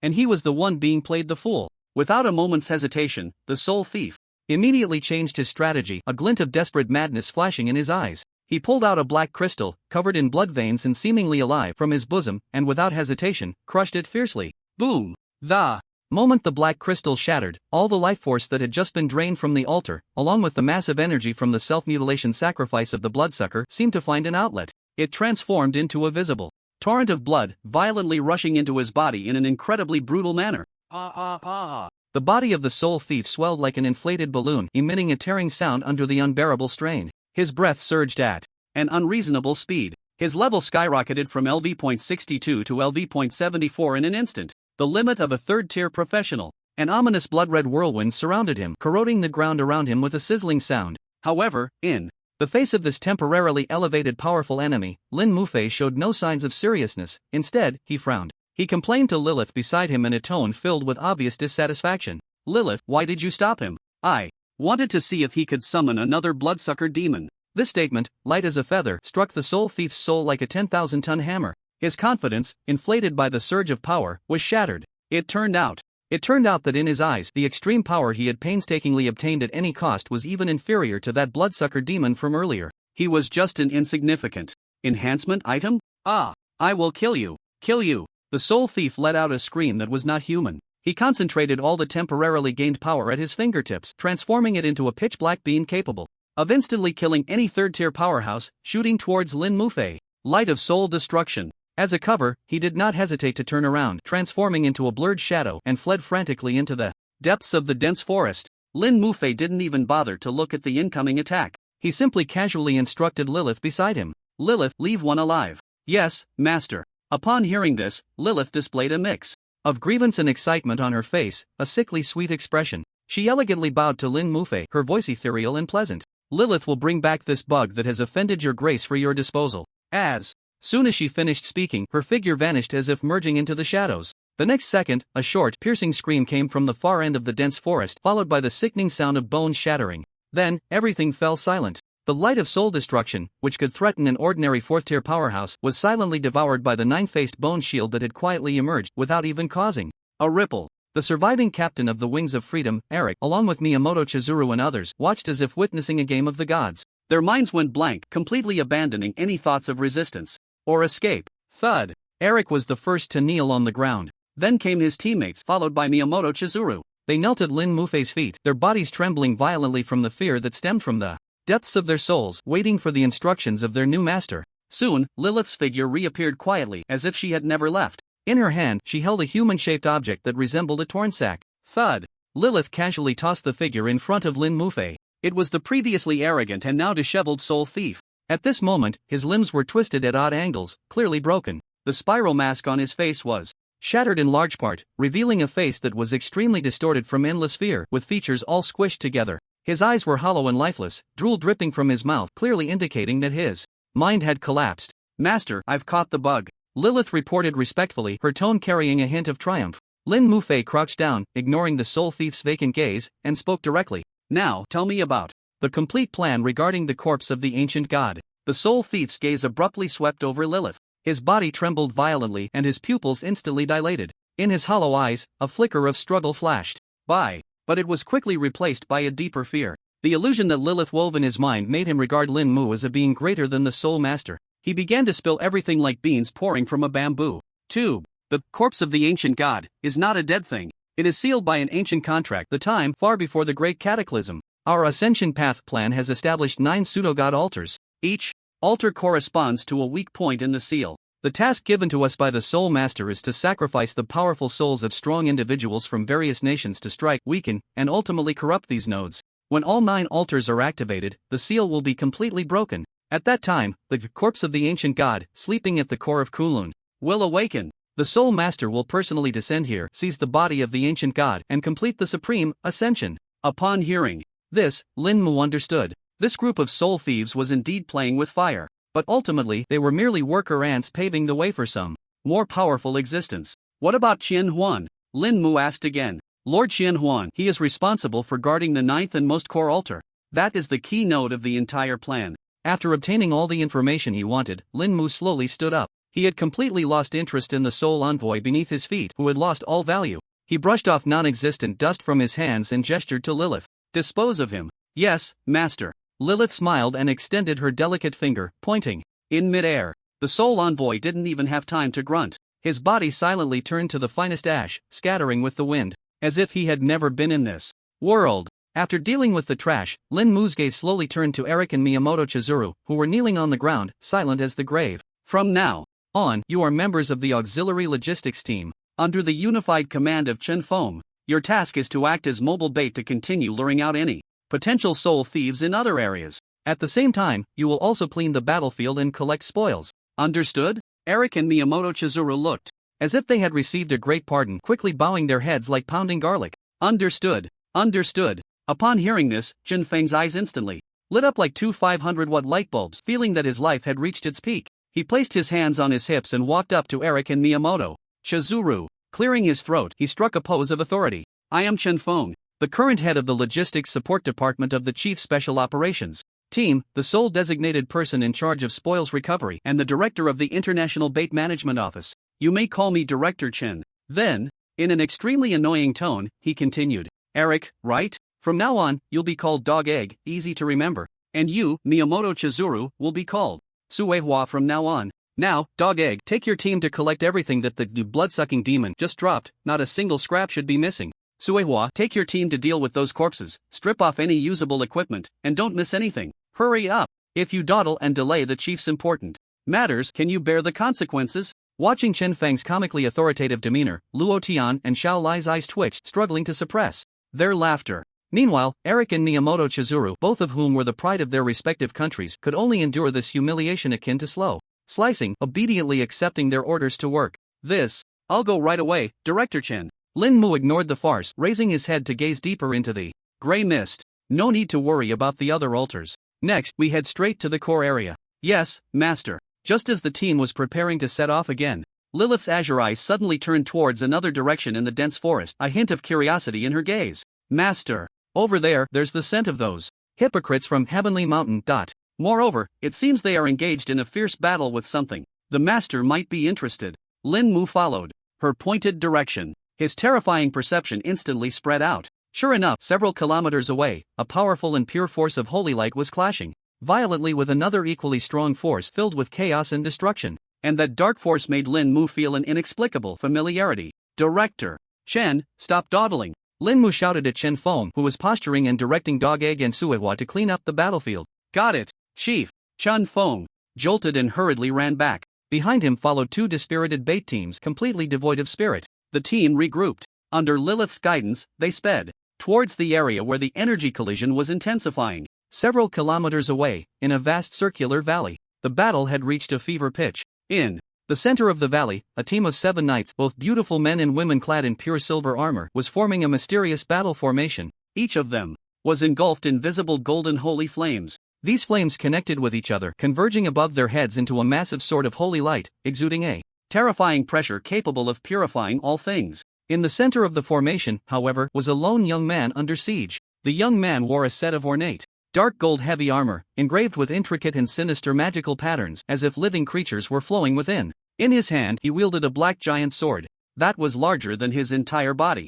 Dark purple magical energy coiled around the sword like venomous snakes. Each swing produced a piercing shriek that tore through space. Holy light, purify the evil before us. The leading female knight let out a clear and melodious cry. She was stunningly beautiful, with a pure aura. Her light brown hair shone even more brilliantly under the radiance of the holy light. She was Angelina, the leader of the younger generation of the Holy Church, known as the Saint. Her profession was the top-tier unique class, Sunlight Envoy, LV.65, and she had activated the legendary golden talent, Holy Oath. The power of holy light was pure to the extreme, making it a natural nemesis to all dark and undead creatures. As she chanted, the sword of holy light came crashing down. A bunch of weak women who can only pray. The besieged young man Yi Chen, the demon child of the hidden family Yi from Huaxia, let out a disdainful snort. He was also a rare hidden class, Abyss Demon Swordsman, LV.66, and possessed the golden talent Abyss Contract. Facing the descending giant sword of Holy Light, Yi Chen did not flinch or evade, gripping the black giant sword tightly. Instead of retreating, he advanced, thrusting upward against the purifying Holy Light with a single sword. Demon Sword Technique, Demon Energy Reversal. Boom! The domineering black sword energy collided violently with the puring vast power of Holy Light in the center of the valley. A terrifying energy storm swept in all directions, stripping layers off the hard rock walls. Yi Chen's figure shook violently, being pushed back several dozen meters, carving 2 deep furrows into the ground. Meanwhile, Angelina's Holy Light Judgment formation also trembled violently. A few slightly weaker knights turned pale, nearly losing their formation. Both sides were temporarily locked in a stalemate. Yi Chen had originally been pursuing faint clues of a demonic inheritance but accidentally stumbled into this place. He just happened to encounter Angelina's team, who were purifying a small pseudo-god altar. One was a child of Holy Light and the other was a spawn of the Abyss. The absolute opposition of their power attributes led them to skip any idle chatter and directly engage in combat. At that moment, Lin Mu and his group arrived, like a giant stone thrown into a calm lake, instantly breaking the balance of the battlefield. Upon seeing Lin Mu, Angelina's pupils suddenly constricted. A necromancer. That pure and extreme aura of death filled her with deep-seated disgust and vigilance. And when her gaze fell upon Lilith beside Lin Mu, her once indestructible holy soul, fortified by the holy oath, trembled uncontrollably. This woman was 1,000 times more terrifying than that spawn of the Abyss. Angelina immediately regarded Lin Mu's group as an even more formidable enemy than Yi Chen. On the other side, Yi Chen, upon seeing Lilith, felt the magic sword in his hand emit an excited hum. He could clearly sense the supreme, almost primordial aura of the Abyss emanating from Lilith. It was a source pressure that made even the abyssal bloodline within him want to worship. Yet, no matter how he looked at it, this abyssal powerhouse seemed more like the necromancer's maid. Yi Chen's eyes instantly erupted with fervent anger and a hint of curiosity. Chen Feng, noticing this, quickly seized the opportunity to perform. He stepped forward, cleared his throat, placed his hands on his hips, and shouted at Yi Chen in an extremely arrogant tone, "Hey, you with the black sword, since you're also one of us from Huaxia, I'll give you a chance. Right now, immediately, come over and bow to our chief, and I'll spare your life." Yi Chen completely ignored Chen Feng, the jumping clown. He slowly withdrew his gaze from Lilith and turned to fixate on Lin Mu with a scrutinizing look. He raised the magic sword in his hand, pointing its tip directly at Lin Mu. In a tone that was supremely aloof, he enunciated, "She is very strong. You are not worthy to be her master. Take my sword. If you can survive, I will submit to you just like her." Upon seeing this, Angelina's eyes sparkled with insight. She immediately realized this was a once-in-a-lifetime opportunity. Without hesitation, she decisively ordered, "Everyone,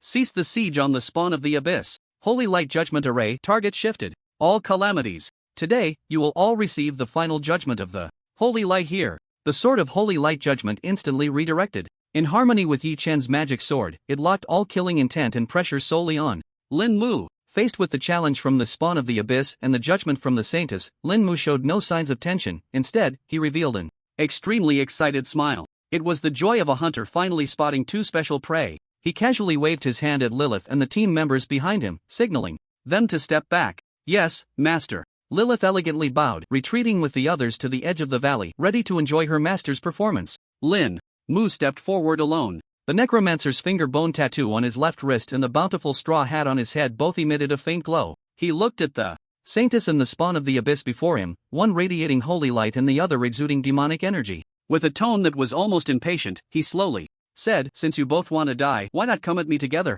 I'm in a hurry." Night Chen's pupils were instantly burned to a dark red by rage. As the long unseen demon child of the secretive Night family, he had never endured such humiliation. Chen Feng's buzzing like a fly could be dismissed as the noise of ants. But Lin Mu's casual disdain, treating him as if he were nothing, felt like a red-hot iron branding his proud soul. Desecrator of bones and corpses. You have no idea what true power from the Abyss is. Night Chen let out a roar, suppressing endless fury, no longer wasting words. The golden talent within him, the Abyss contract, was pushed to its limits. Boom! A towering shadow of an Abyss Lord, holding a giant axe and surrounded by countless wailing souls, suddenly appeared. Behind him, that pure and brutal pressure caused the distant mountain walls to begin to crack. Lilith's blue eyes flashed with disdain. It was merely a magical projection of a lord under the command of the Ash Lord, not even worthy of being called a projection. Even if the real body were to arrive, it wouldn't even qualify to hold the master's shoes. The black giant sword in Night Chen's hand seemed to sense the arrival of the contract master. It emitted an incredibly excited hum, and the sword's body was almost transformed into a solid mass of dark magic. On the other side, the Saintess Angelina did not immediately take action. Her green eyes calmly surveyed the battlefield. She decisively ordered the Night Order to maintain the Holy Light Judgment Array, suspending the giant sword of Holy Light that judged all things high in the air. It was both a deterrent and a wait-and-see approach. In her view, these two evil heretics would surely suffer mutual destruction. At that time, she would wait for them to tire and deliver the most sacred and thorough purification. Roar! Nightchen let out a thunderous roar, his entire being merging with the magical shadow behind him. He raised the magic sword, pouring the unreserved strength of a LV.66 third transformation powerhouse into it. Magic sword technique shadow split slash. A pitch-black sword energy, 100 meters long, carrying the terrifying power to tear space and devour light, slashed down towards Lin Mu. Where the sword energy passed, the air emitted sharp shrieks, as if even the light was being swallowed by that endless heavy shadow. Everyone in the valley, whether it was Luo Tian, Xiao Lai, or the surviving Eric and Miyamoto Chizuru, felt a tremor from the depths of their souls. Even the calm and observant Angelina felt a slight palpitation. This sword was enough to kill any genius of the same rank. Even she would have to exert all her strength to possibly withstand it. However, facing this world-destroying sword, Lin Mu didn't even raise an eyelid. He merely thought that this skill made quite a noise and had a high profile. Just as the pitch-black sword energy was about to touch the tips of Lin Mu's hair, an invisible, supreme pressure, seemingly from the source of all things and returning to the end of all things, erupted from Lin Mu. Abyss domination. It was an innate, absolute dominion over all abyss-related powers. Unyielding, unoffendable, unseeable. In the next second, an unbelievable scene occurred. That pitch-black sword energy, capable of severing mountains and tearing the sky, faced this invisible pressure of law and melted away like ice and snow thrown into a volcano. It couldn't even last a second. Starting from the tip of the sword shadow, it silently and gradually dissolved and disintegrated. In the end, it transformed into the purest particles of dark energy, dissipating into nothingness, as if it had never appeared. At the same time, the Abyss Lord's shadow behind Nightchen let out a terrified wail, instantly collapsing. The Abyss contract. Talent within him, upon contact with that supreme law, was as if it had encountered a cat with a mouse, not only failing to provide any power but instead rebounding with a strength 100-fold, crazily backfiring. A wave of fear and submission, originating from the deepest parts of his bloodline and soul, instantly drowned his pride, his reason, his everything. Thud. A dull thud echoed in the dead silence of the valley, sounding particularly jarring. Just a moment ago, the rebellious and arrogant demon child, Yi-chun, now knelt heavily on the ground. With his hands pressed to the earth, his forehead firmly against the cold ground, he performed the most devout and humble prostration. He did not wish to kneel. It was his soul, his bloodline, his profession and talent. Everything about him was forcing him to kneel. His body trembled violently from uncontrollable fear, his teeth chattering, yet he lacked even the courage to lift his head for a glance. At the edge of the valley, Lilith sensed the fleeting pressure of the primal source. A hint of confusion flickered in her azure eyes. It was soon replaced by an even hotter admiration. The way she looked at Lin Mu was as if she were gazing at the only true god walking among mortals. On the other side, Saintess Angelina and the 6 holy knights behind her had completely frozen in place. They had envisioned countless possibilities for battle, yet they had never imagined such an absurd, bizarre, and even worldview-shattering conclusion. A demon child powerful enough to stand against them, at the moment of launching his strongest attack, performed a full prostration before another necromancer exuding an extreme aura of death? What on earth just happened? Angelina felt the holy faith she took pride in. At this moment, it showed subtle cracks. In the dead silence, Lin Mu finally slowly raised his eyes. His gaze calmly fell upon the kneeling Yi Chen, as if he were looking at an ant passing by. He ignored Yi Chen and turned his attention to the utterly shocked Angelina, and the giant sword above her head, still radiating brilliant holy light. His indifferent voice shattered the valley's silence, clearly reaching everyone's ears. He certainly made it easier for himself. Now, it's your turn. Lin Mu's words, "It's your turn," forced Angelina's pupils to focus, pulling her from the depths of shock. The instant Yi-chun knelt was like an invisible hammer, shattering her inherent understanding of the power structure in this world. But after all, she was the saintess revered by countless believers. In the Holy Church, the Sunlight Envoy, deep within her soul was imprinted the supreme faith in the Holy Light, and the duty to purify all evil in the world. The existence of the necromancer before her was the most thorough blasphemy against the Holy Light. He was even more bizarre, more terrifying than that demon child from the abyss. More incomprehensible. Angelina took a deep breath. A resolute flame ignited in her emerald eyes. It was the realization of dedicating everything she had to the Holy Light. The Holy Light endures forever. She let out a clear and resonant shout, her voice echoing through the valley. Judgment descends. The 6 holy knights behind her immediately cast aside all distractions upon hearing this. They poured all their holy light power into the battle formation. Without reservation. Buzz! The sword of holy light judgment suspended in the air instantly surged with brilliance. The sword's body solidified as if cast from gold, its size swelling more than double. The radiant holy might nearly turned the entire valley into daylight. The sacred aura that purifies all things pressed toward Lin Mu like a tidal wave. In the face of this full force strike, the curve of Lin Mu's lips only grew more playful. Bullshit holy light, let me show you how. Death counters the holy light. He casually waved his staff. Revive skeleton. Death prayer. The 2 skills activated almost simultaneously. Boom! The ground trembled violently as if an ancient beast was about to break through the earth. Under the terrifying doubling effect of the Death's blessing lich fingerbone, nearly 200,000 iron skeleton warriors clad in pitch-black heavy armor and wielding sharp steel spears surged madly from the ground. They were densely packed, instantly forming a silent sea of steel in the valley. Following that, the nearly 10,000-fold terrifying amplification of death prayer thundered down. The aura of each skeleton warrior became unfathomable. Although their health remained fragile, their defense was amplified to a terrifying value of over 90 million, along with a shocking attack power of over 50 million. Kill! There were no battle cries, no shrieks, only the synchronized, earth-shattering sound of footsteps. The Iron Tide fearlessly charged towards the giant sword of holy light descending from the sky. Swoosh! The holy light giant's sword slashed into the sea of skeletons. The power of top-tier holy light completely ignored the defenses of lower-tier dark creatures. Large swathes of skeleton warriors turned to ashes in the golden flames. However, the next second, the special effect of death prayer, indestructible soul fire, was passively triggered. 3 seconds later, in all the purified locations, the black aura of death once again coalesced. Those skeleton warriors that had turned to ashes resurrected in place, completely unharmed and at full health. They once again charged silently and fearlessly towards the holy light. Purification, resurrection. Purification, resurrection. Endless. Cycling endlessly. Angelina and the paladins behind her were utterly horrified. The confident sanctity on their faces first turned to shock, then disbelief. Finally, it transformed into an unfathomable despair. The supreme holy light they took pride in, capable of purifying all evil, had now become the magnificent backdrop for the enemy's resurrection performance. This undead army that could not be killed or eradicated. Like a pair of cold hands, it tightly gripped their souls, dragging them into the deepest abyss of fear. Just as the undead army repeatedly died, desperately pushing through the gaps in the knight's line, Lin Mu finally grew impatient. He raised his hand, aimed at the giant sword still futilely releasing light and heat in the sky, and gently uttered 2 words, Bone Fong. A pure white beam of light shot up into the sky from in front of him. Within the beam were 900,000 terrifying bone fangs, amplified by the lich finger bone to 90% damage. Death and holy light collided violently in midair. There was no earth-shattering explosion, only a crisp, heartbreaking crack sound. In the terrified eyes of all the paladins, the holy light judgment sword, formed from their faith and all their power, shattered inch by inch. Finally, with a thunderous sound, it completely crumbled, turning into countless golden specks of light that drifted away. Puff! The formation was broken, and Angelina along with all the knights felt as if struck by a heavy hammer. They all spat out a mouthful of fresh blood, their bodies weakly falling backward. The power of holy light within them became unprecedentedly sluggish at that moment, temporarily losing their combat ability.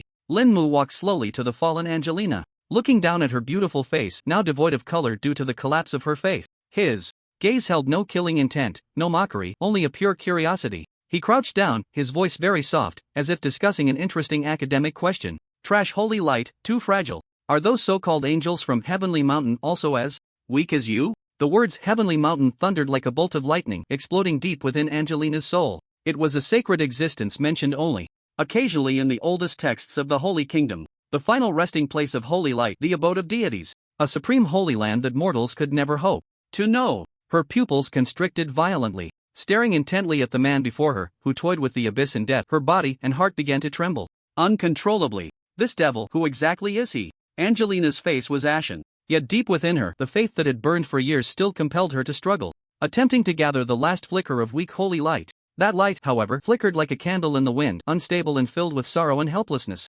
You demon. Angelina's voice was dry and hoarse, each word seeming to drain her of all her strength. Lin Mu shook his head, a hint of disappointment flickering in his eyes. No, I am not a demon. I am merely a necromancer filled with curiosity about the world. He stood up, no longer looking at her, as if he had lost all interest. Lin Mu's gaze shifted to the still kneeling Yi Chen, whose body trembled violently. Do you want to die, or do you want to live? Lin Mu's voice was calm, yet carried an undeniable authority. Yi Chen's body jolted, struggling to lift his head. but the absolute suppression stemming from his bloodline and soul rendered even that simple action impossible. Fear, like an endless tide, drowned everything within him. The abyssal power he prided himself on was as submissive as a whimpering pug before this man.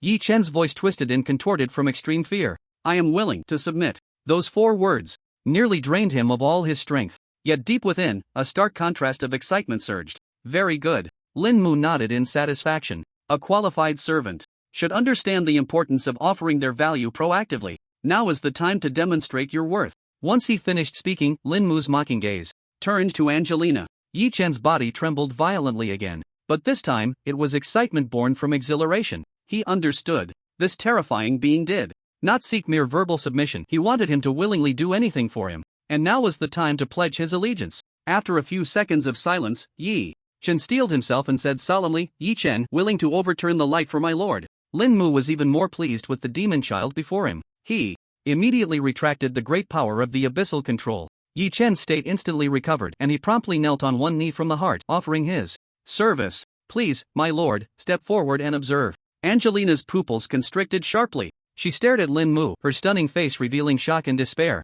You can't kill me. I am the saintess of the Holy Church. If you kill me, the entire Holy Church will never rest until you are dead. Yi Chen held the demon sword. The pitch-black demonic energy that had just been suppressed began to flow out once more. He walked slowly towards the fallen Holy Church team, who had completely lost their will to resist. In his eyes, there was no trace of pity, only a fervent loyalty to his new master. No, don't come any closer. Amidst Angelina's desperate screams, Yi Chen's demon sword sliced cleanly through. The 6 holy knights didn't even have time to let out a complete wail before being utterly consumed by the thick demonic energy. Their once pure armor was instantly stained a dark red. Witnessing her companions die tragically before her, Angelina's last shred of dignity and faith was completely shattered by this cruel reality. She crawled on the ground, disregarding everything, tears streaming down her face. Desperately trying to crawl towards Lin Mu, she babbled incoherently, pleading for mercy. Don't kill me, please. I am willing to do anything. I can serve you. I can be your slave. To prove her value.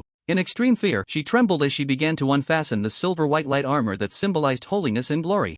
Layer by layer, her garments fell away, revealing her snow-white skin, which stood in stark contrast to her sacred aura. This scene elicited varied reactions from the onlookers in the distance. Chen Feng and the others stared in shock, then instinctively turned their heads elsewhere. Meanwhile, the female team members, Song Bingyu, Xiong Zining, Tang Yao, and Rin Miaomio were blushing furiously, feeling so embarrassed that they wished to find a crack in the ground to hide in. Lilith watched this scene with great interest, a playful smile tugging at her lips. She certainly knew what kind of person this shy master truly was. Yet, the look in her eyes as she gazed at Lin Mu was still filled with absolute possessiveness. The master's first time must be mine. I will make my move tonight. Lin Mu, who had been single for 2 lifetimes, felt a tumult of emotions at the overwhelming beauty before him. However, glancing around at the environment and recalling that this woman had just moments ago wanted to purify him completely, his fleeting desires vanished into thin air. Yi Chen. Lin Mu's voice was cold, feigning calmness. I never negotiate with those who want to kill me. Yi Chen understood immediately, raising the dark magic sword once more. The last flicker of hope in Angelina's eyes was completely extinguished, replaced by endless resentment and fear. As the magic sword fell, blood splattered. Just as Angelina's life was about to be snuffed out, an incredibly brilliant and pure golden holy light erupted from within her, shooting skyward and instantly dispersing all the surrounding gray mist. A towering, 100-meter-tall holy angelic figure with 4 wings slowly emerged from the light column, breaking through space. It looked down at Angelina's corpse, then transformed into a pure source of light, directly entering her body. In the astonished gazes of everyone, Angelina's corpse was revitalized, the fatal wounds healing instantly. She slowly stood up, her emerald eyes devoid of fear. The resurrected Angelina cast a cold glance at Lin Mu, then her entire body transformed into a golden streak of light, tearing through space and vanishing into the horizon. In the Holy Kingdom, deep within the Sacred Radiance Cathedral, an elderly cardinal suddenly opened his eyes, a strange smile appearing on his face. The divine vessel has actually activated. This saves me quite a bit of effort. He immediately got up and hurried towards the secret passage leading to the Pope's chamber. In the Kunlun Valley, Lilith whispered softly in Lin Mu's ear, Master, the saintess, I'm afraid she is no longer just the original her. Upon hearing this, Lin Mu not only felt no anger but instead smiled, excitement flickering in his eyes. Is it possession or a twin birth? I wonder if she will sprout wings after being killed. He recalled the thrilling scene from earlier, feeling a hint of anticipation. I also wonder what it feels like to carve an angel. The valley returned to calm. The earlier earth-shattering clash of energies seemed like just a dream. Yi Chen stood respectfully behind Lin Mu, holding the dark magic sword. On his once proud and aloof face, only submission remained, silently taking on the role of guardian. This moment of tranquility was soon shattered by a loud, commanding voice. Chen Feng, Director Chen, spat at the two former prodigies who were clumsily gathering their spoils. Dog egg, you're dawdling over picking up some scraps. Are you trying to slack off? And you, Tsuehua, what kind of look is that? Do you have objections to my arrangements? Get a move on. Clean up the battlefield quickly and hand over all the spoils.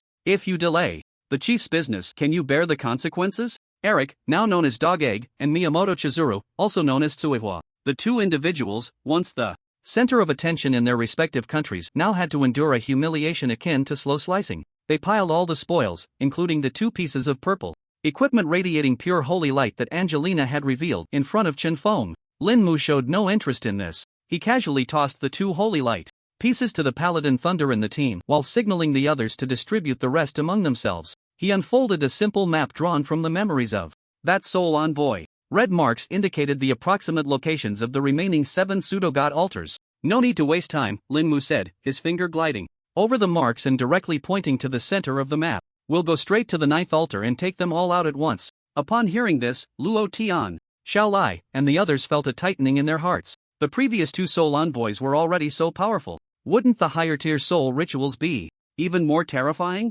Only Lilith and the newly appointed guard Yi Chen had excitement flickering in their eyes. Under the humiliation of Dog Egg and Tsuehua, the team set off again towards the core area of Kunlun. The deeper they went, the thicker the surrounding gray mist became, even taking on a strange light purple hue. Master, this mist is a bit strange, Lilith softly reminded. It can invade a person's spiritual sea, amplifying inner desires and fears, creating indistinguishable illusions of reality. It's a form of higher-level mental pollution. As soon as she finished speaking, Xiao Lai's gaze began to grow hazy. It was as if he saw himself in a marshal's uniform, reviewing an endless army of national defense, a blissful smile on his face. Luo Tian was immersed in an endless sea of spellbooks, his hands obsessively caressing a legendary forbidden tome, unable to extricate himself. A tear even slipped from the corner of Song Bingyu's eye. She saw her long-deceased great-grandmother, gently combing her hair just like when she was a child. Yi Chen's reaction was the most intense. The world in his eyes had transformed into a true endless abyss. He was seated upon a throne that belonged to the supreme ruler.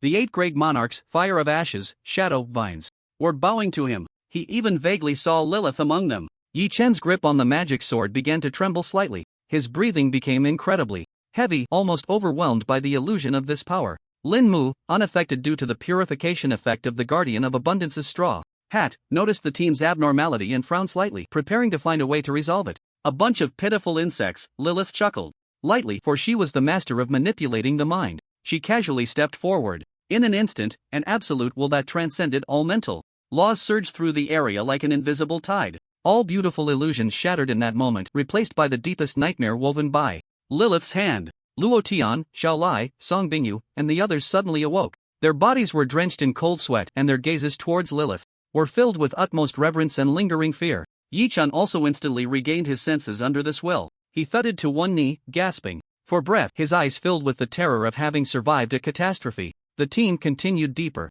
After passing through this strange purple mist area, the path ahead opened up. A giant altar, towering several dozen meters high and entirely constructed from soul crystal stones radiating ghostly light, appeared before them. At the top of the altar, a blurred figure stood quietly, seemingly having waited for them for a long time. As the group reached beneath the 9th altar, that figure slowly became clear. It was a middle-aged man dressed in a luxurious black robe, with a handsome and enchanting face, and his eyes seemed to contain countless illusions of life and death. He was Soul Ritual Chen Huan, LV.83. Welcome to my theater, dear protagonists. Chen Huan smiled, gently clapping his hands. His voice did not travel through the air but resonated directly in everyone's minds. He seemed completely unfazed by the arrival of Lin Mu and the others, even filled with anticipation. Chief, this guy is just putting on a show, watch me. Chen Feng was about to mock him when he was horrified to find that he couldn't make a sound. Noise, don't disrupt the performance. Chen Huan cast a disdainful glance at him and then announced, the rules of the game are simple. Defeat the enemy that you fear the most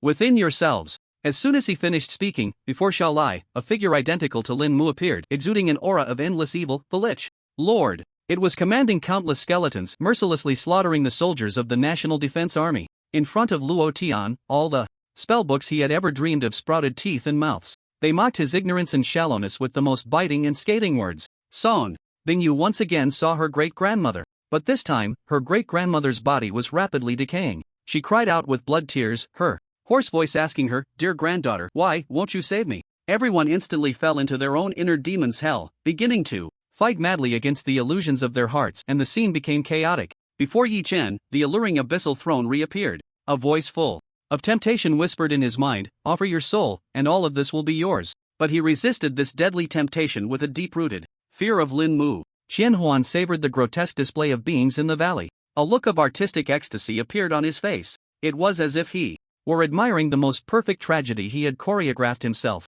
Every struggle, every drop of desperate tears brought him unparalleled pleasure. His gaze finally fell on the two anomalies who remained unaffected, Lin Mu and that impossibly beautiful maid. Now, it's time for the two protagonists to take the stage. Qian Huan smiled, his voice ringing in Lin Mu and Lilith's ears simultaneously, laced with a hint of elegant mockery. An invisible yet chilling mental force surged toward Lin Mu's consciousness like a silent venomous snake. It aimed to lure out Lin Mu's deepest, most unspeakable secret. Suddenly, images flashed through Lin Mu's mind. The talent of the description alterer was made public. He was regarded as a forbidden heretic by the world's strongest, bound to the pyre of judgment. Endless attacks overwhelmed him, yet he couldn't muster even a shred of resistance. He could only wait in endless despair to be completely erased by the world. However, the illusion that could shatter the spirit of any strong individual had yet to fully take shape in Lin Mu's mind. The tattered straw hat on his head flickered with a flash of emerald light beneath its brim. Praise of abundance, purification. That chilling mental force dissipated without a trace as if illuminated by the midday sun.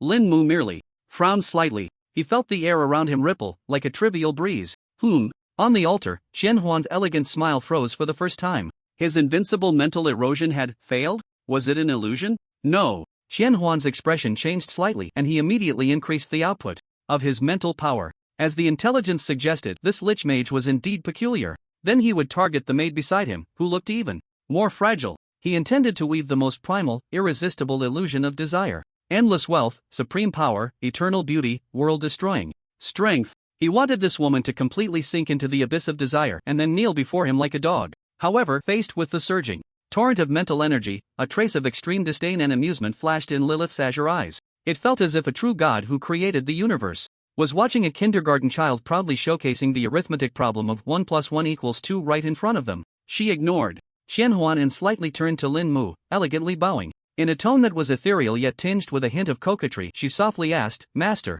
this bug is too noisy. Can Lilith make him shut up?" Lin Mu, feeling impatient with this tedious illusion game, waved his hand casually. "Quickly, finish it." "Yes, master." With permission granted, Lilith's lips slowly curled into a cruel yet exquisite arc. She did not chant any spells or use any magic. She simply raised her eyes gracefully, those azure orbs seemingly containing the entire starry sky, piercing through layers of space to gaze at Qian Huan on the altar from afar. In an instant, Qian Huan's proud heart demon theater, which enveloped the entire valley, trembled violently. The scene before the Dragon Nest team members and Yi Chen, who were trapped in the illusion, did not shatter. Instead, it was forcibly altered by a higher dimensional, more domineering, and completely incomprehensible terrifying will. Before Xiao Lai, the evil Lin Mu commanding the undead, Calamity suddenly let out a terrified wail, then turned around. He knelt heavily on the ground before the real Lin Mu, offering the most humble loyalty. Before Song Bingyu, the decaying corpse of her great-grandmother instantly regained a benevolent appearance, smiling as she stroked Song Bingyu's head. She gently said, "Good granddaughter, go pay homage to that great one. He alone can grant us eternal peace." On the abyssal throne of Yi Chen, that alluring figure had transformed into Lin Mu, and he himself, along with the legendary rulers of the 9 realms such as the Ember, Shadow, and Vine, was kneeling humbly beneath the throne, not even qualified to look up. In that moment, everyone's heart demons were forcibly twisted into absolute worship and awe for Lin Mu. They suddenly awoke, drenched in cold sweat. The gaze they cast at Lin Mu was filled with the fervor of surviving a catastrophe and a fear that stemmed from the depths of their souls. Put. On the altar, Qian Huan was struck as if by lightning. He violently spat out a mouthful of fresh blood, his face filled with horror and disbelief. He realized that his control over the illusion had been instantly seized and completely erased. It felt like a website administrator encountering the true god who created the entire internet. He couldn't even muster a thought of resistance. Immediately after, Lilith's unparalleled will surged in like a tide, invading Qian Huan's deepest and most fearful inner world. In the illusion, the Supreme Soul Master, whom he revered and who viewed all living beings as ants, was kneeling at Lin Mu's feet like a dog. It wagged its tail madly, begging for its master's favor, and the path to ascension for which he had fought his entire life, betraying Everything was merely a bone casually tossed to the Soul Master by Lin Mu. The scene shifted again. He returned to the moment he had just joined the Soul Thief. To gain power, he lay beneath the senior, enduring the unbearable humiliation and manipulation. No, no, impossible. This isn't real. No one can touch my dignity.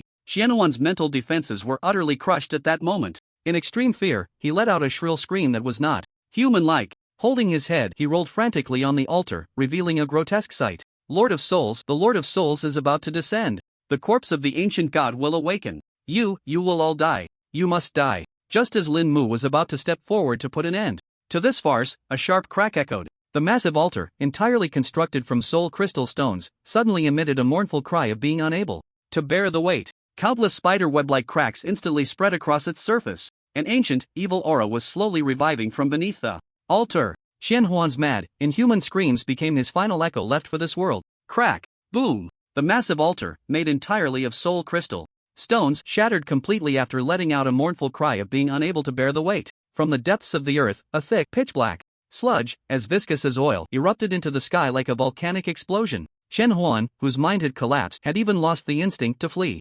Instantly swallowed by the black sludge, not even a ripple of struggle was stirred. He completely dissolved, turning into the purest form of energy. Immediately after, a gigantic arm made of twisted bones and writhing black tentacles tore through the solid ground and shot out violently. Following that, a colossal entity, hundreds of meters tall, whose form could no longer be described by any known creature, slowly crawled out from the depths. Its appearance dimmed the entire sky. A cold warning sound exploded in the minds of everyone nearby. Warning! Encountered a world-ending level. Boss, the corrupted corpse of the ancient god. Level? Race? Danger level, world-ending. The lich finger bone of death's blessing. Tattoo on Lin Mu's left wrist suddenly sent a sharp pain, as if warning him of something. The corpse of the ancient god emitted a visible grayish field of aura, instantly enveloping the entire valley. Divine corruption. Luo Tian, Xiao Lai, Yi Chen, and others felt as if they had been struck hard, their bodies sinking suddenly. On their profession panels, all attribute values began to plummet wildly, instantly weakened by 90%.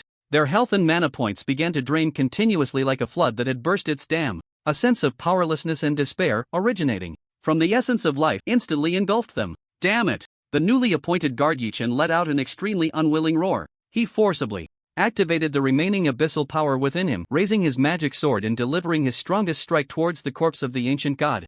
However, that pitch-black demonic energy, capable of tearing space apart upon contact with the ancient god's body, was absorbed directly, as if a cow had sunk into the sea. Not even a ripple was stirred. The massive body of the ancient god instead grew stronger from it. Yi Chen's face was completely replaced by horror and despair. Only Lin Mu, due to the purifying effect of the Guardian of Abundance's hat, remained unaffected. And Lilith didn't even furrow her brow. In her azure eyes there was an extreme disgust, as if she had seen some filthy garbage. Master, this is not a true god. Lilith explained softly to Lin Mu. It is merely a high-tier biological remnant that has already fallen. After falling into this world, it was tainted by a very special law, ultimately becoming this mindless tool that only retains the instinct for destruction. This law seems to be of the same origin as the one sealing my power. Hearing Lilith's explanation and looking at the despairing expressions of his teammates waiting for death, Lin Mu calmly issued a command that instantly petrified the entire scene. Lilith, go have some fun. Go, play around. Luo Tian, Xiao Lai, Chen Feng, and the others almost thought their ears were malfunctioning. Go Dan and Cui Hua were even more terrified. That was a world-destroying level boss. A terrifying existence that could even trigger a world alert. He actually dared to treat such a monster as his maid's plaything? Yes, master. Lilith gracefully bowed and accepted the command, a hint of pleasure curling at the corners of her mouth. She stepped forward. In an instant, a terrifying mental power that transcended all laws of this realm materialized. The space around her shattered like a mirror, transforming into independent fragments of worlds. Each fragment seemed to reflect the origin and return of a world. Immediately after, Lilith extended her delicate hand towards the massive corpse of the ancient god and grasped the air. Countless fragments of worlds instantly converged. Right before the ancient god's corpse, she wove a dream god that was identical to it but entirely composed of dreams and illusions. Roar! The two colossal beings instantly engaged in the most primal, savage melee. Each collision triggered violent spatial tremors. This was no longer a clash of skills. It was a collision of laws at a higher dimension. Luo Tian, Xiao Lai, and the others were mesmerized, completely immersed in this divine battle. However, while everyone was captivated by this spectacular fight, Lin Mu's gaze was locked onto the dark heart that was slowly pulsating, occasionally exposed by the battle of the ancient god's corpse. He was searching for a fatal weakness. the illusion woven by Lilith was ultimately just a temporary creation. Under the ancient god's corpse's extreme brute force, spiderweb-like cracks began to appear, accompanied by a roar that shook the heavens and earth. The dream god was violently torn apart. The ancient god's corpse, breaking free from the entanglement, ignored the terrifying presence of Lilith and directly locked onto Lin Mu, the only one in the arena unaffected by its domain. It sensed a breath from Lin Mu that instinctively felt threatening yet was immensely desirable. Boom, boom, boom. The ancient god's corpse took a giant step. Each step shook the ground, carrying the might to destroy everything, charging towards Lin Mu. Lin Mu remained unfazed. Utilizing the teleportation ability of the spatial ring, he strolled leisurely between the gaps of the giant hand and tentacles. It seemed perilous, yet each time he narrowly avoided a fatal attack. Poof! Lilith snorted lightly and struck again. This time, she did not weave an illusion. Countless laws of dominion consciousness coalesced into visible, pitch-black chains precisely binding the ancient god's corpse's limbs. Following that, she tore at the chest of the ancient god's corpse. Rip! The incredibly tough rotten flesh was forcibly torn open, revealing the pulsating dark heart completely before Lin Mu. Lilith has opened it. Lilith turned her head and mischievously winked at Lin Mu. Please feel free to unleash it, master. Lin Mu was quite taken aback by Lilith's bold words. The corners of his mouth twitched slightly and he awkwardly prepared to activate Bone Feng. The lich finger bone tattoo on his left wrist was now burning hot. However, just at this critical moment, boom! The sky was violently torn open by a massive rift of souls. A terrifying figure, dressed in a robe of wailing souls, whose aura far surpassed that of the thousand illusions, slowly emerged from within.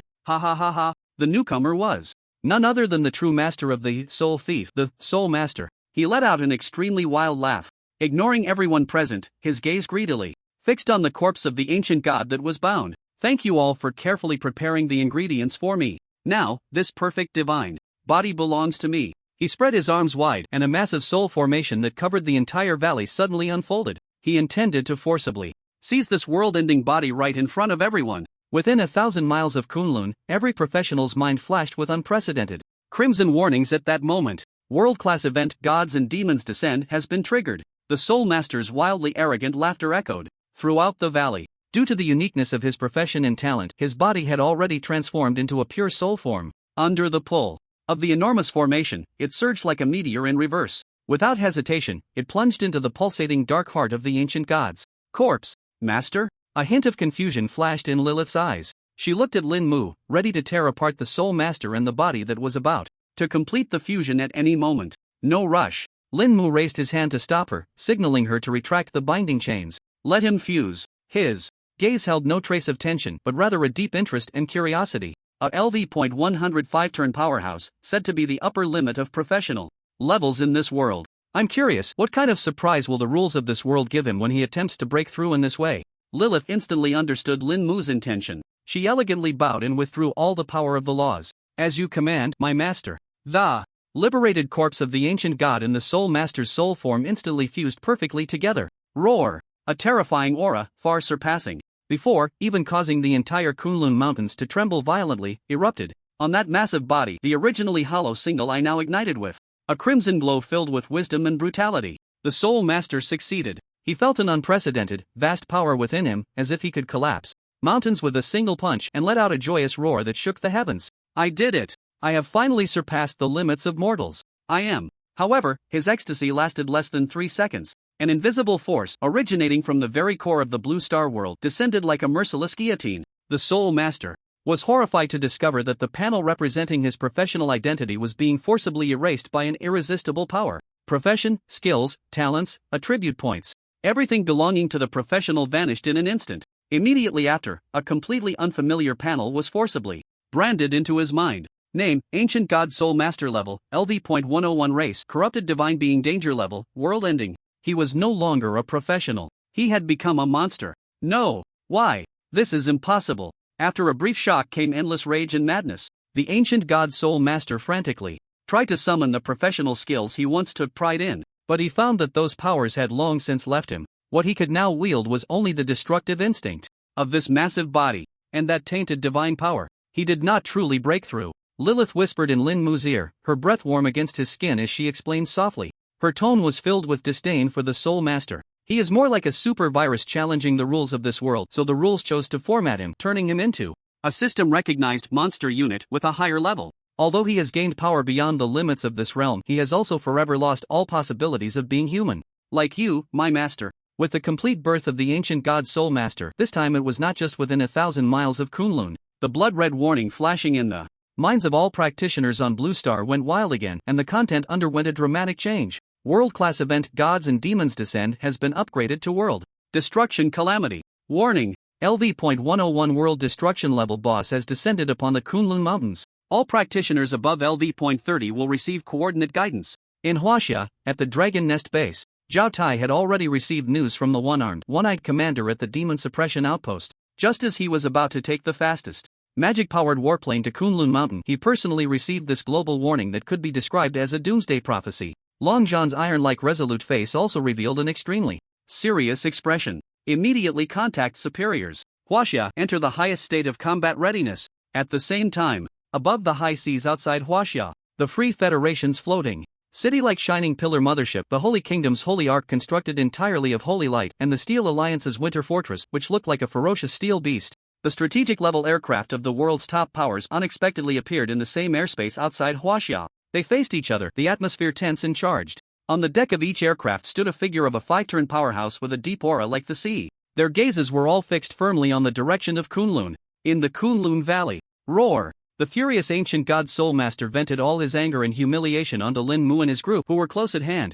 In his eyes, these people were the shameful marks witnessing his fall from god to monster. Erase. Must erase. A pillar of polluted divine light, as thick as a mountain and capable of instantly evaporating rivers, roared towards Lin Mu and the others. In the presence of my lord, how dare you? Rabble act recklessly. A frenzied roar erupted. Yi Chen actually charged towards that destructive pillar of light. He poured all his abyssal power into the magic sword. With a resolute stance, he fiercely unleashed his strongest skill, magic sword technique Demon Shadow Rift Slash. Boom! Amidst the earth-shattering explosion, Yi Chen's figure was like a kite with a broken string, instantly blasted away. Half of his body became a bloody mess, almost dying on the spot. But he truly managed to withstand the aftermath of this blow with his formidable profession and talent, protecting Lin Mu, Luo Tian, and the others behind him. This scene made everyone look at this newly appointed chief guardian with gratitude and newfound respect. The corner of Lin Mu's mouth, however, curled into a playful arc. He watched the ancient god Soul Master with great interest, discovering that the opponent's attack pattern also carried a strong, divine nature. This meant that the lich finger bone on his wrist still had a fatal restraint against it. Everyone retreat. Lin Mu's voice rang out calmly but with an undeniable command. He wanted to personally test what this freshly minted LV.101 World Destruction level boss was truly made of and what it would drop. Lilith, prepare the chains, don't let him escape. However, just as Lin Mu was about to make his move, whoosh, whoosh, whoosh, several equally powerful auras tore through space and descended from the sky. They were top practitioners from Huaxia with special spatial items or abilities. They had rushed to the scene the moment they received the warning. Boom, boom, boom. Above the Kunlun Valley, the space was forcibly torn open with dozens of cracks. In the next second, dozens of figures stepped out from within. They were all peak 4-turn powerhouses above LV.90. The pillars of Huaxia that could shake the ground with a stomp. The principal of Shengjing Academy, Zhou Pingxia, was among them. However, when their gazes fell upon the LV.101 ancient god Soul Master, which exuded an aura of world destruction, even those accustomed to storms couldn't help but collectively gasp in shock, their scalps tingling.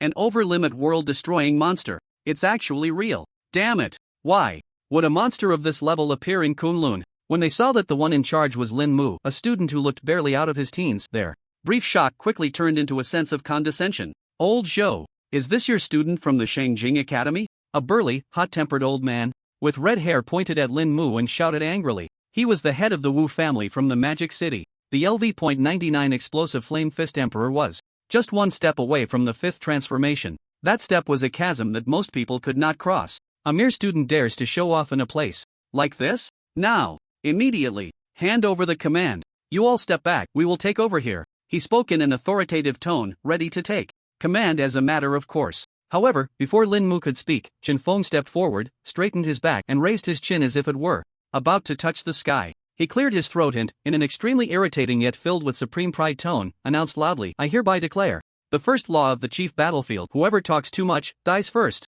The second law: if you have objections, refer to the first. As soon as these words were spoken, the venue fell into silence. Then, an overwhelming rage erupted from the dozen or so big shots present. How had they ever endured such humiliation? Impudent. The head of the Wu family from the Magic City trembled with anger, flames hot enough to melt steel igniting on his fists. But ultimately, he held back his identity, disdainful of striking his student. You little brat, sharp-tongued. He pointed at Chen Feng's nose and cursed. Once I deal with this monster, I'll teach you and your ignorant group what rules are. Zhou Pingxia stood at the back of the crowd, watching this scene, and sighed helplessly. Old Wu, oh old Wu, your path has narrowed. Don't even mention that member of Chen Feng's family, even my student, you might roar. The completely ignored ancient god soul master let out a thunderous roar. Its crimson single eye flickered with the wisdom and brutality of a soul master. Being so underestimated by these new ants filled it with an unprecedented humiliation. A breath containing extreme corruptive divinity surged forth like a grey river breaking its dam, sweeping toward the newly arrived powerful beings.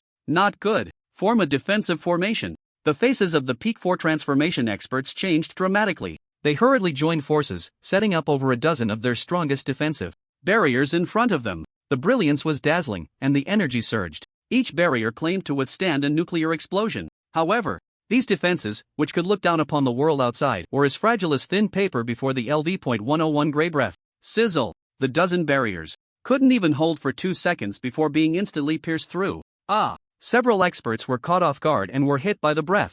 Half of their bodies instantly corroded, flesh and blood dissolving, revealing their stark white bones. They let out a heart-wrenching scream, tumbling helplessly from the air to the ground.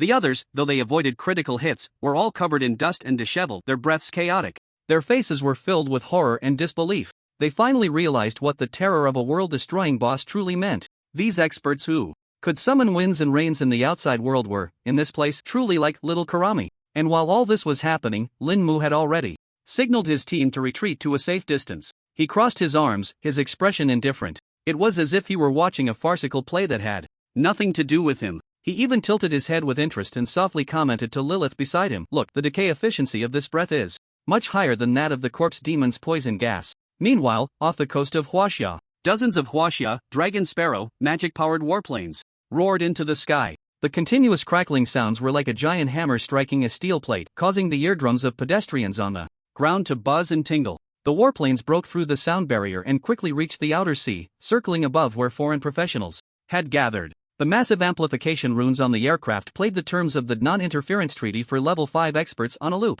Above the sea, the Stormwalker of the Free Federation, the Holy Judgment Angel of the Holy Church, the Frost Titan of the Iron Alliance. Level 5 experts from the world's major powers. They faced off against Huaxia's General Longzhan, Elder Sun, and other official level 5 professionals. The atmosphere tense to the extreme. Longzhan, a level 100 plus boss concerning the future of the entire Blue Star. You Huaxia cannot monopolize it. Todd Miller, the Stormwalker of the Free Federation, could no longer contain himself. Lightning crackled around him, transforming into a bolt that tore through the sky, fiercely charging into Huaxia's airspace. Humph! General Longzhan's figure instantly appeared before Todd. The aura of the level 100 Dragon Blood War God erupted fully. With a punch, the space trembled, and the golden dragon-shaped fist collided violently with the raging lightning. Longzhan's voice was cold as ice, echoing across the entire sea area. I'll say it only once, those who cross the line will die. Seeing the experts from various countries stirring restlessly, Huaxia was clearly at a numerical disadvantage. Just then, several powerful auras tore through space, all of them level 5. Ancestors from Huaxia's hidden families and top forces. They nodded in acknowledgement to Longzhan and the others. Then, they all faced the external enemies. Together, their momentum overwhelming. The battle was about to erupt. At that moment, a mysterious golden talisman radiating supreme majesty slowly descended from the heavens. The talisman swelled in the wind, blocking out the sun. 4 lines of ancient Huaxia characters danced like dragons and phoenixes appeared on it. Within Huaxia, level 5 is forbidden. Below level 5, feel free to roam. The terrifying aura emanating from it made all level 5 experts present, regardless of friend or foe, stand on end, their souls trembling. This is the work of that esteemed one? An elder from a certain Huaxia family exclaimed, his voice trembling. I was fortunate enough to see the 5th Lord's power from afar. It truly is his style. Longzhan felt the terrifying pressure coming from the talisman, and a fervent excitement appeared on his face. But in his mind, he couldn't help but recall that stunningly beautiful maid beside Lin Mu. The 2 auras seemed to. A layer of fine cold sweat instantly broke out on Longzhan's forehead. He then tightly closed his lips, saying nothing. The foreign experts, seeing this, understood that the most unique and unreasonable existence from Huaxia had made a move. This was something that human power could not contend with. After a brief discussion, they made a decision. since level 5 is forbidden. Let them all go have some fun. Let's join forces. Activate the fixed point teleportation. Above the Kunlun Valley, A massive spatial portal suddenly lit up. over 100 level 4 experts from various countries surged out like dumplings. Among them was Eric's uncle, one of the founders of Wings of Freedom. Also present was a senior from Tsuhua Miyamoto Chizuru's sect, a highly respected onmyoji from the land of the rising sun. As soon As they appeared, they saw the disheveled state of the Huaxia experts below and immediately burst into unabashed laughter. Oh, is this the top combat power of Huaxia? Truly an eye-opener. It seems that without us, they can't even scratch this big guy's back. Eric's uncle, a middle-aged man with blonde hair and blue eyes, was preparing to continue his mockery. However, his gaze inadvertently swept to the edge of the battlefield in the distance. Instantly, the smile on his face froze. He sought his nephew Eric, who was highly regarded by the family and hailed as the future of the Wings of Freedom. At that moment, he was following a young boy from Huaxia like the most humble servant, holding a sack meant for garbage. Meanwhile, the great onmyoji also spotted his most beloved and proud disciple, Miyamoto Chizuru, who was kneeling at the feet of a Huaxia boy. Bowing his head, he was earnestly using his sleeve to wipe the dust off the boy's shoes. Two torrents of rage, capable of burning the heavens and boiling the seas, erupted violently from the two foreign powerhouses. Eric, you useless waste, what are you doing? A thunderous roar erupted from the mouth of the blonde middle-aged man. Lord Thunder, Barton. He pointed at his nephew, his body crackling with lightning, nearly scorching the space around him. You are the future of the Wings of Freedom, the family's glory, not a servant to carry shoes for Easterners. On the other side, the great onmyoji, dressed in hunting attire and holding a folding fan, coldly fixed his gaze on Miyamoto Chizuru, with Shikigami shadows already appearing around him. Chizuru, it seems you have forgotten what rules are while outside. He snapped his folding fan shut. A terrifying pressure at the peak of the fourth turn, mixed with a chilling curse power, pointed directly at the fawning Chinfeng. Faced with the thunderous wrath of their elders, Eric and Miyamoto Chizuru turned pale, their souls nearly leaving their bodies. They understood better than anyone else what kind of terrifying existence the seemingly harmless boy and his unbelievably beautiful maid were. In their eyes, even if a fifth-turn powerhouse came, they would have to kneel. Don't! Master! Stop! The two screamed in extreme terror almost simultaneously, trying to warn their elders not to act impulsively. However, it was too late. Just as the great onmyoji was about to complete his incantation, Lilith didn't even show her face. She merely cast a cold glance in their direction with her azure eyes, which seemed to contain the stars and the sea. In an instant, an indescribable terror, surpassing the laws and transcending existence, descended with a thunderous crash. The violet lightning surrounding Barton extinguished instantly. The incantation that the great onmyoji was about to complete abruptly stopped, and the gathered Shikigami shadows collapsed on the spot. The two felt as if they had fallen into an ice cave, their souls gripped tightly by an invisible hand. Their breathing halted. Their bodies trembled uncontrollably. The towering rage on their faces was instantly replaced by sheer horror and fear. What? What kind of power is this? Other foreign powerhouses, confused by the situation, thought that the Huaxia side was secretly playing tricks, and they were immediately incensed. Despicable Huaxia people. Is this the only lowly means you can use? Everyone. No need to waste words with them. Let's first join forces to eliminate this boss, then settle accounts with them. Alexander, the LV.98 Temple Commander of the Free Federation, raised his arm and called out. He quickly received responses from everyone. A temporary international coalition composed of hundreds of peak fourth-turn powerhouses formed in an instant. Alexander turned his head and waved his hand arrogantly at Lin Mu and the others, as if shooing away flies. Little ones, step aside and don't hinder the adults from fighting. Otherwise, you might get caught in the crossfire and die in a way too ugly, causing us trouble. Lin Mu couldn't help but laugh upon hearing this. He turned his head and softly said to Chen Feng beside him, Director Chen, make the arrangements. Chen Feng understood immediately and stepped forward, clearing his throat. In an exaggerated tone reminiscent of a eunuch announcing a royal decree, he shouted, The chief has issued an order. All logistics and auxiliary personnel retreat 500 meters. Make way for our international friends who have come from afar, and provide them with a spacious performance area. The nearby Huaxia experts, including Zhou Pingxia, had already experienced the terror of the boss. Seeing this situation, they understood Lin Mu and the others' intentions. One by one, they retreated quietly, their faces showing expressions of anticipation for the spectacle. The international coalition, witnessing this, felt their morale surge, believing that the Huaxia people were afraid. Under Alexander's command, they launched a charge that could be described as textbook perfect. Heavily armored troops in front, mages and archers behind, assassins flanking, and priests providing support. The formation was flawless, nearly impeccable. Light of the holy, punish this evil creature. Feel the wrath of frost. Flame dragon roar. In an instant, the skills of over 100 fourth-tier experts illuminated the dark sky like the grandest fireworks festival. Various forbidden spells and profound combat techniques carrying the might to destroy the heavens and the earth accurately bombarded the ancient god Soul Master. However, the next scene caused all smiles to freeze on everyone's faces. All the attacks capable of moving mountains and filling seas landed on the ancient god Soul Master, yet it was as if they were merely scratching an itch. The layer of divine corruption surrounding its body acted like an endless black hole, absorbing all the attacking energy and converting it into its own nourishment. The aura of the ancient god Soul Master did not diminish but instead intensified. In its crimson single eye, the brutality grew even more pronounced, as if mocking the ignorance of these ants. Roar! The ancient god Soul Master let out an exhilarating roar as if it had just enjoyed a lavish buffet. Immediately after, hundreds of thick, black tentacles shot out from its massive body.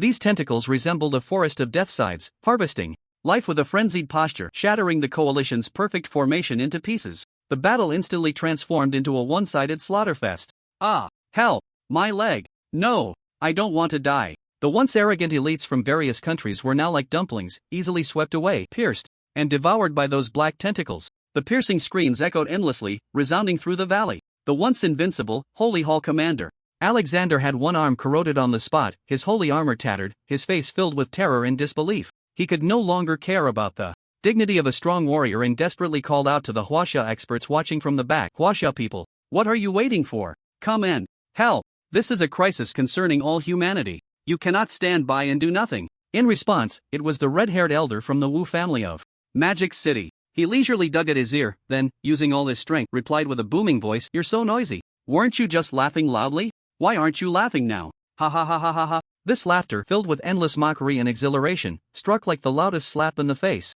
shattering the dignity of every surviving international expert. In the valley, the tentacles danced wildly and blood and flesh flew everywhere. The international coalition's defense had completely collapsed. The once invincible Lord of Thunder, Barton. At this moment, a pitch-black tentacle pierced through the right side of his chest, nailing him to the mountainside like a rag. The lightning dim. The Shikigami of that great Onmyoji had long been completely devoured. He himself had his legs broken by the tentacle, collapsing into a pool of blood like a heap of mud, barely clinging to life. The shadow of death loomed over everyone's hearts. In the face of incomprehensible terror, they finally realized, not to mention devouring the boss alone, even if the powerful of Huaxia joined forces, the outcome would not change at all. Kunlun Mountain might very well be their burial ground. In this endless despair, a scene that had previously shocked Barton by Lilith flashed through his mind. With the last bit of strength, he cast a pleading glance at the Huaxia youth who had remained calm throughout, even somewhat bored. That little guy he had previously been too lazy to even glance at. "This, Your Excellency." Barton struggled to speak, his voice hoarse and trembling, using the most respectful title he had ever known. "I beg you to take action." The great Onmyoji also struggled to lift his head, his eyes filled with pleading. Lin Mu remained unmoved, lazily yawning. Chen Feng made his grand entrance once again. He pulled out a bright yellow magical loudspeaker from somewhere. Clearing his throat, he addressed the brutal battlefield. In a condescending manner, he began his diplomatic speech. Ahem. The Minister of Logistics of the Modern Special Task Force, the sole designated head of the Spoils Recovery Department, and the Director of the International Bait Management Office, announces the recruitment conditions of the chief. Chen Feng's voice, amplified by the loudspeaker, clearly echoed throughout the valley. "The chief has spoken. Under my command, there are still a few lackeys missing. Those who wish to live need only meet one condition: hand over all equipment and items on your person as extrajudicial employment management fees." These words struck like thunder in the minds of every surviving international powerhouse. This was no longer humiliation. It was a brutal trampling of their dignity and that of the nations behind them, ground underfoot again and again. "Bastard! You actually went to beg a bunch of kids?" The surviving Hall Commander Alexander roared at Barton, his face filled with rage. "Barton, are you crazy?" Barton dared not explain, only unleashing a desperate and unwilling roar with all his might. "I agree." He became the first to agree to pay the protection fee. "Barton, you..." Alexander wanted to scold him further but was silenced by Barton's gaze. Barton mouthed a few words silently. That woman, her gaze. Alexander suddenly recalled the strange, rigid state Barton and the great Onmyoji had just been in, his pupils constricting sharply. Could it be? In that moment of distraction, the great Onmyoji, who had also experienced Lilith's terror, nodded in humiliation to save his life. "I also agree." The dominoes had been toppled. On one side was death, on the other, a humiliation more brutal than death. After yet another fourth-tier powerhouse was ensnared by a tentacle and screamed as they turned to blood, all surviving powerhouses' psychological defenses completely collapsed. I agree. I agree too. The instinct to survive overwhelmed everything. Very good. Chen Feng nodded in satisfaction. Go Dan, Shui Hua, go collect the debts. Eric and Miyamoto Chizuru quickly stepped forward to begin confiscating all the equipment from those former seniors. There were even a few legendary items radiating brilliant golden light. Chen Feng took the sack handed to him by Eric and dumped the equipment onto the ground like trash. As he picked and chose, he kept muttering, "This shield is in good condition. The chief needs an ashtray, so this will do. This sword is too ugly, and its luster is lacking. It can only serve as a doormat for the chief." Oh, a legendary robe? It can barely be used as a foot wipe for Miss Lilith. Each sentence was like a knife, stabbing fiercely into the hearts of those powerful beings. After everyone had completed this humiliating onboarding procedure, Lin Mu finally stood up slowly. He glanced at the heavily damaged battlefield and the resurrecting boss. Calmly, he spoke, "The warm-up is over, it's time to get moving." In an instant, the eyes of all surviving experts, both domestic and foreign, were fixated on him. How could a mere student possibly confront this LV.101 world-ending monster?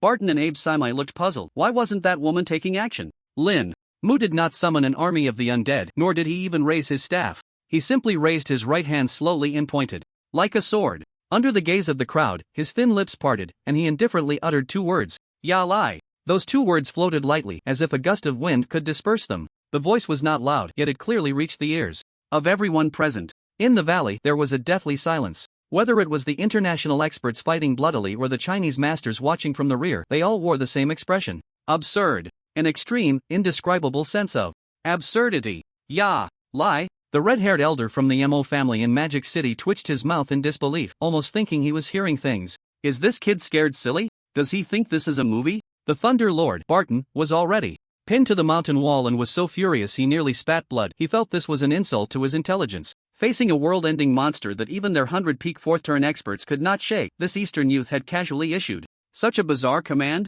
What did he intend to do? Bite this monster to death with his teeth? However, in the next second, everyone's pupils shrank to the size of pinpoints. Boom! Centered around Lin Mu, the ground beneath him, soaked in blood, and corpses, began to tremble violently. Following that, countless pure white bone fangs, glimmering with a chilling light, erupted from the earth like iron filings attracted by a powerful magnet. 100,000, 500,000, 900,000, 900,000 terrifying bone fangs, enhanced by the lich finger bone. In just 1 second, they all surged forth. They spun rapidly in the air, converging into a pure white pillar of death. The surface of the pillar was entwined with strands of deep black gas representing the essence of death, capable of swallowing even light. That aura froze the souls of all peak 4th-turn experts present. What is this? Alexander's pupils trembled, his mouth unconsciously agape. Unable to utter a complete sentence, the white pillar gave no one time to think. It struck with a speed that surpassed lightning, even ignoring spatial distance, and instantly slammed into the dark heart of the ancient god Soulmaster, which was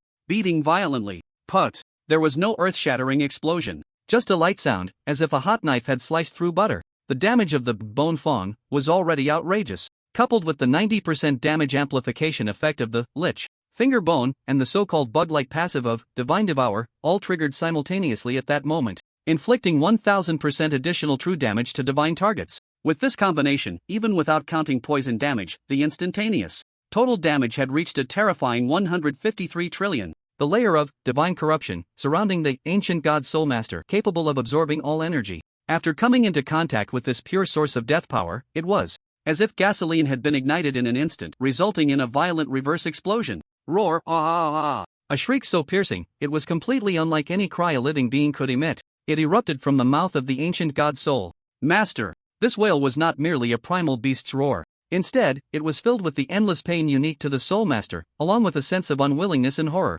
Its massive body, as large as a mountain, began to disintegrate from the heart, being dismantled inch by inch from the inside out by that pure white beam of death. Flesh, bones, divinity, soul. Everything was silently obliterated in this beam of death, turning into the most primitive particles. A large pile of colorful equipment and items was left on the ground, with the lowest being purple, especially the bright red in the center, which was particularly eye-catching. In just 3 seconds, that LV.101 world-ending boss, which had just dominated the scene and brought endless despair, was like a pencil drawing erased by an eraser. It completely vanished from this world. Not even a trace of ash was left behind. The entire Kunlun Valley fell into a deathly silence once more. Whether it was the powerful from Huaxia or those from abroad, at this moment they all seemed to have been collectively petrified. Each one remained frozen in shock, their minds blank. Their worldview was shattered in that instant, then ground into powder. They simply could not comprehend, nor Did they want to comprehend? How could a student who looked no more than 20 casually deliver a blow that annihilated a world-ending monster which they could not even shake with their combined strength?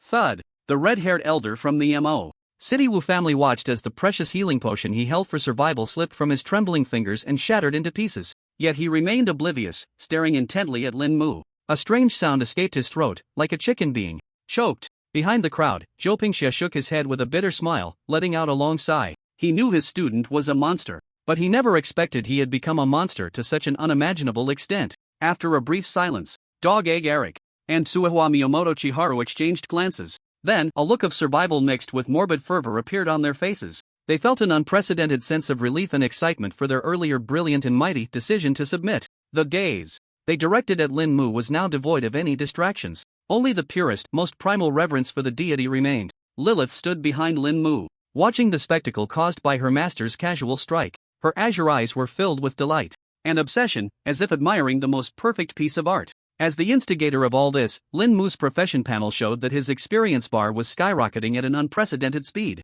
It was as if he had boarded a rocket, rapidly soaring. Congratulations! You have successfully killed the LV.101 world-ending boss Ancient God Soul Master. You have gained 999999999 experience points. Necromancer Lin Mu's level has risen to LV.37. Necromancer Lin Mu's level has risen to LV.38. Necromancer Lin Mu's level has risen to LV.45. A series of crisp and pleasant system notification sounds rang in Lin Mu's mind like the most beautiful symphony. Finally, when that massive experience was fully digested, his level skyrocketed directly from LV.36 to LV.45. Only 5 levels remained until the third advancement. World event world-ending catastrophe has ended. Calculating personal contribution. Final rewards will be distributed to individual storage spaces based on contribution. Puff, puff, puff, hey, hey, hey. In the dead silence of the venue, Chen Feng held up the bright yellow magic loudspeaker, giving it a firm tap to test the sound. The harsh, crackling noise jolted everyone from their petrified state. He cleared his throat. With an incredibly arrogant tone, laced with a strong official flair, he began his splendid post-war summary. First, let us give the warmest applause to our international friends from around the world, thanking them for traveling great distances to provide us with an extraordinary warm-up show for our chief's performance. Now, I announce, according to the decision made by the Chief Task Force's Logistics Department head, the sole designated person in charge of loot recovery and the director of the International Bait Management Office, it is officially approved that all surviving international friends become the glorious apprentice lackeys under the chief. Puff. Saint Commander Alexander was already severely injured. Hearing this, he was so furious that he spat out a mouthful of old blood on the spot, his eyes rolling back as he nearly fainted. The other international powerhouses also turned pale, their anger boiling, yet they couldn't utter a single word of rebuttal. Chen Feng was very pleased with this. He slowly turned the loudspeaker, aiming it at the red-haired elder from the Wu family not far away. Hey, you red-haired old man. Chen Feng's tone suddenly became incredibly sincere, even carrying a hint of eagerness for knowledge.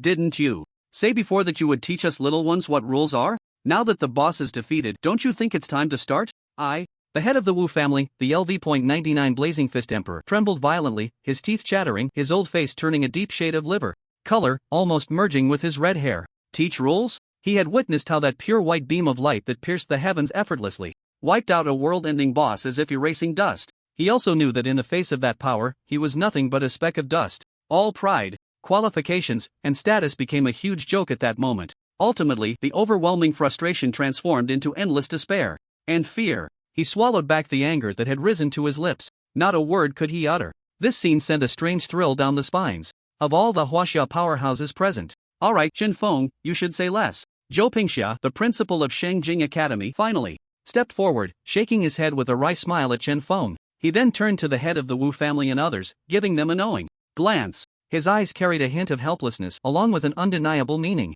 as if to say, don't make a fool of yourself anymore.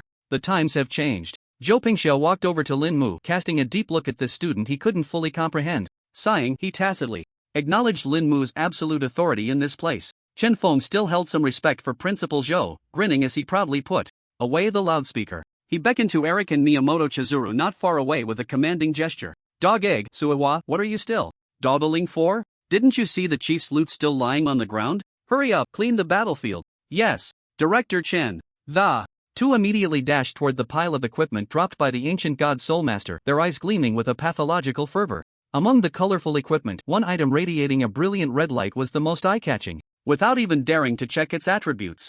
They carefully lifted it and presented it to Lin Mu at the first opportunity. At the same time, the final system announcement echoed in the minds of all the professionals involved in this world-class event. World announcement: the world-class event Apocalypse Catastrophe has ended, individual contribution calculations are complete and rewards have been distributed to storage spaces. In Lin Mu's storage space, a flash of light appeared. In addition to the mythic red item from the boss, 2 more items, 1 red and 1 gold, materialized out of thin air. Just then, an unexpected change occurred. The massive golden talisman that overshadowed the skies near Huaxia's coast tore through the void, ignoring spatial distance, and directly descended upon the Kunlun Valley. An overwhelming pressure, even stronger than that of the ancient god Soulmaster, crashed down. Thud, thud. Within the valley, all the fourth-turn powerhouses, regardless of their origin, felt their legs go weak and could no longer stand. They all knelt on the ground, their faces filled with shock and fear. Even Principal Zhou Pingxia could not escape. However, this terrifying pressure, capable of crushing fourth-turn powerhouses, brushed past Lin Mu and Lilith like a gentle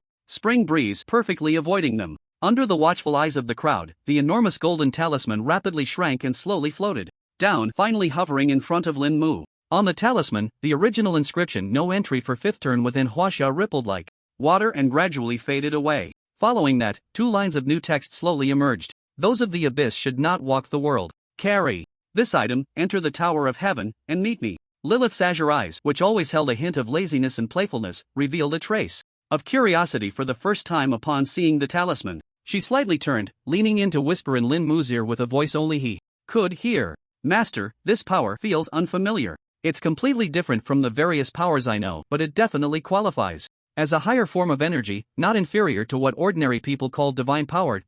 However, it seems to harbor no malice. Lin Mu was taken aback by her words. He reached out toward the slowly descending golden talisman. In the gaze of the odd crowd, he extended his hand.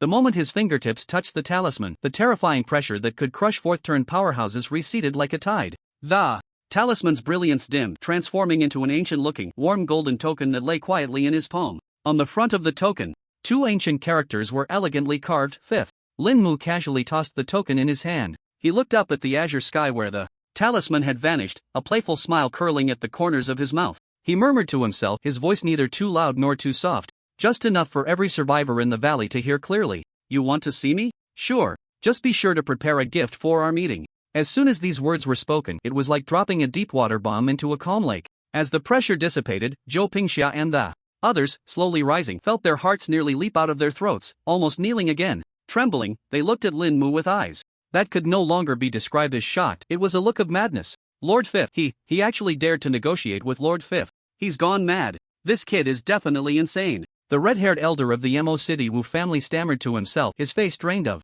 color, leaving only an endless pallor. Zhou Pingxia struggled to suppress the tremors of his soul, fighting to explain to Lin Mu, you mustn't be disrespectful. This person is Lord Fifth Wei Feng. He is the true guardian of our Huaxia. What Lord Fifth has awakened is an unprecedented cultivator profession. Although he is also 5th turn LV.100, his true combat power has surpassed the 5th turn decades ago. He is a supreme being whose presence is as elusive as a dragon's tail. It is said that he left the Tower of Heaven over a decade ago and has not been seen since. I never expected that today he would make an exception for you and this young lady. A cultivator? Lin Mu's eyes flickered with an inexplicable light upon hearing these 3 words. In his distant hometown, this was almost a household name. He never imagined that such a thing truly existed in this world. A strange excitement inexplicably welled up within him. Lin Mu paid no mind to Zhou Pingxia's astonishment. He put away the token and turned his gaze toward the spoils of war that had been neatly gathered not far away. Dog egg. Suehua.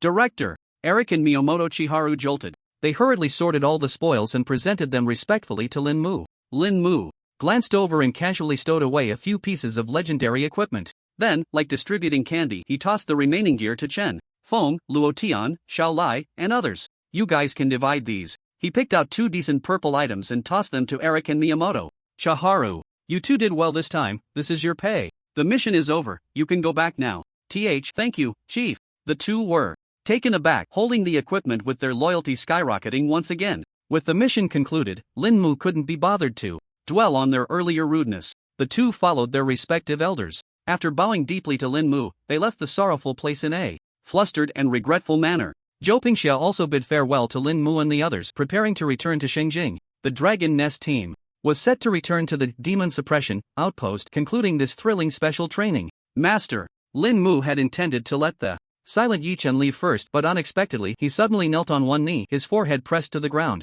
Please allow Yi-Chen to follow you to the Tower of Heaven, to clear all obstacles for you. Lin Mu glanced at him and nodded lightly. All right, he didn't mind having another capable subordinate. Lilith reminded him, Master, that Tower of Heaven might be a trap set by the Fifth Guardian Wind specifically for outsiders like me. Her tone was cautionary, yet her eyes were filled with indifference, as if she didn't take the so-called trap seriously at all. Just then, Lin Mu's communicator rang. It was an urgent call from General Long Zhan. Lin Mu, what on earth happened in Kunlun? Long Zhan's tone was filled with unprecedented seriousness and urgency. Oh, nothing much, just casually dealt with a world-ending level boss. Lin Mu replied nonchalantly. Then someone called the Fifth Guardian Wind, gave me a token and asked me to meet him at the Tower of Heaven.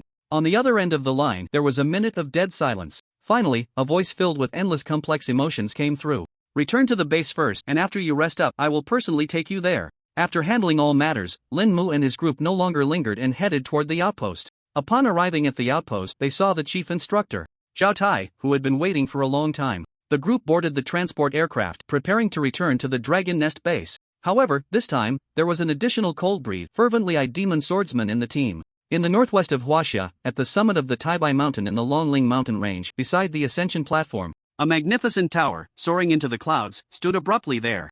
The tower was surrounded by swirling clouds and mist, exuding an otherworldly aura. This kid. It has been many years since I have encountered someone who dares to speak to me like this.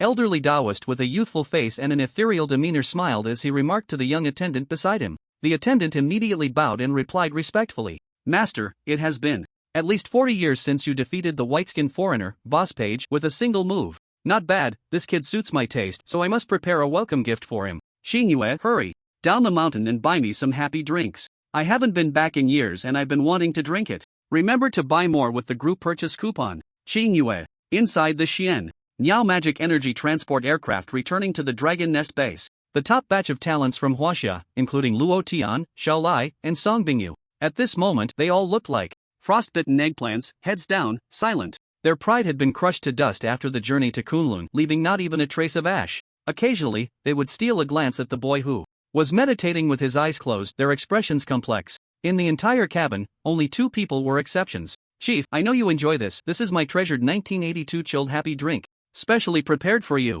Chen Feng acted like the most loyal eunuch, with a fawning expression as he respectfully handed a bottle of icy drink to Lin Mu. The other was Yi Chen, standing like a dark statue beside Lin Mu. The cold aura belonging to the abyssal swordmaster emanated from him, causing the surrounding temperature to drop several degrees. Yet his gaze remained devoutly fixed on Lin Mu's profile, as if that was the only faith in his life. Lin Mu paid no attention to the disturbances outside. His consciousness had long been immersed in his storage space, counting the luxurious and astonishing gains from this Kunlun trip. First, there was the item that burst forth after defeating the ancient god Soulmaster, radiating a brilliant red light. Heart of the God.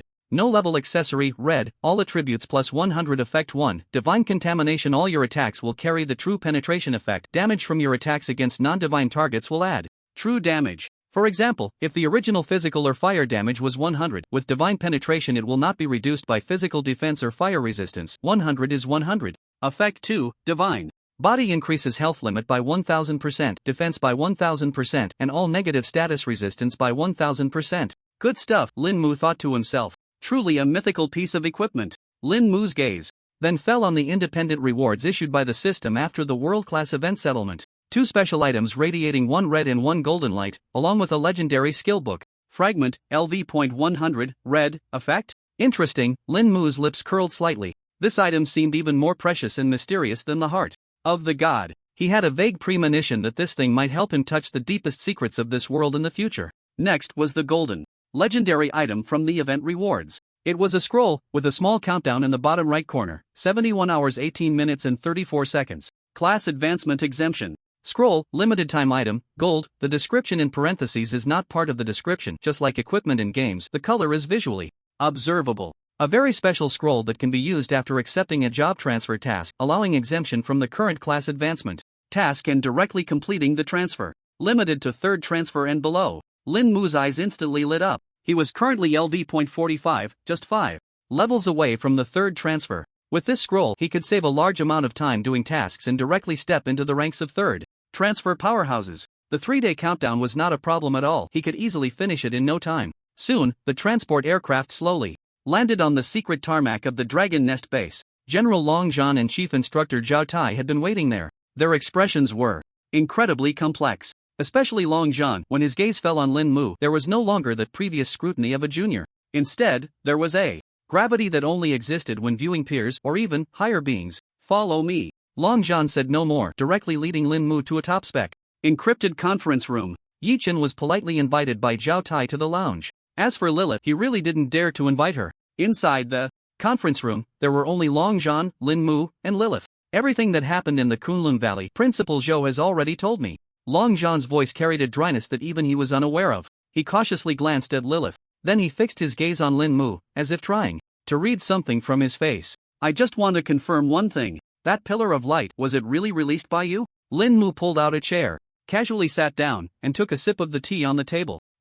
A single word, casually spoken. Yet it made Long Zhan, the 5-turn dragon, Blood War God, feel as if his heart was gripped tightly by an invisible hand. His breath momentarily caught. He remained silent for a long time, eventually exhaling a long, heavy breath, as if trying to expel all the shock and absurdity from his heart. This is the information you wanted. Long Zhan pushed an encrypted data disk in front of Lin Mu. Some lost pages of the Sargeras Codex are recorded within. However, we do not know the rest of the pages. But there might be someone who knows. Seeing Lin Mu's puzzled expression, Long Zhan continued. Lord 5th Guardian Feng. Lin Mu was taken aback. However, it coincidentally aligned with his destination. Very well. Lin Mu put away the data disk, stood up, and prepared to leave. Please send me the location of the Tower of Babel. You rest well, I'll personally take you there tomorrow. Long Zhan almost blurted out.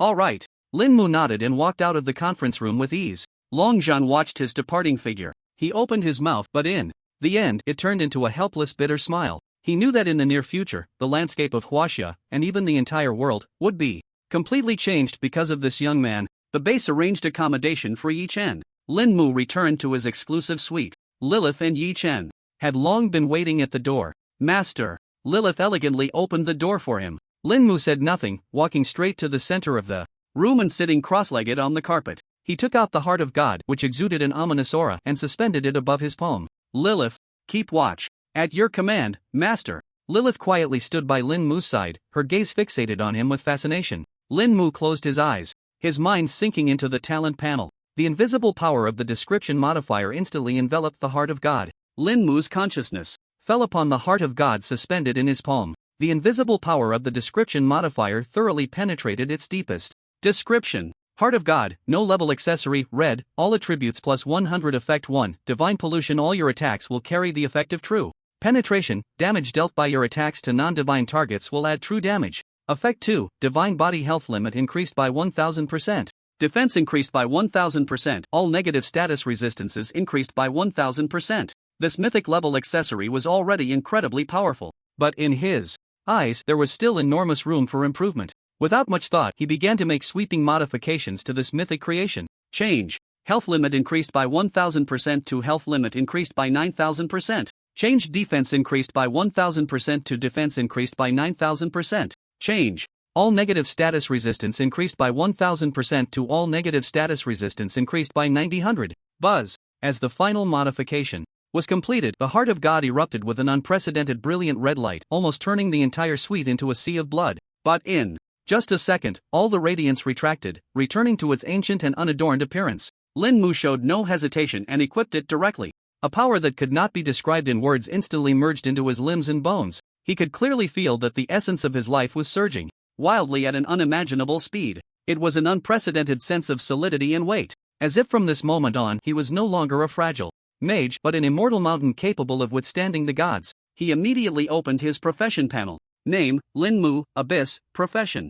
Necromancer level, LV.45, Experience, 26450/343 million health, 228410/228410 mana, 378000/378000, 90 times the limit of magical power source. Strength, 120 Straw Hat plus 3, Agility, 159 Battle Boots plus 5, Space Ring plus 15, Void Cloak plus 12, Straw Hat plus 3, Intelligence, 420 Whisper Ring plus 5. Bone staff plus 25, straw hat plus 25, finger bone plus 30, finger bone triggered an attribute increase, constitution 251, chest armor plus 3, necklace plus 2. Whisper ring plus 5, void cloak plus 10, straw hat plus 25, finger bone triggered an attribute increase, free attribute points, 45 skill points, 9 defense. And resistance will not be displayed. With a staggering health of 220,000 and extremely high defense, Lin Mu nodded in satisfaction. Now, he could proudly declare that he was an undead giant tank with health and defense far exceeding that of the same level shield Guardian. Then, he examined the class advancement exemption scroll. This scroll was a limited time item, and he had no intention of modifying it.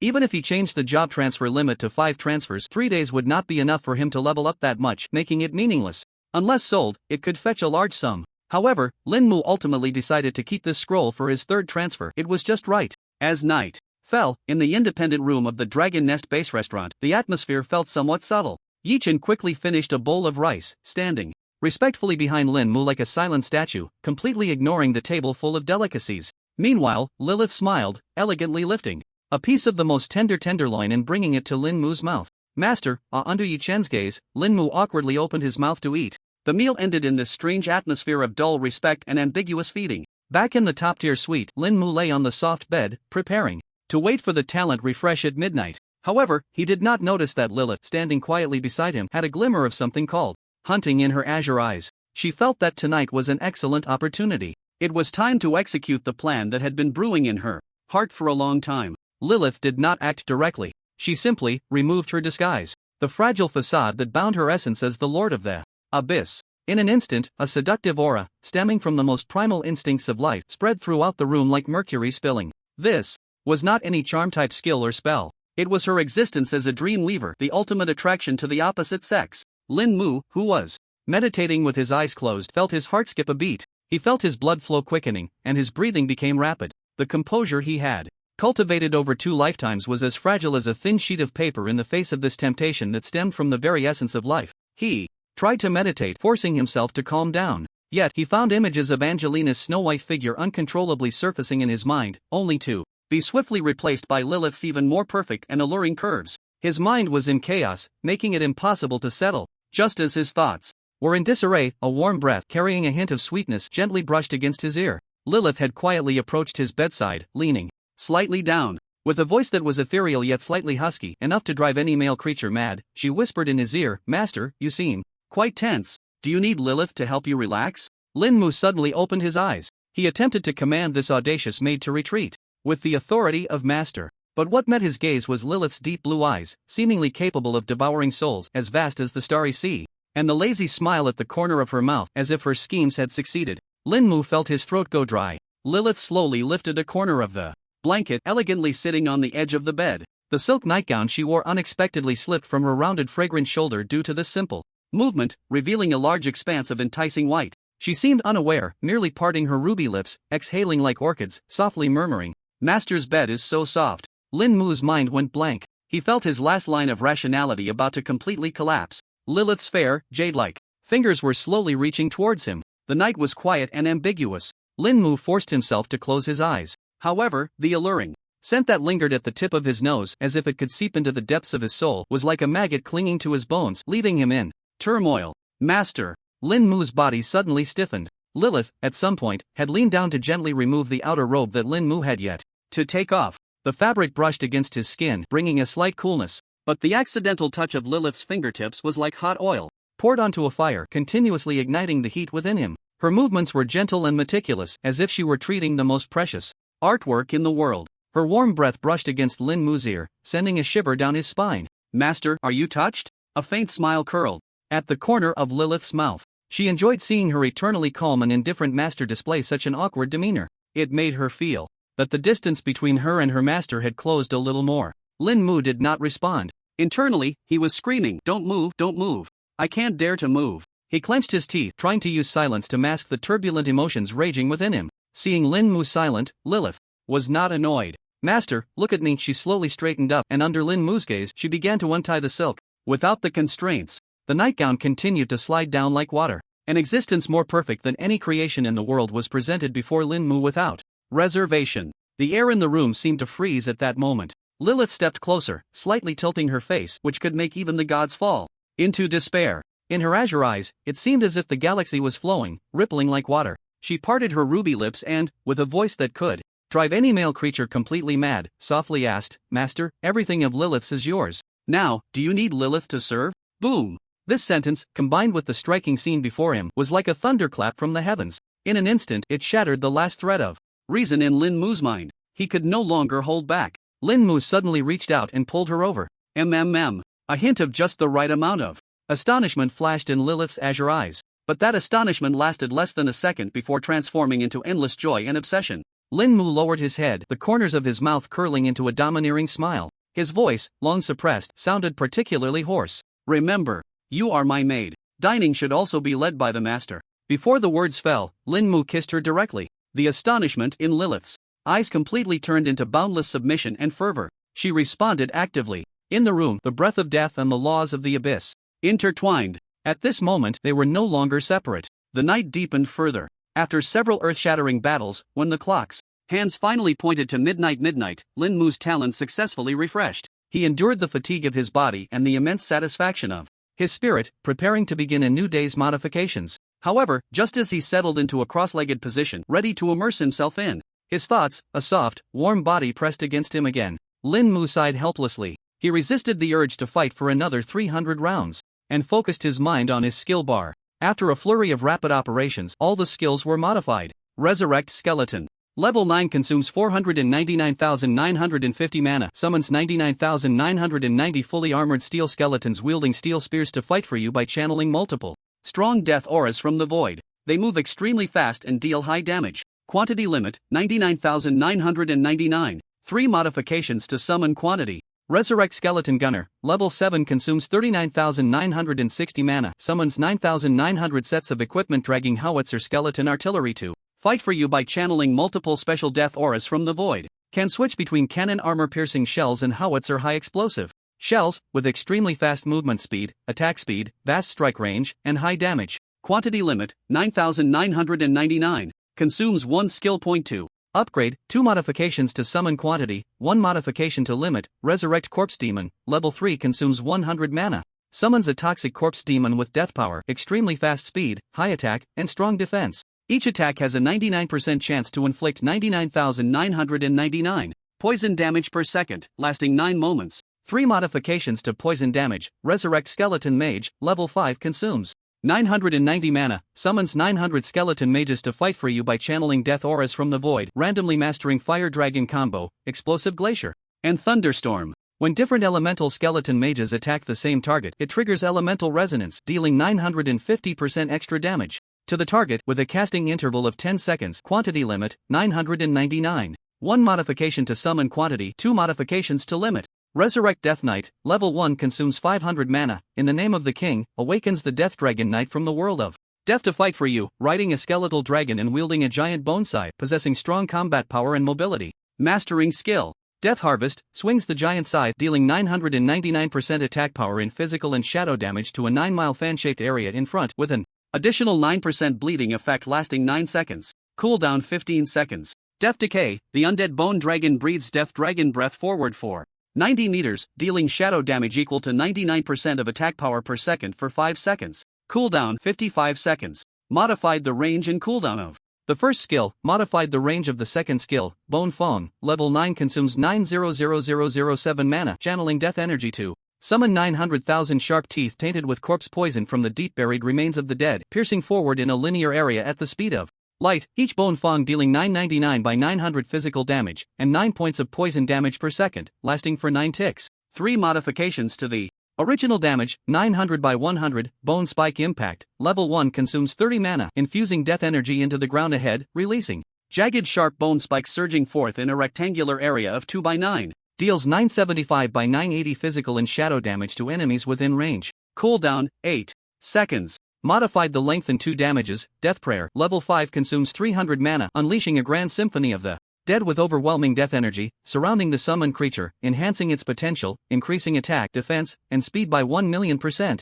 Grants the summoned creature the state of indestructible soulfire. If the summoned creature is destroyed during the skill's duration, it will resurrect in place with 99% health after 1 second. Duration, 9 ticks. Cooldown, 30 minutes. 3 modifications will resurrect in place after 3 seconds with 50% health. Grip of the Undead, level 8 consumes 38 mana, using the power of death to condense new bones at a designated location, forming a hand of bones that bursts forth from the ground, quickly grasping enemies within range, exploding after 9 seconds, dealing 990,004 points of physical damage to enemies within a radius of 900.1 meters. Consumes 1 skill point to upgrade the limit, modified radius. And damage, Bone Shield, level 1 consumes 125 mana, using the power of death to condense 9 shields with dragon bones, rotating around the body to block all damage from all directions, becoming the hardest after withstanding 999,000 damage, with damage absorption increased to 90 million. Consumes 1 skill point to upgrade the limit. 3 modifications to damage absorption, later damage absorption increases tenfold. Due to upgrades, hardest adapts accordingly, skills modified. Next is equipment. Guardian of Abundance Hat, LV.30, orange. Special Effect 2, Song of Abundance. Starting from the first equipment, every 10 seconds, applies the persistent healing effect to all summoned creatures, restores 99% health per second, lasting for 99 ticks. Only modified the duration. The hat has been modified to the limit. Lich's Finger Bone of Death's Blessing, no level accessory. Orange, Intelligence plus 30 Effect 1, after equipping, all death-type attack skill damage increases by 99%. Effect 2, after equipping, the number of all death-type summon skills doubles. Effect 3, after equipping, every hour, receive Death Rebirth from Lich Sargeras, Spirit Uplifted, randomly increasing health by 20% to 70%, with a 9.9% chance to permanently increase intelligence and constitution by 9. Special Effect, Divine Devour, after equipping, each of your death-type attacks will deal an additional 9,900% true damage when hitting divine or demi-divine targets. Modified the probabilities and true damage percentage. Heart of the God, no level accessory, red, all attributes plus 100. Effect 1, Divine Corruption. All your attacks will carry the effect of true penetration. Damage dealt by your attacks to non-divine targets will add true damage. Effect 2, Divine Body. Maximum health increased by 9,999%. Defense increased by 9,000%. All negative status resistance increased by 9,000%. 3 modifications raised health to the limit. Then Lin Mu allocated his attribute points, still focusing on intelligence and constitution. Name, Lin Mu, Abyss, Class, Necromancer level, LV.45, Experience. 26450/343 million health. 273683/273683 rounded after Heart of the God enhancement. Mana 310500/310500 90 times the limit of magical source. Strength 120. Heart of the God plus 100, Straw Hat plus 3, Heart of the God plus 100, Agility 159, Heart of the God plus 100, Battle Boots plus 5, Space Ring plus 15, Void Cloak plus 12, Straw Hat plus 3, Intelligence 345, Heart of the God plus 100, Whisper Ring plus 5, Bone Staff plus 25, Straw Hat plus 25, Finger Bone plus 30, Finger Bone triggered an attribute increase. Constitution 271, Heart of the God plus 100, Chest Armor plus 3, Necklace plus 2, Whisper Ring plus 5, Void Cloak plus 10, Straw Hat plus 25, Fingerbone triggered an attribute increase. Free attribute points, 0 skill points. 6 Lin Mu adjust. Completed all modifications and hadn't had the chance to savor the surge of power. However, he didn't have time to catch his breath. The soft, smooth body coiled around him like a water snake once again from behind. Lilith gently pressed her cheek against his back, feeling the even more overwhelming power within him, her azure eyes nearly overflowing with obsession and fervor. Master, you've become stronger again. Her voice carried a hint of lazy hoarseness filled with ultimate seduction. Then tonight, please, Master, indulge in squeezing Lilith dry. Lin Mu's body stiffened. The once relaxed Lin Mu, after feeling the astonishing softness and elasticity behind him, let out a defiant battle roar once more. He suddenly turned around, pinning this audacious maid down, his eyes flashing with aggressive light. You asked for this. A night of wind and rain, the room filled with romance. Until the first light of dawn appeared on the horizon, this thrilling battle of gods and men slowly came to a close. Morning. When the first ray of sunlight streamed through the floor-to-ceiling window and fell on the messy big bed, Lin Mu slowly opened his eyes. After a night of toil, he felt refreshed, the fatigue of last night swept away, and his mental strength was more concentrated than ever. On the other hand, beside him, Lilith, the abyssal sovereign who had lived for billions of years, now resembled a lazy cat, curled up in his arms. A hint of satisfied blush adorned her stunning face, as if she was still savoring something. Noticing Lin Mu's movements, Lilith's long eyelashes fluttered, and she opened her shimmering azure eyes. Master, you're awake. Her voice carried more softness and dependence than usual. Lilith naturally sat up, the silky blanket sliding off her perfect curves. She didn't mind at all, beginning to carefully search for clothes for Lin Mu. In her every gesture, there was no longer that playful, teasing maid demeanor from before. Lin Mu watched the scene, and a ripple of emotion stirred in his heart. The satisfaction of conquering such a abyss lord is far more intense than killing 100 world-ending bosses. Just then, there was a gentle knock on the door. Chief General Longjun is waiting for you on the first floor.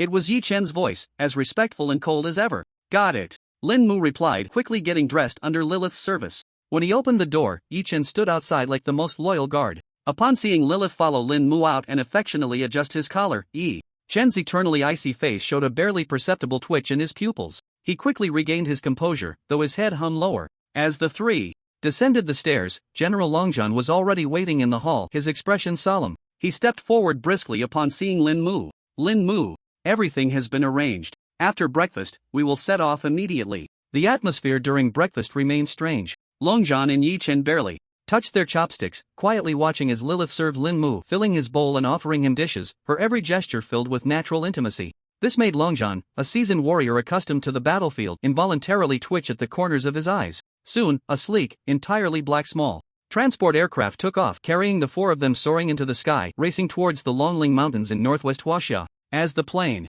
entered the stratosphere, Longjun gazed out at the rapidly retreating sea of clouds. Suddenly, he spoke, his tone tinged with longing and emotion. Young friend Lin Mu, do you know where the Tower of Heaven is? Lin Mu shook his head. There, it is both the sacred place of the Fifth Lord's cultivation and a special challenge instance. A hint of envy flickered in Longjun's eyes. It is said that the tower forms its own realm, with each level presenting unimaginable trials and opportunities. The number of entries each year is extremely limited, and countless strong individuals yearn to gain the qualification to enter the Tower of Heaven, yet it remains out of reach. And you are the only one in recent decades personally invited by the Fifth Lord. Not long after, the transport aircraft passed through layers of clouds and finally hovered above a vast, boundless sea of clouds. A towering giant tower, seemingly connecting heaven and earth, stood quietly atop Mount Taibai. The tower's body was made of an unknown material, exuding an ancient and majestic aura. Countless mysterious runes were engraved on it, faintly visible in the mist. Just gazing at it from afar was enough to instill awe, making one dare not harbor any thoughts of disrespect. After delivering Lin Mu and the others to the platform in front of the tower, Longjun respectfully bowed and quickly piloted the transport aircraft away. He knew very well that this was not a place where he had the right to linger. As soon as the three landed, a young boy, dressed in a blue Taoist robe, holding a whisk and with a delicate appearance, approached them. He slightly bowed to Lin Mu, his posture humble and his voice clear. I am Qingyue, sent by the real person, waiting here for a long time. Saying this, he presented a tray carved from white jade with both hands. On the tray lay 2 ancient jade slips and several bottles of chilled, happy water emitting a cold mist. Qingyue respectfully explained, these are the gifts prepared by the real person for Mr. Lin and young friend Yi Chen. These 2 jade slips are tokens for entering the Tower of Heaven and record. The challenge rules of the tower. The tower is divided into 9 levels, each with different trials. If one can reach the top, the rewards are substantial, and the experience gained inside the tower is 3 times that of the outside world. A glimmer of interest flashed in Lin Mu's eyes. However, just as his fingertips were about to touch the jade slip, an unexpected change occurred. Boom! The entire sky was suddenly painted with a blinding gold. Thick, golden beams, as robust as mountains and filled with divine and extreme killing intent, descended from the heavens. The beams of light connected with each other, instantly constructing an enormous holy light cage atop the mountain. Lin Mu, Lilith, Yi Chen, and Chengyu were all trapped within. In the center of the holy light cage, the radiance converged. A familiar yet strange figure slowly emerged. It was the missing Angelina. At this moment, she was completely different from before. Her azure eyes had transformed into pure gold, devoid of joy or sorrow. Behind her sprouted magnificent, holy white wings. Holy light swirled around her, her aura far surpassing before, now at LV.100. Her profession had also changed to the unheard-of Divine Punishment Angel. Behind her, dozens of bishops and holy knights wielding sacred swords appeared. They were the most elite forces of the Holy Church. Their purpose for coming was singular. Before Lin Mu met the 5th Guardian Wind, they would spare no effort to completely purify him. Master, faced with this terrifying holy light capable of suppressing all darkness, Yi Chen not only showed no fear but instead erupted with an unprecedented fervent battle intent. The dark, purple demonic energy around him surged skyward, and the magic sword in his hand emitted an excited hum. He stepped forward, kneeling on one knee. Please, allow me to clear away these pesky insects for you. Angelina's pure golden eyes coldly swept over Yi Chen, finally landing on Lin Mu. She slowly raised her hand, and a spear of judgment coalesced in her palm. Her voice was icy, like a deity's decree. Worshippers of the undead and abyss, today, I shall represent my master and deliver the final judgment upon you. Lin Mu gestured for Yi Chen to remain calm. He was keenly observing this bird person, calculating how much his divine body with 9,000% defense enhancement and negative resistance could withstand. Unexpectedly, Xingyu moved first. Poof! He snorted coldly, and the feathered duster in his hand vanished in an instant. In its place was a 3-foot-long, cold gleaming sword. The originally humble and ethereal aura vanished in that moment, becoming sharp and fierce. I knew you would come. In that case, let me, the small path, resolve these troubles. For the guests. Mr. Lin, please wait a moment. A terrifying aura erupted from Qingyu, rivaling that of the divine punishment angel bursting forth from his somewhat slender body. Profession, 5 elements wanderer level, LV.100. Lin Mu's pupils slightly constricted. Another profession he had never heard of. Moreover, the level had reached the pinnacle of the current blue star. Before Lin Mu could continue to be shocked, Qingyu stepped forward with 9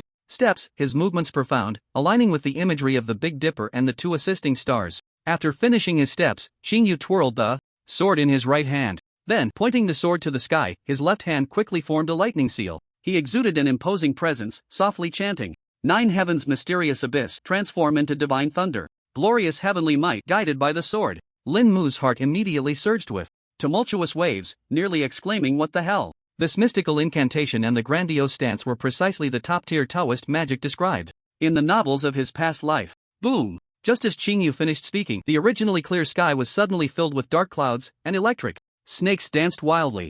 A thick, dragon-like purple divine thunder containing the destructive 5 elemental laws tore through the clouds, carrying the terrifying heavenly might capable of purifying all things, striking down towards Angelina. Faced with this world-destroying blow, Angelina's holy face remained indifferent. She slowly raised her hand, dispersing the spear of judgment. A massive shield formed from the purest holy light, shield of divine protection, appeared out of thin air, blocking in front of her. The next moment, the purple divine thunder collided violently with the golden divine shield. Boom! A terrifying energy storm swept in all directions, causing the entire peak of Taibai Mountain to shake violently. Even the space itself rippled visibly, as if it could shatter at any moment. Lin Mu immediately activated the description modifier, a glimmer of understanding flashing in his eyes. This was the first time he had seen 2 completely different power descriptions from the practitioner system so clearly. The energy flowing within Qingyu was known as spiritual power. It drove the 5 elements law of heaven and earth, endlessly generating and transforming. On the other hand, Angelina's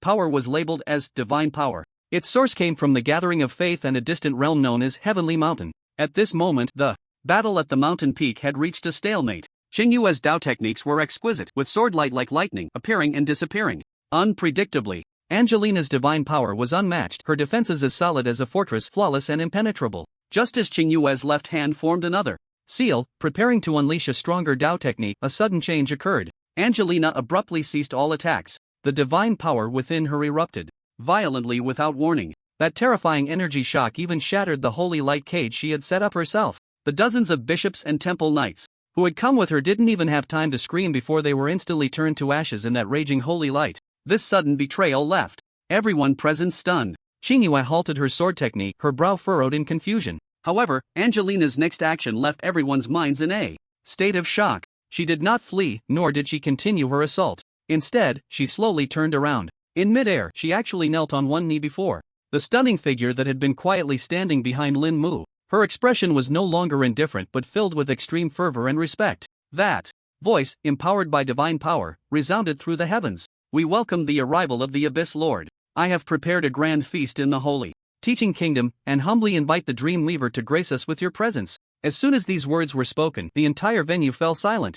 Upon hearing the terms Abyss Lord and Dream Weaver, Qingyu's pupils suddenly constricted. The hand holding the sword began to tremble uncontrollably. The killing intent emanating from Yichen surged instantly, almost solidifying. Lin Mu finally reacted. It turned out that this bird person had gone to great lengths, acting and even self-destructing her teammates, not to judge him and Yichen at all. Her true target from the very beginning was Lilith. But how did she know Lilith's identity? Just as the atmosphere reached a breaking point, a calm yet noticeably displeased voice floated down from the top of the Tower of Heaven. White-haired bird person, since you're here, let's come in for a cup of tea. Causing a ruckus on my mountain is quite unbecoming. As the words fell, a taiji diagram formed of ethereal ink appeared out of nowhere, slowly rotating. The terrifying holy light emanating from Angelina, capable of burning mountains and boiling seas, instantly retracted upon contact with the diagram, as if ice and snow met the blazing sun, unable to be summoned. Even a fraction. She slowly rose, her pure golden eyes fervently glancing at Lilith. Then, she truly stepped aside, as if waiting for Lin Mu and the others to proceed first. Lin Mu ignored this strange standoff.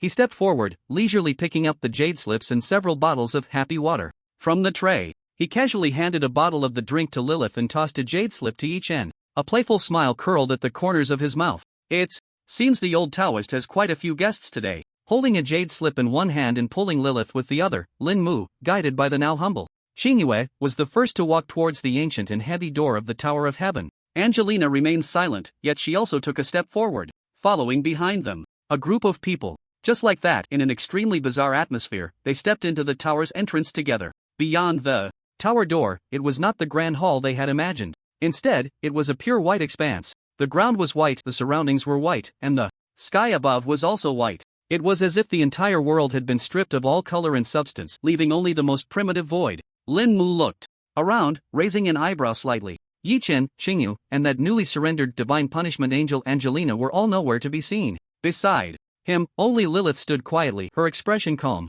It seems that the trial of this Tower of Heaven is independent and targeted, Lin Mu thought to himself. A hint of curiosity flashed in Lilith's azure eyes. Master, the rules here are quite strange. They seem to transcend the basic rules of Blue Star, forming an independent domain. Just then, in the pure white space ahead, the light and shadow twisted. An ancient stone tablet slowly rose from the void. On the tablet, 3 archaic characters were inscribed: one first encounter. The stone tablet existed for only a few seconds before transforming back into light points and vanishing without a trace. Immediately after, in the original position of the stone tablet, a small, frail figure materialized out of thin air. It was dressed in strange garments adorned with bones and feathers, tightly gripping a crude staff embedded with a skull. It was none other than the first boss Lin Mu had defeated in his career, the Goblin Shaman. However, at this moment, it was completely different from the LV.5 little boss. In his memory, its level had astonishingly synchronized with Lin Mu, reaching LV.45. The magical aura emanating from it was far beyond what it used to be. In its murky eyes, there was no longer just simple wildness, but a glimmer of cunning and deep-seated hatred. Wagga! The Goblin Shaman let out a sharp roar, seemingly recognizing the enemy who had once toyed with and slaughtered it so easily. Lin Mu's gaze remained calm as he habitually activated description modifier. Goblin Shaman, the spiritual leader of the Goblin tribe, capable of summoning and resurrecting fallen Goblin warriors, can also use strong fire magic with average defense and fears the cold. He attempted to modify the description of the Goblin Shamans capable of using strong fire magic directly, just as before. However, the expected change did not occur. That line of description seemed to be firmly locked by an invisible barrier. His innate power was like a cow sinking into the sea, causing not a ripple. Lin Mu let out a light exclamation. The talent modification had actually failed. Lilith's guess was confirmed. It seems I can only rely on hard power now. Lin Mu was not the least bit flustered. Instead, a playful smile curved at the corners of his mouth. This seems a bit more interesting. The Goblin Shaman would not give him much time to think. It raised its staff high, chanting incantations. 6 Goblin Great Shield warriors, also at LV.45, wielding massive tower shields and battle axes, suddenly burst forth from the void. Behind it, forming a solid defensive line. Immediately after, at the tip of the Goblin Shaman's staff, a dark red fireball the size of a grinding disc, radiating terrifying heat, rapidly condensed. It was no longer an ordinary fireball spell. Instead, it was lava burst. Boom! The lava fireball whistled toward Lin Mu, carrying enough heat to melt steel, and smashed down fiercely. Lilith's expression tightened, ready to intervene. However, Lin Mu merely raised a hand, signaling her not to worry. Bone shield, activated instantly. The lava fireball was easily extinguished by the bone shield, less than half a meter from his body. Is this all it amounts to? Lin Mu shook his head in disappointment. Really, too weak. The space behind him silently split open into 2 pitch-black gaps. 2 figures, the Death Knights riding skeletal dragons and wielding massive bone sides, slowly emerged. The terrifying pressure emanating from these top-tier undead beings instantly enveloped the entire pure white space. The Goblin Shaman, who had just been so imposing, alone with its proud shield warriors, froze in place the moment they sensed this aura. In their eyes, the most primal fear, rooted deep within their souls, surfaced. Time to reap. Lin Mu simply uttered 3 words. In the next second, one of the Death Knights commanded its skeletal dragon to unleash a 90-meter-long grey death decay breath. The other raised its massive scythe high. A pitch-black blade, 9 miles long, swept out with the power of death.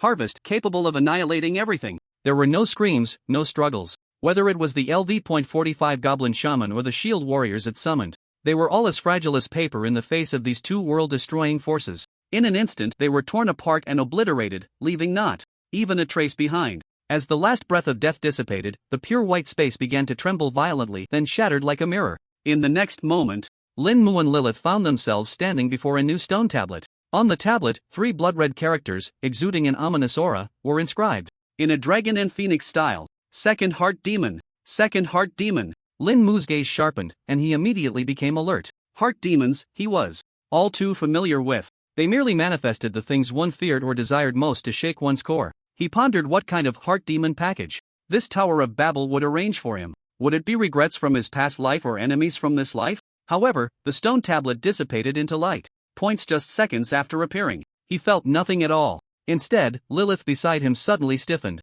For a moment, her lively azure eyes seemed to lose their sparkle, becoming somewhat hollow. Lin Mu glanced sideways, understanding in his heart. It turned out that this second layer of the trial was not aimed at him but at Lilith. Or rather, it was aimed at both of them. Yet, this rule was so powerful that it could even affect Lilith.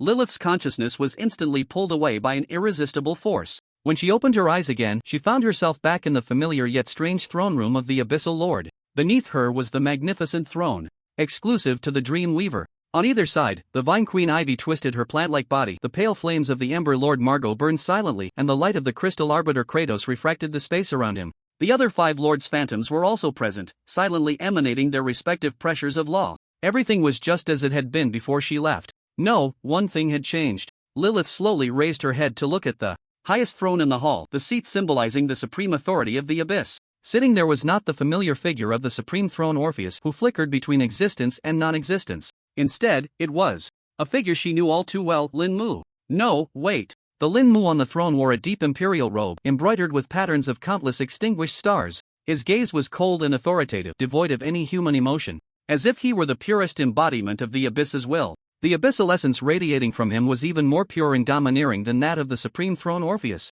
The gaze of Emperor Lin Mu slowly fell upon Lilith. His voice, devoid of warmth, contained an undeniable supreme law. He raised his hand, pointing towards Lilith beside him. There, at an unknown time, stood a Lin Mu. A seemingly frail mortal Lin Mu, dressed in a plain cloak, wearing a tattered straw hat, with a hint of bewilderment and confusion in his eyes. Lilith, the voice from the throne echoed throughout the abyss. Your path has been tainted by this mortal. Kill him, and assist this throne in perfecting the final source law. At that time, you will be the only queen of this throne. In the illusion, the massive head of the burning fire monarch, engulfed in pale flames, turned towards Lilith, emitting a deep, resonant temptation. Return, dreamer. This is the glory you deserve. The 2 points of crimson light from the Shadow Lord Nox flickered in the shadows. Obey the supreme will, and you will wield more power than ever before. From Lin Mu's perspective, Lilith stood frozen in place. On her stunning face, her expression shifted between confusion, struggle, pain, and sweetness, constantly changing. He could guess that this heart demon illusion had presented Lilith with a dilemma that was hard to choose.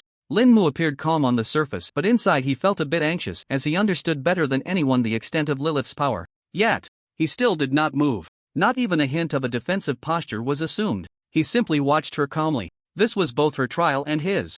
Lilith's consciousness was caught in a fierce struggle between the two Lin Mus. On one side was the memory of her billions of years as a monarch, the supreme authority of the abyss, the temptation of returning to glory. On the other side were the brief yet profound moments after her summoning. It was the boy's defiance of rules during the Dragon Nest trial. It was the embarrassment and awkwardness he couldn't hide when she fed him at the dinner table. It was the torment he faced every night because of her. Even more so, last night. His raw and savage demands that were utterly mismatched with his world-destroying power. Scenes collided and intertwined in Lilith's mind. Finally, in the illusion, Lilith slowly raised her head. She gazed directly at the perfect, powerful, godlike Emperor Lin Mu on the throne. In her azure eyes, all confusion and struggle faded away. What remained was an unprecedented determination and a hint of faint, soul-deep disdain. My master has never been a lofty god, nor a cold law. Lilith's voice, cold and resolute, resonated throughout the entire illusory hall. He would blush in embarrassment from a maid's teasing. He would fuss over trivial experience points. But that is the kind of him who is my master. Unique, flesh and blood. As soon as her words fell, behind Lilith the space shimmered with billions of brilliant dream fragments. These fragments instantly converged, coalescing into a dream spear capable of severing consciousness and shattering souls. Without hesitation, she hurled the spear fiercely towards the flawless Emperor Lin Mu on the throne. And you. The corners of Lilith's mouth curled into a mocking arc as she disdainfully uttered her final words. Are merely a trivial dark reflection in my master's heart, unworthy to give me orders? Get lost. The dream spear, carrying the supreme will of Lilith, the monarch of billions of years, instantly pierced through the chest of Emperor Lin Mu. Boom! The entire heart demon illusion, along with the 9 monarch's phantoms, shattered violently. Lilith's consciousness returned to reality. She suddenly opened her eyes.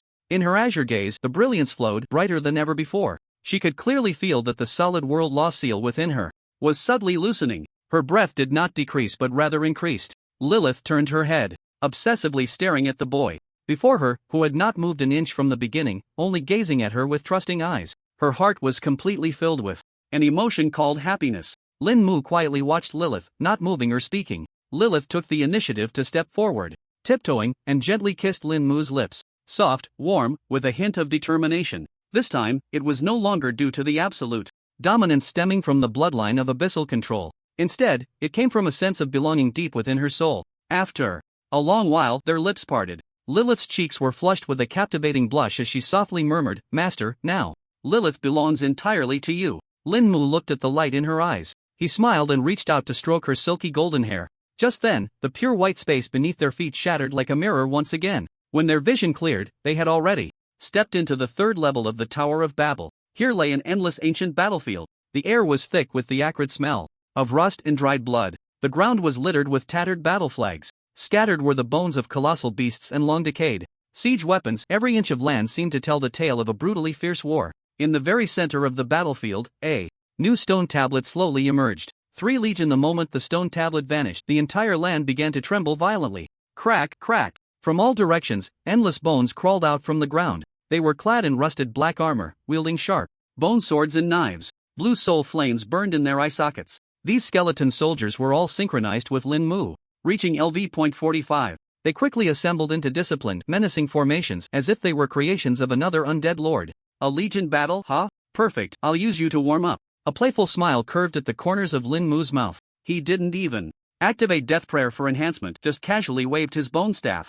In an instant, the ground behind him erupted. Nearly 200,000 heavily armored iron skeleton warriors surged forth like a black tide, wielding steel spears. Following closely, nearly 20,000 groups of skeleton artillery equipped with fearsome giant cannons quickly constructed a devastating artillery position in the rear, dragged by skeletal warhorses. Boom, boom, boom. A chaotic legion battle of the undead erupted in an instant. The roar of cannon fire and the clash of bones reverberated throughout the space, and Lin Mu's experience points began to rise at a visibly rapid pace. Kill LV.45 skeleton soldier, gain experience. Necromancer Lin Mu leveled up to LV.46. Just as Lin Mu effortlessly crushed the skeleton legion, enjoying the thrill of rapidly increasing experience, the difficulty of the test suddenly escalated. The sky was violently torn apart by an invisible force. Brilliant and blinding golden holy light cascaded down like a waterfall. A holy light legion composed of LV.50 light judicators and LV.55 battle angels slowly descended from the rift. The sacred domain they radiated imposed tremendous pressure on all undead units on the battlefield. The purifying power of the Holy Light Legion evaporated thousands of battling iron skeleton warriors in an instant, like the sun melting snow. However, facing this absolute nemesis of the undead calamity, there was not a trace of seriousness on Lin Mu's face. Now, it's truly game time, he whispered softly. The ultimate movement of death prayer resounded. The dual effects of immortal soul fire and song of abundance activated simultaneously. On the battlefield, a scene appeared that filled all holy beings with despair. In the previous second, the skeleton warrior had just been purified into ashes by the holy light, and in the next second, it fully resurrected on the spot. In the previous second, the skeleton artillery had been severed by the angelic sword, and in the next second, it was restored to its original state in the green healing light. Purification, resurrection, purification again, resurrection again. The Holy Light Legion was caught in an endless, desperate war of attrition against the undead legion. This, Lilith understood better than anyone that the greatest weakness of the undead was the holy light, but her master, in an unfathomable way, had transformed this undead army into an eternal disaster that even the holy light could not erase. Just then, behind the Holy Light Legion, a terrifying presence far surpassing all previous angels slowly emerged. It was at LV.60, disaster level, Seraph mirror image. It had 6 wings sprouting from its back and wielded a blazing holy sword, exuding a pressure far greater than the spirit of holy light that Lin Mu had encountered before. Judgment. The Seraph raised its holy sword. A holy judgment powerful enough to clear a radius of 1,000 meters came crashing down, instantly creating a vast vacuum in the sea of skeletons. Lin Mu finally lost his patience. Enough playing. He raised his hand towards the imperious Seraph. Bone Fong. A beam of pure white deathlight gathering 900,000 bone fangs and carrying the Lich's finger bone. Each attack deals 9,900% additional true damage to divine targets. Instantly sliced through the air. Poof. There was no earth-shattering explosion, only a barely perceptible soft sound. The Disaster level, Seraph, along with its blazing holy sword, was completely erased from existence by this beam, as if it had never existed. With the fall of the Seraph, the Holy Light Legion could no longer withstand the endless onslaught of the skeleton army, and instantly collapsed and dissipated. A massive amount of experience surged in again. Necromancer Lin Mu's level increased to LV.47.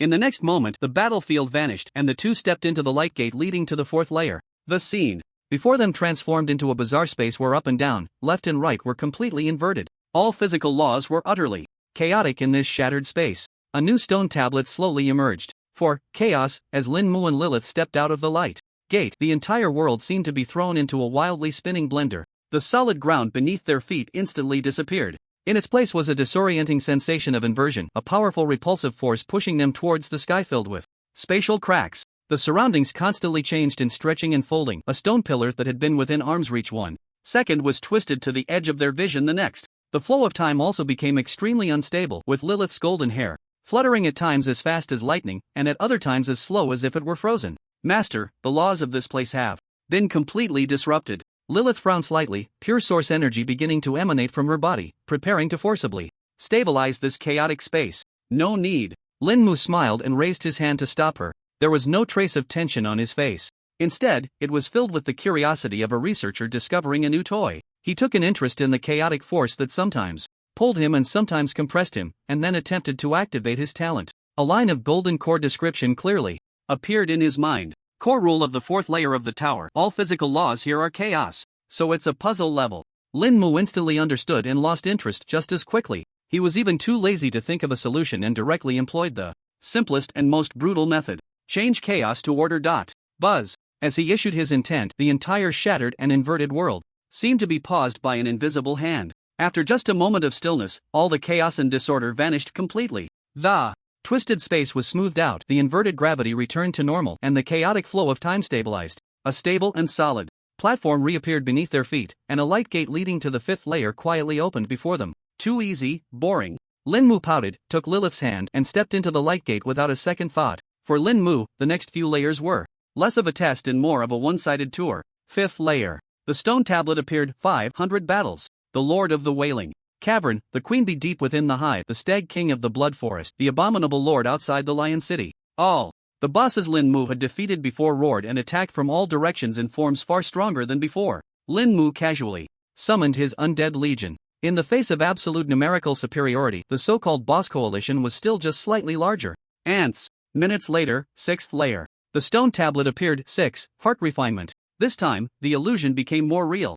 Those who had died at his hands, like Wang Hao and the bespectacled Zhang Xian, emerged from the void with endless resentment and unwillingness. Lin Mu, you demon who destroys others' lives. Why? You ruined everything for me. I won't let you go even as a ghost. Lin Mu scoffed at the barking of these failures, not even bothering to lift his eyelids. Noisy. He raised a hand and pointed. A bone spike impact infused with the true damage of Heart of God instantly shattered all illusions along with the void they inhabited. Seventh layer. The stone tablet appeared. 7. Endless. Endless goblins, corrupted beasts, decayed soldiers, all the ordinary monsters he had killed. They surged forth like a tide from the horizon, seemingly endless. Lin Mu simply deployed nearly 20,000 sets of skeletal artillery in the center of the battlefield, activating fully automatic monster farming mode. He leisurely pulled Lilith into his embrace. The roar of cannon fire became the most pleasant background music. The rapidly rising experience points were the most dazzling fireworks. Lilith. Lin Mu's hand wandered unsteadily around Lilith's waist as he chuckled softly. Do you think if Qin Feng were here, he would have already pulled out snacks, drinks, and fruits? Feeding while shouting, "Chief is mighty, director, I bow to you." Lilith giggled at his teasing, her soft body gently writhing in his arms, her breath fragrant. What the master says is what it is. In their leisurely flirtation, a massive amount of experience surged into Lin Mu's body like rivers flowing into the sea. Necromancer Lin Mu leveled up to LV.48. Necromancer Lin Mu leveled up to LV.49. Finally, when the last wave of monsters was completely flattened by the cannon fire, Lin Mu's level astonishingly stopped at LV.49, just one step away from the third promotion. Not bad. One step closer to the third promotion, Lin Mu stood up satisfied, brushing off non-existent dust from his clothes. He took Lilith's hand and walked toward the light gate leading to the 8th layer. This light gate was completely different from the previous one. No longer just a simple glow, it was woven from countless twisted runes and dark chains, exuding a chilling aura. The gate radiated an ominous and unsettling energy. What lay beyond seemed not to be a staircase, leading to a higher place but a direct path to the eternal abyss of the demon realm. Yet, there was no trace of tension on Lin Mu's face. He merely examined this uniquely styled art piece with great interest. Then, pulling Lilith's hand, he stepped in without hesitation. The scene before him suddenly changed dramatically. Here is a chaotic battlefield that merges all elements from the first 7 layers. Beneath my feet lies the ancient scorched earth of the 3rd layer, filled with tattered battle flags. Above me hovers the disordered sky of the 4th layer, inverted and riddled with spatial rifts. The air is thick with the stench of rotting monster corpses from the 7th layer. In my ears, the curses and whispers of the resentful failures from the 6th layer's heart demon illusion echo hauntingly. In the center of the battlefield, a stone tablet formed of chaotic light and shadow slowly materializes. 8 No escape. The trial has begun. The ground trembles. A LV.49 goblin shaman, accompanied by an endless horde of skeleton soldiers, surges forth once more from the scorched earth.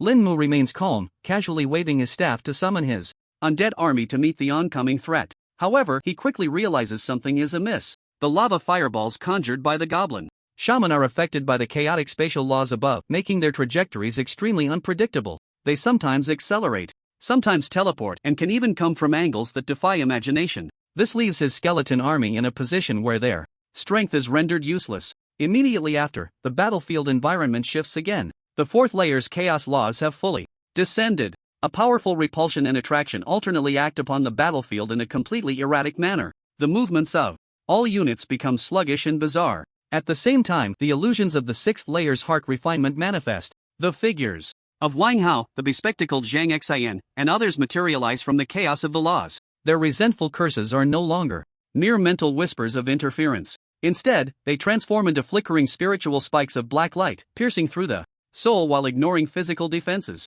Poof! Lilith snorts coldly, no longer standing by. With a light tap of her jade finger, a gentle halo composed of countless dream fragments spreads out from Lin Mu. Dream domain. Within this domain, all chaotic laws are smoothed out, and all resentful spiritual spikes are isolated. Lin Mu's undead army finally gets to engage in battle with the enemy on this absolutely stable Pure Land. However, the real trial has only just begun. The sky is torn apart as the 5th layer's battle-hardened boss coalition emerges. The Abomination Lord, the Deer King, the Queen Bee, and other enhanced forms roar as they collectively appear. Leading them is the previously 6-winged Seraph Avatar, now at LV.75. Holy Domain unfolds. Brilliant. Holy light cascades down like a waterfall, significantly weakening the attributes of all undead units. This is getting interesting. Lin Mu finally puts away his playful demeanor. He realizes that conventional army-crushing tactics have been completely countered. At this layer, Death Prayer, he utters in a low voice as overwhelming death energy plays the ultimate symphony, a 10,000-fold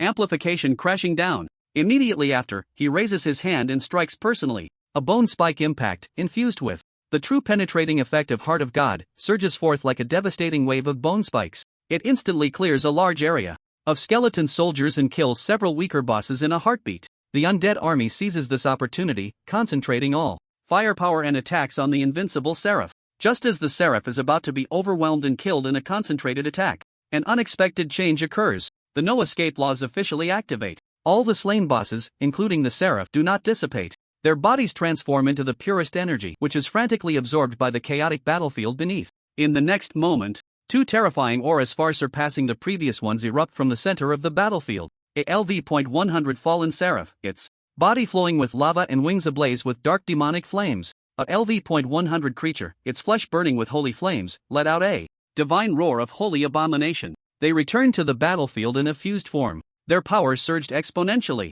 Master.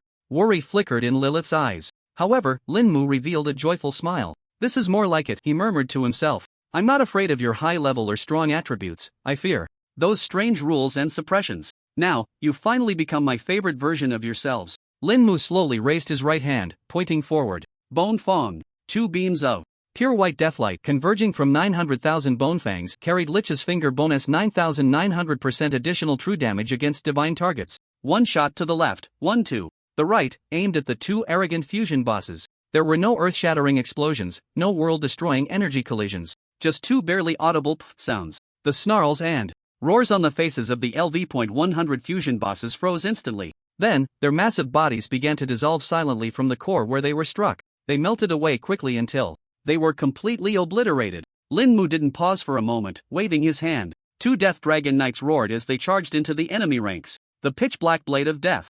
Harvest and the Grey Dragon Breath of Death withering swept through wildly. He unleashed all his area skills, such as Grip of Bones and Bone Spike Charge, in a torrent. A vast ocean of experience surged into Lin Mu's body like a river breaking its dam. His experience bar skyrocketed at a terrifying speed. Necromancer Lin Mu has leveled up to LV.50. You have reached the threshold for the third job advancement. Please proceed to the temple to complete the job transfer task. Lin Mu nodded in satisfaction upon hearing the level up notification. The chaotic space of the 8th layer completely dissipated after losing all energy support. Ahead, a light gate leading to the 9th layer slowly emerged. It was a flawless mirror. In the mirror, Lin Mu's own figure was clearly reflected. With a hint of playful smile, it quietly gazed at him. Lin Mu tried tilting his head to the left, but the reflection in the mirror tilted to the right instead. Lilith, from behind that mirror, sensed a power of laws that was entirely different from the first 8 layers of the Tower of Babel. Without hesitation, Lin Mu walked straight toward the mirror gate. As he approached, the reflection in the mirror became increasingly solid and three-dimensional. It was as if an invisible membrane was about to burst. Finally, just as Lin Mu's finger was about to touch the cold surface of the mirror, a hand that looked exactly like him stepped out from the mirror, blocking his path. At the same time, a stone tablet slowly emerged between the two. Ancient characters danced across it. 9 True Self. A line of small text appeared. Defeat yourself to reach the top. Interesting. Lin Mu looked at the self before him. Whether it was level, equipment, attributes, or the familiar curve of the lips, it was indistinguishable from his own. What made his heart sink slightly was that behind him stood another Lilith, with the same cascading golden hair and sea-like azure eyes. Her demeanor and aura were indistinguishable from the real Lilith. Master. The real Lilith stepped forward, her expression more serious than ever. The Lin Mu opposite him took the initiative to strike first. He didn't waste any words, merely waving the bone staff in his hand casually. In an instant, the space behind him erupted. Nearly 200,000 steel skeletons and nearly 20,000 skeletal artillery roared out like a surging black steel torrent. Lin Mu's gaze remained calm as he made the same response. In an instant, 2 identical undead calamities, in scale, aura, and formation, unfolded in this pure white space, engaging in the most brutal and chaotic mirrored confrontation. The roar of cannon fire and the shattering of bones echoed. Every second, thousands of skeletons were torn apart, only to be fully resurrected under the dual enhancement of Immortal Soulfire and Bountiful Anthem. The entire battlefield transformed into a giant meat grinder that never ceased. At that moment, the copy suddenly turned its spearhead towards the real Lilith. An incredibly familiar, supreme law pressure originating from the abyss descended with a thunderous crash. Abyss domination. Lin Mu's pupils suddenly constricted. This copy had even perfectly replicated his colorful talent. He immediately activated his talent countermeasure. As you command, Master. The real Lilith and Mirror Lilith spoke simultaneously. Their voices, tones, and even the respect emanating from their souls were identical. Under the will of their respective masters, they fiercely clashed. There were no earth-shattering energy explosions, nor were there world-destroying law collisions. The two domains, upon contact, instantly cancelled each other out, annihilating one another. In the center of the battlefield between the two, a void zone formed where neither could dominate. An unsolvable stalemate was thus established. Do you see? The copy effortlessly commanded the Undead Legion while speaking in Lin Mu's own voice, leisurely. We are equally perfect existences, but the will of the tower chose me. I am the true self. He paused, the playful curve of his lips growing more pronounced, yet his gaze held a hint of cold judgment. And you are merely the heart demon that must be erased. As soon as the words fell, a pure white death beam, gathering 900,000 bone fangs and reaching its peak power, tore through the chaotic battlefield, howling towards Lin Mu. Lin Mu was naturally very familiar with his skills. The moment Lin Mu initiated, he focused his mind, activating the spatial ring. His figure instantly vanished from the spot, narrowly avoiding this deadly strike. Watching the beam annihilate everything in the distance, his mind raced. No, something was definitely wrong. This Tower of Heaven could replicate my skills, equipment, attributes, and even my connection to the abyss. But there was one thing that transcended all the rules of this world. It was my foundation, my greatest trump card. It could never be copied. To verify his suspicion, a glint of cunning flashed in Lin Mu's eyes. He deliberately raised his hand, mimicking the action of casting Grip of Bones. But 1 second before the skill was unleashed, his mind sank into the talent panel and his intent thundered forth. In the description of Grip of Bones, he forcibly changed the words quick grasp to slow grasp. Almost simultaneously, the opposing copy perfectly mimicked his casting action, also executing Grip of Bones. However, its skill remained the original quick grasp. A massive bony hand shot up from the ground with the force of thunder, exploding instantly. Meanwhile, Lin Mu's skill truly lagged by half a beat. A bony hand that appeared somewhat sluggish slowly broke through the earth. It was this half-beat difference Yet it made Lin Mu burst into hearty laughter. Ha ha ha ha, a perfect copy? No. Lin Mu looked at the self across from him, whose face showed a look of confusion, with unabashed mockery in his eyes. It's just a defective product. What did you say? The copy was completely enraged by Lin Mu's gaze. It couldn't understand why, having perfectly replicated everything, the other would say such things. Unable to comprehend where it had gone wrong, this feeling of being out of control drove it into a furious rage. Lin Mu decided not to entangle any further. It would use the purest, most extreme power to completely crush this heart demon that kept provoking it. The clone raised the bone staff high in the air. The death energy in the entire pure white space began to converge towards it at a frenzied speed. It intended to end this absurd farce with a devastating bone spike impact. However, Lin Mu didn't even glance at its world-destroying initiation. His gaze pierced through layers of obstruction, landing on the essence of the clone. Description modifier, activate. A line of golden text clearly appeared in his mind. The clone of Necromancer Lin Mu has a personality, abilities, and everything else that is indistinguishable from the original Lin Mu. The clone of Necromancer Lin Mu has a personality, abilities, and everything else that is indistinguishable from the original Lin Mu. Just as I thought. The curve of Lin Mu's lips grew colder. He looked at the self that was crazily gathering world-destroying energy, a hint of extreme mockery flashing in his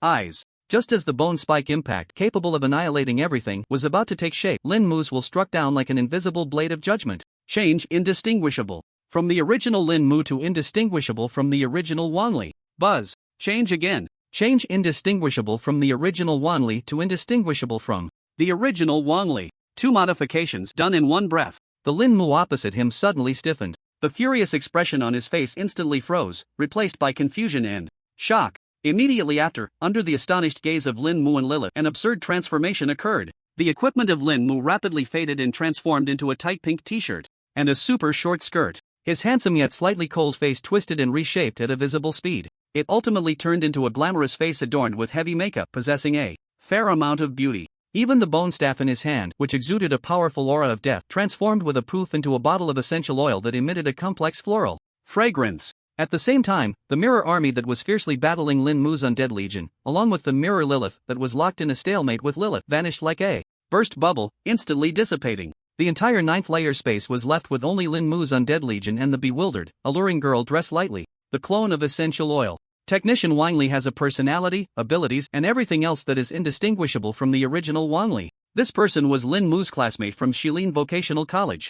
Wang Li, who had awakened the life profession of essential oil technician. Of course, this was just a one-to-one clone. Lin Mu? Wang Li looked at Lin Mu in front of her and the dense skeletons around, letting out a sharp scream. Where is this? How did I end up here? Lin Mu looked at this ridiculous scene before him and couldn't be bothered to explain. Old classmate, don't say anything, I'll send you on your way. As he spoke, he slowly raised his hand, preparing to use Bone Tooth to send her back to the void. No, don't kill me, Lin Mu. Seeing this, Wang Li instantly plastered a flattering smile on her face. She threw a flirtatious glance at Lin Mu, her voice turning soft and sticky. You know my profession, I guarantee it will make you feel like you're floating. Want to try my essential oil back massage? And creamy lubrication too. As she spoke, she twisted her waist. The bottle of essential oil in her hand actually began to flow with a large amount of sticky liquid, exuding a fragrance that could sway one's mind. The corner of Lin Mu's mouth twitched, suppressing the impulse to try the creamy lubrication. Bone Tooth. He expressionlessly uttered 2 words. A pure white beam of death instantly sliced through the sky. Wang Li, this purely living professional, didn't even have time to react. She was completely pierced by the beam of light and then transformed into specks of light, vanishing without a trace. Master, are you perhaps feeling a bit regretful? Lilith had somehow appeared by his side, a hint of mischievousness in her azure eyes. Lilith can learn too, you know. With the fall of Wang Li, the entire pure white space of the 9th layer shattered with a thunderous crash. In its place was a magnificent treasury, suspended in the void, filled with rare treasures. 3 brilliant red lights slowly descended from the top of the treasury, hovering in front of Lin Mu. Skill book, Grievance of the Undead, LV.50, red, learning requirement, intelligence 300 points. Limited to necromancers. Soul garb, LV.50, red, fragment, LV.100, red. The skills looked impressive, and the red breastplate was certainly not ordinary. There was also a new unknown red fragment. Lin Mu was satisfied as he collected the 3 mythic level rewards. A staircase made of pure light slowly extended beneath their feet, leading directly to the top of the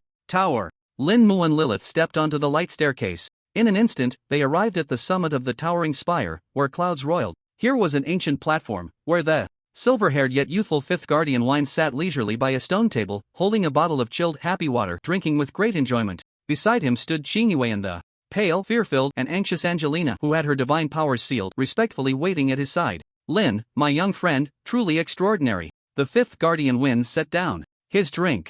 As his gaze swept over Lilith, even he, strong as he was, couldn't help but blink. This 9-layer tower has never had anyone reach the top in such a short time since its descent. He pointed at the trembling Angelina beside him, smiling as he explained. I'm not curious about this bird person's true purpose for coming here, but it must be related to you and this lady beside you. I took the liberty of inviting her into the tower for a cup of tea. With a casual wave, the fifth guardian Wind sent an ancient jade slip flying to Lin Mu. This is one of the gifts you wanted. Inside are all the secrets I know about the Soul Thief organization and the Sargeras Codex. The ambitions of the Soul Thief go far beyond simply awakening the ancient gods. Then, he pointed at Angelina and said to Lin Mu, this is the second gift.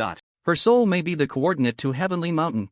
My skills are limited, how to use it is entirely up to you. Now, she belongs to you. The fifth guardian Wind set down the happy water, his gaze becoming unprecedentedly profound. Yet, it also held a hint of unmasked wariness, ultimately landing on Lilith. I'm not curious why my young friend can associate with the supreme beings of the abyss. I only want to know what this guest from the abyss thinks of our little world. Lin Mu remained silent. He picked up another unopened bottle of happy water from the table and casually handed it to Lilith. He then lifted Angelina's untouched cup of tea and took a gentle sip. Lilith accepted the drink, glancing at the roiling sea of clouds beneath her feet. Then, her affectionate gaze fell on Lin Mu's face. Thoughts? She chuckled softly and said slowly, I think this world seems more fun than the abyss. Upon hearing this, the fifth guardian Wind looked at Lin Mu, a hint of inexplicable lewdness appearing in his eyes. The Taoist priest stroked his beard and laughed heartily, while Lilith gazed adoringly at her master. Lin Mu's fiery gaze fell once again on Fifth Wei Feng. It wasn't until Fifth Wei Feng felt uncomfortable under the scrutiny that he heard Lin Mu leisurely speak. Are you a nascent soul or a transformation of spirit? Upon hearing Lin Mu's question, Fifth Wei Feng was somewhat taken aback. He paused slightly with the happy drink in his hand. A look of obvious confusion appeared on his youthful face with white hair. Nascent soul? Transformation of spirit? Fifth Wei Feng chewed on these two terms, his brows furrowing tightly as if he were frantically searching his mind for related memories. In the end, he shook his head, his gaze towards Lin Mu filled with peculiarity. Young friend, forgive this old Taoist for being ignorant. What are these two terms you mentioned? Some kind of special tool, or a powerful creature from a dungeon? Lin Mu was equally puzzled. Something was off. He had thought that the old Taoist's cultivator profession would have a similar realm division as he had seen in novels from his past life. But judging by Fifth Wei Feng's bewildered reaction, it was clearly not the same. It seemed that only the profession names were identical. Lin Mu's thoughts raced, and he immediately put on a sincere expression filled with curiosity. He then changed his wording. Perhaps I remembered incorrectly. Forgive my boldness. I am just curious about your cultivator profession, and I wonder if there is only this one path for class advancement? Upon hearing this normal question, the confusion on Fifth Wei Feng's face slowly dissipated, and he regained the demeanor of a transcendent being. He stroked his beard and smiled, seemingly pleased with Lin Mu's curiosity. So, young friend, this is what you were asking about. Very well, since we are fated, this old Taoist will make an exception today. Young friend, please take a look. As soon as he finished speaking, Fifth Wei Feng generously revealed part of his profession panel information to Lin Mu. Profession, cultivator, refining spirit returning to void, level, LV.100, experience, -- refining spirit returning to void. Upon seeing these four characters, Lin Mu's pupils suddenly constricted and a storm surged in his heart. So it was this system. He instantly understood why Fifth Wei Feng did not know about nascent soul and transformation of spirit. Suppressing his excitement, Lin Mu's face remained impassive, as if he were merely digesting this astonishing information. After a moment, he seemed to be talking to himself, or perhaps testing, as he softly uttered two terms. Refining essence into qi. Refining qi into spirit. Boom! These two terms struck Fifth Wei Feng's Dao heart like a thunderclap. The smile on his face vanished in an instant. In its place was an indescribable shock. With a whoosh, this guardian of Huaxia, who had lived for countless years and had long since seen through the clouds of the world, suddenly stood up from the stone bench. He stared intently at Lin Mu, his voice trembling with barely suppressed emotion. You, how do you know? This is precisely the name of my first and second transitions, refining essence into qi, and the third and fourth transitions, refining qi into spirit. Lin Mu felt a sense of calm in his heart, but his face displayed just the right amount of confusion and reminiscence. I also happened to see it in a tattered old book when I was young. It seemed to have some scattered records about cultivators. Unfortunately, that book has long been destroyed. Alas! Upon hearing this, Fifth Wei Feng's face showed a heartbroken expression. If only I could see that ancient text with my own eyes, how wonderful it would be. Perhaps it could help this old Taoist find a breakthrough opportunity. Seeing his pained expression in pursuit of the Tao, Lin Mu knew the time had come. He took a deep breath and threw out a shocking statement that could overturn the entire existing power system of Blue Star. Real person, you are already the pinnacle existence of Blue Star. But according to that ancient text, Lin Mu paused, meeting the suddenly sharp gaze of Fifth Wei Feng, and spoke each word deliberately. After the refining spirit and returning to void of the true immortal, it is not the end. After that, there should be the two heavenly gates of refining void and merging with Tao and crossing tribulation to ascend. Moreover, the book vaguely mentions that after ascension, above, there is another universe. Silence. A deathly silence. Fifth Wei Feng was struck as if by lightning, his whole body frozen in place, even trembling slightly. The look in his eyes towards Lin Mu had completely changed. No longer was it the admiration of an elder for a junior, nor the approval of a genius. Instead, it was like a ferocious beast that had been starved for billions of years. The fervor, greed, and reckless desire that erupted upon seeing an unparalleled delicacy. Ancient text? Nonsense. Fifth Wei Feng had been stationed in Huaxia for decades. He had mobilized countless resources, turning over the ancient texts and secret classics of Huaxia and even other countries. If there were truly relevant records, how could he not have found even a trace? The sole master of the Soul Thief had risked unleashing apocalyptic disasters just to break this LV.100 shackle. He himself was also trapped before this LV.100 chasm, stuck in a city of worries with no hope of breaking through. This kid, he must know something. Otherwise, why would that terrifying woman, who even made him feel a sense of dread, willingly serve as his maid? Secrets. The secrets to a higher level lie within this kid. In Fifth Wei Feng's eyes, a previously unseen brilliance erupted. Boom! An invisible yet sharp aura, like a heavenly sword, erupted from his body. This aura was no longer the gentle and restrained Tao rhythm from before, but filled with an extreme desire for a higher level and a reckless sharpness. At the peak of the Tower of Heaven, the winds and clouds changed color. The surging sea of clouds was instantly torn apart. The space surrounding the platform emitted a crack sound under unbearable pressure, as if it would collapse at any moment. Xingyue, standing beside, turned pale. Under this terrifying pressure, even breathing became incredibly difficult. Even the sealed Angelia felt a tremor from the depths of her soul. This old Taoist has gone mad. However, just as this sharp aura was about to touch Lin Mu, Lilith's azure eyes suddenly turned cold. She stepped forward, seemingly casual, yet it felt as if she was stepping on the pulse of the entire world. An overwhelming pressure, originating from the chaotic abyss and ruling over billions of dreams, was released like a silent tide. This pressure was not sharp but vast, ancient, and profound. It carried the supreme will to distort reality and manipulate the laws. Two completely different supreme auras collided violently on the small platform. There was no explosion, no sound, but the entire top of the Tower of Heaven fell into a strange stillness. The sea of clouds froze, the spatial rift smoothed out, and even the flow of time seemed to become viscous. Fifth Wei Feng's unmatched Tao rhythm, upon contact with Lilith's vast pressure, instantly dissolved and disintegrated. Put. Fifth Wei Feng felt as if he had been struck by a heavy blow, his body shaking violently. A mouthful of reverse blood nearly spewed out, and the color drained from his face in an instant. He was horrified and awakened. He looked at the stunning woman standing in front of Lin Mu, her expression cold, her eyes carrying a hint of displeasure and warning. Then he glanced at his own aura, which had nearly gone berserk due to the loss of his Tao heart. A wave of extreme fear and cold sweat instantly soaked through his Tao robe.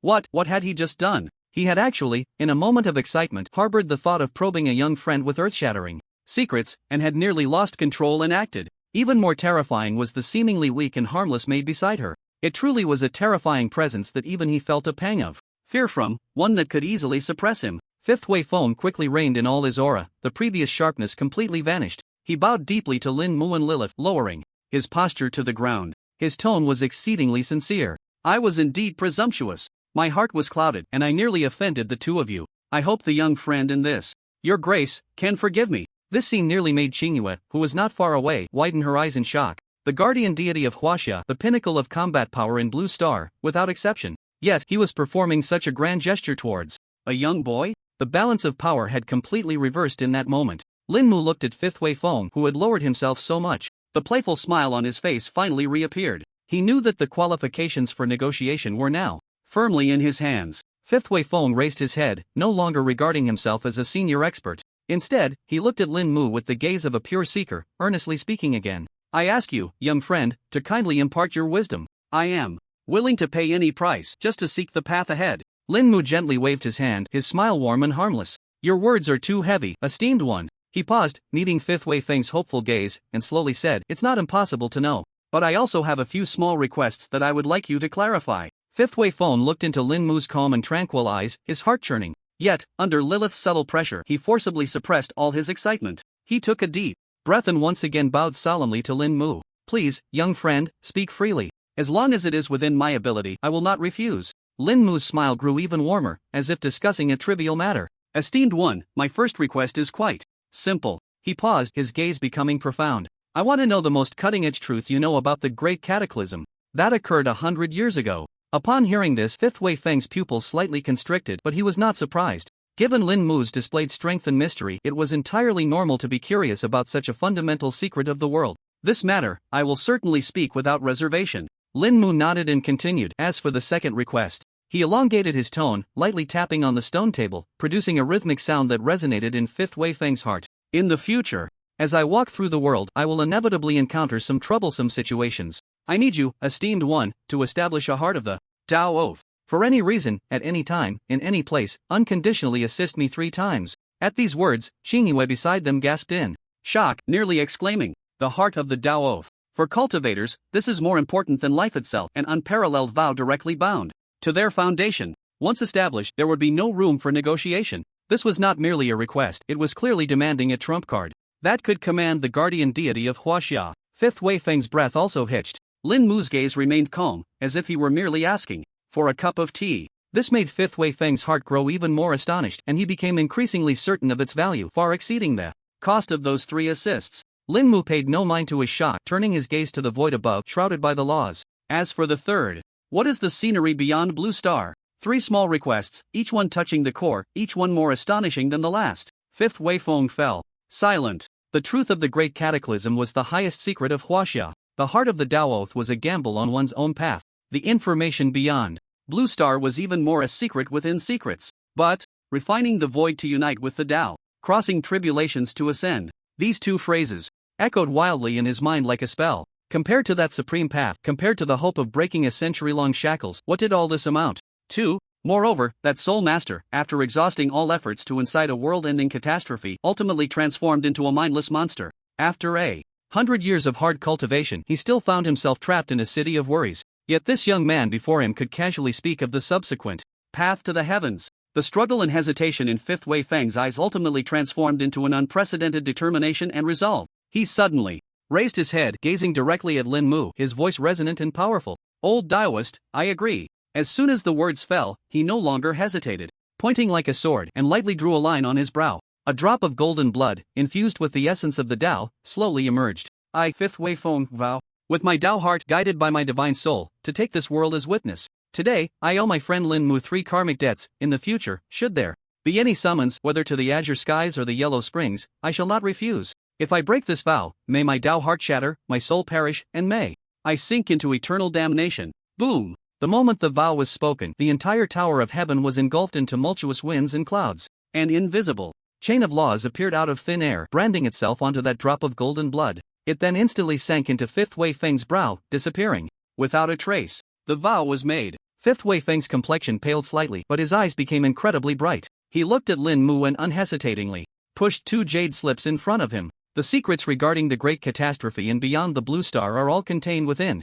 Now, I ask my young friend to enlighten me." His aged eyes were filled with unprecedented hope and fervor. Like a traveler on the brink of dying of thirst, he had found an endless spring of sweet water. Lin Mu secretly chuckled. "Enlighten you? What do I have to enlighten you with? If I knew how to break through LV.100, I would have started selling lessons long ago. If I could reach LV.100 myself, perhaps I could discover something. However, deceiving is my specialty." Lin Mu pondered for a moment, then revealed a profound expression on his face and slowly spoke. "Real person, what is meant by refining the spirit to return to the void is to seek the unity of spirit and void. When one's mental cultivation reaches a profound level, the practitioner should strive to transcend the individual self, abandon the obsession with the small self, allowing the primordial spirit to resonate with the heavens and earth, attempting to detach from the sea of consciousness and truly resonate with the spiritual energy of the external world and the natural laws." This statement made Fifth Wei Feng nod repeatedly.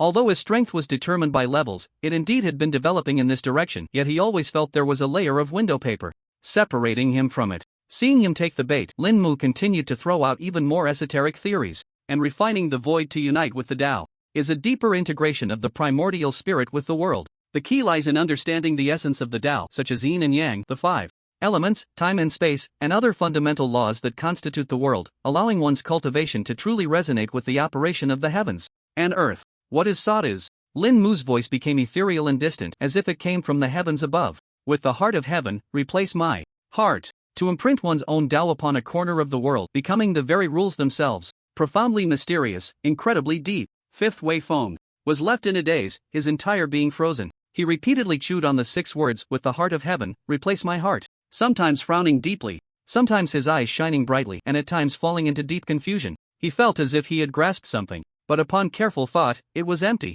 and void. This statement had opened a door for him, but behind the door, there was still an endless fog. Fifth Wei Feng stood like a petrified statue, lingering for a long time. The shock and confusion in his eyes intertwined, and his entire Tao heart was thoroughly stirred and reshaped by Lin Mu's words. He felt as if he had pushed open a door to a new world, yet he was struck dizzy by the endless profound laws behind the door. After a long while, he finally broke free from that enigmatic state. He let out a long breath of turbid air. After leaving his body, that turbid air transformed into a grayish-white stream. As the turbid air dissipated, Fifth Wei Feng seemed to rejuvenate by several decades, his eyes shining with a fiery brilliance. In reality, it had no effect. He looked at Lin Mu again, his gaze devoid of any doubt. All that remained was the purest and utmost respect for the preacher. Fellow Taoist. This address had already placed Lin Mu on an equal, or even higher, pedestal than himself. The refining of spirit to return to emptiness and the merging of emptiness with the Tao. I have already understood the direction of the path ahead. This grace and virtue, I will never forget. However, Fifth Wei Feng's voice trembled with a hint of urgency, like a child about to unveil the final treasure. But this tribulation and ascension, and what you mentioned about after ascension. Lin Mu looked at the old Taoist, whose cheeks were flushed with excitement, and couldn't help but feel a sense of wonder. Could it be that this old man was truly being deceived? If one day he really attracted heavenly lightning and got struck, I certainly won't take the blame. Though he thought this in his heart, Lin Mu's face still wore the calm demeanor of a sage. He slowly spoke, his voice ethereal, as if elucidating some ancient and unchanging truth. The so-called tribulation is when a cultivator practices and goes against the heavens, thus the heavens send down calamities as a test. This tribulation usually manifests in the form of the 9 heavens' divine thunder, with its power boundless and varied, depending on the cultivator's own karma and depth of cultivation. If one can pass through it, they will be reborn, breaking the shackles of this realm, and enjoy freedom. If one cannot pass, they will die and their Tao will vanish, their spirit and soul extinguished, and all their cultivation will turn to dust. Lin Mu paused for a moment, and added a statement to make this theory seem more real. Of course, there are those with great will and great wisdom who can dissolve their physical form under the tribulation and turn to become scattered immortals. This is the lowest choice. Fifth Wei Feng listened, his mind swaying. It was as if he had witnessed with his own eyes the tragic scenes beneath the thunder tribulation, where countless prodigies either turned to ash or struggled to survive, and his resolve grew ever stronger. He swallowed hard, his voice dry as he pressed on. Then, what about after ascension? Lin Mu smiled slightly. He finally unveiled the ultimate vision that could drive any seeker of the Tao mad. After ascension, upon entering the immortal realm, one becomes a human immortal. A human immortal has all their primal energy transformed into immortal spiritual energy, initially grasping the laws of heaven and earth, with a lifespan of 10,000 years. Subsequently, there are earth immortals, heaven immortals, true immortals, and golden immortals. Above the golden immortal, there are the supreme golden immortal and the great Luo golden immortal. Until finally, one merges with the 3,000 great paths, where words manifest as laws, becoming immortal and indestructible, thus becoming the Tao ancestor. Boom! This series of realm divisions exploded in Fifth Wei Feng's sea of consciousness. Like a barrage of nuclear bombs, his mind went blank and his blood boiled. Human immortal, earth immortal, heaven immortal, great Luo golden immortal, Tao ancestor. So that's how it is. So that's how it is. After LV.100, there is such a magnificent and boundless path to the heavens. He seemed to see himself shedding his mortal shell, achieving the body of a golden immortal, living as long as heaven and earth, as long as the sun and moon. It seemed he could already see himself sitting atop the 9 heavens, overlooking the myriad realms, becoming that immortal and indestructible supreme Tao ancestor. Unprecedented sense of ambition erupted from his chest. Ha ha ha! Fifth Wei Feng howled to the sky, his voice shaking the clouds, causing the entire tower of heaven to tremble violently with his laughter. Who says this path has an end? Who says the road ahead is cut off? Today, having heard the great Tao, I finally understand the vastness of heaven and earth and the insignificance of our kind. He laughed uncontrollably, appearing almost mad. He laughed for a long time, but then suddenly burst into tears, his old tears streaming down. 100 years. A full 100 years. As a practitioner, trapped in this realm, sitting in a well and gazing at the sky, how tragic, how laughable. Xingyue, beside him, was already terrified by this shocking statement in the sight of her master laughing and crying in madness. She trembled in fear, not daring to speak. However, just as Fifth Wei Feng's emotions reached a peak, the ecstasy and excitement on his face were suddenly doused with a bucket of cold water, freezing in place. He abruptly stopped all movements, standing dazedly in place. The expression on his face shifted from ecstasy to astonishment, then to confusion, ultimately transforming into a dead silence of despair. He slowly raised his hand, feeling the familiar energy within him that belonged to a LV.100 practitioner. Yet, he could not sense even a trace of the so-called immortal spirit energy. He tried to sense and communicate with the legendary laws of heaven and earth. What he received, however, was still the familiar response from the practitioner system of Blue Star. In an instant, an incredibly cruel yet painfully real question weighed heavily on his heart, like an insurmountable ancient divine mountain. The theory, he had. The direction, he was clear about. But, where was the path? Fifth Wei Feng slowly turned around. The look in his eyes as he gazed at Lin Mu was filled with unprecedented despair and yearning. His lips trembled as he spoke in a tone that was almost pleading, struggling to get the words out. Fellow Daoist, my cultivator profession seems not to upgrade like this? Fellow Daoist, Fifth Wei Feng's voice trembled uncontrollably, carrying a sobbing tone, like a lost child. My cultivator profession, it doesn't upgrade like this? The energy within him was still that familiar practitioner energy. What he sensed was still the cold laws of Blue Star. There was no spiritual energy, no immortal essence, and certainly no so-called great laws. Everything was exactly the same as what he had experienced over the past 100 years. Only the experience bar, only skill points. LV.100, the experience value column. Still too cold, hard lines, as if mocking his earlier ecstatic madness. Lin Mu looked at the old Daoist's expression, which had fallen from heaven to hell in an instant, and his heart sank. This was bad. He had boasted a bit too much, and now there was no way to backtrack. He had been so caught up in pretending to be a big shot, directly copying the cultivation system from his previous life's novels.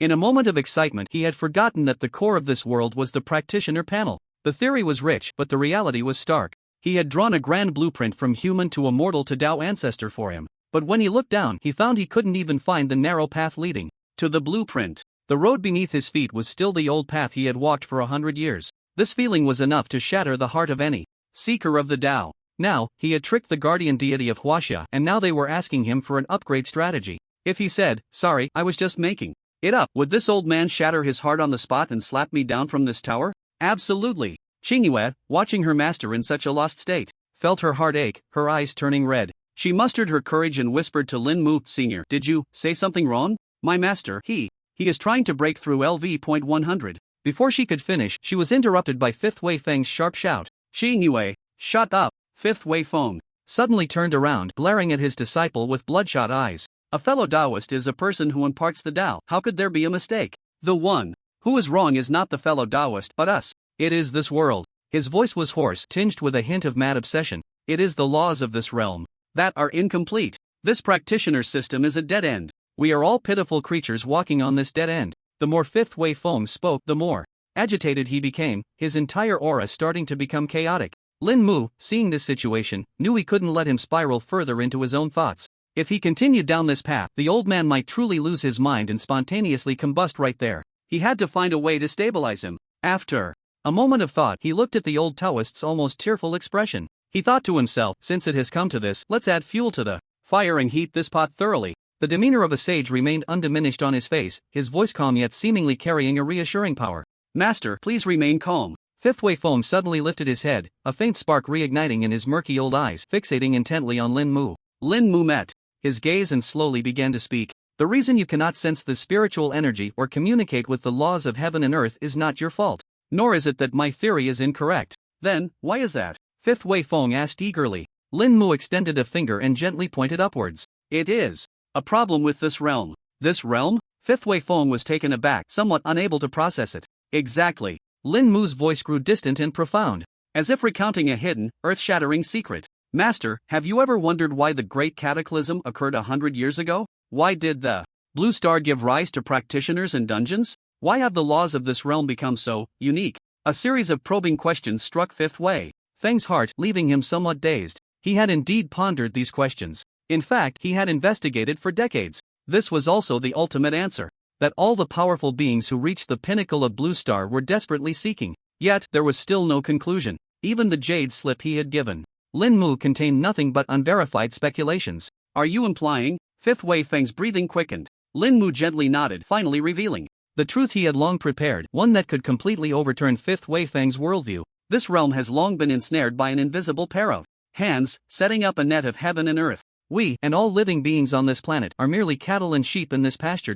The so-called practitioner system, the so-called level cap, is nothing but the shackles tailored for us by the pasture owner. It restricts our growth, confines our paths, and prevents us from ever glimpsing the true road to transcendence. Boom! Pasture, cattle and sheep, shackles. These words were 100 times more terrifying than the impact brought by Great Luo Golden Immortal or Immortal Ancestor. Fifth Wei Feng's mind went completely blank, his body cold as if he had fallen into an ice cave. Everything Lin Mu said bizarrely aligned with his decades of investigation and various speculations over the years. His jade slip recorded nearly the same. At this moment, this mysterious senior had laid it bare. It turned out they were all just domesticated livestock. Unprecedented sorrow and anger surged from the depths of his heart, instantly shattering his already battered Dao heart. Put! Fifth Wei Feng could no longer suppress the turmoil within. A mouthful of blood spurted out, splattering on the smooth floor of the Tower of Heaven, a shocking sight. Master! Xingyue exclaimed in shock, rushing forward to support the swaying Fifth Wei Feng. However, Fifth Wei Feng pushed him away, his eyes bloodshot as he stared at Lin Mu. His voice hoarse as he asked, "Friend, is this true?" "Absolutely true." Lin Mu gestured for the old Taoist to look at Lilith, his expression serious without a hint of jest. Fifth Guard Feng glanced at Lilith and instantly understood. If the senior could treat the top existence of the abyss as a maid, what was there to doubt? He stood there dazed, lost in thought. After a long while, he let out a bitter laugh. How sad, how lamentable. We cultivators thinking we are defying the heavens, yet in the end, we have never even seen the true form of heaven. The light in his eyes dimmed completely. Since the path ahead was cut off and everything was an illusion, what was the meaning of his 100 years of hard cultivation? Seeing his heart turn to ashes, Lin Mu knew it was time to give him the final reassurance. Real person, there is no need to despair. Lin Mu's voice rang out again. The way of heaven has its flaws, and all things have a glimmer of hope. Though the pasture is vast, there will eventually come a day when it cracks. Fifth Guard Feng's body jolted, and he raised his head again, a glimmer of desire reigniting in his eyes. Dao friend, what do you mean by that? Lin Mu smiled slightly, his expression becoming inscrutable. I am that crack. He paused, meeting Fifth Guard Feng's shocked gaze, and slowly continued. As for how to break this shackle and embark on the true path of cultivation, Lin Mu shook his head. Right now, I cannot provide a definite answer. I need time, I need to increase my strength. Only when I stand at the pinnacle of this world, reaching that so-called LV.100, perhaps then will I truly see the direction of the path ahead. By that time, I might be able to break this cage with the real person and witness the true, vast world. Lin Mu's words were half true, half false. He truly did not know how to break through LV.100. But he believed that as long as he kept getting stronger and utilized his talents, one day he would uncover the truth of the world. And to Fifth Guard Feng, these words were like celestial music. Hope. This was the only hope to break a century of despair. He looked at the unfathomable youth before him and at the stunning woman beside him who even made his own heart race. All his doubts vanished in that moment. He finally understood why this youth was so special, why he knew so many earth-shattering secrets, why even the rulers of the abyss were willing to follow him. It turned out he was the variable born to break the shackles of this world, the savior of all trapped professionals. Fifth Guard Feng took a deep breath and straightened his somewhat disheveled Taoist robe. He solemnly performed the most standard Taoist salute to Lin Mu. Old Taoist Fifth Guard Feng, willing to be your horse's front soldier, clearing all obstacles. I only ask that when you succeed in the future, you can point the way for us cultivators. At this, Xingyue, not far away, nearly had her eyes pop out. Her master, the guardian deity of Huaxia, actually performed such a grand gesture to a youth and even called himself a front soldier? Was the world going mad? Lin Mu secretly chuckled in his heart, but his face remained calm, accepting the salute with composure. He knew that this old Taoist had been completely swayed by him. However, this was the most crucial step in his plan. He needed an ally like Fifth Guard Feng, who stood at the pinnacle of the world yet was filled with confusion and desire for the path ahead. Someone who could solve all his troubles, allowing him to focus on gaining experience without worry. Real person, you speak too heavily. We are all seekers of the Tao, merely taking a step ahead, and should support each other. He paused, glancing at the still sealed, slumped on the ground, and terrified Angelina. For now, let's deal with these trivial matters first. Master, my incompetent subordinate Yi Chen is still undergoing trials in the tower. I don't know when he will be able to come out. Upon Hearing this, Fifth Wei Feng quickly straightened up and replied respectfully. Rest assured, fellow Daoist, the trials of the Tongtian Tower vary from person to person. It could be as short as 3 to 5 days, or as long as over a month. Anything is possible. Once he exits the tower, this old Daoist will personally bring him to you. He glanced at Lilith, who was leisurely crossing her arms behind Lin Mu, and understood in his heart. You must be tired from your journey, fellow Daoist. How about this old Daoist first escorting you in this? Your Excellency, back to the Dragon Nest base to rest? Lin Mu nodded. That works. He had already achieved all his objectives for this trip, even exceeding them. Not only had he received the rewards from the Tongtian Tower, but he had also successfully deceived a top-tier combatant whose practical abilities far exceeded LV.100. The most crucial part was that he had obtained information about the Sargeras Codex and the most authentic intelligence regarding the Cataclysm. The word authentic here should be in double quotes. Next, he would go back and thoroughly digest the gains from this trip, then prepare for the third transition. Seeing Lin Mu agree, Fifth Wei Feng's face lit up with joy. He once again bowed respectfully to Lin Mu. Fellow Daoist, please. Saying this, he waved his large sleeves. A gentle yet irresistible spatial force instantly enveloped Lin Mu, Lilith, and the still-dazed Angelina. In the next second, the three figures vanished from the top of the Tongtian Tower, leaving behind a bewildered Xingyue, whose worldview had been completely overturned, still in disarray in the wind. Huaxia, Dragon Nest Base. This secret base, hidden among the mountains and nurturing Huaxia's most elite new generation combatants, was currently in an unusual state of calm. The world shaking. Event at Kunlun Mountain, along with the blood-red global announcement, had made the atmosphere within the base extremely tense. At the guard station at the base entrance, 2 elite sentinels dressed in specially designed combat uniforms stood straight, vigilantly watching their surroundings. They were both top-tier elites selected from the National Defense Army, each possessing strength close to the third transition. However, at that moment, without any warning, the empty helipad in front of them began to ripple like water. What's going on? One sentinel's pupils constricted as he instinctively tightened his grip on his magical energy rifle. The other sentinel quickly pressed the highest level alarm button beside him. The piercing alarm instantly echoed throughout the entire Dragon Nest base. Enemy attack. Highest alert. However, before the alarm could spread far, 3 figures suddenly appeared in the distorted space. Leading them was a white-haired birdman, bound by an invisible force, with a face full of fear and unease. Beside him stood a calm-looking youth wearing a tattered straw hat. Following behind was a stunningly beautiful woman with blonde hair and blue eyes. This bizarre combination caused the 2 sentinels' brains to crash instantly. Who are you? Raise your hands immediately. Otherwise, we will kill without mercy. One of the sentinels shouted sternly under immense pressure. Although the way the other party appeared was extremely strange, as guards of the Dragon Nest, they absolutely could not allow any unauthorized presence to step into the base.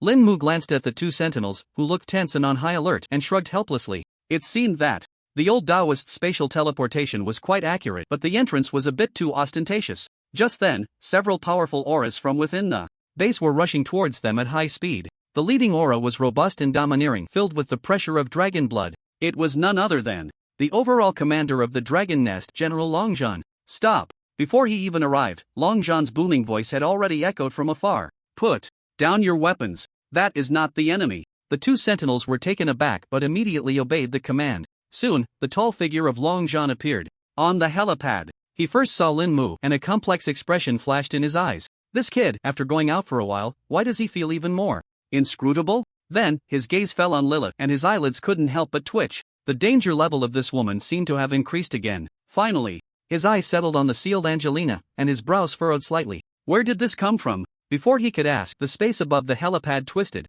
Again, a figure dressed in ancient Taoist robes, exuding an ethereal aura, slowly emerged. It was the 5th Wei Feng. The moment Longzhan, the 5-turned dragon, Blood War God, saw the 5th Wei Feng appear, all expressions on his face instantly froze. In their place was a profound shock and reverence. Master, 5th. Longzhan's voice trembled slightly with excitement. He never dreamed that this guardian deity of Huaxia, who had vanished for over a decade, would actually come to the Dragon Nest base. He quickly suppressed all his aura and stepped forward. Facing the 5th Wei Feng in mid-air, he respectfully performed a standard military salute. Xinhua Army, Longzhan. I have met Master 5th. His voice was loud and filled with excitement. The 2 sentinels beside him were already frozen in place, shocked by this sudden turn of events. Master 5th? The true stabilizing force of Huaxia that only existed in legends? They actually saw him with their own eyes. A feeling called honor instantly overwhelmed all their rationality, leaving their minds blank. The 5th Wei Feng casually nodded at Longzhan, a gentle smile on his face. Not bad, not bad. That noisy young man from back then has now grown into a pillar of the nation. Hearing this, Long John's face flushed with excitement. He straightened his back even more but didn't know what to say, his hands unsure of where to go. He looked just like a little fan who had been praised by their idol. However, the next scene that unfolded nearly made Long John and the two sentinels' eyes pop out. The ethereal figure of Master Fifth, exuding overwhelming pressure, slowly descended to the ground. He didn't look at Long John again but walked straight to the calm-faced young man. Then, in the eyes of everyone, as if they had seen a ghost, this guardian deity of Huaxia respectfully bowed to Lin Mu. That posture was even more humble and solemn than Long John's salute to him. Immediately after, a statement that could cause Long John to suffer a heart attack slowly emerged from the mouth of the fifth Wei Feng. Senior Lin, I shall take my leave. Your words are pearls of wisdom, enlightening me. Like a sudden awakening, I have made the young one Qingyue memorize everything. After I return, I will definitely enter seclusion to comprehend, and I will not disappoint your guidance, nor will I hinder your future great endeavors.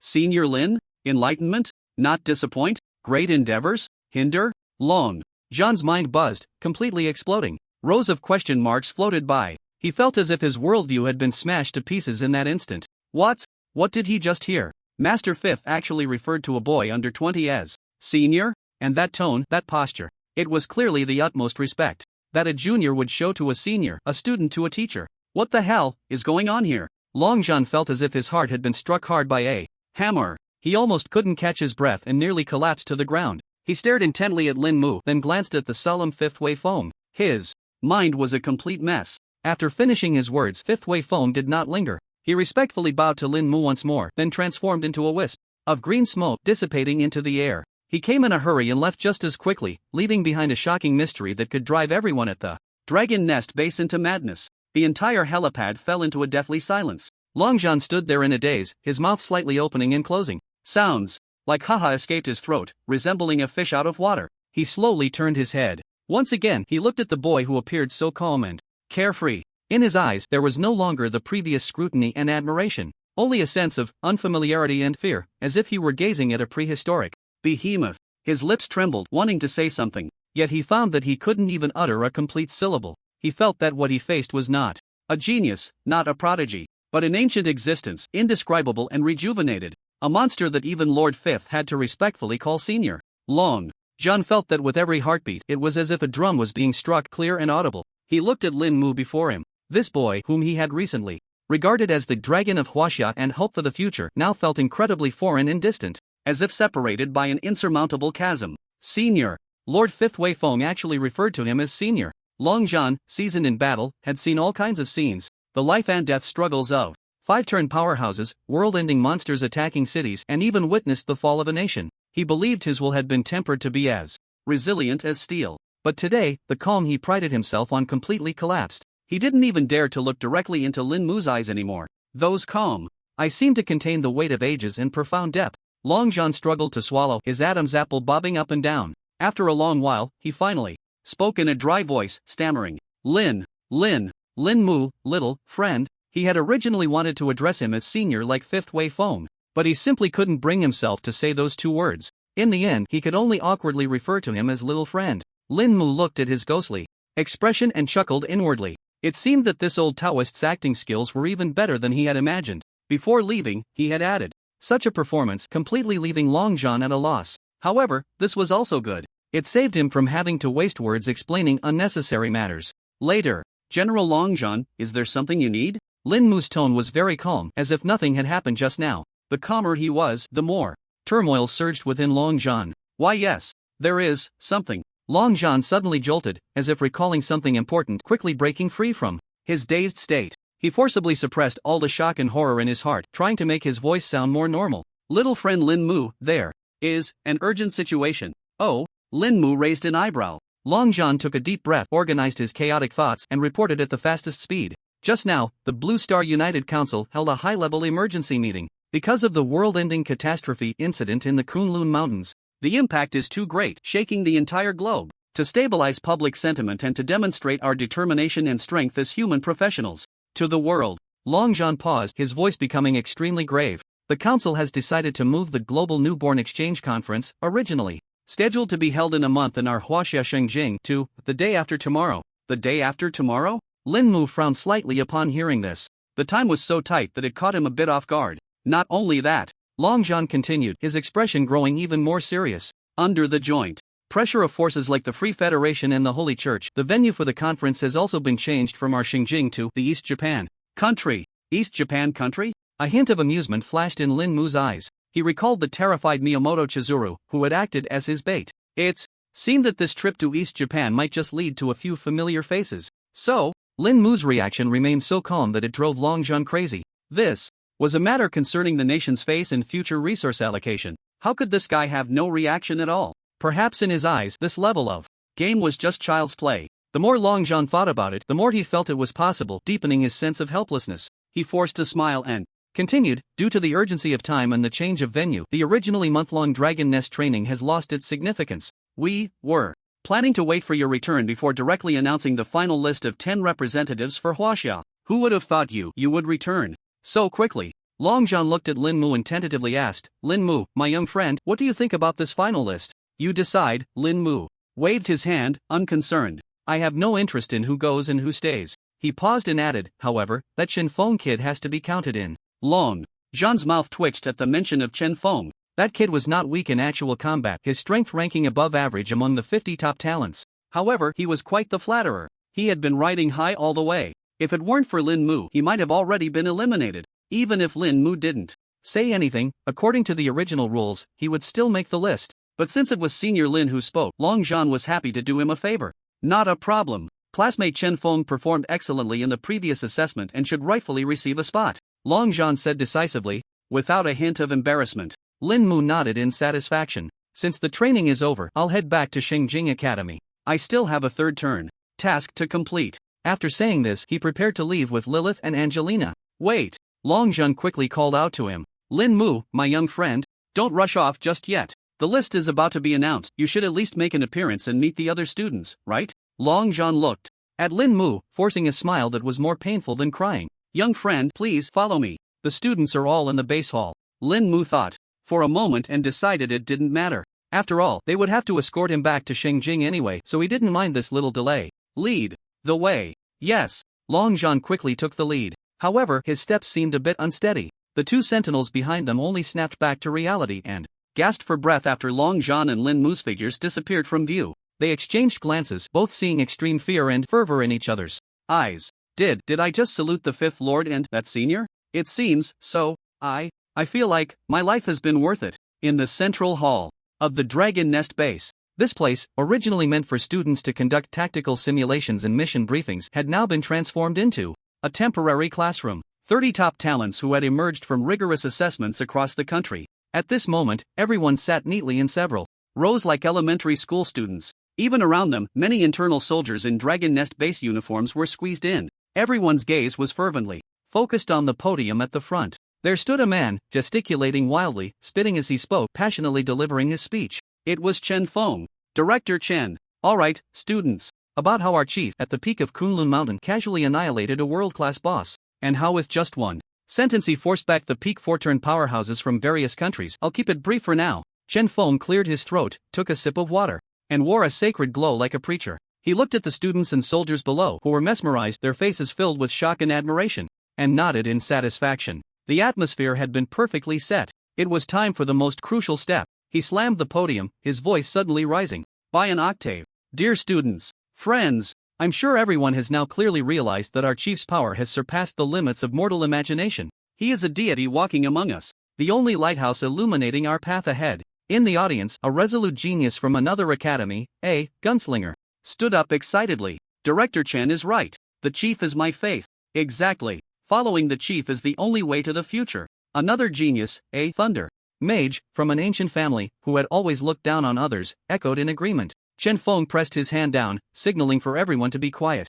I know everyone is very excited right now, eager to follow the chief and bask in his glory. But Chen Feng's tone shifted, his expression becoming extremely serious. What kind of great existence is the chief? How can mere mortals like you think you can just follow him? If you want to become the chief's followers, you are not qualified yet. This statement was like a bucket of cold water poured over everyone's heads. The crowd, who had just been fervently excited, instantly wilted, their faces showing disappointment and unwillingness. Seeing this scene, Chen Feng secretly laughed in his heart. Good, the first step of Pua suppression has been successfully achieved. Next comes the second step, giving hope. However, Chen Feng's voice rang out again, like a celestial melody. Although the chief is as magnificent as a mountain, he also has a compassionate heart, willing to give every true follower a chance. And Chen Feng puffed out his chest, his face filled with pride and honor. I, the chief's appointed Minister of Logistics, the only designated head of the Spoils Recovery Office, and the Director of the International Bait Management Office, Chen Feng.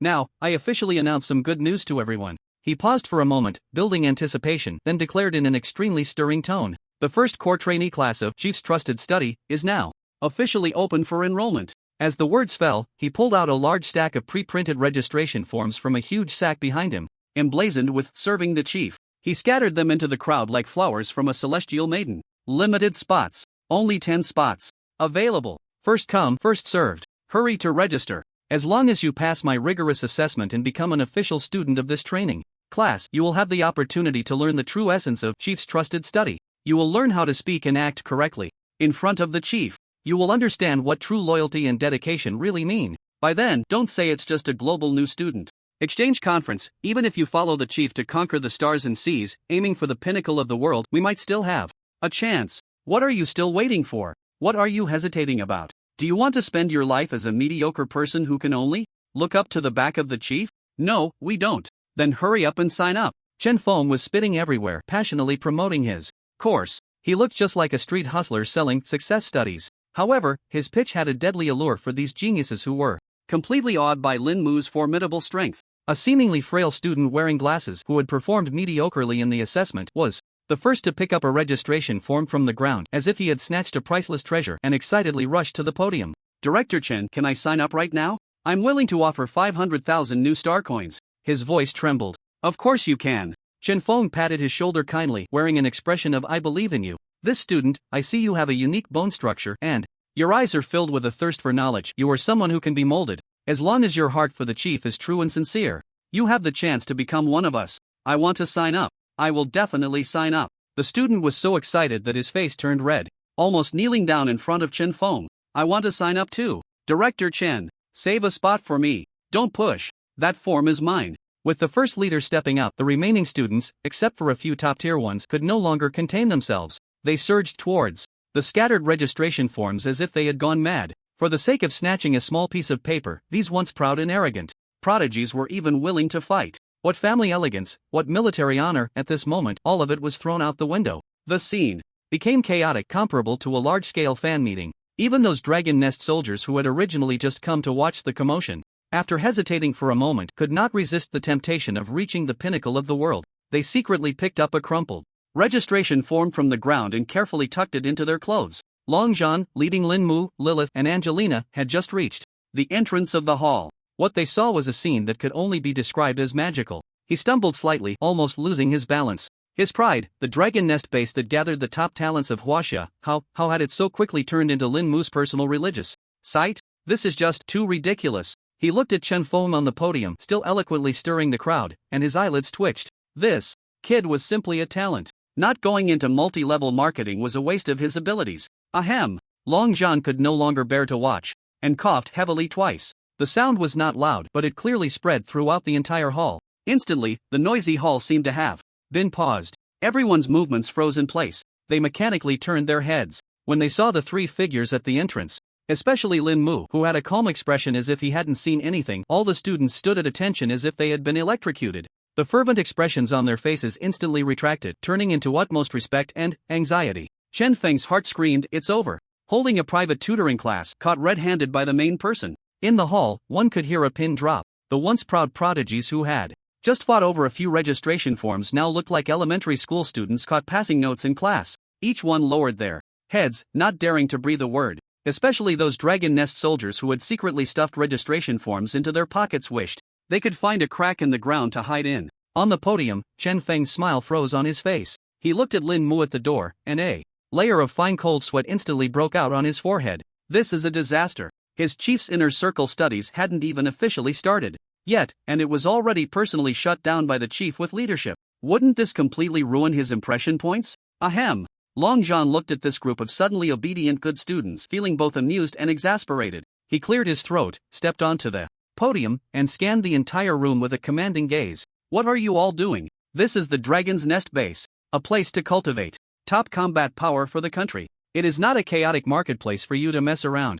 Long John's voice, imbued with the pressure of a fifth-tier expert, made everyone's hearts tremble. Shen Feng, here. Chen Feng jolted, quickly jumping down from the podium and standing straight. What is this? Inner circle studies you are doing? The idea is good, but the format is too absurd. Long John glared at him and said irritably, from now on, disband. Everyone, return to your teams. Yes, General Long. Chen Feng replied with a mournful face. He thought to himself that the great endeavor he had started for the chief had declared bankruptcy before it even began. However, he quickly reassured himself. Since the chief didn't explode in anger on the spot, it meant he still had a bit of recognition for his publicity work. Yes, it must be like that. I, Chen Feng, am still the chief's most loyal, inner circle member. Long John looked at the group of dejected students below the stage, feeling a wave of helplessness in his heart. He knew that after the battle at Kunlun Mountain, Lin Mu's status in the hearts of these young talents had become almost divine. It was impossible to get them to return to their usual mindset.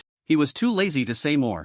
Alright, enough small talk. Long John's voice became serious. Due to special circumstances, the exchange conference will be moved up to the day after tomorrow. Now, I announce that the special training at Dragon's Nest is officially over. Finally, the list of 10 representatives from our Huaxia to attend the Global Freshman Exchange Conference is now announced. As soon as these words were spoken, everyone's hearts rose to their throats. This was the final moment that would determine their fates. Long John took out a pre-prepared list from his pocket. Those whose names are called, step forward. 10th place, Donghai Mechanical City, Weijia. Hearing his name, Weijia in the crowd trembled violently. He slowly raised his head, his eyes filled with complexity. There was relief from surviving a disaster, fear of Lin Mu, and a hint of humiliation. He, the young master of Donghai Mechanical City, had once been so proud. Now, he could only barely squeeze into this team as the 10th.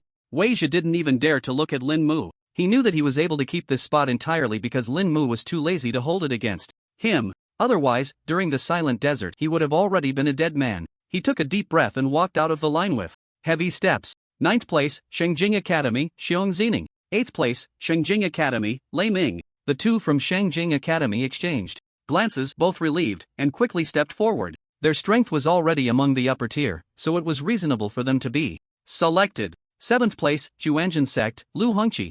A slender young man with a handsome face, dressed in a dark blue Taoist robe, walked out with a warm smile. He was a disciple of the Juanjin Sect, a branch of the Taoist school, and an LV.33 Dan Gangwalker. 6th place, Jin Chuan. Party, Tang Yao. A girl with sharp features and prominent limbs stepped out briskly. Her high ponytail dyed in orange-red looked like dancing flames, and she held a pair of purple iron crutches. She was the most outstanding genius of the current generation of the Jinchuan party. She is a peak fourth transformation expert, the granddaughter of the current head of the Dang family, Dang Dahong. 5th place, Xingjing Academy. Shen Feng. Director Chen walked out with his head held high and chest out, stepping forward amidst the envious gazes of the crowd.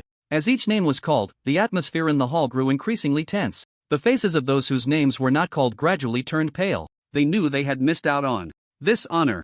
4th place, Shengjing Academy, Song Bingyu. Upon hearing her name, Song Bingyu's delicate body trembled slightly. She raised her head and glanced at Lin Mu, who stood calmly beside Long John. Biting her lip, she silently stepped out of the line. To be fourth instead of ending up last like Weijia was likely due to the prestige of being from Shengjing Academy. 3rd place, Jinghua Army's Xiaolong Camp, Xiao Lai. Xiao Lai's face was resolute, and there was no trace of arrogance left in his eyes. He stepped out of the line and saluted Long John with a standard military salute. Then, he turned to Lin Mu and slightly lowered his head. This action sent a shockwave through everyone present. Even the ace of the Zhenghua army showed a posture of submission to this young man. 2nd place, Gaojing Luo family, Luo Tian. Long John intentionally did not mention Shengjing Academy this time, but used Luo Tian's family background instead, as there were simply too many students from the academy on the list and he felt embarrassed reading them all. Luo Tian stepped out, his expression still indifferent, but his gaze remained fixed on Lin Mu. He was eager to know where this guy's limits truly lay. Now, only one spot remained. Everyone's eyes were focused on the list in Long John's hand. They were also focused on Chen Feng, who had seemed like an outsider from the beginning. Everyone knew, with Chen Feng's strength, it was dangerous for him to even make the top 15, let alone the top 10. Yet, he had astonishingly racked up points alongside Lin Mu. Long John looked at the complex expressions of the crowd, cleared his throat, and slowly spoke. 1st place, and also the captain of the Huaxia representative team for this exchange conference. He deliberately paused, scanning the entire room. Finally, his gaze landed on Lin Mu. Shengjing Academy, Lin Mu. No one was surprised by this result. In fact, everyone felt it was only natural. If he were not the captain, that would be a huge joke. Upon hearing this, Lin Mu merely shrugged indifferently. Captain? It sounded like a troublesome job. Long John looked at his nonchalant demeanor and felt a bitter smile in his heart. He knew that this so-called captain meant nothing to Lin Mu. Alright, the list of 10 has been confirmed. Long John put away the list, his voice becoming authoritative. The other students, you are all excellent, but there is only one opportunity this time. Now, dismissed. Those who were not selected, though filled with reluctance, could only accept the result. They bowed to Long John and Lin Mu before silently turning to leave. However, their gazes towards the 10 were filled with envy. Especially when looking at Chen Feng, their eyes were practically crazed with jealousy. That lucky guy. Just then, an incongruous voice suddenly rang out. Report to the head. I have an objection. The speaker was Tang Yao from the Jin Chuan Dang family, who had just been called. She pointed at Chen Feng, who stood at the end of the line with a silly grin, her face filled with anger. His strength is simply not qualified to enter this team. Letting him in will only hold us all back. It will disgrace our Huaxia. As soon as she said this, a few others nodded in agreement. They could accept Lin Mu as captain because he was unreasonably strong. But they couldn't accept that a guy who climbed to power by flattering others occupied a precious spot. Chen Feng was about to refute when Zhao Tai, who had just arrived, spoke up first. The rankings are determined by the overall score. The entire hall fell silent once again. Zhao Tai glanced at Lin Mu and Long Zhan's reactions, seeing them both unmoved. His gaze swept over the dissatisfied Tang Yao and several others who wore questioning expressions. Who among you has any objections? His voice was not loud, but it carried an undeniable dominance. If you disagree, then just keep it to yourselves. Zhao Tai's voice echoed in the hall. It was domineering and unreasonable. Yet no one dared to utter another word. Tang Yao's face turned red with anger, her fists clenched tightly. But in the end, she lowered her proud head. She knew that any resistance at this moment would be futile.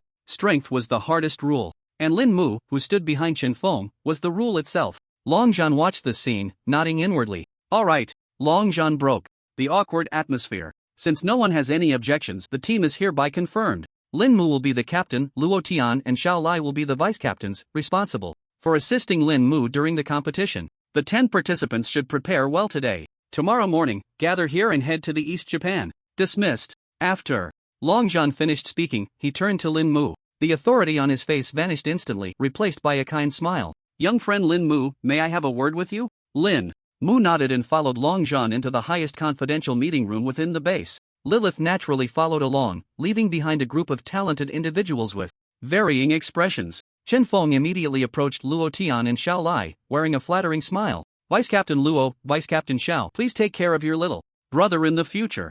Luo Tian merely glanced at him without saying a word. Xiao Lai patted his shoulder, rarely showing a hint of a smile. You brat, you really are a talent. In the highest confidential meeting room, Long Zhan personally poured tea for Lin Mu and Lilith. Young friend Lin Mu, this trip to East Japan is not like the domestic situation, you need to be extra cautious. His expression was extremely serious. That place in East Japan is very deep. In addition to the regular practitioner system, there are many special professions like onmyoji, ninjas, and sword masters with strange methods that cannot be ignored. Moreover, according to our latest intelligence, the leader sent by the Free Federation this time is the president of the Puma Heisei Academy, Honey Hodgson. That old guy is also a 5-turn powerhouse, ruthless and unscrupulous in his pursuit of victory. On the side of the Holy Church, it is said that a cardinal will personally oversee the situation. In short, this conference will definitely be a fierce battle. Lin Mu listened quietly, his fingers lightly tapping on the table.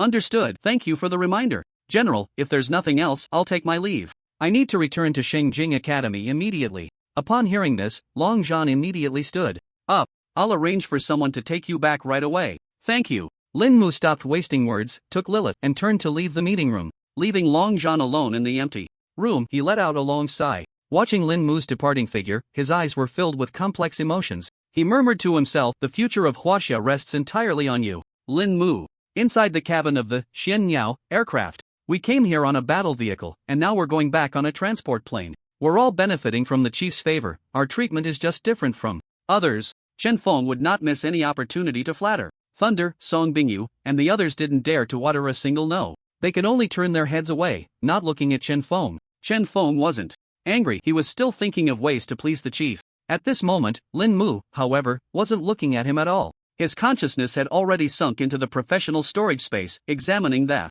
items obtained from the Tower of Heaven. The journey to Kunlun Mountain and the Tower of Heaven had yielded an incredibly rich harvest. Now, Lin Mu finally had the time to take stock. His thoughts first settled on the red breastplate obtained from the Tower of Heaven. Soul Armor, LV.50, Red, Intelligence plus 300 Special Effect, Soul Guardian, all damage you receive will be evenly distributed among the undead units you summon, based on their numbers. Lin Mu's breath halted for a second upon seeing this effect. Damn! He couldn't help but curse inwardly. Average distribution. What does that even mean? He could now casually summon nearly hundreds of thousands of undead troops. This meant that any attack directed at him would be divided by hundreds of thousands and then transferred to all summoned creatures. Even if a 5th tier powerhouse gave it their all to hit him, the damage would be distributed among each skeleton, and with the terrifying enhancement of Death Prayer on the summoned creatures, it was likely that not even a drop of blood would be lost from the skeletons. What the hell is this? This is not just a breastplate. This is simply a bug-level artifact of absolute defense.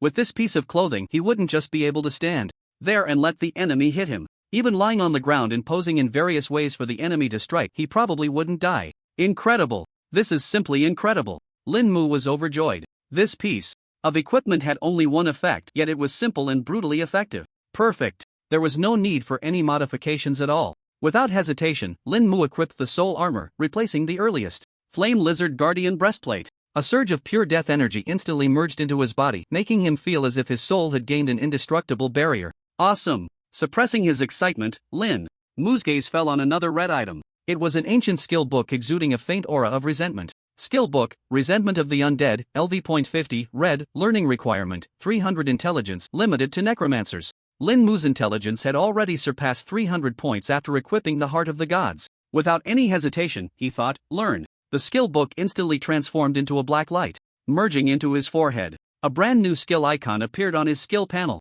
Lin Mu's thoughts eagerly clicked on that new skill icon. Resentment of the Undead, passive skill, level 1. When you accumulate 10,000 kills of any unit, you gain 1 layer of Resentment of the Dead, which can stack up to 100 layers. When receiving fatal damage, automatically consume 100 layers of Resentment of the Dead to ignore this fatal damage and enter a soul form for 5 seconds, during which you cannot move, attack, or cast skills, but are immune to all damage and control effects. Another life-saving skill. Lin Mu's eyes lit up. Instantly. This skill was tailor-made for a squishy profession like his. Although he was now wearing the soul armor, which provided insane defense, having an extra layer of insurance was always good. With this Resentment of the Undead, it was equivalent to having an extra life. As long as the layers of Resentment of the Dead stacked quickly enough, he would be immortal. However, Lin Mu soon discovered a problem. Killing 10,000 units just to gain 1 layer is too slow, and the maximum stacking limit of 100 layers is a bit too low. For others, this might be the coveted divine skill. But for Lin Mu, who possessed the talent of the Description Alterer, this skill still had enormous room for improvement. Without hesitation, he activated his talent. Lin Mu's will, like a sharp carving knife, precisely landed on the description. Change, gain 1 layer to gain 9 layers. Buzz. The description changed instantly. Lin Mu did not pause and continued with the second modification. Change up to 100 layers to up to 900 layers. 2 modifications, done in one breath. The acquisition speed and storage limit of Wrath of the Dead surged 9-fold in an instant. Lin Mu nodded in satisfaction, but he did not immediately proceed with the third modification. He had a suspicion in his heart. Upgrading such a heaven-defying skill should not enhance all values. He decided to test it first. Consume 1 skill point to increase the level of Wrath of the Dead. Wrath of the Dead, passive skill, level 2. When a total of 9,500 units of any kind are killed, gain 9 layers of Wrath of the Dead, up to a maximum of 900 layers. When receiving fatal damage, automatically consume 100 layers of Wrath of the Dead to ignore this fatal damage and enter a continuous 5-second soul form, unable to move, attack, or cast skills during this time, but immune to all damage and control effects. As expected, a glimmer of understanding flashed in Lin Mu's eyes. Just as I guessed, upgrading only reduced the number of units required for kills, without increasing the layer limit. It seems that the rewards from this Tower of Heaven are not so easy to exploit. However, this did not stump him. Since the upgrade only changed one aspect, he would manually change another. Lin Mu's will activated. Once more. Third modification. Change, when a total of 9,500 units of any kind are killed, to when a total of 1,500 units of any kind are killed. Ding. Modification successful. Wrath of the Dead, passive. Skill, level 2. When a total of 1,500 units of any kind are killed, gain 9 layers of Wrath of the Dead, up to a maximum of 900 layers. Looking at the modified skill description, a satisfied smile finally crept onto Lin Mu's lips. Now, he just needed to find a dungeon with plenty of monsters. After grinding for a while, he could easily stack up to 900 layers of Wrath of the Dead. This was equivalent to carrying 9 lives with him. The sense of security surged instantly. After dealing with the skill book, Lin Mu's gaze fell on the still mysterious fragment. It remained a string of question marks, revealing no information. Lin Mu was not discouraged and put it away again. He had a premonition that the value of this fragment far exceeded that of Soul Garb and Wrath of the Dead. Finally, only the 3 jade slips, given to him by the 5th guard, remained in his storage space. Lin Mu first picked up the jade slip that recorded the secrets of the Soul Thief organization and the Sargeras Codex. His will slowly probed into it. Information surged into Lin Mu's mind like a tide. The 5th guard was indeed the stabilizing force of Huaxia. The intelligence he possessed was far more detailed than what Long Zhan and Zhao Tai had provided. Regarding the Soul Thief, this organization was far larger and more complex than Lin Mu had imagined. It was not merely a single organization but more like a secret alliance spread across the globe. In almost every important country or region, there was a presence similar to a Soul Master. The strength of these Soul Masters had all surpassed the terrifying level of 5 transformations. The one in Kunlun Mountain was merely the Soul Master of the Huaxia region. Their ultimate goal was indeed to break through the LV.100 level limit and embark on the so-called Ascension Path. But the way they achieve their goals is not limited to awakening the ancient gods. According to the records in the Jade Slips, the Soul Thieves organization has a unique secret method to discern the quality of souls. Just like before in Shilin City, they ambushed Lin Mu to seize his pure and superior soul. As for that book, the Sargeras Holy Scripture, the records in the Jade Slips are somewhat vague. The 5th Sentinel could only speculate based on various ancient texts and intelligence that this scripture comes from a mysterious plane known as the World of Death. It seems to be a life artifact of a powerful being, which was later destroyed for unknown reasons, breaking into several fragments that accidentally scattered across Blue Star. The 5th Sentinel speculates that the most important core fragment is likely hidden in the Holy Teaching Nation, and the Lich Finger bone on his wrist is also only speculated in the Jade Slips to possibly come from the same master as the Sargeras Holy Scripture, namely the Lich named Sargeras. Is that it? Lin Mu frowned tightly. After reading all the information, what difference does this intelligence make? The Soul Thieves are strong, and there are many of them. The scripture is impressive, but it's broken into several pieces. The most crucial piece might be in the Holy Teaching Nation. Isn't this all nonsense? Damn it, this old Taoist is definitely hiding something. Lin Mu felt a wave of displeasure. He felt like he had just watched a trailer for a suspense movie that whetted his appetite, only to find that the actual film had no key information at all. That old man is really devious. He suppressed his desire to complain and picked up the other 2 jade slips. These 2 slips recorded secrets about the Great Cataclysm and beyond Blue Star.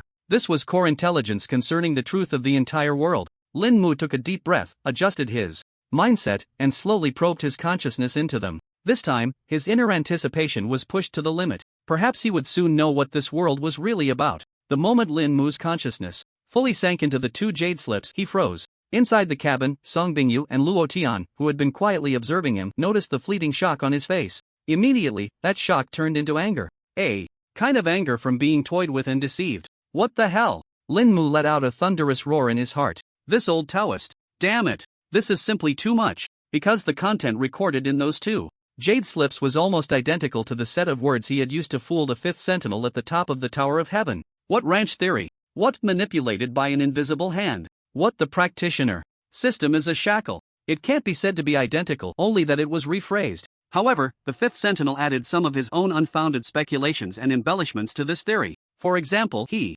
speculated that the invisible hands might come from a higher dimensional technological civilization and Blue Star is merely a large virtual reality game experiment for them. Or he speculated that Blue Star itself is a planetary life form with self-awareness. The Great Cataclysm is its self-immune response to combat a certain cosmic virus. Such speculations were elaborated upon extensively. Each guess was well referenced, logically tight, and seemed reasonable. But in the end, it was all nonsense. Not a single one had any real evidence. I took you for a wise master and you gave me back my script with some special effects added. If he hadn't known that he had taken the jade slips first and then fooled the old Taoist, Lin Mu would have almost crushed those 3 jade slips on the spot. He felt that his intelligence had been insulted like never before. After all his efforts, deceiving him into making a vow of determination, and going through so much trouble to paint a bright future, he ended up with nothing but a pile of nonsense? Old bastard. Lived nearly 100 years, and it's all gone to the dogs. The more Lin Mu thought about it, the angrier he became, his chest heaving. Chief, what's wrong? Are you feeling unwell? Chen Feng rushed over, his face filled with concern. Get lost. Lin Mu shot him a glare, not in the mood. Chen Feng shivered and quickly retreated, not daring to say another word. The others in the cabin also sensed the ominous aura radiating from Lin Mu, each one falling silent. They didn't know what had happened, but they knew that this capricious chief was in a very bad mood. Far away, atop the Taibai Mountain's Tongtian Tower, the fifth Wei Feng, sitting cross-legged and trying to comprehend the essence of refining the void to merge with the Tao, suddenly sneezed 3 loud times in a row. Achoo! Achoo! Achoo! He rubbed his nose, looking puzzled. How strange, how strange. I have long been impervious to the seasons. How could I suddenly start sneezing for no reason? Could it be that some old acquaintance is thinking of me from behind? He pretended to calculate with his fingers, but it was all a blur and he couldn't figure anything out, so he could only shake his head helplessly and continue his enlightenment. Inside the cabin of the Xian. Meow, Lin Mu forcibly suppressed the anger in his heart and tossed the 3 useless jade slips back into his storage space.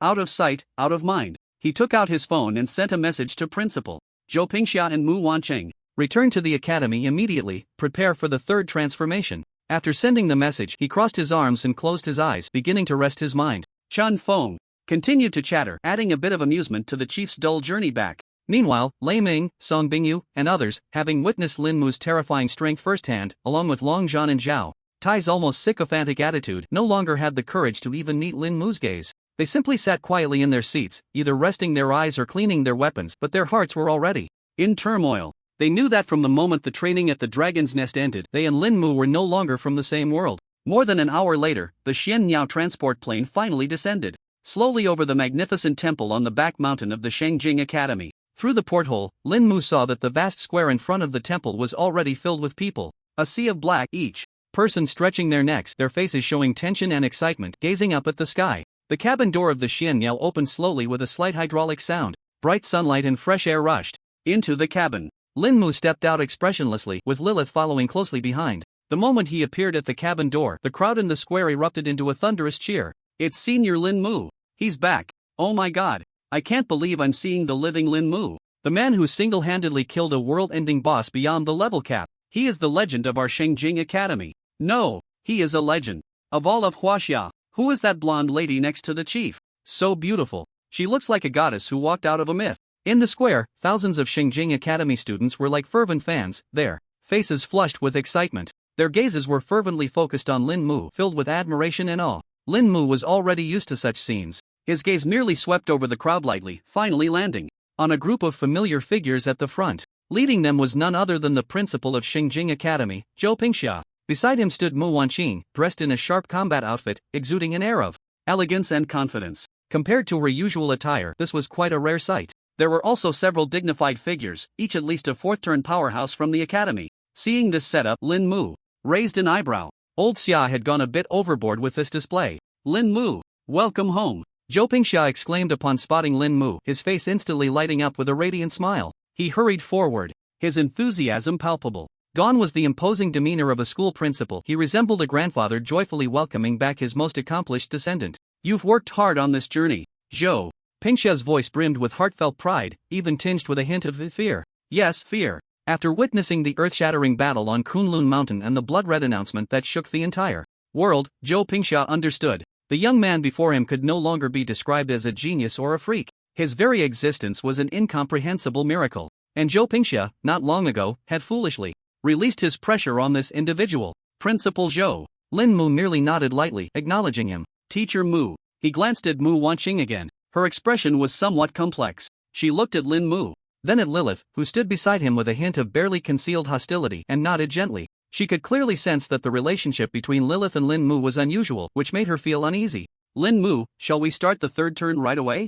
Zhou Pingxia asked straightforwardly. Lin Mu replied succinctly. Ha ha ha, good, excellent. Zhou Pingxia beamed even more at this response. I've been preparing for you. The temple has already been cleared out. He patted his chest, speaking with grandiosity. You need any materials, any resources, the Academy's treasury is at your disposal. Our Shengjing Academy will spare no effort, even if it means selling everything we have, to ensure you complete the 3rd turn task as quickly as possible. His words resonated powerfully, echoing throughout the square. All the students and teachers who heard this were left in shock, mouths agape. The Academy's treasury, at your disposal? Selling everything to support you? What an honor! They finally realized that Lin Mu's status in the Academy had surpassed everyone else's, even Zhou Pingxia's. Thank you, Principal. Lin Mu remained unfazed by Zhou Pingxia's enthusiasm. Just wait for me outside, Lin Mu said to Lilith.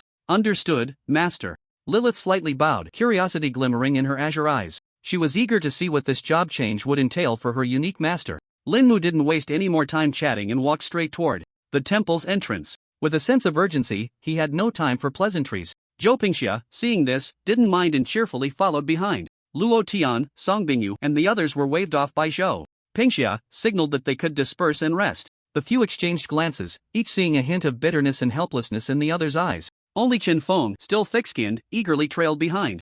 Lin Mu. Chief, slow down. Watch your step. Chief, the wind is a bit strong today. Do you want me to shield you? Chief, the temple floor looks freshly mopped. Be careful where you step. His obsequious demeanor made Mu Wanqing roll her eyes in exasperation. Internally, she thought, what happened to this kid? Soon, the group entered the interior of the temple. Majestic, solemn, and austere. Above the vast dome, intricate star maps were drawn, emitting a faint glow. The entire hall was spacious and silent, with only the echo of footsteps reverberating. In the very center of the hall stood a circular altar. Its surface was carved with dense, complex patterns filled with mystery and a sense of power. Beside the altar was the stunning woman in a pure white priestess robe, exuding a cold demeanor. She had long received notice from the academy that a big shot would soon come to transfer. So she had been waiting here. When she saw Lin Mu appear, a look of terror crossed her icy face. Her body instinctively took a half step back. Clearly, the last time Lin Mu transferred, the terrifying scene of death and abyss arriving together, all spirits coming to pay homage, had left her with an indelible psychological shadow. Why are you here? Again? The priestess's voice trembled slightly, barely perceptible. Seeing Lin Mu now made her scalp tingle. This guy was not a professional at all, he was simply a demon disguised in human skin. I'm here for my third transfer. Lin Mu's response was simple and direct. Third transfer? The priestess's pupils constricted sharply. If she remembered correctly, this guy had just come for his second transfer not long ago, right? It had only been a few days at most? In just a few days, he had skyrocketed from LV.25 to LV.50? Was this something a human could achieve? Even if he were on a rocket, it wouldn't be this fast. She felt her worldview being ruthlessly shattered once again. Are you sure you want to transfer here? The priestess's red lips trembled as she glanced at Zhou Pingxia, asking Lin Mu in an almost pleading tone, how about we change the location? She was genuinely scared. She feared that this temple, which had stood for decades, would be blown apart by the terrifying energy when this guy transferred for the third time. Let's do it here, it's familiar and convenient. Lin Mu shrugged, looking indifferent. Lin Mu, Zhou Pingxia could understand the priestess's feelings and pointed at the altar, her expression becoming much more serious. The tasks for the third transfer are bizarre and extremely difficult. Countless prodigies in history have fallen at this hurdle. Please, place your hand on the altar. As the priestess spoke, she quietly took a few steps back. At the same time, she cast dozens of defensive spells on herself. Her appearance was as if she were facing a great enemy. Anyone who didn't know would think she was preparing for the apocalypse. Lin Mu found it somewhat amusing and glanced at her without saying much. He walked to the center of the altar, extended his hand, and pressed down without hesitation. His action made Zhou Pingxia, the priestess, and others instinctively hold their breath. Everyone's gaze focused on that slightly thin yet incredibly steady figure. Buzz. A sound that seemed to come from ancient times resonated throughout the entire temple. The altar was instantly activated. The familiar system prompt echoed in Lin Mu's mind on cue. Necromancer Lin Mu has met the requirements for the third transfer. Please choose a transfer direction 1. Necromancer. It was still the solitary, only option. Lin Mu was already accustomed to it, even lacking the desire to complain. He silently thought, I choose Necromancer. Necromancer. Lin Mu has chosen transfer direction. Necromancer generating exclusive transfer task. This time, the silence of the altar lasted longer than any previous occasion. Inside the Grand Temple, one could hear a pin drop. Zhou Pingxia, Mu Wanqing, and the trembling priestess all held their breath, staring intently at the shadow shrouded in darkness at the center of the altar. They all shared the same thought in their hearts. This guy made such a huge commotion during his first and second promotions. What kind of intensity will the third promotion task have? The beautiful face of the priestess was already devoid of color. She even began to silently pray in her heart, hoping that this temple would not turn to dust in the upcoming impact. She regretted it immensely now. If she had known, she should have listened to her inner voice and absolutely not let him change jobs here. It was too late to say anything now. Time passed second by second. After a full 5 minutes, the dead silence of the altar finally stirred again. Lin Mu's exclusive third promotion task, Trial of the Gods task description. In a distant era, the gods walked the earth, and their fallen remains became the foundation of the world. Now, the foundation is in turmoil, and the echoes are reviving. Please go to the following 3 forbidden places to obtain 3 divine relics to prove that you are qualified to wield higher level powers. Task Objective 1, go to the core of the 10,000 year glacier instance within the Free Federation and obtain the heart of the frost giant from the frozen titan's heart. Task Objective 2, go to the Holy Fallen Pit instance of the Holy Church and obtain the tears of the angel from the sleeping seraph's remains. Task Objective 3. Go to the Return Ruins CI instance off the coast of eastern Japan and obtain the sea god's broken trident from the decayed Naga temple. The exclusive promotion task has been issued. Please complete it within 7 days and return to the temple to submit the task and complete the promotion. Lin Mu did not hide this long list of task descriptions. Thud. The priestess could no longer hold on, her legs went weak and she collapsed directly onto the cold ground. In her clear, cold eyes there was only endless daze and confusion. Left. Crazy, the altar is crazy. I can't be going blind, right? A highly respected 4th promotion runmaster elder patted his head vigorously, his voice trembling. 10,000-year glacier? Holy fallen pit? Return ruins CI? Isn't this universally recognized as a despair instance? It is said that even peak 4th promotion experts who entered barely survived. Another breathing duel. Sword Saint Elder's face also turned extremely grim. Not just barely surviving. Many years ago, that peak 5th promotion frost colossus from the Free Federation, known as the Eternal Frozen Barrier, fell in the 10,000-year glacier. Its body has yet to be recovered. The Holy Fallen Pit is an absolute forbidden zone of the Holy Church. It is said that it suppresses the vengeful souls of fallen angels, and any non-light profession that approaches will be instantly purified. As for the Return Ruins CI, no one has dared to explore that place to this day. Zhou Pingxia's expression was also unprecedentedly serious. He stared intently at Lin Mu, his throat rolling up and down as he struggled to speak. Lin Mu, this task is simply impossible for a person to complete. Don't mention 7 days, even if you were given 7 years, 70 years. It is impossible to complete these 3 tasks simultaneously. This is no longer a matter of difficulty, this is a certain death task. The temple must have made a mistake. He was overwhelmed with anxiety, instantly losing his composure, and shouted angrily at the priestess who was slumped on the ground. Hurry!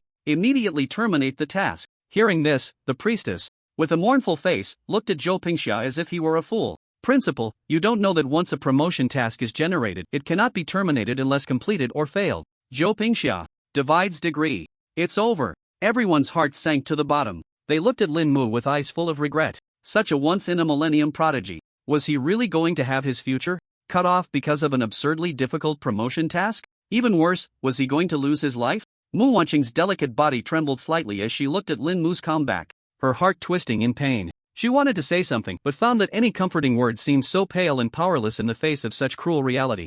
Even Chen Feng, who had been following behind, ready to jump in at any moment, could no longer smile. He stood there with his mouth agape, staring blankly at the altar, his mind a complete blank. The chief is gone? Then wouldn't I, the Minister of Logistics, also be out of a job on the spot? However, amidst this gloomy and even desperate atmosphere, Lin Mu, the person involved, slowly turned around from that darkness. There was no anger, no resentment or despair on his face as everyone had expected, not even the slightest ripple of emotion. He looked at the expressions of the crowd as if the sky had fallen, and shrugged with a hint of amusement. Isn't it just a task? Is it really that serious? As he spoke, he leisurely pulled out a scroll from his storage space under the puzzled gazes of everyone. It was a scroll radiating brilliant golden light. The moment the scroll appeared, a noble aura of a top-tier legendary item instantly filled the entire sanctuary. The intricate golden patterns on the scroll flowed slowly, as if containing some supreme power of law. Everyone's gaze was firmly drawn to this suddenly appearing golden scroll. What is this?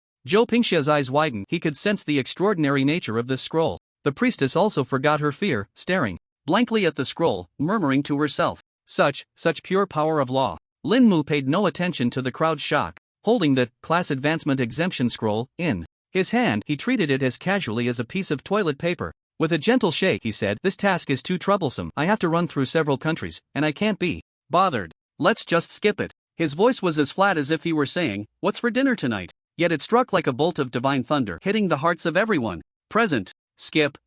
What did he just say? He wants to directly skip this world-destroying third-tier task? In the entire sanctuary, everyone's brains suddenly crashed due to Lin Mu's nonchalant words. Skip? What a joke. This was an exclusive class change task issued by the sanctuary, bound by the world's rules. It was an ironclad rule that all professionals had to follow. How could one just say to skip it? Lin Mu, classmate. Zhou Pingxia's voice was extremely dry as he pointed at the golden scroll in Lin Mu's hand, his lips trembling. What exactly is that thing in your hand? As the president of the top academy in Huaxia, he prided himself on being well informed. But this scroll before him completely exceeded his understanding. Oh, this? Lin Mu casually waved the scroll in his hand, looking indifferent. It's called Class Advancement Exemption Scroll. It dropped from that big guy in Kunlun Mountain. They say using it allows you to skip the task and directly change classes. Class Advancement Exemption Scroll?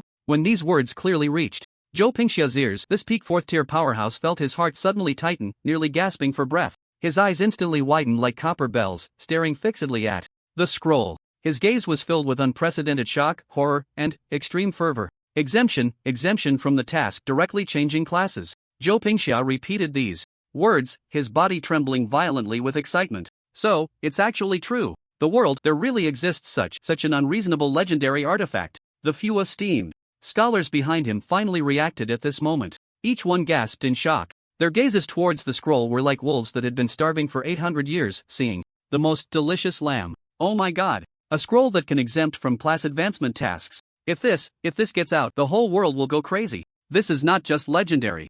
This is practically a mythical artifact. A strategic treasure capable of changing the fate of a top-tier power. This kid, he actually just took it out so casually? And intends to use it for a mere third transition? An old professor clutched his chest in pain, feeling as if his heart condition was about to act up. This was simply a waste of a precious resource. If this scroll were saved for the fourth or even fifth transition, its value would be immeasurable. They didn't know it was best used for the third transition. Mu Wanqing's beautiful eyes were also filled with shock. She finally understood why Lin Mu remained so calm after receiving that outrageous task. It turned out he had been holding a super trump card from the very beginning. How many more unknown secrets did this man hide? Lin Mu, classmate. The priestess struggled to get up from the ground. She looked at Lin Mu, her voice trembling as she spoke. This scroll, can it really exempt from the task? Her voice was filled with uncertainty, because this had completely overturned the worldview she had built over decades as a temple priestess. Why not just try it and see? Lin Mu was too lazy to waste more words with them. He directly chanted in his heart. Use, class advancement exemption scroll. Buzz. The golden scroll in his hand instantly transformed into a brilliant golden light, merging into his forehead. Immediately, the entire temple's class transition altar erupted with an unprecedented violent roar. An imposing and ancient system prompt echoed throughout the hall. Legendary item detected. Class advancement exemption scroll, verifying item permissions. Verification successful. Classer Lin Mu, your third transition task trial of the gods has been successfully exempted. Commencing third class transition, it really works. Zhou Pingxia and the esteemed scholars could no longer maintain their composure. This young man, once again, broke the world's rules in a way they could not comprehend. Quick, step back. The priestess let out a piercing scream, her face filled with terror. She recalled the last time Lin Mu transitioned. The horrifying scene of death and abyss arriving, all spirits coming to pay homage. That time was only the second transition. This time, for the third transition, who knows what earth-shattering commotion would ensue. While screaming, she scrambled towards the temple's entrance, even abandoning the dignified demeanor of a priestess. Zhou Pingxia and the others changed their expressions as well. They also remembered the terrifying pressure that had enveloped the entire academy last time. Everyone, exit the temple. Activate the highest level of defense. Zhou Pingxia decisively commanded. The group dared not delay for a moment and rushed out of the temple as fast as they could. Chen Feng ran faster than anyone, fearing he would be caught in that terrifying energy. Boom! Just as they burst through the temple doors, a torrent of energy, tenfold or 100-fold more terrifying than the last second transition, erupted violently from within the temple. The entire magnificent temple, built from special stones, shook violently under the impact of this energy, emitting groans of unbearable strain. Fine cracks even appeared on the solid walls. My god, the temple is going to collapse. Chen Feng hid behind Zhou Pingxia, his face pale with fear. Zhou Pingxia and several masters joined forces to uphold the defensive barrier. Under the impact of this energy, it swayed like a candle in the wind, on the verge of collapse. Hold on. Everyone, hold on for me. Zhou Pingxia's veins bulged as he pushed the power of the fourth transition peak to its limit. This kid is going to tear down the temple for me. However, this was just the beginning. In the sky, an anomaly reappeared. But this time, it was no longer just death and the abyss. A pitch-black beam of light, piercing through heaven and earth, shot up from the temple's dome, tearing the sky apart. On either side of the beam, the entire sky seemed to be split in two. On one side was a ceaseless river of the underworld, composed of endless bones and wailing souls. That was the most primal manifestation of the laws of death. On the other side was a slowly rotating source of chaos, devouring all light and matter. That was the purest embodiment of the will of the abyss. Death and the abyss, two completely different supreme laws, descended once again. But this time, they were not here to worship. It was as if they were competing to completely pull the boy, who was in the process of transitioning, into their own domains. The laws are materializing. My god. A master of the space profession pointed at the sky, his voice trembling uncontrollably. What exactly is he? How can he provoke a conflict over the origins of two supreme laws? Just as everyone was overwhelmed by this mythical scene, a change occurred again. At the junction of the River of Death and the Whirlpool of the Abyss, a faint yet incredibly resilient golden light quietly emerged. This light was neither holy light nor any known energy. It presented a form that was indescribable. It seemed to be composed of countless fine, ever-changing golden codes and runes. It was like a supreme programmer attempting to rewrite and merge the two violent programs of death and abyss.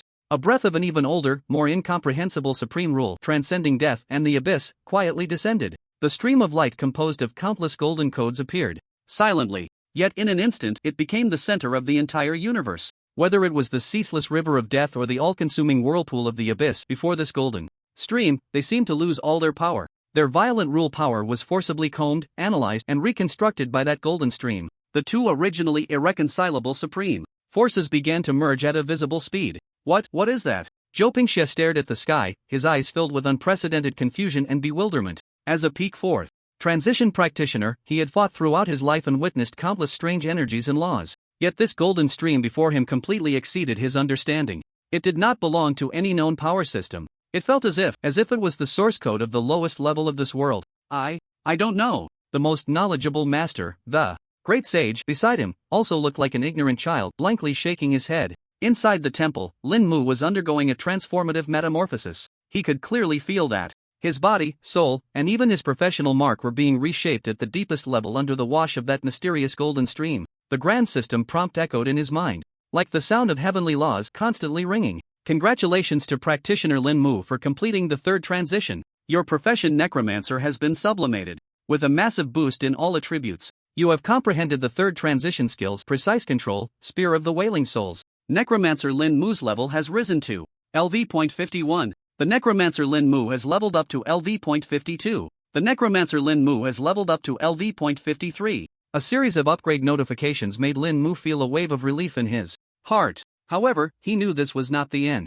The real show was just about to begin. After completing all the job transfer processes, Lin Mu eagerly immersed himself in his career panel. His gaze was firmly locked on the talent section. Sure enough, a new upgrade. Description modifier mastery, black, function, description details can see more detailed and fundamental descriptions than other professions. Description modification can modify a word in the description, can modify a two-word phrase in the description, counted as one. Restrictions, frequency, each target's description can be modified 3 times daily. Level, cannot modify the description of targets more than 30 levels above oneself. Logical. Consistency, modifications must keep the description somewhat coherent and logically sound. Special, cannot directly modify fundamental descriptions such as physical attributes, profession, talents, world rules, etc. Words. Lin Mu's breath halted for a second upon seeing this line of description. This was simply a qualitative leap. Modifying a word versus modifying a phrase, the operational space between them was worlds apart. For example, if a skill's description was deals a small amount of damage, he could previously only change it to deals a large amount of damage or deals a slight amount of damage. Now, he could directly change it to deals massive damage or deals true damage. The implications for duration were even more terrifying. He could change a skill's duration from 5 seconds to 5 weeks. What the hell is this even? This was practically GM privileges in the back end. Limited GM, haha. Lin Mu could no longer suppress the ecstatic joy within him and let out a hearty laugh. This was the power he desired. This was how the description modifier black talent was supposed to be. Outside the temple, when all the phenomena in the sky were swallowed by that golden stream of light, ultimately transforming into a beam of golden light and re-entering the temple, the entire world returned to calm once more. It was as if the cataclysmic battle of laws that had just occurred had never happened. Only the temple, covered in cracks and seemingly on the verge of collapse, bore witness to the reality of what had just transpired. Zhou Pingxia and the others were still immersed in the incomprehensible shock from earlier, unable to regain their senses. At that moment, the already deformed door of the temple slowly creaked open from the inside with a harsh grinding sound. Lin Mu's figure appeared at the entrance. A barely concealed, genuine smile of delight graced his face. He looked at the group of academy higher-ups outside, who seemed petrified, and waved his hand cheerfully. Hey, teachers, principal, sorry to keep you waiting. The job transfer went quite smoothly, but it seems the commotion got a bit bigger. He glanced at the cracks on the temple wall, scratched his head, and wore an expression of sorry about that. But the pride in his eyes was impossible to hide. Zhou Pingxia and the others looked at his smug demeanor, and their mouths twitched in unison. A bit bigger? You call that a bit bigger? You nearly uprooted the entire Shangjing Academy. Ahem. Zhou Pingxia coughed heavily twice, forcing himself to snap back from the shock. He looked at Lin Mu, his expression extremely complex. But more than that, it was a profound excitement at witnessing the infinite possibilities of China's future. You little brat. He scolded with a laugh, quickly stepping forward and grabbing Lin Mu's arm, shaking it vigorously. You better come clean with me. You, what exactly are you? Principal, what are you saying? Of course, I'm human. Lin Mu looked at Zhou Pingxia's conflicted expression, torn between wanting to ask more and not daring to, and couldn't help but chuckle inwardly. He once again brought out that all-purpose shield. I've already said, it's a profession mutation, a special talent, and I can't control it myself. What was that golden light just now? I'm even more confused than you. This line of reasoning, he had mastered to perfection. Zhou Pingxia's eyes twitched. He certainly didn't believe it. But he also knew that some things shouldn't be probed too deeply. The secrets this kid held were probably more terrifying than all the classified documents in Huaxia combined. If he were to dig too deep, it might stir up some enormous trouble. Alright, I can't be bothered to ask you anymore. Zhou Pingxia waved his hand irritably, but the smile on his face grew even brighter. As long as you are still a student of Xingjing Academy, as long as you still acknowledge yourself as a Huaxia person, even if you poke a hole in the sky, I will do my best to support you. Well, I seem to be a bit beyond support already. This statement, the first part was firm and full of dominance and protection, while the latter part sounded like a deflated balloon. Thank you, Principal. Lin Mu nodded, acknowledging this favor. Zhou Pingxia was expressing his stance to him. He was also indirectly trying to pull him in, binding him more closely with Xingjing Academy and Huaxia. Lin Mu didn't mind this. After all, he still needed a stable environment to develop. Alright, everyone disperse. Zhou Pingxia waved his hand at the group of esteemed scholars behind him, who were still in a daze. With the continuous commotion, it seems we can no longer cover it up. Continue to declare to the outside that the Academy is conducting an oversized magical array test which triggered an energy resonance, causing a minor accident. As for the repair costs for the temple, he glanced at the crumbling building and waved his hand. Deduct it from my personal budget this year. Yes, Principal. The esteemed scholars responded in unison, bowing deeply, their eyes filled with admiration for Zhou Pingxia. After handling these trivial matters, Zhou Pingxia once again grabbed Lin Mu, his expression turning mysteriously. Kid, tell me, what's the background of those two girls? Principal Zhou gestured to Lin Mu, quietly glancing at Lilith and Angelina. He looked like a curious old child bursting with curiosity. Principal Zhou, about young people's matters, I advise you not to pry too much. Lin Mu spoke with a hint of feigned caution. Because it's really dangerous. You little brat. If you don't want to say, then don't, but don't threaten this old man. Zhou Pingxia huffed, puffing out his cheeks in frustration, yet he had no way to deal with him. He told Lin Mu to rest well and prepare for the exchange conference, then took a few esteemed scholars and left first. Mu Wanqing watched Lin Mu's retreating figure, her expression complex, just as she was about to step forward to ask something. However, Lilith beside her quietly stepped forward, her azure eyes carrying a hint of subtle provocation. Teacher Mu, you seem to be overly concerned about my master. Lilith's voice was soft, but her words made one instinctively want to listen seriously. As the master's maid, I must remind you that the master prefers someone a bit more proactive.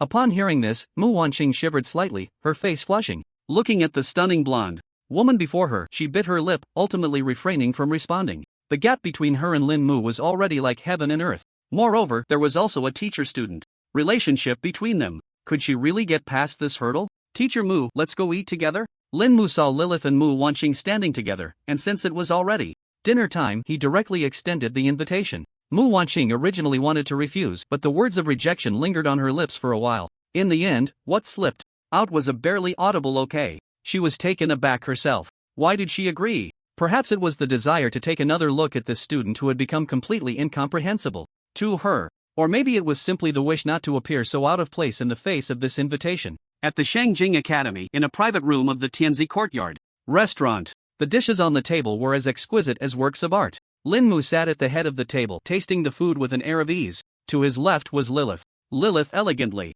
cut a small piece of steak and brought it to Lin Mu's mouth with a silver fork, her azure eyes filled with tenderness. Master, Lin Mu did not hold back, opening his mouth to receive it, as if this were all perfectly natural. To his right sat Mu Wanqing. She sat upright, her plate almost untouched, mechanically gripping the knife and fork, her knuckles turning slightly white from the pressure. Her gaze uncontrollably drifted towards Lin Mu and Lilith. She watched the boy who once needed her guidance and protection now calmly accepting the feeding from a fairy-like woman. She observed the possessiveness and obsession in that woman's eyes. A wave of indescribable bitterness and sorrow washed over her heart like a cold tide. She felt like an unnecessary outsider, sitting awkwardly here, watching an intimate performance that did not belong to her. What made her even more restless was the seat At the end of the table. There, the sealed Angelina knelt quietly like a stunning ice sculpture. She had not been allowed to join the table but had been brought to the restaurant. Those golden eyes stared blankly ahead as if she had lost her soul. And at the center of it all was just that seemingly ordinary boy. Mu Wanqing felt increasingly uncomfortable. Teacher. Mu, why aren't you eating? Lin Mu's voice broke the eerie silence. I'm not very hungry, Mu Wanqing replied, a bit flustered. Is that so? Lilith set down her knife and fork, gently wiping the corner of Lin Mu's mouth with a napkin, her actions natural and intimate. She turned to Mu Wanqing, a seemingly gentle smile on her lips but with a hint of scrutiny. Teacher Mu, you are our master's teacher. The master specially invited you to dine with us. If you don't eat, the master will be sad. Or perhaps. Lilith leaned slightly forward, an invisible, terrifying pressure emanating from her life rank quietly spreading. Do you think our master's hospitality is not to your taste? Mu Wanqing's breath caught sharply. She felt her soul tremble under that pressure. This golden-haired woman was warning her. Lin Mu frowned slightly and glanced at Lilith. Lilith immediately withdrew her pressure, returning to her harmless, charming demeanor as if everything that had just happened was merely an illusion. Lilith, don't cause trouble, Lin Mu said lightly. As you command. My master, Lilith replied obediently, playfully winking at Lin Mu. This scene struck Mu Wanqing's heart with pain. It was not a command, it felt more like playful banter between lovers.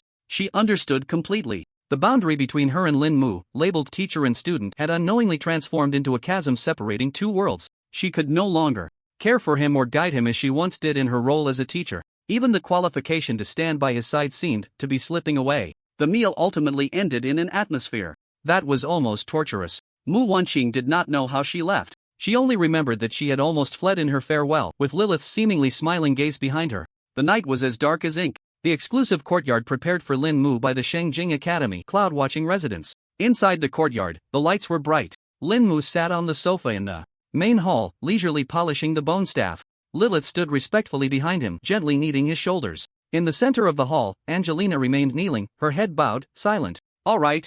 Miss Angelina, Lin Mu set down the staff, his gaze finally landing on her, his eyes calm as water. Now, there are no outsiders here. Go ahead, tell me your true purpose. I can have Lilith temporarily lift the seal for you, allowing you to speak freely. Upon hearing this, Angelina slowly raised her head. The holy face that had been vacant before was now replaced by a mix of fervor and determination. No need. Her voice was unexpectedly cold. In her golden pupils, fervor and determination intertwined, ultimately transforming into a heart-stopping calm. The old priest's power indeed exceeded my expectations.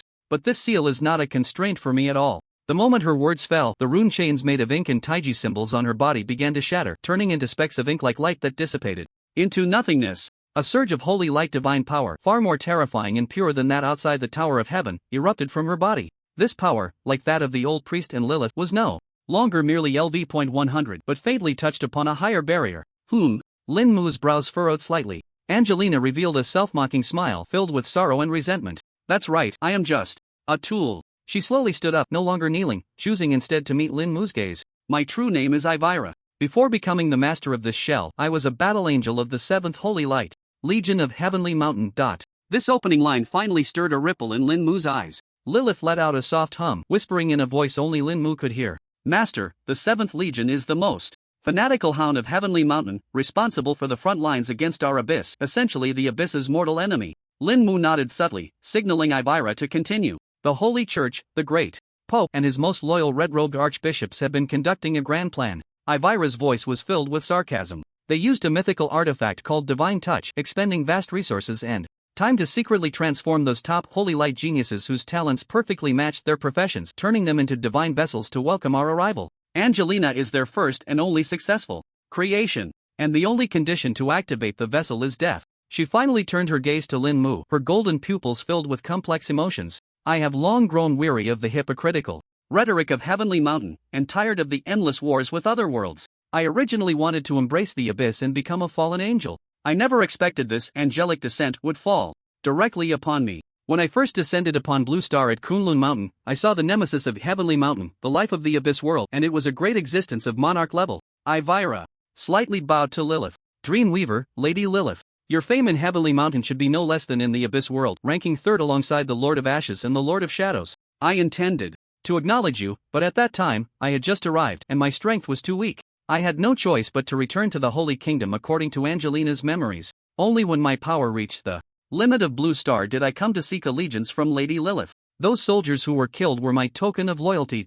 I wish to surrender to the abyss, to stand with you, or rather, with a master behind you. Together, we will govern the Holy Kingdom and seek opportunities to break through the limits. Ivra's body once again slowly knelt down. This time, it was not out of fear, nor was it due to oppression. It was a complete submission of a lower being to a higher one. I, the battle angel Ivra, am willing to offer everything, including this body, this divine power, and the entire Holy Kingdom, that I will control in the future. I only ask to follow behind you and become your most loyal sword. The entire main hall fell into silence. A playful smile hung on Lilith's face. She was quite pleased with this heavenly mountain trader's sense of timing. Lin Mu simply watched Ivra kneeling before him. His fingers gently tapped on the armrest of the sofa. Once, then again. Each tap struck hard against Ivra's heart. She knew that her fate lay in the next thought of the other party. After a long while, Lin Mu's voice slowly emerged. A sword does not need to have its own thoughts. Ivra's body trembled violently. Lin Mu's gaze suddenly became sharp. Ivra,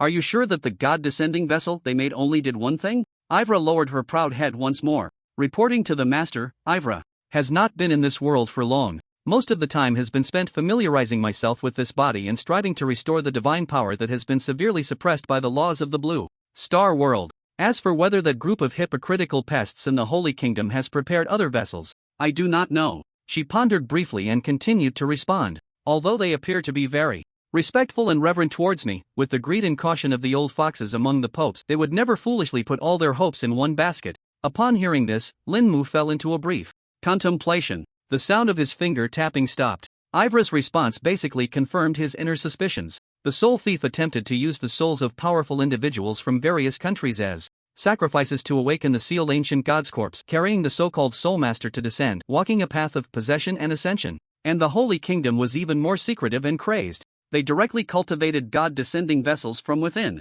Guided by death, they welcomed the angels of Heavenly Mountain to descend, walking a treacherous path of cuckoo occupying the magpie's nest. The two paths were completely different. Yet the ultimate goal was astonishingly the same. That was to break the level cap of Blue Star LV.100 and seek transcendence. This world was indeed much more lively than he had imagined. Very well. Lin Mu slowly spoke, breaking the suffocating silence. From today on, you will live here. He casually pointed to an empty guest room next to the main hall. Without my command, you are not allowed to step out of the courtyard. Lilith will watch over you. Lin Mu deliberately emphasized the words watch over. Ivra felt a sudden chill in her heart. She clearly sensed Lilith's playful gaze coming from behind Lin Mu, like an invisible chain, instantly locking onto her soul. That was the gaze of the dream weaver. Yes, master. Ivra respectfully replied, then very tactfully retreated into the guest room and gently closed the door. She knew that although she had successfully surrendered, the real test was just beginning. In the main hall, only Lin Mu and Lilith remained. The night, streaming through the enormous floor-to-ceiling windows, cast a layer of cold silver frost over the entire courtyard. Master Lilith glided gracefully to Lin Mu's side, like a boneless cat, nestling into his embrace. She extended her delicate fingers, gently tapping on Lin Mu's chest, drawing ambiguous circles. That little bird's gaze is not as pure as her wings. Her ambition is like the most greedy worm in the abyss. As soon as it catches a whiff of flesh and blood, it will recklessly pounce, devouring everything in its path. Lilith's voice carried a hint of lazy seduction, yet concealed a barely perceptible vigilance and possessiveness. I know. Lin Mu tightly wrapped his arms around her incredibly soft waist, burying his head deep in the fragrant nook of her neck, greedily inhaling her scent. A sword with ambition is sharp enough. As long as the hand that wields the sword is strong enough, it will always point in the direction I want it to. Moreover, the corners of Lin Mu's mouth curled into a playful arc. The more she wants to climb higher, the more she must cling tightly to me, the only tree that can provide her shade, right? Master is wise. Lilith giggled, her laughter ringing like silver bells, filled with genuine joy. She said no more, simply snuggling quietly in Lin Mu's arms, savoring this rare tranquility. For her, what were the Paradise Mountains and the Holy Kingdom? Just small embellishments that could be easily crushed on the path to her master's supreme throne. All she needed to do was accompany him, watch him, and turn to nothingness all the ants that dared to obstruct him. Time flowed slowly in the warm atmosphere. The sky gradually darkened completely. Lin Mu glanced at the wall clock. The hour hand was slowly pointing to midnight. He gently lifted Lilith from his arms and walked toward the master bedroom. Master, it's time. Lilith's wake-up service was very punctual. Lin Mu, lying on the soft bed, suddenly opened his eyes. A flash of brilliance flickered in his deep-set gaze. It's here. He could hardly wait to immerse his mind into the professional panel. Lin Mu's consciousness first landed on the two new skills obtained from the third promotion: precise control, passive skill. No level within the range of a single summon. All summoned creatures can be summoned in any quantity as needed, with the mana consumed proportionally based on the actual number summoned. Although this skill does not provide a specific enhancement to his actual combat power, it can still be useful in certain situations. It prevents him from summoning a massive amount every time, which would be of little use. Spear of the Wraith, level 1, consumes 380 mana, releasing tireless wraiths that attach to a bone spear. After being thrown, it can track targets within a 30-meter range, moving slowly, dealing 1820 to 1920. Piercing and shadow damage upon hitting the target, and reducing the target's movement speed by 30% for 8 seconds. Precision guidance, with interference. As long as I increase the damage and range, isn't it just like swordsmanship? Without hesitation, he began to modify. Changed tracks 30 meters to tracks 30 miles. Changed deals 1820 to 1920 piercing and shadow damage to deals 1820 by 1920 piercing and shadow damage. Change reduces movement speed by 30% for 8 seconds to reduces movement speed by 90% for 8 seconds. Modification complete. Description changed. Spear of the Wraith, level 1, consumes 380 mana, releasing tireless wraiths that attach to a bone spear. After being thrown, it can track targets within a range of 30 miles, moving slowly. Upon hitting the target, it deals 1820 by 1920 piercing and shadow damage, reducing the target's movement speed by 90% for 8 seconds. Next, it's the same old skills. The summoning limit of Resurrect Skeleton has reached the modification cap, and Lin Mu directly invests a skill point to upgrade. Resurrect Skeleton, level 10, consumes 499950 mana, summoning 99,990 steel-armored skeleton cavalry, mounted on armored warhorses and wielding fine steel lances, charging for you through the guiding pulse of death from the River Styx Rift.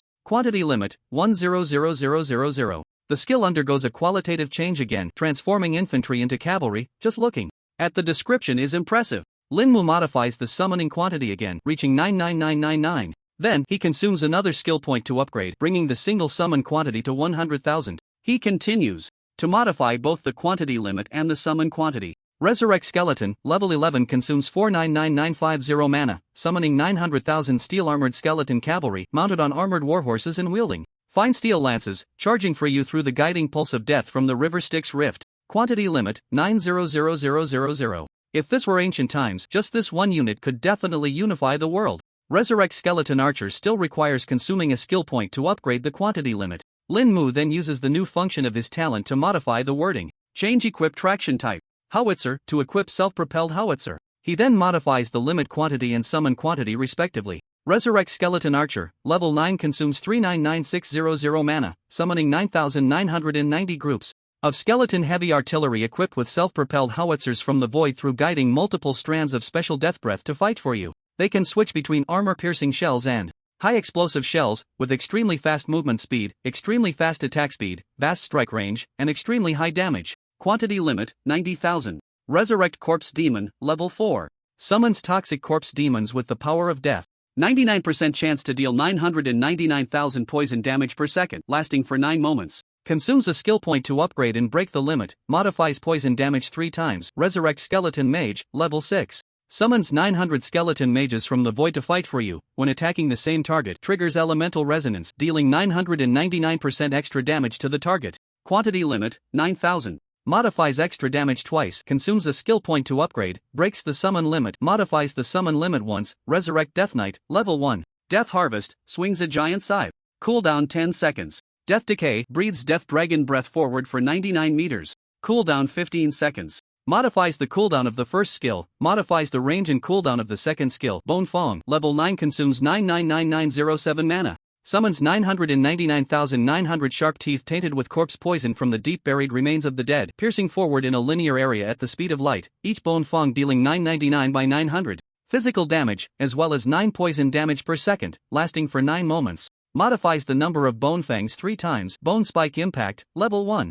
Releases surging serrated sharp bone spikes in a 9x9 rectangular area, deal 995 by 990 physical and shadow damage to enemies within range. Cooldown, 8 seconds. Modified range, plus 2 damages. Death Prayer, level 5. Stimulates the potential of summoned creatures, increasing attack, defense, and speed by 9,900,000%. Grants summoned creatures the state of eternal soulfire.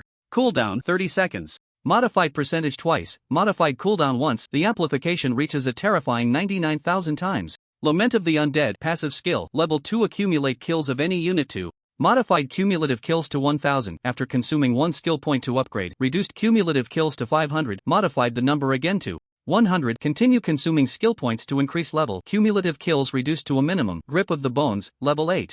Deals 999,994 points of physical damage to enemies within a radius of 900.1 meters. Modified damage 3 times. This skill is almost useless in the current battle. Visually spectacular.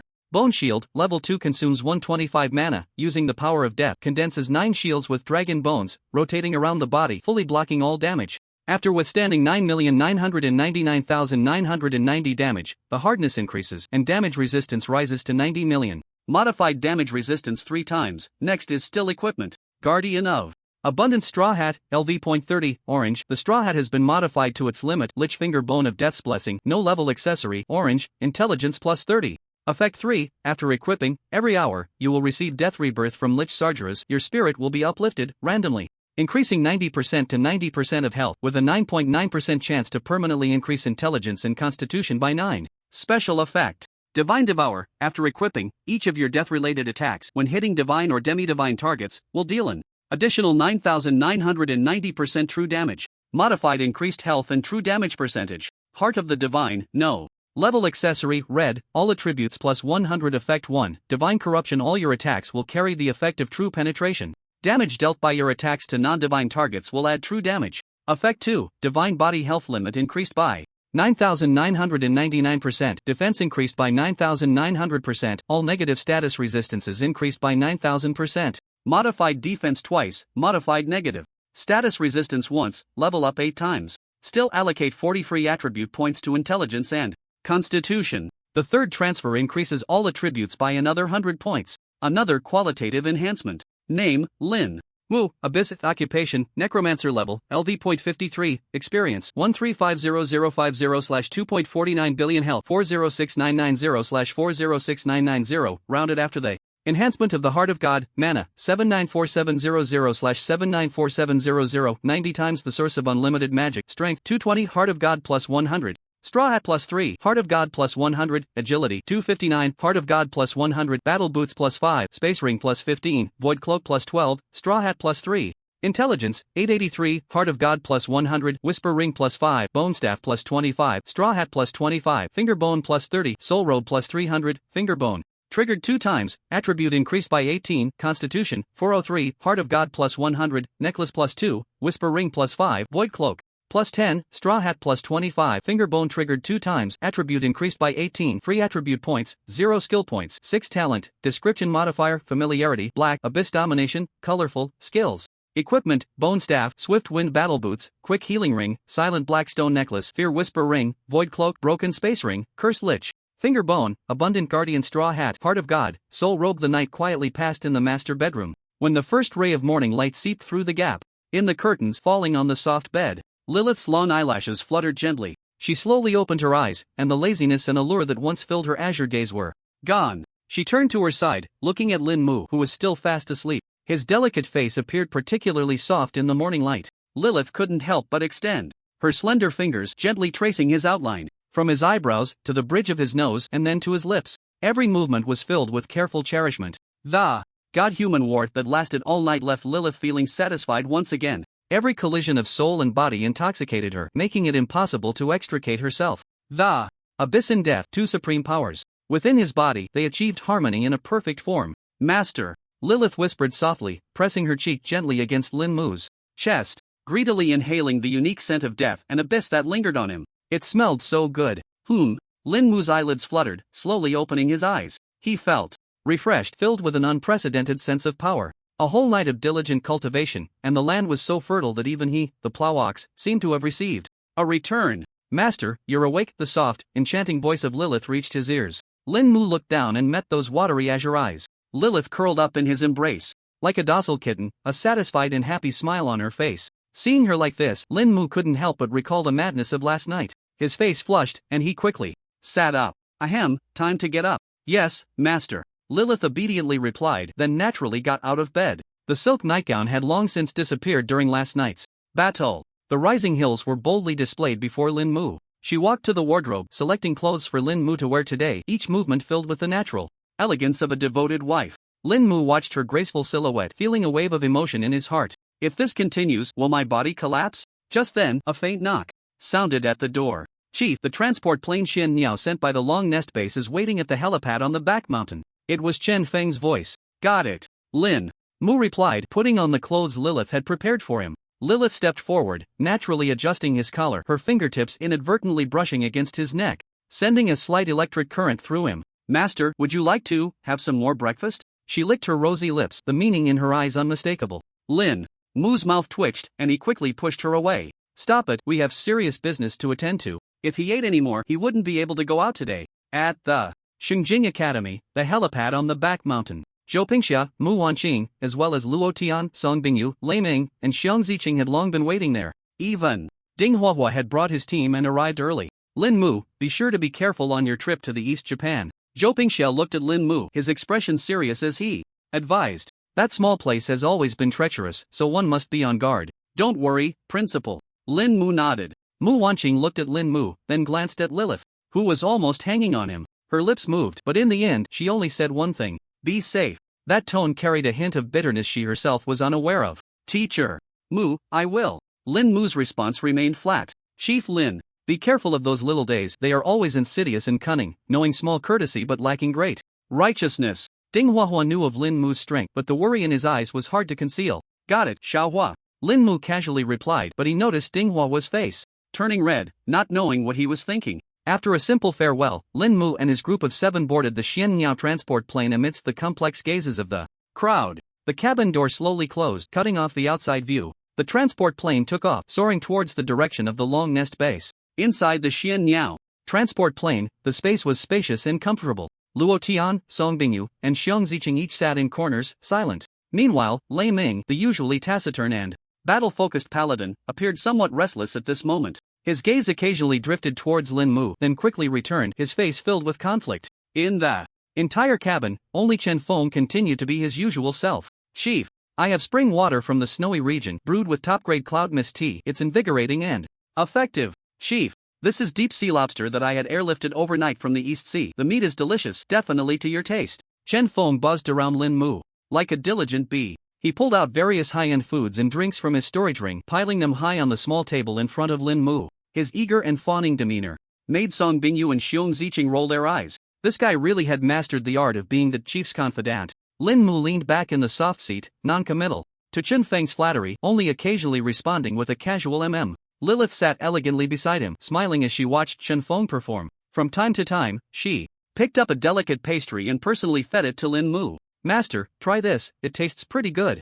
Lin Mu opened his mouth to receive it, his movements completely natural. This scene made Chen Feng's eyes light up. Just as Chen Feng was about to continue his performance, the previously silent Lei Ming suddenly stood up. He walked heavily to Lin Mu's side. He pulled out a piece of jerky, about the size of a palm, radiating a strong wave of energy. Chief, Lei Ming's voice was deep and serious. This is made from the tenderloin of a second-generation hybrid wild boar, combined with over 30 rare medicinal herbs, and dried for 49 days. It was prepared for me by my family. I only have these few pieces left, all for you. He carefully placed 6 neatly wrapped pieces of jerky on the table in front of Lin Mu. The gesture was filled with a sacred sense of ritual. After speaking, he stood beside Lin Mu like a statue, motionless, his gaze firm, as if fulfilling some holy mission. The entire cabin instantly fell into a deathly silence. Luo Tian suddenly opened his eyes, a hint of astonishment flashing in them. Song Bingyu and Xiong Zining were even more shocked, their mouths agape, as if witnessing something unbelievable.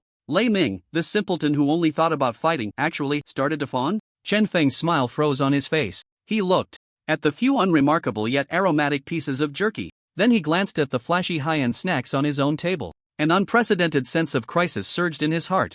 It's over. There's a competitor now, and it's a guy with thick eyebrows and big eyes. Where would that leave his face as the Minister of Logistics? Lei Ming, what are you doing? Chen Feng chuckled awkwardly, trying to salvage the situation. The chief's status is so noble, how can he eat something so tough?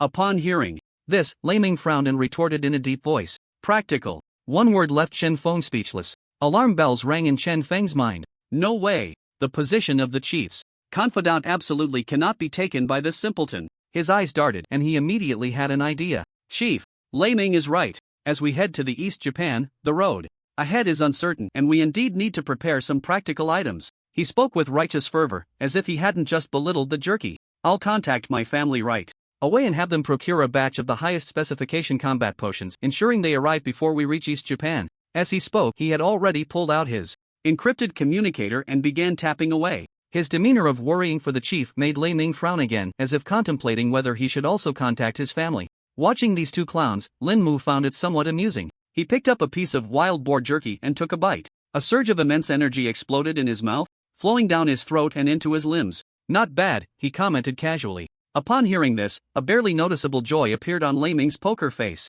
Meanwhile, Chen Feng, as if energized, increased his speed on the communicator. The atmosphere in the cabin became unusually lively under the competition of the two sycophants. Over an hour later, the Xianyao transport plane slowly landed on the helipad of the Long Nest base. The cabin door opened. Lin Mu was the first to step out. Long Zhan and Zhao Tai, who had been waiting, quickly approached. "Young friend Lin Mu, you've worked hard all the way." Long Zhan wore a warm smile, his attitude more enthusiastic than that of welcoming a head of state. This scene made Luo Tian, Song Bingyu, and the others trailing behind once again deeply realize Lin Mu's status in the eyes of these big shots had reached an unimaginable height. They even felt that they were merely tagging along to make up the numbers. Soon, the other four outstanding representatives from Huaxia also descended from another transport plane. Xiao Lai of the National Defense Army, Wei Zhi of the East Sea Mechanical City, Lu Hengqi of the Chuanjian sect, and Tang Yao of the Jinchuan Party family. When they saw Long Zhan and Zhao Tai, these two military bigwigs, surrounding Lin Mu like stars surrounding the moon, each person's face revealed a distinctly different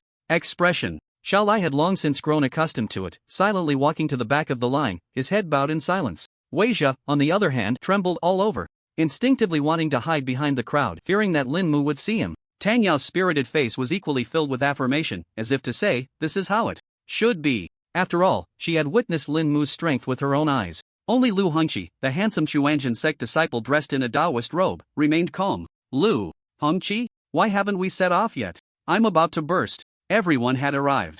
A journey concerning the glory of the nation was about to begin. In the central square of the Longzhou base, the atmosphere was solemn and dignified. The 10 outstanding representatives of Huaxia had gathered, standing in formation. Long Zhan and Zhao Tai stood at the front of the line, their gazes sweeping over each young and spirited face. "Everyone, I believe I don't need to say much. You all understand the importance of this Global Newborn Exchange Conference." Zhao Tai's voice, amplified by sound runes, clearly spread throughout the square. "This is not only an opportunity for you to make a name for yourselves, but it also relates to our Huaxia's voice in the allocation of important global resources over the next 3 years. I will only mention 3 points. First, obey orders. During our time in the East Japan, Captain Lin Mu's words are the highest command, and no one is allowed to disobey." Zhao Tai deliberately emphasized his tone, casting a fleeting glance at Tang Yao. Tang Yao felt the pressure, her lips tightly pressed together, feeling somewhat speechless. "Do I not know the gravity of the situation?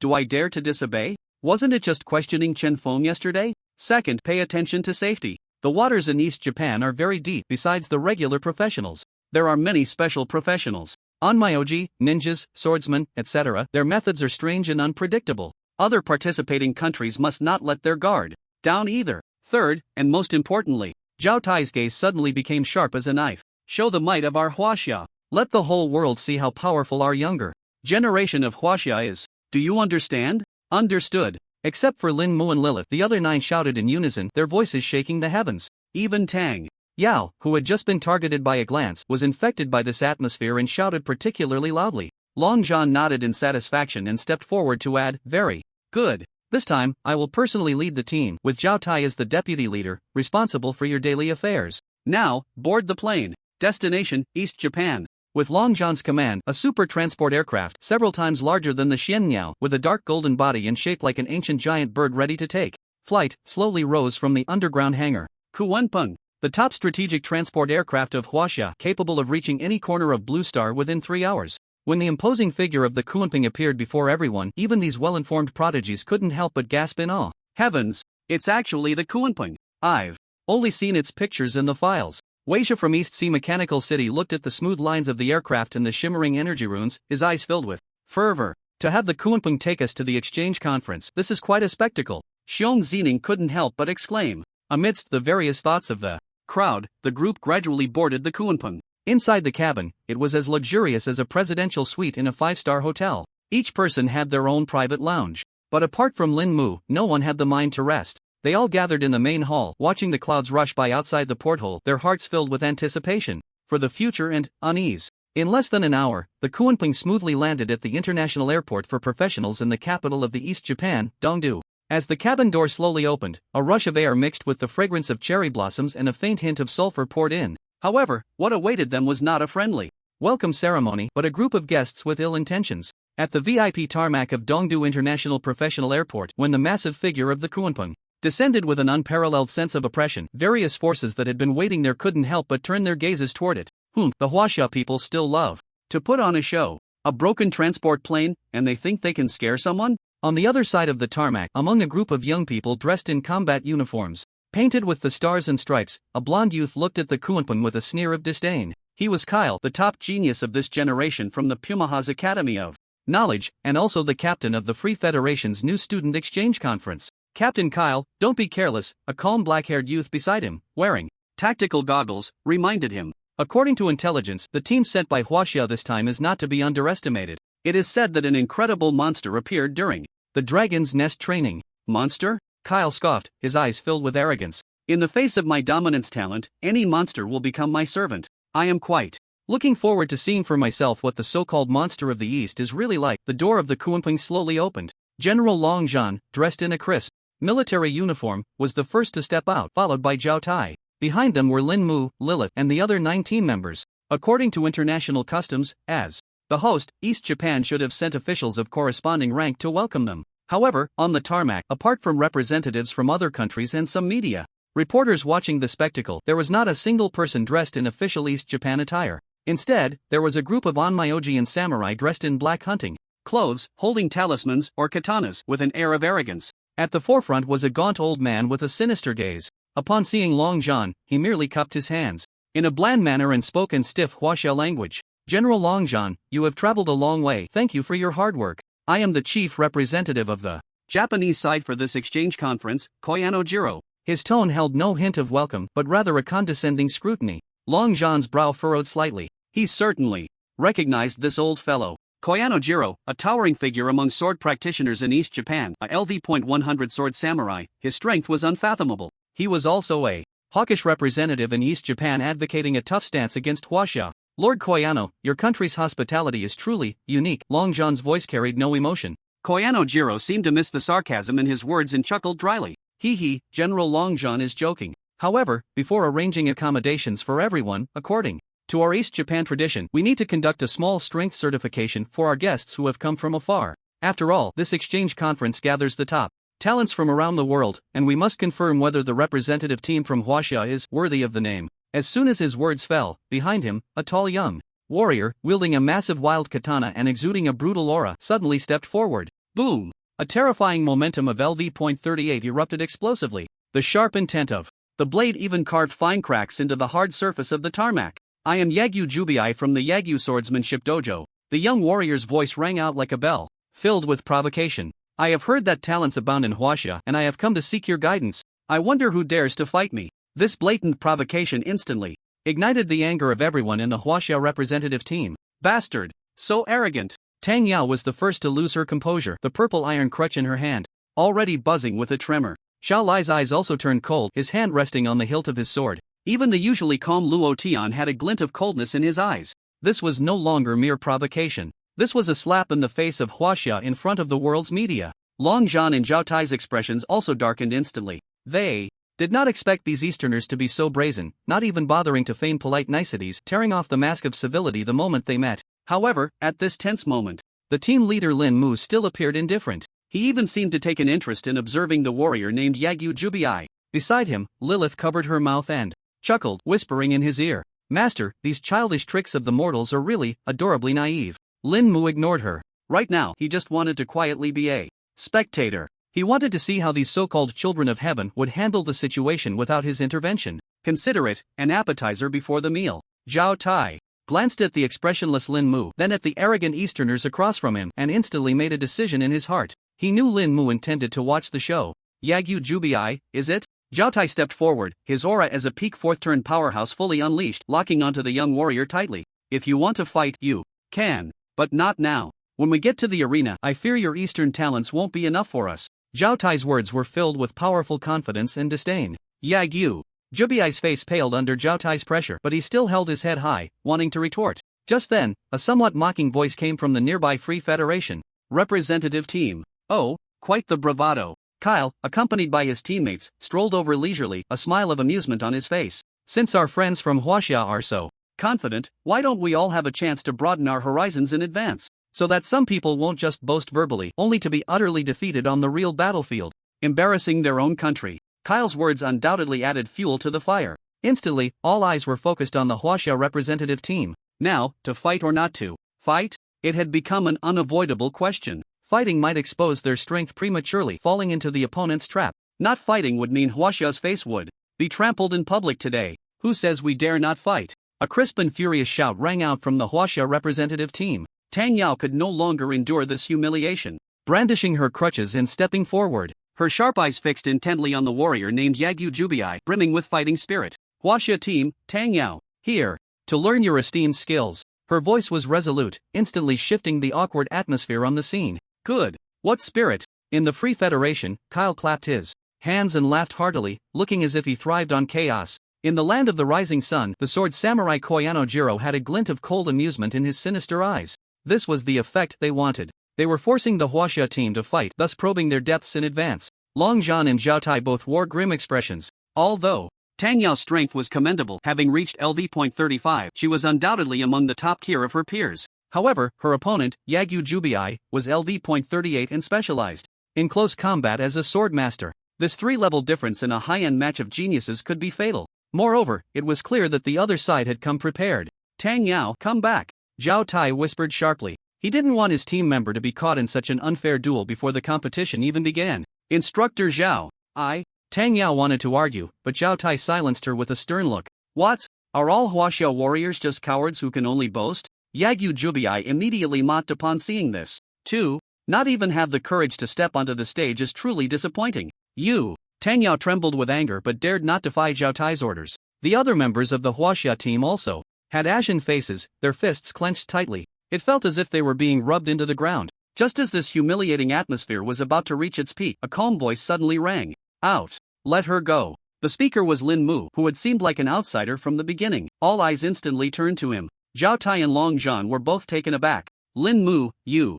Zhao Tai was puzzled. He didn't understand why Lin Mu would make such a decision. Lin Mu didn't explain, only looked at Tang Yao calmly and said slowly, if you want to fight, then go fight. Just don't embarrass us Huaxia. His tone was very flat, devoid of any emotion. But to Tang Yao, it sounded like heavenly music. She suddenly lifted her head to look at Lin Mu, her eyes filled with gratitude. Yes, Captain. Tang Yao nodded vigorously, and the defiance in her heart quietly dissipated at that moment. She took a deep breath and stepped forward again, her aura even more formidable than before. Yagyu Jubai, come and fight.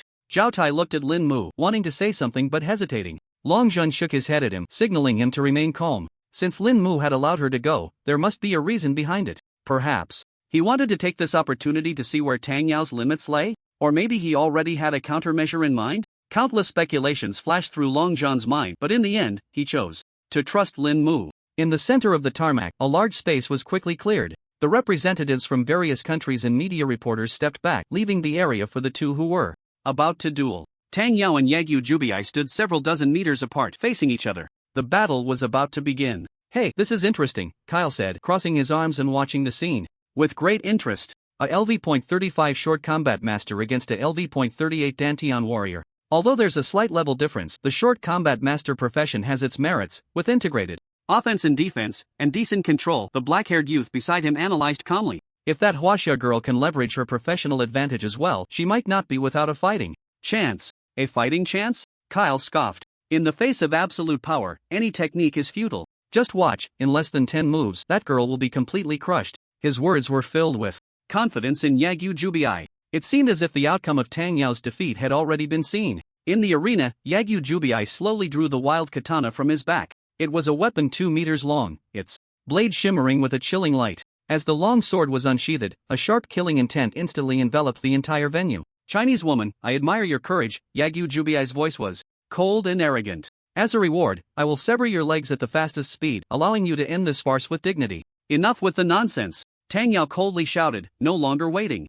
She stomped her feet hard against the ground, her whole body shooting forward like an arrow, actively launching an attack. The purple iron crutches in her hands traced 2 strange arcs in the air, targeting Yagyu Jubai's lower body. the battle officially began. The two exchanged blows. In the makeshift battlefield at the center of the tarmac, the intensity of the fight escalated instantly. Tang Yao's offensive was like a torrential storm, relentless and unyielding. The pair of purple iron crutches in her hands seemed to come alive. At times, they transformed into a solid shield blocking Yagyu Jubiai's heavy slashes. At other times, they struck like venomous snakes, attacking the opponent's joints and vital points from tricky angles. The characteristics of the short-range martial artist profession were fully displayed by her. For a moment, the two were evenly matched, neither able to gain the upper hand. Oh, you can actually hold on until now? Kyle from the Free Federation's eyes flashed with surprise. This Chinese girl's understanding of combat far exceeds my expectations. It seems that not all Chinese practitioners are just good at talking. The black-haired youth beside him remained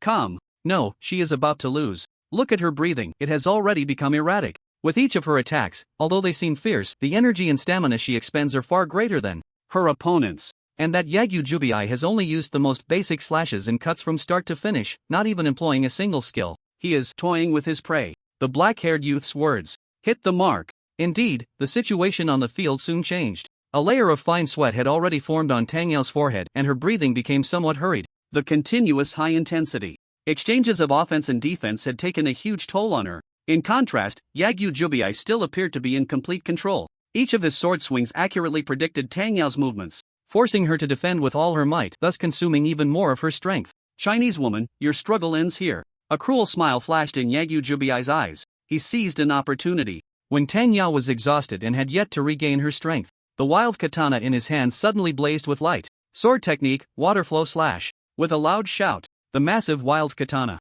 seemed to transform into a silver waterfall. With the terrifying might to sever everything, it came crashing down towards Tang Yao's head. This strike sealed off all of Tang Yao's escape routes. Not good. Zhao Tai and Long Zhan's hearts both leaped to their throats. They could see that Tang Yao absolutely could not withstand this blow. A glimmer of despair also flashed in Tang Yao's eyes. She could clearly feel that the breath of death had completely enveloped her. Instinctively, she crossed her crutches in front of her, making her final defense. But deep down, she knew it was merely a futile struggle. Just at this critical moment, boom! Just as the silver waterfall was about to engulf Tang Yao, a violent purple lightning bolt came crashing down. The lightning tore through the air, emitting a piercing explosion, and accurately struck the massive wild katana's blade. Clang! A deafening metallic clash echoed throughout the entire tarmac. Yagyu Jubiai's terrifying strike, which seemed destined to hit, was unexpectedly deflected several inches to the side by a sudden flash of lightning. The blade grazed Tang Yao's protective spiritual energy, carving a bottomless, terrifying chasm into the hard ground. Dust filled the air. A figure, unknown when it had appeared, stood in front of Tang Yao. Are you okay? A voice that sounded somewhat nonchalant yet carried a hint of seriousness rang out. Tang Yao abruptly looked up, staring at the not particularly tall but exceptionally sturdy back in front of her, completely stunned. Chen Feng? How could it be him? Damn it, you little brat. Chen Feng turned his head, not even glancing at Tang Yao. Instead, he fixed his gaze on Yagyu Jubiai, who wore a similarly shocked expression, and cursed loudly. You dare to make such a deadly move in front of our chief? I think you're tired of living. The purple arcs of electricity still crackled around the fist wraps on his right hand, making a sizzling sound. That flash of lightning just now was the skill of the Thunder Combat Mage that he had unleashed with all his might. This sudden turn of events left everyone present dumbfounded. Kyle from the Free Federation had a frozen smile on his face. Kawano Jiro from the East Japan had a flicker of astonishment in his cold, sinister eyes. Even Lin Mu, who had been watching the show, raised an eyebrow with interest. This guy finally stopped pretending. Switching out? Yagyu Jubiai steadied himself, gripping his slightly numb wrist, and looked coldly at Chen Feng. Are you Huaxia people unable to accept defeat? If you can't win, are you going to play a war of attrition? Kyle immediately reacted, clapping his hands and laughing, his voice filled with mockery. Ha ha ha. Interesting. Truly interesting. Is this the spirit of Huaxia's professionals? It really opens my eyes. If one person can't do it, then bring in another. What's the difference from a street brawl? The harsh mocking voices made the members of the Huaxia representative team turn pale again. Tang Yao was even more furious and ashamed. She struggled to stand up, gritting her teeth as she spoke to Chen Feng. Chen Feng, get down. This is my battle. I haven't lost yet. She knew that Chen Feng was trying to save her, but this way was even more painful than killing her directly. It was equivalent to telling the whole world that she, Tang Yao, was inferior. Shut up. Chen Feng scolded without turning his head. The chief is watching. If you lose again, it will be the chief's face that gets lost. The chief's face is 1,000 times more important than your ridiculous pride. You. Tang Yao was choked by his words, unable to say a single word for a long time. She looked at Chen Feng's back and instinctively glanced at Lin Mu in the distance. She found Lin Mu still wearing that indifferent expression, as if he tacitly approved of Chen Feng's actions. Tang Yao's heart sank suddenly. Yes, the captain sent him to fight to prevent him from losing face. But she had almost been cut down just now. This was more than just losing face, it was practically losing all of Huaxia's dignity. Realizing this, the unwillingness and anger in Tang Yao's eyes gradually gave way to a complex emotion. She took a deep breath and quietly said to Chen Feng's back, "Be careful. His blade is fast and his strength is great. Don't clash with him head-on." Upon hearing this, Chen Feng's lips curled slightly. Finally, she wasn't a hopelessly foolish woman. Got it. He flexed his wrist, producing a series of cracking sounds from his joints. He took a step forward facing Yagyu Jubiai's fierce blade intent, and grinned. "Come on, little brat. Let me show you what Huaxia speed is." A flicker of rage flashed in Yagyu Jubiai's eyes. What he hated most was being called little brat by Huaxia people. Looking for death. He stopped wasting words, swinging the wild katana in his hand again, creating a sound that sliced through the air, aiming for Chen Feng's head with a horizontal slash. The battle ignited once more. Faced with a strike capable of splitting mountains and shattering stones, Chen Feng showed no intention of retreating. He stomped his feet hard against the ground, charging forward instead. Is this guy crazy? The black-haired youth from the Free Federation frowned at the scene. Even a defensive class of the same level wouldn't dare to take a frontal strike from the... This actually wants to withstand it with his body? Kyle wore a look of amusement. Perhaps this is what the Easterners call courage, although it seems a bit foolish. However, in the next second, everyone's eyes nearly popped out. Chen Feng's figure suddenly became blurry at the moment of contact with the blade. Purple lightning flickered wildly around him. His speed surged to an unimaginable level in that instant. Thunder step. Whoosh! Chen Feng's figure, like a ghost, narrowly brushed past the blade. He had already closed the distance to Lu Sheng Shibing's front. The two were less than half a meter apart. What? Lu Sheng Shibing's pupils shrank sharply. He never expected that a mage could possess such terrifying close combat speed. The wild katana was too long to effectively defend at this distance. Too slow. Chen Feng's cold laughter rang in his ear. His right fist, wrapped in violent lightning, slammed fiercely toward Lu Sheng Shibing's chest. Thunder strike. This punch was as fast as lightning, with the force of a thunderclap. Lu Sheng Shibing had no time to react. He could only watch helplessly as that fist grew larger in his vision. Bang! A dull thud echoed. Lu Sheng Shibing was sent flying as if struck by a frenzied beast. He spat out a mouthful of blood in midair, crashing heavily onto the ground. Dozens of meters away, creating a shallow pit in the hard helipad. One move. Just one move. Lu Sheng Shibing, who had just been invincible, playing with Tang Yao like a toy, was directly blasted away. The entire helipad fell into a deathly silence. Everyone's faces were filled with disbelief. How is this possible? Kyle from the Free Federation had a frozen smile on his face. The black-haired youth beside him was equally stunned. A LV.37 can unleash such power? His close combat ability is actually this strong? The members of the Huaxia representative team were also in an uproar. Except for a few like Luo Tian and Song Bingyu, most of the team members, like Tang Yao, still had the impression of Chen Feng as a sycophantic lickspittle. They had no idea that this minister of logistics was actually so powerful. This guy. Tang Yao looked at the invincible figure in the arena, her heart filled with mixed emotions. Shame, shock, and a hint of an unusual feeling. She herself had not noticed. Cough cough. Lu Sheng Shibing struggled to get up from the ground. He wiped the blood from the corner of his mouth, glaring at Chen Feng with resentment. I admit, I underestimated you. However, that was just to warm up. Next, I will let you know the true terror of the... The moment his words fell, his aura surged again. A sharper, purer blade intent shot up into the sky. Oh, finally willing to show your true skills? Chen Feng shook his fists, the smile on his face growing increasingly arrogant. Come on, let me see just how tough you so-called Duan Mountain Warrior really are. Ultimate technique, one flash. Yagyu Jubiai's figure suddenly vanished from the spot. In the next second, he had already appeared behind Chen Feng. The wild katana in his hand transformed into a silver flash, almost impossible to catch with the naked eye, piercing straight for Chen Feng's back. This strike was as fast as it could get, and as fierce as it could get.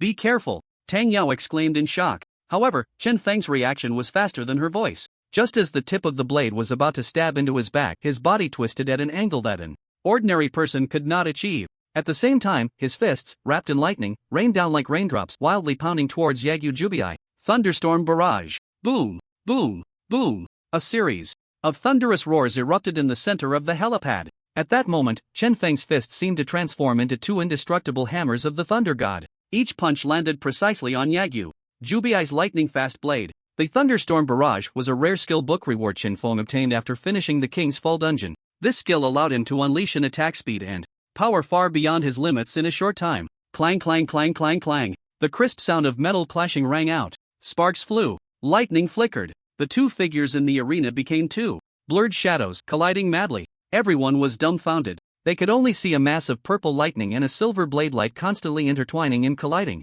They couldn't make out the specific movements of the two. So fast. Is this really the speed a second transformation professional can achieve? What kind of monster is the Thunder Combat Mage from Huaxia? Kyle from the Free Federation had completely retracted the disdain on his face. In its place was an unprecedented seriousness. The black-haired youth beside him stared intently at the scene. His eyes sparkled, seemingly analyzing the battle data of the two at lightning speed. Captain Kyle, that Huaxia guy, is very strong. His fighting style completely defies the conventional methods of a mage. He has perfectly integrated the power of lightning into close combat techniques. That Duan mountain warrior from the east, although his swordsmanship is exquisite and his speed is extremely fast, has completely fallen into a disadvantage under this storm-like assault. Just as he said, the situation in the arena had already tilted overwhelmingly. Yagyu Jubiai's face was filled with frustration and horror. Every time he struck, his opponent countered with an even more violent and unreasonable force. The opponent's fists were like an endless thunderstorm, leaving him no chance to catch his breath.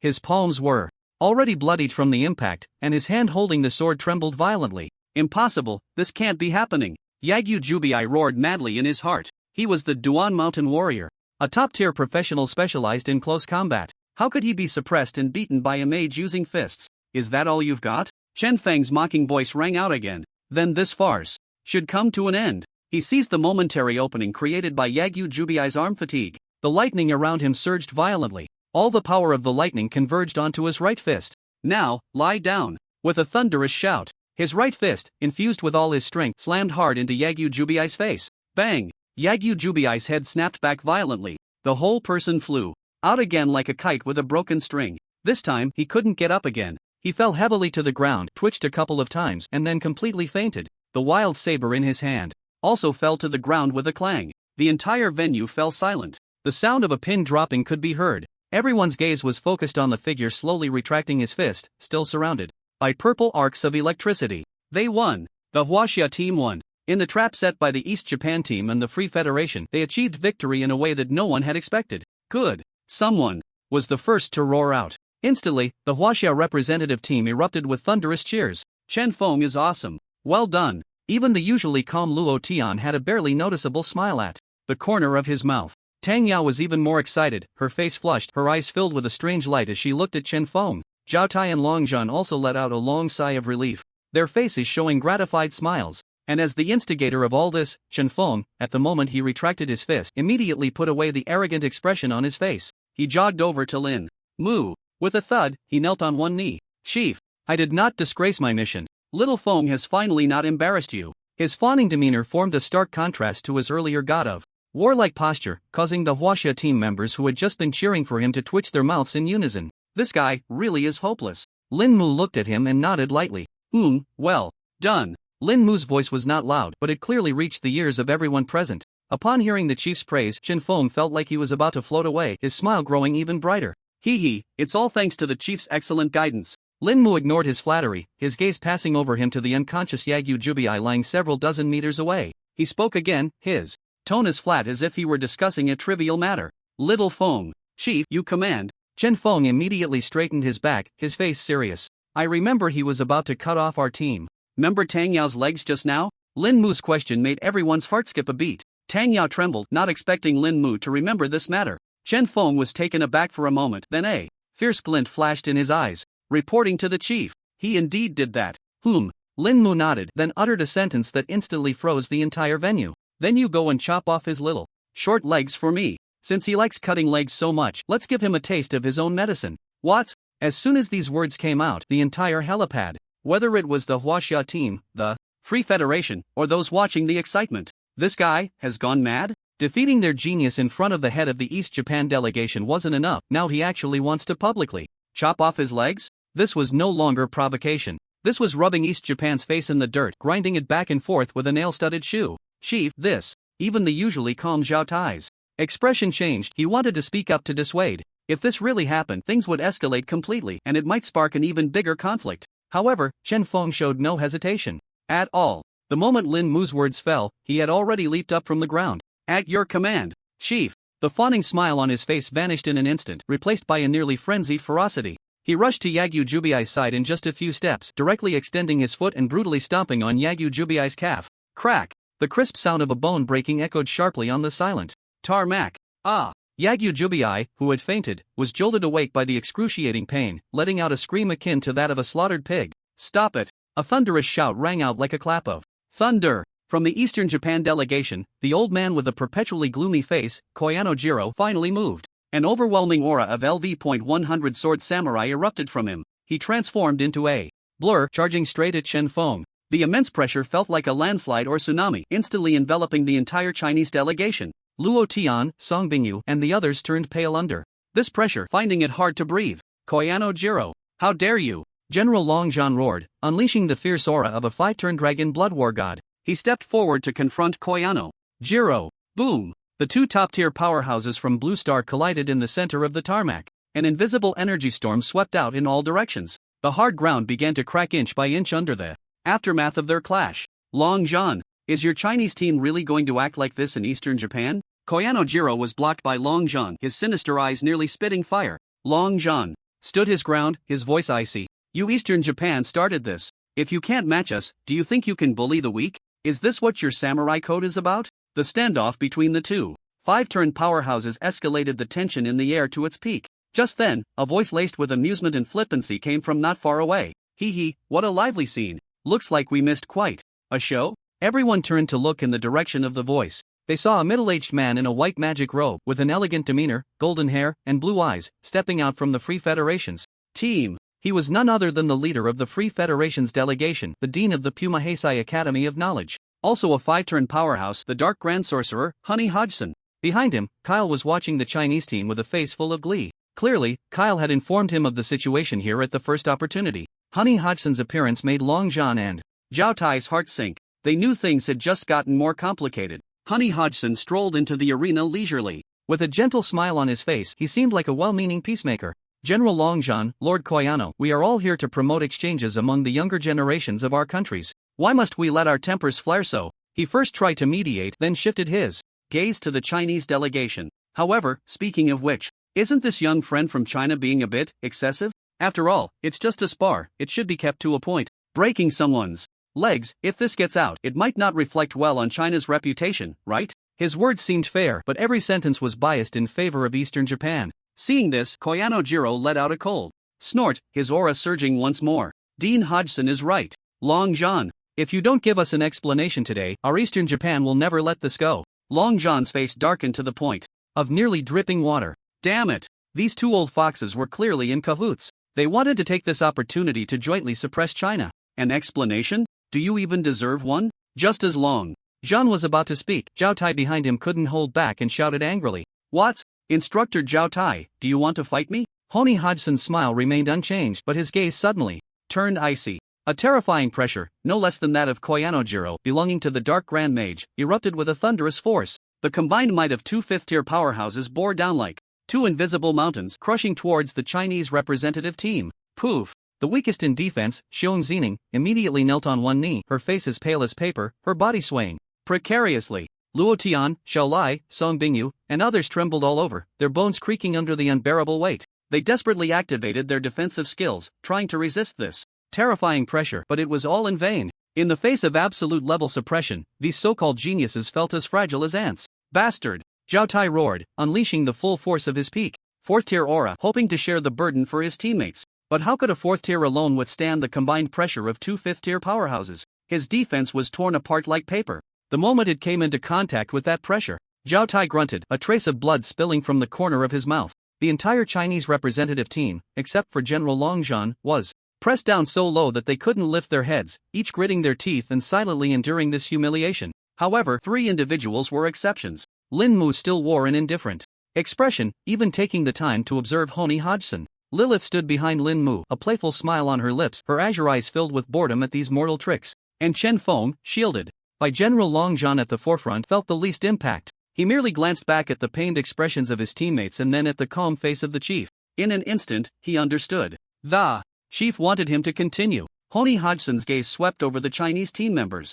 When he saw Lin Mu's nonchalant demeanor, his pupils involuntarily constricted. This boy they had been watching was indeed a bit strange. How could he remain unperturbed under the combined pressure of himself and Koyano-jiro? Was Long John secretly protecting him? Or did he possess some special item? Countless speculations flashed through Honey Hodgson's mind, and his interest in Lin Mu grew even stronger. He decided to add fuel to the fire. General Long John, do you still want to resist to the end? Honey Hodgson's voice boomed like rolling thunder, echoing over the tarmac. Is it worth offending our two major forces for a single team member? His and Koyano-jiro's momentum surged once more. Beads of sweat began to form on Long John's forehead. Facing two opponents alone, he already felt immense pressure. More importantly, he had to split his focus to protect the teammates behind him. Just as tensions reached a breaking point and the Chinese team was on the verge of being completely crushed, Lin Mu's indifferent voice rang out again. Xiao Fingzi, what are you waiting for? Did you not hear what I said? Lin Mu's voice was soft, but at that moment, on the silent tarmac, it resonated like thunder, clearly reaching everyone's ears.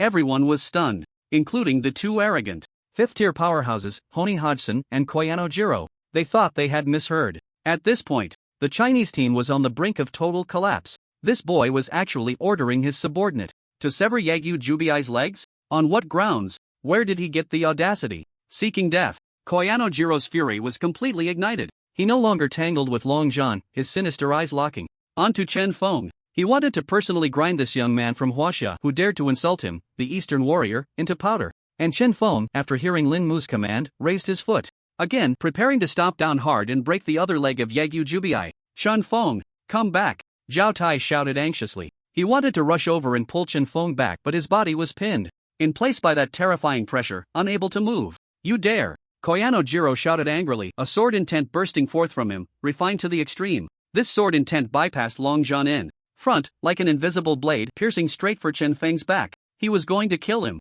Not good. Long John's expression changed drastically. He could feel the malice in Koyano-jiro's strike. It was not just pressure, but a blade of intent formed by condensing his own momentum. It was enough to obliterate an ordinary third-tier professional. He wanted to defend, to save Chen Feng. However, in front of him, Honey Hodgson increased the output of his pressure at the same time. General Long John, you can't be distracted now. Honey Hodgson's face revealed a cold smile. He wanted to hold Long John back, letting Koyano-jiro kill that ignorant young man from Huaxia. To give Huaxia an unforgettable lesson. Long John was tightly entangled by him, unable to split his focus. He could only watch helplessly as that invisible blade of intent was about to strike Chen Feng. Everyone in the Huaxia representative team had their hearts in their throats. Tang Yao instinctively closed her eyes, tears streaming down her face. She couldn't bear to witness the bloody scene that was about to unfold. It's over. Chen Feng was doomed.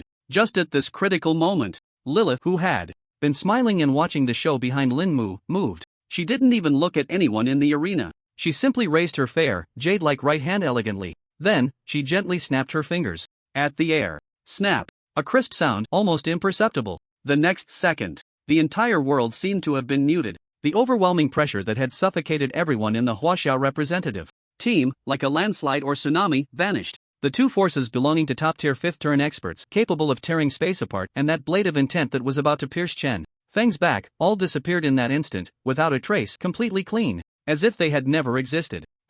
Both General Long John and Zhao Tai felt the pressure on them lighten simultaneously. They instinctively exchanged glances, seeing a hint of astonishment and confusion in each other's eyes. The pressure, how did it suddenly disappear? Did they retract it voluntarily? Impossible. They immediately turned their gaze to Honey Hodgson and Koyano-jiro across from them. Then, they witnessed a scene they would never forget. The two fifth-turn experts who had just been imposing their pressure together were now frozen in place as if they had seen a ghost. Their faces were filled with extreme horror and fear. It was a fear that came from the depths of their souls, a fear of an unknown power. They widened their eyes, frantically scanning their surroundings, as if searching for something. But they found nothing. They had no idea what had happened. They only knew that just in that moment, an indescribable, incomprehensible, even imperceptible supreme power had descended. That power caused them no harm. It simply brushed aside everything they had been proud of. Like an adult casually scattering a sandcastle built by two children. No, it was even easier, even more unreasonable. What is going on? Who is it? Who did this? Fear, boundless fear instantly enveloped the hearts of Honey Hodgson and Koyano-jiro. As some of the top powerhouses of Blue Star, they had lived for decades, witnessing all kinds of scenes. Yet the bizarre spectacle before them completely shattered their understanding. It felt as if their prideful nuclear weapons, at the moment of launch, had been rendered into duds by an unknown force. This was even more terrifying than being killed outright. "Who is it?" Koyanojiro exclaimed in shock, his voice trembling. Honey Hodgson's face was as pale as a ghost. Cold sweat streamed down his forehead as he fixed his gaze on Long Zhan, demanding sternly, "Long Zhan, what else are you hiding in Huaxia?" He instinctively believed this was a hidden trump card from Huaxia. Long Zhan and Zhao Tai were equally bewildered. "We're hiding someone? How come we don't even know about it ourselves?" However, they quickly reacted. Their eyes, in unison, suddenly glanced towards the stunning blonde woman behind Lin Mu. Could it be her? Only this explanation made sense. This maid, who had been by Lin Mu's side from the very beginning, seemingly harmless, was truly an unfathomable existence. A storm surged in the hearts of Long Zhan and Zhao Tai. Their perception of Lin Mu was once again refreshed. Meanwhile, Lilith, the instigator, still wore a beaming smile as if she hadn't done anything at all. Only Lin Mu had a barely perceptible curve at the corner of his mouth. Very good. Lilith could be considered a capable assistant. At that moment, Chen Feng, feeling the threat dissipate, regained his ability to act. He paid no attention to the ghostly expressions of the two fifth-tier powerhouses. All that occupied his mind was the command from the chief. He lifted his foot again, this time without any hesitation. Crack! Another sharp sound of bones breaking echoed. Yagyu Jubiai's other calf was brutally crushed under his foot. Ah! A heart-wrenching scream once again reverberated across the tarmac. Baka! Koyanojiro's eyes nearly bulged out at this scene. The fear in his heart was instantly replaced by boundless rage. Right in front of him, his prized disciple had been crippled. This was a tremendous humiliation. "I will kill you," he roared, no longer caring about the unknown force, drawing his sword to strike at Chen Feng. However, as soon as his sword was raised halfway, it could advance no further. An even more terrifying and solidified invisible force pressed down on him like a mountain weighing millions of tons. Thud! Koyanojiro couldn't even let out a muffled groan. His knees buckled, and he fell heavily to the ground. The hard tarmac was directly dented by his knees, creating two deep pits. Every bone in his body cried out in agony, as if it would be crushed into a puddle of flesh at any moment. Cold sweat instantly soaked his robes. This time, he finally felt clearly just how terrifying that power was. Koyanojiro struggled to lift his head, using all his strength to look around. His sinister eyes were filled with endless fear and pleading. He wanted to beg for mercy, to speak, but he found he didn't even have the strength to open his mouth. He could only endure the overwhelming authority that could crush everything, like an ant trampled underfoot, in despair. Honey Hodgson, witnessing this scene, was terrified to the core. He no longer dared to linger for even a moment. Silently, he began to retreat, wanting to distance himself from this place of trouble. Meanwhile, after crushing Yagyu Jubiai's legs, Chen Feng seemed to have accomplished a trivial task. He even disdainfully wiped the soles of his shoes on Yagyu Jubiai's clothes. Then, with a face full of fear, he jogged back to Lin Mu's side. "Captain, Xiao Fengzi has lived up to the mission. It's just a bit dirty for your eyes." His sudden transformation into a coward made the members of the Huaxia team twitch at the corners of their mouths again. This guy would be wasting his talent if he didn't go into acting. Everyone's gaze was focused on those few Huaxia people. The young captain, calm and collected, as if everything was under control. And that quirky member who was a god of war one moment and a sycophant the next. What kind of monsters was this Huaxia representative team made of? Kyle from the Free Federation had long lost his smile. In its place was an unprecedented seriousness. The black-haired youth beside him, with eyes glinting under his tactical goggles, seemed to be analyzing everything that had just happened frantically. "Captain Kyle." The black-haired youth's voice was somewhat dry. "The woman next to the Huaxia captain is very unusual. I just tried to analyze her energy fluctuations, but my smart monitoring system issued the highest level red alert. The warning content was data overflow, target unresolvable, recommend immediate withdrawal." Kyle's heart sank sharply. An existence that even the tactical goggles of Heaven's Eye, Ryan couldn't analyze? What level of powerhouse could that be? Peak of the fifth transition? Or, even higher? Kyle dared not think further. He glanced at Dean Hodgson, who had quietly retreated to the back of the team, and made a decision in his heart. This global freshman exchange conference was likely to be more dangerous than imagined. On the Huaxia representative team side, there was also a dead silence. Tang Yao looked at the kneeling Koyanojiro, who was pressed down by Lilith and unable to move, and then at Lin Mu. The shock in her heart could no longer be described in words. Lin Mu glanced at the kneeling Koyanojiro, then he looked at the distant, terrified members of the Eastern Japan team, feeling a bit bored. He quietly said to Lilith, "Let him go, don't play to the point of killing him." "Yes, master," Lilith obediently replied. The invisible force pressing down on Koyanojiro instantly vanished. Koyanojiro felt as if he had been granted amnesty, collapsing to the ground, gasping for breath, his whole body drenched in cold sweat. His bewildered eyes were filled with endless fear, and he could no longer muster any resentment. "Get lost." Lin Mu's voice rang out again. "Take your useless disciple and disappear from my sight." I don't want a repeat of today's events. Otherwise, it won't be as simple as a broken leg. Koyanojiro struggled to get up from the ground. He didn't dare to retort, nor did he even dare to look at Lin Mu again. He deeply bowed to Lin Mu. Then he signaled his subordinates to lift the already unconscious Yagyu Jubii. "Let's go!" he hoarsely shouted, leading the remaining members of the Eastern Japan team away. In a disheveled manner without looking back. Before leaving, he cast a resentful glance at the distant Honey Hodgson. That gaze seemed to say, "You old bastard, you sold me out so damn fast." Honey Hodgson pretended not to see, leading the Free Federation team quietly to a farther place. They looked as if they were just passing by. A storm instigated by the Eastern Japan and Free Federation had ended in a way that no one had expected. The Huaxia team achieved a great victory. Moreover, it was a crushing victory. Good. Finally, someone from the Huaxia representative team couldn't help but lead the cheers. The suppressed humiliation and anger, at this moment, transformed into exhilarating excitement. Chen Feng is amazing. The captain is amazing. Cheers erupted one after another. Long Zhan and Zhao Tai also let out long sighs of relief, their faces showing gratified smiles. Although the process was somewhat thrilling, the outcome was good. Just then, a hurried sound of footsteps approached. A group of staff dressed in official attire from the East Ing, led by a middle-aged man, arrived fashionably late. "Oh dear, General Longzhan, I truly apologize. I truly apologize." The middle-aged man at the forefront rushed over with a face full of anxiety, plastered with a hypocritical smile. "There was a sudden minor malfunction in the airport's communication system, and we only just received news of your arrival. We sincerely apologize for the delay." His clumsy excuse made the Huaxia team members want to laugh. Communication malfunction? What a joke!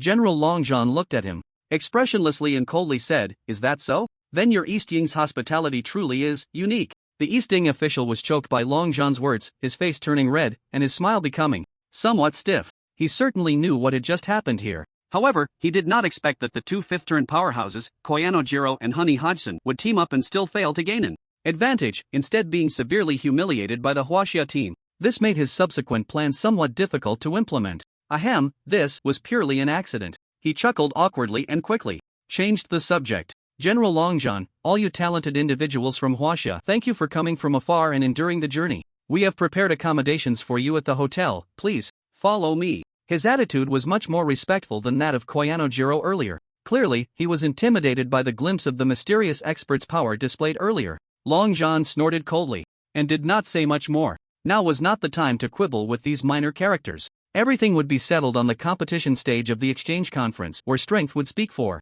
itself. "Lead the way," Longzhan said. "Hi, hi." The East Ing official, as if granted amnesty, quickly nodded and bowed as he led the way. The Huaxia representative team followed behind under the watchful eyes of many. Along the way, the representatives from various countries looked at them with expressions full of shock and curiosity. They had clearly witnessed the thrilling confrontation just now. The Huaxia team was likely to become the biggest dark horse this year. Soon, they were brought to the most luxurious hotel in the East capital, specifically designed to host professionals from various countries, the Sky City Hotel. The hotel towered into the clouds, with interiors decorated in utmost luxury. However, just as they were arranging the rooms, new trouble arose. "I truly apologize, General Longzhan," the East Ing official said with a face full of difficulty. "Due to the large number of representative teams this time, the top suites in the hotel are already fully booked. So, we can only trouble you to temporarily share a floor with the representatives from the Brahmin country. But rest assured, the rooms are all independently separated and there will absolutely be no disturbances." As soon as he said this, Longzhan and Zhao Tai's brows furrowed again. The Brahmin country? The very country that constantly clamors to compete with Huaxia on the international stage, always wanting to compare everything? Arranging them on the same floor was clearly a provocation. "What? In such a large East capital, you can't even gather a dozen suites?" Zhao Tai's tone was filled with hostility. "This, indeed, was our oversight. I sincerely apologize." The East Ing official bowed again in apology, but there was no sign of wanting to resolve the issue on his face. Clearly, this was a deliberate arrangement. Longzhan glanced at the expressionless Lin Mu, knowing he was not interested in these trivial matters. He didn't want to waste time on such matters, so he said coldly, "All right, let's leave it at that. I hope the friends from the Brahmin country can behave themselves." Of course, of course." The officials from the East Japan nodded repeatedly, but they were sneering inwardly. Behave? That group of self-important Brahmin elites, if they could behave, then they wouldn't be who they are. Sure enough, when the Chinese representative team arrived at the designated floor, a group of dark-skinned young men dressed in luxurious robes stood in the corridor, each with an arrogant expression. At the forefront was a tall young man with a gold ring on his nose and a gaze full of aggression. Upon seeing the Chinese team approach, a contemptuous smile curled at the corners of his mouth. Oh, isn't this our eastern neighbor, the Chinese team? His Chinese was somewhat stiff, but The provocative tone was unmistakable. no one from the Chinese team paid him any mind. Everyone was busy looking for their own rooms. However, just as Lei Ming reached the door of a suite marked with his name and was about to swipe his card to enter, the young man with the gold ring suddenly stepped forward, blocking the entrance with his tall frame. Wait, the gold-ringed youth's gaze fell on Lei Ming's sturdy build and honest face, a flicker of disdain crossing his eyes. I have my eye on this room. You should go stay in that room over there. He pointed to a much smaller room at the end of the corridor, his tone filled with an air of entitlement. This action instantly ignited the anger of everyone on the Chinese representative team. What did you say? Tang Yao, with the hottest temper, exploded first. The purple iron crutch in her hand buzzed ominously. You dog, say that again? Tang Yao glared at the gold-ringed youth, her aura already beginning to rise. Not just her, but Xiao Lai, Song Bingyu, and others also narrowed their eyes and stepped forward, shielding Lei Ming behind them. They had just been disgusted by the East Japan and the Free Federation at the airport. Now, even some unknown Indian dared to shit on their heads? This was absolutely outrageous. The gold-ringed youth, facing the fury of the Chinese team, showed no fear. Instead, his smile grew even more arrogant. What? Am I wrong? He pointed at Lei Ming, his tone dripping with contempt. A big fool like him, who looks like he doesn't have much sense, deserves to stay in a place like that. This big room should naturally be enjoyed by me, the number one genius of the Brahmin country, infernal arbiter, Shakru. The Brahmin team members behind him burst into loud laughter, their eyes filled with disdain for the Chinese team. Captain Shakru is right. Weaklings should have the awareness of weaklings. Giving up the best room is your honor. This blatant humiliation made the faces of the Chinese team members turn ashen, their fists clenching tightly, looking for death. Xiao Lai could no longer hold back, his hand already resting on the hilt of his sword, a sharp sword intent radiating from him. However, just as a major conflict was about to erupt, Lei Ming, who had been protected behind them and was considered the honest man, suddenly moved. He extended his large hand, like a fan, and gently pressed it on Xiao Lai's shoulder. Deputy Captain Xiao Lai, don't be impulsive. His voice was as deep as ever, revealing no emotion. Xiao Lai was taken aback. Lei Ming, you. He thought Lei Ming was going to swallow his anger. After all, Lei Ming usually gave the impression of being honest and not wanting to cause trouble.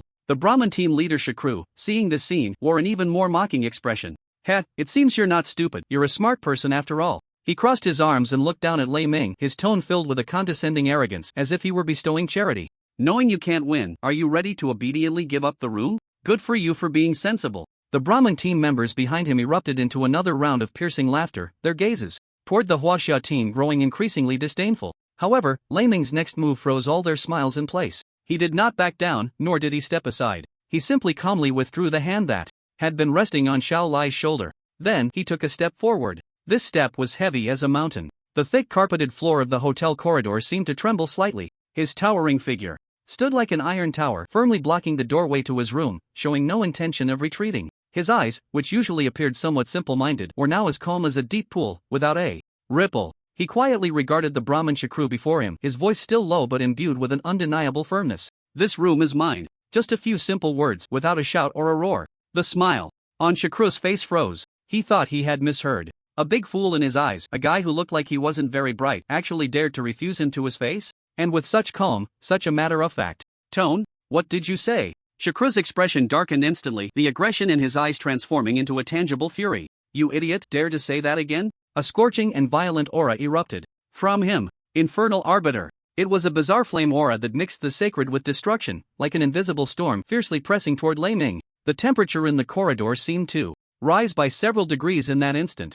Captain Shakru is angry. That Huaxia fool is dead meat. The Brahmin team members wore cruel smiles, ready to watch a good show. Faced with the terrifying pressure bearing down on him, Lei Ming remained expressionless. Just as Shakru's momentum was about to completely engulf him, a circle of pure golden light suddenly radiated from Lei Ming's body.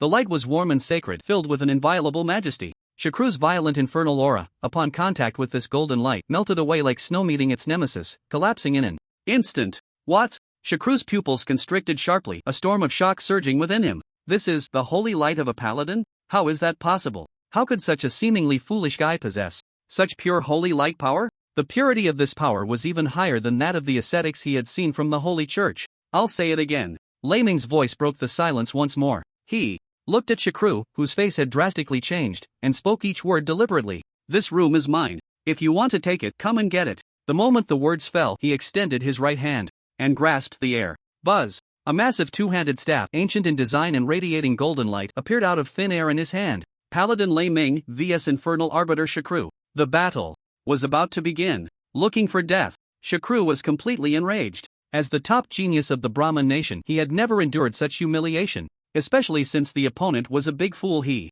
had looked down upon from the start. Whip of Inferno, he roared, swinging his right hand forward. A long whip formed from dark red hellfire appeared out of thin air, accompanied by a howling sound that tore through the air, striking fiercely at Thunder's face. This whip moved with incredible speed, at an awkward angle filled with destructive power. The walls on both sides of the corridor bore charred marks from the whip's aftershock. Thunder, be careful, Xiong Zining instinctively exclaimed, her heart racing. Facing the roaring flame whip, Thunder did not dodge or evade. He didn't even raise the staff in his hand. He simply threw a punch forward. It was such a plain and unadorned straight punch, devoid of any technique. Yet, on the edge of his fist, it was enveloped in a layer of thick, solid golden holy light. That radiance was no longer warm and gentle but filled with the majesty of dominance and the power to purify everything. Has he gone mad? He actually wants to take Captain Shakru's hellfire whip head-on with his fist? The members of the Brahmin nation wore expressions of mockery and disdain at this scene. However, the next second, boom! The fist wrapped in golden holy light collided with the long whip engulfed in raging hellfire in mid-air. There was no earth-shattering explosion, no energy-ravaging shockwave. All that could be seen was that the violent hellfire whip, upon contact with the golden holy light on Thunder's fist, reacted as if it had encountered its nemesis. It emitted a sizzling sound and then melted away inch by inch. Yes, it melted, forcefully purified, decomposed, and erased by that overwhelmingly powerful holy light, as if it had never existed at all. And Thunder's fist, after shattering the hellfire whip, maintained its momentum. It continued on its straight trajectory, crashing heavily into Shakru's crossed arms in a desperate defense. Bang! A dull thud echoed. Shakru's entire body felt as if it had been struck head-on by a rampaging prehistoric beast. He let out a muffled groan, his tall frame uncontrollably stumbling backward. 1 step, 2 steps, 3 steps. With each step he retreated, the carpet and floor beneath him groaned under the unbearable weight. It wasn't until his back slammed heavily against the corridor wall that he barely steadied himself. The entire world seemed to have been muted. Everyone stared dumbfounded at this scene, their minds blank. Did he win? No, this was no longer a victory. This was a complete crushing, a thorough and utter crushing. A paladin, known for defense and support. Yet, in a head-on confrontation, he had repelled the Hellfire Arbiter, famous for its ferocity and attack, with a single punch? Who the hell is the real attacker here? On the Huaxia team's side, Xiao Lai unconsciously loosened his grip on the sword hilt, his eyes filled with shock. Even the usually arrogant Song Bingyu looked at Thunder's back with an incredibly complex expression. This guy is also a monster. Chun Fang's eyelids twitched in disbelief. Damn, the chief is surrounded by these abnormal guys. My position as the head of logistics is in jeopardy. Meanwhile, on the Brahmin side, there was an eerie silence. The mockery and disdain on their faces had long vanished. In its place was unprecedented shock and disbelief. Shakru, their invincible captain, had actually been pushed back by a single punch? Shakru slowly lowered his blocking arms, feeling a fiery pain in his limbs as if his bones were about to break. He stared intently at Thunder, his aggressive eyes now filled with seriousness and fear. Who exactly are you? He gritted his teeth, speaking each word slowly. Thunder slowly retracted his fist, his expression still calm. The tail end of the Huaxia team, Thunder. He looked at Shakru, whose face had turned extremely ugly, and spoke in a flat tone. Do you want to continue? If you want to fight, I will accompany you to the end. Shakru's pride was trampled like never before. You seek death. He let out a beast-like roar, and the flames of karma surged up once more. This time, the color of the flames deepened, almost dark red, as if countless vengeful souls were wailing within. Very well. You have successfully angered me. A sinister smile appeared on Shakru's face. I will let you know just how terrifying a true arbiter of karma can be. Karma flame manifestation. Wrath of the burning sky. He clasped his hands together forcefully. Boom! A massive manifestation, nearly 3 meters tall, with 3 heads and 6 arms, engulfed in raging karma flames, materialized behind him with a thunderous roar, almost reaching the ceiling of the corridor. The manifestation's face was grotesque, with 6 arms wielding different flaming weapons like knives, guns, swords, and halberds, exuding a terrifying aura capable of incinerating everything. The temperature in the entire corridor soared once again. The walls and ceiling began to twist and melt under this terrifying heat. The hotel's fire alarm system emitted a piercing shriek. Oh my god, it's Captain Shakru's manifestation. He was actually forced to use this skill. The members of the Brahmin kingdom looked at the imposing flame manifestation, their faces rekindled with confidence and fervor. In their eyes, the battle was already over. No one could survive under this wrath of the burning sky. On the side of the Huaxia team, several members' expressions turned extremely serious. In their view, the terrifying power contained within that flame manifestation far exceeded what Thunderclap LV.26 could contend with. Fall back. Zhao Tai's expression changed, and he shouted loudly, preparing to intervene. However, just as he was about to act, General Longzhan raised his hand to stop him. Let's wait and see. Longzhan's gaze was fixed intently on Thunderclap, his eyes filled with anticipation. With Lin Mu, this freak, as a precedent, the brilliance of the other members of the Dragon's Nest was completely overshadowed. He had a premonition. This paladin, who had always been regarded as the honest person by them, had yet to reveal his true strength. In the center of the battlefield, facing the godlike flame manifestation, a flicker of expression finally appeared on Thunderclap's face. Is this your full strength? Thunderclap shook his head, a hint of disappointment in his tone.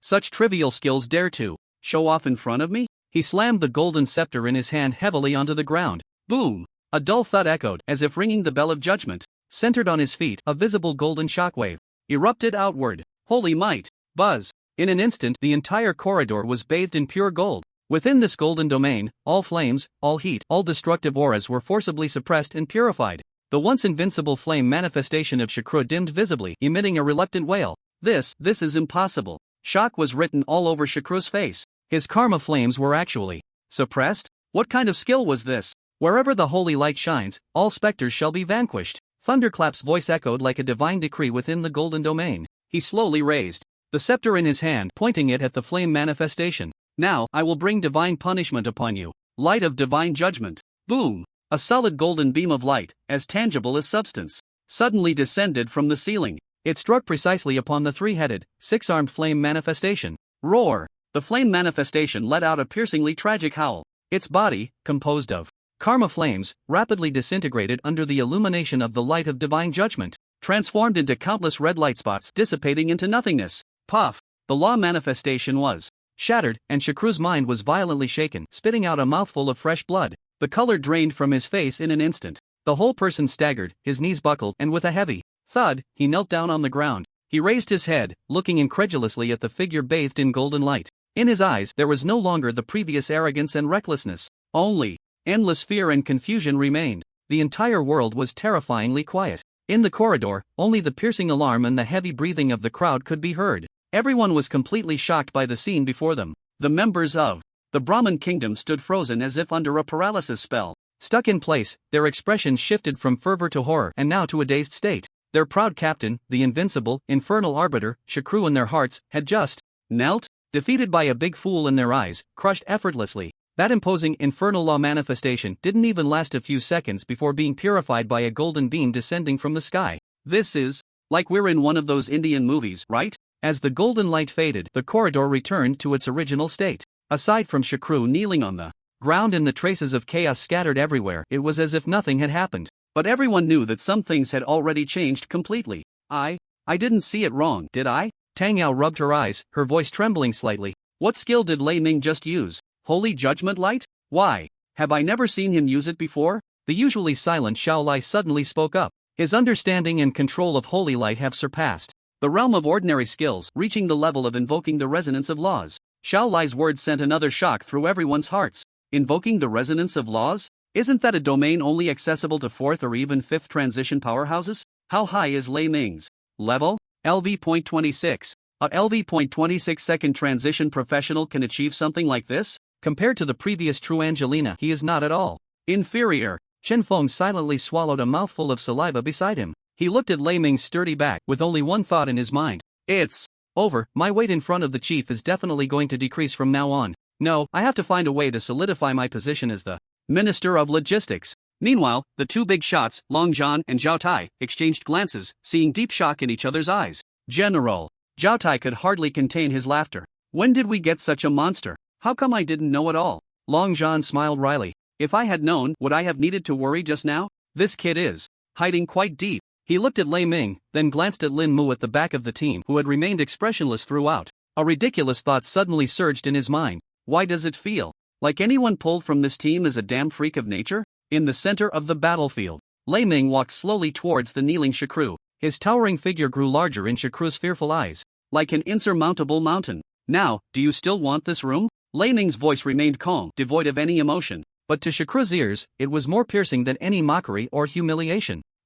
Shakru opened his mouth but couldn't utter a single word. He had lost. Lost utterly, lost without a trace. His prideful infernal fire was like a joke in the face of the other's unmatched holy light. The so-called karma fire arbiter was utterly fragile in the face of true divine punishment. Your karma fire is ineffective against me, Lei Ming stated calmly, looking at him as if it were a simple fact. Because I am the holy light. Shakru lay on the ground like a dead dog. Only then did the Brahmin team members behind him seem to awaken from their dreams. They looked at Lei Ming, their eyes filled with fear, no longer daring to show any signs of provocation. A few of them hurriedly rushed forward to lift Shakru up. They scurried away towards the small rooms at the end of the corridor, not daring to utter a single word. The entire corridor fell silent once more. On the Huaxia team's side, after a silence of several seconds, a thunderous cheer erupted. Damn! Lei Ming is awesome! So damn cool! I am the holy light! That line is incredible! When an honest person gets angry, it's truly terrifying. The team members could no longer contain their excitement and pride, rushing forward to surround Lei Ming.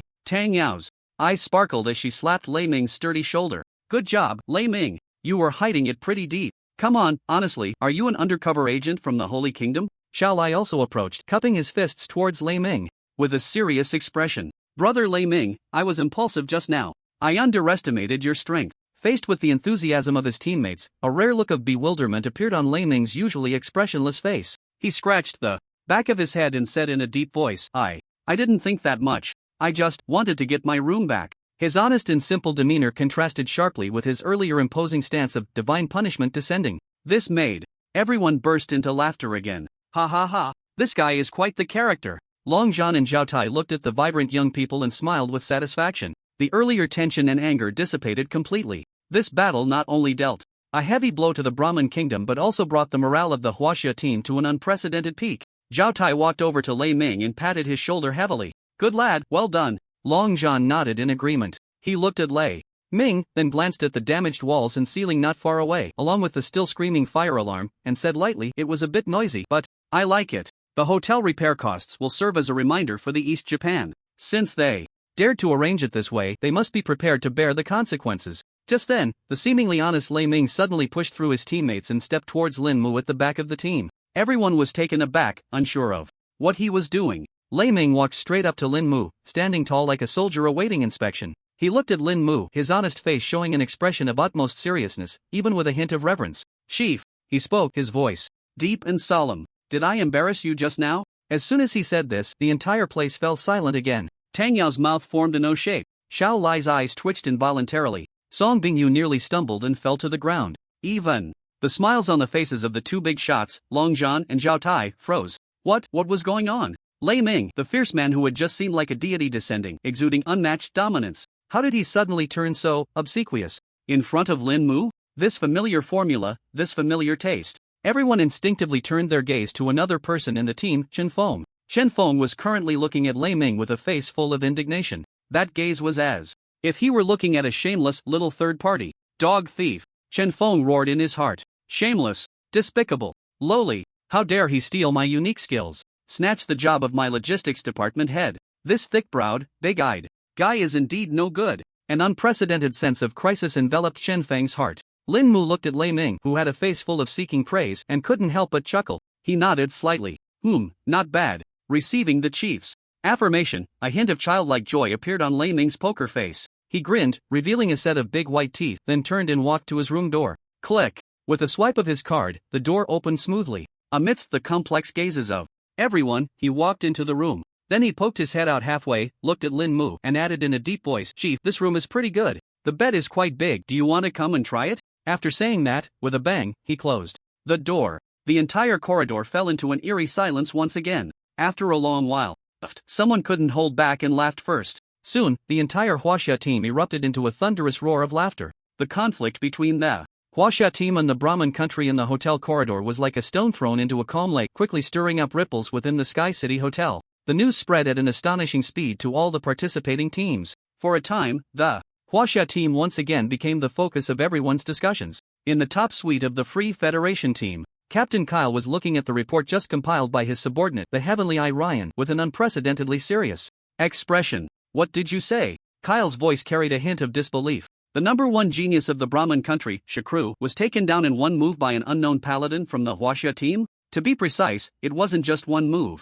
Ryan, wearing tactical goggles, calmly corrected him. According to the energy residue analysis from the hotel corridor and the vague images obtained from other sources, there were 2 formal encounters between the 2 sides. In the first, the Huaxia team's paladin Lin Mu shattered Shakru's flame whip with a single punch and pushed him back. In the second, Shakru used his flame law form, while Lin Mu unleashed a skill never seen in our database, summoning a holy light that invoked the laws, instantly destroying the law form and causing Shakru to be severely injured and unconscious. Ryan's tone was very calm, but Kyle could hear the hidden shock within. Special skill? Kyle's brows furrowed tightly. How could a second transformation paladin involve the laws? Isn't that power only accessible to 4th transformation experts? That's precisely the crux of the problem. Ryan adjusted his tactical goggles, the lenses flashing with massive data streams. That Lei Ming's holy light is problematic. Its energy purity and power have completely exceeded the scope of LV.26. Kyle's heart sank sharply. First, there was that formidable melee mage at the airport. Now, another strangely powerful paladin had emerged.